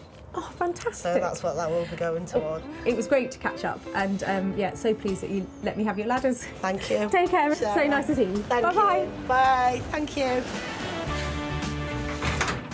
Well, I loved working on those step ladders, turning them from practical into pretty planters. And it sounds like Tamara has projects on her mind too, and that money's going to be helpful.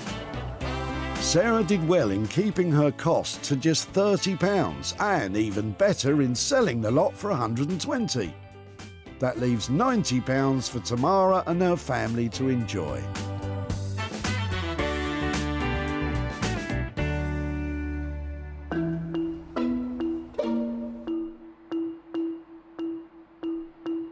Back in East London, Ray's putting the finishing touches to the sofa. Actually, I'm more nervous than confident, to be honest. Yeah, it's always a bit nerve-wracking when Sarah comes to see the piece. Just never quite know what her reaction is going to be. Not long to wait, Ray. She's on her way.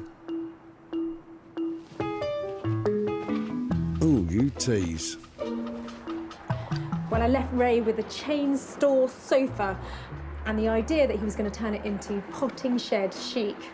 Who knows if he's managed to achieve that. Hiya. Hey, Sarah, how you doing? I'm really well, how are you? I'm good. Come this way. Is this the baby? Ooh, This is the it's baby. interesting under there. Yeah, it looks considerably different from where before. Come on then, let's see it. Want me to whip it off? Yeah. Okay. 1, 2, 3. Oh, wow. Sarah challenged Ray to transform this floral sofa into a rustic two-seater that would look at home in a country manner. And Ray's only gone and done it.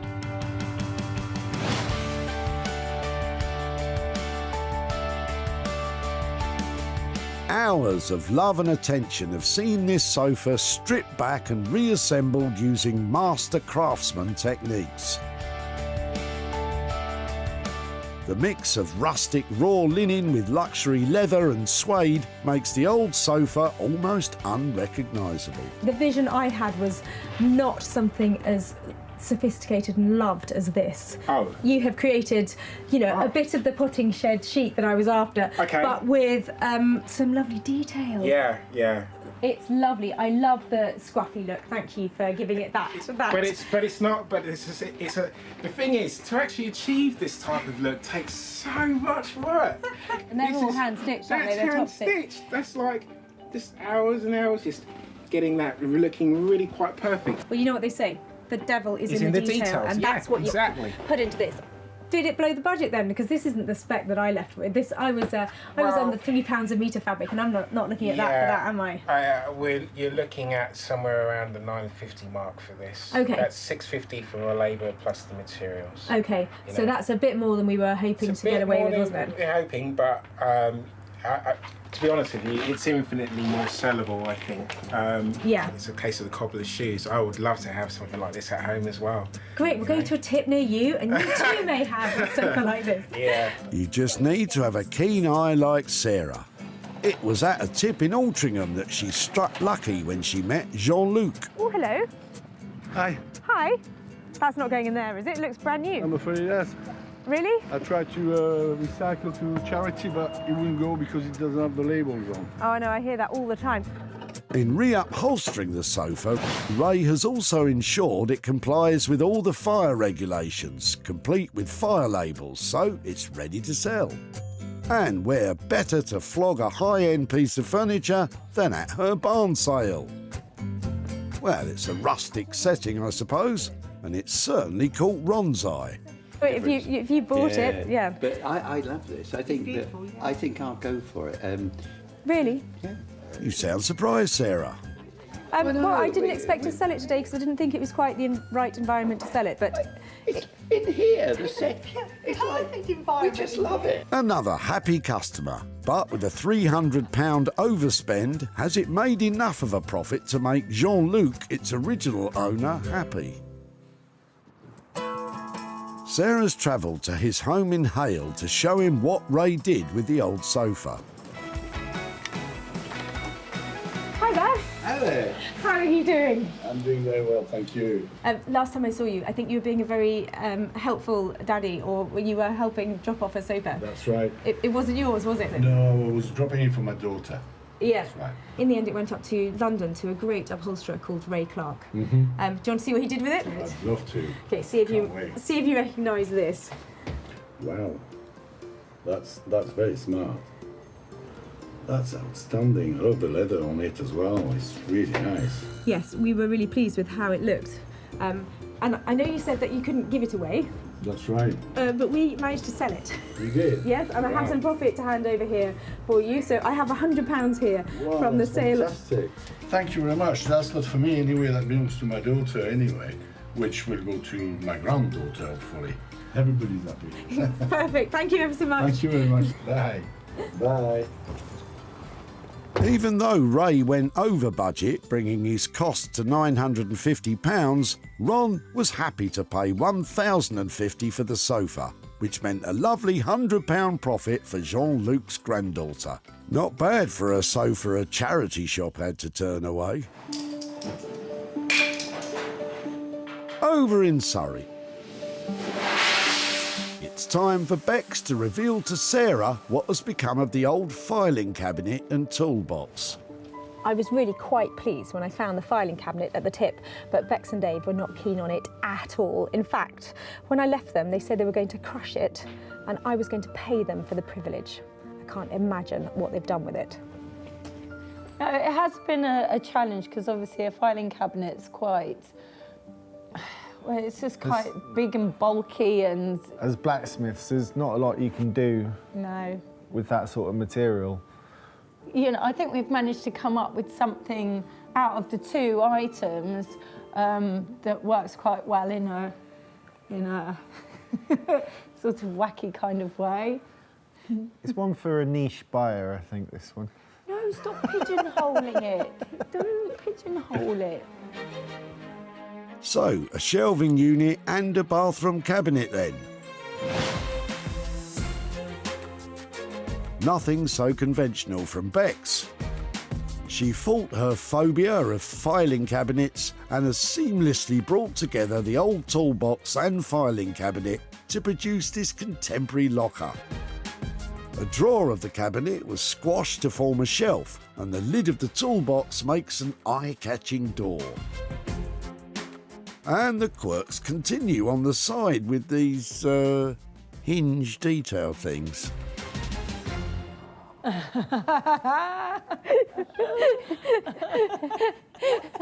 What's so funny? I actually quite like it. Everything I've ever thought about you. Look at that. Oh my word. What? That is bonkers. May I open it? How does it open? Open it up for me. Yeah, you just open it like that. And then we flattened one of the drawers and just put it back in, but a flattened drawer. It is lovely. They are fantastic.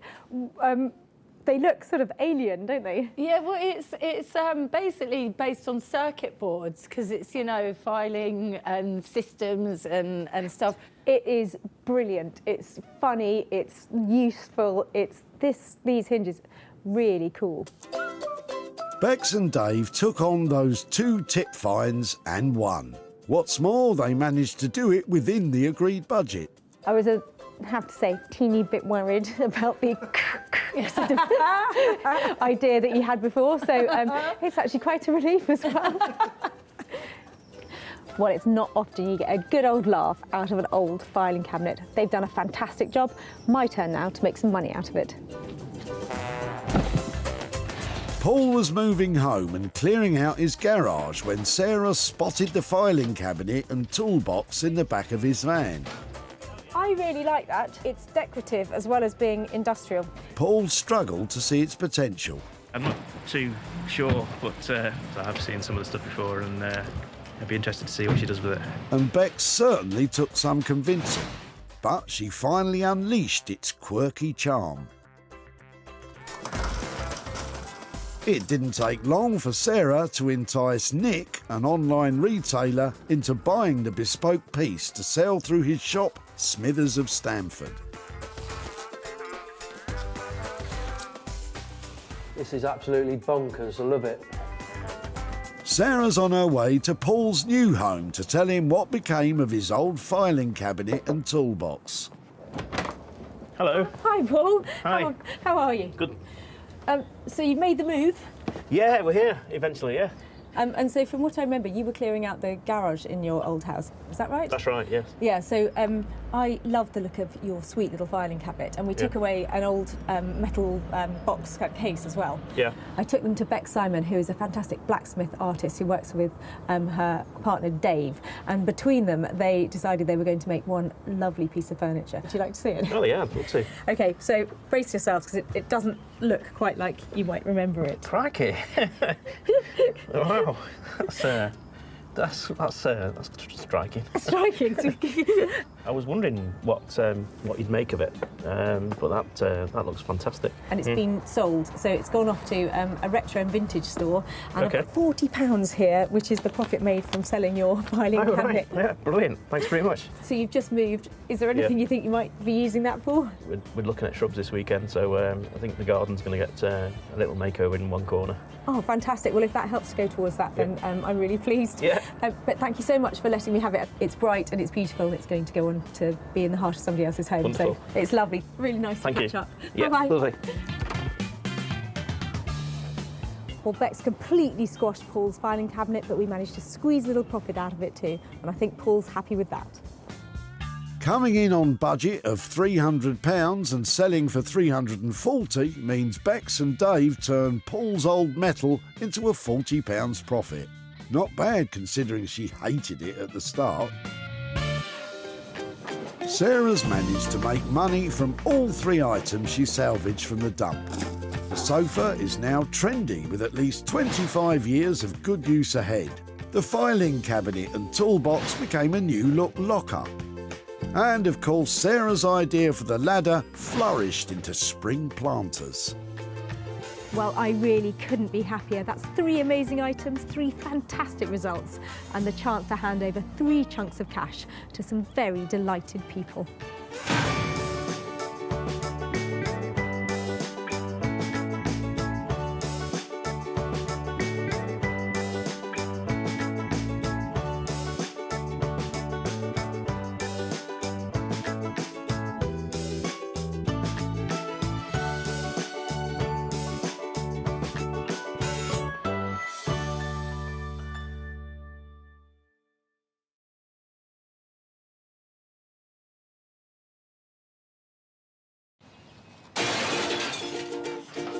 Got to be able to do something with that, haven't I?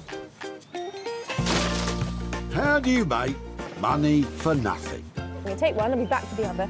The answer could be hiding in the 30 million tonnes of household waste we throw out every year. They're beautiful. That's why entrepreneur Sarah Moore You've got 2 of them. wants to get her hands on things before they hit the skip. I'm a passionate user, maker and buyer of old stuff, and I've turned my passion into a money-making business. I make new stuff out of old stuff, and I sell it for profit. And with some of the country's elite designers and makers... Stop.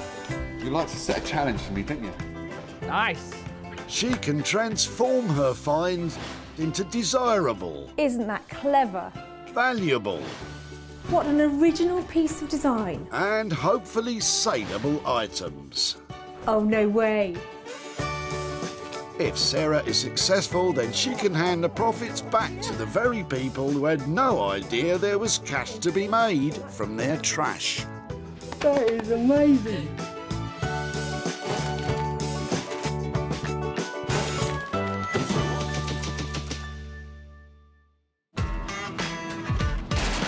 Today we're at the Altrincham Recycling Center in the northwest of England, where the great and the good bring their unloved and unwanted items to their final destination. Somebody's got to stand up for this rubbish. You might think it's on the ropes, but once I've knocked it into shape, I could have some heavyweight champions on my hands and some big prize money to boot. Well, if you didn't follow that long-winded metaphor, Sarah will be searching for 3 items that can be reimagined and sold on for a profit. What are you chucking out? She's got special permission from the dump to do so, and she's hoping to meet a lot of interesting people along the way. I'm called Carl Lewis, remember the runner? Yeah. Well, I'm off. Well, you have to be fast around here. Fortunately, Sarah's spotted a familiar face in Adrian, who's given her things in the past. This time he's back with a boot full of mirrors. I think they're lovely. So was that something that was on a dressing table? Originally, yes, but a long time ago. Yeah. The mirror on it has got a little bit damaged. Yeah, a bit of foxing on it. I tell you, the older I get, the more damage I like mirrors to have.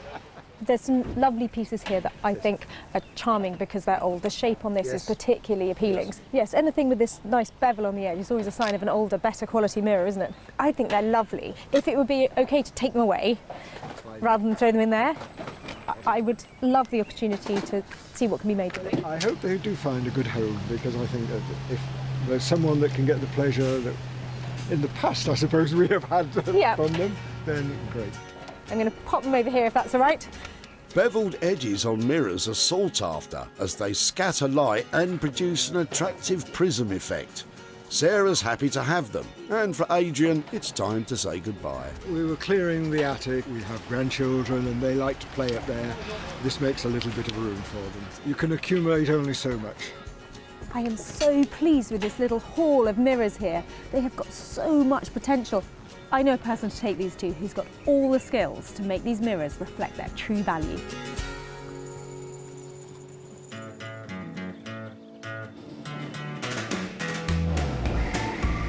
Daniel Heath has a passion for all things sustainable. An award-winning wallpaper and textile designer, Daniel loves adding an artistic flair to reclaimed materials to create made-to-order furniture and contemporary design pieces.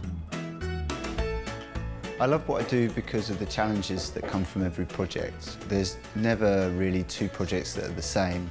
Every brief is different and every client is different and wants me to produce something unique for them. So that obviously has an array of challenges that I have to face every day. Each one that comes along is different, and that's the joy of it. Well, this one might be very different. I don't know what he'll be able to do with this collection of cast-offs.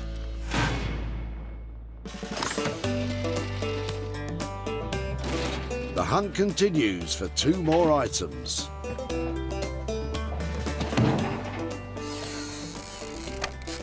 You never know what's going to pop up at the tip. If you're quite finished with all the funny jokes, you might be interested in what Wesley has in the back of his van. What's that? I've been doing my floor and I found it under the floor of my house. That's for me. Is that for you? Yeah, it's for me. Do you know something? My family are salters. Really? Yeah. This is quite a find for Sarah, as her great-great-grandparents were indeed founders of the Salter Scales Empire. Interesting. I'll be able to find out how old it is, because they'll all have different styles and a different kind of name tag. I might see if I can do something with it. Okay. Make it in something else. Then can I come and show you what I've done with it? Of course you can. Yeah? I'd love you to, yeah. So pleased I found that. I was just peeking out of there. Excellent. Thank you so much. Because of the family connection, Sarah's decided to work on the scales herself. And I'm sure it's a weight off Wesley's mind. It was found under the floorboards of my kitchen that we're redoing, so we think it might have been there since the house was built, so we're about 50, 60 years roughly. I would imagine it would make a nice little fruit bowl or something like that, so.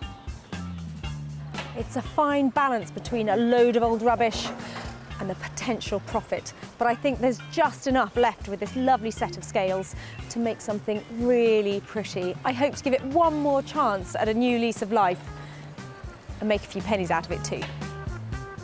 Sarah sounds pretty excited about this find, and I can tell she already has something in mind for the old scales.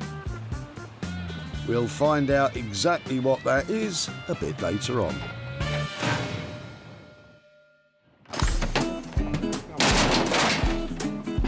With just the final item to find, it's back to the boots of cars and the back door of vans to make sure that no hidden gems end up in the skip. This place is rocking today. You're on fire today, Sarah. And as daylight fades, you'll have to get a move on. Luckily, John's arrived to save the day. Wow, that's a big chunk of something you've got in there. What's that? It's a wardrobe. Going in there? If I can get it out of the car. Can I have a look at it? Of course. God, it looks amazing. What's the story behind this? Oh, we just bought a house and it was left by the previous occupiers. Oh my word. And is it whole? Is it? Sorry.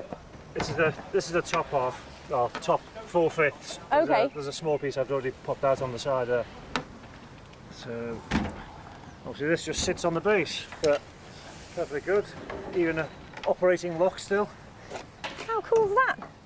Well, I think it's quite cool. I mean, it's not to everybody's taste, is it? No, our furniture is a little bit more modern than that, unfortunately, so it just doesn't fit with the rest of it. Yeah, so what do you think that is? 1930s, something like that? Yeah, probably sort of deco kind of era, isn't it? It's certainly old, isn't it? It's so heavy. It's made of oak, isn't it? I would love to see if I could take it away and make something out of it. Maybe make some money out of it, but can I take it away? Of course, absolutely. I mean, best part of recycling is reusing it, absolutely. Yeah, I think that's fantastic. Can I just say thank you so much for letting me have it. You're most welcome. And I will be in touch, hopefully with a glamorous makeover or a reuse for it. I look forward to seeing it. Lovely, thank you. All right. Now what am I going to do with it? If it's not modern enough for you, John, what do you think Sarah will do to bring it up to date? Certainly needs a new coat of varnish, and it should be good. John may not have liked this big old chunk of deco wardrobe, but I absolutely love it. It's got bags of deco quality about it. It's solid, it's untouched, and there's lots of potential to make money here. A project of this scale requires some real woodworking expertise, and Sarah has just the man in mind.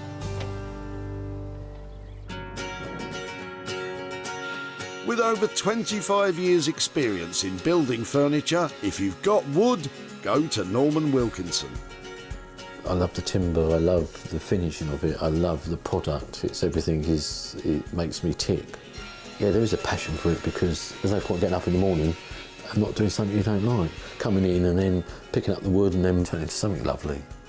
You know, makes me happy. Norman's passion is creating handmade bespoke furniture from reclaimed and unwanted materials. And also using second-hand materials. Yeah, it's a great joy. You know, the old saying, isn't it? Another man's rubbish, another man's... can't think of to say now. Lost for words, Norman? Well, you won't be when you see this big beauty. At the close of a successful day, Sarah's managed to save 3 items from the skip. The mirrors will be looked after by Daniel, the deco wardrobe will be turned around by Norman, and Sarah has a set of scales awaiting her attention. It has been a lucky day. I have scoured this site and saved some amazing things from the recycling, but I've made some big promises about making marvellous money-making makeovers from my throwaway finds.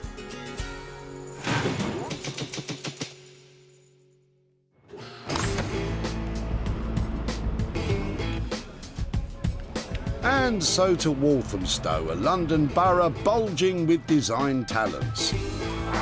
One of the brightest and beardiest among them is Daniel Heath. Sarah's hoping Daniel will see potential in the collection of old mirrors she's saved from the skip. It's really surprising what people throw away, but then obviously Sarah sees a value in it. Whether I'll see a value in it or not is yet to be seen. Well, that looks like a really classy collection of mirrors down there. And the moment I saw these at the tip, I thought of Daniel because he does fantastic things with mirrors. I just hope he likes the shape of all mine. Right, okay. Mirrors, various conditions. Sarah's brought these mirrors to Daniel because he specialises in glass etching design. He designs a nice pattern and then it'll be lasered straight onto the mirror to make it decorative and dainty. You've got a good range of, shapes here. We can definitely do something with that. Maybe an etch. Quite strong, isn't it, that shape? Yeah, it's a good shape. It's also quite sellable because of the size of it. It's something that's giftable. The others, however, maybe a bit more work on them. I mean, generally, if I get vintage mirrors, I won't work on them if they're chipped, but this is so close to the edge, I might be able to see what we can do in terms of reframing it so that that bit is basically concealed within the frame. So if you do think there's a chance of using it, what kind of decoration might you put on it? I think something quite delicate. People still want to use it as a mirror, so we don't want to have too much imagery on it that it doesn't function in people's homes anymore. So it's a fine line, isn't it? Yeah. Literally. Yeah. You don't want to go to town on it. Oh, come on, go to town on it. We need these to be worth a fortune. How much is it going to cost, by the way? This one is the least work. We can probably do for £90. Okay. This one needs the most work and is the most up in the air because of the damage. We could do this one for 140, and for these two, 120 each. So altogether, that's what, a shade under 500 quid to do all of them. Oh. I think that from what you say about people buying them as gifts and all of that kind of stuff, we stand to make profit on that price, don't we? Certainly. Well, you're not going to make much if Daniel can't fix that chip. If I leave them with you, when I come back, hopefully they'll reflect their true value. Oh, okay. Thanks, Sarah. Always a pleasure. Thanks for leaving that one with us. What Daniel's doing to them is going to turn them into miniature works of art. Now that comes at a price, but they're going to make money too. Well, we'll wait and see. With the mirrors coming in at a steep £470, will Sarah be able to get back any kind of profit?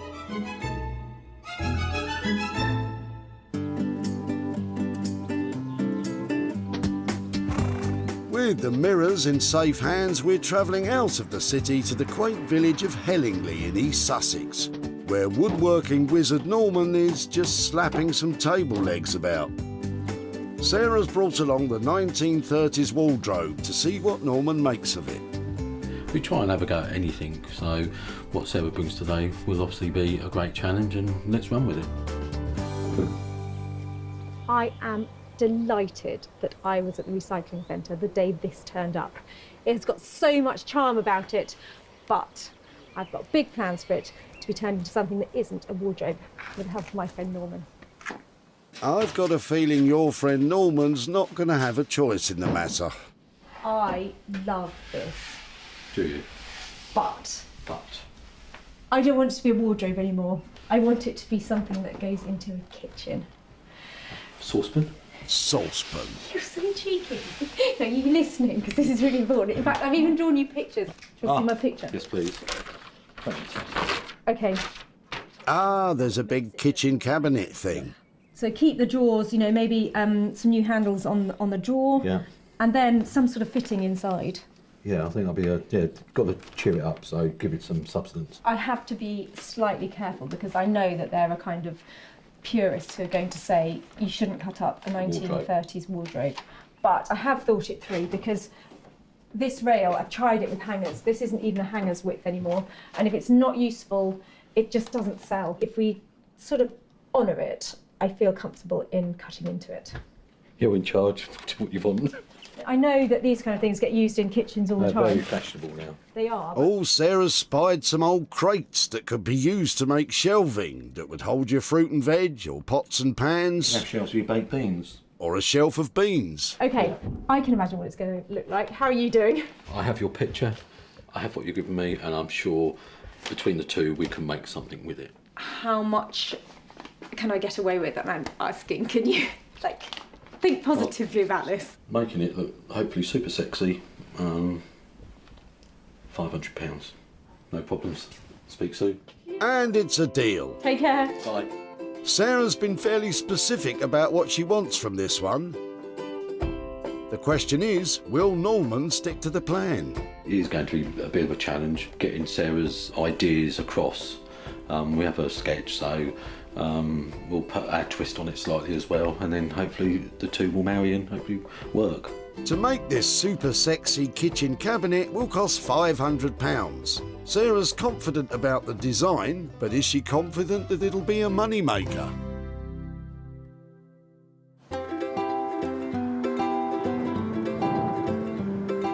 Our two makers are getting started, so it's back home for Sarah, where she's about to get going with the rusty scales. She doesn't yet have a plan as to what she... Oh, sugar, are you okay, Sarah? Yes. Don't worry, no one was watching. It was very graceful. I've completely broken the scales. You've what? No, I'm joking. Oh, thank goodness. Look at that. Dusts herself off and gets cracking with the job at hand. What a pro. these could translate into lighting. I've got the scale pans and the other bits, and I'm sure together I can make something decorative out of them that somebody would like to have as a light in their kitchen. But first of all, they really need cleaning up. To make her kitchen light, Sarah first dons a pair of rubber gloves and then begins to rub off the loose layer of rust from the pans with the kind of brush you use to do the dishes, and then with a steel wool scourer. I think she got all those things from her kitchen. Turns out I'm really good at this cleaning malarkey. In fact, I think I'm too good. I've worn straight through that bit. I hope that's not going to be a problem. Why don't you take it easy from now on? Oh, there goes another chunk. Perhaps calm it down a bit, Sarah. There'll be nothing left at this rate. Oops. Still think that's fine. Still all right. Maybe I can use it in the lighting. Might be helpful.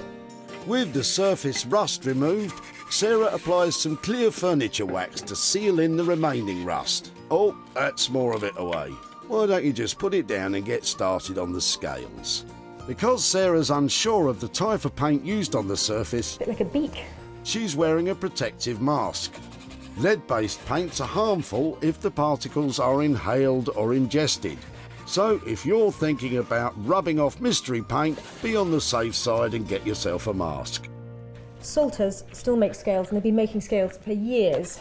We've got tiny ones where I grew up, little miniature ones for fish, for everything, up to huge great ones for flour sacks. If I'm hoping this is going to be a kitchen light, I'm thinking that kitchen utensils and other kitchenalia is the way forward to bring this all together into a light. And I have found one of these. That costs 50p. So I'm hoping this might be a really nice way of diffusing some light at the front. Sarah has her bulb and wiring at the ready, but first she has to assemble her various bits of kitchenalia into a light base. Sometimes with things like this, you just got to get on with it. Make a plan as you're going. Alternatively, make a plan at the start, and at least that way you've got a rough idea of what you're doing. Then I've just got to attach the light fitting. So does that mean you're nearly done? From where I'm sitting, it looks like you've barely started. Between the various bits of kitchen equipment and the bulb, Sarah's spent £25 in total so far. It's a long way from being something saleable. Or maybe it isn't. I'll wait and see.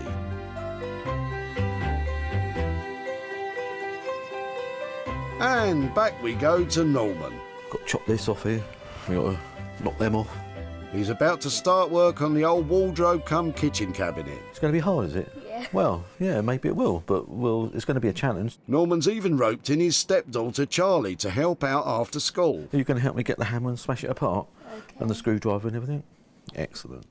So we'll start from the bottom and work our way up. See the feet here? These little feet there. We're going to actually take them off. Hopefully when we finished it won't be recognisable. Norman begins by removing the old feet with a hammer and chisel. You just sit there and be the assistant, you know. Am I doing it right? Yeah. OK. Look at that. Beautiful. Charlie can then draw out the shape for the new legs using a Georgian-style template. So we're going to obviously just follow the jigsaw round. Which Norman can cut out using a jigsaw. Once they have a couple of them, hey presto, a new leg. So it's changing its appearance already. Where we had the little dumpy feet, you know, it's changing that complete whole look already. Spot on, isn't it? Excellent. Norman leaves the legs to attach later and moves on to the cupboard door and, oh, not another mirror. Oh, Norman, watch you don't crack it.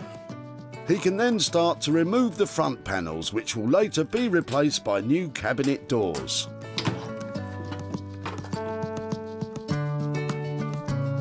This is where it starts getting interesting. It'll be like the thing that's coming out of the ground and turn it into something either fantastic, or we're going to look and go, that's no good. What are you talking about? Do you want to glue that next one for me? Norman turns his attention back to the legs. He's using strong wood glue to attach them to the base and pins them in place using a pneumatic nail gun. So, what do you think, Norman? It's not feeling kitcheny. I suppose it doesn't out with a pole in it, but even if you take the pole out, I'm just a bit concerned it's still going to look like a wardrobe. I think we need to make it a bit less like a wardrobe and make it a bit more kitcheny. It's a bit like everything we do, we're gradually making it up into a food cupboard. Ah, that's the spirit, Charlie. We'll check in with you a bit later to see what ideas you've come up with.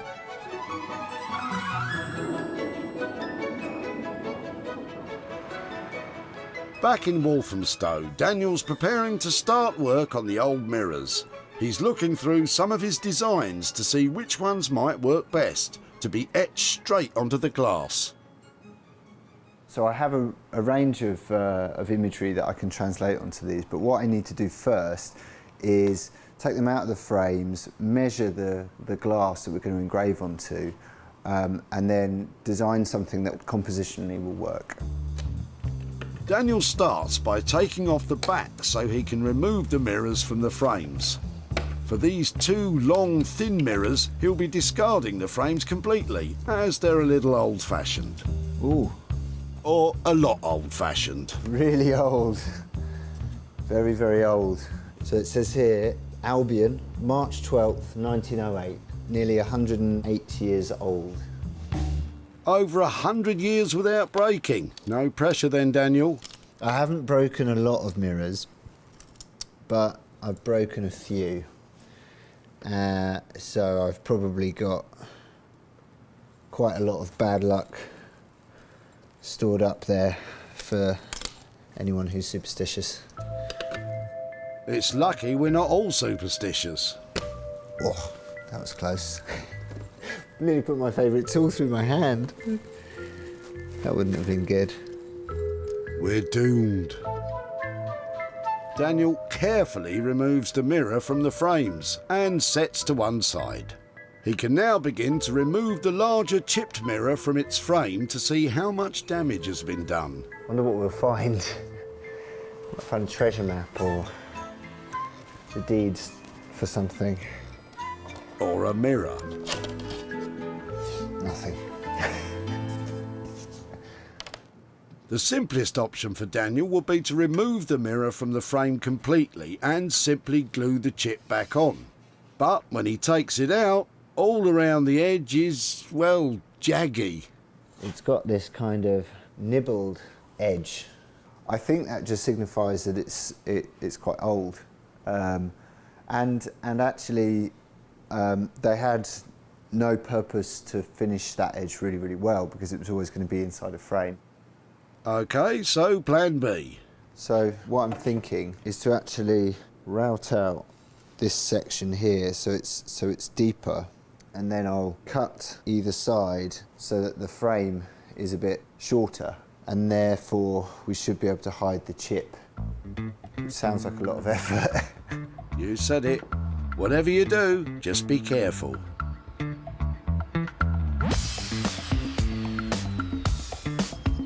And back we go to see Norman, where hopefully we'll find some good luck.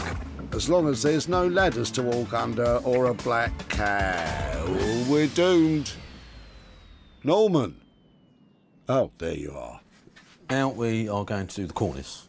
We've got to put a top on it. We normally use the standard one like that, but it's not, it's not big enough and imposing.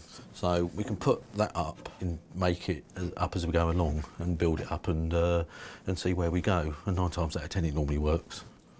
Making it up always does. Cornice, from the Italian meaning ledge, is a decorative moulding that crowns a building, room or piece of furniture. Norman feels the existing cornice isn't big or exciting enough for Sarah. So he's making grooves in some wood, which he will then add to the smaller cornice, making it bigger and more imposing. Yeah, brilliant. Let's go and fill it. There we go. Definitely looking less wardrobey now. Good job, Norman. Norman fixes the various levels of cornice to the base. First with strong wood glue, and then pinning in place. No, it's looking good. It is. But I think I remember Sarah saying crates for shelving, and I don't see those crates about anymore. Oh no, you're deviating from her plan. It'll be make or break time, especially when Sarah gets here. And I, for one, cannot wait. Oh yeah. Our makers are well on their way, so it's time to check in with Sarah and that kitcheny light. She was using a thing you strain your chips with, and I think I saw a flan dish. Ah, there it is. Are you happy with how it's all come together, Sarah? Who made this? You did, Sarah. Before, the old scales had spent years under the floorboards in the dark. But now, they're ready to light up someone's life as a snazzy kitchen lamp.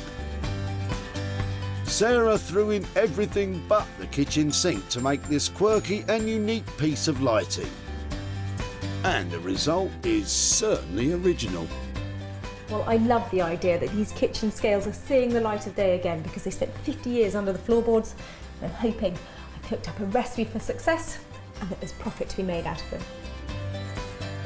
Well, to cook up a profit, we're going to have to turn those scales into sales. What's that?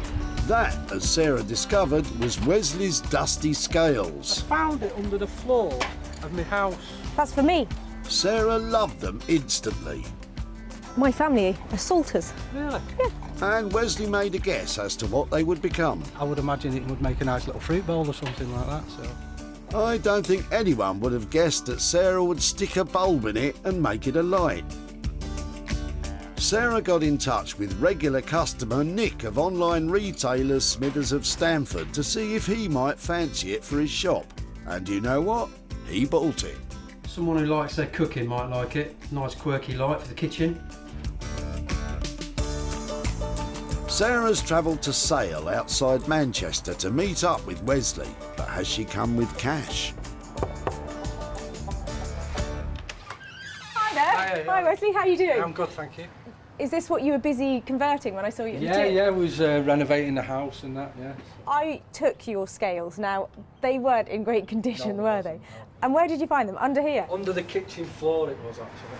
Where the plumber was there doing a bit of pipe work and wondered if they were ours, and yeah, we'd never seen them before. Well, they were definitely old, weren't they? There was something about them, they just had that lovely sort of vintage retro quality about them. So, do you want to see what we did with them? Yeah, please. They were turned into vintage lighting. Oh, very good. Very good. So all I did was use an old spatula, you know, one of those things that you lift the chips out with. Yeah, yeah. So just bend that round, and this is the pan that was originally the weighing pan on it. Very good. Yeah, were you surprised? Yeah, very surprised. Yeah, I would have kept it and done it myself. Well, other people like them as well because they sold. I've actually got some profit to give back to you. I've actually got 95 quid for you. Brilliant. Was that what you were expecting? Not at all, no. What will you do with that? Any immediate ideas? Treat the kids, I suppose, with it or something like that. Oh, brilliant. That sounds great. Well, thank you so much for taking the time and for talking to us at the tip. I hope you and the kids have some fun with that. I'm sure we will. Excellent. Thank you so much. Lovely to see you again. Bye-bye. Bye. Sarah spent £25 on the bulb and all the kitcheny stuff, so with an impressive sale of £120, Wesley's walking away with £95 to treat the kids.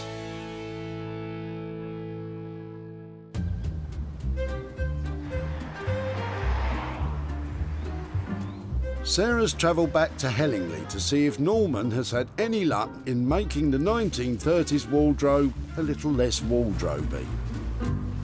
Sarah had very specific instructions about the kitchen cabinet she wanted. So, Norman, how close is the finished piece to that brief? Oh, it's a lot different. It's not quite the spec that we talked about, but we had to change it as we went along, so it's going to be interesting to see what she says, but I think she's going to love it.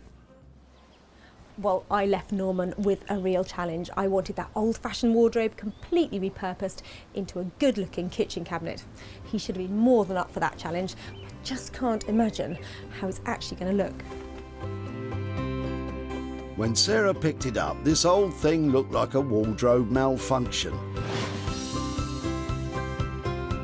Now it's a practical and pretty kitchen cabinet. Norman used blackball paint on the new doors to add that kitcheny vibe. And if you still think that's not enough, get a load of the inside. Instead of old crates, Norman's used new wooden shelving, which makes enough space for all your kitchen appliances and your tins of beans.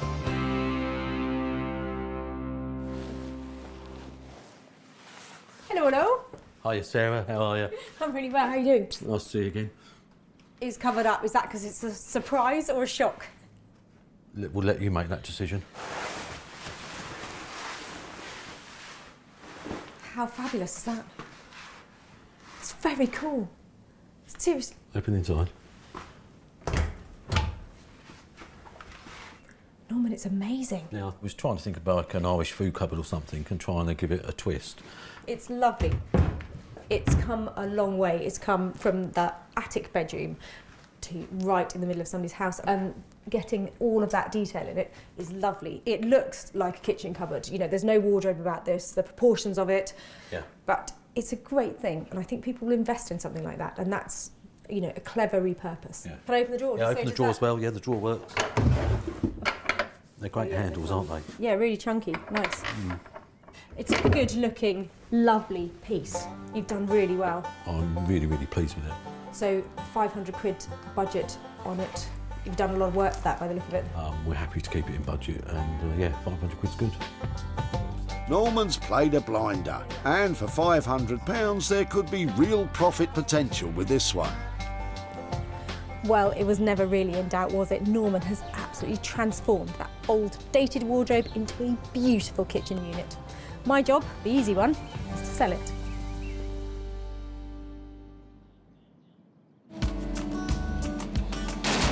What's that? At the end of a long day, Sarah spotted John throwing out his 1930s wardrobe. Just bought a house and it was left by the previous occupiers. It was a bit old-fashioned for John. Now our furniture is a little bit more modern than that. But it put a big smile on Sarah's face. I think it's amazing. So she took it away, leaving John wondering what could be done with it. Certainly needs a new coat of varnish. It should be good. Well, John, we managed more than that. Norman transformed it into a one-of-a-kind kitchen cabinet. Keen to get it sold, Sarah listed it on online marketplaces and reached out on social media. But were there any takers?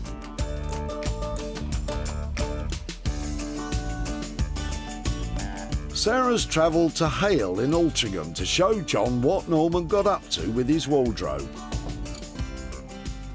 Hi, John. Hi, hello. Nice to see you again. And you, and you. Come down here and tell me, did you get your old wardrobe down from all the way up there? Yes, it's a couple of flights up.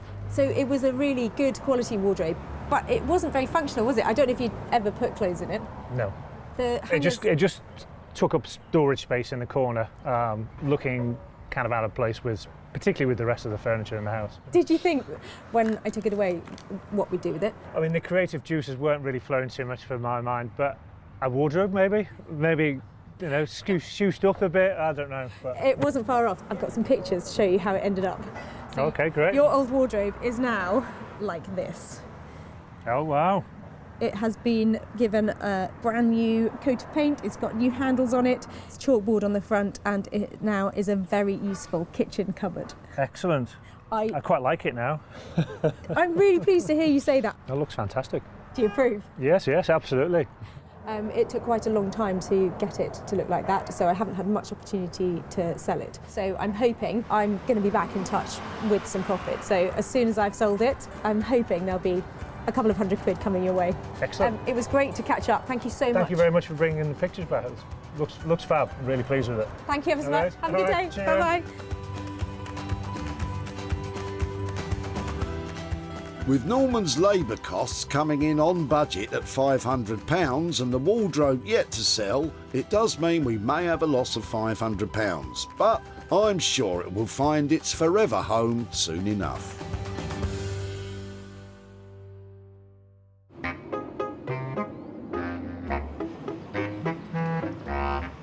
In Walthamstow, Daniel's been working very carefully on those fragile mirrors. Sarah dropped off 4, and let's hope that's what she'll be picking up. Well, I left Daniel with a really interesting selection of mirrors, and I'm hoping, like many things around here, if he got it right, the price of them should only be going up. Well, let's see. Mirror, mirror in the skip, you were old and worn and had a chip. But now, you certainly are the fairest of them all. Daniel's designs have been etched beautifully onto the mirrors, creating a leafy, birdy motif. His plan to shorten the large frame to hide the chip has worked perfectly, and to set it off, he's painted it a pastel-y blue. All the mirrors have new shiny fittings ready for the wall. Hi, how are you doing? Very well, thanks, very well, thanks. So have you broken them all?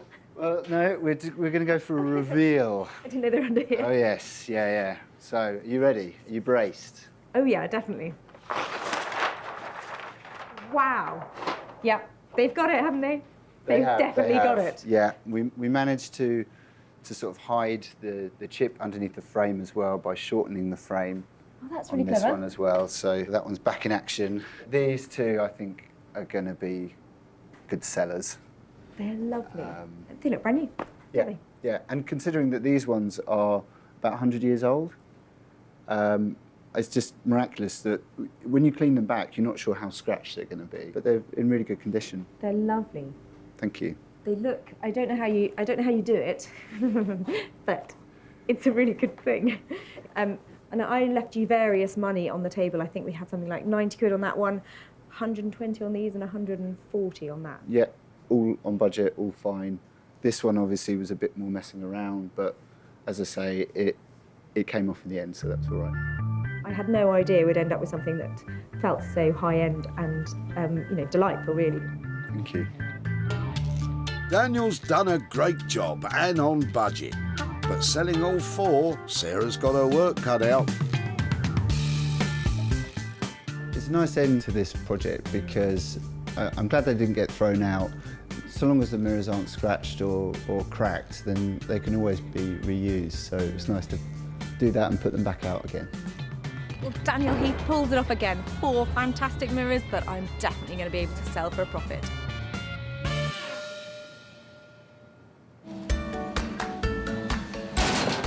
I think they're lovely. When Sarah stopped Adrian at the dump, she saw potential in his collection of mirrors. So was that something that was on a dressing table? A long time ago. Sarah wasn't put off by their age. The older I get, the more damage I like mirrors to have. So Adrian sadly had to say goodbye. We were clearing the attic. We have grandchildren and they like to play up there. This makes a little bit of room for them. Well, they're not gathering dust in the attic anymore. Sarah then had the challenge of getting them sold. She put them on display at her regular barn sale. She also listed them online to see if there were any takers. And it worked. But did she manage to shift them all? Sarah's travelled to Hale outside Altrincham to let Adrian know how she got on selling them and maybe hand over some cash. Hello, Adrian. Hello, Sarah. How are you? Oh, hi, Sarah, hi there. How are you doing? Sarah. Now, I said I would be back in contact, and the last time I saw you, there were all sorts of things coming out of the back of your car, but it was the mirrors that I particularly liked. Is that something to do with you, Sarah? Yes, I've had them for a long time, but I bought them at jumble sales and things like that. So did you wonder what we might have done with them? We didn't think there was a market for them at all. And that's I'm why beyond we're painting ticking the this. frames. I couldn't imagine what you could do with them. Well, one of the frames did get painted, and they went to Walthamstow to a fantastic guy called Daniel Heath. So I brought you some pictures to show you what he did. Wow. He has etched the surface of them, so those pair of long mirrors, he's taken the frames off to reveal the lovely bevel and then engraved them all. Oh, wow. That's lovely, with the birds as well. What do you think? Lovely things. Yeah. I'm amazed that they're actually created from something we were going to throw away. I have had them on the market and I've managed to sell 2 of them. I've actually got £30 here for your mirrors. Oh, lovely. So there are 2 more still to sell and they will sell easily, I know. So as soon as they have done, I'll be back in touch. But there's £30 here for the moment. What might you do with that? Well, my mother died 10 years ago, suffering from Alzheimer's, and Dad looked after her for a long time, so it'll be going to the Alzheimer Society to support those people that are in need. Oh, well, that sounds like a lovely thing to do with that money. Thank you very much. Very best. Thank you, Sarah. Nice to meet you. Thanks. Bye. For the 2 mirrors that Sarah sold, Daniel's labour and materials came to £210. The total sale was £240, meaning there was a £30 profit. As for the 2 remaining mirrors, we still have £260 of Daniel's cost to make up. But given a bit more time, I'm sure they'll get snapped up and we can hand a bit more to Adrian and Sarah for their charity donation. Thanks to Sarah, 3 items have been rescued from the rubbish. Sarah transformed the rusty scales into a quirky kitchen lamp.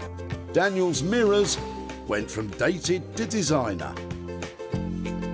And Norman worked his magic on the 1930s wardrobe. Well, we rescued, revitalised and retailed that rubbish with some really ravishing results. You try saying that.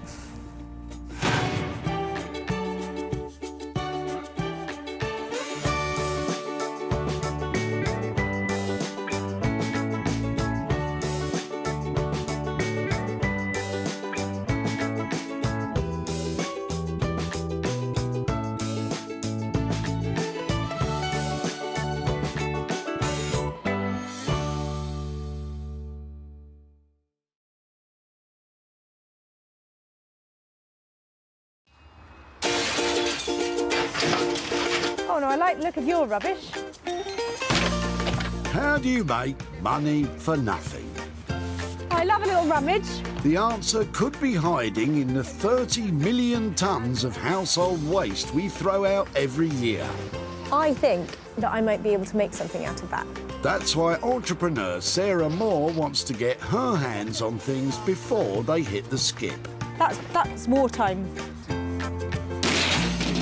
I'm a passionate buyer, user and maker of old stuff, and I've turned that passion into a money-making business. I make new stuff out of old stuff and I sell it for a profit. And with some of the country's elite designers and makers... That was brave. All the potential. No! She can transform her finds into desirable... Work of art. Valuable... and hopefully saleable items. Holy moly. If Sarah is successful, then she can hand the profits back to the very people who had no idea there was cash to be made from their trash. Thank you, I'm astonished.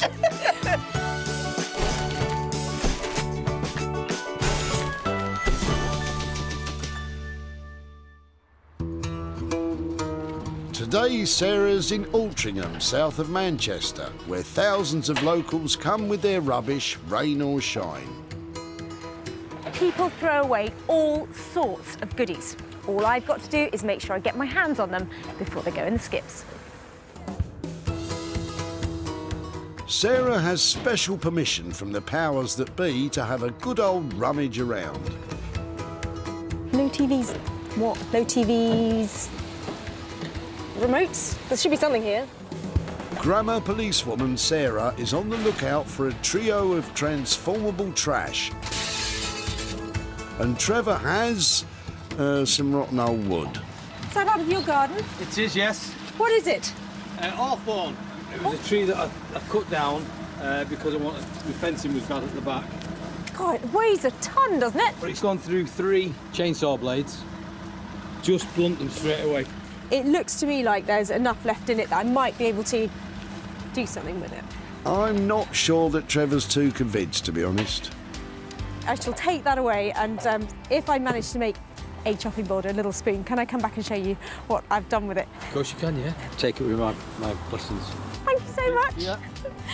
Hawthorn is one of the hottest burning woods, so if Sarah can't come up with a plan, at least they'll make a nice fire. But what does Trevor think she'll make?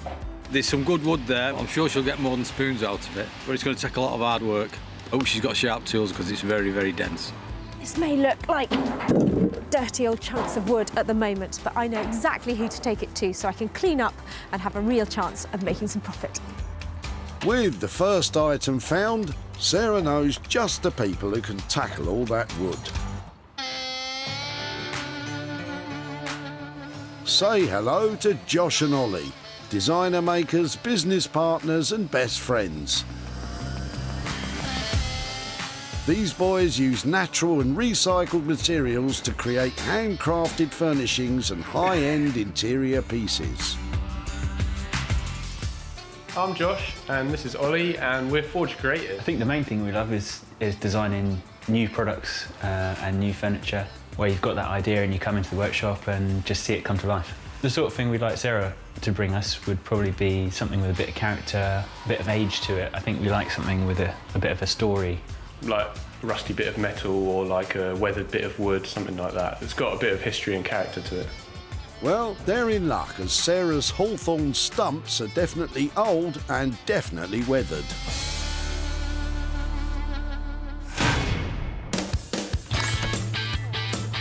Back at the tip, things are hotting up for Sarah.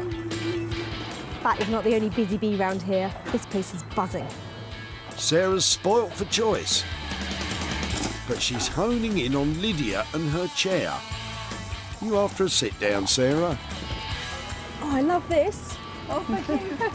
Have you had it for long? I've had it for a long time, yes. It belonged to my family. It was passed down to me, and it was actually my great aunt's. So you've had enough of it? It's not fitting in at home anymore? Well, it's been in my garage. I'm kind of quite sentimental about these things, but I've just been trying to clear out. Today was the day that I thought I'm going to have to do something about it, so I brought it here. Who's got the white cat? It's me. She's like a modern-day Sherlock Holmes. I would love to be able to take it away and see if I could do something with it. Would that be all right? That'd be wonderful. It really would. Well, that's lovely. Thank you so much for letting me have that. Thank you. Really nice to have met you. Nice to meet you. Sarah certainly seems pleased with her jolly green armchair, but what do Lydia and Kate think will become of it? I suppose in some ways it's kind of quite a blank canvas, isn't it? Yeah. You know, so maybe some really nice fabric and just completely modernise it. Yes. I haven't a clue really. Such a sweet little chair. It's got loads of period detail, lovely little cabriole legs, fat, chunky arms, and a really good look. They've got just the person in mind who will give it the real kick that it needs to turn this into a moneymaker. Anthony Devine is one of the UK's most talented teachers and practitioners of upholstery skills. First thing I see in a room is a chair. When I go around to people's houses, I look for quality, I look to see what I would do differently.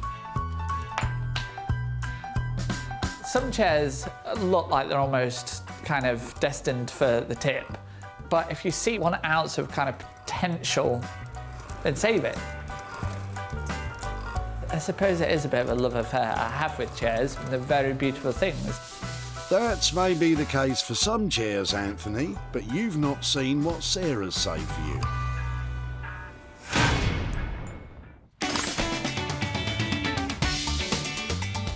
Sarah's third and final find will be the one she works on herself.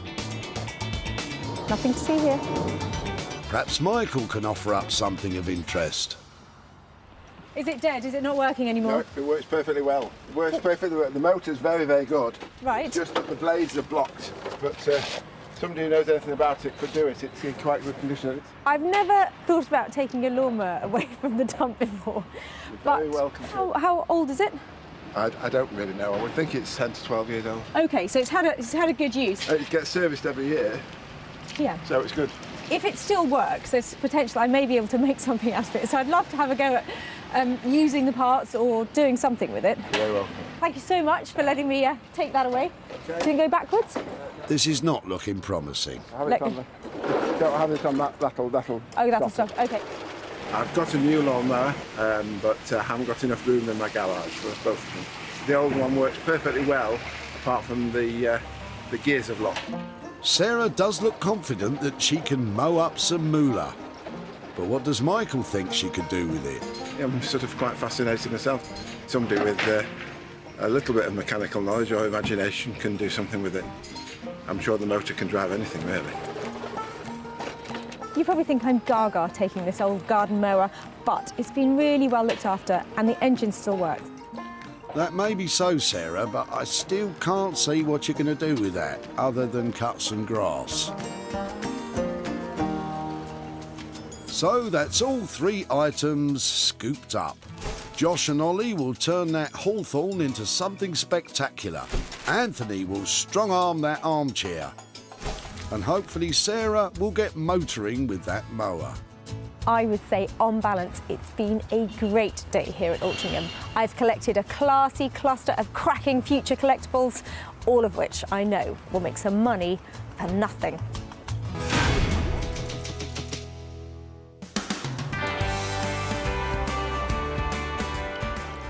In the West Sussex countryside is the headquarters of the dynamic duo of wood wizarding Josh and Ollie. Sarah could bring us anything.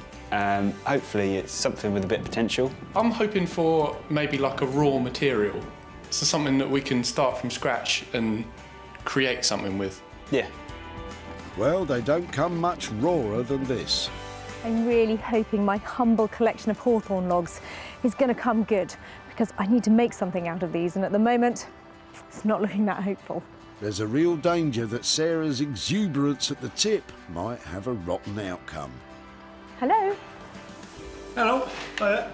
Come and see what I've Okay. got for you. I need a hand. Oh, some logs. Nice.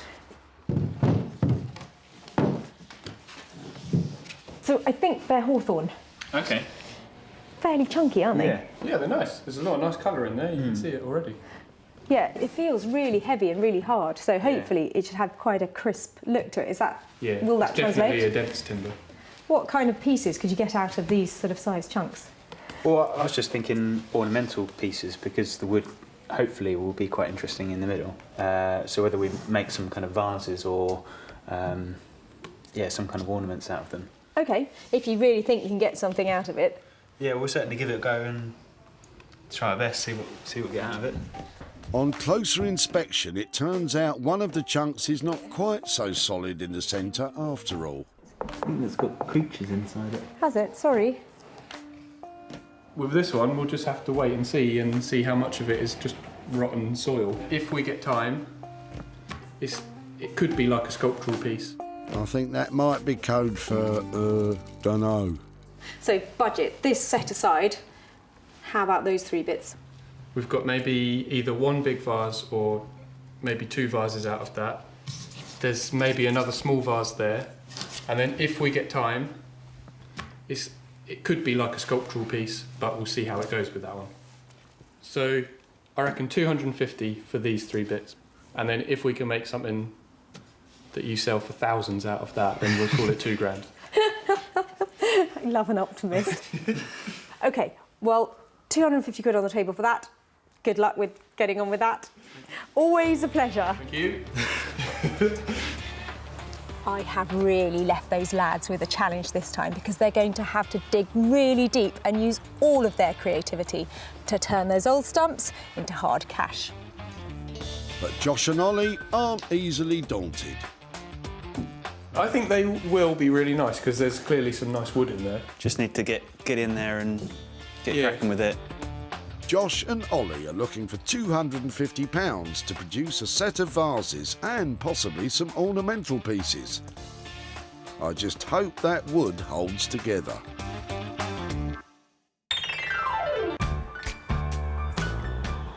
Manchester is a northern powerhouse of art and culture.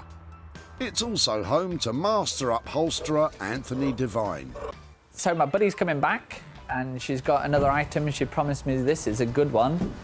And I believe she's giving me free rein on it. So I'm very excited. Well, who else was I going to bring this little beauty to? It's come to Manchester for a makeover. We saved it from a skip and now I want it to look lovely again. Let's go and see what he thinks. I just hope he likes it. Anthony?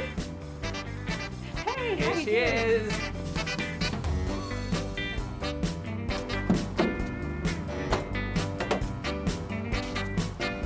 Nice. It's good, isn't it? Yes. Should we get it in? He really does love chairs, doesn't he? Not too bad. That's good. Good sign of quality. Good weight. Yeah, yeah.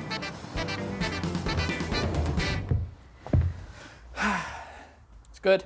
It is, isn't it? Yeah, it's good. I have had some ideas about it. I was wondering about making it look like something else. Not too radical, but a bit of a play. Yeah, because of the style of the chair, and it's going to sit in a corner of a room and the rest of the house might be all nice and safe, there's an opportunity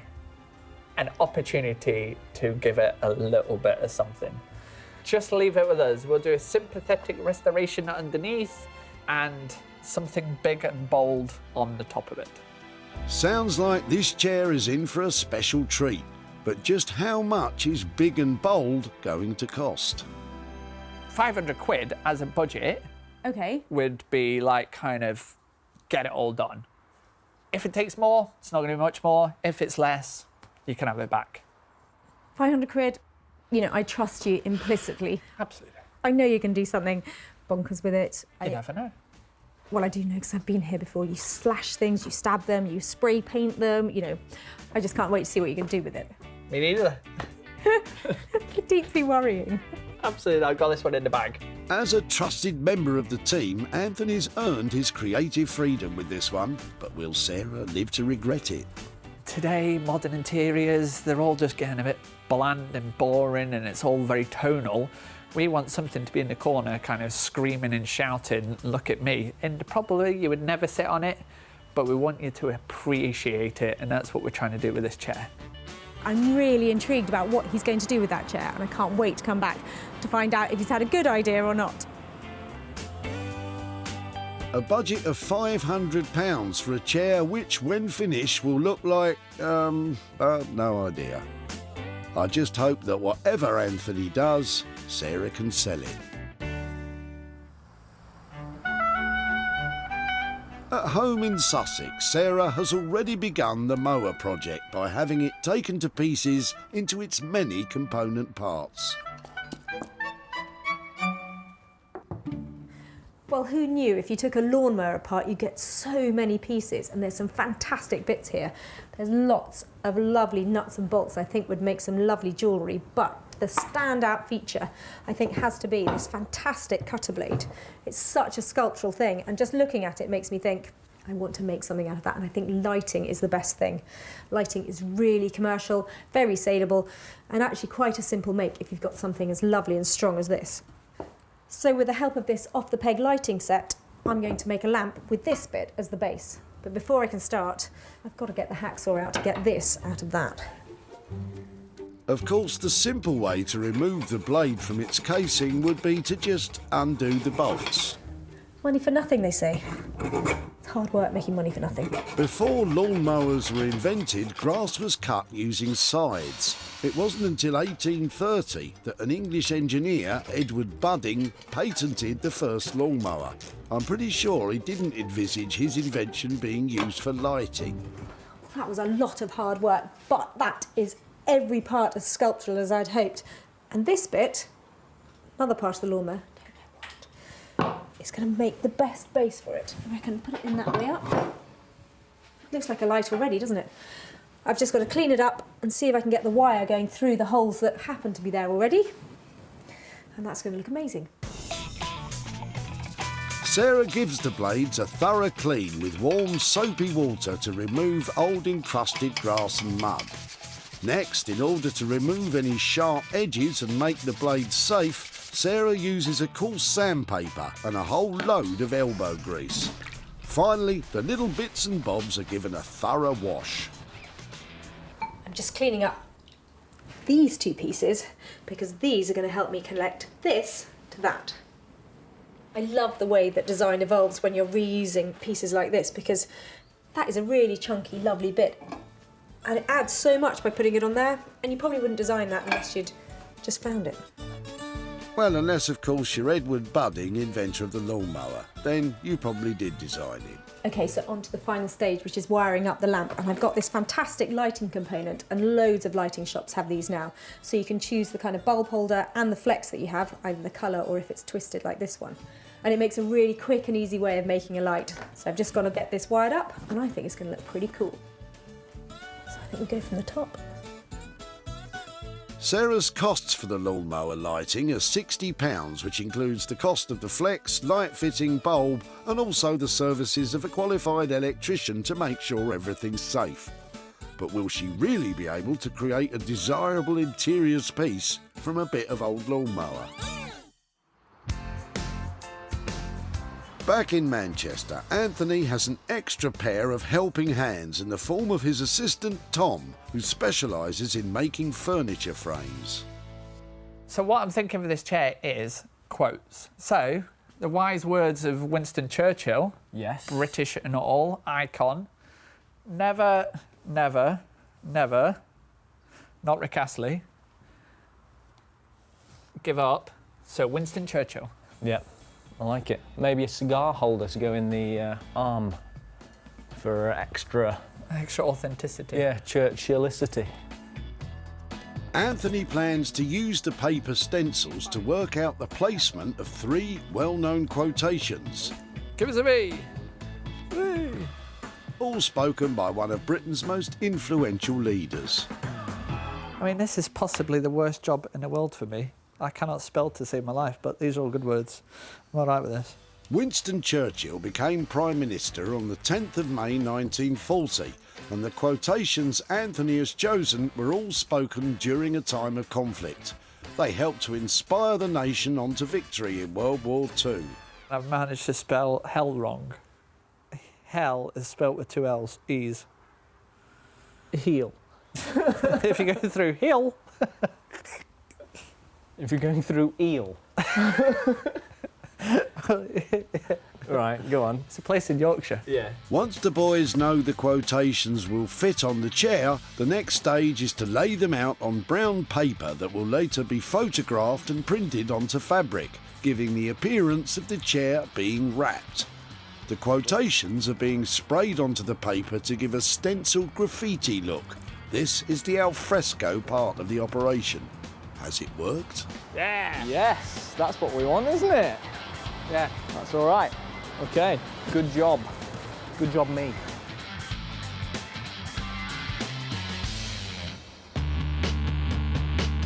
In Sussex, Josh and Ollie are getting familiar with their hunks of hawthorn.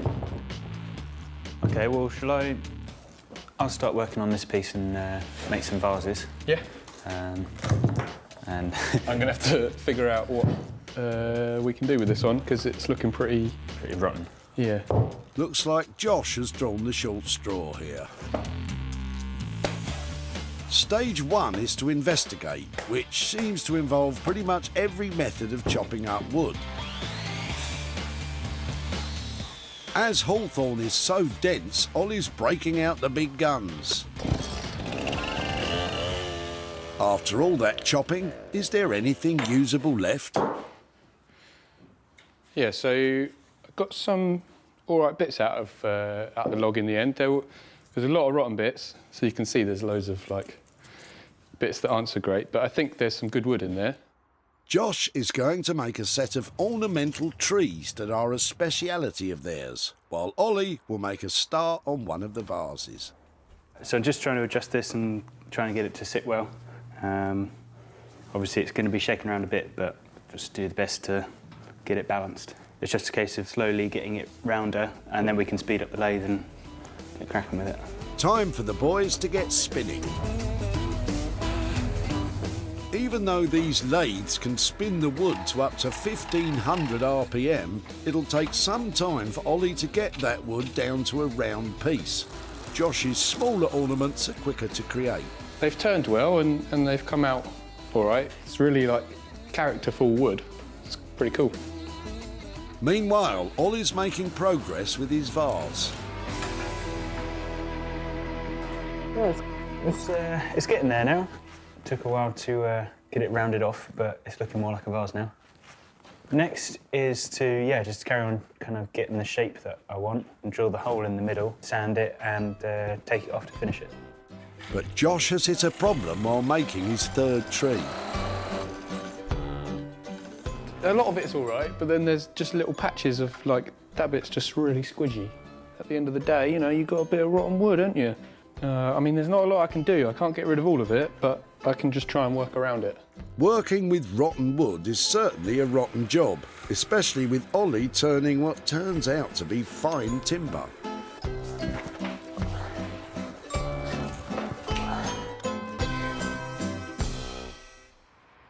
In Manchester, Anthony and Tom have successfully managed to spray the Churchill quotes onto paper. Having been photographed, the finished fabric is now back from the printers. So this is printed onto a moleskin velvet. So this is an upholstery grade fire retardant fabric. In terms of happiness, I love it. I mean, I actually genuinely love it. Yeah, we've blitzed the budget. It's always daunting because we have absolutely no room for error. And sometimes we can play around with things, but this time the printers are already closed. Sarah's due in the morning. It's going to be another late one. Anthony's known for his last-minute makeovers, but this is perhaps his most ambitious. He's already stripped the chair, but has to build it back up and cover it, making sure the quotes are positioned inch perfect. No room for error on this one. Okay, have a look. That is a solid 7 out of 10. Thanks.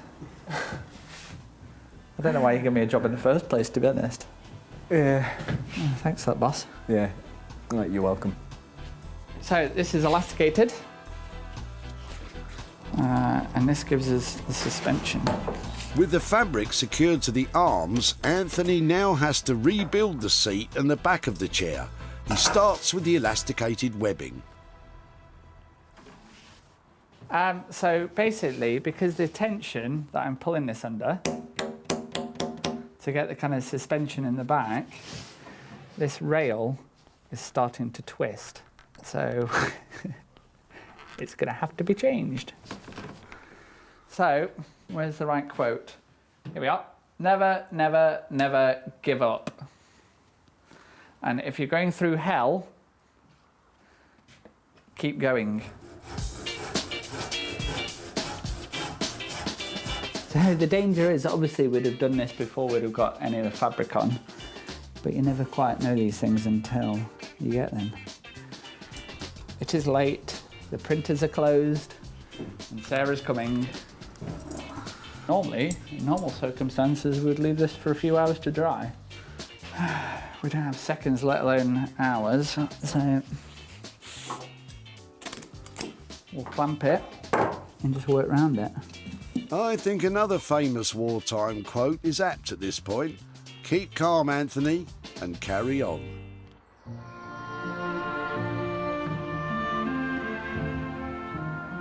At home in Sussex, Sarah is busy putting the finishing touches to the mower transformation. Right, that's all the dirty work done. Time for the last adjustments. And straight. Time to get this illuminated.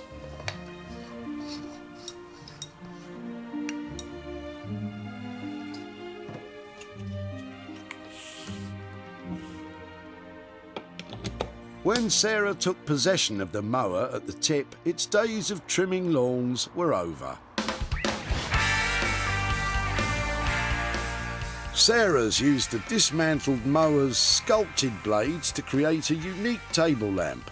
The surfaces have been cleaned and waxed, and it's finished off with a contemporary colour match flex and a classic style bulb.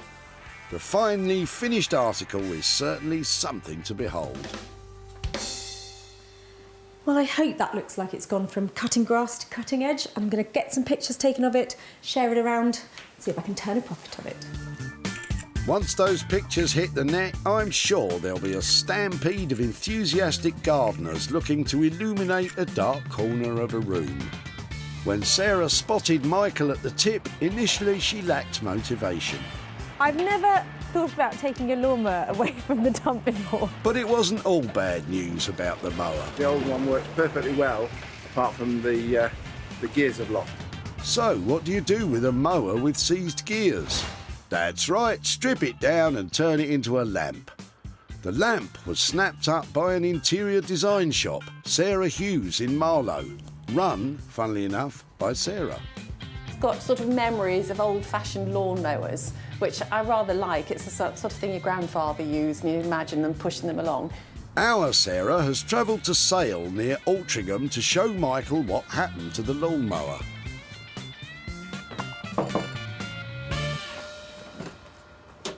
Hi there. Hello, Michael. Hi, how are you? I'm very well. How are you? Fine, thank you. I said at the tip that I wanted to keep in touch, so here I am. There we are. I took away your old lawnmower, but your lawnmower was still slightly working when I took it away from you. It was. It still worked, but it was jammed, wasn't it? Yeah, it was. I have made something out of it, but have you thought what that might be? I had no idea. Apart from a lawnmower again, I couldn't imagine what you might have made of it. Well, it was a bit of a puzzle, and I did have quite a long think about it. But in the end, I've made a light out of it, and I've got some pictures here to show you. Do you want to put my glasses on so I can see it clearly? Your old lawnmower, I used a little bit of it, and it turned out like this. Wow, how on earth did you do that?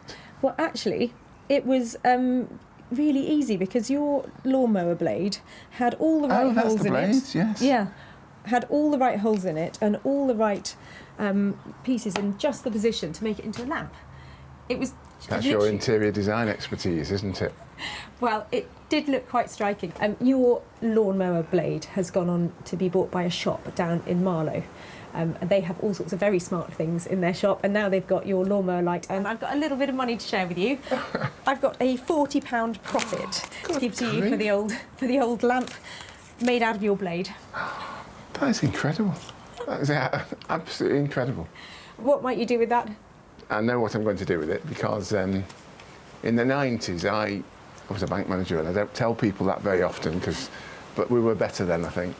And I opened a little bank in the Royal School for the Deaf where they had multiple handicaps, and we had dinners for them and raised money. And we opened this little bank and they all came and banked, so I'll give it to them. Oh, well, that is a fantastic place for it to go. Really good to catch up. That is wonderful. Wonderful. Absolute Thank pleasure. You. Thank you. Thank you so much.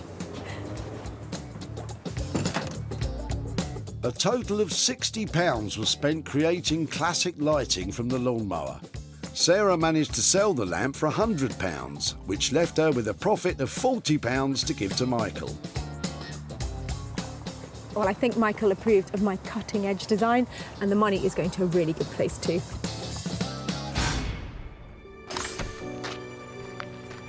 Sarah's back in West Sussex to collect Josh and Ollie's work. Well, I left Josh and Ollie with 250 quid and 4 logs.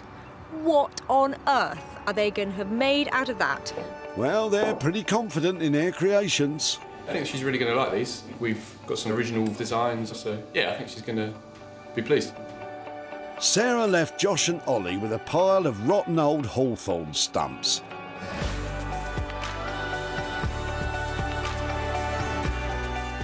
Now they've created a set of beautiful hand-turned vases and ornamental wooden trees.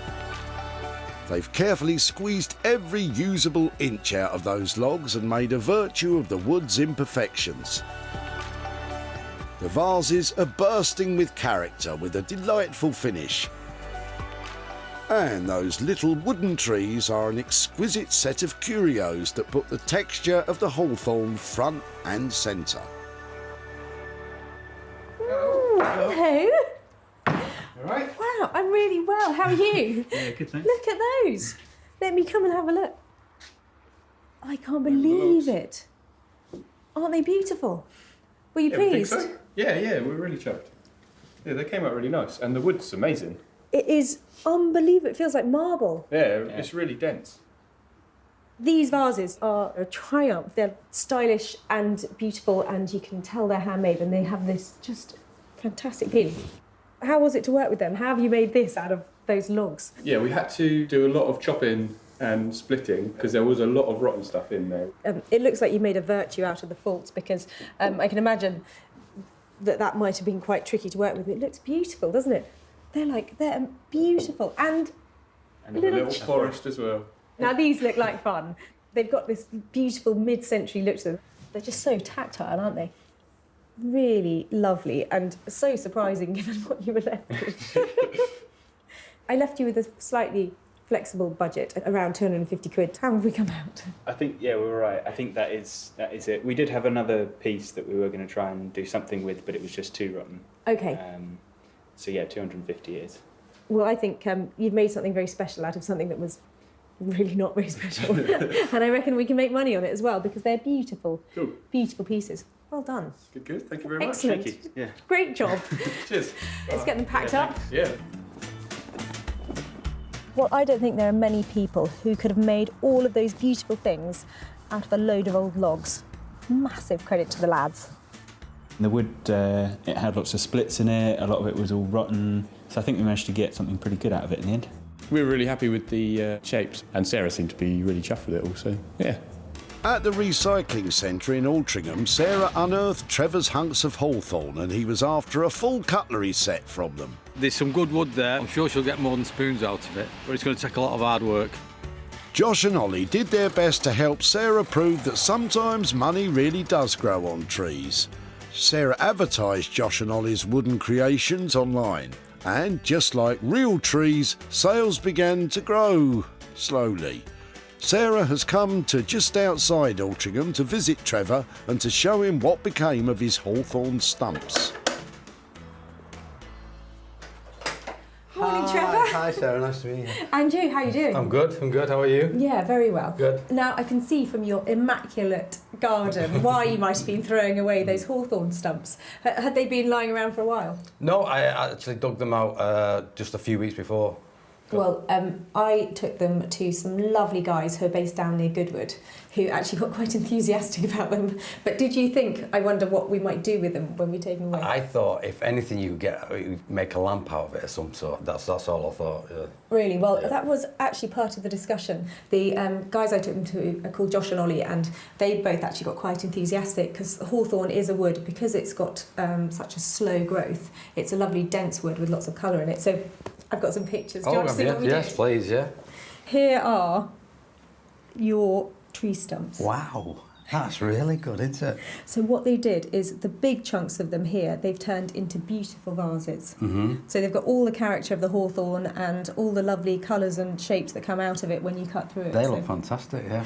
And also, they've turned 9 beautiful little trees out of them. That's fantastic. That's really good. Really? You approve? Really good. Yeah, I approve of that, yeah. Well, they were really pleased with them, and they are lovely decorative things. Those little trees sell for about £12 each, and the vases are significantly more than that. And they have been for sale, and I've been selling them really well, but I haven't tipped over into the profit point yet. Well, I'll buy one if there's any spare. Really? Yeah, I'll have one, yeah. Fantastic. Well, I'll definitely be in touch then. Oh, good. Hopefully with a small tree and a bundle of cash. Oh, that's good. That's very good, that, yeah. Well, lovely. Trevor, thank you ever so much. And thank you yes, for that, I shall be sending something your way very soon. Thank you very much. Bye-bye. Thank you. Bye-bye. Josh and Ollie charged £250 to transform Trevor's hawthorn into beautiful wooden vases and ornaments. Sarah has so far managed to sell 1 vase and 1 tree for £67, which means, as things stand, there could well be a potential loss of £183. Well, it's always great when you make something and the original owner wants it back. So Trevor's getting a tree and I'm going to be in touch with profit soon.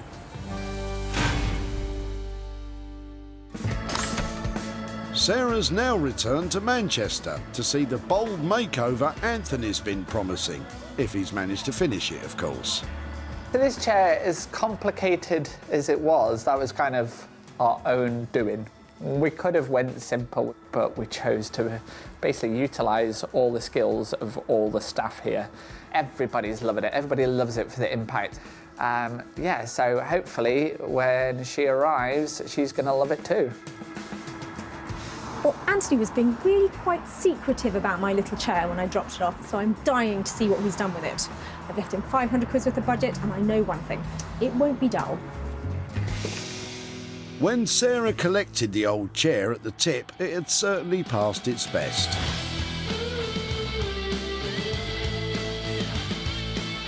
As Churchill himself said, there's nothing wrong with change if it's in the right direction. And Anthony has certainly changed the direction of this old chair. Covered in iconic quotes, hand-designed and digitally printed on velvet fabric, this chair is a one-of-a-kind masterpiece. Anthony promised bold and he's delivered. But will Sarah like it? Hiya. Hello and welcome to the war bunker. How you doing? I'm very good. Where is it then? It's... What have you done to it, Dara? Look. Hey! Anthony Devine. What an original piece of design. Basically, we wanted to do something. Just something. You gave us a bit of artistic license, Yeah. and we gave you this back. So we went from taking the chair and we positioned all the letters up, stenciled it all out, worked out roughly where it's going to go. Then we went and stenciled and sprayed them all up, and then had it all photographed, sent it off to our printers, and then out she popped, or he popped. This is a lovely transformation, but 500 quid? Have you blown that out of the water? Well, let's just say the 500 quid, we owe another 20 quid just to the fabric printers. Right, this isn't sounding, No, this isn't sounding very commercial. no, it is. I'm just going to say 750. I already said it. How much? I mean, 750 quid. Yeah, a little bit over budget, but I can tell why. And I appreciate the fact that you really went to town on it, because it is very cool. Thanks. It's really good. Love it. Sarah seemed to take that very well, considering it's £250 above the original budget. Well, that chair is anything but dull, isn't it? And beautiful. Not cheap, but that's because of all that hard work that's gone into it. I love the fact that Anthony's had free rein to create something that's unique that could have ended up in a skip.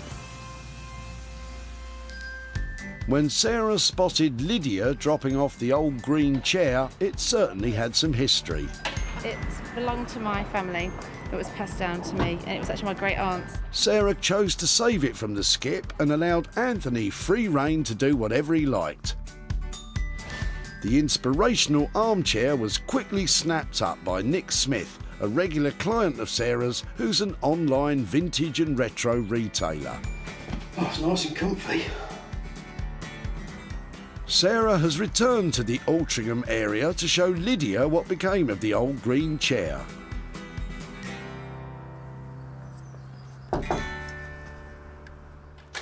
Hi, Lydia. How are you doing? Nice to see you again. And you, and you. Beautiful day, isn't it? Oh, gorgeous. Now, last time I saw you, I loved what you were dropping off at the tip when I saw you. Oh, I'm very pleased. So your old, was it your, did you say it was your great aunt? Well, I thought it was my great aunt's, but actually it was my great grandparents, which was then passed on to my great aunt. So yeah, it's got quite a lot of history. So I'm really intrigued to find out what's happened. It was a lovely shape, your little chair, and it was something that didn't travel very far actually. Oh. We took it to Anthony Devine, who teaches upholstery and is a fantastic upholsterer in Manchester. Oh, fantastic. Oh, brilliant. Yeah, so he loved it. I've actually got some pictures here to show you. Oh, brilliant. Would you like to have a look? I can't wait to have a look. Well, you said that it had a lot of history to it. Well, he's added even more because your chair is now looking like that. Oh, wow. It's fantastic. So he took Winston Churchill as his inspiration. He created all the fabric. Oh, he stenciled wow. it all himself. That is amazing. That is so good. That's brilliant. I love the kind of history link as well. It's fantastic. Excellent. Well, I'm really pleased that you like it because as a family piece, there's always that worry that we might do something to it that you might not approve of. yeah. So good news is that other people did too, and it sold. Oh wow! Oh, that's brilliant. That's me.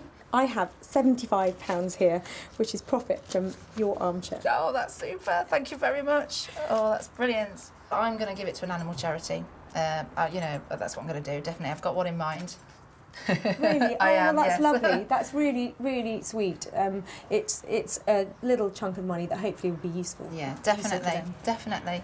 Thank you so much for letting us have it. Thank you very much. Oh, it's an absolute pleasure and a lovely cause for that. Thank you. Lovely to meet you. And you. Bye-bye. Okay, bye-bye.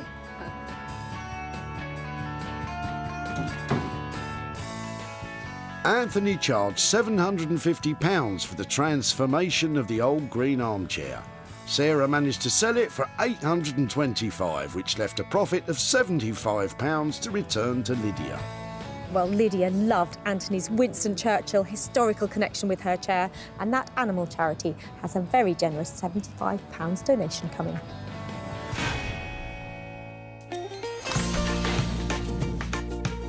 Sarah salvaged 3 unwanted items from the Altrincham Recycling Centre.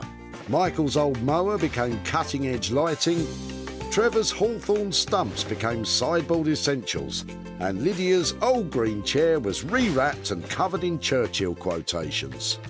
It takes a lot of talent, plenty of imagination and lots of good old-fashioned hard work to transform every item that we save.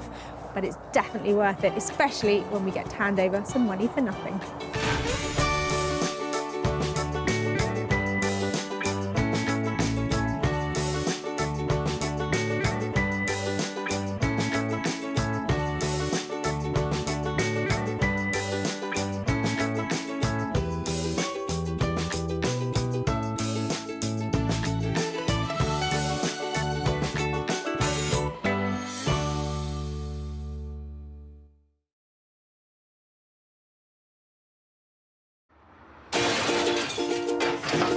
Got to be able to do something with that, haven't I?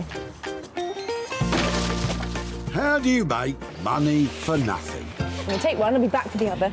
The answer could be hiding in the 30 million tonnes of household waste we throw out every year. They're beautiful.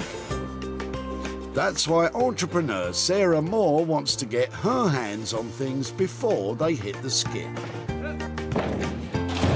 I'm a passionate user, maker and buyer of old stuff, and I've turned my passion into a money-making business. I make new stuff out of old stuff, and I sell it for profit. And with some of the country's elite designers and makers... You like to set a challenge for me, didn't you? Nice.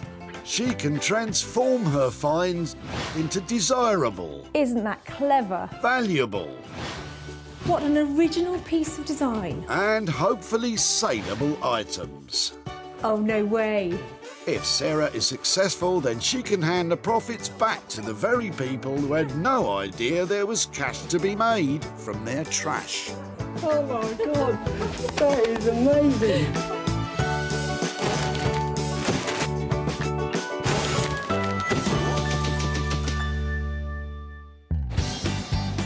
Welcome to the Altrincham Recycling Centre in Greater Manchester, where carload after carload of rubbish is tossed every day. Waste whisperer Sarah Moore is hoping to rescue some of it before it meets the crusher. Where other people see rubbish, I see only the finest ingredients that with a soupçon of scrap and a dash of inspiration, I could be cooking up some real money for nothing. Sarah's in with the in crowd and has been granted freedom of the tip to see what she can salvage. Community spirit around here is lovely. She's got to hook 3 compelling curios that she'll reel in and convert into cash. Interesting to see what comes in. You never know what it's going to be.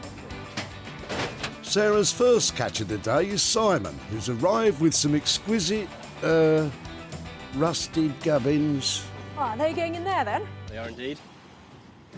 They're quite cool, aren't they? Well, they are, but I'm throwing them away. Some are thinking they're all that cool. No, obviously not. Okay, for me they look quite cool. Are these out of the garden then? They are an old and decrepit fence that's needed replacing at the back of the garden for far too long.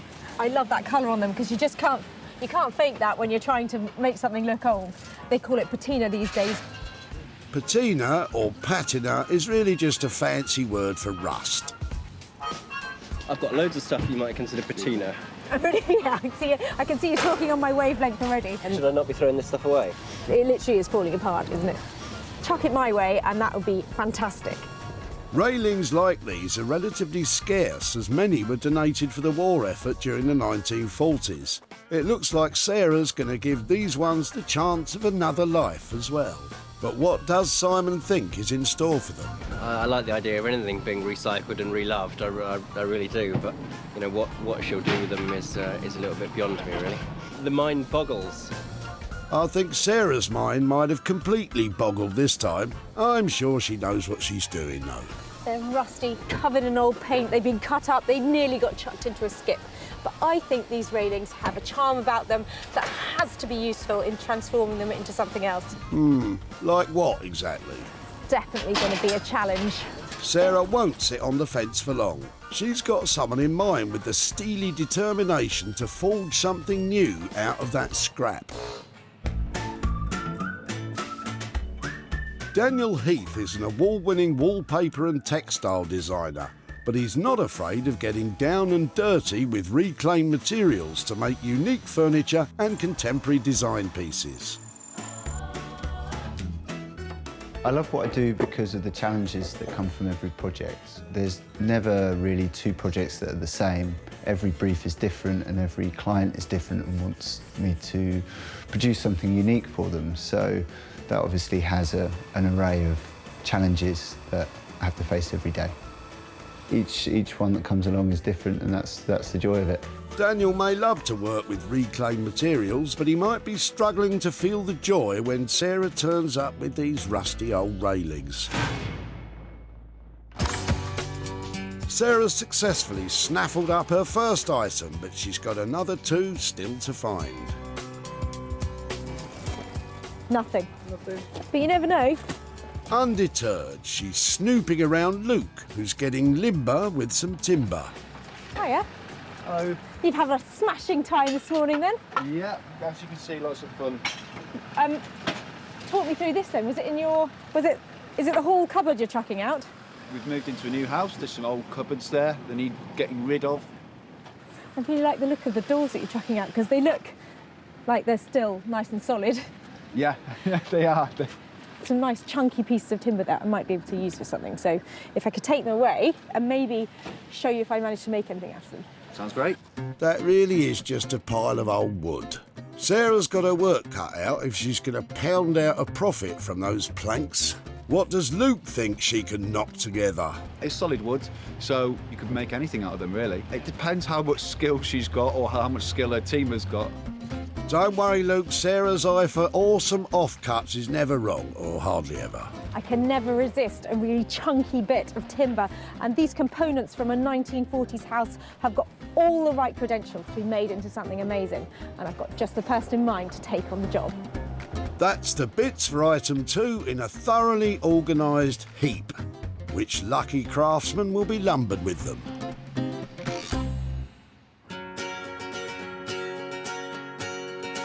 Norman Wilkinson, a master of his craft. With 25 years' experience in the furniture making business, what he doesn't know about wood isn't worth knowing. I love the timber, I love the finishing of it, I love the product. It makes me tick. Yeah, there is a passion for it because there's no point getting up in the morning and not doing something you don't like. Coming in and then picking up the wood and then turning it into something lovely, makes me happy. And also using second-hand materials, it's a great joy. The old saying, isn't it? Another man's rubbish, another man's... can't think of the saying now. Another man's rubbish in this instance is a couple of old doors and bits of random wood. Bet you can't wait to get your hands on this little lot, Norman. Sarah's not gone for the easy options. She's bagged the beaten-up railings and the broken-down cupboard for her artisans. Now she's on the lookout for an item of her own. Let's hope there's something a little less dilapidated in Jane's boot. What lovely legs on those. They're nice, aren't they? They're so nice, in fact, Jane's sorry to see them go. But she's moving house, and where she's going, there's no room for these two. They've got a lovely look to them. They were utilities of 1950s. 50s, 60s. Yeah. I think one of them was belonged to my mother. They've got that certain look that people, want in their homes these days. So if it'd be all right to take them away. You're very welcome. I'd be pleased to let you have them. Yeah. Lovely. And I don't feel like I've wasted No. my time or B, the stools. Because they are quite nice, aren't they? They're sweet. Not quite a pair, but worth having a go out together. Yeah, you do that. Lovely. Well, thank you so much for your time. Thank you for letting me have them. Okay, have a good day. Thank you. Bye-bye. I see what you did there, Sarah. Bag yourself some perfectly usable stools rather than some bits of utter rubbish. How does Jane think Sarah will handle this transformation? Well, I'm hoping she might sand them down and sort of give them a rustic look and maybe put some better fabric on the seats and make them something pretty. Maybe make some money out of it. Who knows? Well, that's pretty much the name of the game, Jane. So this style of stool was really common back in the 50s and 60s, and in fact it's still being made today. These are slightly older examples, I think, and there's lots of interesting makeovers you can do with them. I'm hoping that there's a few pounds to be made here. With 3 items successfully saved, Sarah's work here is done. The ripped-apart cupboard will be placed in Norman's masterly care. The rusty old railings will be given a new lease of life by Daniel, and Sarah will set to work on the pair of stalls. I can't save every bit of rubbish that comes in here, but I've had a really good go today and I've got some cracking items, all of which I know are going to make some money for nothing.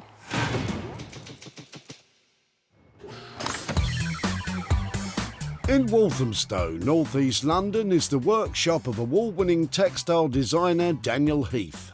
So who better to bring a pile of old rusty railings to? Sarah's been in touch to tell him to expect the unexpected.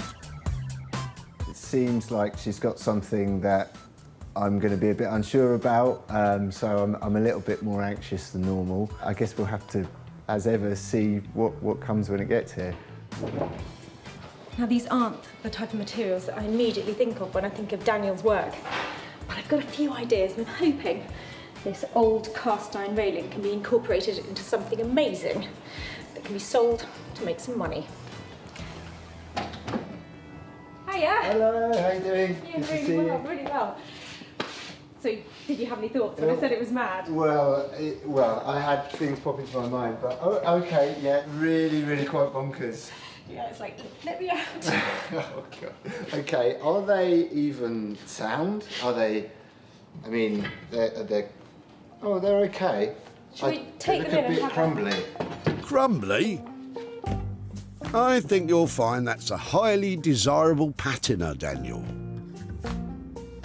I think there's something about them that is really beautiful because of the colour.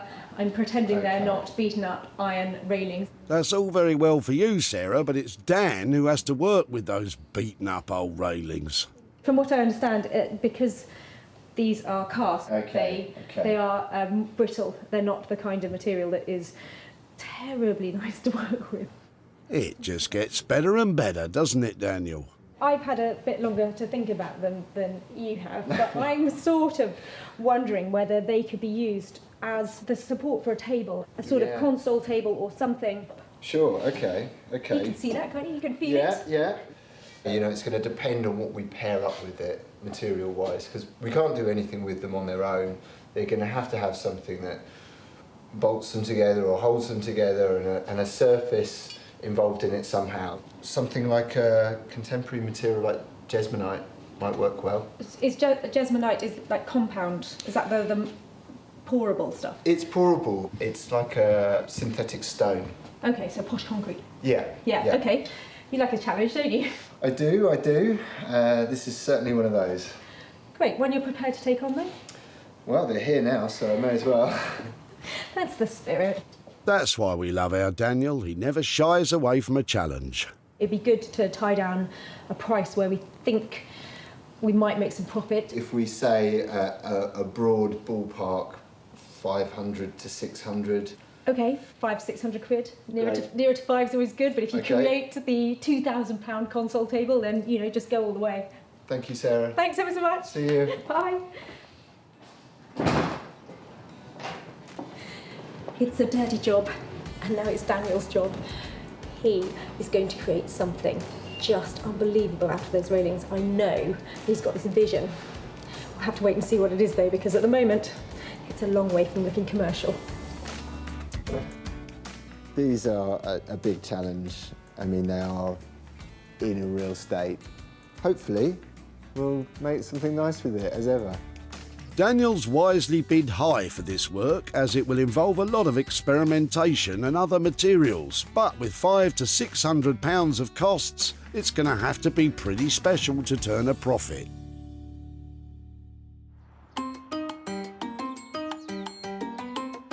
Over in East Sussex, upcycler extraordinaire and self-taught furniture maker Norman Wilkinson is the doyen of the dovetail joint.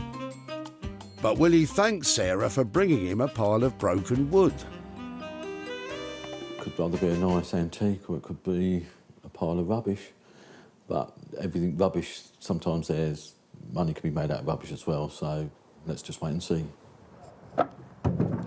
We have definitely got the bare bones of something really good here. Lovely pair of cupboard doors, some nice bits of hardware. Norman is going to have to take this on and turn it into something beautiful and useful. Oh, Sarah, you don't ask for much, do you? Come out here, see what I've got for you. And you, and you. I know. You have spoilt me today, I can really see this one. Bring it in and let's have a chat about it. So what's it going to be this time, Sarah? A revolving bookcase? His and hers welly boot taker-offerer? I thought just a really lovely, simple wall cupboard. Wall cupboard, OK. Well, I wasn't expecting that.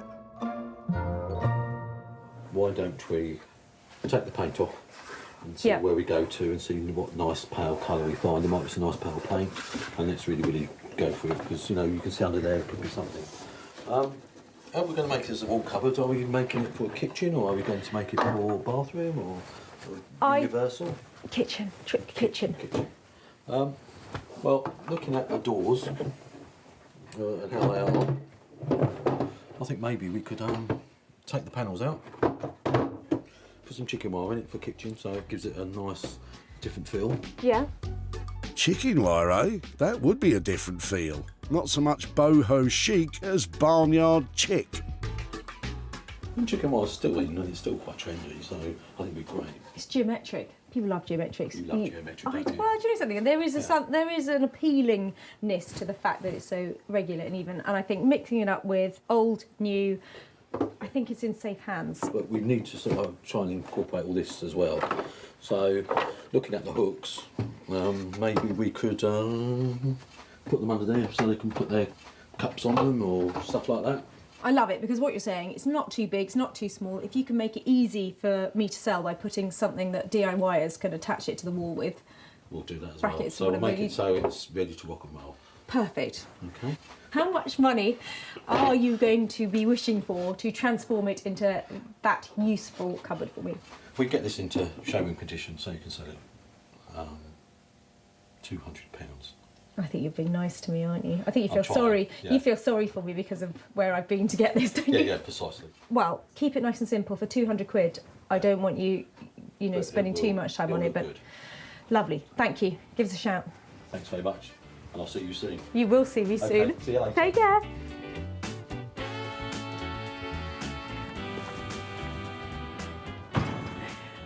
I love what Norman does. He's got safe hands and he's old school, and he's going to turn those battered old doors into something saleable. You can't beat that.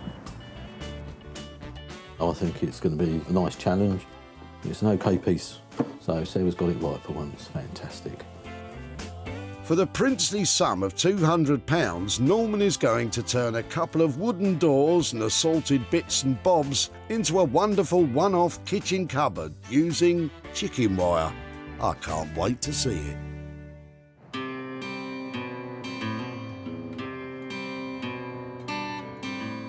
With the iron railings and the cupboard bits safely deposited with her marvellous makers, Sarah's back home in Sussex, preparing to stump up a plan for her 2 wooden stalls. These are 2-a-penny stools. They're utility. You can still buy them now. So I could just refurbish them, but I'd like these to really pack a punch and be transformed into something completely different. And I think the best way I can do it is actually to make something else out of them. So I picked up these fantastic pieces of wood. This is a hand-sawn piece of ash, and this is a really chunky, quite rustic bit of oak. 15 quid each. I'm hoping to turn these 2 into a coffee table and a bench. Walk in the park. She makes it all sound so simple, but this will be a test of her design and carpentry skills. I'm going to cut this in half here to make a pair of legs. One I'm going to attach at this end, and the other one up there like that to make a really good solid bench.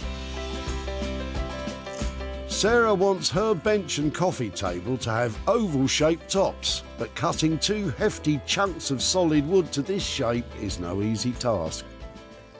Right, that's the bench shape.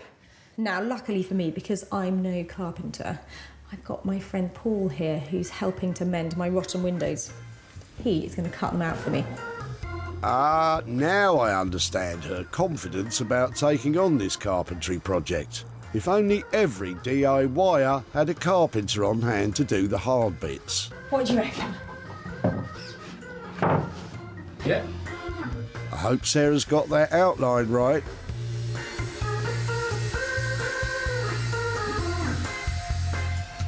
While sawing wood may not be a stretch for a master craftsman, you do need the right tools for the job. You can pick up a circular saw or jigsaw like this from a DIY store, or even hire them in.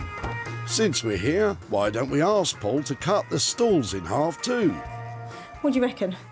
Can you cut through there? Yeah, no problem. Well, we might as well, seeing as money is no object.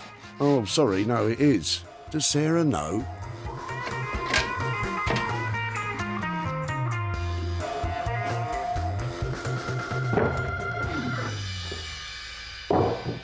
So those are now ready for a really proper sanding back. And I have borrowed the biggest tool. Hopefully this is going to rip through it. This is where Sarah's hard graft begins. So far, Sarah's spent £30 on the 2 bits of wood for the tabletops, but carpenter Paul's bill is on its way.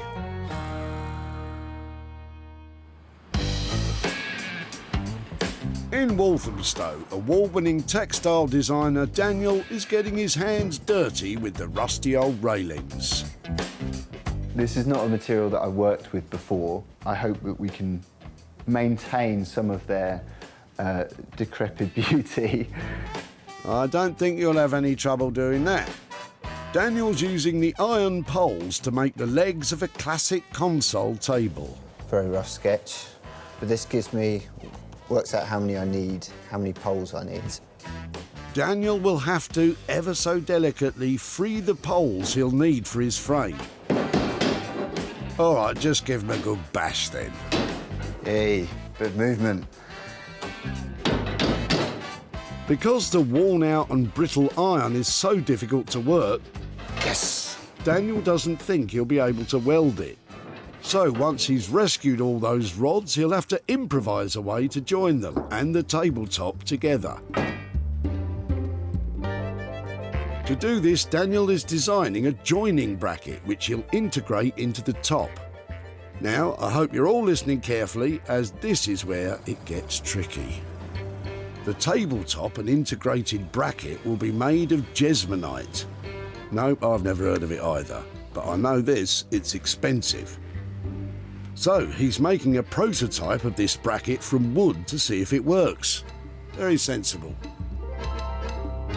These are fitting into there quite well, but we don't need the pointy end, so we're just going to go and chop the ends off. It's back to the machine room Daniel shares with the other crafty types in the building. To get to work with the metal chop saw, yes! And there's a surprise in store underneath all that rust. It's come up quite nicely on the cut, which might mean that we can do more with it than we thought. Dan scraps his woodblock prototype and decides to try welding the railings after all. First, he cuts all the iron poles to the right length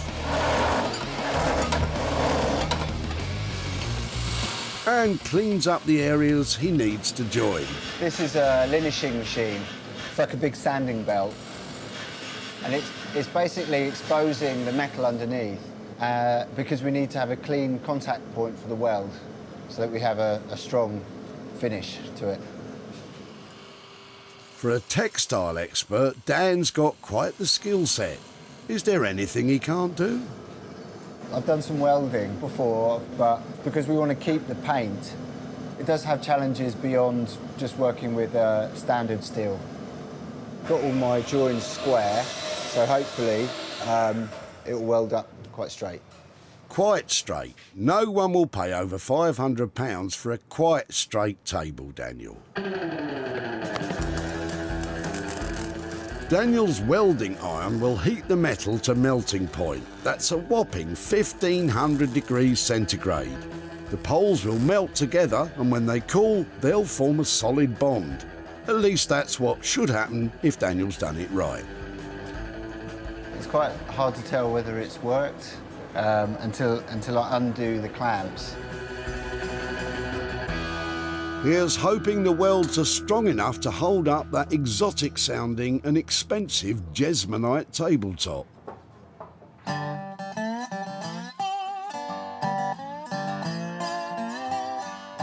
Over in East Sussex, Norman has made a start on his kitchen-y cabinet.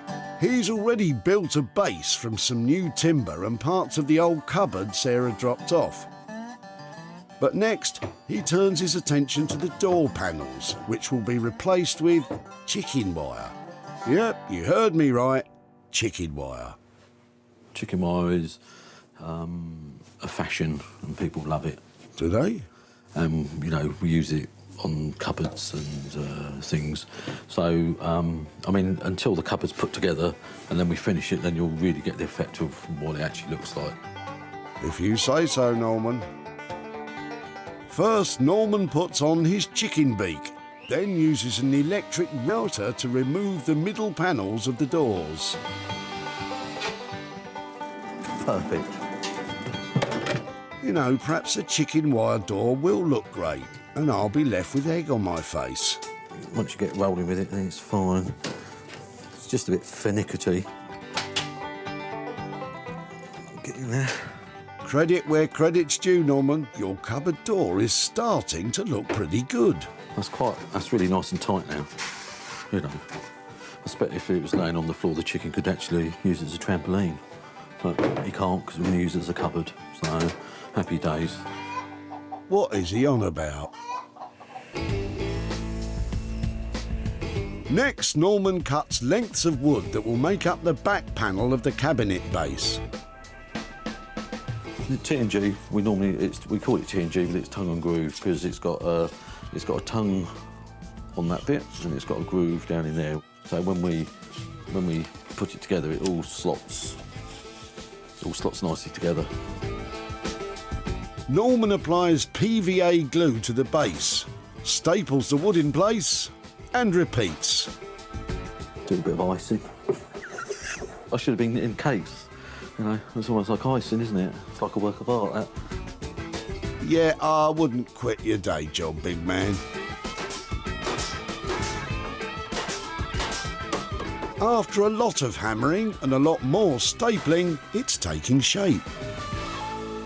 Yeah, really pleased. I mean, we've cracked the back of it. You know, the woodwork side of it, but we've still got quite a lot of work to do on the finishing side. I mean, we quoted £200, but obviously the more you look at it, I'm thinking it's going to be a tight budget. Don't say that. We can't blow the budget on this one. I'm already dubious about who will pay over £200 to have some chicken wire in their kitchen. Back at home, Sarah's putting the finishing touches to her newly tapered tabletops. So a lovely bit of just clear furniture polish. It's really bringing out that hand-sawn finish. They were nice before, but they're even nicer now. Instead of a coffee table and bench, Sarah's created 2 matching rustic side tables. The stalls were cut in 2, providing a set of legs for each side, supported in the middle by a new wooden beam, which looks lovely. Well, I'm actually really chuffed with these. I think we've achieved a lot from just a pair of stools. And I'm thinking somebody is going to want these in their home, aren't they? Sarah first laid eyes on the stalls What lovely legs on those. when Jane was offloading items before a big move to Wales. I think one of them was belonged to my mother. They've got that certain look that people, want in their homes these days. Sarah took them away, leaving Jane wondering what might be done with them. Well, I'm hoping she might sand them down and sort of give them a rustic look and maybe make some money out of it. Who knows? Who knows? I do. They caught the eye of Ali and Nikki from online retailers Such and Such. Markings on here are lovely. There's loads of character, isn't it? Yeah. Both beautiful. They wasted no time in snapping them up. Well, this is exactly what we kind of work with. They're individual pieces, they've got a bit of a story behind them. They're fantastic. Really looking forward to getting them up on the site. People really like them. Yeah. Yeah. Now Sarah's gone all the way to Anglesey to visit Jane in her new house. Hi Jane, hi, how are you doing? I'm fine, how are you? Yes, very well, thank you. Good. Those stools that I took from you, had you had them for ages? One was my mum's, so I'd known that all my life, and the other one was my mother-in-law's, and they kind of matched, and we just had no space for them. Did you think we might do something with them to update them? Just maybe some fabric on the top and maybe paint them, which is something that I'd always intended to do but never got around to doing it. I was hoping that I might be able to make something that would make a little bit more money, so I've got some pictures to show you of what I did with them. Oh, great. Would you like to see? Yeah, love to. Deep breath, because I cut them in half. I turned them into tables.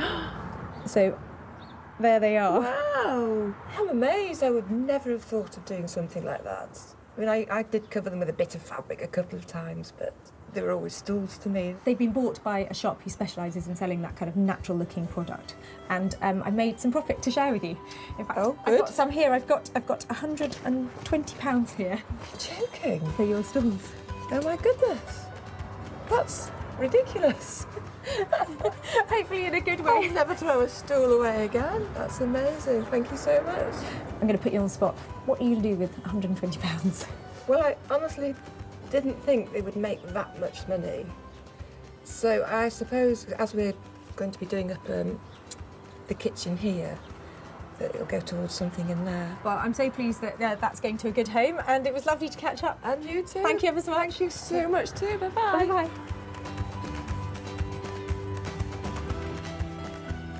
The cost of the tabletop plus the carpenter's labour came to £70. Sarah sold the tables for a total of £190, meaning Jane has £120 to put towards her new kitchen.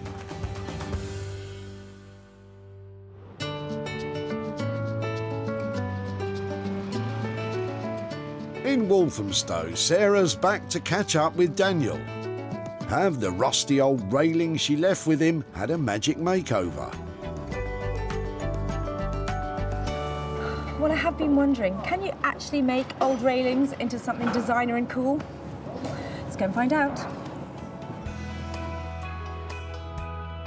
So this one's quite different, using some materials that I haven't used before. So we're using the wrought iron from the gates, and then I've made a jesmonite top. So yeah, I just hope she likes it. When Sarah dropped off the pile of old iron, Dan faced a challenge of Herculean proportions. Incredibly, he's risen to the challenge and created a cool, sophisticated console table. The railings have been welded to create a simple support structure, keeping their rusty, patinaed appearance. Daniel has worked with a brand new material, jesmonite, to create a classically simple, cool-looking top. It's quite an achievement considering what he had to work with. Daniel? Hello. Oh, wow. Quite different. How are you doing? Yeah, I'm good. Good to see you. Oh my word, I had no idea it was going to look like that. How cool. Something a bit more contemporary, a bit more modern. What are you thinking? Were you thinking bar? Are you thinking console? I was thinking console, so it could go in someone's hallway if they have a wide hallway, and it could be somewhere where there's a telephone, or they can put their keys and they come in. But it's quite a sort of modern statement piece. It's elegant, it's great. The lines on it are fantastic. I think it's actually turned out to be much more elegant than I thought it would be, because I had this idea that we were going to create blocks to clamp the pieces together, which was, I think now in hindsight, it would never have been structurally sound enough. I love what you've done. I like the sort of quirkiness on it, and obviously you've used them in the structure under here. Yes, yeah, to support the top. So a nice bit of recycling where you're not wasting, you're not buying in material, which it saves money even if it makes more work. Talk me through the top. What's that? So this is jesmonite, which is a material that I've not used before. So we had to build a mould and pour it and cast it and then release it from there and hope that it was all in one piece. but it's quite nice because it's cold and Cold and it's crisp. It's yeah, fantastic. Yeah, and because it's wrought iron and it's welded, and this is jesmonite and it's quite thick. Yeah. It should hold at least lamps, if somebody wanted to put anything heavier on there to a degree that you'd be able to. 600 quid left on the table. Yep. The only cost really was the jesmonite and the labour. Well, it's a fantastic piece, Daniel. Thank you so much. Thanks, Sarah. Let's get it packed up and let's sell it. All right. I'm really happy that Sarah's happy with the piece, but this piece is quite different for me. It's exploring new materials and different aesthetics, so really, really happy with how that went. So as it turns out, yes, you really can make railings into a stunning, high-end designer piece of furniture. Who knew? When Sarah met Simon at the recycling centre, there was a difference of opinion. They're quite cool, aren't they? Well, they are, but I'm throwing them away, so I'm not thinking they're all that cool. No, obviously not. Okay, for me, they look quite cool. But it wasn't long before he was embracing Sarah's love of all things old. I've got loads of stuff you might consider patina. Yeah, I can see you talking on my wavelength already. And in no time at all, the old became new again. Determined to find the console table a new home, Sarah opened her laptop and uploaded pictures onto the internet. Apparently that's how you sell things these days. Look, it got 51 hearts. I don't know what that means. Sarah's travelled to Altrincham to catch up with Simon and let him know how she got on online. Hi, Simon. Hi, good morning. Hi there, how are you doing? Very good, thanks. How are you? Yeah, very well, very well. Distinct lack of railings at the front of your house. Yes, and even fewer at the back now than there was a few months ago, yeah. So were those railings were original to the area? I think they were original to the area. If you look around, there are all around the perimeter there, so... Did you wonder what we might do with them? I certainly did. I thought, yeah, I had no need for them. I kind of... you wonder what anyone else does, yeah? Your railings went up to Walthamstow to a guy named Daniel Heath, who is a well-known maker and designer, and he thought really carefully about what to do with them, and I've got some pictures to show you how they ended up. Here goes. Wow. It's very different from what I took out in my back garden. So this is a console table that he's created out of them. What do you think? Yeah, it looks a damn sight better than it did in the back garden. They're currently still for sale. I haven't sold them yet. When they have done, I will be back in touch and hopefully handing over some money to you. Fantastic. Even better news. Lovely to catch up again, and I'm going to keep my eye open for some railings around here. There's plenty there. Thank you ever so much, Simon. Bye-bye. Cheers. Daniel came in on budget of £600, but with the railings tables still to be snapped up, we could end up being £600 down. Hopefully, though, it'll find a new home soon and we can share the profits with Simon. Well, it was lovely to catch up with Simon. I don't think our console table was exactly his cup of tea, but it will be somebody, so I'm hoping to be back here and handing over some profit very soon.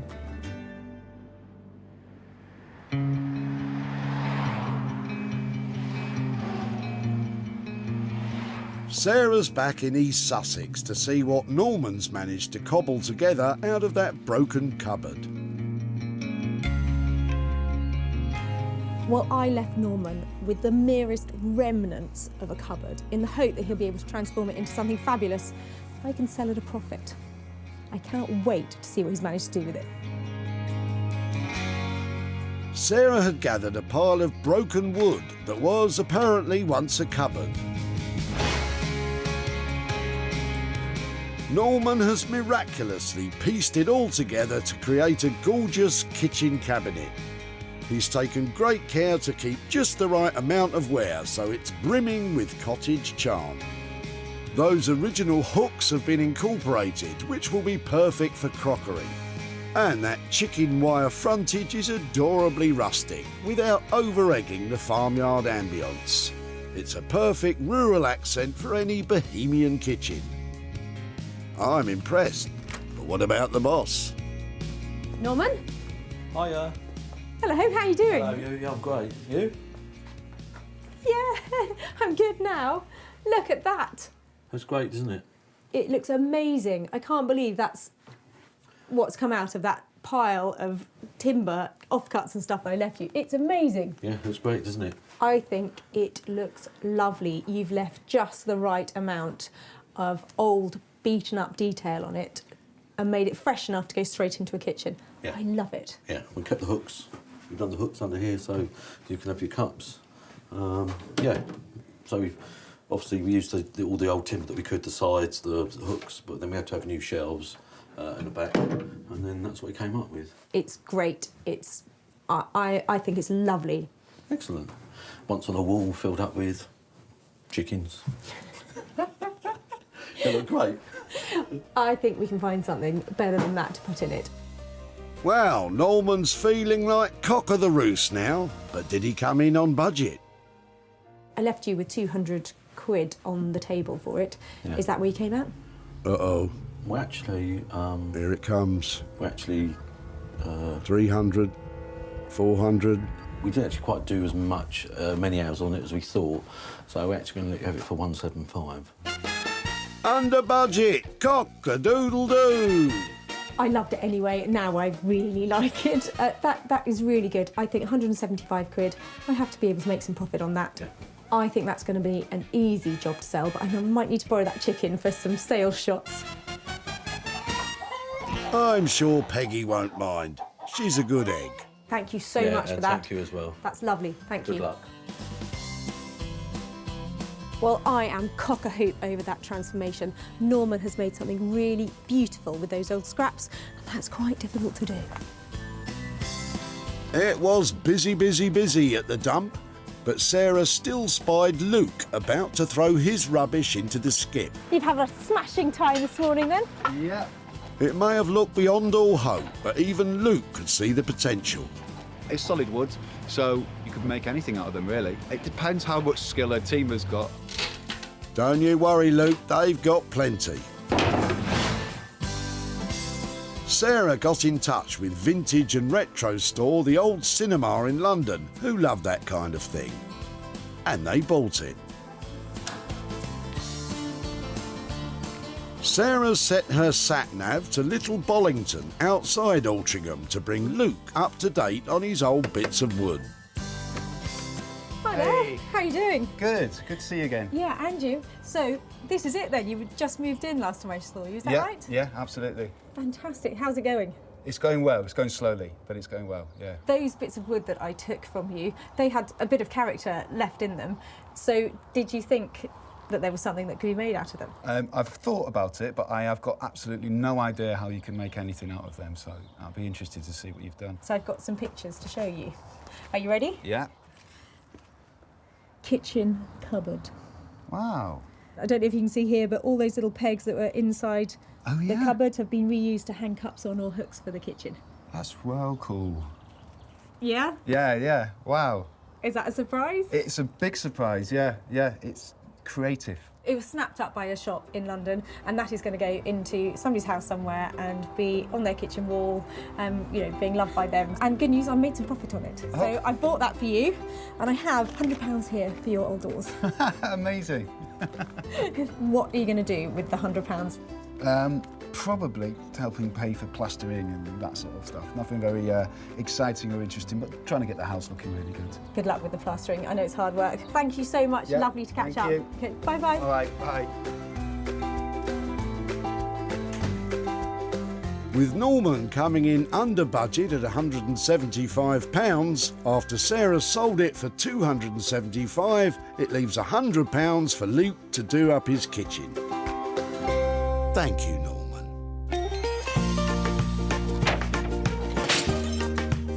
Sarah saved 3 unwanted items from the skip. And now, rather than being chucked in the landfill, they've been given a new lease of life. So you've seen the transformations from old rubbish into lovely stuff. How about you have a go? Pick up those tools and just get started.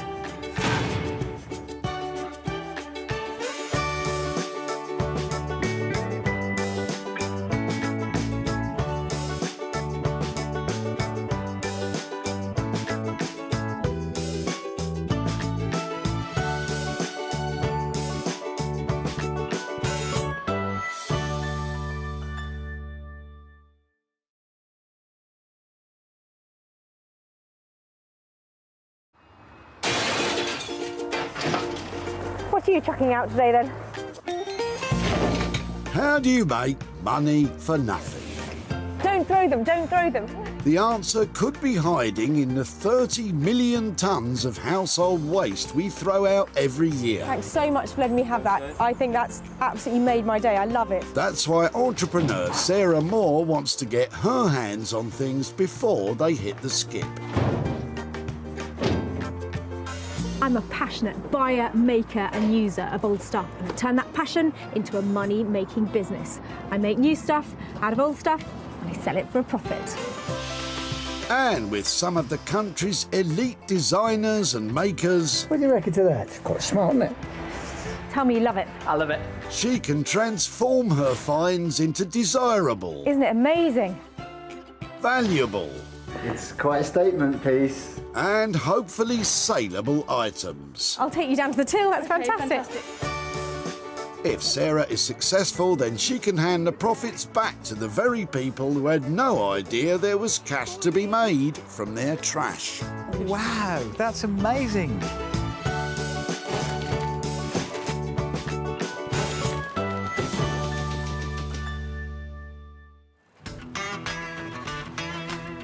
Welcome to Walsall Recycling Center, a non-stop hive of activity. Sarah's on a mission to turn trash into hard cash. I love rummaging through the bin bags and the boots and the boxes. And making money for nothing, that's just a bonus. But before you make a beeline for your local tip, take note. Sarah's been given special permission to seek out 3 items that she can rejuvenate, repurpose and sell on for a profit. Although he doesn't know it yet, first to offer up possibilities is Alan, arriving with some comfortable seating. Oh, hiya. Hi. You've got some interesting looking things in there. What are you throwing out? Just stuff from late mother-in-law's house. So Okay, that sounds like a big job. Are you clearing out lots of stuff? not too much, but just some of the bulky, heavy stuff. It's a shame in a way, but we don't really know where else to take it other than a tip, so... No, you definitely get to that stage. I'd love to have a look at it. Is there any chance I can see?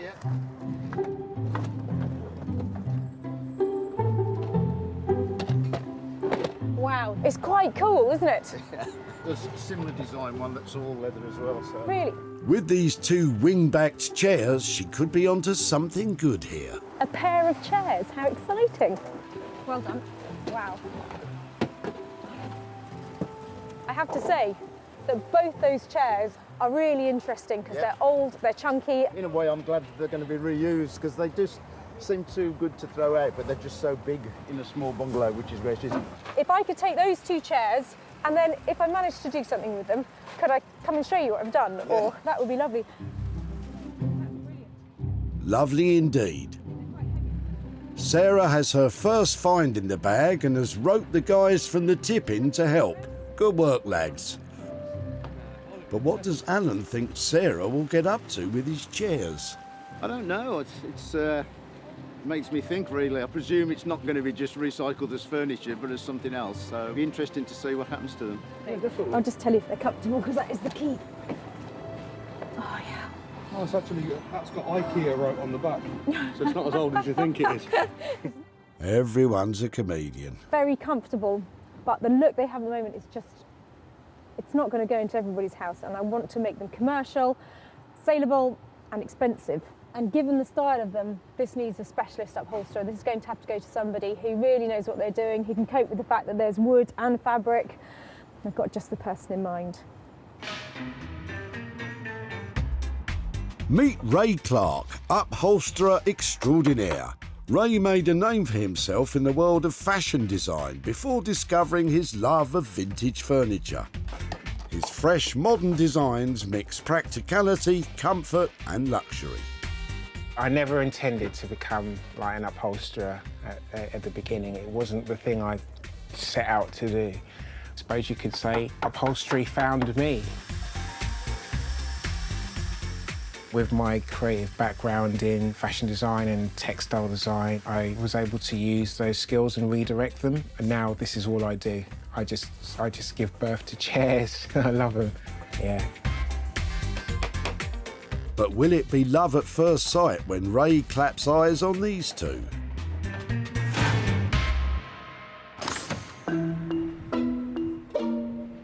That's one find ready to be transformed. Now time for Sarah to find a little project for herself. Just wondering if I'd like earrings made out of these. What do you think? Hopefully John and his magic carpets will be just the ticket. Have you got somebody rolled up in the middle of there? No. Isn't that lovely? I really like your carpet. I like the back of it. Yep. It's what kind of nick is it in? Is it? It's not. It's got chunks out of it where it had to be fitted around radiators and things like that. Okay, but it's a lovely old carpet, isn't it? It's beautiful. I'm going to just go and have a look at the other one while you're at it. Right. Wow. You are getting excited, Sarah. Yeah, go on then. She does love a good find. I think that I like that one more than that one. I think it's because I've got a few ideas about what I might do with some carpet. I think it's just beautiful. I really love this. I think I'm going to pop this one back in the recycling. I can do an end. No, I think you need manpower. With some more manpower from the chaps at the tip, Sarah nabs one of John's rugs. But does he have any idea what she might do with it? Not really, no, not at all. I'm with you, John. Help us out, Sarah. Well, I am super pleased to have discovered this because I think this carpet would have been really valuable when it was made. It is obviously really good quality, and you can see from the back that it's so well made. Sarah's flying high on her magic carpet find. But with the day drawing to a close, she still needs to bag her final item. Right on cue, David and his son Matt appear for an evening trip to the tip. And they've got a ton of timber. Oh yeah? Hello. What is that and what's it doing here? This is a Victorian solid mahogany wardrobe. That weighs a ton, no doubt. It does, yes. And have you got all the bits that make it into the wardrobe? Every single bit. It's amazing. So why has it ended up here? Is it yours? Because we're moving house. Right, and have you had it a long time? Was it in the family or? No, bought it in Stafford 20 years ago, 30 years ago. It looks useful. The right You can size. have it. Do you want it? I want it. I'm going to really regret this because I know it's really heavy. I'm going to be moving this around forever. If I get hold of it, it may not end up as a wardrobe. That's great, great. You can do whatever you want. Really? Yeah. Okay, and it's all solid wood, isn't it? Okay, let's see the rest of it then. I believe our Sarah is most excited about this one. That's right, that's nice, I like that. I've just realised what it's in. I was so busy looking at the wardrobe, I didn't realise it was in a car. Sorry, I was mesmerised. And more of the wardrobe just keeps appearing out of David's TARDIS-like vehicle. Let's get it out of your car and into my van, and I will do my best to make something beautiful out of it. Or at least you know a man who will. It's a really nice bit of, really nice bit of woodwork. And is David happy for Sarah to be radical with his old wardrobe? I'd be delighted if she could do something with it. There is so much potential here, and some of the detail looks absolutely beautiful. I know who to take it to, I just don't know what they're going to do with it.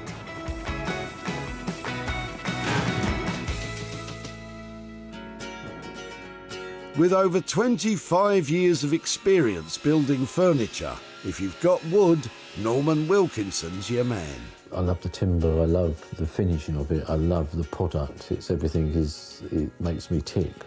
Yeah, there is a passion for it because there's no point getting up in the morning and not doing something you don't like. Coming in and then picking up the wood and then turning into something lovely, makes me happy. Norman's passion is creating handmade bespoke furniture from reclaimed and unwanted materials. And also using second-hand materials, it's a great joy. The old saying, isn't it? Another man's rubbish, another man's... can't think of to say now. Luckily, Norman will have a say on what becomes of the wardrobe. And with that, Sarah has all she needs. I really love the eclectic mixture of items that I've gathered today. I've got huge potential to transform them into things that are fabulous and make some money for nothing. So, Sarah's fab day's work at the dump gives us a three-piece treat. Ray Clark will take charge of Alan's pair of chairs. Norman Wilkinson will wrestle with David's rickety wardrobe. And Sarah will come up with a strategy for John's old carpet.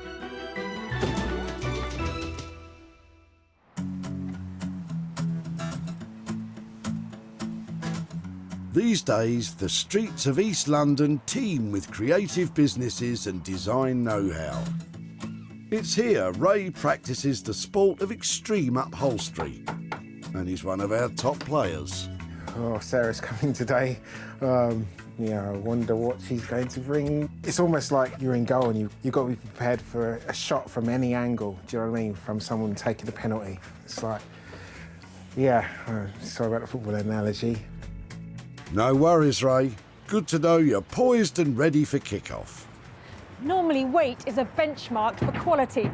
This is definitely heavy, but if it's quality, I'm not sure. I'm hoping that between the pair of chairs, we're going to be able to create something really lovely. And Ray is going to take up the challenge. Ray, how are you? How are you doing? Good to see you. I've got a couple of little, I'm not going to say beauties, I've got a couple of little chairs for you. Any chance you give me a hand? This one is really heavy. Hold on. Is that all right up there? There she goes. Lovely. So these two came into the tip as a pair, but they don't have to stay together. I'd much rather work on this one, to be honest, than this one, I think. Okay, well... Simply because of this one's got a lot more character. The orange chair will be put aside so Ray can concentrate on the black one.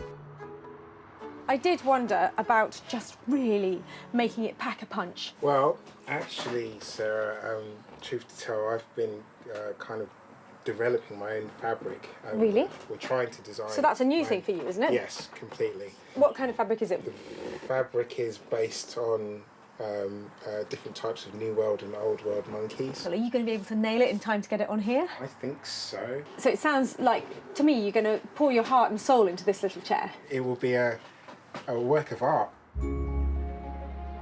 Ray's dreaming big, but what will his time and materials cost? So we're looking at around 800, 850 mark.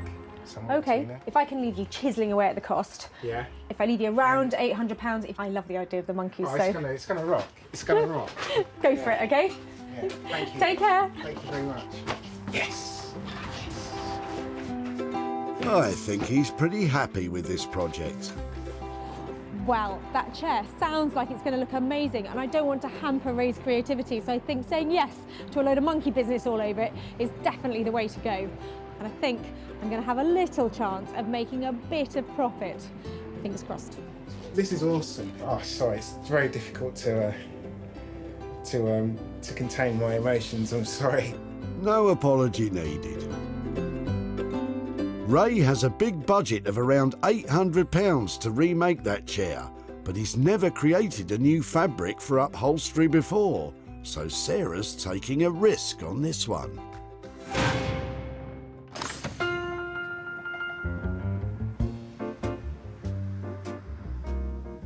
The leafy East Sussex village of Hellingley, near Hailsham, is home to furniture aficionado Norman, and he's full of optimism. I think it's going to be great fun just to see what we've got to do, and let's take it from there and see what we can actually achieve with the project. Norman has a passion for bringing quality but dated wooden furniture back to life. Be it teak, beech or pine, Norman's the last chance saviour for timber that would otherwise be heading for the tip. And it's a good thing too, because Sarah's bringing him that mountain of mahogany wardrobe. I have no idea how to put this thing back together. It's just like the biggest jigsaw. Tiny little bit to work with, though, isn't there? Norman? Hello. Sarah. How are you? Yeah, really well. How are you doing? Yeah, nice to see you again. Right, let's get this one out. Now that's all inside, what's the plan? So often I have this like massive vision about how something will end up. There's just so much of it, so much potential. It's just a case of finding, what would you really want to do with it? I'm thinking maybe a locker. Okay, so you're saying locker, so we're talking about leaving it upright like this? Leaving it upright as it is. So if we keep the drawers in, because people love drawers and they're always so functional. Yeah. So we leave the drawers in. Should we stick them in just so I can get the let's kind of... stick them in and see where we go. Okay, let's have that bit. Norman will concentrate on renovating the main body of the wardrobe. He thinks it could become a much more contemporary storage unit.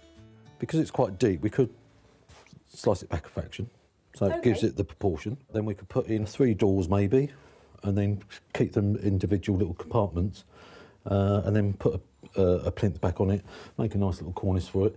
So it sounds like it's quite a complicated process. Do you think it'll chuck up any problems? I think the only problem we'll have is that once we decide where we're going to cut it, you know, we have one go and one go only. And if we get it wrong, we'll be sticking things back on all over the place. That doesn't sound completely ideal. Measure twice, cut once, golden rule. Okay, I can see that you've got a very clear vision about how this is going to look, and I'm happy to say, hand it over to you. But what sort of budget will Norman need for this bold venture? To get that into how I think it's going to look fantastic, I think it's going to cost you $375. I think I'm going to make some money on that. Yeah, I think you will as well. It's going to look great, absolutely superb. Thank you. So our Norm will get cracking, making sure to measure twice before he cuts any corners. That massive wardrobe is going to get a massive transformation. I love the idea that Norman's come up with, and he knows this business. It's going to be an exciting project, and I think, you know, let's get on with it and see how we get on. Fantastic. Fantastic, yes. Norman has a budget of £375, but converting that broken down wardrobe into a modern and useful storage unit might challenge even his carpentry skills.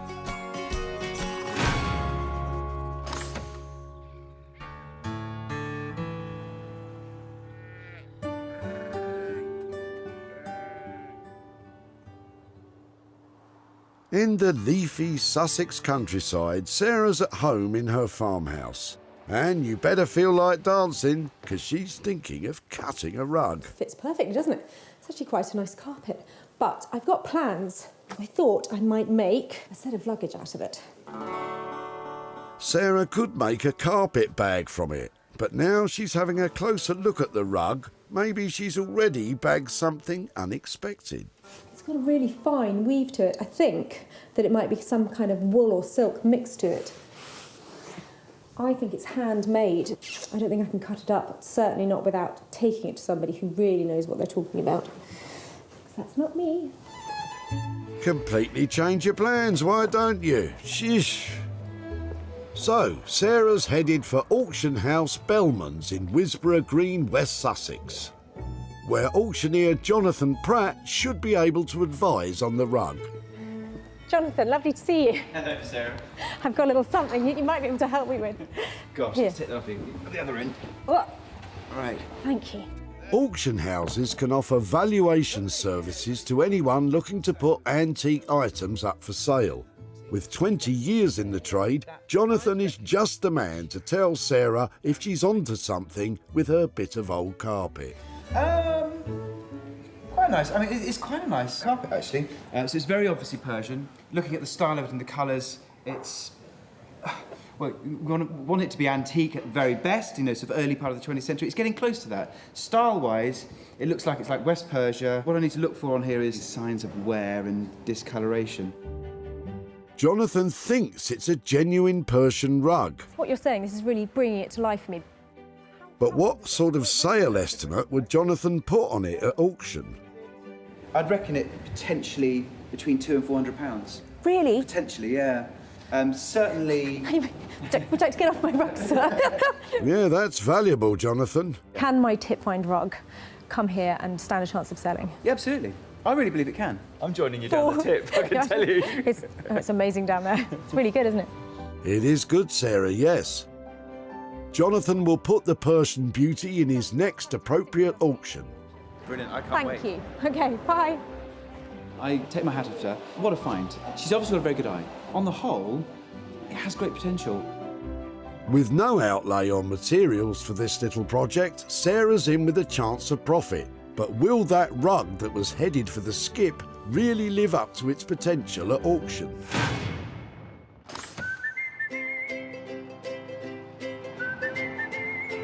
Back in busy East London, Ray's hard at work on the wing-backed armchair. In fact, he seems to have ripped it to bits.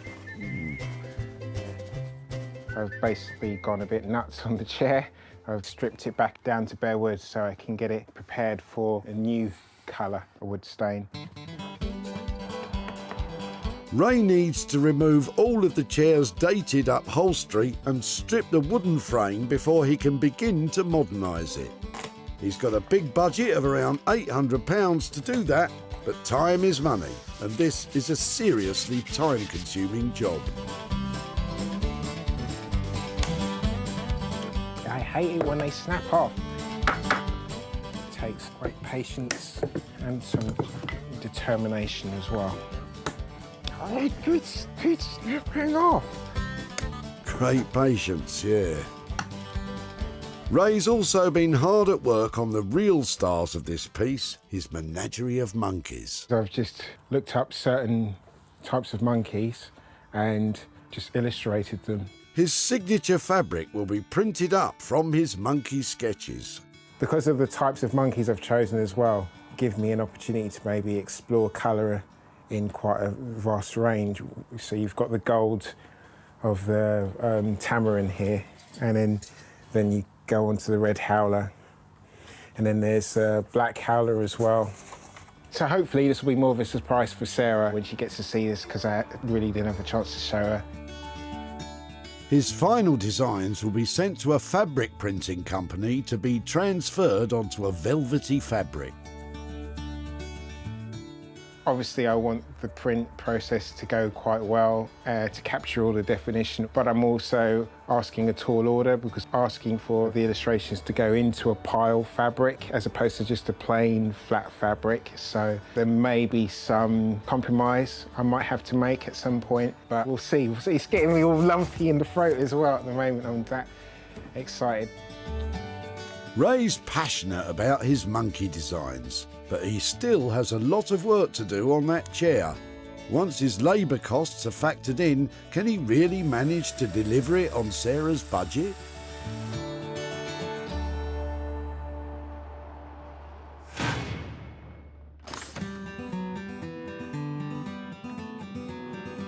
Back in Hellingley in the East Sussex countryside, Norman is about to tackle the enormous mahogany wardrobe, and he's keenly aware that Sarah's left him a challenging job. Like in the Victorian times, they could spend a year making a piece of furniture when it wouldn't matter. But, you know, like with us, you know, we've got a certain limit and we have to work to it. So, yeah, we're a bit more under pressure. You know, that's modern day for you. Pressure, pressure, pressure. To keep his labour costs within Sarah's budget, Norman needs to work fast but carefully. I think as long as we think about what we're doing, we should be okay. You know, one of those ones. Like we always say, measure twice, cut once. I've heard that somewhere before, Norman. He plans to cut the bulky wardrobe down to more manageable proportions. First of all, he's removing the back panel. The screws do not want to come out. Or at least he's trying. I think I might have to get a hacksaw on there. Bingo, that's that one. Oh dear.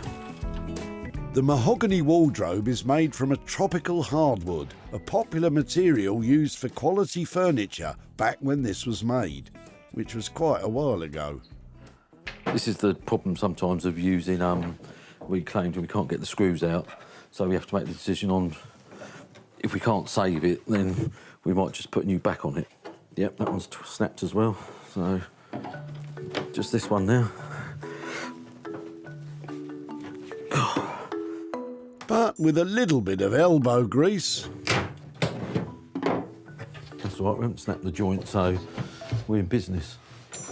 The back comes off relatively cleanly. Excellent, very good news. The dilemma now is that it's too wide. I've got to decide on how much we're going to actually cut off it. And that is a tricky question. Nearly. I mean, there's only half inch in it, inch. that can be quite critical. You know what I mean? I've no idea what you're referring to, Norman. We're going to take 4.5 inches off. That decision made, it's nearly time to fire up Norman's circular table saw. That should make short work of cutting the wardrobe down to size. But he's only got one chance to get it right. I've just got to make sure when I cut it I don't wobble off the line and things like that. Let's not talk about it. Good luck, Norman. I can hardly watch.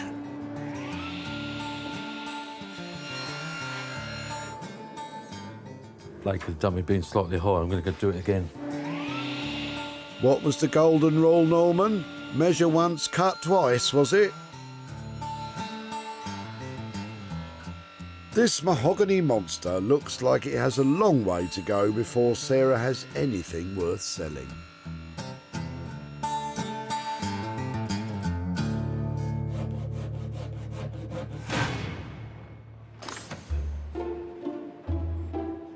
In Wisborough Green, West Sussex, it's sale day at the auction house. And Sarah's Persian rug is about to go under the hammer. Now its fate is in the hands of today's auctioneer, Simon Garner. I think we have between sort of 30, 40 rugs a sale every month. It will sell, I'm confident. Sarah thought she might have spotted a quality weave. But will any of the buyers at the sale want to snap it up? Block 970A is this Kashan carpet, early 20th century one. Nice thing, lots of it. When Sarah met John, he was about to unload a roll of unwanted rug. It's got chunks out of it where it had to be fitted around radiators and things like that. Okay. Sarah loved it, but did John have ideas on what fate might await his rug? Not really, no, not at all. Well, he'll soon find out because the rug's now been successfully sold at auction. Sarah's on her way to see John and fill him in on what became of it.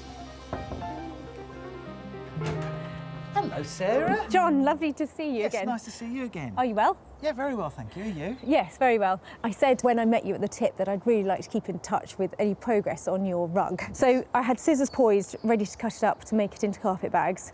And there was this little voice inside me saying, I'm not sure that I should do that because I'm not a rug expert, but I do have a friend who is. Yes. And so I bundled up your rug and I took it to the local auction house and let Jonathan, who runs the auction house, have a look at it for me. So he put it into auction for us. Oh, right. And no, I would never have expected that. So it did sell, and I've got the profit here. I have got £381.60 for you. I would have never imagined that. That's amazing. Is that a bit of a surprise then? A massive surprise. I'm amazed it's this much money. That's amazing. Thank you very much. I don't think I'm going to throw anything away again. So what are you going to do with that sort of money? A friend of mine's wife has been very poorly. She's only in her 30s and she got quite a nasty illness. She's now in a wheelchair and they've just put a stair lift into her house, so I'm going to give it to them. That'll be absolutely fantastic. You know, I couldn't be happier. I'm so pleased that we stopped that little rug going into the skip that day. This will make, I hope, a difference. Sarah, that's absolutely brilliant. I'm really pleased. That's a lovely outcome. Thank you ever so much. Thank you. Okay, bye-bye. Bye-bye. Bye. What a result! The Persian rug sold at auction for £480. After auction costs totalling £98.40 were deducted, Sarah was able to hand over an amazing £381.60 to John.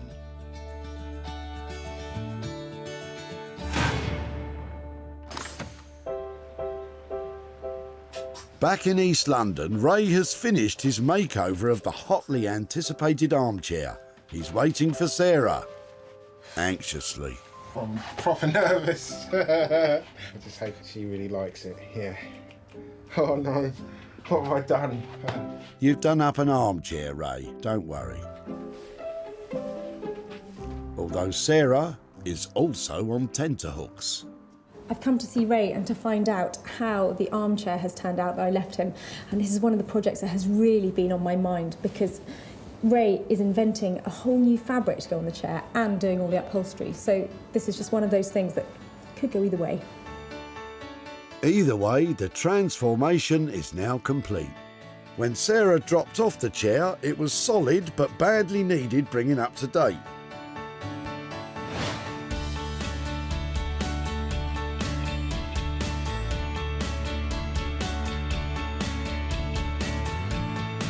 But now, Ray has worked his magic. It's utterly transformed. Ray's hand-illustrated menagerie of monkeys are rendered on a luxurious moleskin velvet, which he's positioned to show off the stylish Sibians to their best effect. The chair has been entirely re-upholstered with quality finishings, and the original wood has been stained in a cool, contrasting grey. Ray took a big creative risk on designing his own unique monkey fabric, and it's paid off splendidly. Well done, Ray. But what will Sarah make of it? Hiya! Hi. Oh. You're not nervous, are you? Just a little bit, yeah. Shall Let we me pull see. it off? I'll pull it off. 1, 2, 3. Ta-da! I absolutely adore it. You've done so well there. It's so cool. She likes it. The woman from Delmonte says yes. She does indeed. Which is your favourite monkey? I do like the black howler. Yep. And I love the golden tamarin. Oh, come around it. I want to take you around the back. I'm going on tour. Yeah. It's around the back. So who's here? Howler? No, what's Yeah, he- it's a what's black he- howler and Black that's a howler. red howler. That chair is a triumph. What's so odd is I can't even relate to the chair that I bought to you. No. Because of what you've Yeah. done to it. It's like you're showing me something that I've never seen before. With the very highest praise, Sarah's delighted with Ray's monkey chair. It's like meant so much to me to try to do this. So thank you for giving me the opportunity to do this. Honestly, yeah, thanks. I'm properly made up. I really am. It's smiles all round for the painstakingly finished chair. On that note, Sarah's got a question, but she doesn't want to pry, mate. You see? Has it gone over budget? I'm feeling now that my original costs were probably a little bit low. It took longer than I thought, so therefore, labour-wise, it would have been a bit more expensive. The amount of work that's gone into the chair has pushed Ray's labour costs up, meaning he's gone around £150 over budget at a total cost of £950. However, Sarah's still confident. I will try so hard to sell this at very high end so that we turn a really good profit over on this. Because If you would, that would mean a lot. Great job, lovely finish, and I think you should be very proud of that. Well done. Thank you. He likes it. Yeah, these monkeys, you're so tricky, I'm telling you. Those tricky monkeys are a triumph. Ray took a chance on a creative idea that really paid off, but it came at a high cost to Sarah's budget.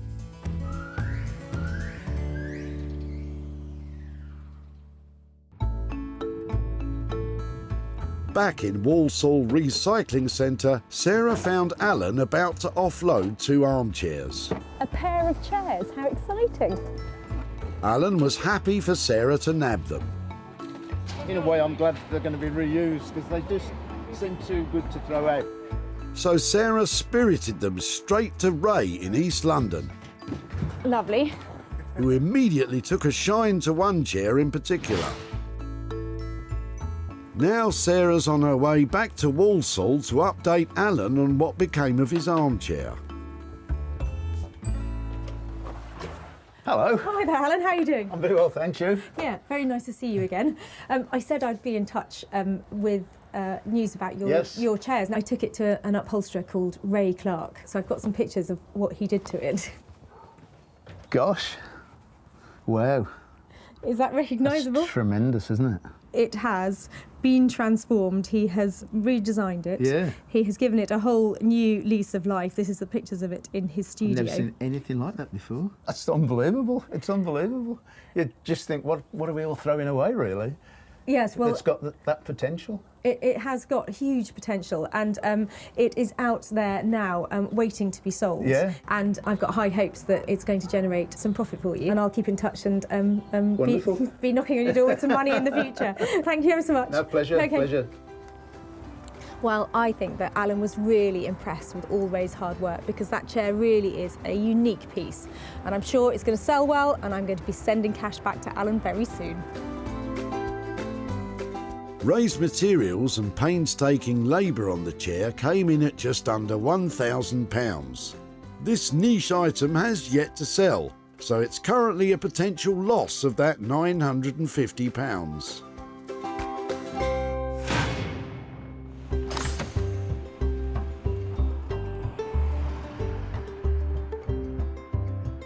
In the quiet East Sussex village of Hellingley, Norman is waiting patiently for the arrival of Sarah, with a piece he's rather proud of. It's a really versatile piece, and the beauty of it is it's the size that it can go anywhere, and the amount of storage that you can get into is ideal. You could use it for anything, I think, basically. You know, I mean, the beauty of it is it's got doors on it, you can put your junk in it, hide it away, like we all do. Speak for yourself, Norman, but yes, you are correct. Let's hope Sarah is as happy with the result as you are. Well, I left Norman with a whopping great wardrobe and the hope that he'll be able to transform it into something that is much more saleable and commercial, that will fit into anybody's house. When Sarah dropped it off, this was a broken down lump of lumber destined for the furniture graveyard.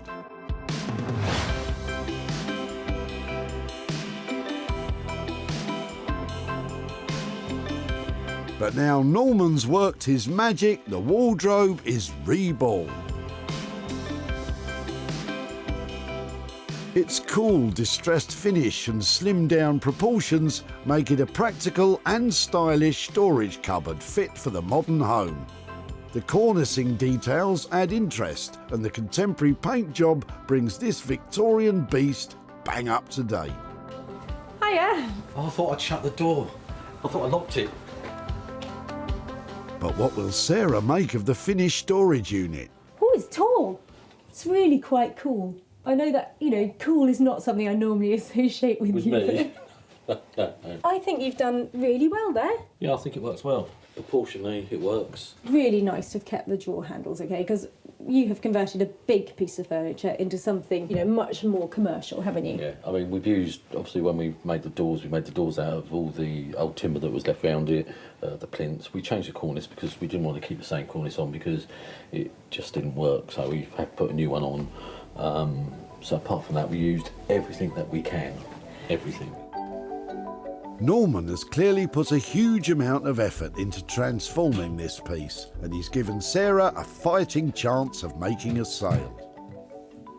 You're such a safe pair of hands for me to bring things to, because you always, you get it done on time, you nail it, you make it look commercial. It's saleable. It is. Storage is great. You know, I'm really pleased with it. It's a really good looking piece, and I think you've got a lot of storage per square inch, given the floor. The floor space. Floor space you're taking up. So I reckon I'll position this as something that is a universally great kitchen cupboard. You know, something. This is good kitchen storage, isn't it? It's got a lovely, strong look. Yeah, yeah. I think you hopefully going to have another winner on your hands. I think I've definitely got a winner there. You happy? Safe hands, Norman. That's what I'm going to call you from now on, because you just get it right. Let Lovely. go, please let go. Thank you. No, safe hands, Norman. Thank you.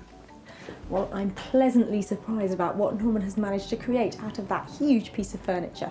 I've now got something saleable and good looking on my hands, and I should be able to make a profit out of that.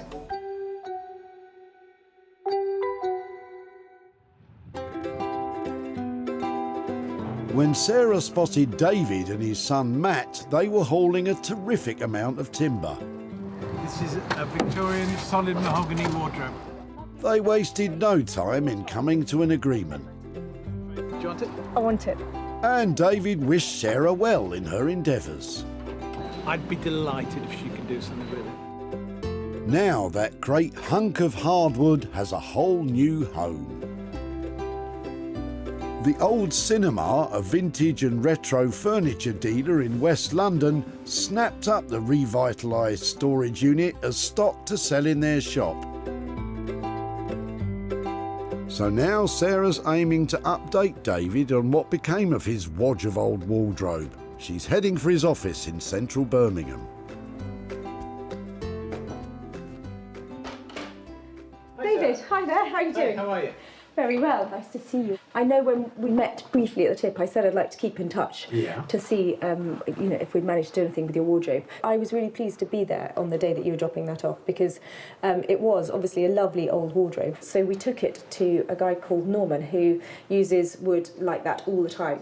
So we decided that the best thing for it would be to go back to being some sort of storage. And I've actually got some pictures to show you what he did with it. Okay. So that's how it ended up. That's the drawers, yep. Oh, very good, yes. Well, that looks great. That looks really useful, really good. It did sell to a London shop, and I have the profit here to give to you. Jolly good, profit. Got £100 here for you. Thanks very much. And that's probably about what it cost us 30 years ago when we bought it. Marvellous. David's had 3 decades of use out of the wardrobe, and now he's got his cash back too. But what will he do with this dividend? Would it be a good idea if I gave it to someone like Forestry Stewardship Council or something like that to look after sustainable wood? Maybe they'll plant lots of new mahogany and teak trees with the money. I think that's a lovely idea. I was very conscious that I was putting it in the tip and that there was a better place for it. So you've done well. I really appreciate your time today and for letting me have your wardrobe. Thanks very much. My absolute Thanks pleasure. very much. Lovely to see you. Thank you ever so much. Thanks. Okay, bye-bye. Thanks. Well, that's all worked out beautifully. Norman delivered on the storage and David's going to give that money so new trees can be planted.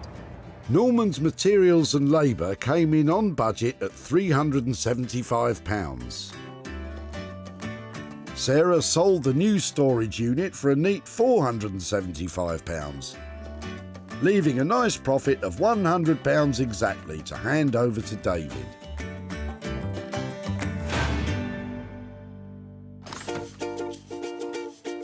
Sarah's successfully saved 3 items from oblivion. The Persian rug was a fabulous tip find that sold for a fortune at auction. The wing-backed armchair got a marvellous modern monkey makeover.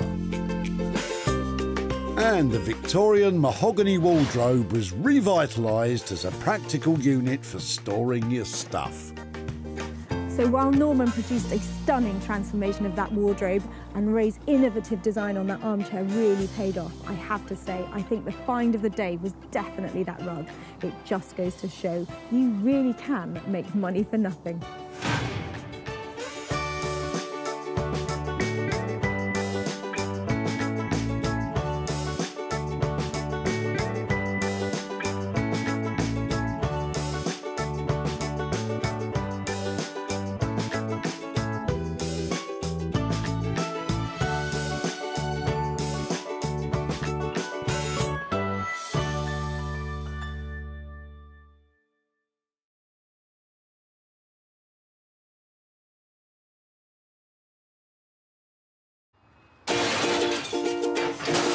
Can I have a little rummage around in your rubbish? How do you make money for nothing? I love that. The answer could be hiding in the 30 million tonnes of household waste we throw out every year. So heavy, they don't make them like this anymore. Look at that. That's why entrepreneur Sarah Moore wants to get her hands on things before they hit the skip. I'm a passionate maker, buyer and user of old stuff, and I've turned that passion into a money-making business. I make new stuff out of old stuff and I sell it for a profit. And with some of the country's elite designers and makers... Say something nice about it. My juices are flowing in this one. They are going to be wow. She can transform her finds into desirable, Isn't that stunning? valuable Oh, wow. and hopefully saleable items. That is bonkers. If Sarah is successful, then she can hand the profits back to the very people who had no idea there was cash to be made from their trash. Got £350. Wow.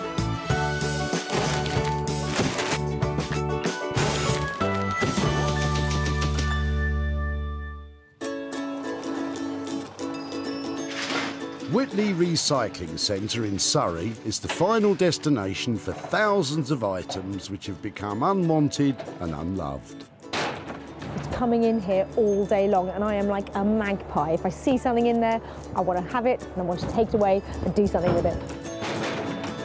It's also where Sarah is searching, with permission by the way, for 3 items to transform. I'll give you a little warning if I see anything good. Right, Sarah, let's get started. First to catch her eye is something in Jeanette's boot. You having a big clear out then? I've been having a big clear out for over a month. Really? What are you throwing away? What are you clearing out? My husband's, my late husband's lean-to where he used to do his work, so I've had all sorts of things. So is that just an old petrol can? Yep. I'm not likely to use it, so it can go. That's the line I'm taking. I really like this.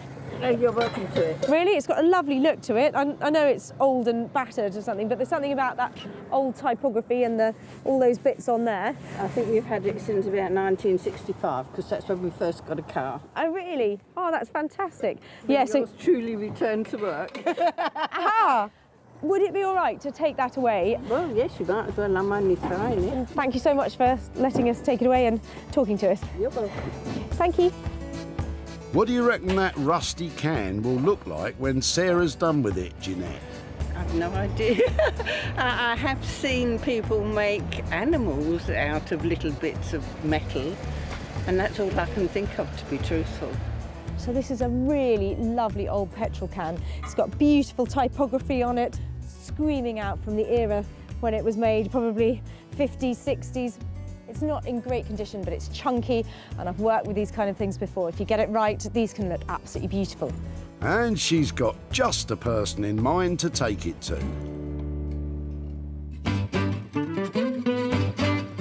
If you like lamps made from all sorts of crazy stuff, Guy Trench is your man. Retired North Sea diver Guy works tirelessly with his band of happy helpers to make one-of-a-kind furnishings from, well, anything really. I love what I do. I mean, every day I get up, I just walk across the yard, get into my workshops and have a look around, and I'll suddenly see something in the corner and I thought, oh, wouldn't that be great just to do that today? And how about every single day you go to work, you're doing something different? I mean, it's just marvellous. Will Guy's passion for all things old be enough to get excited about the rusty petrol can? One item down and 2 still to find. Oh, she's onto something, look. It's the plastic version, isn't it? Yeah. I've got a really clear idea about what I need. If it looks too new, it's just not good enough. If you can't cut it up, if it hasn't got that real strength, if it's flat packed, there's just no point in taking it away. So I feel a bit rude, but sometimes it's yes, sometimes it's no. Oh, maybe not then. But how about some pine drawers being unloaded by Corinne and Graham? Chucking it out? Yeah. Had enough? The drawers don't work particularly well. They're quite sticky, so... That is so annoying, isn't it? I know. It looks like a nice solid bit of furniture though. Is it quite heavy? Yeah, it is fairly heavy, yeah. Is you on to hand getting it out? Is it? Corinne's got the muscle. Pop it down, yeah. Brilliant. It looks really solid, but as you say, if they, they don't work, do they? They don't work at all, do they? They do. They are supposed to, though, aren't they? It's not. Yes, absolutely. It's just that it's fudging a little. Seen better days for you, basically. Yes, definitely. Yeah. Past its best for us. Okay, well, I think it'd be great to have a go at it. I don't know if it's something that we would keep as it is, or if we would perhaps send it somewhere to somebody who might cut it up and do something else with it. Can I take it away and see if I can do something to it? I'm here all day if you want to stay and help. What do Corinne and Graham think should happen to their old drawers? I think she might chop it up completely, because with those sticky drawers, I just can't see a way around them. So I think she might repurpose the wood somehow.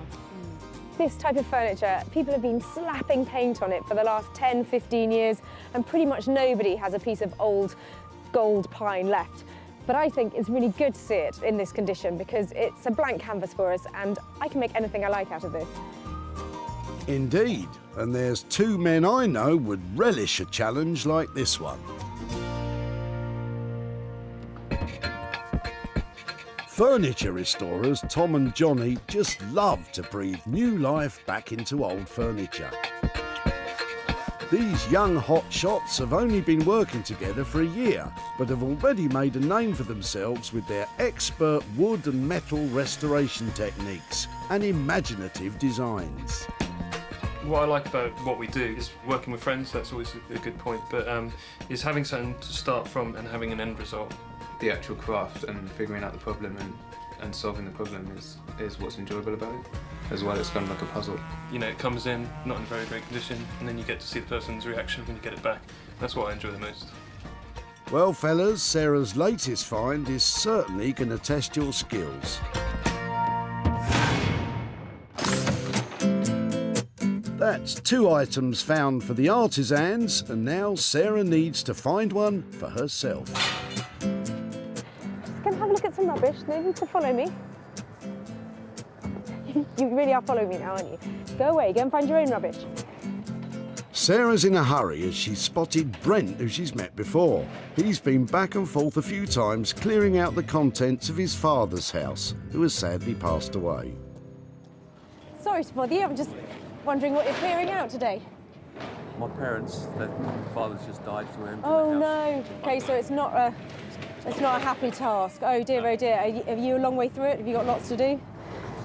Fair about. I've got 2 sisters who do it as well, so Oh really? I'm taking the day off to have a big clear up. And is it very emotional, or are you getting through it? If you don't mind. I can't believe it's 65 years with clutter. I'm looking for things today that either might have some value or that I might be able to do something with rather than being thrown away. It's not much, I don't have any value. What's... Wicker chair might be. Oh, no, that is old, that is. That is a lovely original Lloyd loom, actually in really good condition. It's something that people are collecting. So what happens often is they go on the corners here and they all start unravelling, but yours is lovely. Would that be something that I could maybe take away and see if anybody would like to own, or would that be all right? Yeah, we've filled the charity shops up in town, so we can't Excellent. take any more. No, and lots of... And the churches are taking as much as they can, but... Well, do you know something? I'm the end of the line just before it goes in there. So if I could take that, that would be lovely. Somebody might like it, and I think it's lovely to see one in such good condition. Lovely, thank you. This chair was manufactured by British company Lusty & Sons using the Lloyd loom technique. These types of chairs were hugely popular in the 1930s and in decent nick can still fetch good money. Given the circumstances, Brent probably hasn't thought how much his parents' old chair would be worth. I've no idea. It's not something I ever looked into, so probably I'll find out when I get back. My sisters wanted to keep it, but never mind. So this is instantly recognisable as Lloyd loom. So that is a really pleasing, lovely find in very good condition. Far too good to go into the tip. That's another day done at the recycling centre. Guy will light up the petrol can, Tom and Johnny will tackle the sticky chest of drawers, and Sarah hopes to breathe new life into a classic old chair. I am really inspired by today's motley crew of gathered items, but I'm going to have some big ideas if I'm going to make big bucks.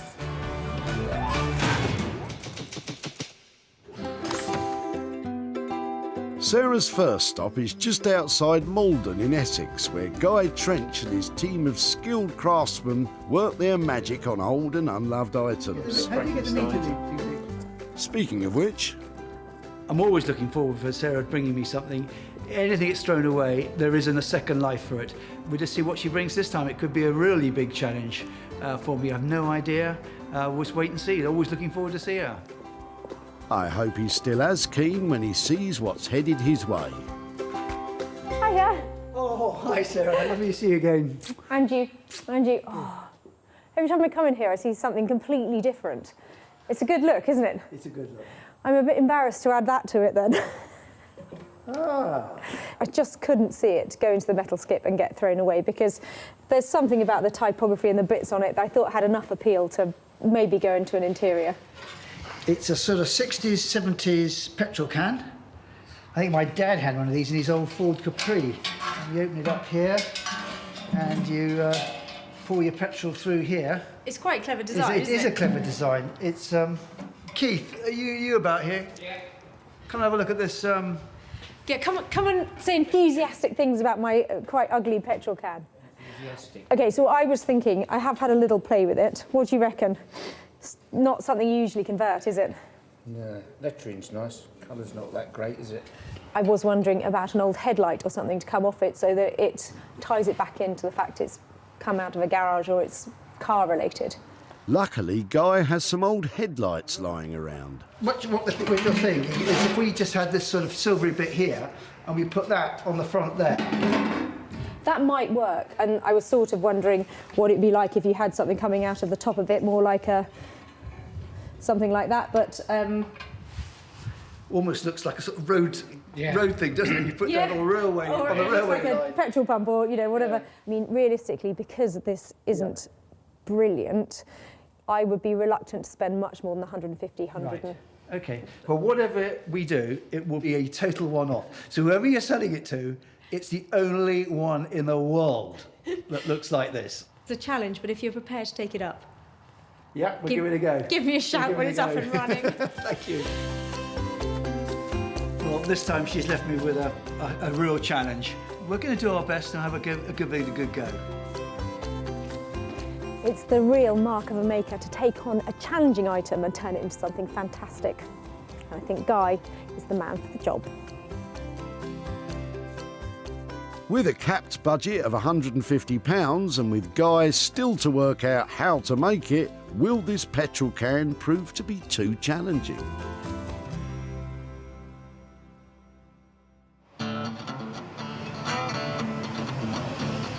Sarah's next stop takes her from the rural to the suburban. In Thornton Heath, near Croydon, South London, Tom and Johnny turned forlorn furniture into desirable pieces. I guess the reservations we might have about the stuff that Sarah's going to bring is whether or not it's going to be pretty dilapidated. Fingers crossed it's structurally sort of sound, and then that way we can spend most of our time making it, more appealing. Hello. How are you doing? Yeah, You all right? Yeah, you're right. Yeah, cool. I've got something really heavy. I definitely need a hand bringing it in. Cool. Let's see. Yeah, come and see what little tip treasure I've got this time. Tip treasure. I think that remains to be seen. Cool. All right. Cool, I'll take cool. Any chance you can give me a hand out with it? Yeah, It's Are the boys happy or just relieved? It's sometimes difficult to tell. It looks slightly better up there. What do you think? Yeah. Yeah. I mean, it has got solid drawers. Well, the drawers don't open. This is one of the problems and why it was being dropped off. Things like that. This one opens and it's dovetailed. It's really solid. I think it's just had all these sort of trims and moulding stuck onto it to give that mock country look. I think it's kind of over to you what you think you're capable of doing with it, or if you've got some ideas for it, because it needs help at the moment. I think we're going to start Get rid of the trim, remove this. Take these off. That's cheaply put together then. At least, there's nothing that can be sanded back, so we can have just, a nice flat front rather than these kind of trims, which kind of don't really do much. So is this the thing that's just making it look really dated, isn't it? Yeah, exactly. Like all around the bottom here, that's just nailed on, so that should come off quite easily. I now have a picture of it. It's on its legs, it's looking really sleek, it's got a nice square, chunky looking plainer wooden top to it. Sounds great. How long is that going to take you, and what kind of budget am I going to be coming back to find? I think it's going to be around sort of 280 all in. Okay, so 280, and that would include some new legs for it, would it? Yeah, we think we can do it within that budget. I'm going to take your 280 quid and say thanks so much, and take care. Cheers, bye. Right. Yeah. Let's get started then. I'm actually really pleased how that went because I wasn't engaged with that piece of furniture and now I think it's going to look fantastic. Those boys have given me a good budget as well, so I stand to make maybe even a chunky profit too. I think we're going to have a lot of fun with this one. Yeah, it's got a lot of potential. There's a lot we need to remove before we can start adding, but it's going to be cool, I think, isn't it? Yeah, definitely. Yeah, I'm excited about this one. Sarah has left Tom and Johnny a budget of £280. But will they be able to overcome the problem of those stuck drawers?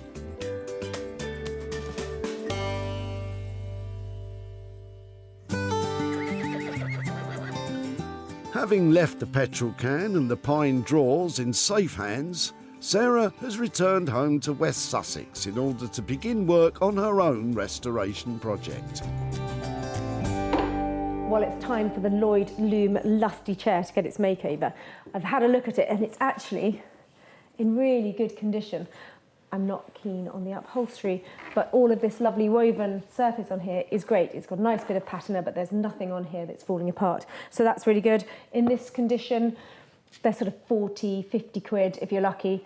But I think with a spruce up, a bit of a makeover, I've got a chance to make probably a little bit more than that. Lloyd Loom furniture is not made from wicker or cane.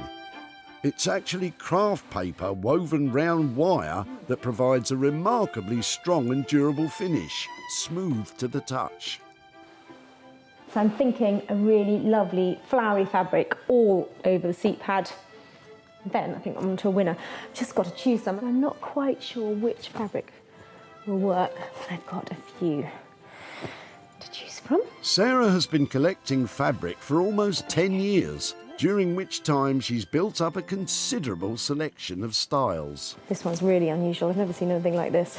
It's a lovely woven fabric, but that's quite unusual and nice and rich. And I think it goes actually really well with that gold. So this is a really easy makeover. All I've got to do is cover this seat pad in that fabric. Just take this off first. So let's take this, give it another cover. Okay, so this is really simple. All I've got to do, in fact, I'm going to cover the whole thing because it's nicely tightly packed in there. I'm just going to put a new layer of fabric over the top and then reattach it to the chair. Sarah's chosen to place the central motif of the fabric into the centre of the seat and is securing it using a staple gun. A quick and easy way to achieve a professional look. It's all about how tight you get it. You want everything really tightly tucked in. You want it to be like patting a robust dog. You don't want any wrinkles. It needs to be lovely, tight, and when you turn it over, you want to know that it's going to be looking really smart and really neat. And I think if I keep on stapling down that way, that should be fine. I'm still trying to work out what a robust dog looks like. Sarah's costs so far are just £12 for the fabric, but will that really be enough to transform the chair from rags to riches?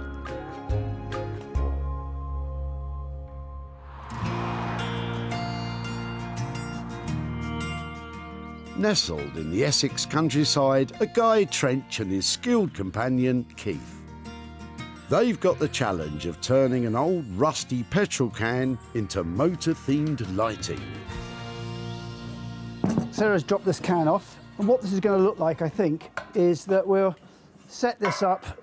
We'll probably put something in here to hold us like that, and then we'll put just an electric light bulb there, and I think that could look quite cool. It's quite plain, it's simple, it says petrol can, it says sort of with the bulb lit up, an old fancy fashion bulb with the elements going sort of down. It sort of say look like fire coming out of it.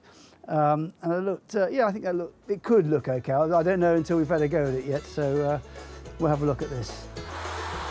Certainly sounds like there's a clear plan now, as Guy gets to work with a wire brush to remove the worst of the rust and the flaky paint.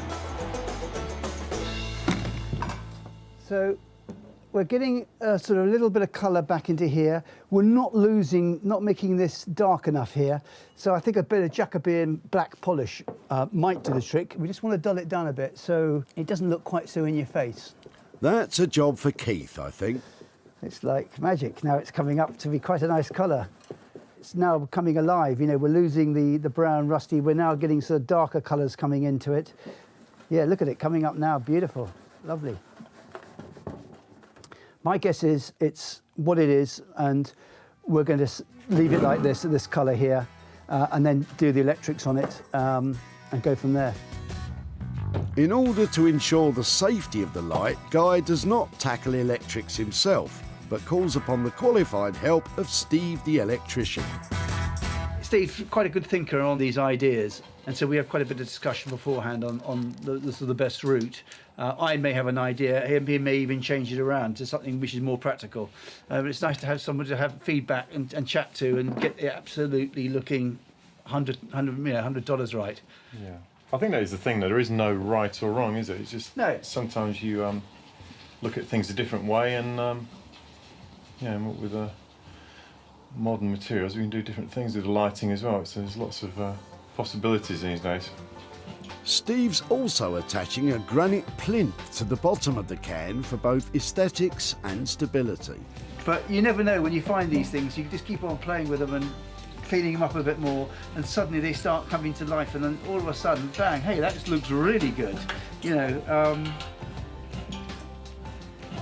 I think it's just taking shape, and it's my least favourite thing now is becoming, I think it's going to look okay. It's going to look quite cool.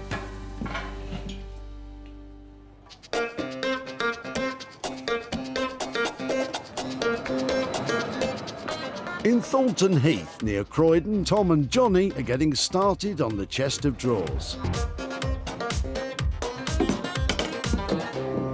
think the first step is to get these drawers out, get them numbered up. Yeah. Make sure we can get them out first, I think, is the key. Yeah. They're pretty stuck in there. Yeah. It's well and truly stuck. We need to get this out. I'm not quite sure how we're going to do that. The wood's swelled. When it gets lots of moisture in the air, it kind of soaks it up like a sponge and expands. That's why it jams. To free the drawers, Tom and Johnny are using brute strength. However, too much force could cause irreparable damage. This was always going to be the first kind of big challenge in this one, getting these out without sort of damaging it too much. For a better grip, Tom has devised a plan to use the screw holes of the old handles to attach a long piece of wood. This provides the boys with something substantial to pull on. Let's give it, if we sort of do... Yeah, there you go. One way of doing it. I was wondering if it was ever going to come out, to be honest. 2 more to go, but these ones are a little bit easier to access. Finally. It's almost like, anti-climax, because all it is getting the drawer out. With the drawers removed, the old-fashioned pine moulding is taken off. And to prevent the drawers from sticking in the future, the sides and edges of each drawer are being planed in an attempt to make them fit and slide perfectly. It seems better than it was, but it's catching here still. So I'm just trying to figure out if it's tight on the sides or if it's the top or bottom edge. It could be both. It looks very tight there. So I might just take a little bit off that top edge. Trying to get these drawers to run smoothly is basically a trial and error thing. Just got to take a bit off here, take a bit off there, figure out where it's tightening up, and just keep taking little bits off, a little bit at a time. So it can take a while sometimes. Something about a drawer sliding in, just it's quite a weird sensation when it fits. Even though it should do in the first place, but it's good. With the drawers sliding effortlessly, it's time to remove all the old varnish. The guys are using a paint stripper, which is why they're wearing protective gloves and masks. So you need to put quite a bit of this on and sort of keep the surface quite wet. Sometimes the polish, it'll react very quickly and you can take it off again pretty much instantly, and other times you need to keep it on there for, up to 20 minutes sort of thing, half an hour sometimes. Chemical paint removers are the best way to remove old paint coverings if you want to prevent damage to the wood underneath. However, they should be treated with extreme caution, as they can cause a variety of health problems if not used correctly. With the varnish gone, the whole thing is given a final sanding before the addition of a very modern twist. It's going to really change the overall look of the piece of furniture having these legs on it. It's going to make it look a lot more modern. It's the original style of the piece was kind of Victorian furniture, but we've removed all of that styling, so now it's just going to be a lot more clean lines, kind of more of a 20th century look. Right, it's ready to stand up then, mate. Cool, let's have a look. Oh, it's added a bit of weight. Cool.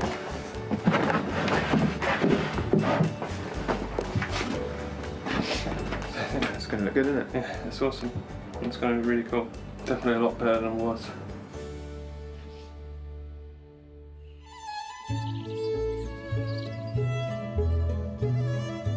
Back home in West Sussex, Sarah has taken on the challenge of revamping a chair, providing it with a classical update by using fabric offcuts and a little bit of TLC.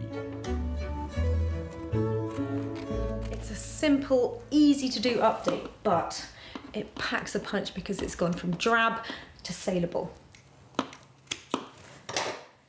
And the fabric hoarder in me says that if you were to make 4 beautiful little lavender bags out of that, that would pay for the fabric for the chair.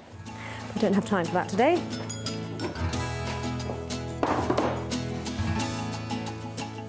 That's it. When Sarah found the Lloyd Loom chair, it was tired and dated.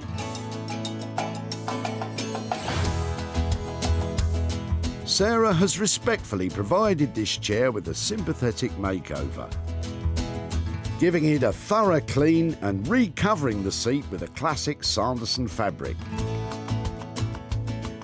Small but effective changes that have given the chair a new lease of life. So I'm really pleased how this has turned out. It's a simple thing to do, but it is a really good update. And this makes it saleable now. There are going to be people out there who love Lloyd Loom and those that like this kind of floral fabric that will definitely give this chair a good home for a bit of cash. Sarah plans to send photos to several antique and retro dealers in the hope that she's sitting pretty on a profit. When Sarah spotted Brent at the Whitley Recycling Center, he was in the middle of the difficult task of clearing out his late father's house. It's not much, I don't think, any value. What's... With the chair, might be. May I pull it out? Yeah. Brent was happy for Sarah to take the chair and was unaware of its potential popularity. It's not something I ever looked into, so probably I'll find out when I get back. My sisters wanted to keep it, but never mind. Sarah refreshed the faded seat fabric and offered it for sale. And it wasn't long before it was on its way to a new home beside the seaside. Southsea to be precise, and the Antiques Emporium of Ian and Sue, Parmiter Antiques. Every chair we buy, we know if it's going to be good because if Duke jumps in it, then we know that he likes it, so we're bound to sell it. With Duke approving Sarah's handiwork, a deal was struck.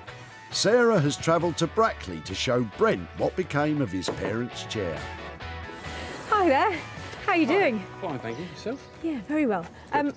At the tip, I know that you've been there a lot and you got lots of things that were coming out of your parents' house. Yeah. And that's where this chair came from. It is.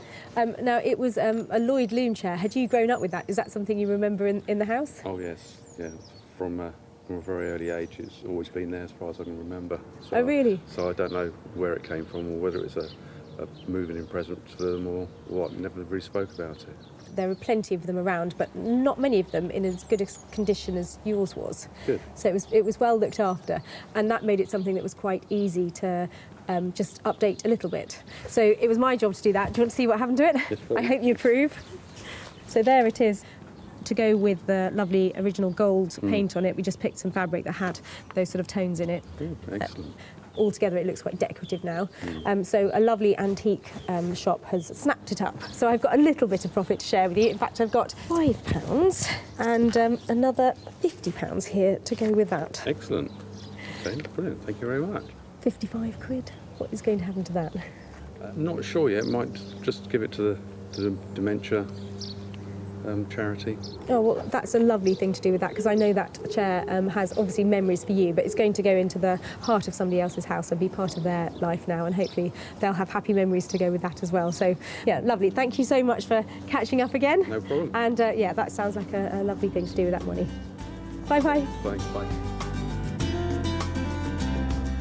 Sarah's only costs revamping the chair were £12 for material. The chair sold for £67, which left £55 for Brent to donate to a cause close to his heart. Well, Brent's a very generous man, because that was a lovely little chair to work on, and I really enjoyed giving it an update and raising that little bit of money that's going to a good cause.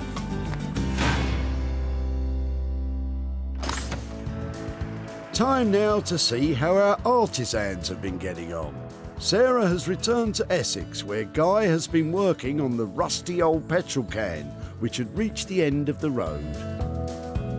Sarah brought this along to me, and I have to say I didn't like it at all. It's one of my least favourite to do, but it's much, much better than I thought it was going to turn out.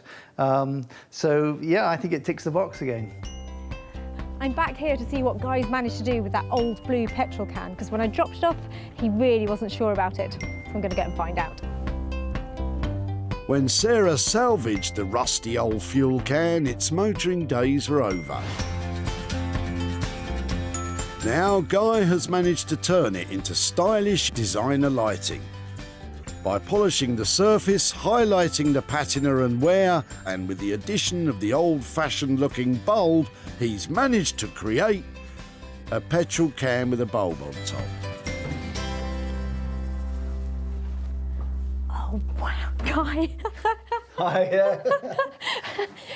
Go on then. What do you think of it? You know, it was a 60s, 70s plain, boring can. And but now, oh wow, we've made it look like it's firing fire out of it. You know, we've polished it up, we've given it a good gleam, which has dulled down the colours here a lot, but given a really rich colour. And with that rust coming through there, I think it just makes it look really cool. I love it. I think it's quirky. I think it's entertaining. It's funny.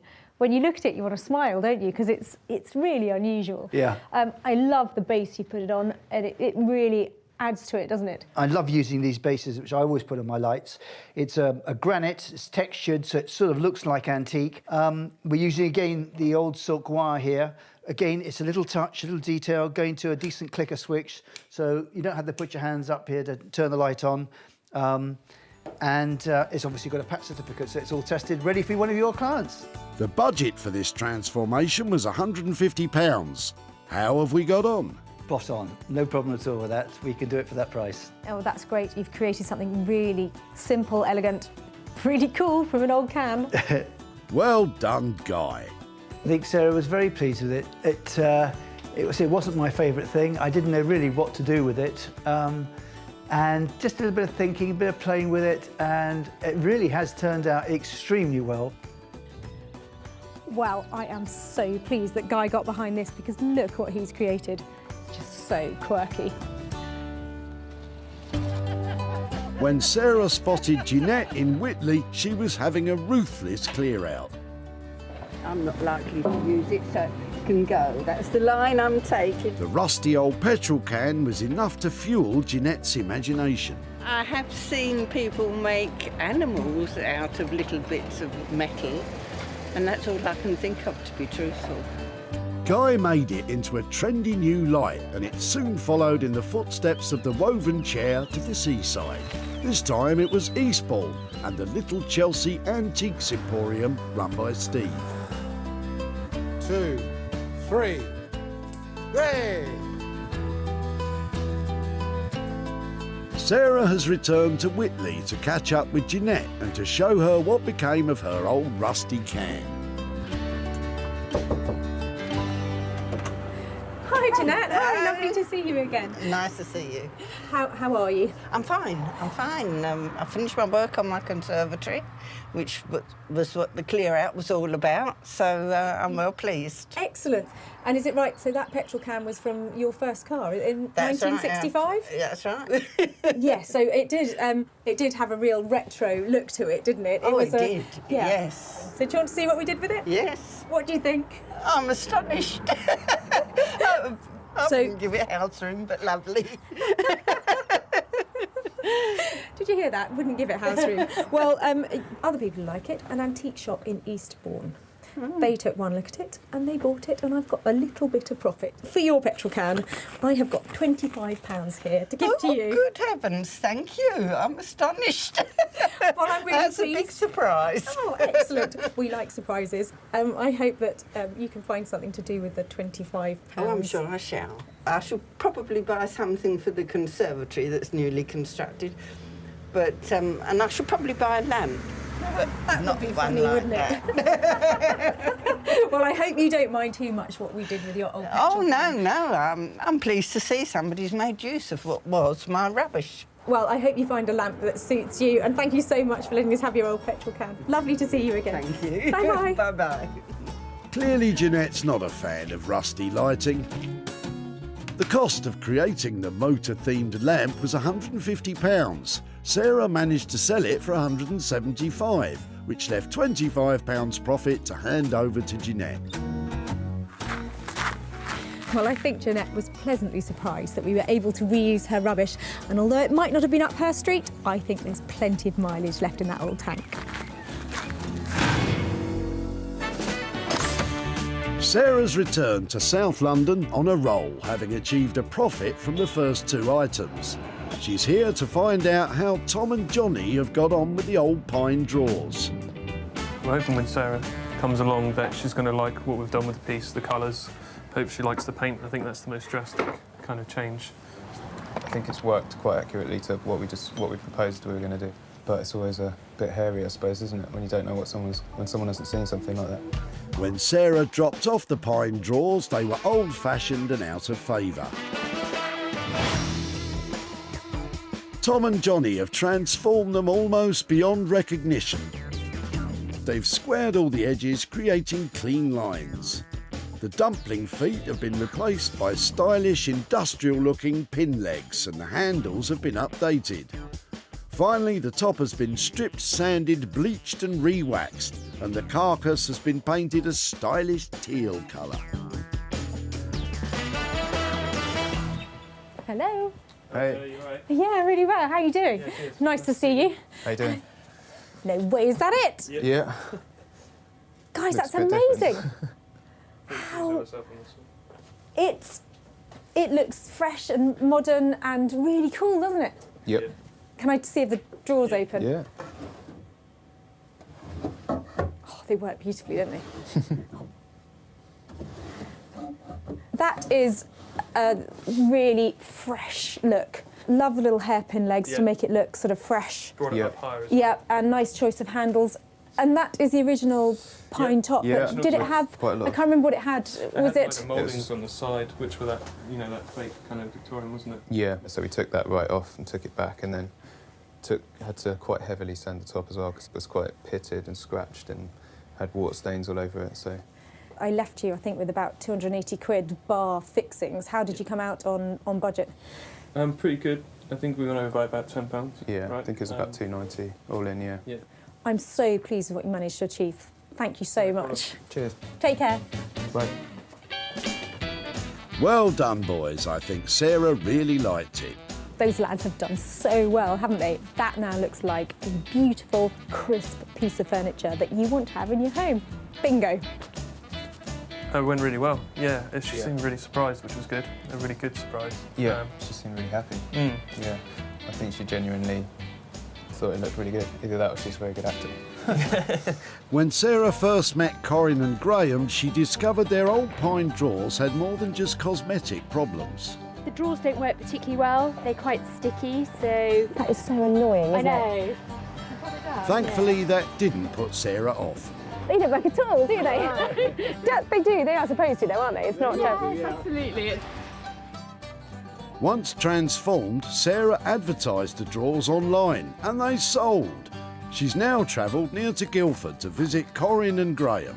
But will she be handing over any profit? Hi there. Hiya. Hello, how are you doing? Yeah, good, thanks, you. Oh, hello. Oh, hi, Nice to see you again. Nice to see you. I said when I saw you at the tip that I would be back in touch if I'd managed to do anything with your chest of drawers. Yeah. It turned out that we took your chest of drawers to these fantastic furniture restorers. They're the guys who work in South London called Tom and Johnny. They had one look at it and decided to give it a really lovely, fresh makeover. Wow. So I've got some pictures to show you of how it ended up. Yeah. Excellent. Are you ready for this? Yes, yeah. Oh, wow, Oh, look my at that. goodness. No, that's not the same one. That's excellent, isn't it? That's fantastic. I can't believe it. Should have kept it. you wouldn't have been able to do that. Wow. Do you like it? Yeah, very much really so, do. yeah. Hadn't really got my head around what you would do with it or how it would end up looking. So, yeah, somebody absolutely loved it and was really pleased that it hadn't gone to anybody else. And I've got a little bit of profit to hand over. Oh, gosh. After we paid the boys, I have got £35 here to hand over for your chest of drawers. Who gets that? Oh, shall I take that? Graham will Lovely, take that. Thank lovely. you That's so very much. kind of you. Very kind. Well, it's a pleasure. And £35. Yeah. What is going to happen to that? Well, we'll end up on something for the garden. Excellent. I think, yeah. Excellent. Lovely to see you. Yeah, Thank you so really much nice for to your see time you. today and that cold day at the tip. Yeah, Definitely. Thanks ever so much. Bye-bye. See you. Bye. Tom and Johnny charged a total of £290 to transform the sticky drawers. They sold for £325, which allowed Sarah to hand over £35 to Corinne and Graham.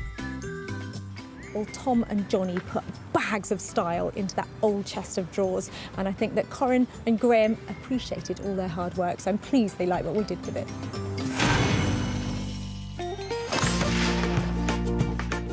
Sarah salvaged 3 unwanted items from the Whitley Recycling Center. Jeanette's old rusty petrol can has become motor-themed lighting.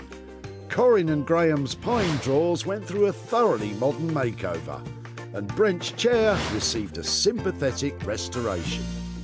Well, handing over money for nothing is a great feeling, and knowing that we've saved something and go and take pride of place in a new home and maybe be loved again, well, that's even better.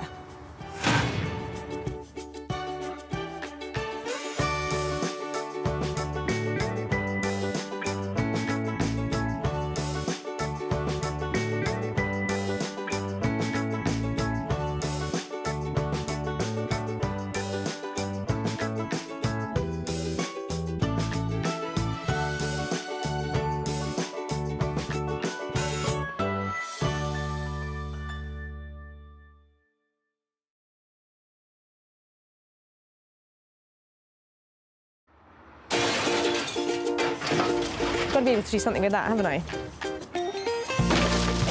How do you make money for nothing? I'm going to take one and be back for the other.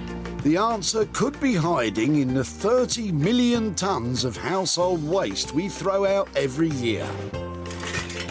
They're beautiful.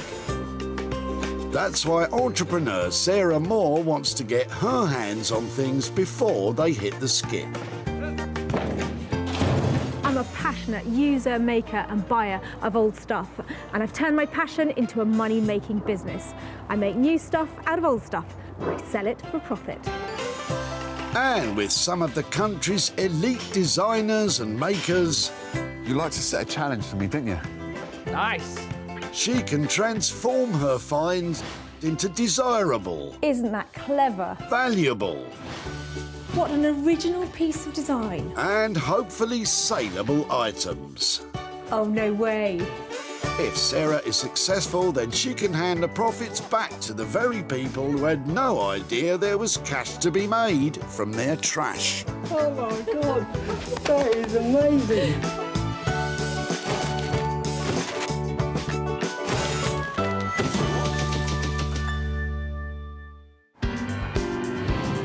Welcome to Bredbury Recycling Centre in Greater Manchester, a non-stop hive of activity.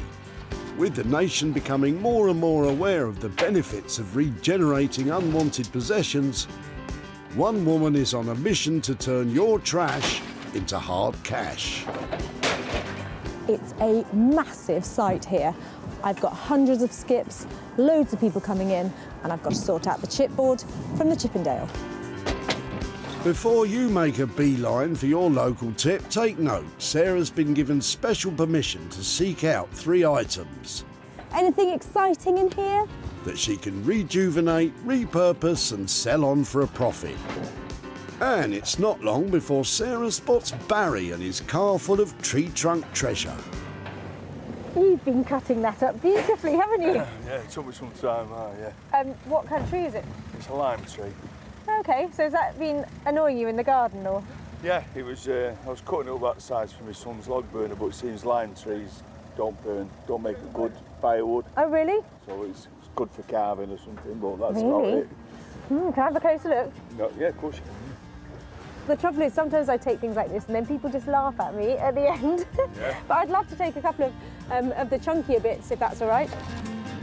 What could you possibly do with a load of freshly cut lime? Well, that looks like a great bundle there, and I'm hoping there might be something that can be done with, you say it's lime? Yeah. Brilliant, okay, well, if I manage to get something done with this or make something out of it, I'll come and show you what I've done, okay? That'll be fine. I would unglove, so well, let's have a glove shake. Thank you ever so much. Thank you very much. I shall be in touch. Okay. Bye-bye. Bye, love. Sarah leaves with a selection of lime logs, and surprisingly, Barry's excited at the prospect of seeing them again. It'd be good, yeah, it'd be interesting, because you can obviously see things that other people don't and in their mind's eye, so I want to see what happens. Fiddlesticks. So, a big bundle of wood. It's got some redeeming features, there's lots of it, that means you can do something with it, and a profit would be good.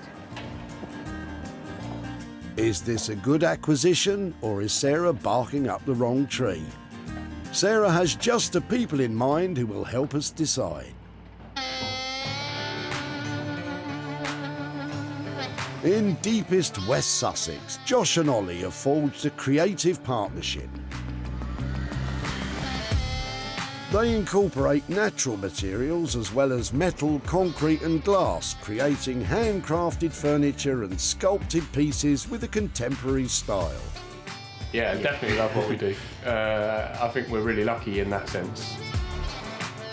I think what makes us different is that we have got original ideas and we have got our own style to bring to the table. Josh's background is in woodwork, but my background's in graphic design. But it's like a really nice combination, and I think we've got some pretty crazy ideas and think quite out of the box. Yeah, I think it does make us stand out from the rest.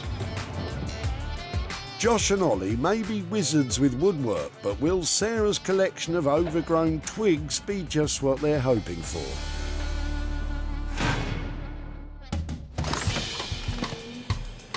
That's her first item packed away nicely. Time for Sarah to hunt down something to work on herself. I'm looking for the treasure in the trash, but sometimes the rubbish is just rubbish. Oh, you used to be so happy.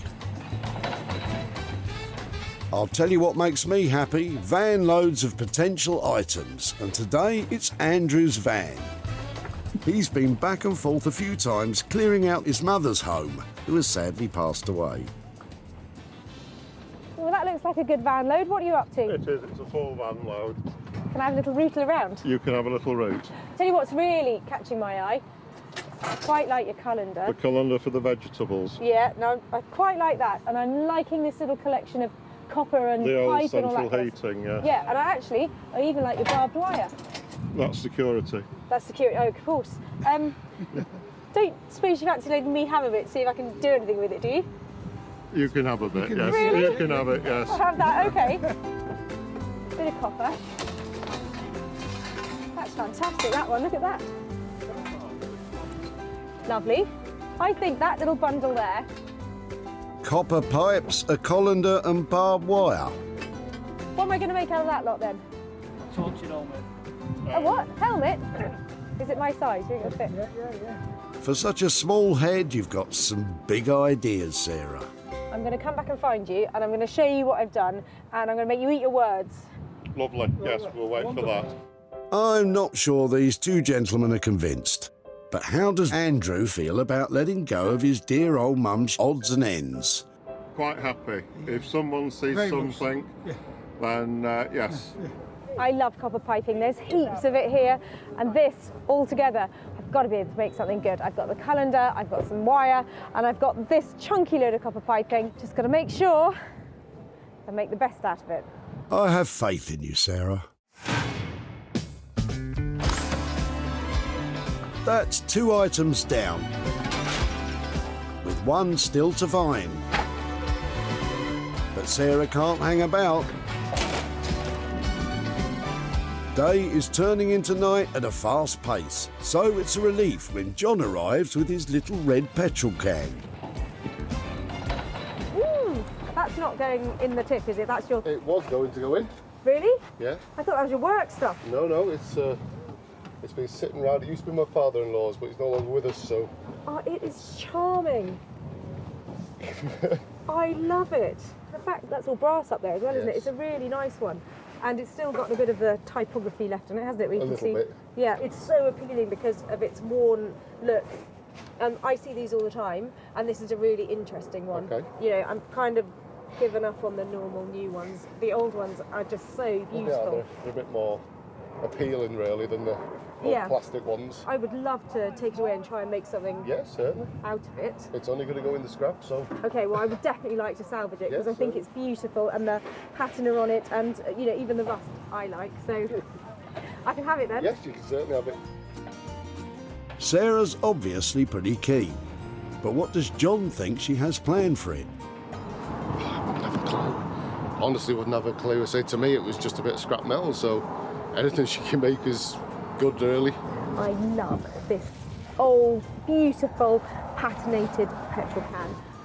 Brass lid, lovely handle, original typography on it, and I know exactly who I'm going to take this to and what we're going to make out of it. Just who is the lucky artisan who'll be carrying the can this time?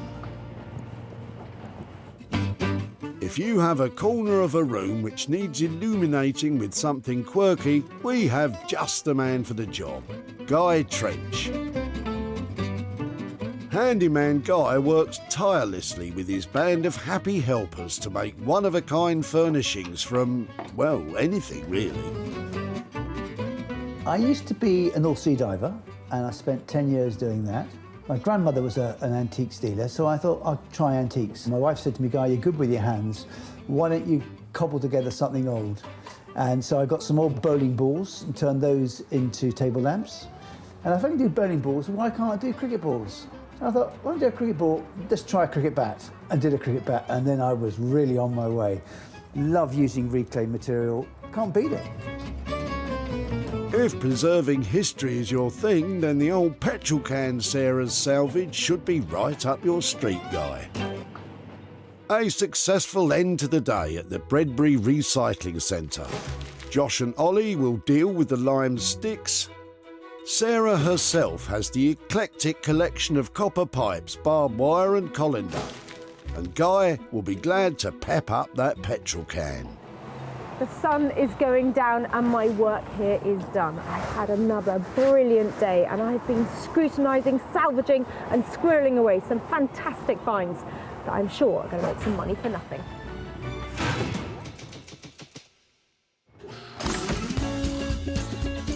The beautiful county of Sussex is Sarah's first stop, where she's brought the collection of freshly cut lime logs to deliver to Josh and Ollie.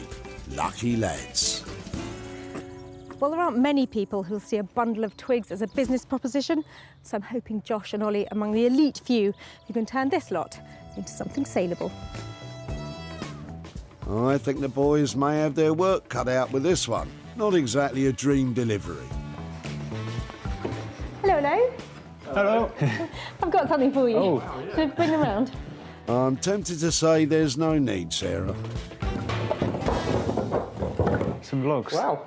What's Yeah. this then? It's lime. It's fantastic, isn't it? Okay, cool. I know I've seen people that have used natural wood like this that they make stools out of. Yeah. Those kind of like three-leg milking stool type things. Yeah, those are quite cool. But I don't know if you've done anything else with it or you can think of anything that might be commercial or, you know, we've got to make something saleable out of it. I'm sure there's something to be done. What if we what if we used it to make a coffee table? Yeah, we've got some big old rounds of beech. Right. Maybe we could introduce that and just use these as some sort of leg and make quite a nice coffee table like that. That would be really cool, wouldn't That'd be cool. Yeah, it'd be cool if you had a big old ring of beech with like lots of kind of random bits What, like coming out the bottom. Coming out? Yeah. Okay, so it's a bundle of old firewood at the moment, but do you think if you introduced your lovely beech top to it, then we're going to make money on it? I mean, what kind of price would you want for making a big coffee table? Well, I think because we've been saving those bits for so long, we need to have a look at the rings as well, but maybe like 600 to 700, depending on which one we use. Okay, that sounds good. Cool, okay. Yeah, I just think turning that bundle of stuff into something, you know, kind of imagining something really beautiful that you're going to do, it will be a fantastic process to watch. So I'm happy if you want to take that on. Yeah, go for it. Brilliant, thank you. All right, I thanks for can't dropping wait to see what it looks like. Yeah. Bye-bye. Bye-bye. So, a beechwood coffee table it is, with lime legs. Well, that little bundle of sticks could become one of our most polished projects, but that is a real challenge that those boys have got on their hands, and I hope they're up to it. They're up to a big challenge. Josh can even juggle, look. With a hefty budget of between £600 and £700 and pretty basic raw materials to work with, will the bearded dudes really be able to branch out and create the classic coffee table they've promised Sarah? Just outside Malden in the county of Essex is where reclamation expert Guy Trench calls home. As long as it's old, I think that's, and it's got rust to it, it's got something about its character, its history, that's what we're looking for. In that case, Guy, it's your lucky day. Well, this petrol can has got bags of what I suppose you could optimistically call character, but has it got something about it that people will like enough to put into their house? Guy and right-hand man Keith are going to be the judges on that one. Hi there. Oh, Lovely hi, Sarah, to see you again. again. Lovely to see you. Hi, Keith. How you doing? All right. I've got a little something for you. Oh, that's nice. It is, isn't it? We've done a few of these before. Is that a good-oo then? It's a lovely one. That's going to look fabulous. Absolutely. Table lamp. Is it? It's lighting, isn't it? It has to be lighting, doesn't it? Okay. It's There's an element about that says it's too far gone to go into somebody's house. So the fact that you're happy to, you know, you can see that that's got potential. Yeah, that is how we like it. It's the old-fashioned. It's 1930s. It's an old can. It's got plenty of wear. The colours are beautiful. Bits of white writing coming through here. The darker bit here, it's got marks on it. It will look amazing. Really, really pleased with that. Brilliant. I love your enthusiasm. OK, you've convinced me of the lamp from an old rusty can idea. But will the figures add up? So it sounds like a bit of work to do on it. What kind of price would it be for that made into lighting? I think the can, and that will come up really, really well, I think will be about £125. Yeah, OK. And if you would like a shade with it, Sarah, I think if we could do a second-hand one, would that suit you? You're talking my kind of language. I'm only shopping the tip, so... You might find one in the tip. But that one there I could do for £10 for you. So 135 all in. I think that leaves me some room to make some money on that. I think it makes you good room. I think it's in safe hands, so good luck making it over, and I hope it looks great. I think thank you, Sarah. I think it's going to look fantastic. Thanks, Keith. See you soon. Yep, see you. Take care. Bye-bye. Bye-bye. Well, Guy has certainly got me all revved up about that old petrol can. It looks horrible at the moment, but the game he's talking is going to look fantastic when it's converted. Sarah's full of confidence, but there's a long road before this diesel disaster becomes a design delight. Although Mr. Brightside Guy is raring to go. It's a great can. Looking forward to doing this job. With a budget of £135, Guy and Keith have their work cut out, giving the old fuel can a bright new future. Back in Sussex, Sarah has discarded the colander and barbed wire in order to work on the copper pipes that she's hoping can be turned into cold, hard cash. I love a bit of copper piping. I always think it's going to be brilliant to make something out of until I get hold of it. And then I find it a little bit intimidating. But I have got a plan. I'm thinking that candelabra would be lovely because these could be very fine and refined. I've actually been inspired by my old gatepost. This has been lying around for ages, and it used to be the farm gate coming into the garden, and I'm just thinking if we could use some of the lovely parts of this, like the fact it's got good colours on it and lots of age to it, and combine it with a bit of copper, I might be able to make something beautiful to go in the middle of a table. First job is to get the old gatepost cut to size. Sarah wants each candelabra base to stand about a foot high, so she should be able to make at least 4. Don't worry, you just sit there, it's fine. I wonder how many dogs have weed up this. Well, there is that thought, I suppose. Not sure I'd like it on my dinner table, if I'm honest. I think the wire brush is the tool for the job because I want to enhance all of the grain but get rid of any of those crumbly bits because these have to sit on a very smart dining room table in the end. This is the way forward. But not before donning a safety mask. Dust and dog wee are never a good combination. The brushing will take off the top layer of the bark and uncover the natural beauty of the wood. So those 4 I think will look lovely, but what I've got to do now is introduce the copper.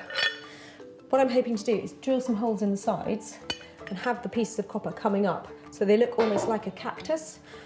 And I think the best thing to do is just cut them, and then I've got a pipe bender. I've never used one of those before, so that could be fun.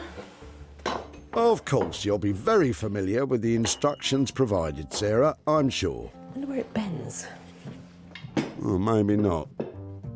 To use a pipe bender, you should pull the handles to force the pipe round the bend. Simple, really.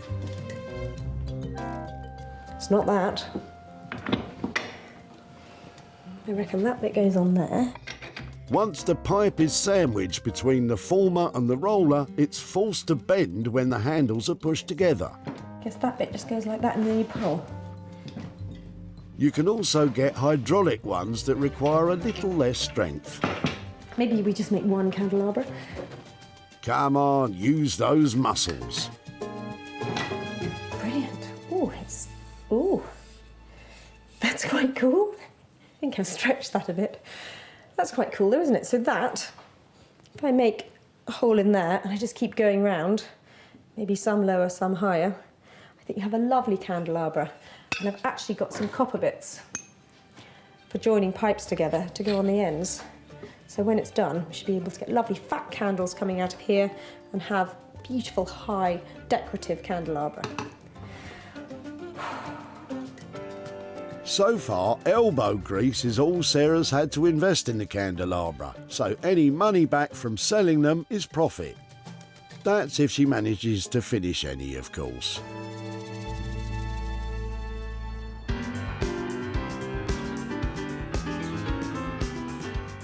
Not far away, Ollie and Josh have made a start on the lime-legged coffee table. They've been to collect the large beechwood round which they've been saving for a special project. This is going to be just as it is. We'll try and keep the bark on for the top of this coffee table.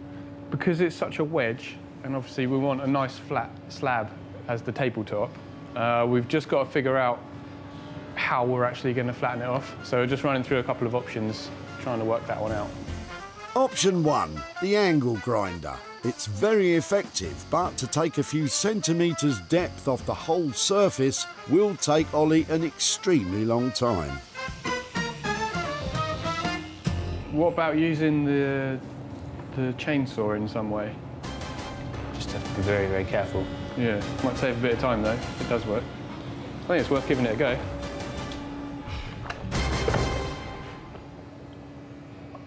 Yeah?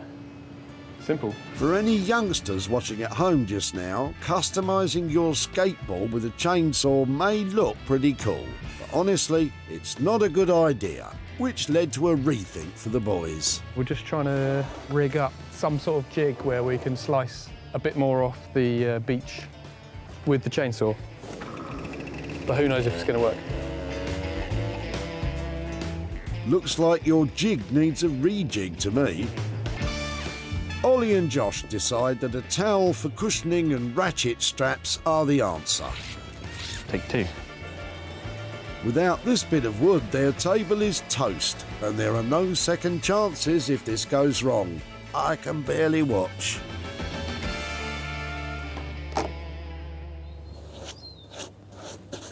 It's going to be a nice grain in there, right? So far, so good. Good luck with the rest, Ollie. Meanwhile, Josh moves on to the lime logs, soon to be table legs, hopefully. Right, so I've just finished turning the tenons on our 3 legs. I've got to do the final sand on this top first, and then I'm going to drill some holes for our legs to slot into.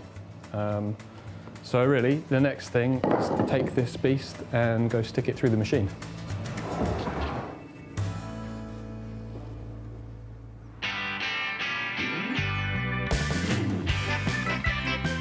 Over in Essex, it's all hands to the pump as Guy and Keith get stuck into their latest upcycling challenge, turning a pretty old petrol can into a pretty new table lamp.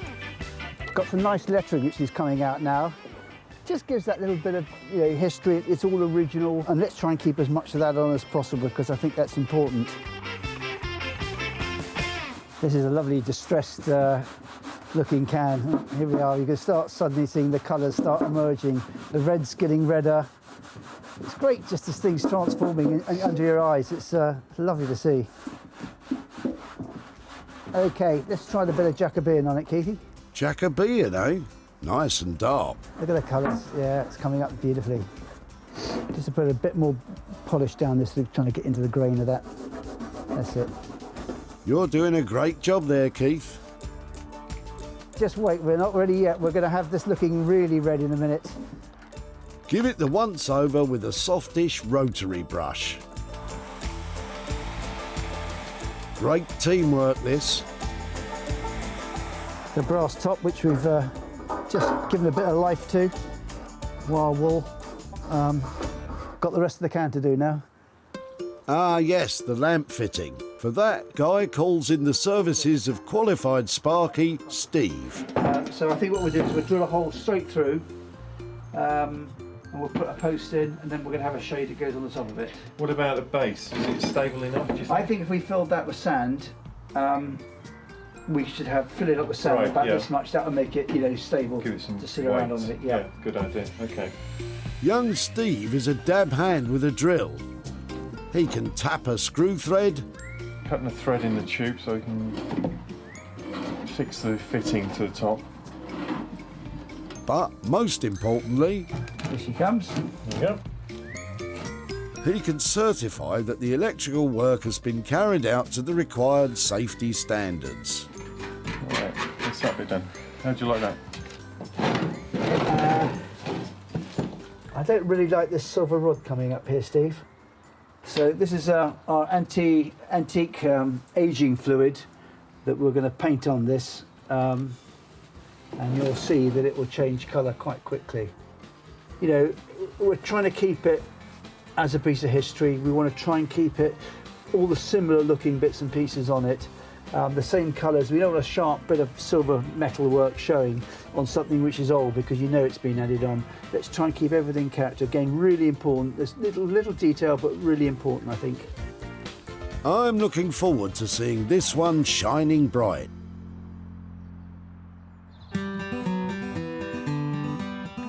Back at home in Sussex, Sarah's putting the final touches to her copper pipe candelabra. So I think although the copper's looking quite good as it is, I want it to look smarter and crisper and a bit more modern. So I thought I might try spraying it and see if it works well like that. Worth a try, I guess.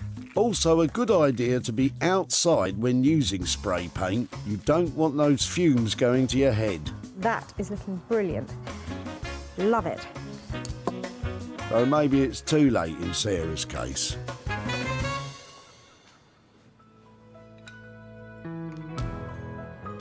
There's no denying she's pretty clever though. She took a pile of old copper pipes and a rotting fence post and made these. Sarah's cleaned and buffed the copper uprights and joints with metal polish and sprayed the arms with bold and contemporary colours. The old gatepost that was rotting in her garden provides a solid yet rustic base. Together, the copper and wood fusion make a real talking point for the centre of any dining table. Well, I think it was definitely worth pursuing the different colours because they look much brighter and smarter than that drab old copper. So I think the best thing to do now, get some pictures of them and see if anybody fancies a look at them.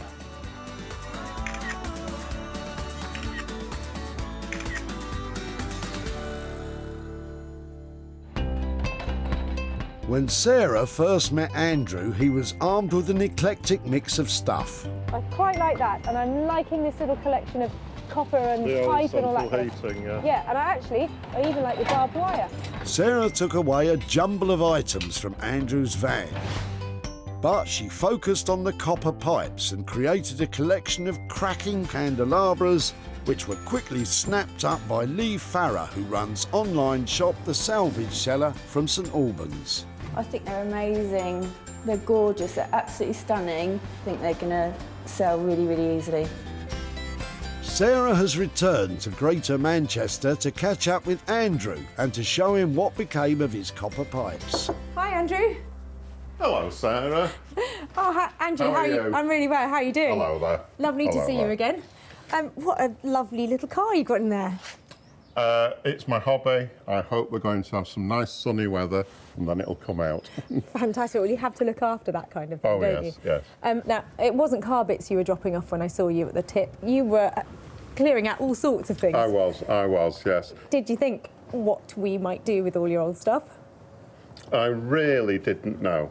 I thought I will leave it up to you and we'll see what sort of a job you do. Well, I always love finding copper pipes, and it turned out it was something that I wanted to work on. I've got some pictures here to show you. Yes. So are you braced? Because this is how your copper piping ended up. Oh, right. No, I wasn't expecting that. That's an awful lot better than I would have thought. You have taken me by surprise, so I think we'll say congratulations. Oh, well, I'm really relieved. There's always the responsibility that you want to make it into something special. They were received really well. In fact, Good. we created 4 candelabras that have sold. Right, lovely, lovely. So I've actually got £100 here for you, for your old copper. Really? Yeah. Didn't she do well? That's someone used to say that, didn't they?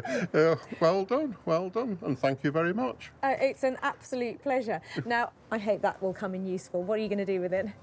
It's money to buy something nice, enjoy. I'm not going to spend it on groceries. Excellent. Well, you enjoy whatever you do with that. Lovely to catch up, and yeah, see you at the tip again. Yeah. Well, Nice to love have a met you. surprise. Bye-bye. Thank you, Andrew. Bye-bye. Bye-bye.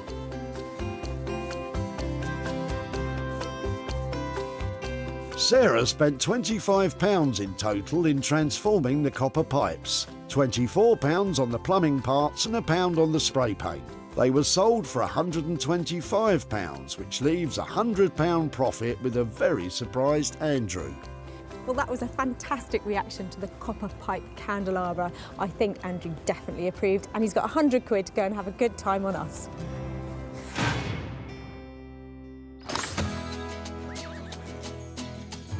Flushed with the success from the sale of the old copper plumbing, Sarah's returned to West Sussex to find out how Josh and Ollie have got on with the load of lime logs she left them with. Let's cover this baby up.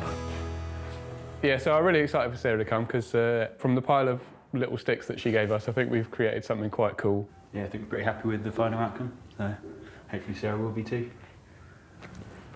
I love commissioning a table, but leaving £600 to £700 and a pile of old sticks, that is a real challenge. I hope the boys have pulled it off. When Sarah picked up the uninspiring lime wood sticks, they were ready for the skip.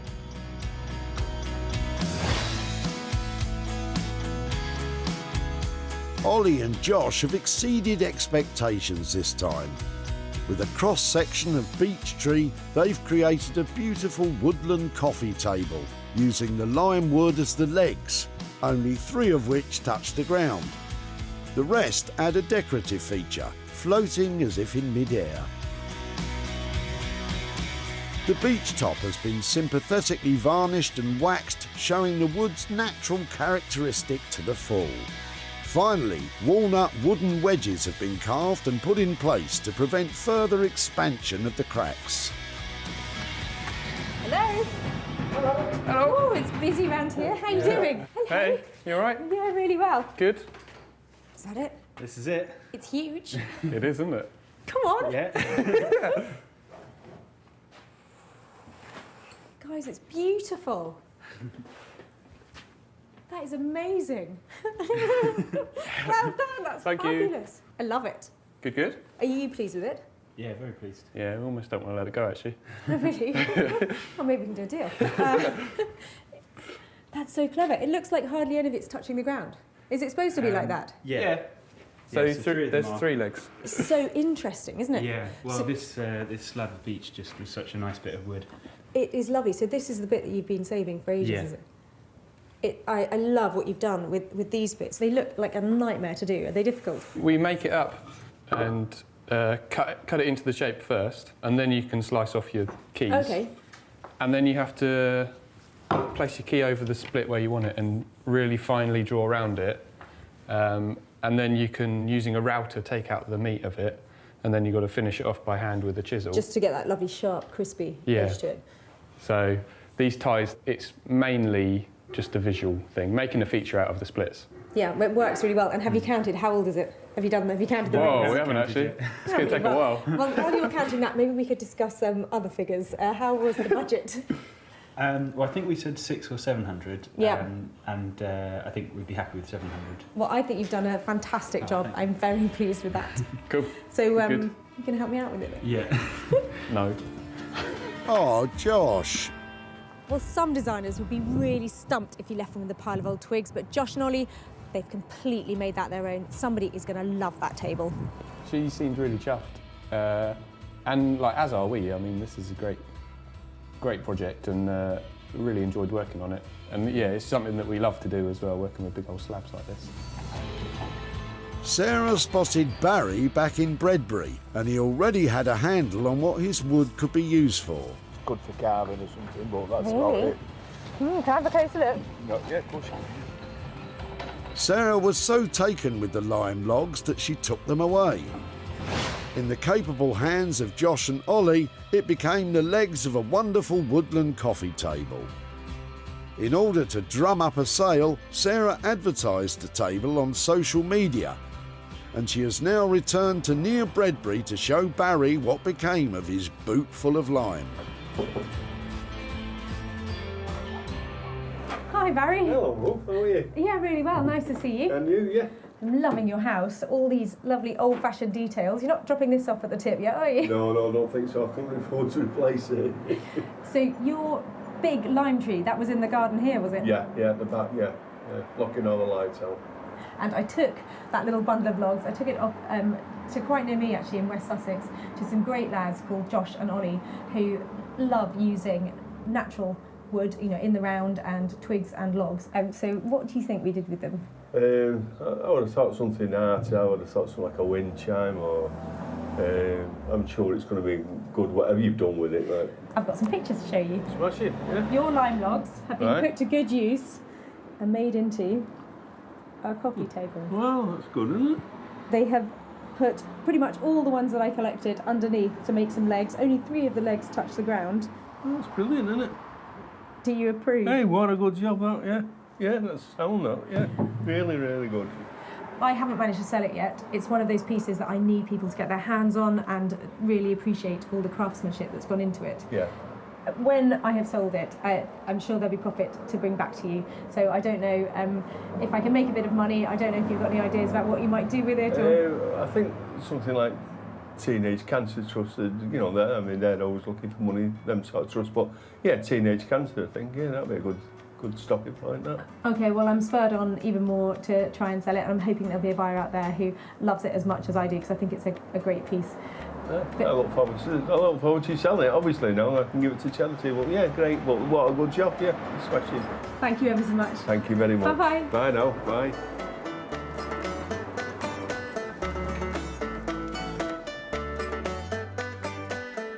The coffee table cost £700 to have commissioned from Josh and Ollie. As yet, it remains unsold, which could mean a potential loss. However, I have no doubt that a sale is imminent. Well, there's profit to be made on that table, and as soon as I've sold it, I'm going to be back in touch with Barry and hopefully handing over a profit.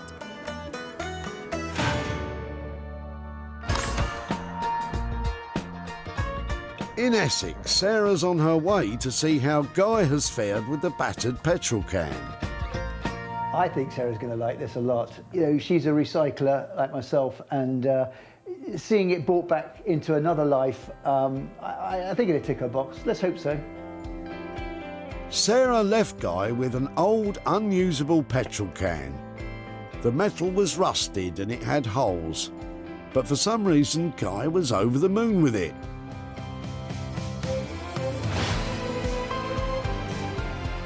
And now I can see why. The once useless can has become a quirky, fully functional table lamp. Guy's lost none of the character and has instead brought out its features to the full by treating the metalwork. The simple shade complements it perfectly, all in all making it a shadow of its former self. Hi there. Hi, Sarah. Lovely to see you again. Yeah, And good you? to see you. That's worked really well, Hasn't it? This hasn't it? Fantastic. No, it was a good, strong starting piece, wasn't it? But the scale of that is really good, isn't it? I think it really does work well. It's just lovely to preserve something which is a bit of our history. It says petrol can on the tin, you know, and it really is. But we've saved it from the dump.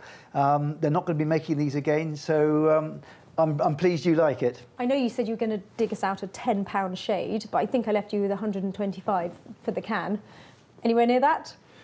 Yes, we're going to do it for 135. You're in budget. In budget and in luck, because it's looking great. The Good. combination, I like the black with the red. Yes. It's got a great look. You want Thank to pick you. it up, carry it away, and put it on your desk, don't you? I think it's lovely. Yeah. So why don't you do just that, Sarah? Thank you so much. Thank you, Sarah. I'm glad you're pleased with it. I am pleased with it. I'm going to take it away right now. And hopefully find a buyer desperate to put it on their desk. That is a very successful project in the can.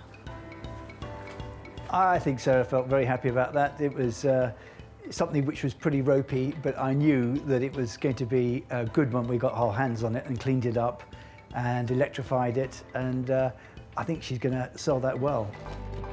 From its early days in the tip at the back of John's van, It used to be my father-in-law's, but he's no longer with us, so Oh, it is charming. to me it was just a bit of scrap metal, so anything she can make is good, really. to a revamped lamp. It certainly wasn't going to sit on Sarah's shelf for long, as regular client Nick from online retro retailers Smithers of Stamford was quick to see its potential. Very nice. I think someone would like this for their man cave. Sarah has travelled to just outside Bredbury to meet up with John and show him what became of his father-in-law's rusty old can.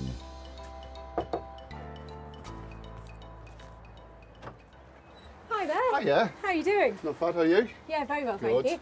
thank you.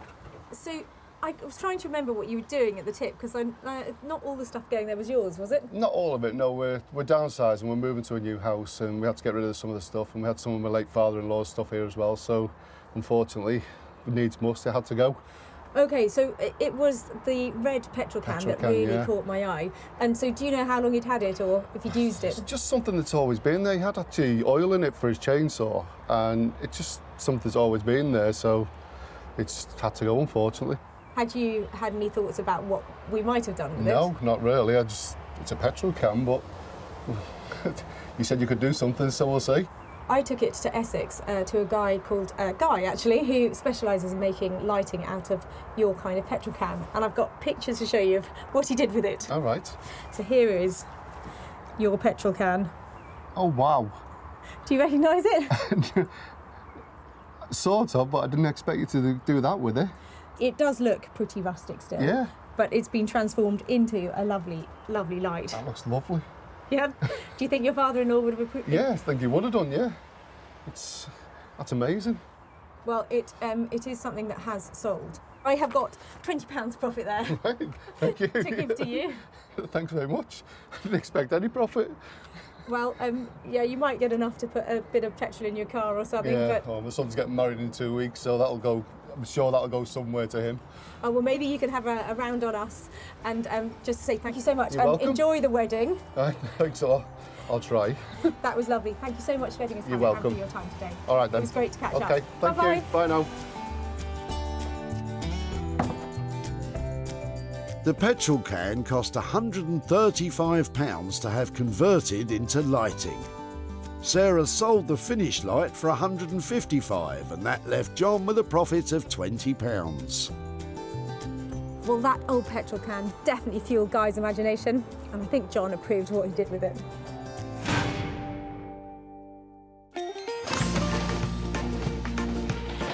Sarah salvaged 3 items from the Whitley Recycling Center.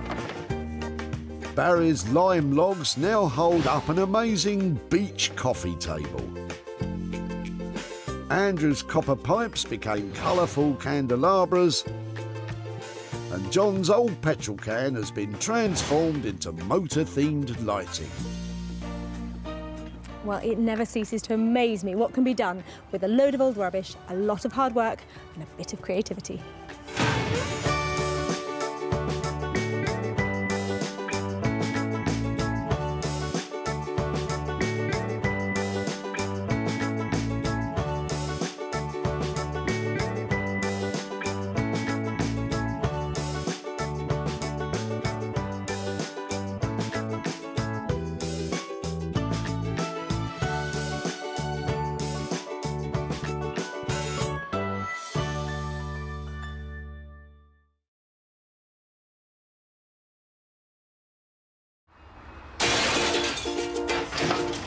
What are you chucking out today then?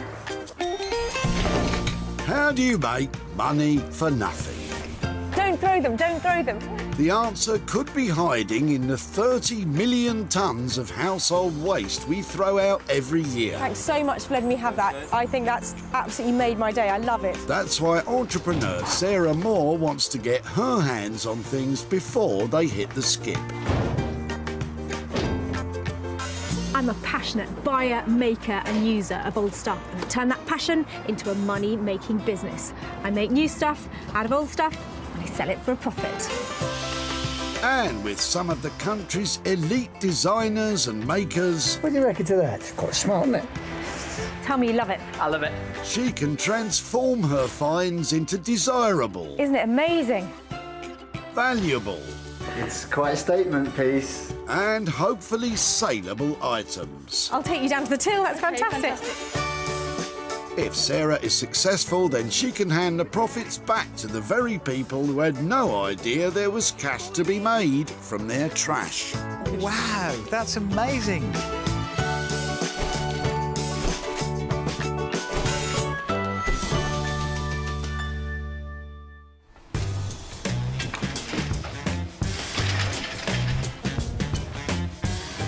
Today, Sarah is at the busy Whitley Recycling Center in Surrey, where they take just about anything, much to Sarah's delight. Old toys, crockery, battered cabinets all have potential to turn a profit, so it's rummage time. Sarah needs to find 3 items with a little bit of potential that can be turned into profit. They're flooding in here. Anything can be in the back of these cars. Before she can get stuck in, Sarah had to get special permission from the folks who run the centre to find those hidden treasures. I'm after rubbish that's not rubbish, but your rubbish is rubbish. Imagine bringing actual rubbish to a rubbish tip. Honestly, some people. Thankfully, Chris and Son Kai have 1 or 2 things Sarah might be interested in. Hiya. You having a good clear out? Yeah. Quick, Sarah, get in there for a nosy while he's gone. I really like those. They're nice, aren't they? So where are you getting all this from? That's just for my garden and the sheds. We've been sorting the sheds out. Excellent. I really like those. Oh, the stands. Yeah, what were they used for? It's like an axle stand. I really like them. Well, they may look like mechanics' axle stands, but in fact they're not. These will most likely be used as part of a workbench of some kind. I hope Chris hasn't been balancing his car on those while he works underneath. If it would be all right to take those, I'd love to take them, but can I keep in contact and show you what I've done with them? Yeah, of course you can. Yeah? Yeah, no worries. I'm really pleased with these. Thanks ever so much. So Chris is happy to hand on his old rusty props, but what does he think Sarah will do with them? No idea. Fair enough, Chris. I've got a designer in mind that will absolutely love these. And when we're finished, there's going to be a really amazing product, and I'm hoping some proper money to be made. Proper money for those? Well, if you're going to stand a chance, you'll need the help of someone very special.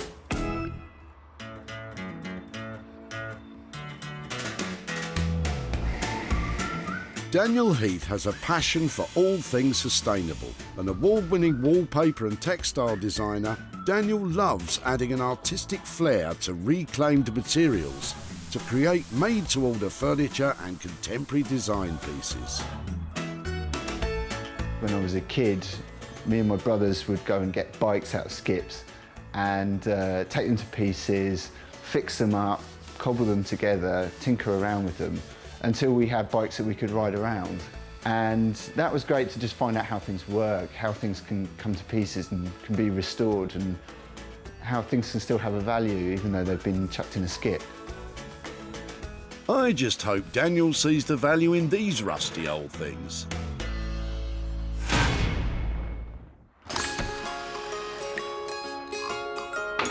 We are 1 down and 2 to go, and as ever, Sarah is busy poking around strangers' boots. Right. I'll stop rifling through other people's rubbish. She doesn't mean it, you know. She can't help herself, especially when she spots a familiar car. Oh, you back again? Oh, wow. Brent's been here before, cleaning out his mother's home, and Sarah loves the look of the old chair. So Parker Knoll, very recognisable shape. This is in Mother's bedroom. And has it been there for as long as you can remember? Yeah. Is it comfortable? I can't say I've ever say. Is it you or me? You're going to test it? British manufacturer Parker Knoll has been making quality chairs for more than 140 years. Out the way, let's have a go. This one probably dates from the 1950s, and by the look of it, it's still in good nick. It's really quite sweet. Do you think it's something that we could reupholster, maybe paint? Would you mind us? Yeah, definitely, if it benefits someone. Thank you ever so much. No problem. Sarah looks like the cat that got the cream there. But how does Brent feel about letting go of his dear old mum's chair? Hopefully bring it back to life and get some good money for it. This will become a desirable item. It just looks really tired and old at the moment, and the challenge is deciding what to do to it and where to send it, so it really makes some money. So it's a good thing I know just a man to haul a dated 50s chair into the 21st century.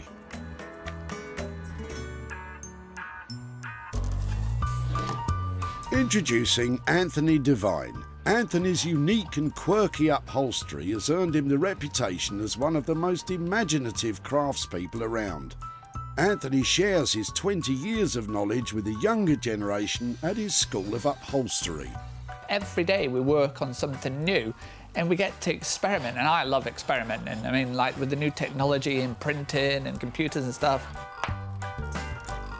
I like the new breed of the students we're getting in here where they want to experiment. They've seen what's on the high street, it's not right for them.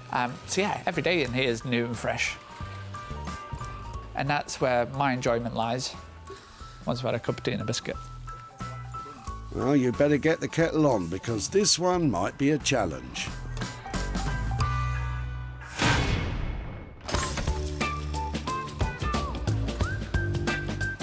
Having already secured 2 items, now it's Sarah's turn. They're fab, aren't they? Whatever she finds next will be her own personal project. Some of the stuff people throw away around here is criminal, isn't it? Crikey, I do worry about you sometimes, Sarah.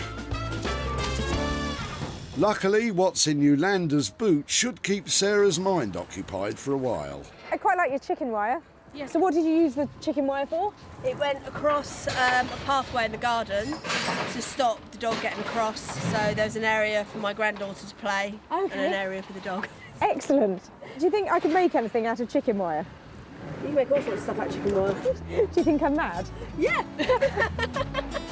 To be honest, I don't think you're on your own there, Yolanda. I don't know if I'm going to be able to make anything out of it, but there's enough of it that I stand a chance that, you know, I can do something. So, yeah, hope I do it justice. Thank you ever so much. Hopefully see you again with some money. I wouldn't be counting your chickens just yet, Sarah. What does Yolanda reckon? You can make anything with chicken wire, can't you? It bends well. Yeah, I think you can make all sorts of sculptures and, yeah, you can put plaster of Paris onto it to make it into things. So, no, I think you can make some good stuff with it. If you've got the time and the patience. So what do you reckon? What on earth am I going to do with that? There's a fair bit of it. We just need to think really carefully. We'll take this away and see what we can do. Sarah's now got her 3 items. Daniel will try to lift the props out of their stupor. Anthony will attempt to introduce Brent's chair to the 21st century.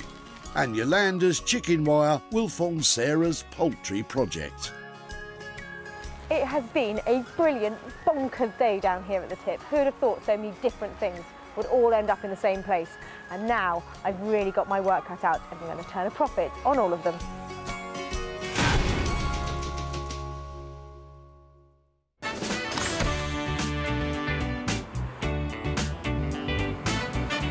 Walthamstow in East London is just a sort of vibrant place where urban grit combines with exciting young design talents. So it's the perfect place for Sarah to unload those rusty metal props, and designer Daniel is standing by. I'm in anticipation. Hopefully, you know, it's something that we can do something really special with. Not too many wobbly legs, that sort of thing. You might want to sit down, Daniel. These are not the most obvious items to bring to Daniel Heath. He's a surface pattern designer that normally likes to print on flat things. But I've got great ideas for these. I hope he likes them too. Only one way to find out. Danny boy. Hello, how you doing? I'm really well, how are you? Yeah, good to see you. And you. Look what I've got for you. Presents. Oh, right, OK. Are we setting up a garage? That's really harsh. I think these... I was going for sculptural, No, they are nice. They fine. are nice. I like the curve. Really impressive, aren't they? Yeah, I can't work out what I'm going to do with them yet. I did think potentially we could raise them up. Do you have any pencils, do you? The height of the stands is adjustable with a little help, Excellent. so that might factor into any new plans. Maybe a console table, side table, I was thinking. Sure. I mean, I'd like a big table, but I'm sort of a bit worried about the structure.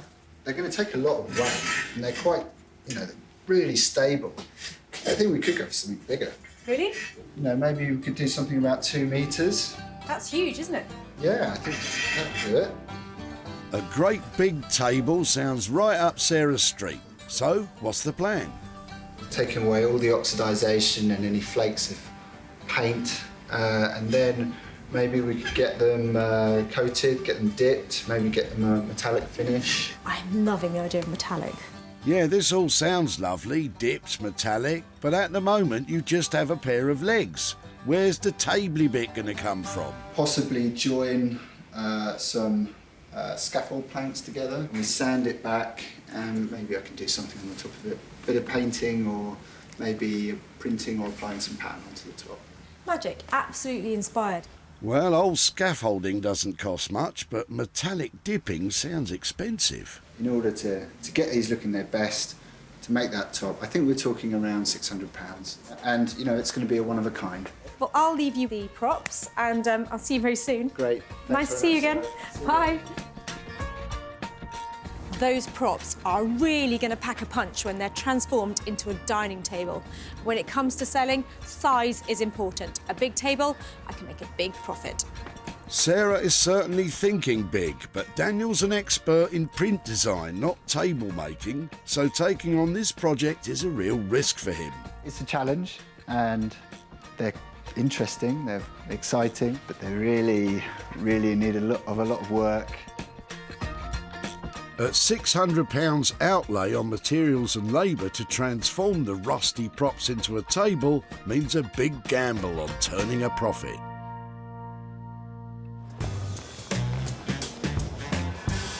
So, from Walthamstow to Manchester. Once famous for its cotton mills and textile factories, now a whole new generation of fabric fanciers are bringing that tradition bang up to date. And not least among them, our kid Anthony the upholsterer. Sarah is about to drop off the Park and Old chair, but will it be love at first sight? When you see some chairs, you just know. You know that this is the one, and then it's a matter of teaming it up with the right fabric, and then from kind of ugly swans become beautiful things. Ugly swans? I don't think that's a saying. I slightly lack confidence in this chair. I want it to be amazing, but there's something about the legs and the styling of it that just worries me a little bit. I wouldn't write it off quite yet, Sarah. Let's see what the expert thinks. Do you like my chair? Oh, take it up there. Take it up there. Take it up there. Oh, maybe you were right. So what's the plan then to turn this round? We need to do something with the legs. The legs don't work. Burn them, maybe? Something. Make a chopping board out of them. So I did have some ideas about it because of this ugly juxtaposition of stuff going on here. My thoughts were, really like this bit actually, keep it nice and sleek, and then explode something on the seat. I was thinking powder puff, satin. Powder puff? Embrace it. Come with me on this journey. It's powder puff. You know when your granny had towel? Yes. And they had that kind of puffy thing that they were like puff, puff, puff. Oh, right. That's what I mean, powder puff. Like a rabbit's tail on the seat. Right. Well, I'm glad we cleared that up. Would you embrace a kind of Mongolian sheepskin look on the seat? Would you go for something hairy or something like that? Yeah, I now understand powder puff. Hairy? Did you just say you wanted a hairy chair? Sounds itchy, but what do I know? How much is it going to cost to make your Mongolian hairy chair? I think I'm going to struggle to sell this for heaps of money. So it is a kind of Anthony's ingenuity test, this one, to see how far a small budget can go to make this into a big profit. Powder puff, no budget. I mean, like, what do you expect me to do here? I was hoping, are you ready for this? 250 quid. That's a full house. Oh, powder pop, 250 quid. I think what we'll do is we'll set it at 265. 265, I leave it with you at that. Just go for it, work the magic. Yeah? Mint. Fab. Don't you just love it when I come and visit you? Oh, yeah. Find me some sheep. Hairy sheep, Mongolian hair. Oh, my goodness. Who would have thought that Anthony would take on the powder puff challenge? Such a weight off my mind because I worry about the profitability of that chair.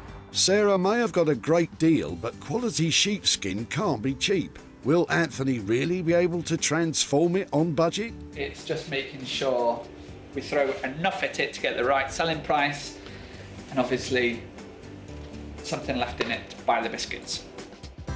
Anthony has only £265 to spend on materials and labour. He'll have his work cut out to turn a dated 50s armchair into a modern sheepskin-covered stunner.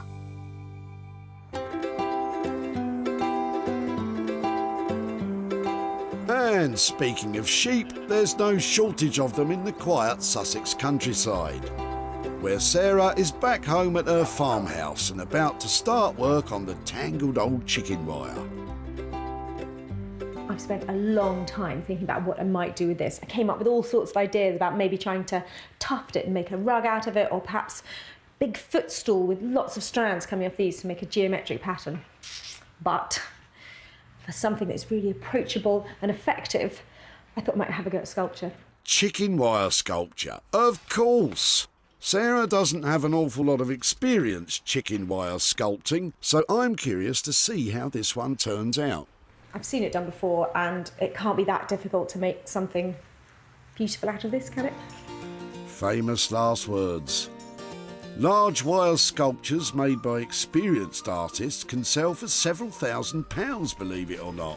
For Sarah, well, she'll start with the basics. I think I'm after a really strong shape, something that's recognisable just by its silhouette. So I'm wondering about birds or possibly animals. I've got an idea of what animal you can make from chicken wire, and Bramble looks to be thinking the same thing. I'm thinking maybe goose, or perhaps, if I can get the face right, some sort of fox. I reckon that might work with a lovely long tail. I think go fox. I was going to say chicken because, oh, never mind. Sarah dons hard-wearing protective gloves for this job. It's really tricky to work with. I don't think I could do it. Just going to try and make it into its tail. I think what I'll probably have to do is join some bits on, like the legs at the end. Chicken wire or poultry netting is commonly made from flexible galvanized steel wire and was traditionally used as fencing for poultry livestock to protect them from predators such as, well, foxes. I think the best thing about working with material like this to try and achieve something is just to pick it up and have a go. Another day I don't need to go to the gym. Ah, there you go. That's definitely looking a bit foxy. It looks just like a fox's tail, doesn't it? I think it's all right. I think the basic structure is getting there for the body. When it stands up, you can really see what it is. It's a bit like an anteater at the moment. I'm sure it'll be fine. Something's coming together, but the finished item really needs to be sale-worthy. Can Sarah really turn that anteater into a profit-winning fox? Sarah hasn't spent anything on the project yet, but she's still got a lot of work to do. Back in Walthamstow, Daniel is preparing to start work on the rusty props come dining table. But after taking a closer look at the state of the metal, it might be a bigger job than he first thought. It needs a lot of work before we can do anything with them, so before we can coat them in anything, because it's really, really flaky. It's coming off on the gloves, you can see. So I've got this wire brush. I'm just going to strip it down with that first. The tough wire brush removes the outermost layer of rust, but it'll take something even tougher to strip the rest of the rusty surface from the metal stands. Got some rust eradicator that I'm going to just use, and hopefully it should take it back to steel. The chemical goo should dissolve the fine rust in a matter of hours. In the meantime, Daniel turns his attention to the tabletop, and there's been a change of plan. We thought about using scaffold board, but now we've got this beach sports hall flooring, which I think will make a really quirky and interesting top for the table. I think we want to keep the lines because that points to where it came from, and it's obviously salvage, but it's quite quirky. Yeah, it's definitely quirky. A table made from an old gym hall. I hope you gave it a wipe. So the plan today will be to measure these out, see which ones look good together, and cut them to size. This is starting to sound less like a high-end interiors table and more, well, yeah, quirky. I can't wait to find out what Sarah thinks.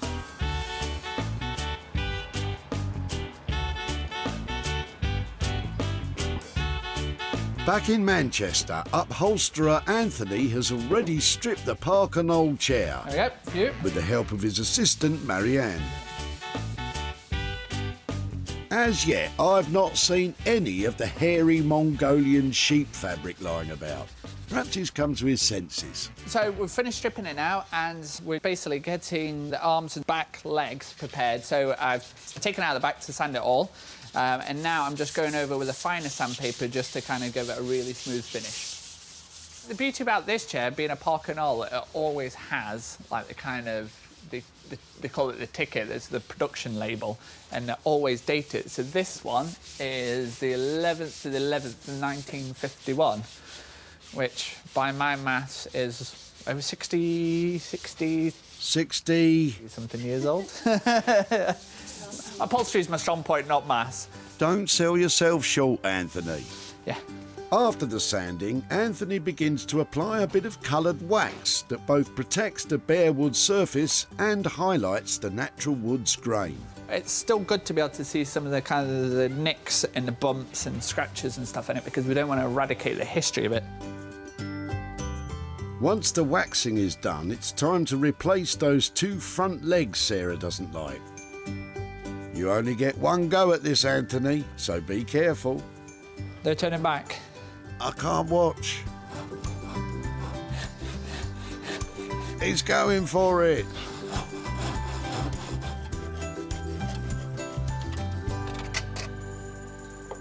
All right, stand it up. Ta-da! Done. Not quite. Anthony is adding new slimmer legs which complement... Oh, careful. I need a few screws. I think that'll be best. The new slim legs will give the chair a more elegant and hopefully saleable look. So what do you think, Anthony? It might be a bit wobbly. After the other leg is attached, Anthony turns his attention to the chair's new padding. He's using classic and modern techniques to re-stuff the chair. So this material is made up of all recycled bits and pieces, and we use it's called layered felt. And this here is to create a lumbar support, and then we'll build up a few more layers over the top. After the layered felt and support, Anthony adds a softer layer of cotton padding for comfort. Feather that side up to there, and we'll staple that in. He then adds a layer of fire-retardant calico to bring the chair up to modern safety standards. Oh, and here comes the next apprentice. It's Anthony's daughter, Poppy. Come to supervise her, old man. Is that good? You happy with that? You tell him, Poppy. I think Sarah's going to like it. What did you say? Bang on trend? With Poppy's encouragement, they're making real progress. We're good. It's quite nice, isn't it? Yeah. It's looking better, but it doesn't much look like a sheep. He still needs to add the Mongolian sheepskin cover he promised Sarah, and it better be a stunning transformation, because Sarah really needs to buy us to flop to this one. Back in Walthamstow, Daniel has turned his attention to the tabletop. So this is some old sports hall flooring. What we'll do is we'll put glue down here to join the pieces together and mix and match the pattern so that it's fairly random. And then what we do is it slots together and we use a mallet and we give it a good whack and basically whack the pieces together so that they're tightly bonded.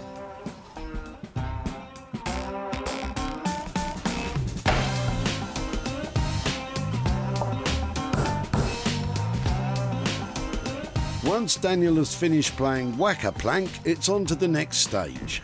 So I'm quite happy with this now in terms of width and the length of the table, how it's looking. It's all been glued and bonded together, so the surface is good. For the next part of the process, Daniel has taken the table outside. He's using a chemical stripper to remove the varnish, which should always be applied in a well-ventilated area. With the varnish remover applied, Daniel can leave it dry while...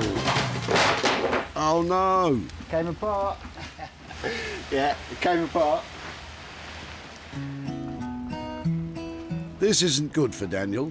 Not only will he have to reattach all those planks, but he'll have to rethink the whole design, because a table that falls to pieces isn't going to fly with Sarah. And talking of Sarah, she's finished her chicken wire fox sculpture and is now putting the finishing touches to a decorative base it'll be presented on.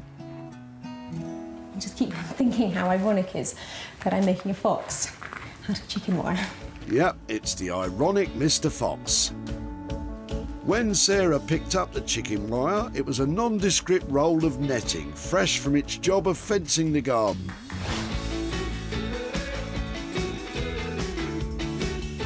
Crafty Sarah has now created a stunning sculptural fox, ready to lark through any darkened woodland.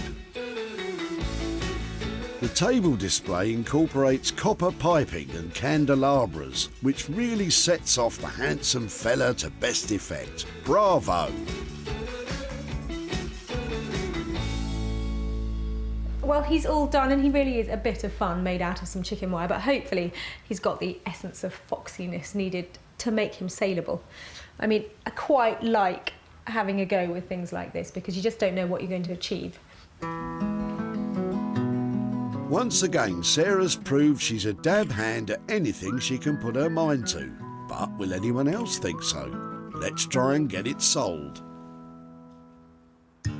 Before Foxy was foxy, it was just Yolanda's old wire mesh. What did you use the chicken wire for? It went across a pathway in the garden. Sarah saw potential, but Yolanda wasn't as sure. Do you think I'm mad? Yeah. But she was happy to pass the netting on. Thank you ever so much. Hopefully see you again with some money. And you know, she just might. Sarah's found a buyer for the wire fox, and would you believe it, they're just down the road from home. Cosy Sussex pub, the Fox Goes Free, snapped up our Foxy. I can't imagine why. And manager Christian seemed glad to add him to the family.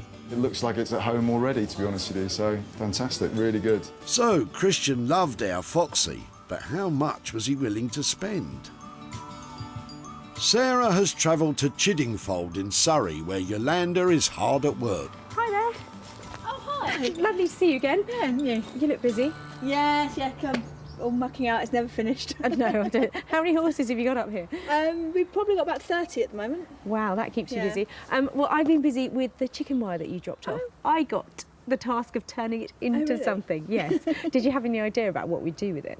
Do you know, I was thinking about it and I thought you might, the same as you said, sculpt it and put plaster of Paris or something and turn it into something. And after that I thought, nah, nothing else is going to happen. I went for sculpture. I haven't really done anything like that before, so it was quite good fun to get hold of it and try and make something out of it. Do you want to see what we did? I'd love to. Yeah, so that's how it started. That probably looks more familiar, and that's how it ended up. Oh wow, that's lovely. Fox sculpture. No, that is really nice. I didn't think you'd ever get it looking as good as that. That's great. So he was a good bit of nose to tail recycling. There was nothing added to him that wasn't found either from you at the tip or hanging around at home. He was snapped up by a pub down in Charlton, and they paid us £50 for him, and so that's for you. Brilliant, thank you. I made the decision that if he ever did sell, or if you made something, that I would give the money to charity, so that will definitely be going to charity. Thank you very Brilliant. much. Well, I really enjoyed working on him. Thanks a lot. Thank you. Sarah spent absolutely nothing on materials, meaning with a sale of £50, Yolanda has £50 to donate to a charity of her choosing. So that's one item producing a profit. Let's see if we can make it two.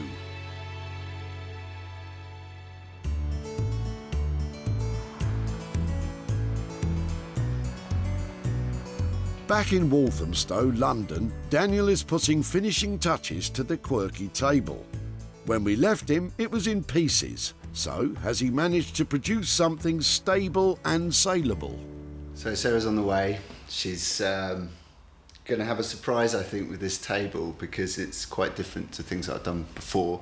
Yeah, it's fairly anxious that she might not be expecting it, and I hope she likes it anyway. I hope she likes it. Well, I'm back in East London to find out if Daniel really did manage to make a dining table. He'll have had his work cut out, that's for sure. They started off as two dirty, flaky, ancient metal props that had nowhere to go but the dump.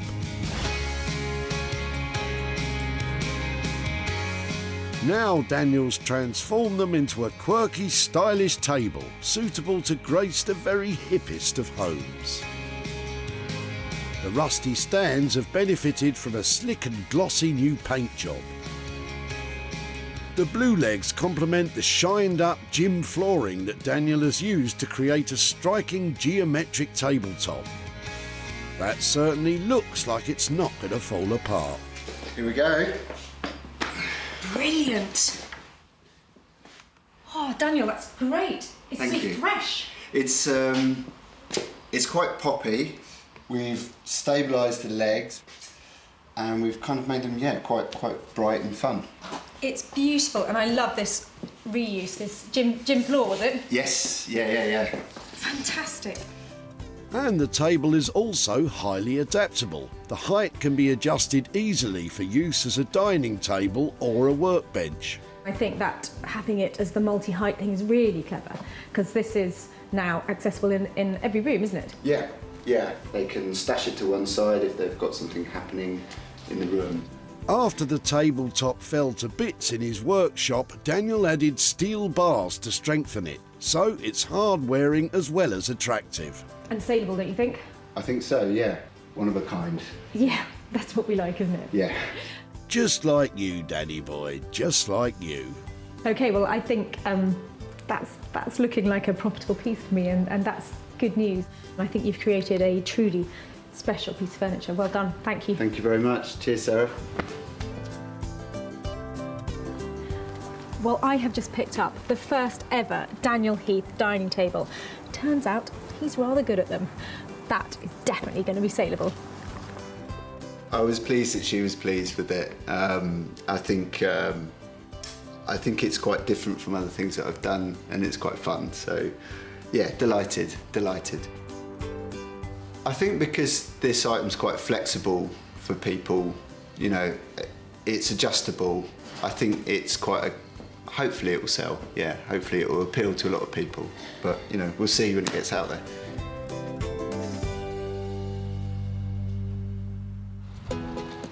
When Sarah met Chris and his son Kai at the tip, she had her eye on their unwanted junk. It's just for my garden and the sheds. We've been sorting the sheds out. Man of few words, Chris couldn't fathom what could be done. No idea. But he was happy for Sarah to spirit them away. Can I keep in contact and show you what I've done with them? Yeah, of course you can. Thanks to Daniel, the props are now transformed.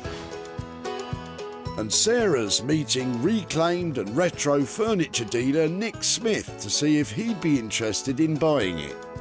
Fancy a game? Oh, hi Sarah. How you doing? Yeah. Right.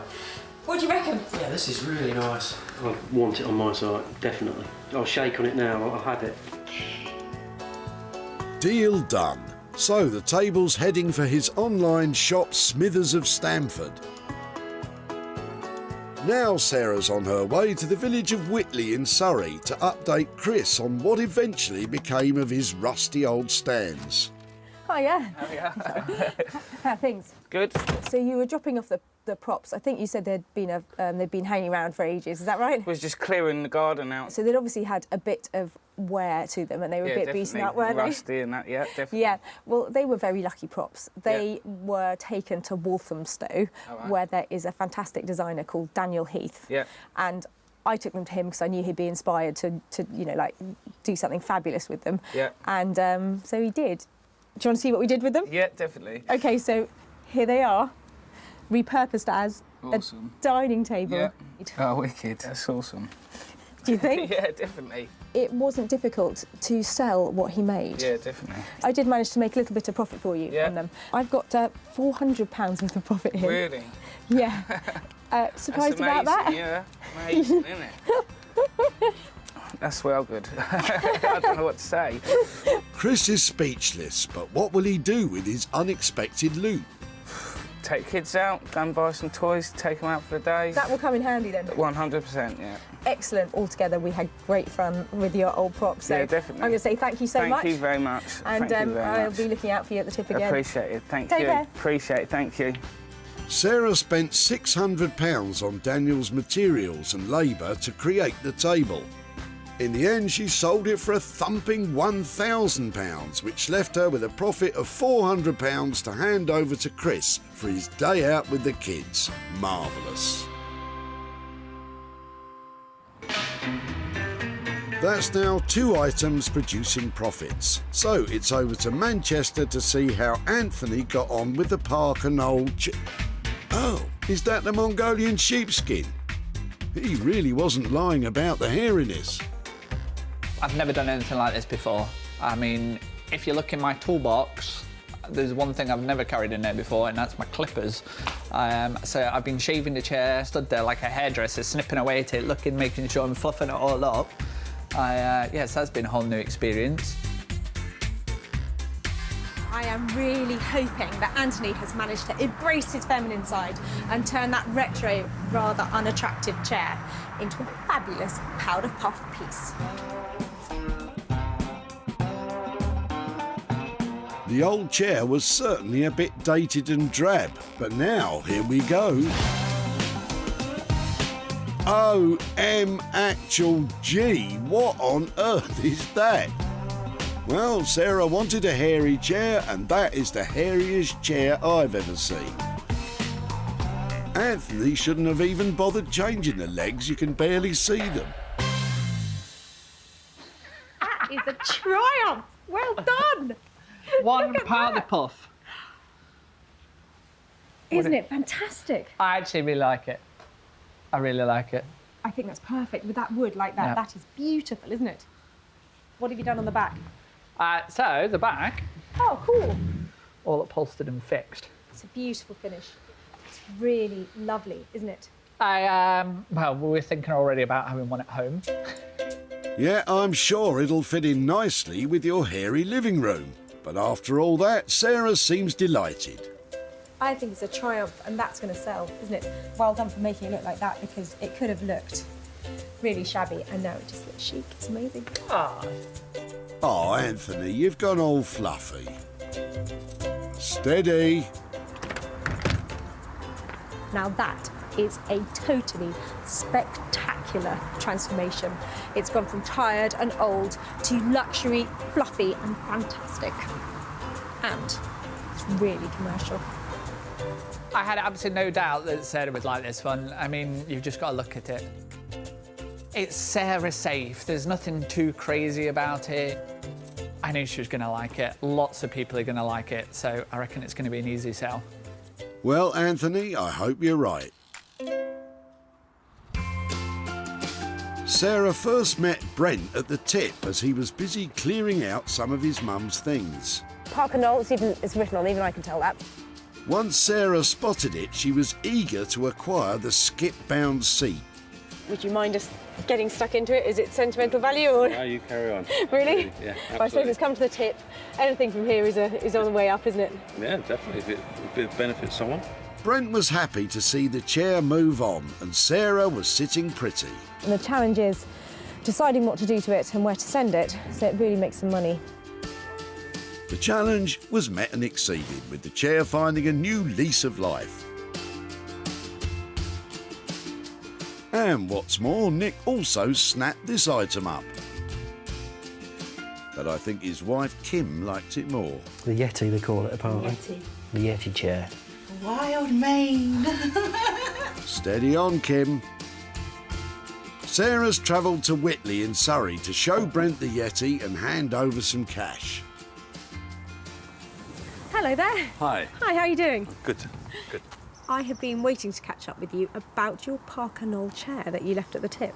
Yep. Now, it came out of your parents' house, is that right? It did. So, your chair went to Manchester to a fantastic upholsterer called Anthony Devine. All right. And he had one look at it, and I'm going to brace yourself, okay? Because Okay. I'd like to show you how it ended up. Are you ready for this? Go. Here is your chair. Oh my God. Is that approval or shock? Well, yeah, I was never expected to see it like that. Well, do you know something? There are people who love that alpine chic and that sort of look. It has a place, and it really was a transformation, because it did go from looking quite retro to looking really quite edgy. Yeah. And that's a good thing, because when you produce something that has that little something extra, you get people who like to pay for it. So I've sold it. Wow. Yeah, and I'm going to start off with the £5 there, and I think I've got just another £130 to go with it. Really?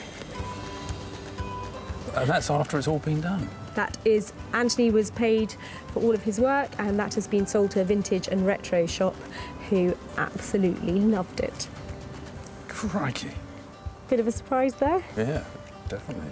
Anything that springs to mind that you might do with that money? I think probably the prostate cancer charity. Okay. My father died of that last year, so Oh dear, I'm so sorry to hear that. yeah, put it towards that. Okay, well that's a lovely thing to do, and I hope you don't mind what we did to your chair. Not at all. That's definitely interesting. Thank you, that's a really nice way of putting it. Thank you so much for your chair. No problem. Thank you. Bye-bye. Bye. Anthony's labour and materials to transform the armchair total £265. Sarah managed to sell the new woolly wonder for a fabulous £400, meaning she could pass £135 back to Brent to give to a charity in memory of his dad. Sarah salvaged 3 unwanted items from the Whitley Recycling Center. Chris's rusty props were turned into funky furniture. Brent's Parker Knoll chair was transformed into a sheepskin masterpiece. And Yolanda's chicken wire was reimagined into a fantastic Mr. Fox. Well, there were moments when I thought I'd gone a bit too far with my tip choices, but the artisans really pulled it out of the bag. I just hope all the new owners love their pieces as much as we love saving them.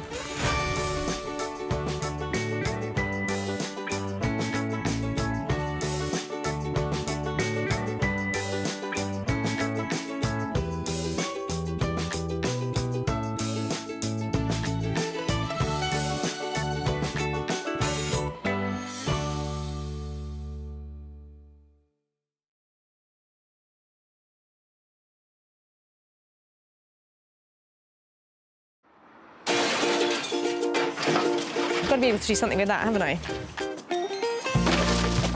How do you make money for nothing? I'm going to take one and be back for the other. The answer could be hiding in the 30 million tonnes of household waste we throw out every year. They're beautiful. That's why entrepreneur Sarah Moore wants to get her hands on things before they hit the skip. I'm a passionate user, maker and buyer of old stuff, and I've turned my passion into a money-making business. I make new stuff out of old stuff, and I sell it for profit. And with some of the country's elite designers and makers... You like to set a challenge for me, didn't you? Nice. She can transform her finds into desirable... Isn't that clever? ...valuable... What an original piece of design. ...and hopefully saleable items. Oh, no way.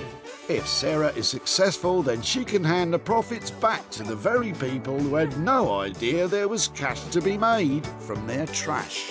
Oh my God, that is amazing.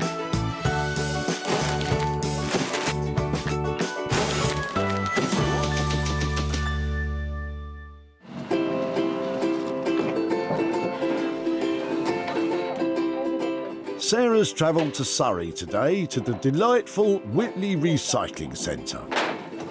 Where other people see trash, I see profit. Making desirable items out of old rubbish is so satisfying. She's on a mission to search out 3 items that can be transformed from trashed to treasured and hopefully make some money along the way too. Pat Butcher. Very becoming, Sarah. Before Sarah was let loose on the tip, she had to seek special permission to do so by those nice recycling centre owners. There is nothing going through here that is going to escape me. I am not letting the good stuff hit that tip. Speaking of the good stuff, it looks like Carl might have just that in the back of his Jeep. Oh, now that is the best bootful I've seen all day. Yeah, they're a bit tired, but... Are they yours? My mum and dad's, yeah. So. Fantastic. So do you think they bought them new or do you think they were... Oh, they're heavy, aren't they? Yeah, I don't think they bought them brand new, because I think they've had them about 25 years. So. Yeah, they look like they're sort of 1930s, 40s, something like that. So how many have you got? 6. 6? Yeah. Oh my word, it's my lucky day. Hold on, I'm going to line them up so they're out of the way. Some people are very easily pleased. They've got such a great look to them. It's such a shame the seats are going, but the tops look like they're salvageable, don't they? This one is the worst one. I don't know what's best to do with them in order to mend them, but I know somebody who takes on this kind of thing all the time. So they'll go to somewhere where we can really sort them out. I'm going to check one out. I bet they're comfortable as well, aren't they? Comfortable, yeah. So they've got a nice new set of them. Yeah, they have. I'm so pleased for them because I get their old ones. That's amazing. They've got fantastic style and a really good look to them, so I'm really pleased you're going to let me have them. Thanks so much. I really appreciate it. Okay, take care. Sarah has taken on not 1, but 6 old battered chairs. The mind boggles. What does Carl think? They're in a bit of a tired state, but yeah, apparently there's going to be something good happening to them, so I'm quite looking forward to see what happens. You and me both, Carl. These are absolutely cracking. There are 6 of them. They've got beautiful worn leather on the backs of them. Unfortunately, the seat pads are really deteriorated, but the style of these is amazing. It's bang on trend. We've got lovely pale grey and some limed oak coming down here on the legs. These are absolutely cracking. Are they? Really? Never mind cracking, they look more cracked to me. I know just the person who can restore those seats, and I'm going to be sitting on a pretty penny here.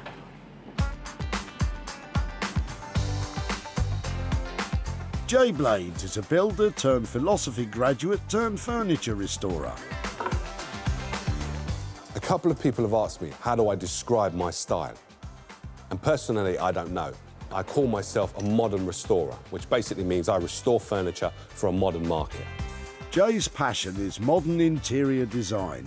He specialises in reworking the very best of British craftsmanship and bringing it into the 21st century. Someone did say to me once that your furniture makes me feel happy. So I used to call my furniture happy furniture because it makes you smile and adds a little bit of humour to your house. My style is definitely not boring. My style is definitely not run-of-the-mill. Let's hope Jay can bring some of that eccentric charm to life on Sarah's 6 seats.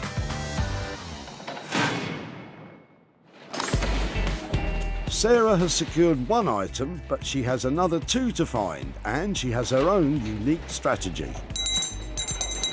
Service? Any rubbish? Remember, if it goes in there, it ain't coming out. Undeterred, Sarah's spotted something interesting in Rob's hatchback.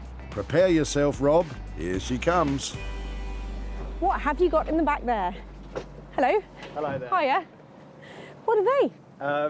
Some old detail from a property we owned before the one we're currently in. Okay. Lovely Victorian place, and we had to take a chimney out, and this was the detail above the cupboard. Okay, so it was sort of. May I have a look at them? So tell me if I get. Was it an arch or that way? Yeah. So okay. An arch above a lower cupboard with a shelf in the scap. Aren't they cool?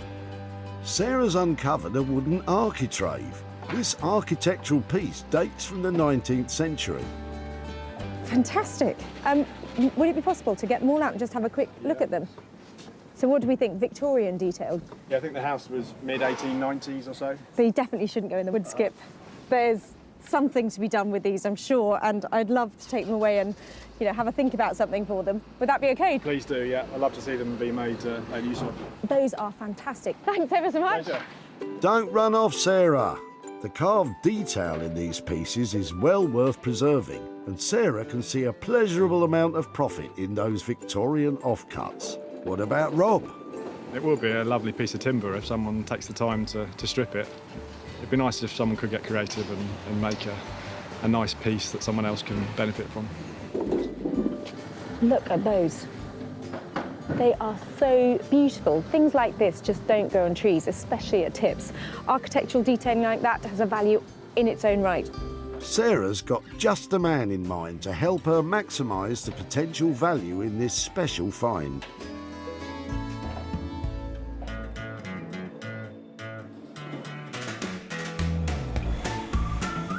Daniel Heath has a passion for all things sustainable.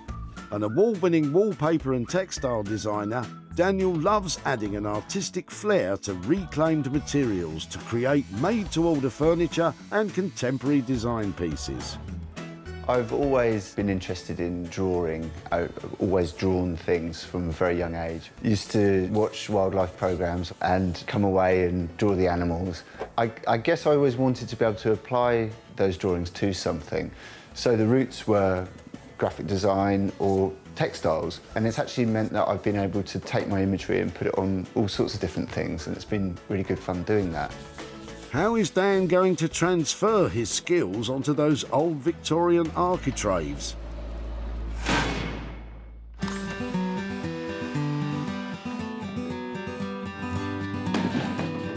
2 down and 1 to go then.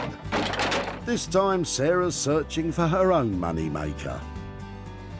I'll take on most things for recycling, but I'm not going there. Beggars can't be choosers, Sarah. Thankfully, Philippa's bringing out a slightly more hygienic seat from the back of her car. Hi there. I really like your chairs. Are they going in or are they going back? Well, I'm hoping they go to the recycling. Okay. Yes. Have you had them long? I've had them for about 4 or 5 years. The Bellini chair.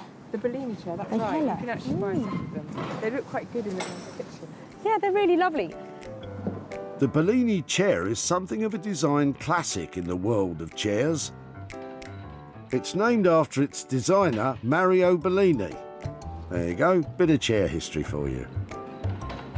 I think you might have found a new home for your chairs if you're definitely throwing them. So do you paint? Yes, I do. I'm an artist, so yes. So they've been in my studio, and I thought, well, now's the time to, if they could go to a good home. Yeah, well, I think I'd love to take them away because, and especially the paint on them I find quite inspiring. Maybe we'll make them really colourful or something like that.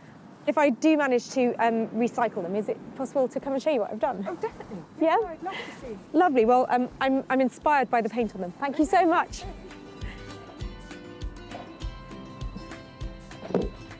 So they look quite cool, don't they? This is classic 1990s sort of shape when everybody had a studio-style apartment and wanted to have something cool and bright white. And they've got a maker's mark on the bottom, I think, made by Hella in 1998. So quite old. They look like Philip Stark used to make some great furniture like this. I think she means to say Philippe Stark, the French designer and architect. They're going to need a magic makeover to make some money, and somehow I've got to cover up those paint marks. So that's 3 items collected by Sarah. Jay will try to reinvigorate Carl's 6 chairs. Daniel will hope Rob's architraves aren't too much of a learning curve. And Sarah's got Philippa's chairs to reimagine. It's been crazy busy times here at Whitley, and with some fantastic items saved and primed for transformation, I'm confident I'm going to make some money for nothing.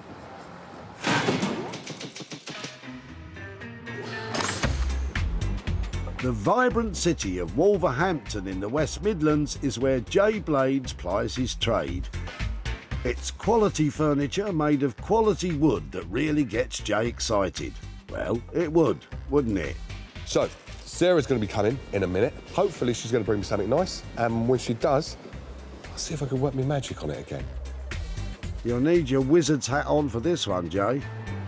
I love these chairs. It's not often that you find a set that turns up in the tip, and such a stylish one is a really rare thing. I'm hoping Jay can give them a sympathetic update that keeps all of their original qualities but gives them something special. I need a hand getting them in. Say no more, Jay's your man. Yeah, they're definitely special. Oh, he sounds keen. So what do you think? I think these are quality, tip-top quality. They were certainly top of the tip. These were going to be thrown away? Yeah. Seriously? Seriously. Well, I'm really pleased I happened to be there on the day that these turned up because there were 6 of them a set. Yeah. They're in good nick apart from the obvious seat problem. Yeah. I don't know who's made these, but these are really a joy. These are really, really beautiful. Jay's really taken with the quality construction of the oak chairs, but how would he restore them?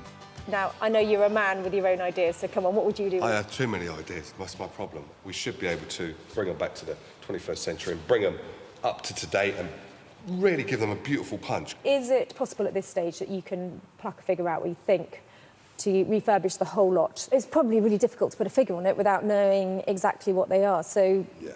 Do you want to come back to me when you've had a chance to do a bit of research and we can make a plan about which direction they're going in? Yeah, I'd feel a lot more comfortable if I just do a little bit of research and a little bit of taking apart. I'm really happy to leave them in your hands. I know that you're going to do right by them. Sarah is taking a massive risk here. She's leaving Jay with a big job that has no plan to speak of and no budget agreed.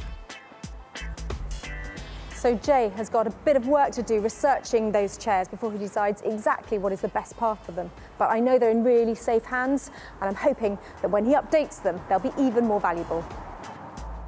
I cannot wait to start dissecting them. I don't know what I'm going to put on there until I've taken them apart. because then the chairs will reveal themselves to me.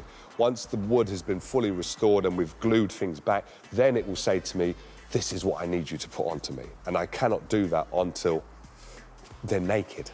And at the moment, they're fully dressed. Sarah will have to wait until Jay's done his detective work on the 6 chairs to find out what that little lot might cost her. But with no clear brief or budget, will this project spiral out of control?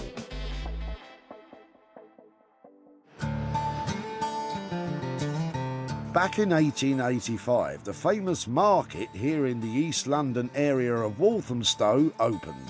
Today, designer Daniel Heath works locally and he's waiting for Sarah to pop up the old apples and pears and pay a visit to his studio. So he's obviously collected an item. I'm excited to, and slightly in anticipation of seeing what's going to arrive. So you should be, Daniel. Sarah's on her way with her bits of 19th century wooden detailing. Well, those old bits of Victorian architrave might be a bit messy, but cleaned up, they could make something really fabulous. I'm hoping for some sort of console table, something that shows off all their lovely decoration and detail. Daniel's the man to make that happen. Ooh. Oh, they look interesting. I'm really excited about these. I think Yeah. they've got heaps of potential. Look at them. Right, okay, yeah, that's nice. Pretty strong Victorian styling on them, isn't there? Yeah, they're quite nice things as they are. Sarah's initial idea was to transform the architectural oddments into some kind of a table. But design brain Daniel might have other ideas. Whatever it is that you do, you kind of want to see, all of them. You don't want to hide away any of the detail, and I think maybe if there's a tabletop on top, they're kind of underneath. So I think they can go together in some way, can't they? I just try this. I think, how big is the, oh right, okay, it's really quite substantial if we put them all together. I know what you're going to say. Wow, okay. It's a corner bath, isn't it? Jacuzzi! No, it's not. It's a massive mirror. It's a massive mirror, yeah. It's a real statement piece. The killer idea. That's Yeah. genius. I'm blown away. I'm just thinking it's going to be a huge, huge piece, and it's going to really increase the value. Daniel has completely reimagined the cornices into a huge mirror frame. He may also engrave the mirrored glass with a pattern of his own design. I have some beautiful birds that we can put swooping in and various foliage. I think that sounds beautiful, and I'm thinking I'm going to have to pay up to have something like that created. I think we're talking about £500 to £600, and the main cost will be actually the glass, the mirror, and the engraving of a piece of that size. Okay, well, I think if it comes out anywhere close to how I'm imagining it, it's going to be a very beautiful thing. I hope it goes well. Don't break any mirrors, because I want to be lucky on this one, all right? Okay. Enjoy Thanks, yourself. Cheers. This is a huge mirror. It'd be one of the biggest that we've done. So it does have its challenges, and making sure the whole thing comes together without any hitches. So, let's just hope Daniel can manage to keep his enormous project in one piece. It'll need to be something special to make a profit on that £600 budget. From the urban jungle of Walthamstow to the tranquil surroundings of the Sussex countryside, where Sarah is at home preparing to take on the 2 designer chairs. These would have been absolutely bang on trend in about 1995, I reckon. But I have got a really pretty idea for them that I think is going to make them look springy and expensive. Oh yeah? Don't keep us in suspense then, Sarah. My plan is give them a quick wash up, then drill tiny little holes all the way through them. You with me?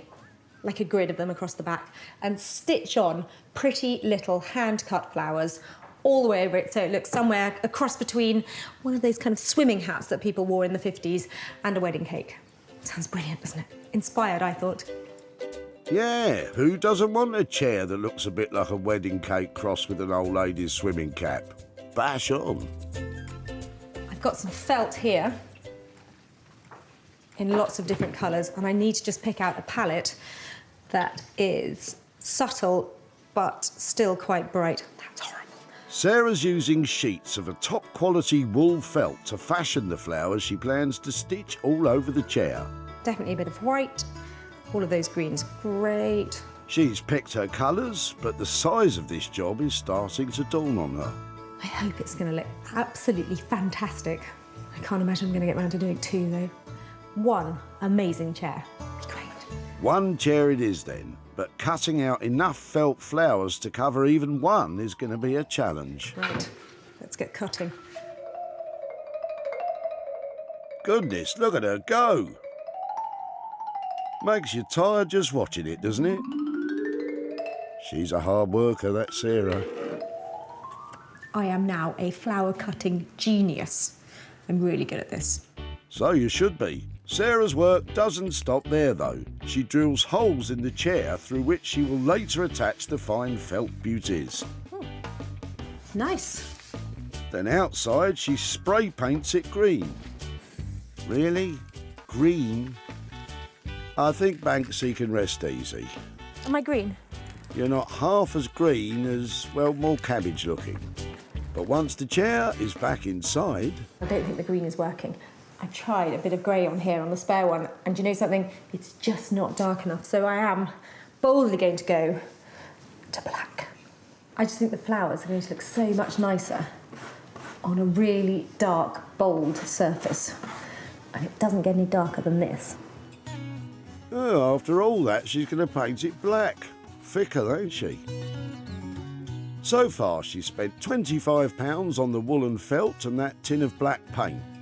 With plans ever-changing, Sarah has a long way to go before that's saleable. Back to the West Midlands now, and the city of Wolverhampton, home to master restorer Jay Blades, who can't wait to get going. Sarah dropped off these beautiful oak chairs. Absolutely beautiful. Jay's a big fan of these quality handmade chairs, which probably date from the 1940s. My job today is just to remove stuff really carefully. Yep, this is going to be a real labour of love for Jay. He's going to re-upholster all 6 chairs whilst maintaining their original handmade features. Good luck, Jay. So enough with the talking. Let's get stripping. Well, hey. The chair, not me. Oh, I see, sorry. Jay gets down to removing the tacks which secure the chair's piping with the appropriately named tack lifting tool. And it's not long before he spots a piece of impressive craftsmanship. That's amazing. They've actually stitched, and it looks like they've hand-stitched underneath here the leather. Now that in itself, come on, who does that in this day and age? That is just sheer craftsmanship. Everything that I discover about the chairs will then be reflected back into the chair and how I work with it, the fabric I choose, and also ultimately the price. But I don't want to outprice either myself or Sarah, who's then going to sell these on. The challenge for Jay is to comprehensively modernise the chairs whilst keeping an eye on his labour costs. He hasn't yet agreed a budget with Sarah, and she'll want to stand a chance of turning a profit. He gets straight to work removing the chair's old disintegrating coverings, supporting webbings and stuffing, all of which need to be replaced. With that done, Jay starts building a chair back up. But put new webbing on there. He's using a tool called a webbing stretcher to make sure the seat base is taut. Doing webbing is very similar to tuning a fine instrument. You have to get it where it makes a really lovely sound, because basically the webbing is the foundation that's going to hold all of the seat in place for the next 50 to 100 years, hopefully.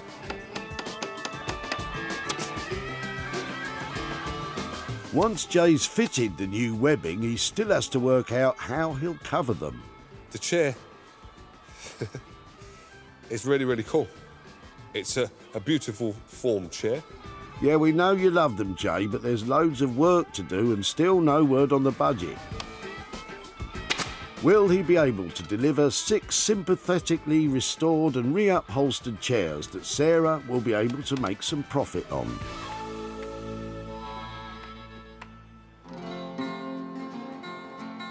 Back in Walthamstow, Daniel and his assistant Laura are about to get to grips with the bits of Victorian architrave. What new skills am I going to have to learn today in order to make this work? He sounds a bit nervous. Let's just hope he hasn't bitten off more than he can chew. We've made a start on stripping them back, and what the intention will be is to join them together to make a huge frame for a mirror. So we're just going to strip down these other 2. The heat is on for Daniel and Laura as they get down to stripping the chipped layer of gloss paint from the wood beneath using heat guns. Dan also removes any old nails in the architrave and the ornate ends which he hopes to include in the finished item. That wasn't too bad. Nice. He has to be careful using a heat gun, especially on soft pine like this. Too much heat and your wood could burn and, well, I'll let Dan explain the other problem. I was a bit overzealous with the scraping. I scraped off a little bit of wood. I have to take it easy for now. Careful, Dan, you don't want to make any more holes. He'll fill in any gaps in the wood later with a colour-matching wood filler to help create a smooth finish. All right, not far to go on this one. With the wood stripped, it's time for Daniel to start fitting those huge pieces together. Now, the risk is, with these arches, is that they won't be completely identical. So I might need to see how they marry up, basically, once I've joined these 2 together, and see if I need to make any adjustments in order to make it fit all the way round. Sounds simple enough, but Daniel's a print designer, not a carpenter. This is all new territory. I hope my measurements are accurate enough. Me too, Dan. He's carefully drilling holes into each arch end, into which he places dowels. I'm just going to hammer them in with some glue on the end, some wood glue on the end, and then bring those pieces together, and they should marry up quite well. If he's done his measuring right, these will hopefully match up and secure with the corresponding architrave corner, which in turn will create a frame for the huge mirror he hopes to eventually fit. Okay, this is proving a little bit more tricky than I'd hoped. As we can see, this is flat on the table, so it needs to be square, and these are not marrying up square because they're not cut straight. And that won't do for a perfectionist like our Daniel. So I'm going to take these apart, and I'm just going to sand them, and I'm just going to get them both completely at right angles so that they'll marry up. To get the joint flush, Daniel's going to use his workshop's industrial sanding disc. It's a powerful tool, but can it create the perfect fit he's looking for? It's not bad. I think it's just about there. I think I'm just going to have to go for it. You certainly do. That's still a long way from the perfect, polished and expensive mirror he's promised Sarah. Back in Sussex, Sarah and glamorous assistant Bramble are putting the finishing touches to the designer chair she rescued from the tip. That's finished. All I need to do now is sell it. When she found it, it was dated and dull, but now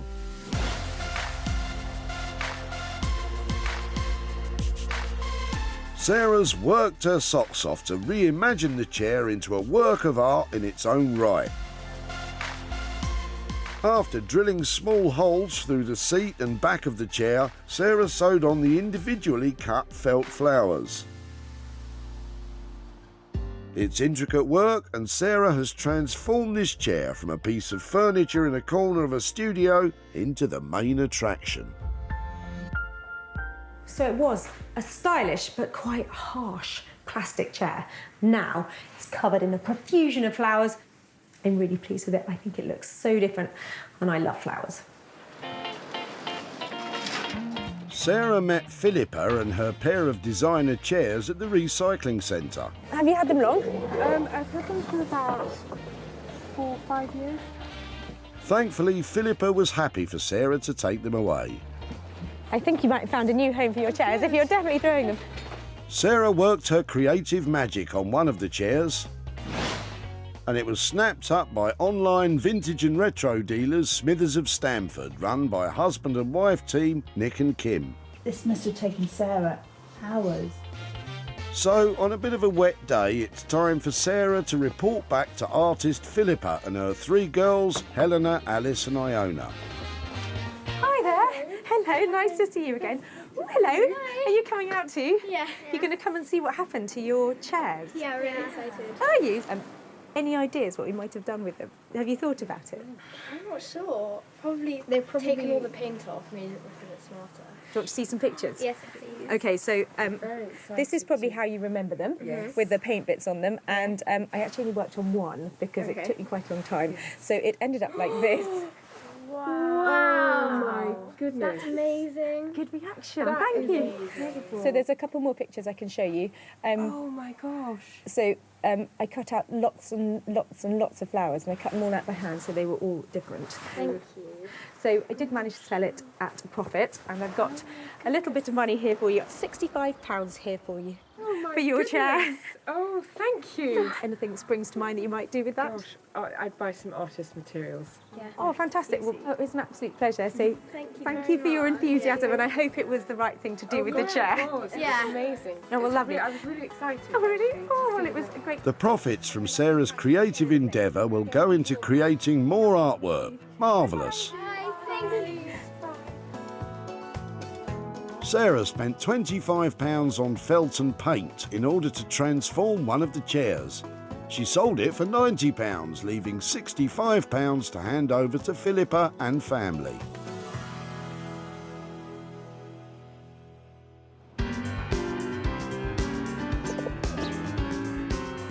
That's Sarah's chair producing a profit. Now it's time to head back to Wolverhampton to see what Jay's been up to with those 6 heavy hitters. Now, if I remember right, Sarah wanted to keep things simple. But knowing Jay... Oh, what's that? Sarah probably wanted me to do more of a classical kind of restoration on them. I haven't gone as mad as I normally would go, but I've done something that's really tasteful, I believe. They're probably some of the best work I've ever produced. That sounds encouraging, but is it the most expensive work you've ever produced? I was keen for some sympathetic restoration, but I think Jay might have had other ideas. So I'm really excited to see what he's done with them and to find out what the budget is. When Sarah saved them, they were really showing their age. But now Jay has, well, done what Jay does best. The simple restoration has turned into an explosion of elegant colour and design. Jay upholstered 4 with a lovely butterfly fabric, and the 2 bigger ones have now got a cosy tartan look. All 6 have been expertly restored, but with that modern Jay Blades attitude. I can't wait to see what you've been up to. Yeah, come and have a look. Oh, my word. Don't they look different? They How do. are you doing? I'm very good.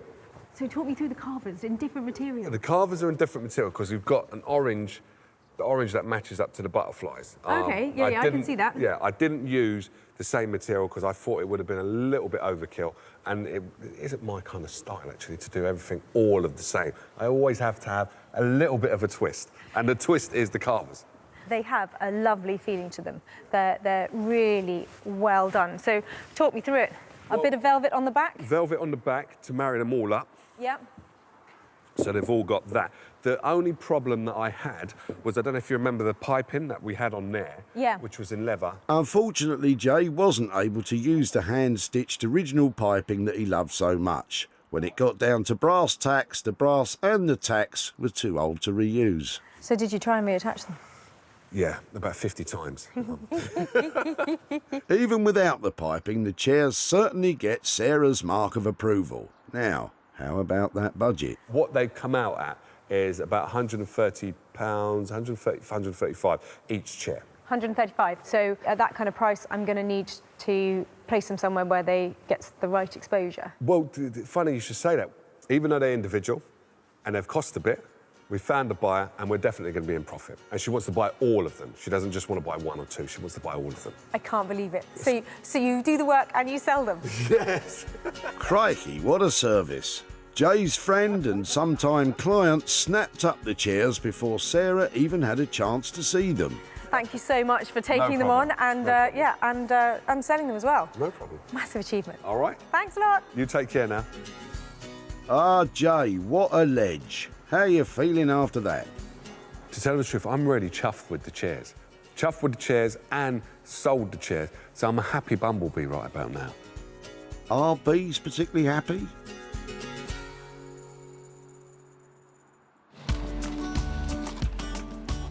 Oh, now that is the best bootful I've seen all day. Sarah was lucky enough to spot Carl and his mum and dad's old chairs. I think they've had them about 25 years. Sarah couldn't contain her excitement. Oh my word, it's my lucky day. And Carl was just happy to get rid of them. I'm quite looking forward to see what happens.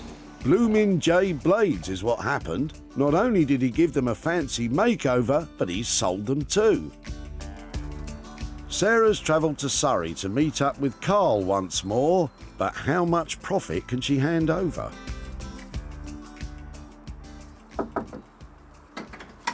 Hi, Carl. How are you doing? Nice to see you. Yeah, good, thank you. Nice to see you too. So is this where those chairs It came is, from? yeah. You've had them and grown up with them, haven't you? I have, yeah. My mum and dad had them sort of a year before I was born, so... Okay, yeah, so they've got pretty much some... my whole life, yeah. They've definitely got some age to them then. Yeah, they have, yeah. I don't know if you thought what we might do with them after we took them away. Well, I thought you, I don't know, really, may have just recovered them or something, but I don't know. Well, we did a lot of research on your chairs, actually. We couldn't find an established maker who made them. Right. So they went to Northampton to a guy called Jay Blades. I've got some pictures to show you what he did to them. Excellent. So they now look... Wow, yeah. Different. Different. Yeah, I mean, definitely changed them up a bit, but yeah, they look great, I think, yeah. Somebody completely fell in love with them and they bought them. Oh, okay. There's profit to be shared. Oh, in fact, okay, great. I've got just a little bit here for you. Great. I have got £240 profit. Whoa, that's amazing, yeah. For something we were going to throw away. That's great. What are you going to do with that? Well, I think it'll go back to my mum because she's looking for some replacement chairs now. So, yeah, probably go towards them. Great. Really appreciate you dropping them No off. problem. And it was Thank you great very to much. catch up. Cheers, Okay, thanks, bye-bye. bye. Jay pulled it out the bag. Having cost £810 to do them up, he then sold them for a cracking £1,050, giving Carl and his mum £240 to invest in a new set of chairs to replace those old ones.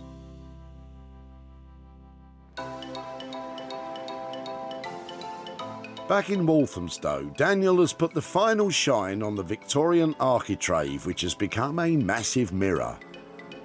I'm really excited to show Sarah this mirror because it's quite a big one. Yeah, pretty excited. And on reflection, Sarah's very keen to see it too. I am truly excited to see what Daniel's done with our old architrave. I think this item is going to be stunning.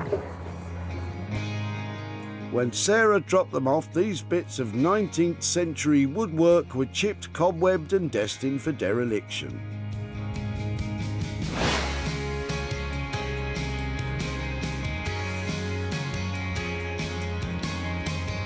Thanks to Daniel's design genius, they've now become a stylish mirror ready to grace the very grandest of rooms. The old bits of carving now form a graceful frame for the massive mirror within, which has been delicately engraved with Daniel's own print design.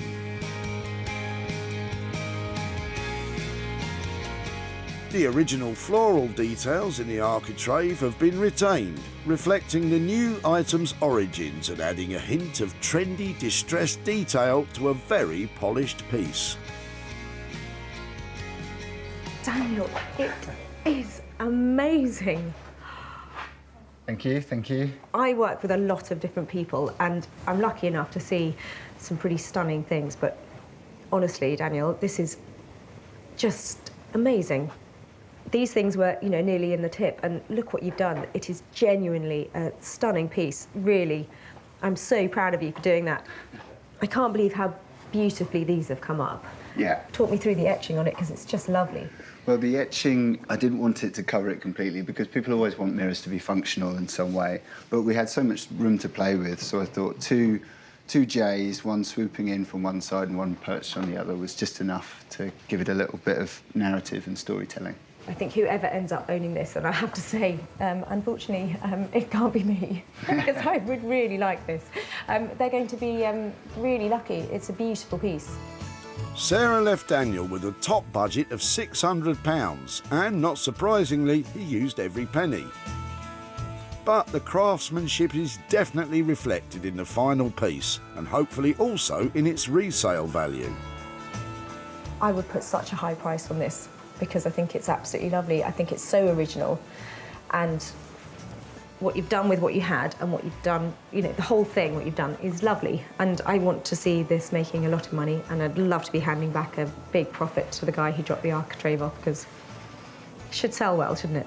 It should do, yeah, yeah. Sarah is delighted with the massive mirror. Well done, Dan. Well, I had high hopes for that mirror, but even I was surprised how absolutely amazing it looks. That is a total winner. Sarah's eyes lit up when she spotted Rob's Victorian bootful. What have you got in the back there? And Rob was delighted to see them rescued. I love to see them be made use of. Rob's luck was in because Sarah was more than happy to oblige. Something to be done with these, I'm sure. She wasn't wrong. The architraves were completely reimagined and Sarah was on a mission to find the mirror a new home. She hosted a pop-up sale in her barn and put it out on sale. Sarah also tried listing it on online sites, including eBay, Etsy and social media. But were there any takers? Sarah's off to see Rob to tell him what became of his architraves. Since they met, Rob's relocated to North Berwick in the east of Scotland. Hi there, hello. Hello again. How are you doing? Very well, nice to see you. Yeah, and you. I met you in Godalming. That's right. And you were on the move to here, isn't this fantastic? We've changed a bit, but yes, now we're east coast of Scotland. Absolutely stunning. On a day like this, yes. You had held on to your architrave for quite a while, hadn't you? I had. I'd already moved one property and then it came to another big move, and whilst I didn't want to lose them, I hadn't used them then, and it just felt it's a bit of a stretch to take them to Scotland again. What were you going to do with it if you'd used it? I never knew. I mean, I enjoy doing up properties, and I just thought they might slip in somewhere in a subtle way, but I never would have made something creative out of them. It just would have been a little prop for a shelf or something of the sort. I took it along to a guy called Daniel Heath, who is this fantastic surface pattern designer. I've got some pictures here to show you what he did. I hope you approve. Here is your architrave turned into the biggest mirror. That is stunning, isn't it? You can completely see what it originally was, but repurposed beautifully. I love it, absolutely love it. I mean, that's brilliant that you've got people you know that are that skillful to produce wonderful things from something that I had no purpose for. So, fantastic, love it. It's still for sale, and it is one of those things that I need to get lots of people to go past it because it's going to be a big investment piece. When it does find a home, I'm going to be back in touch, hopefully brandishing some profit for you. Wow, well, you never expect that, but that'd be lovely. We've got a lot of work to do on a new house, so anything's a help, but I just love seeing it repurposed and go in someone's home. That'd be fantastic. Well done. Great work. Excellent. Thanks ever so much. Thank you so much. Good luck. Bye-bye. Cheers. Bye. With Daniel's labour costs coming in on budget of £600 and the mirror yet to sell, it does mean we may have a loss of £600. But I've got a feeling it won't be long before it's snapped up and we can return any profit to Rob. Thanks to Sarah, 3 items have been rescued from the rubbish. The dated designer chairs became fabulous and floral. The Victorian architraves went from tip to terrific when they became a stunning mirror. And the 6 dining chairs have now been transformed into funky furniture. It is just brilliant when taking a chance on something from the tip really pays off, because we had 3 great transformations and made loads of profit, and it's handing over that money for nothing that makes it even more worthwhile.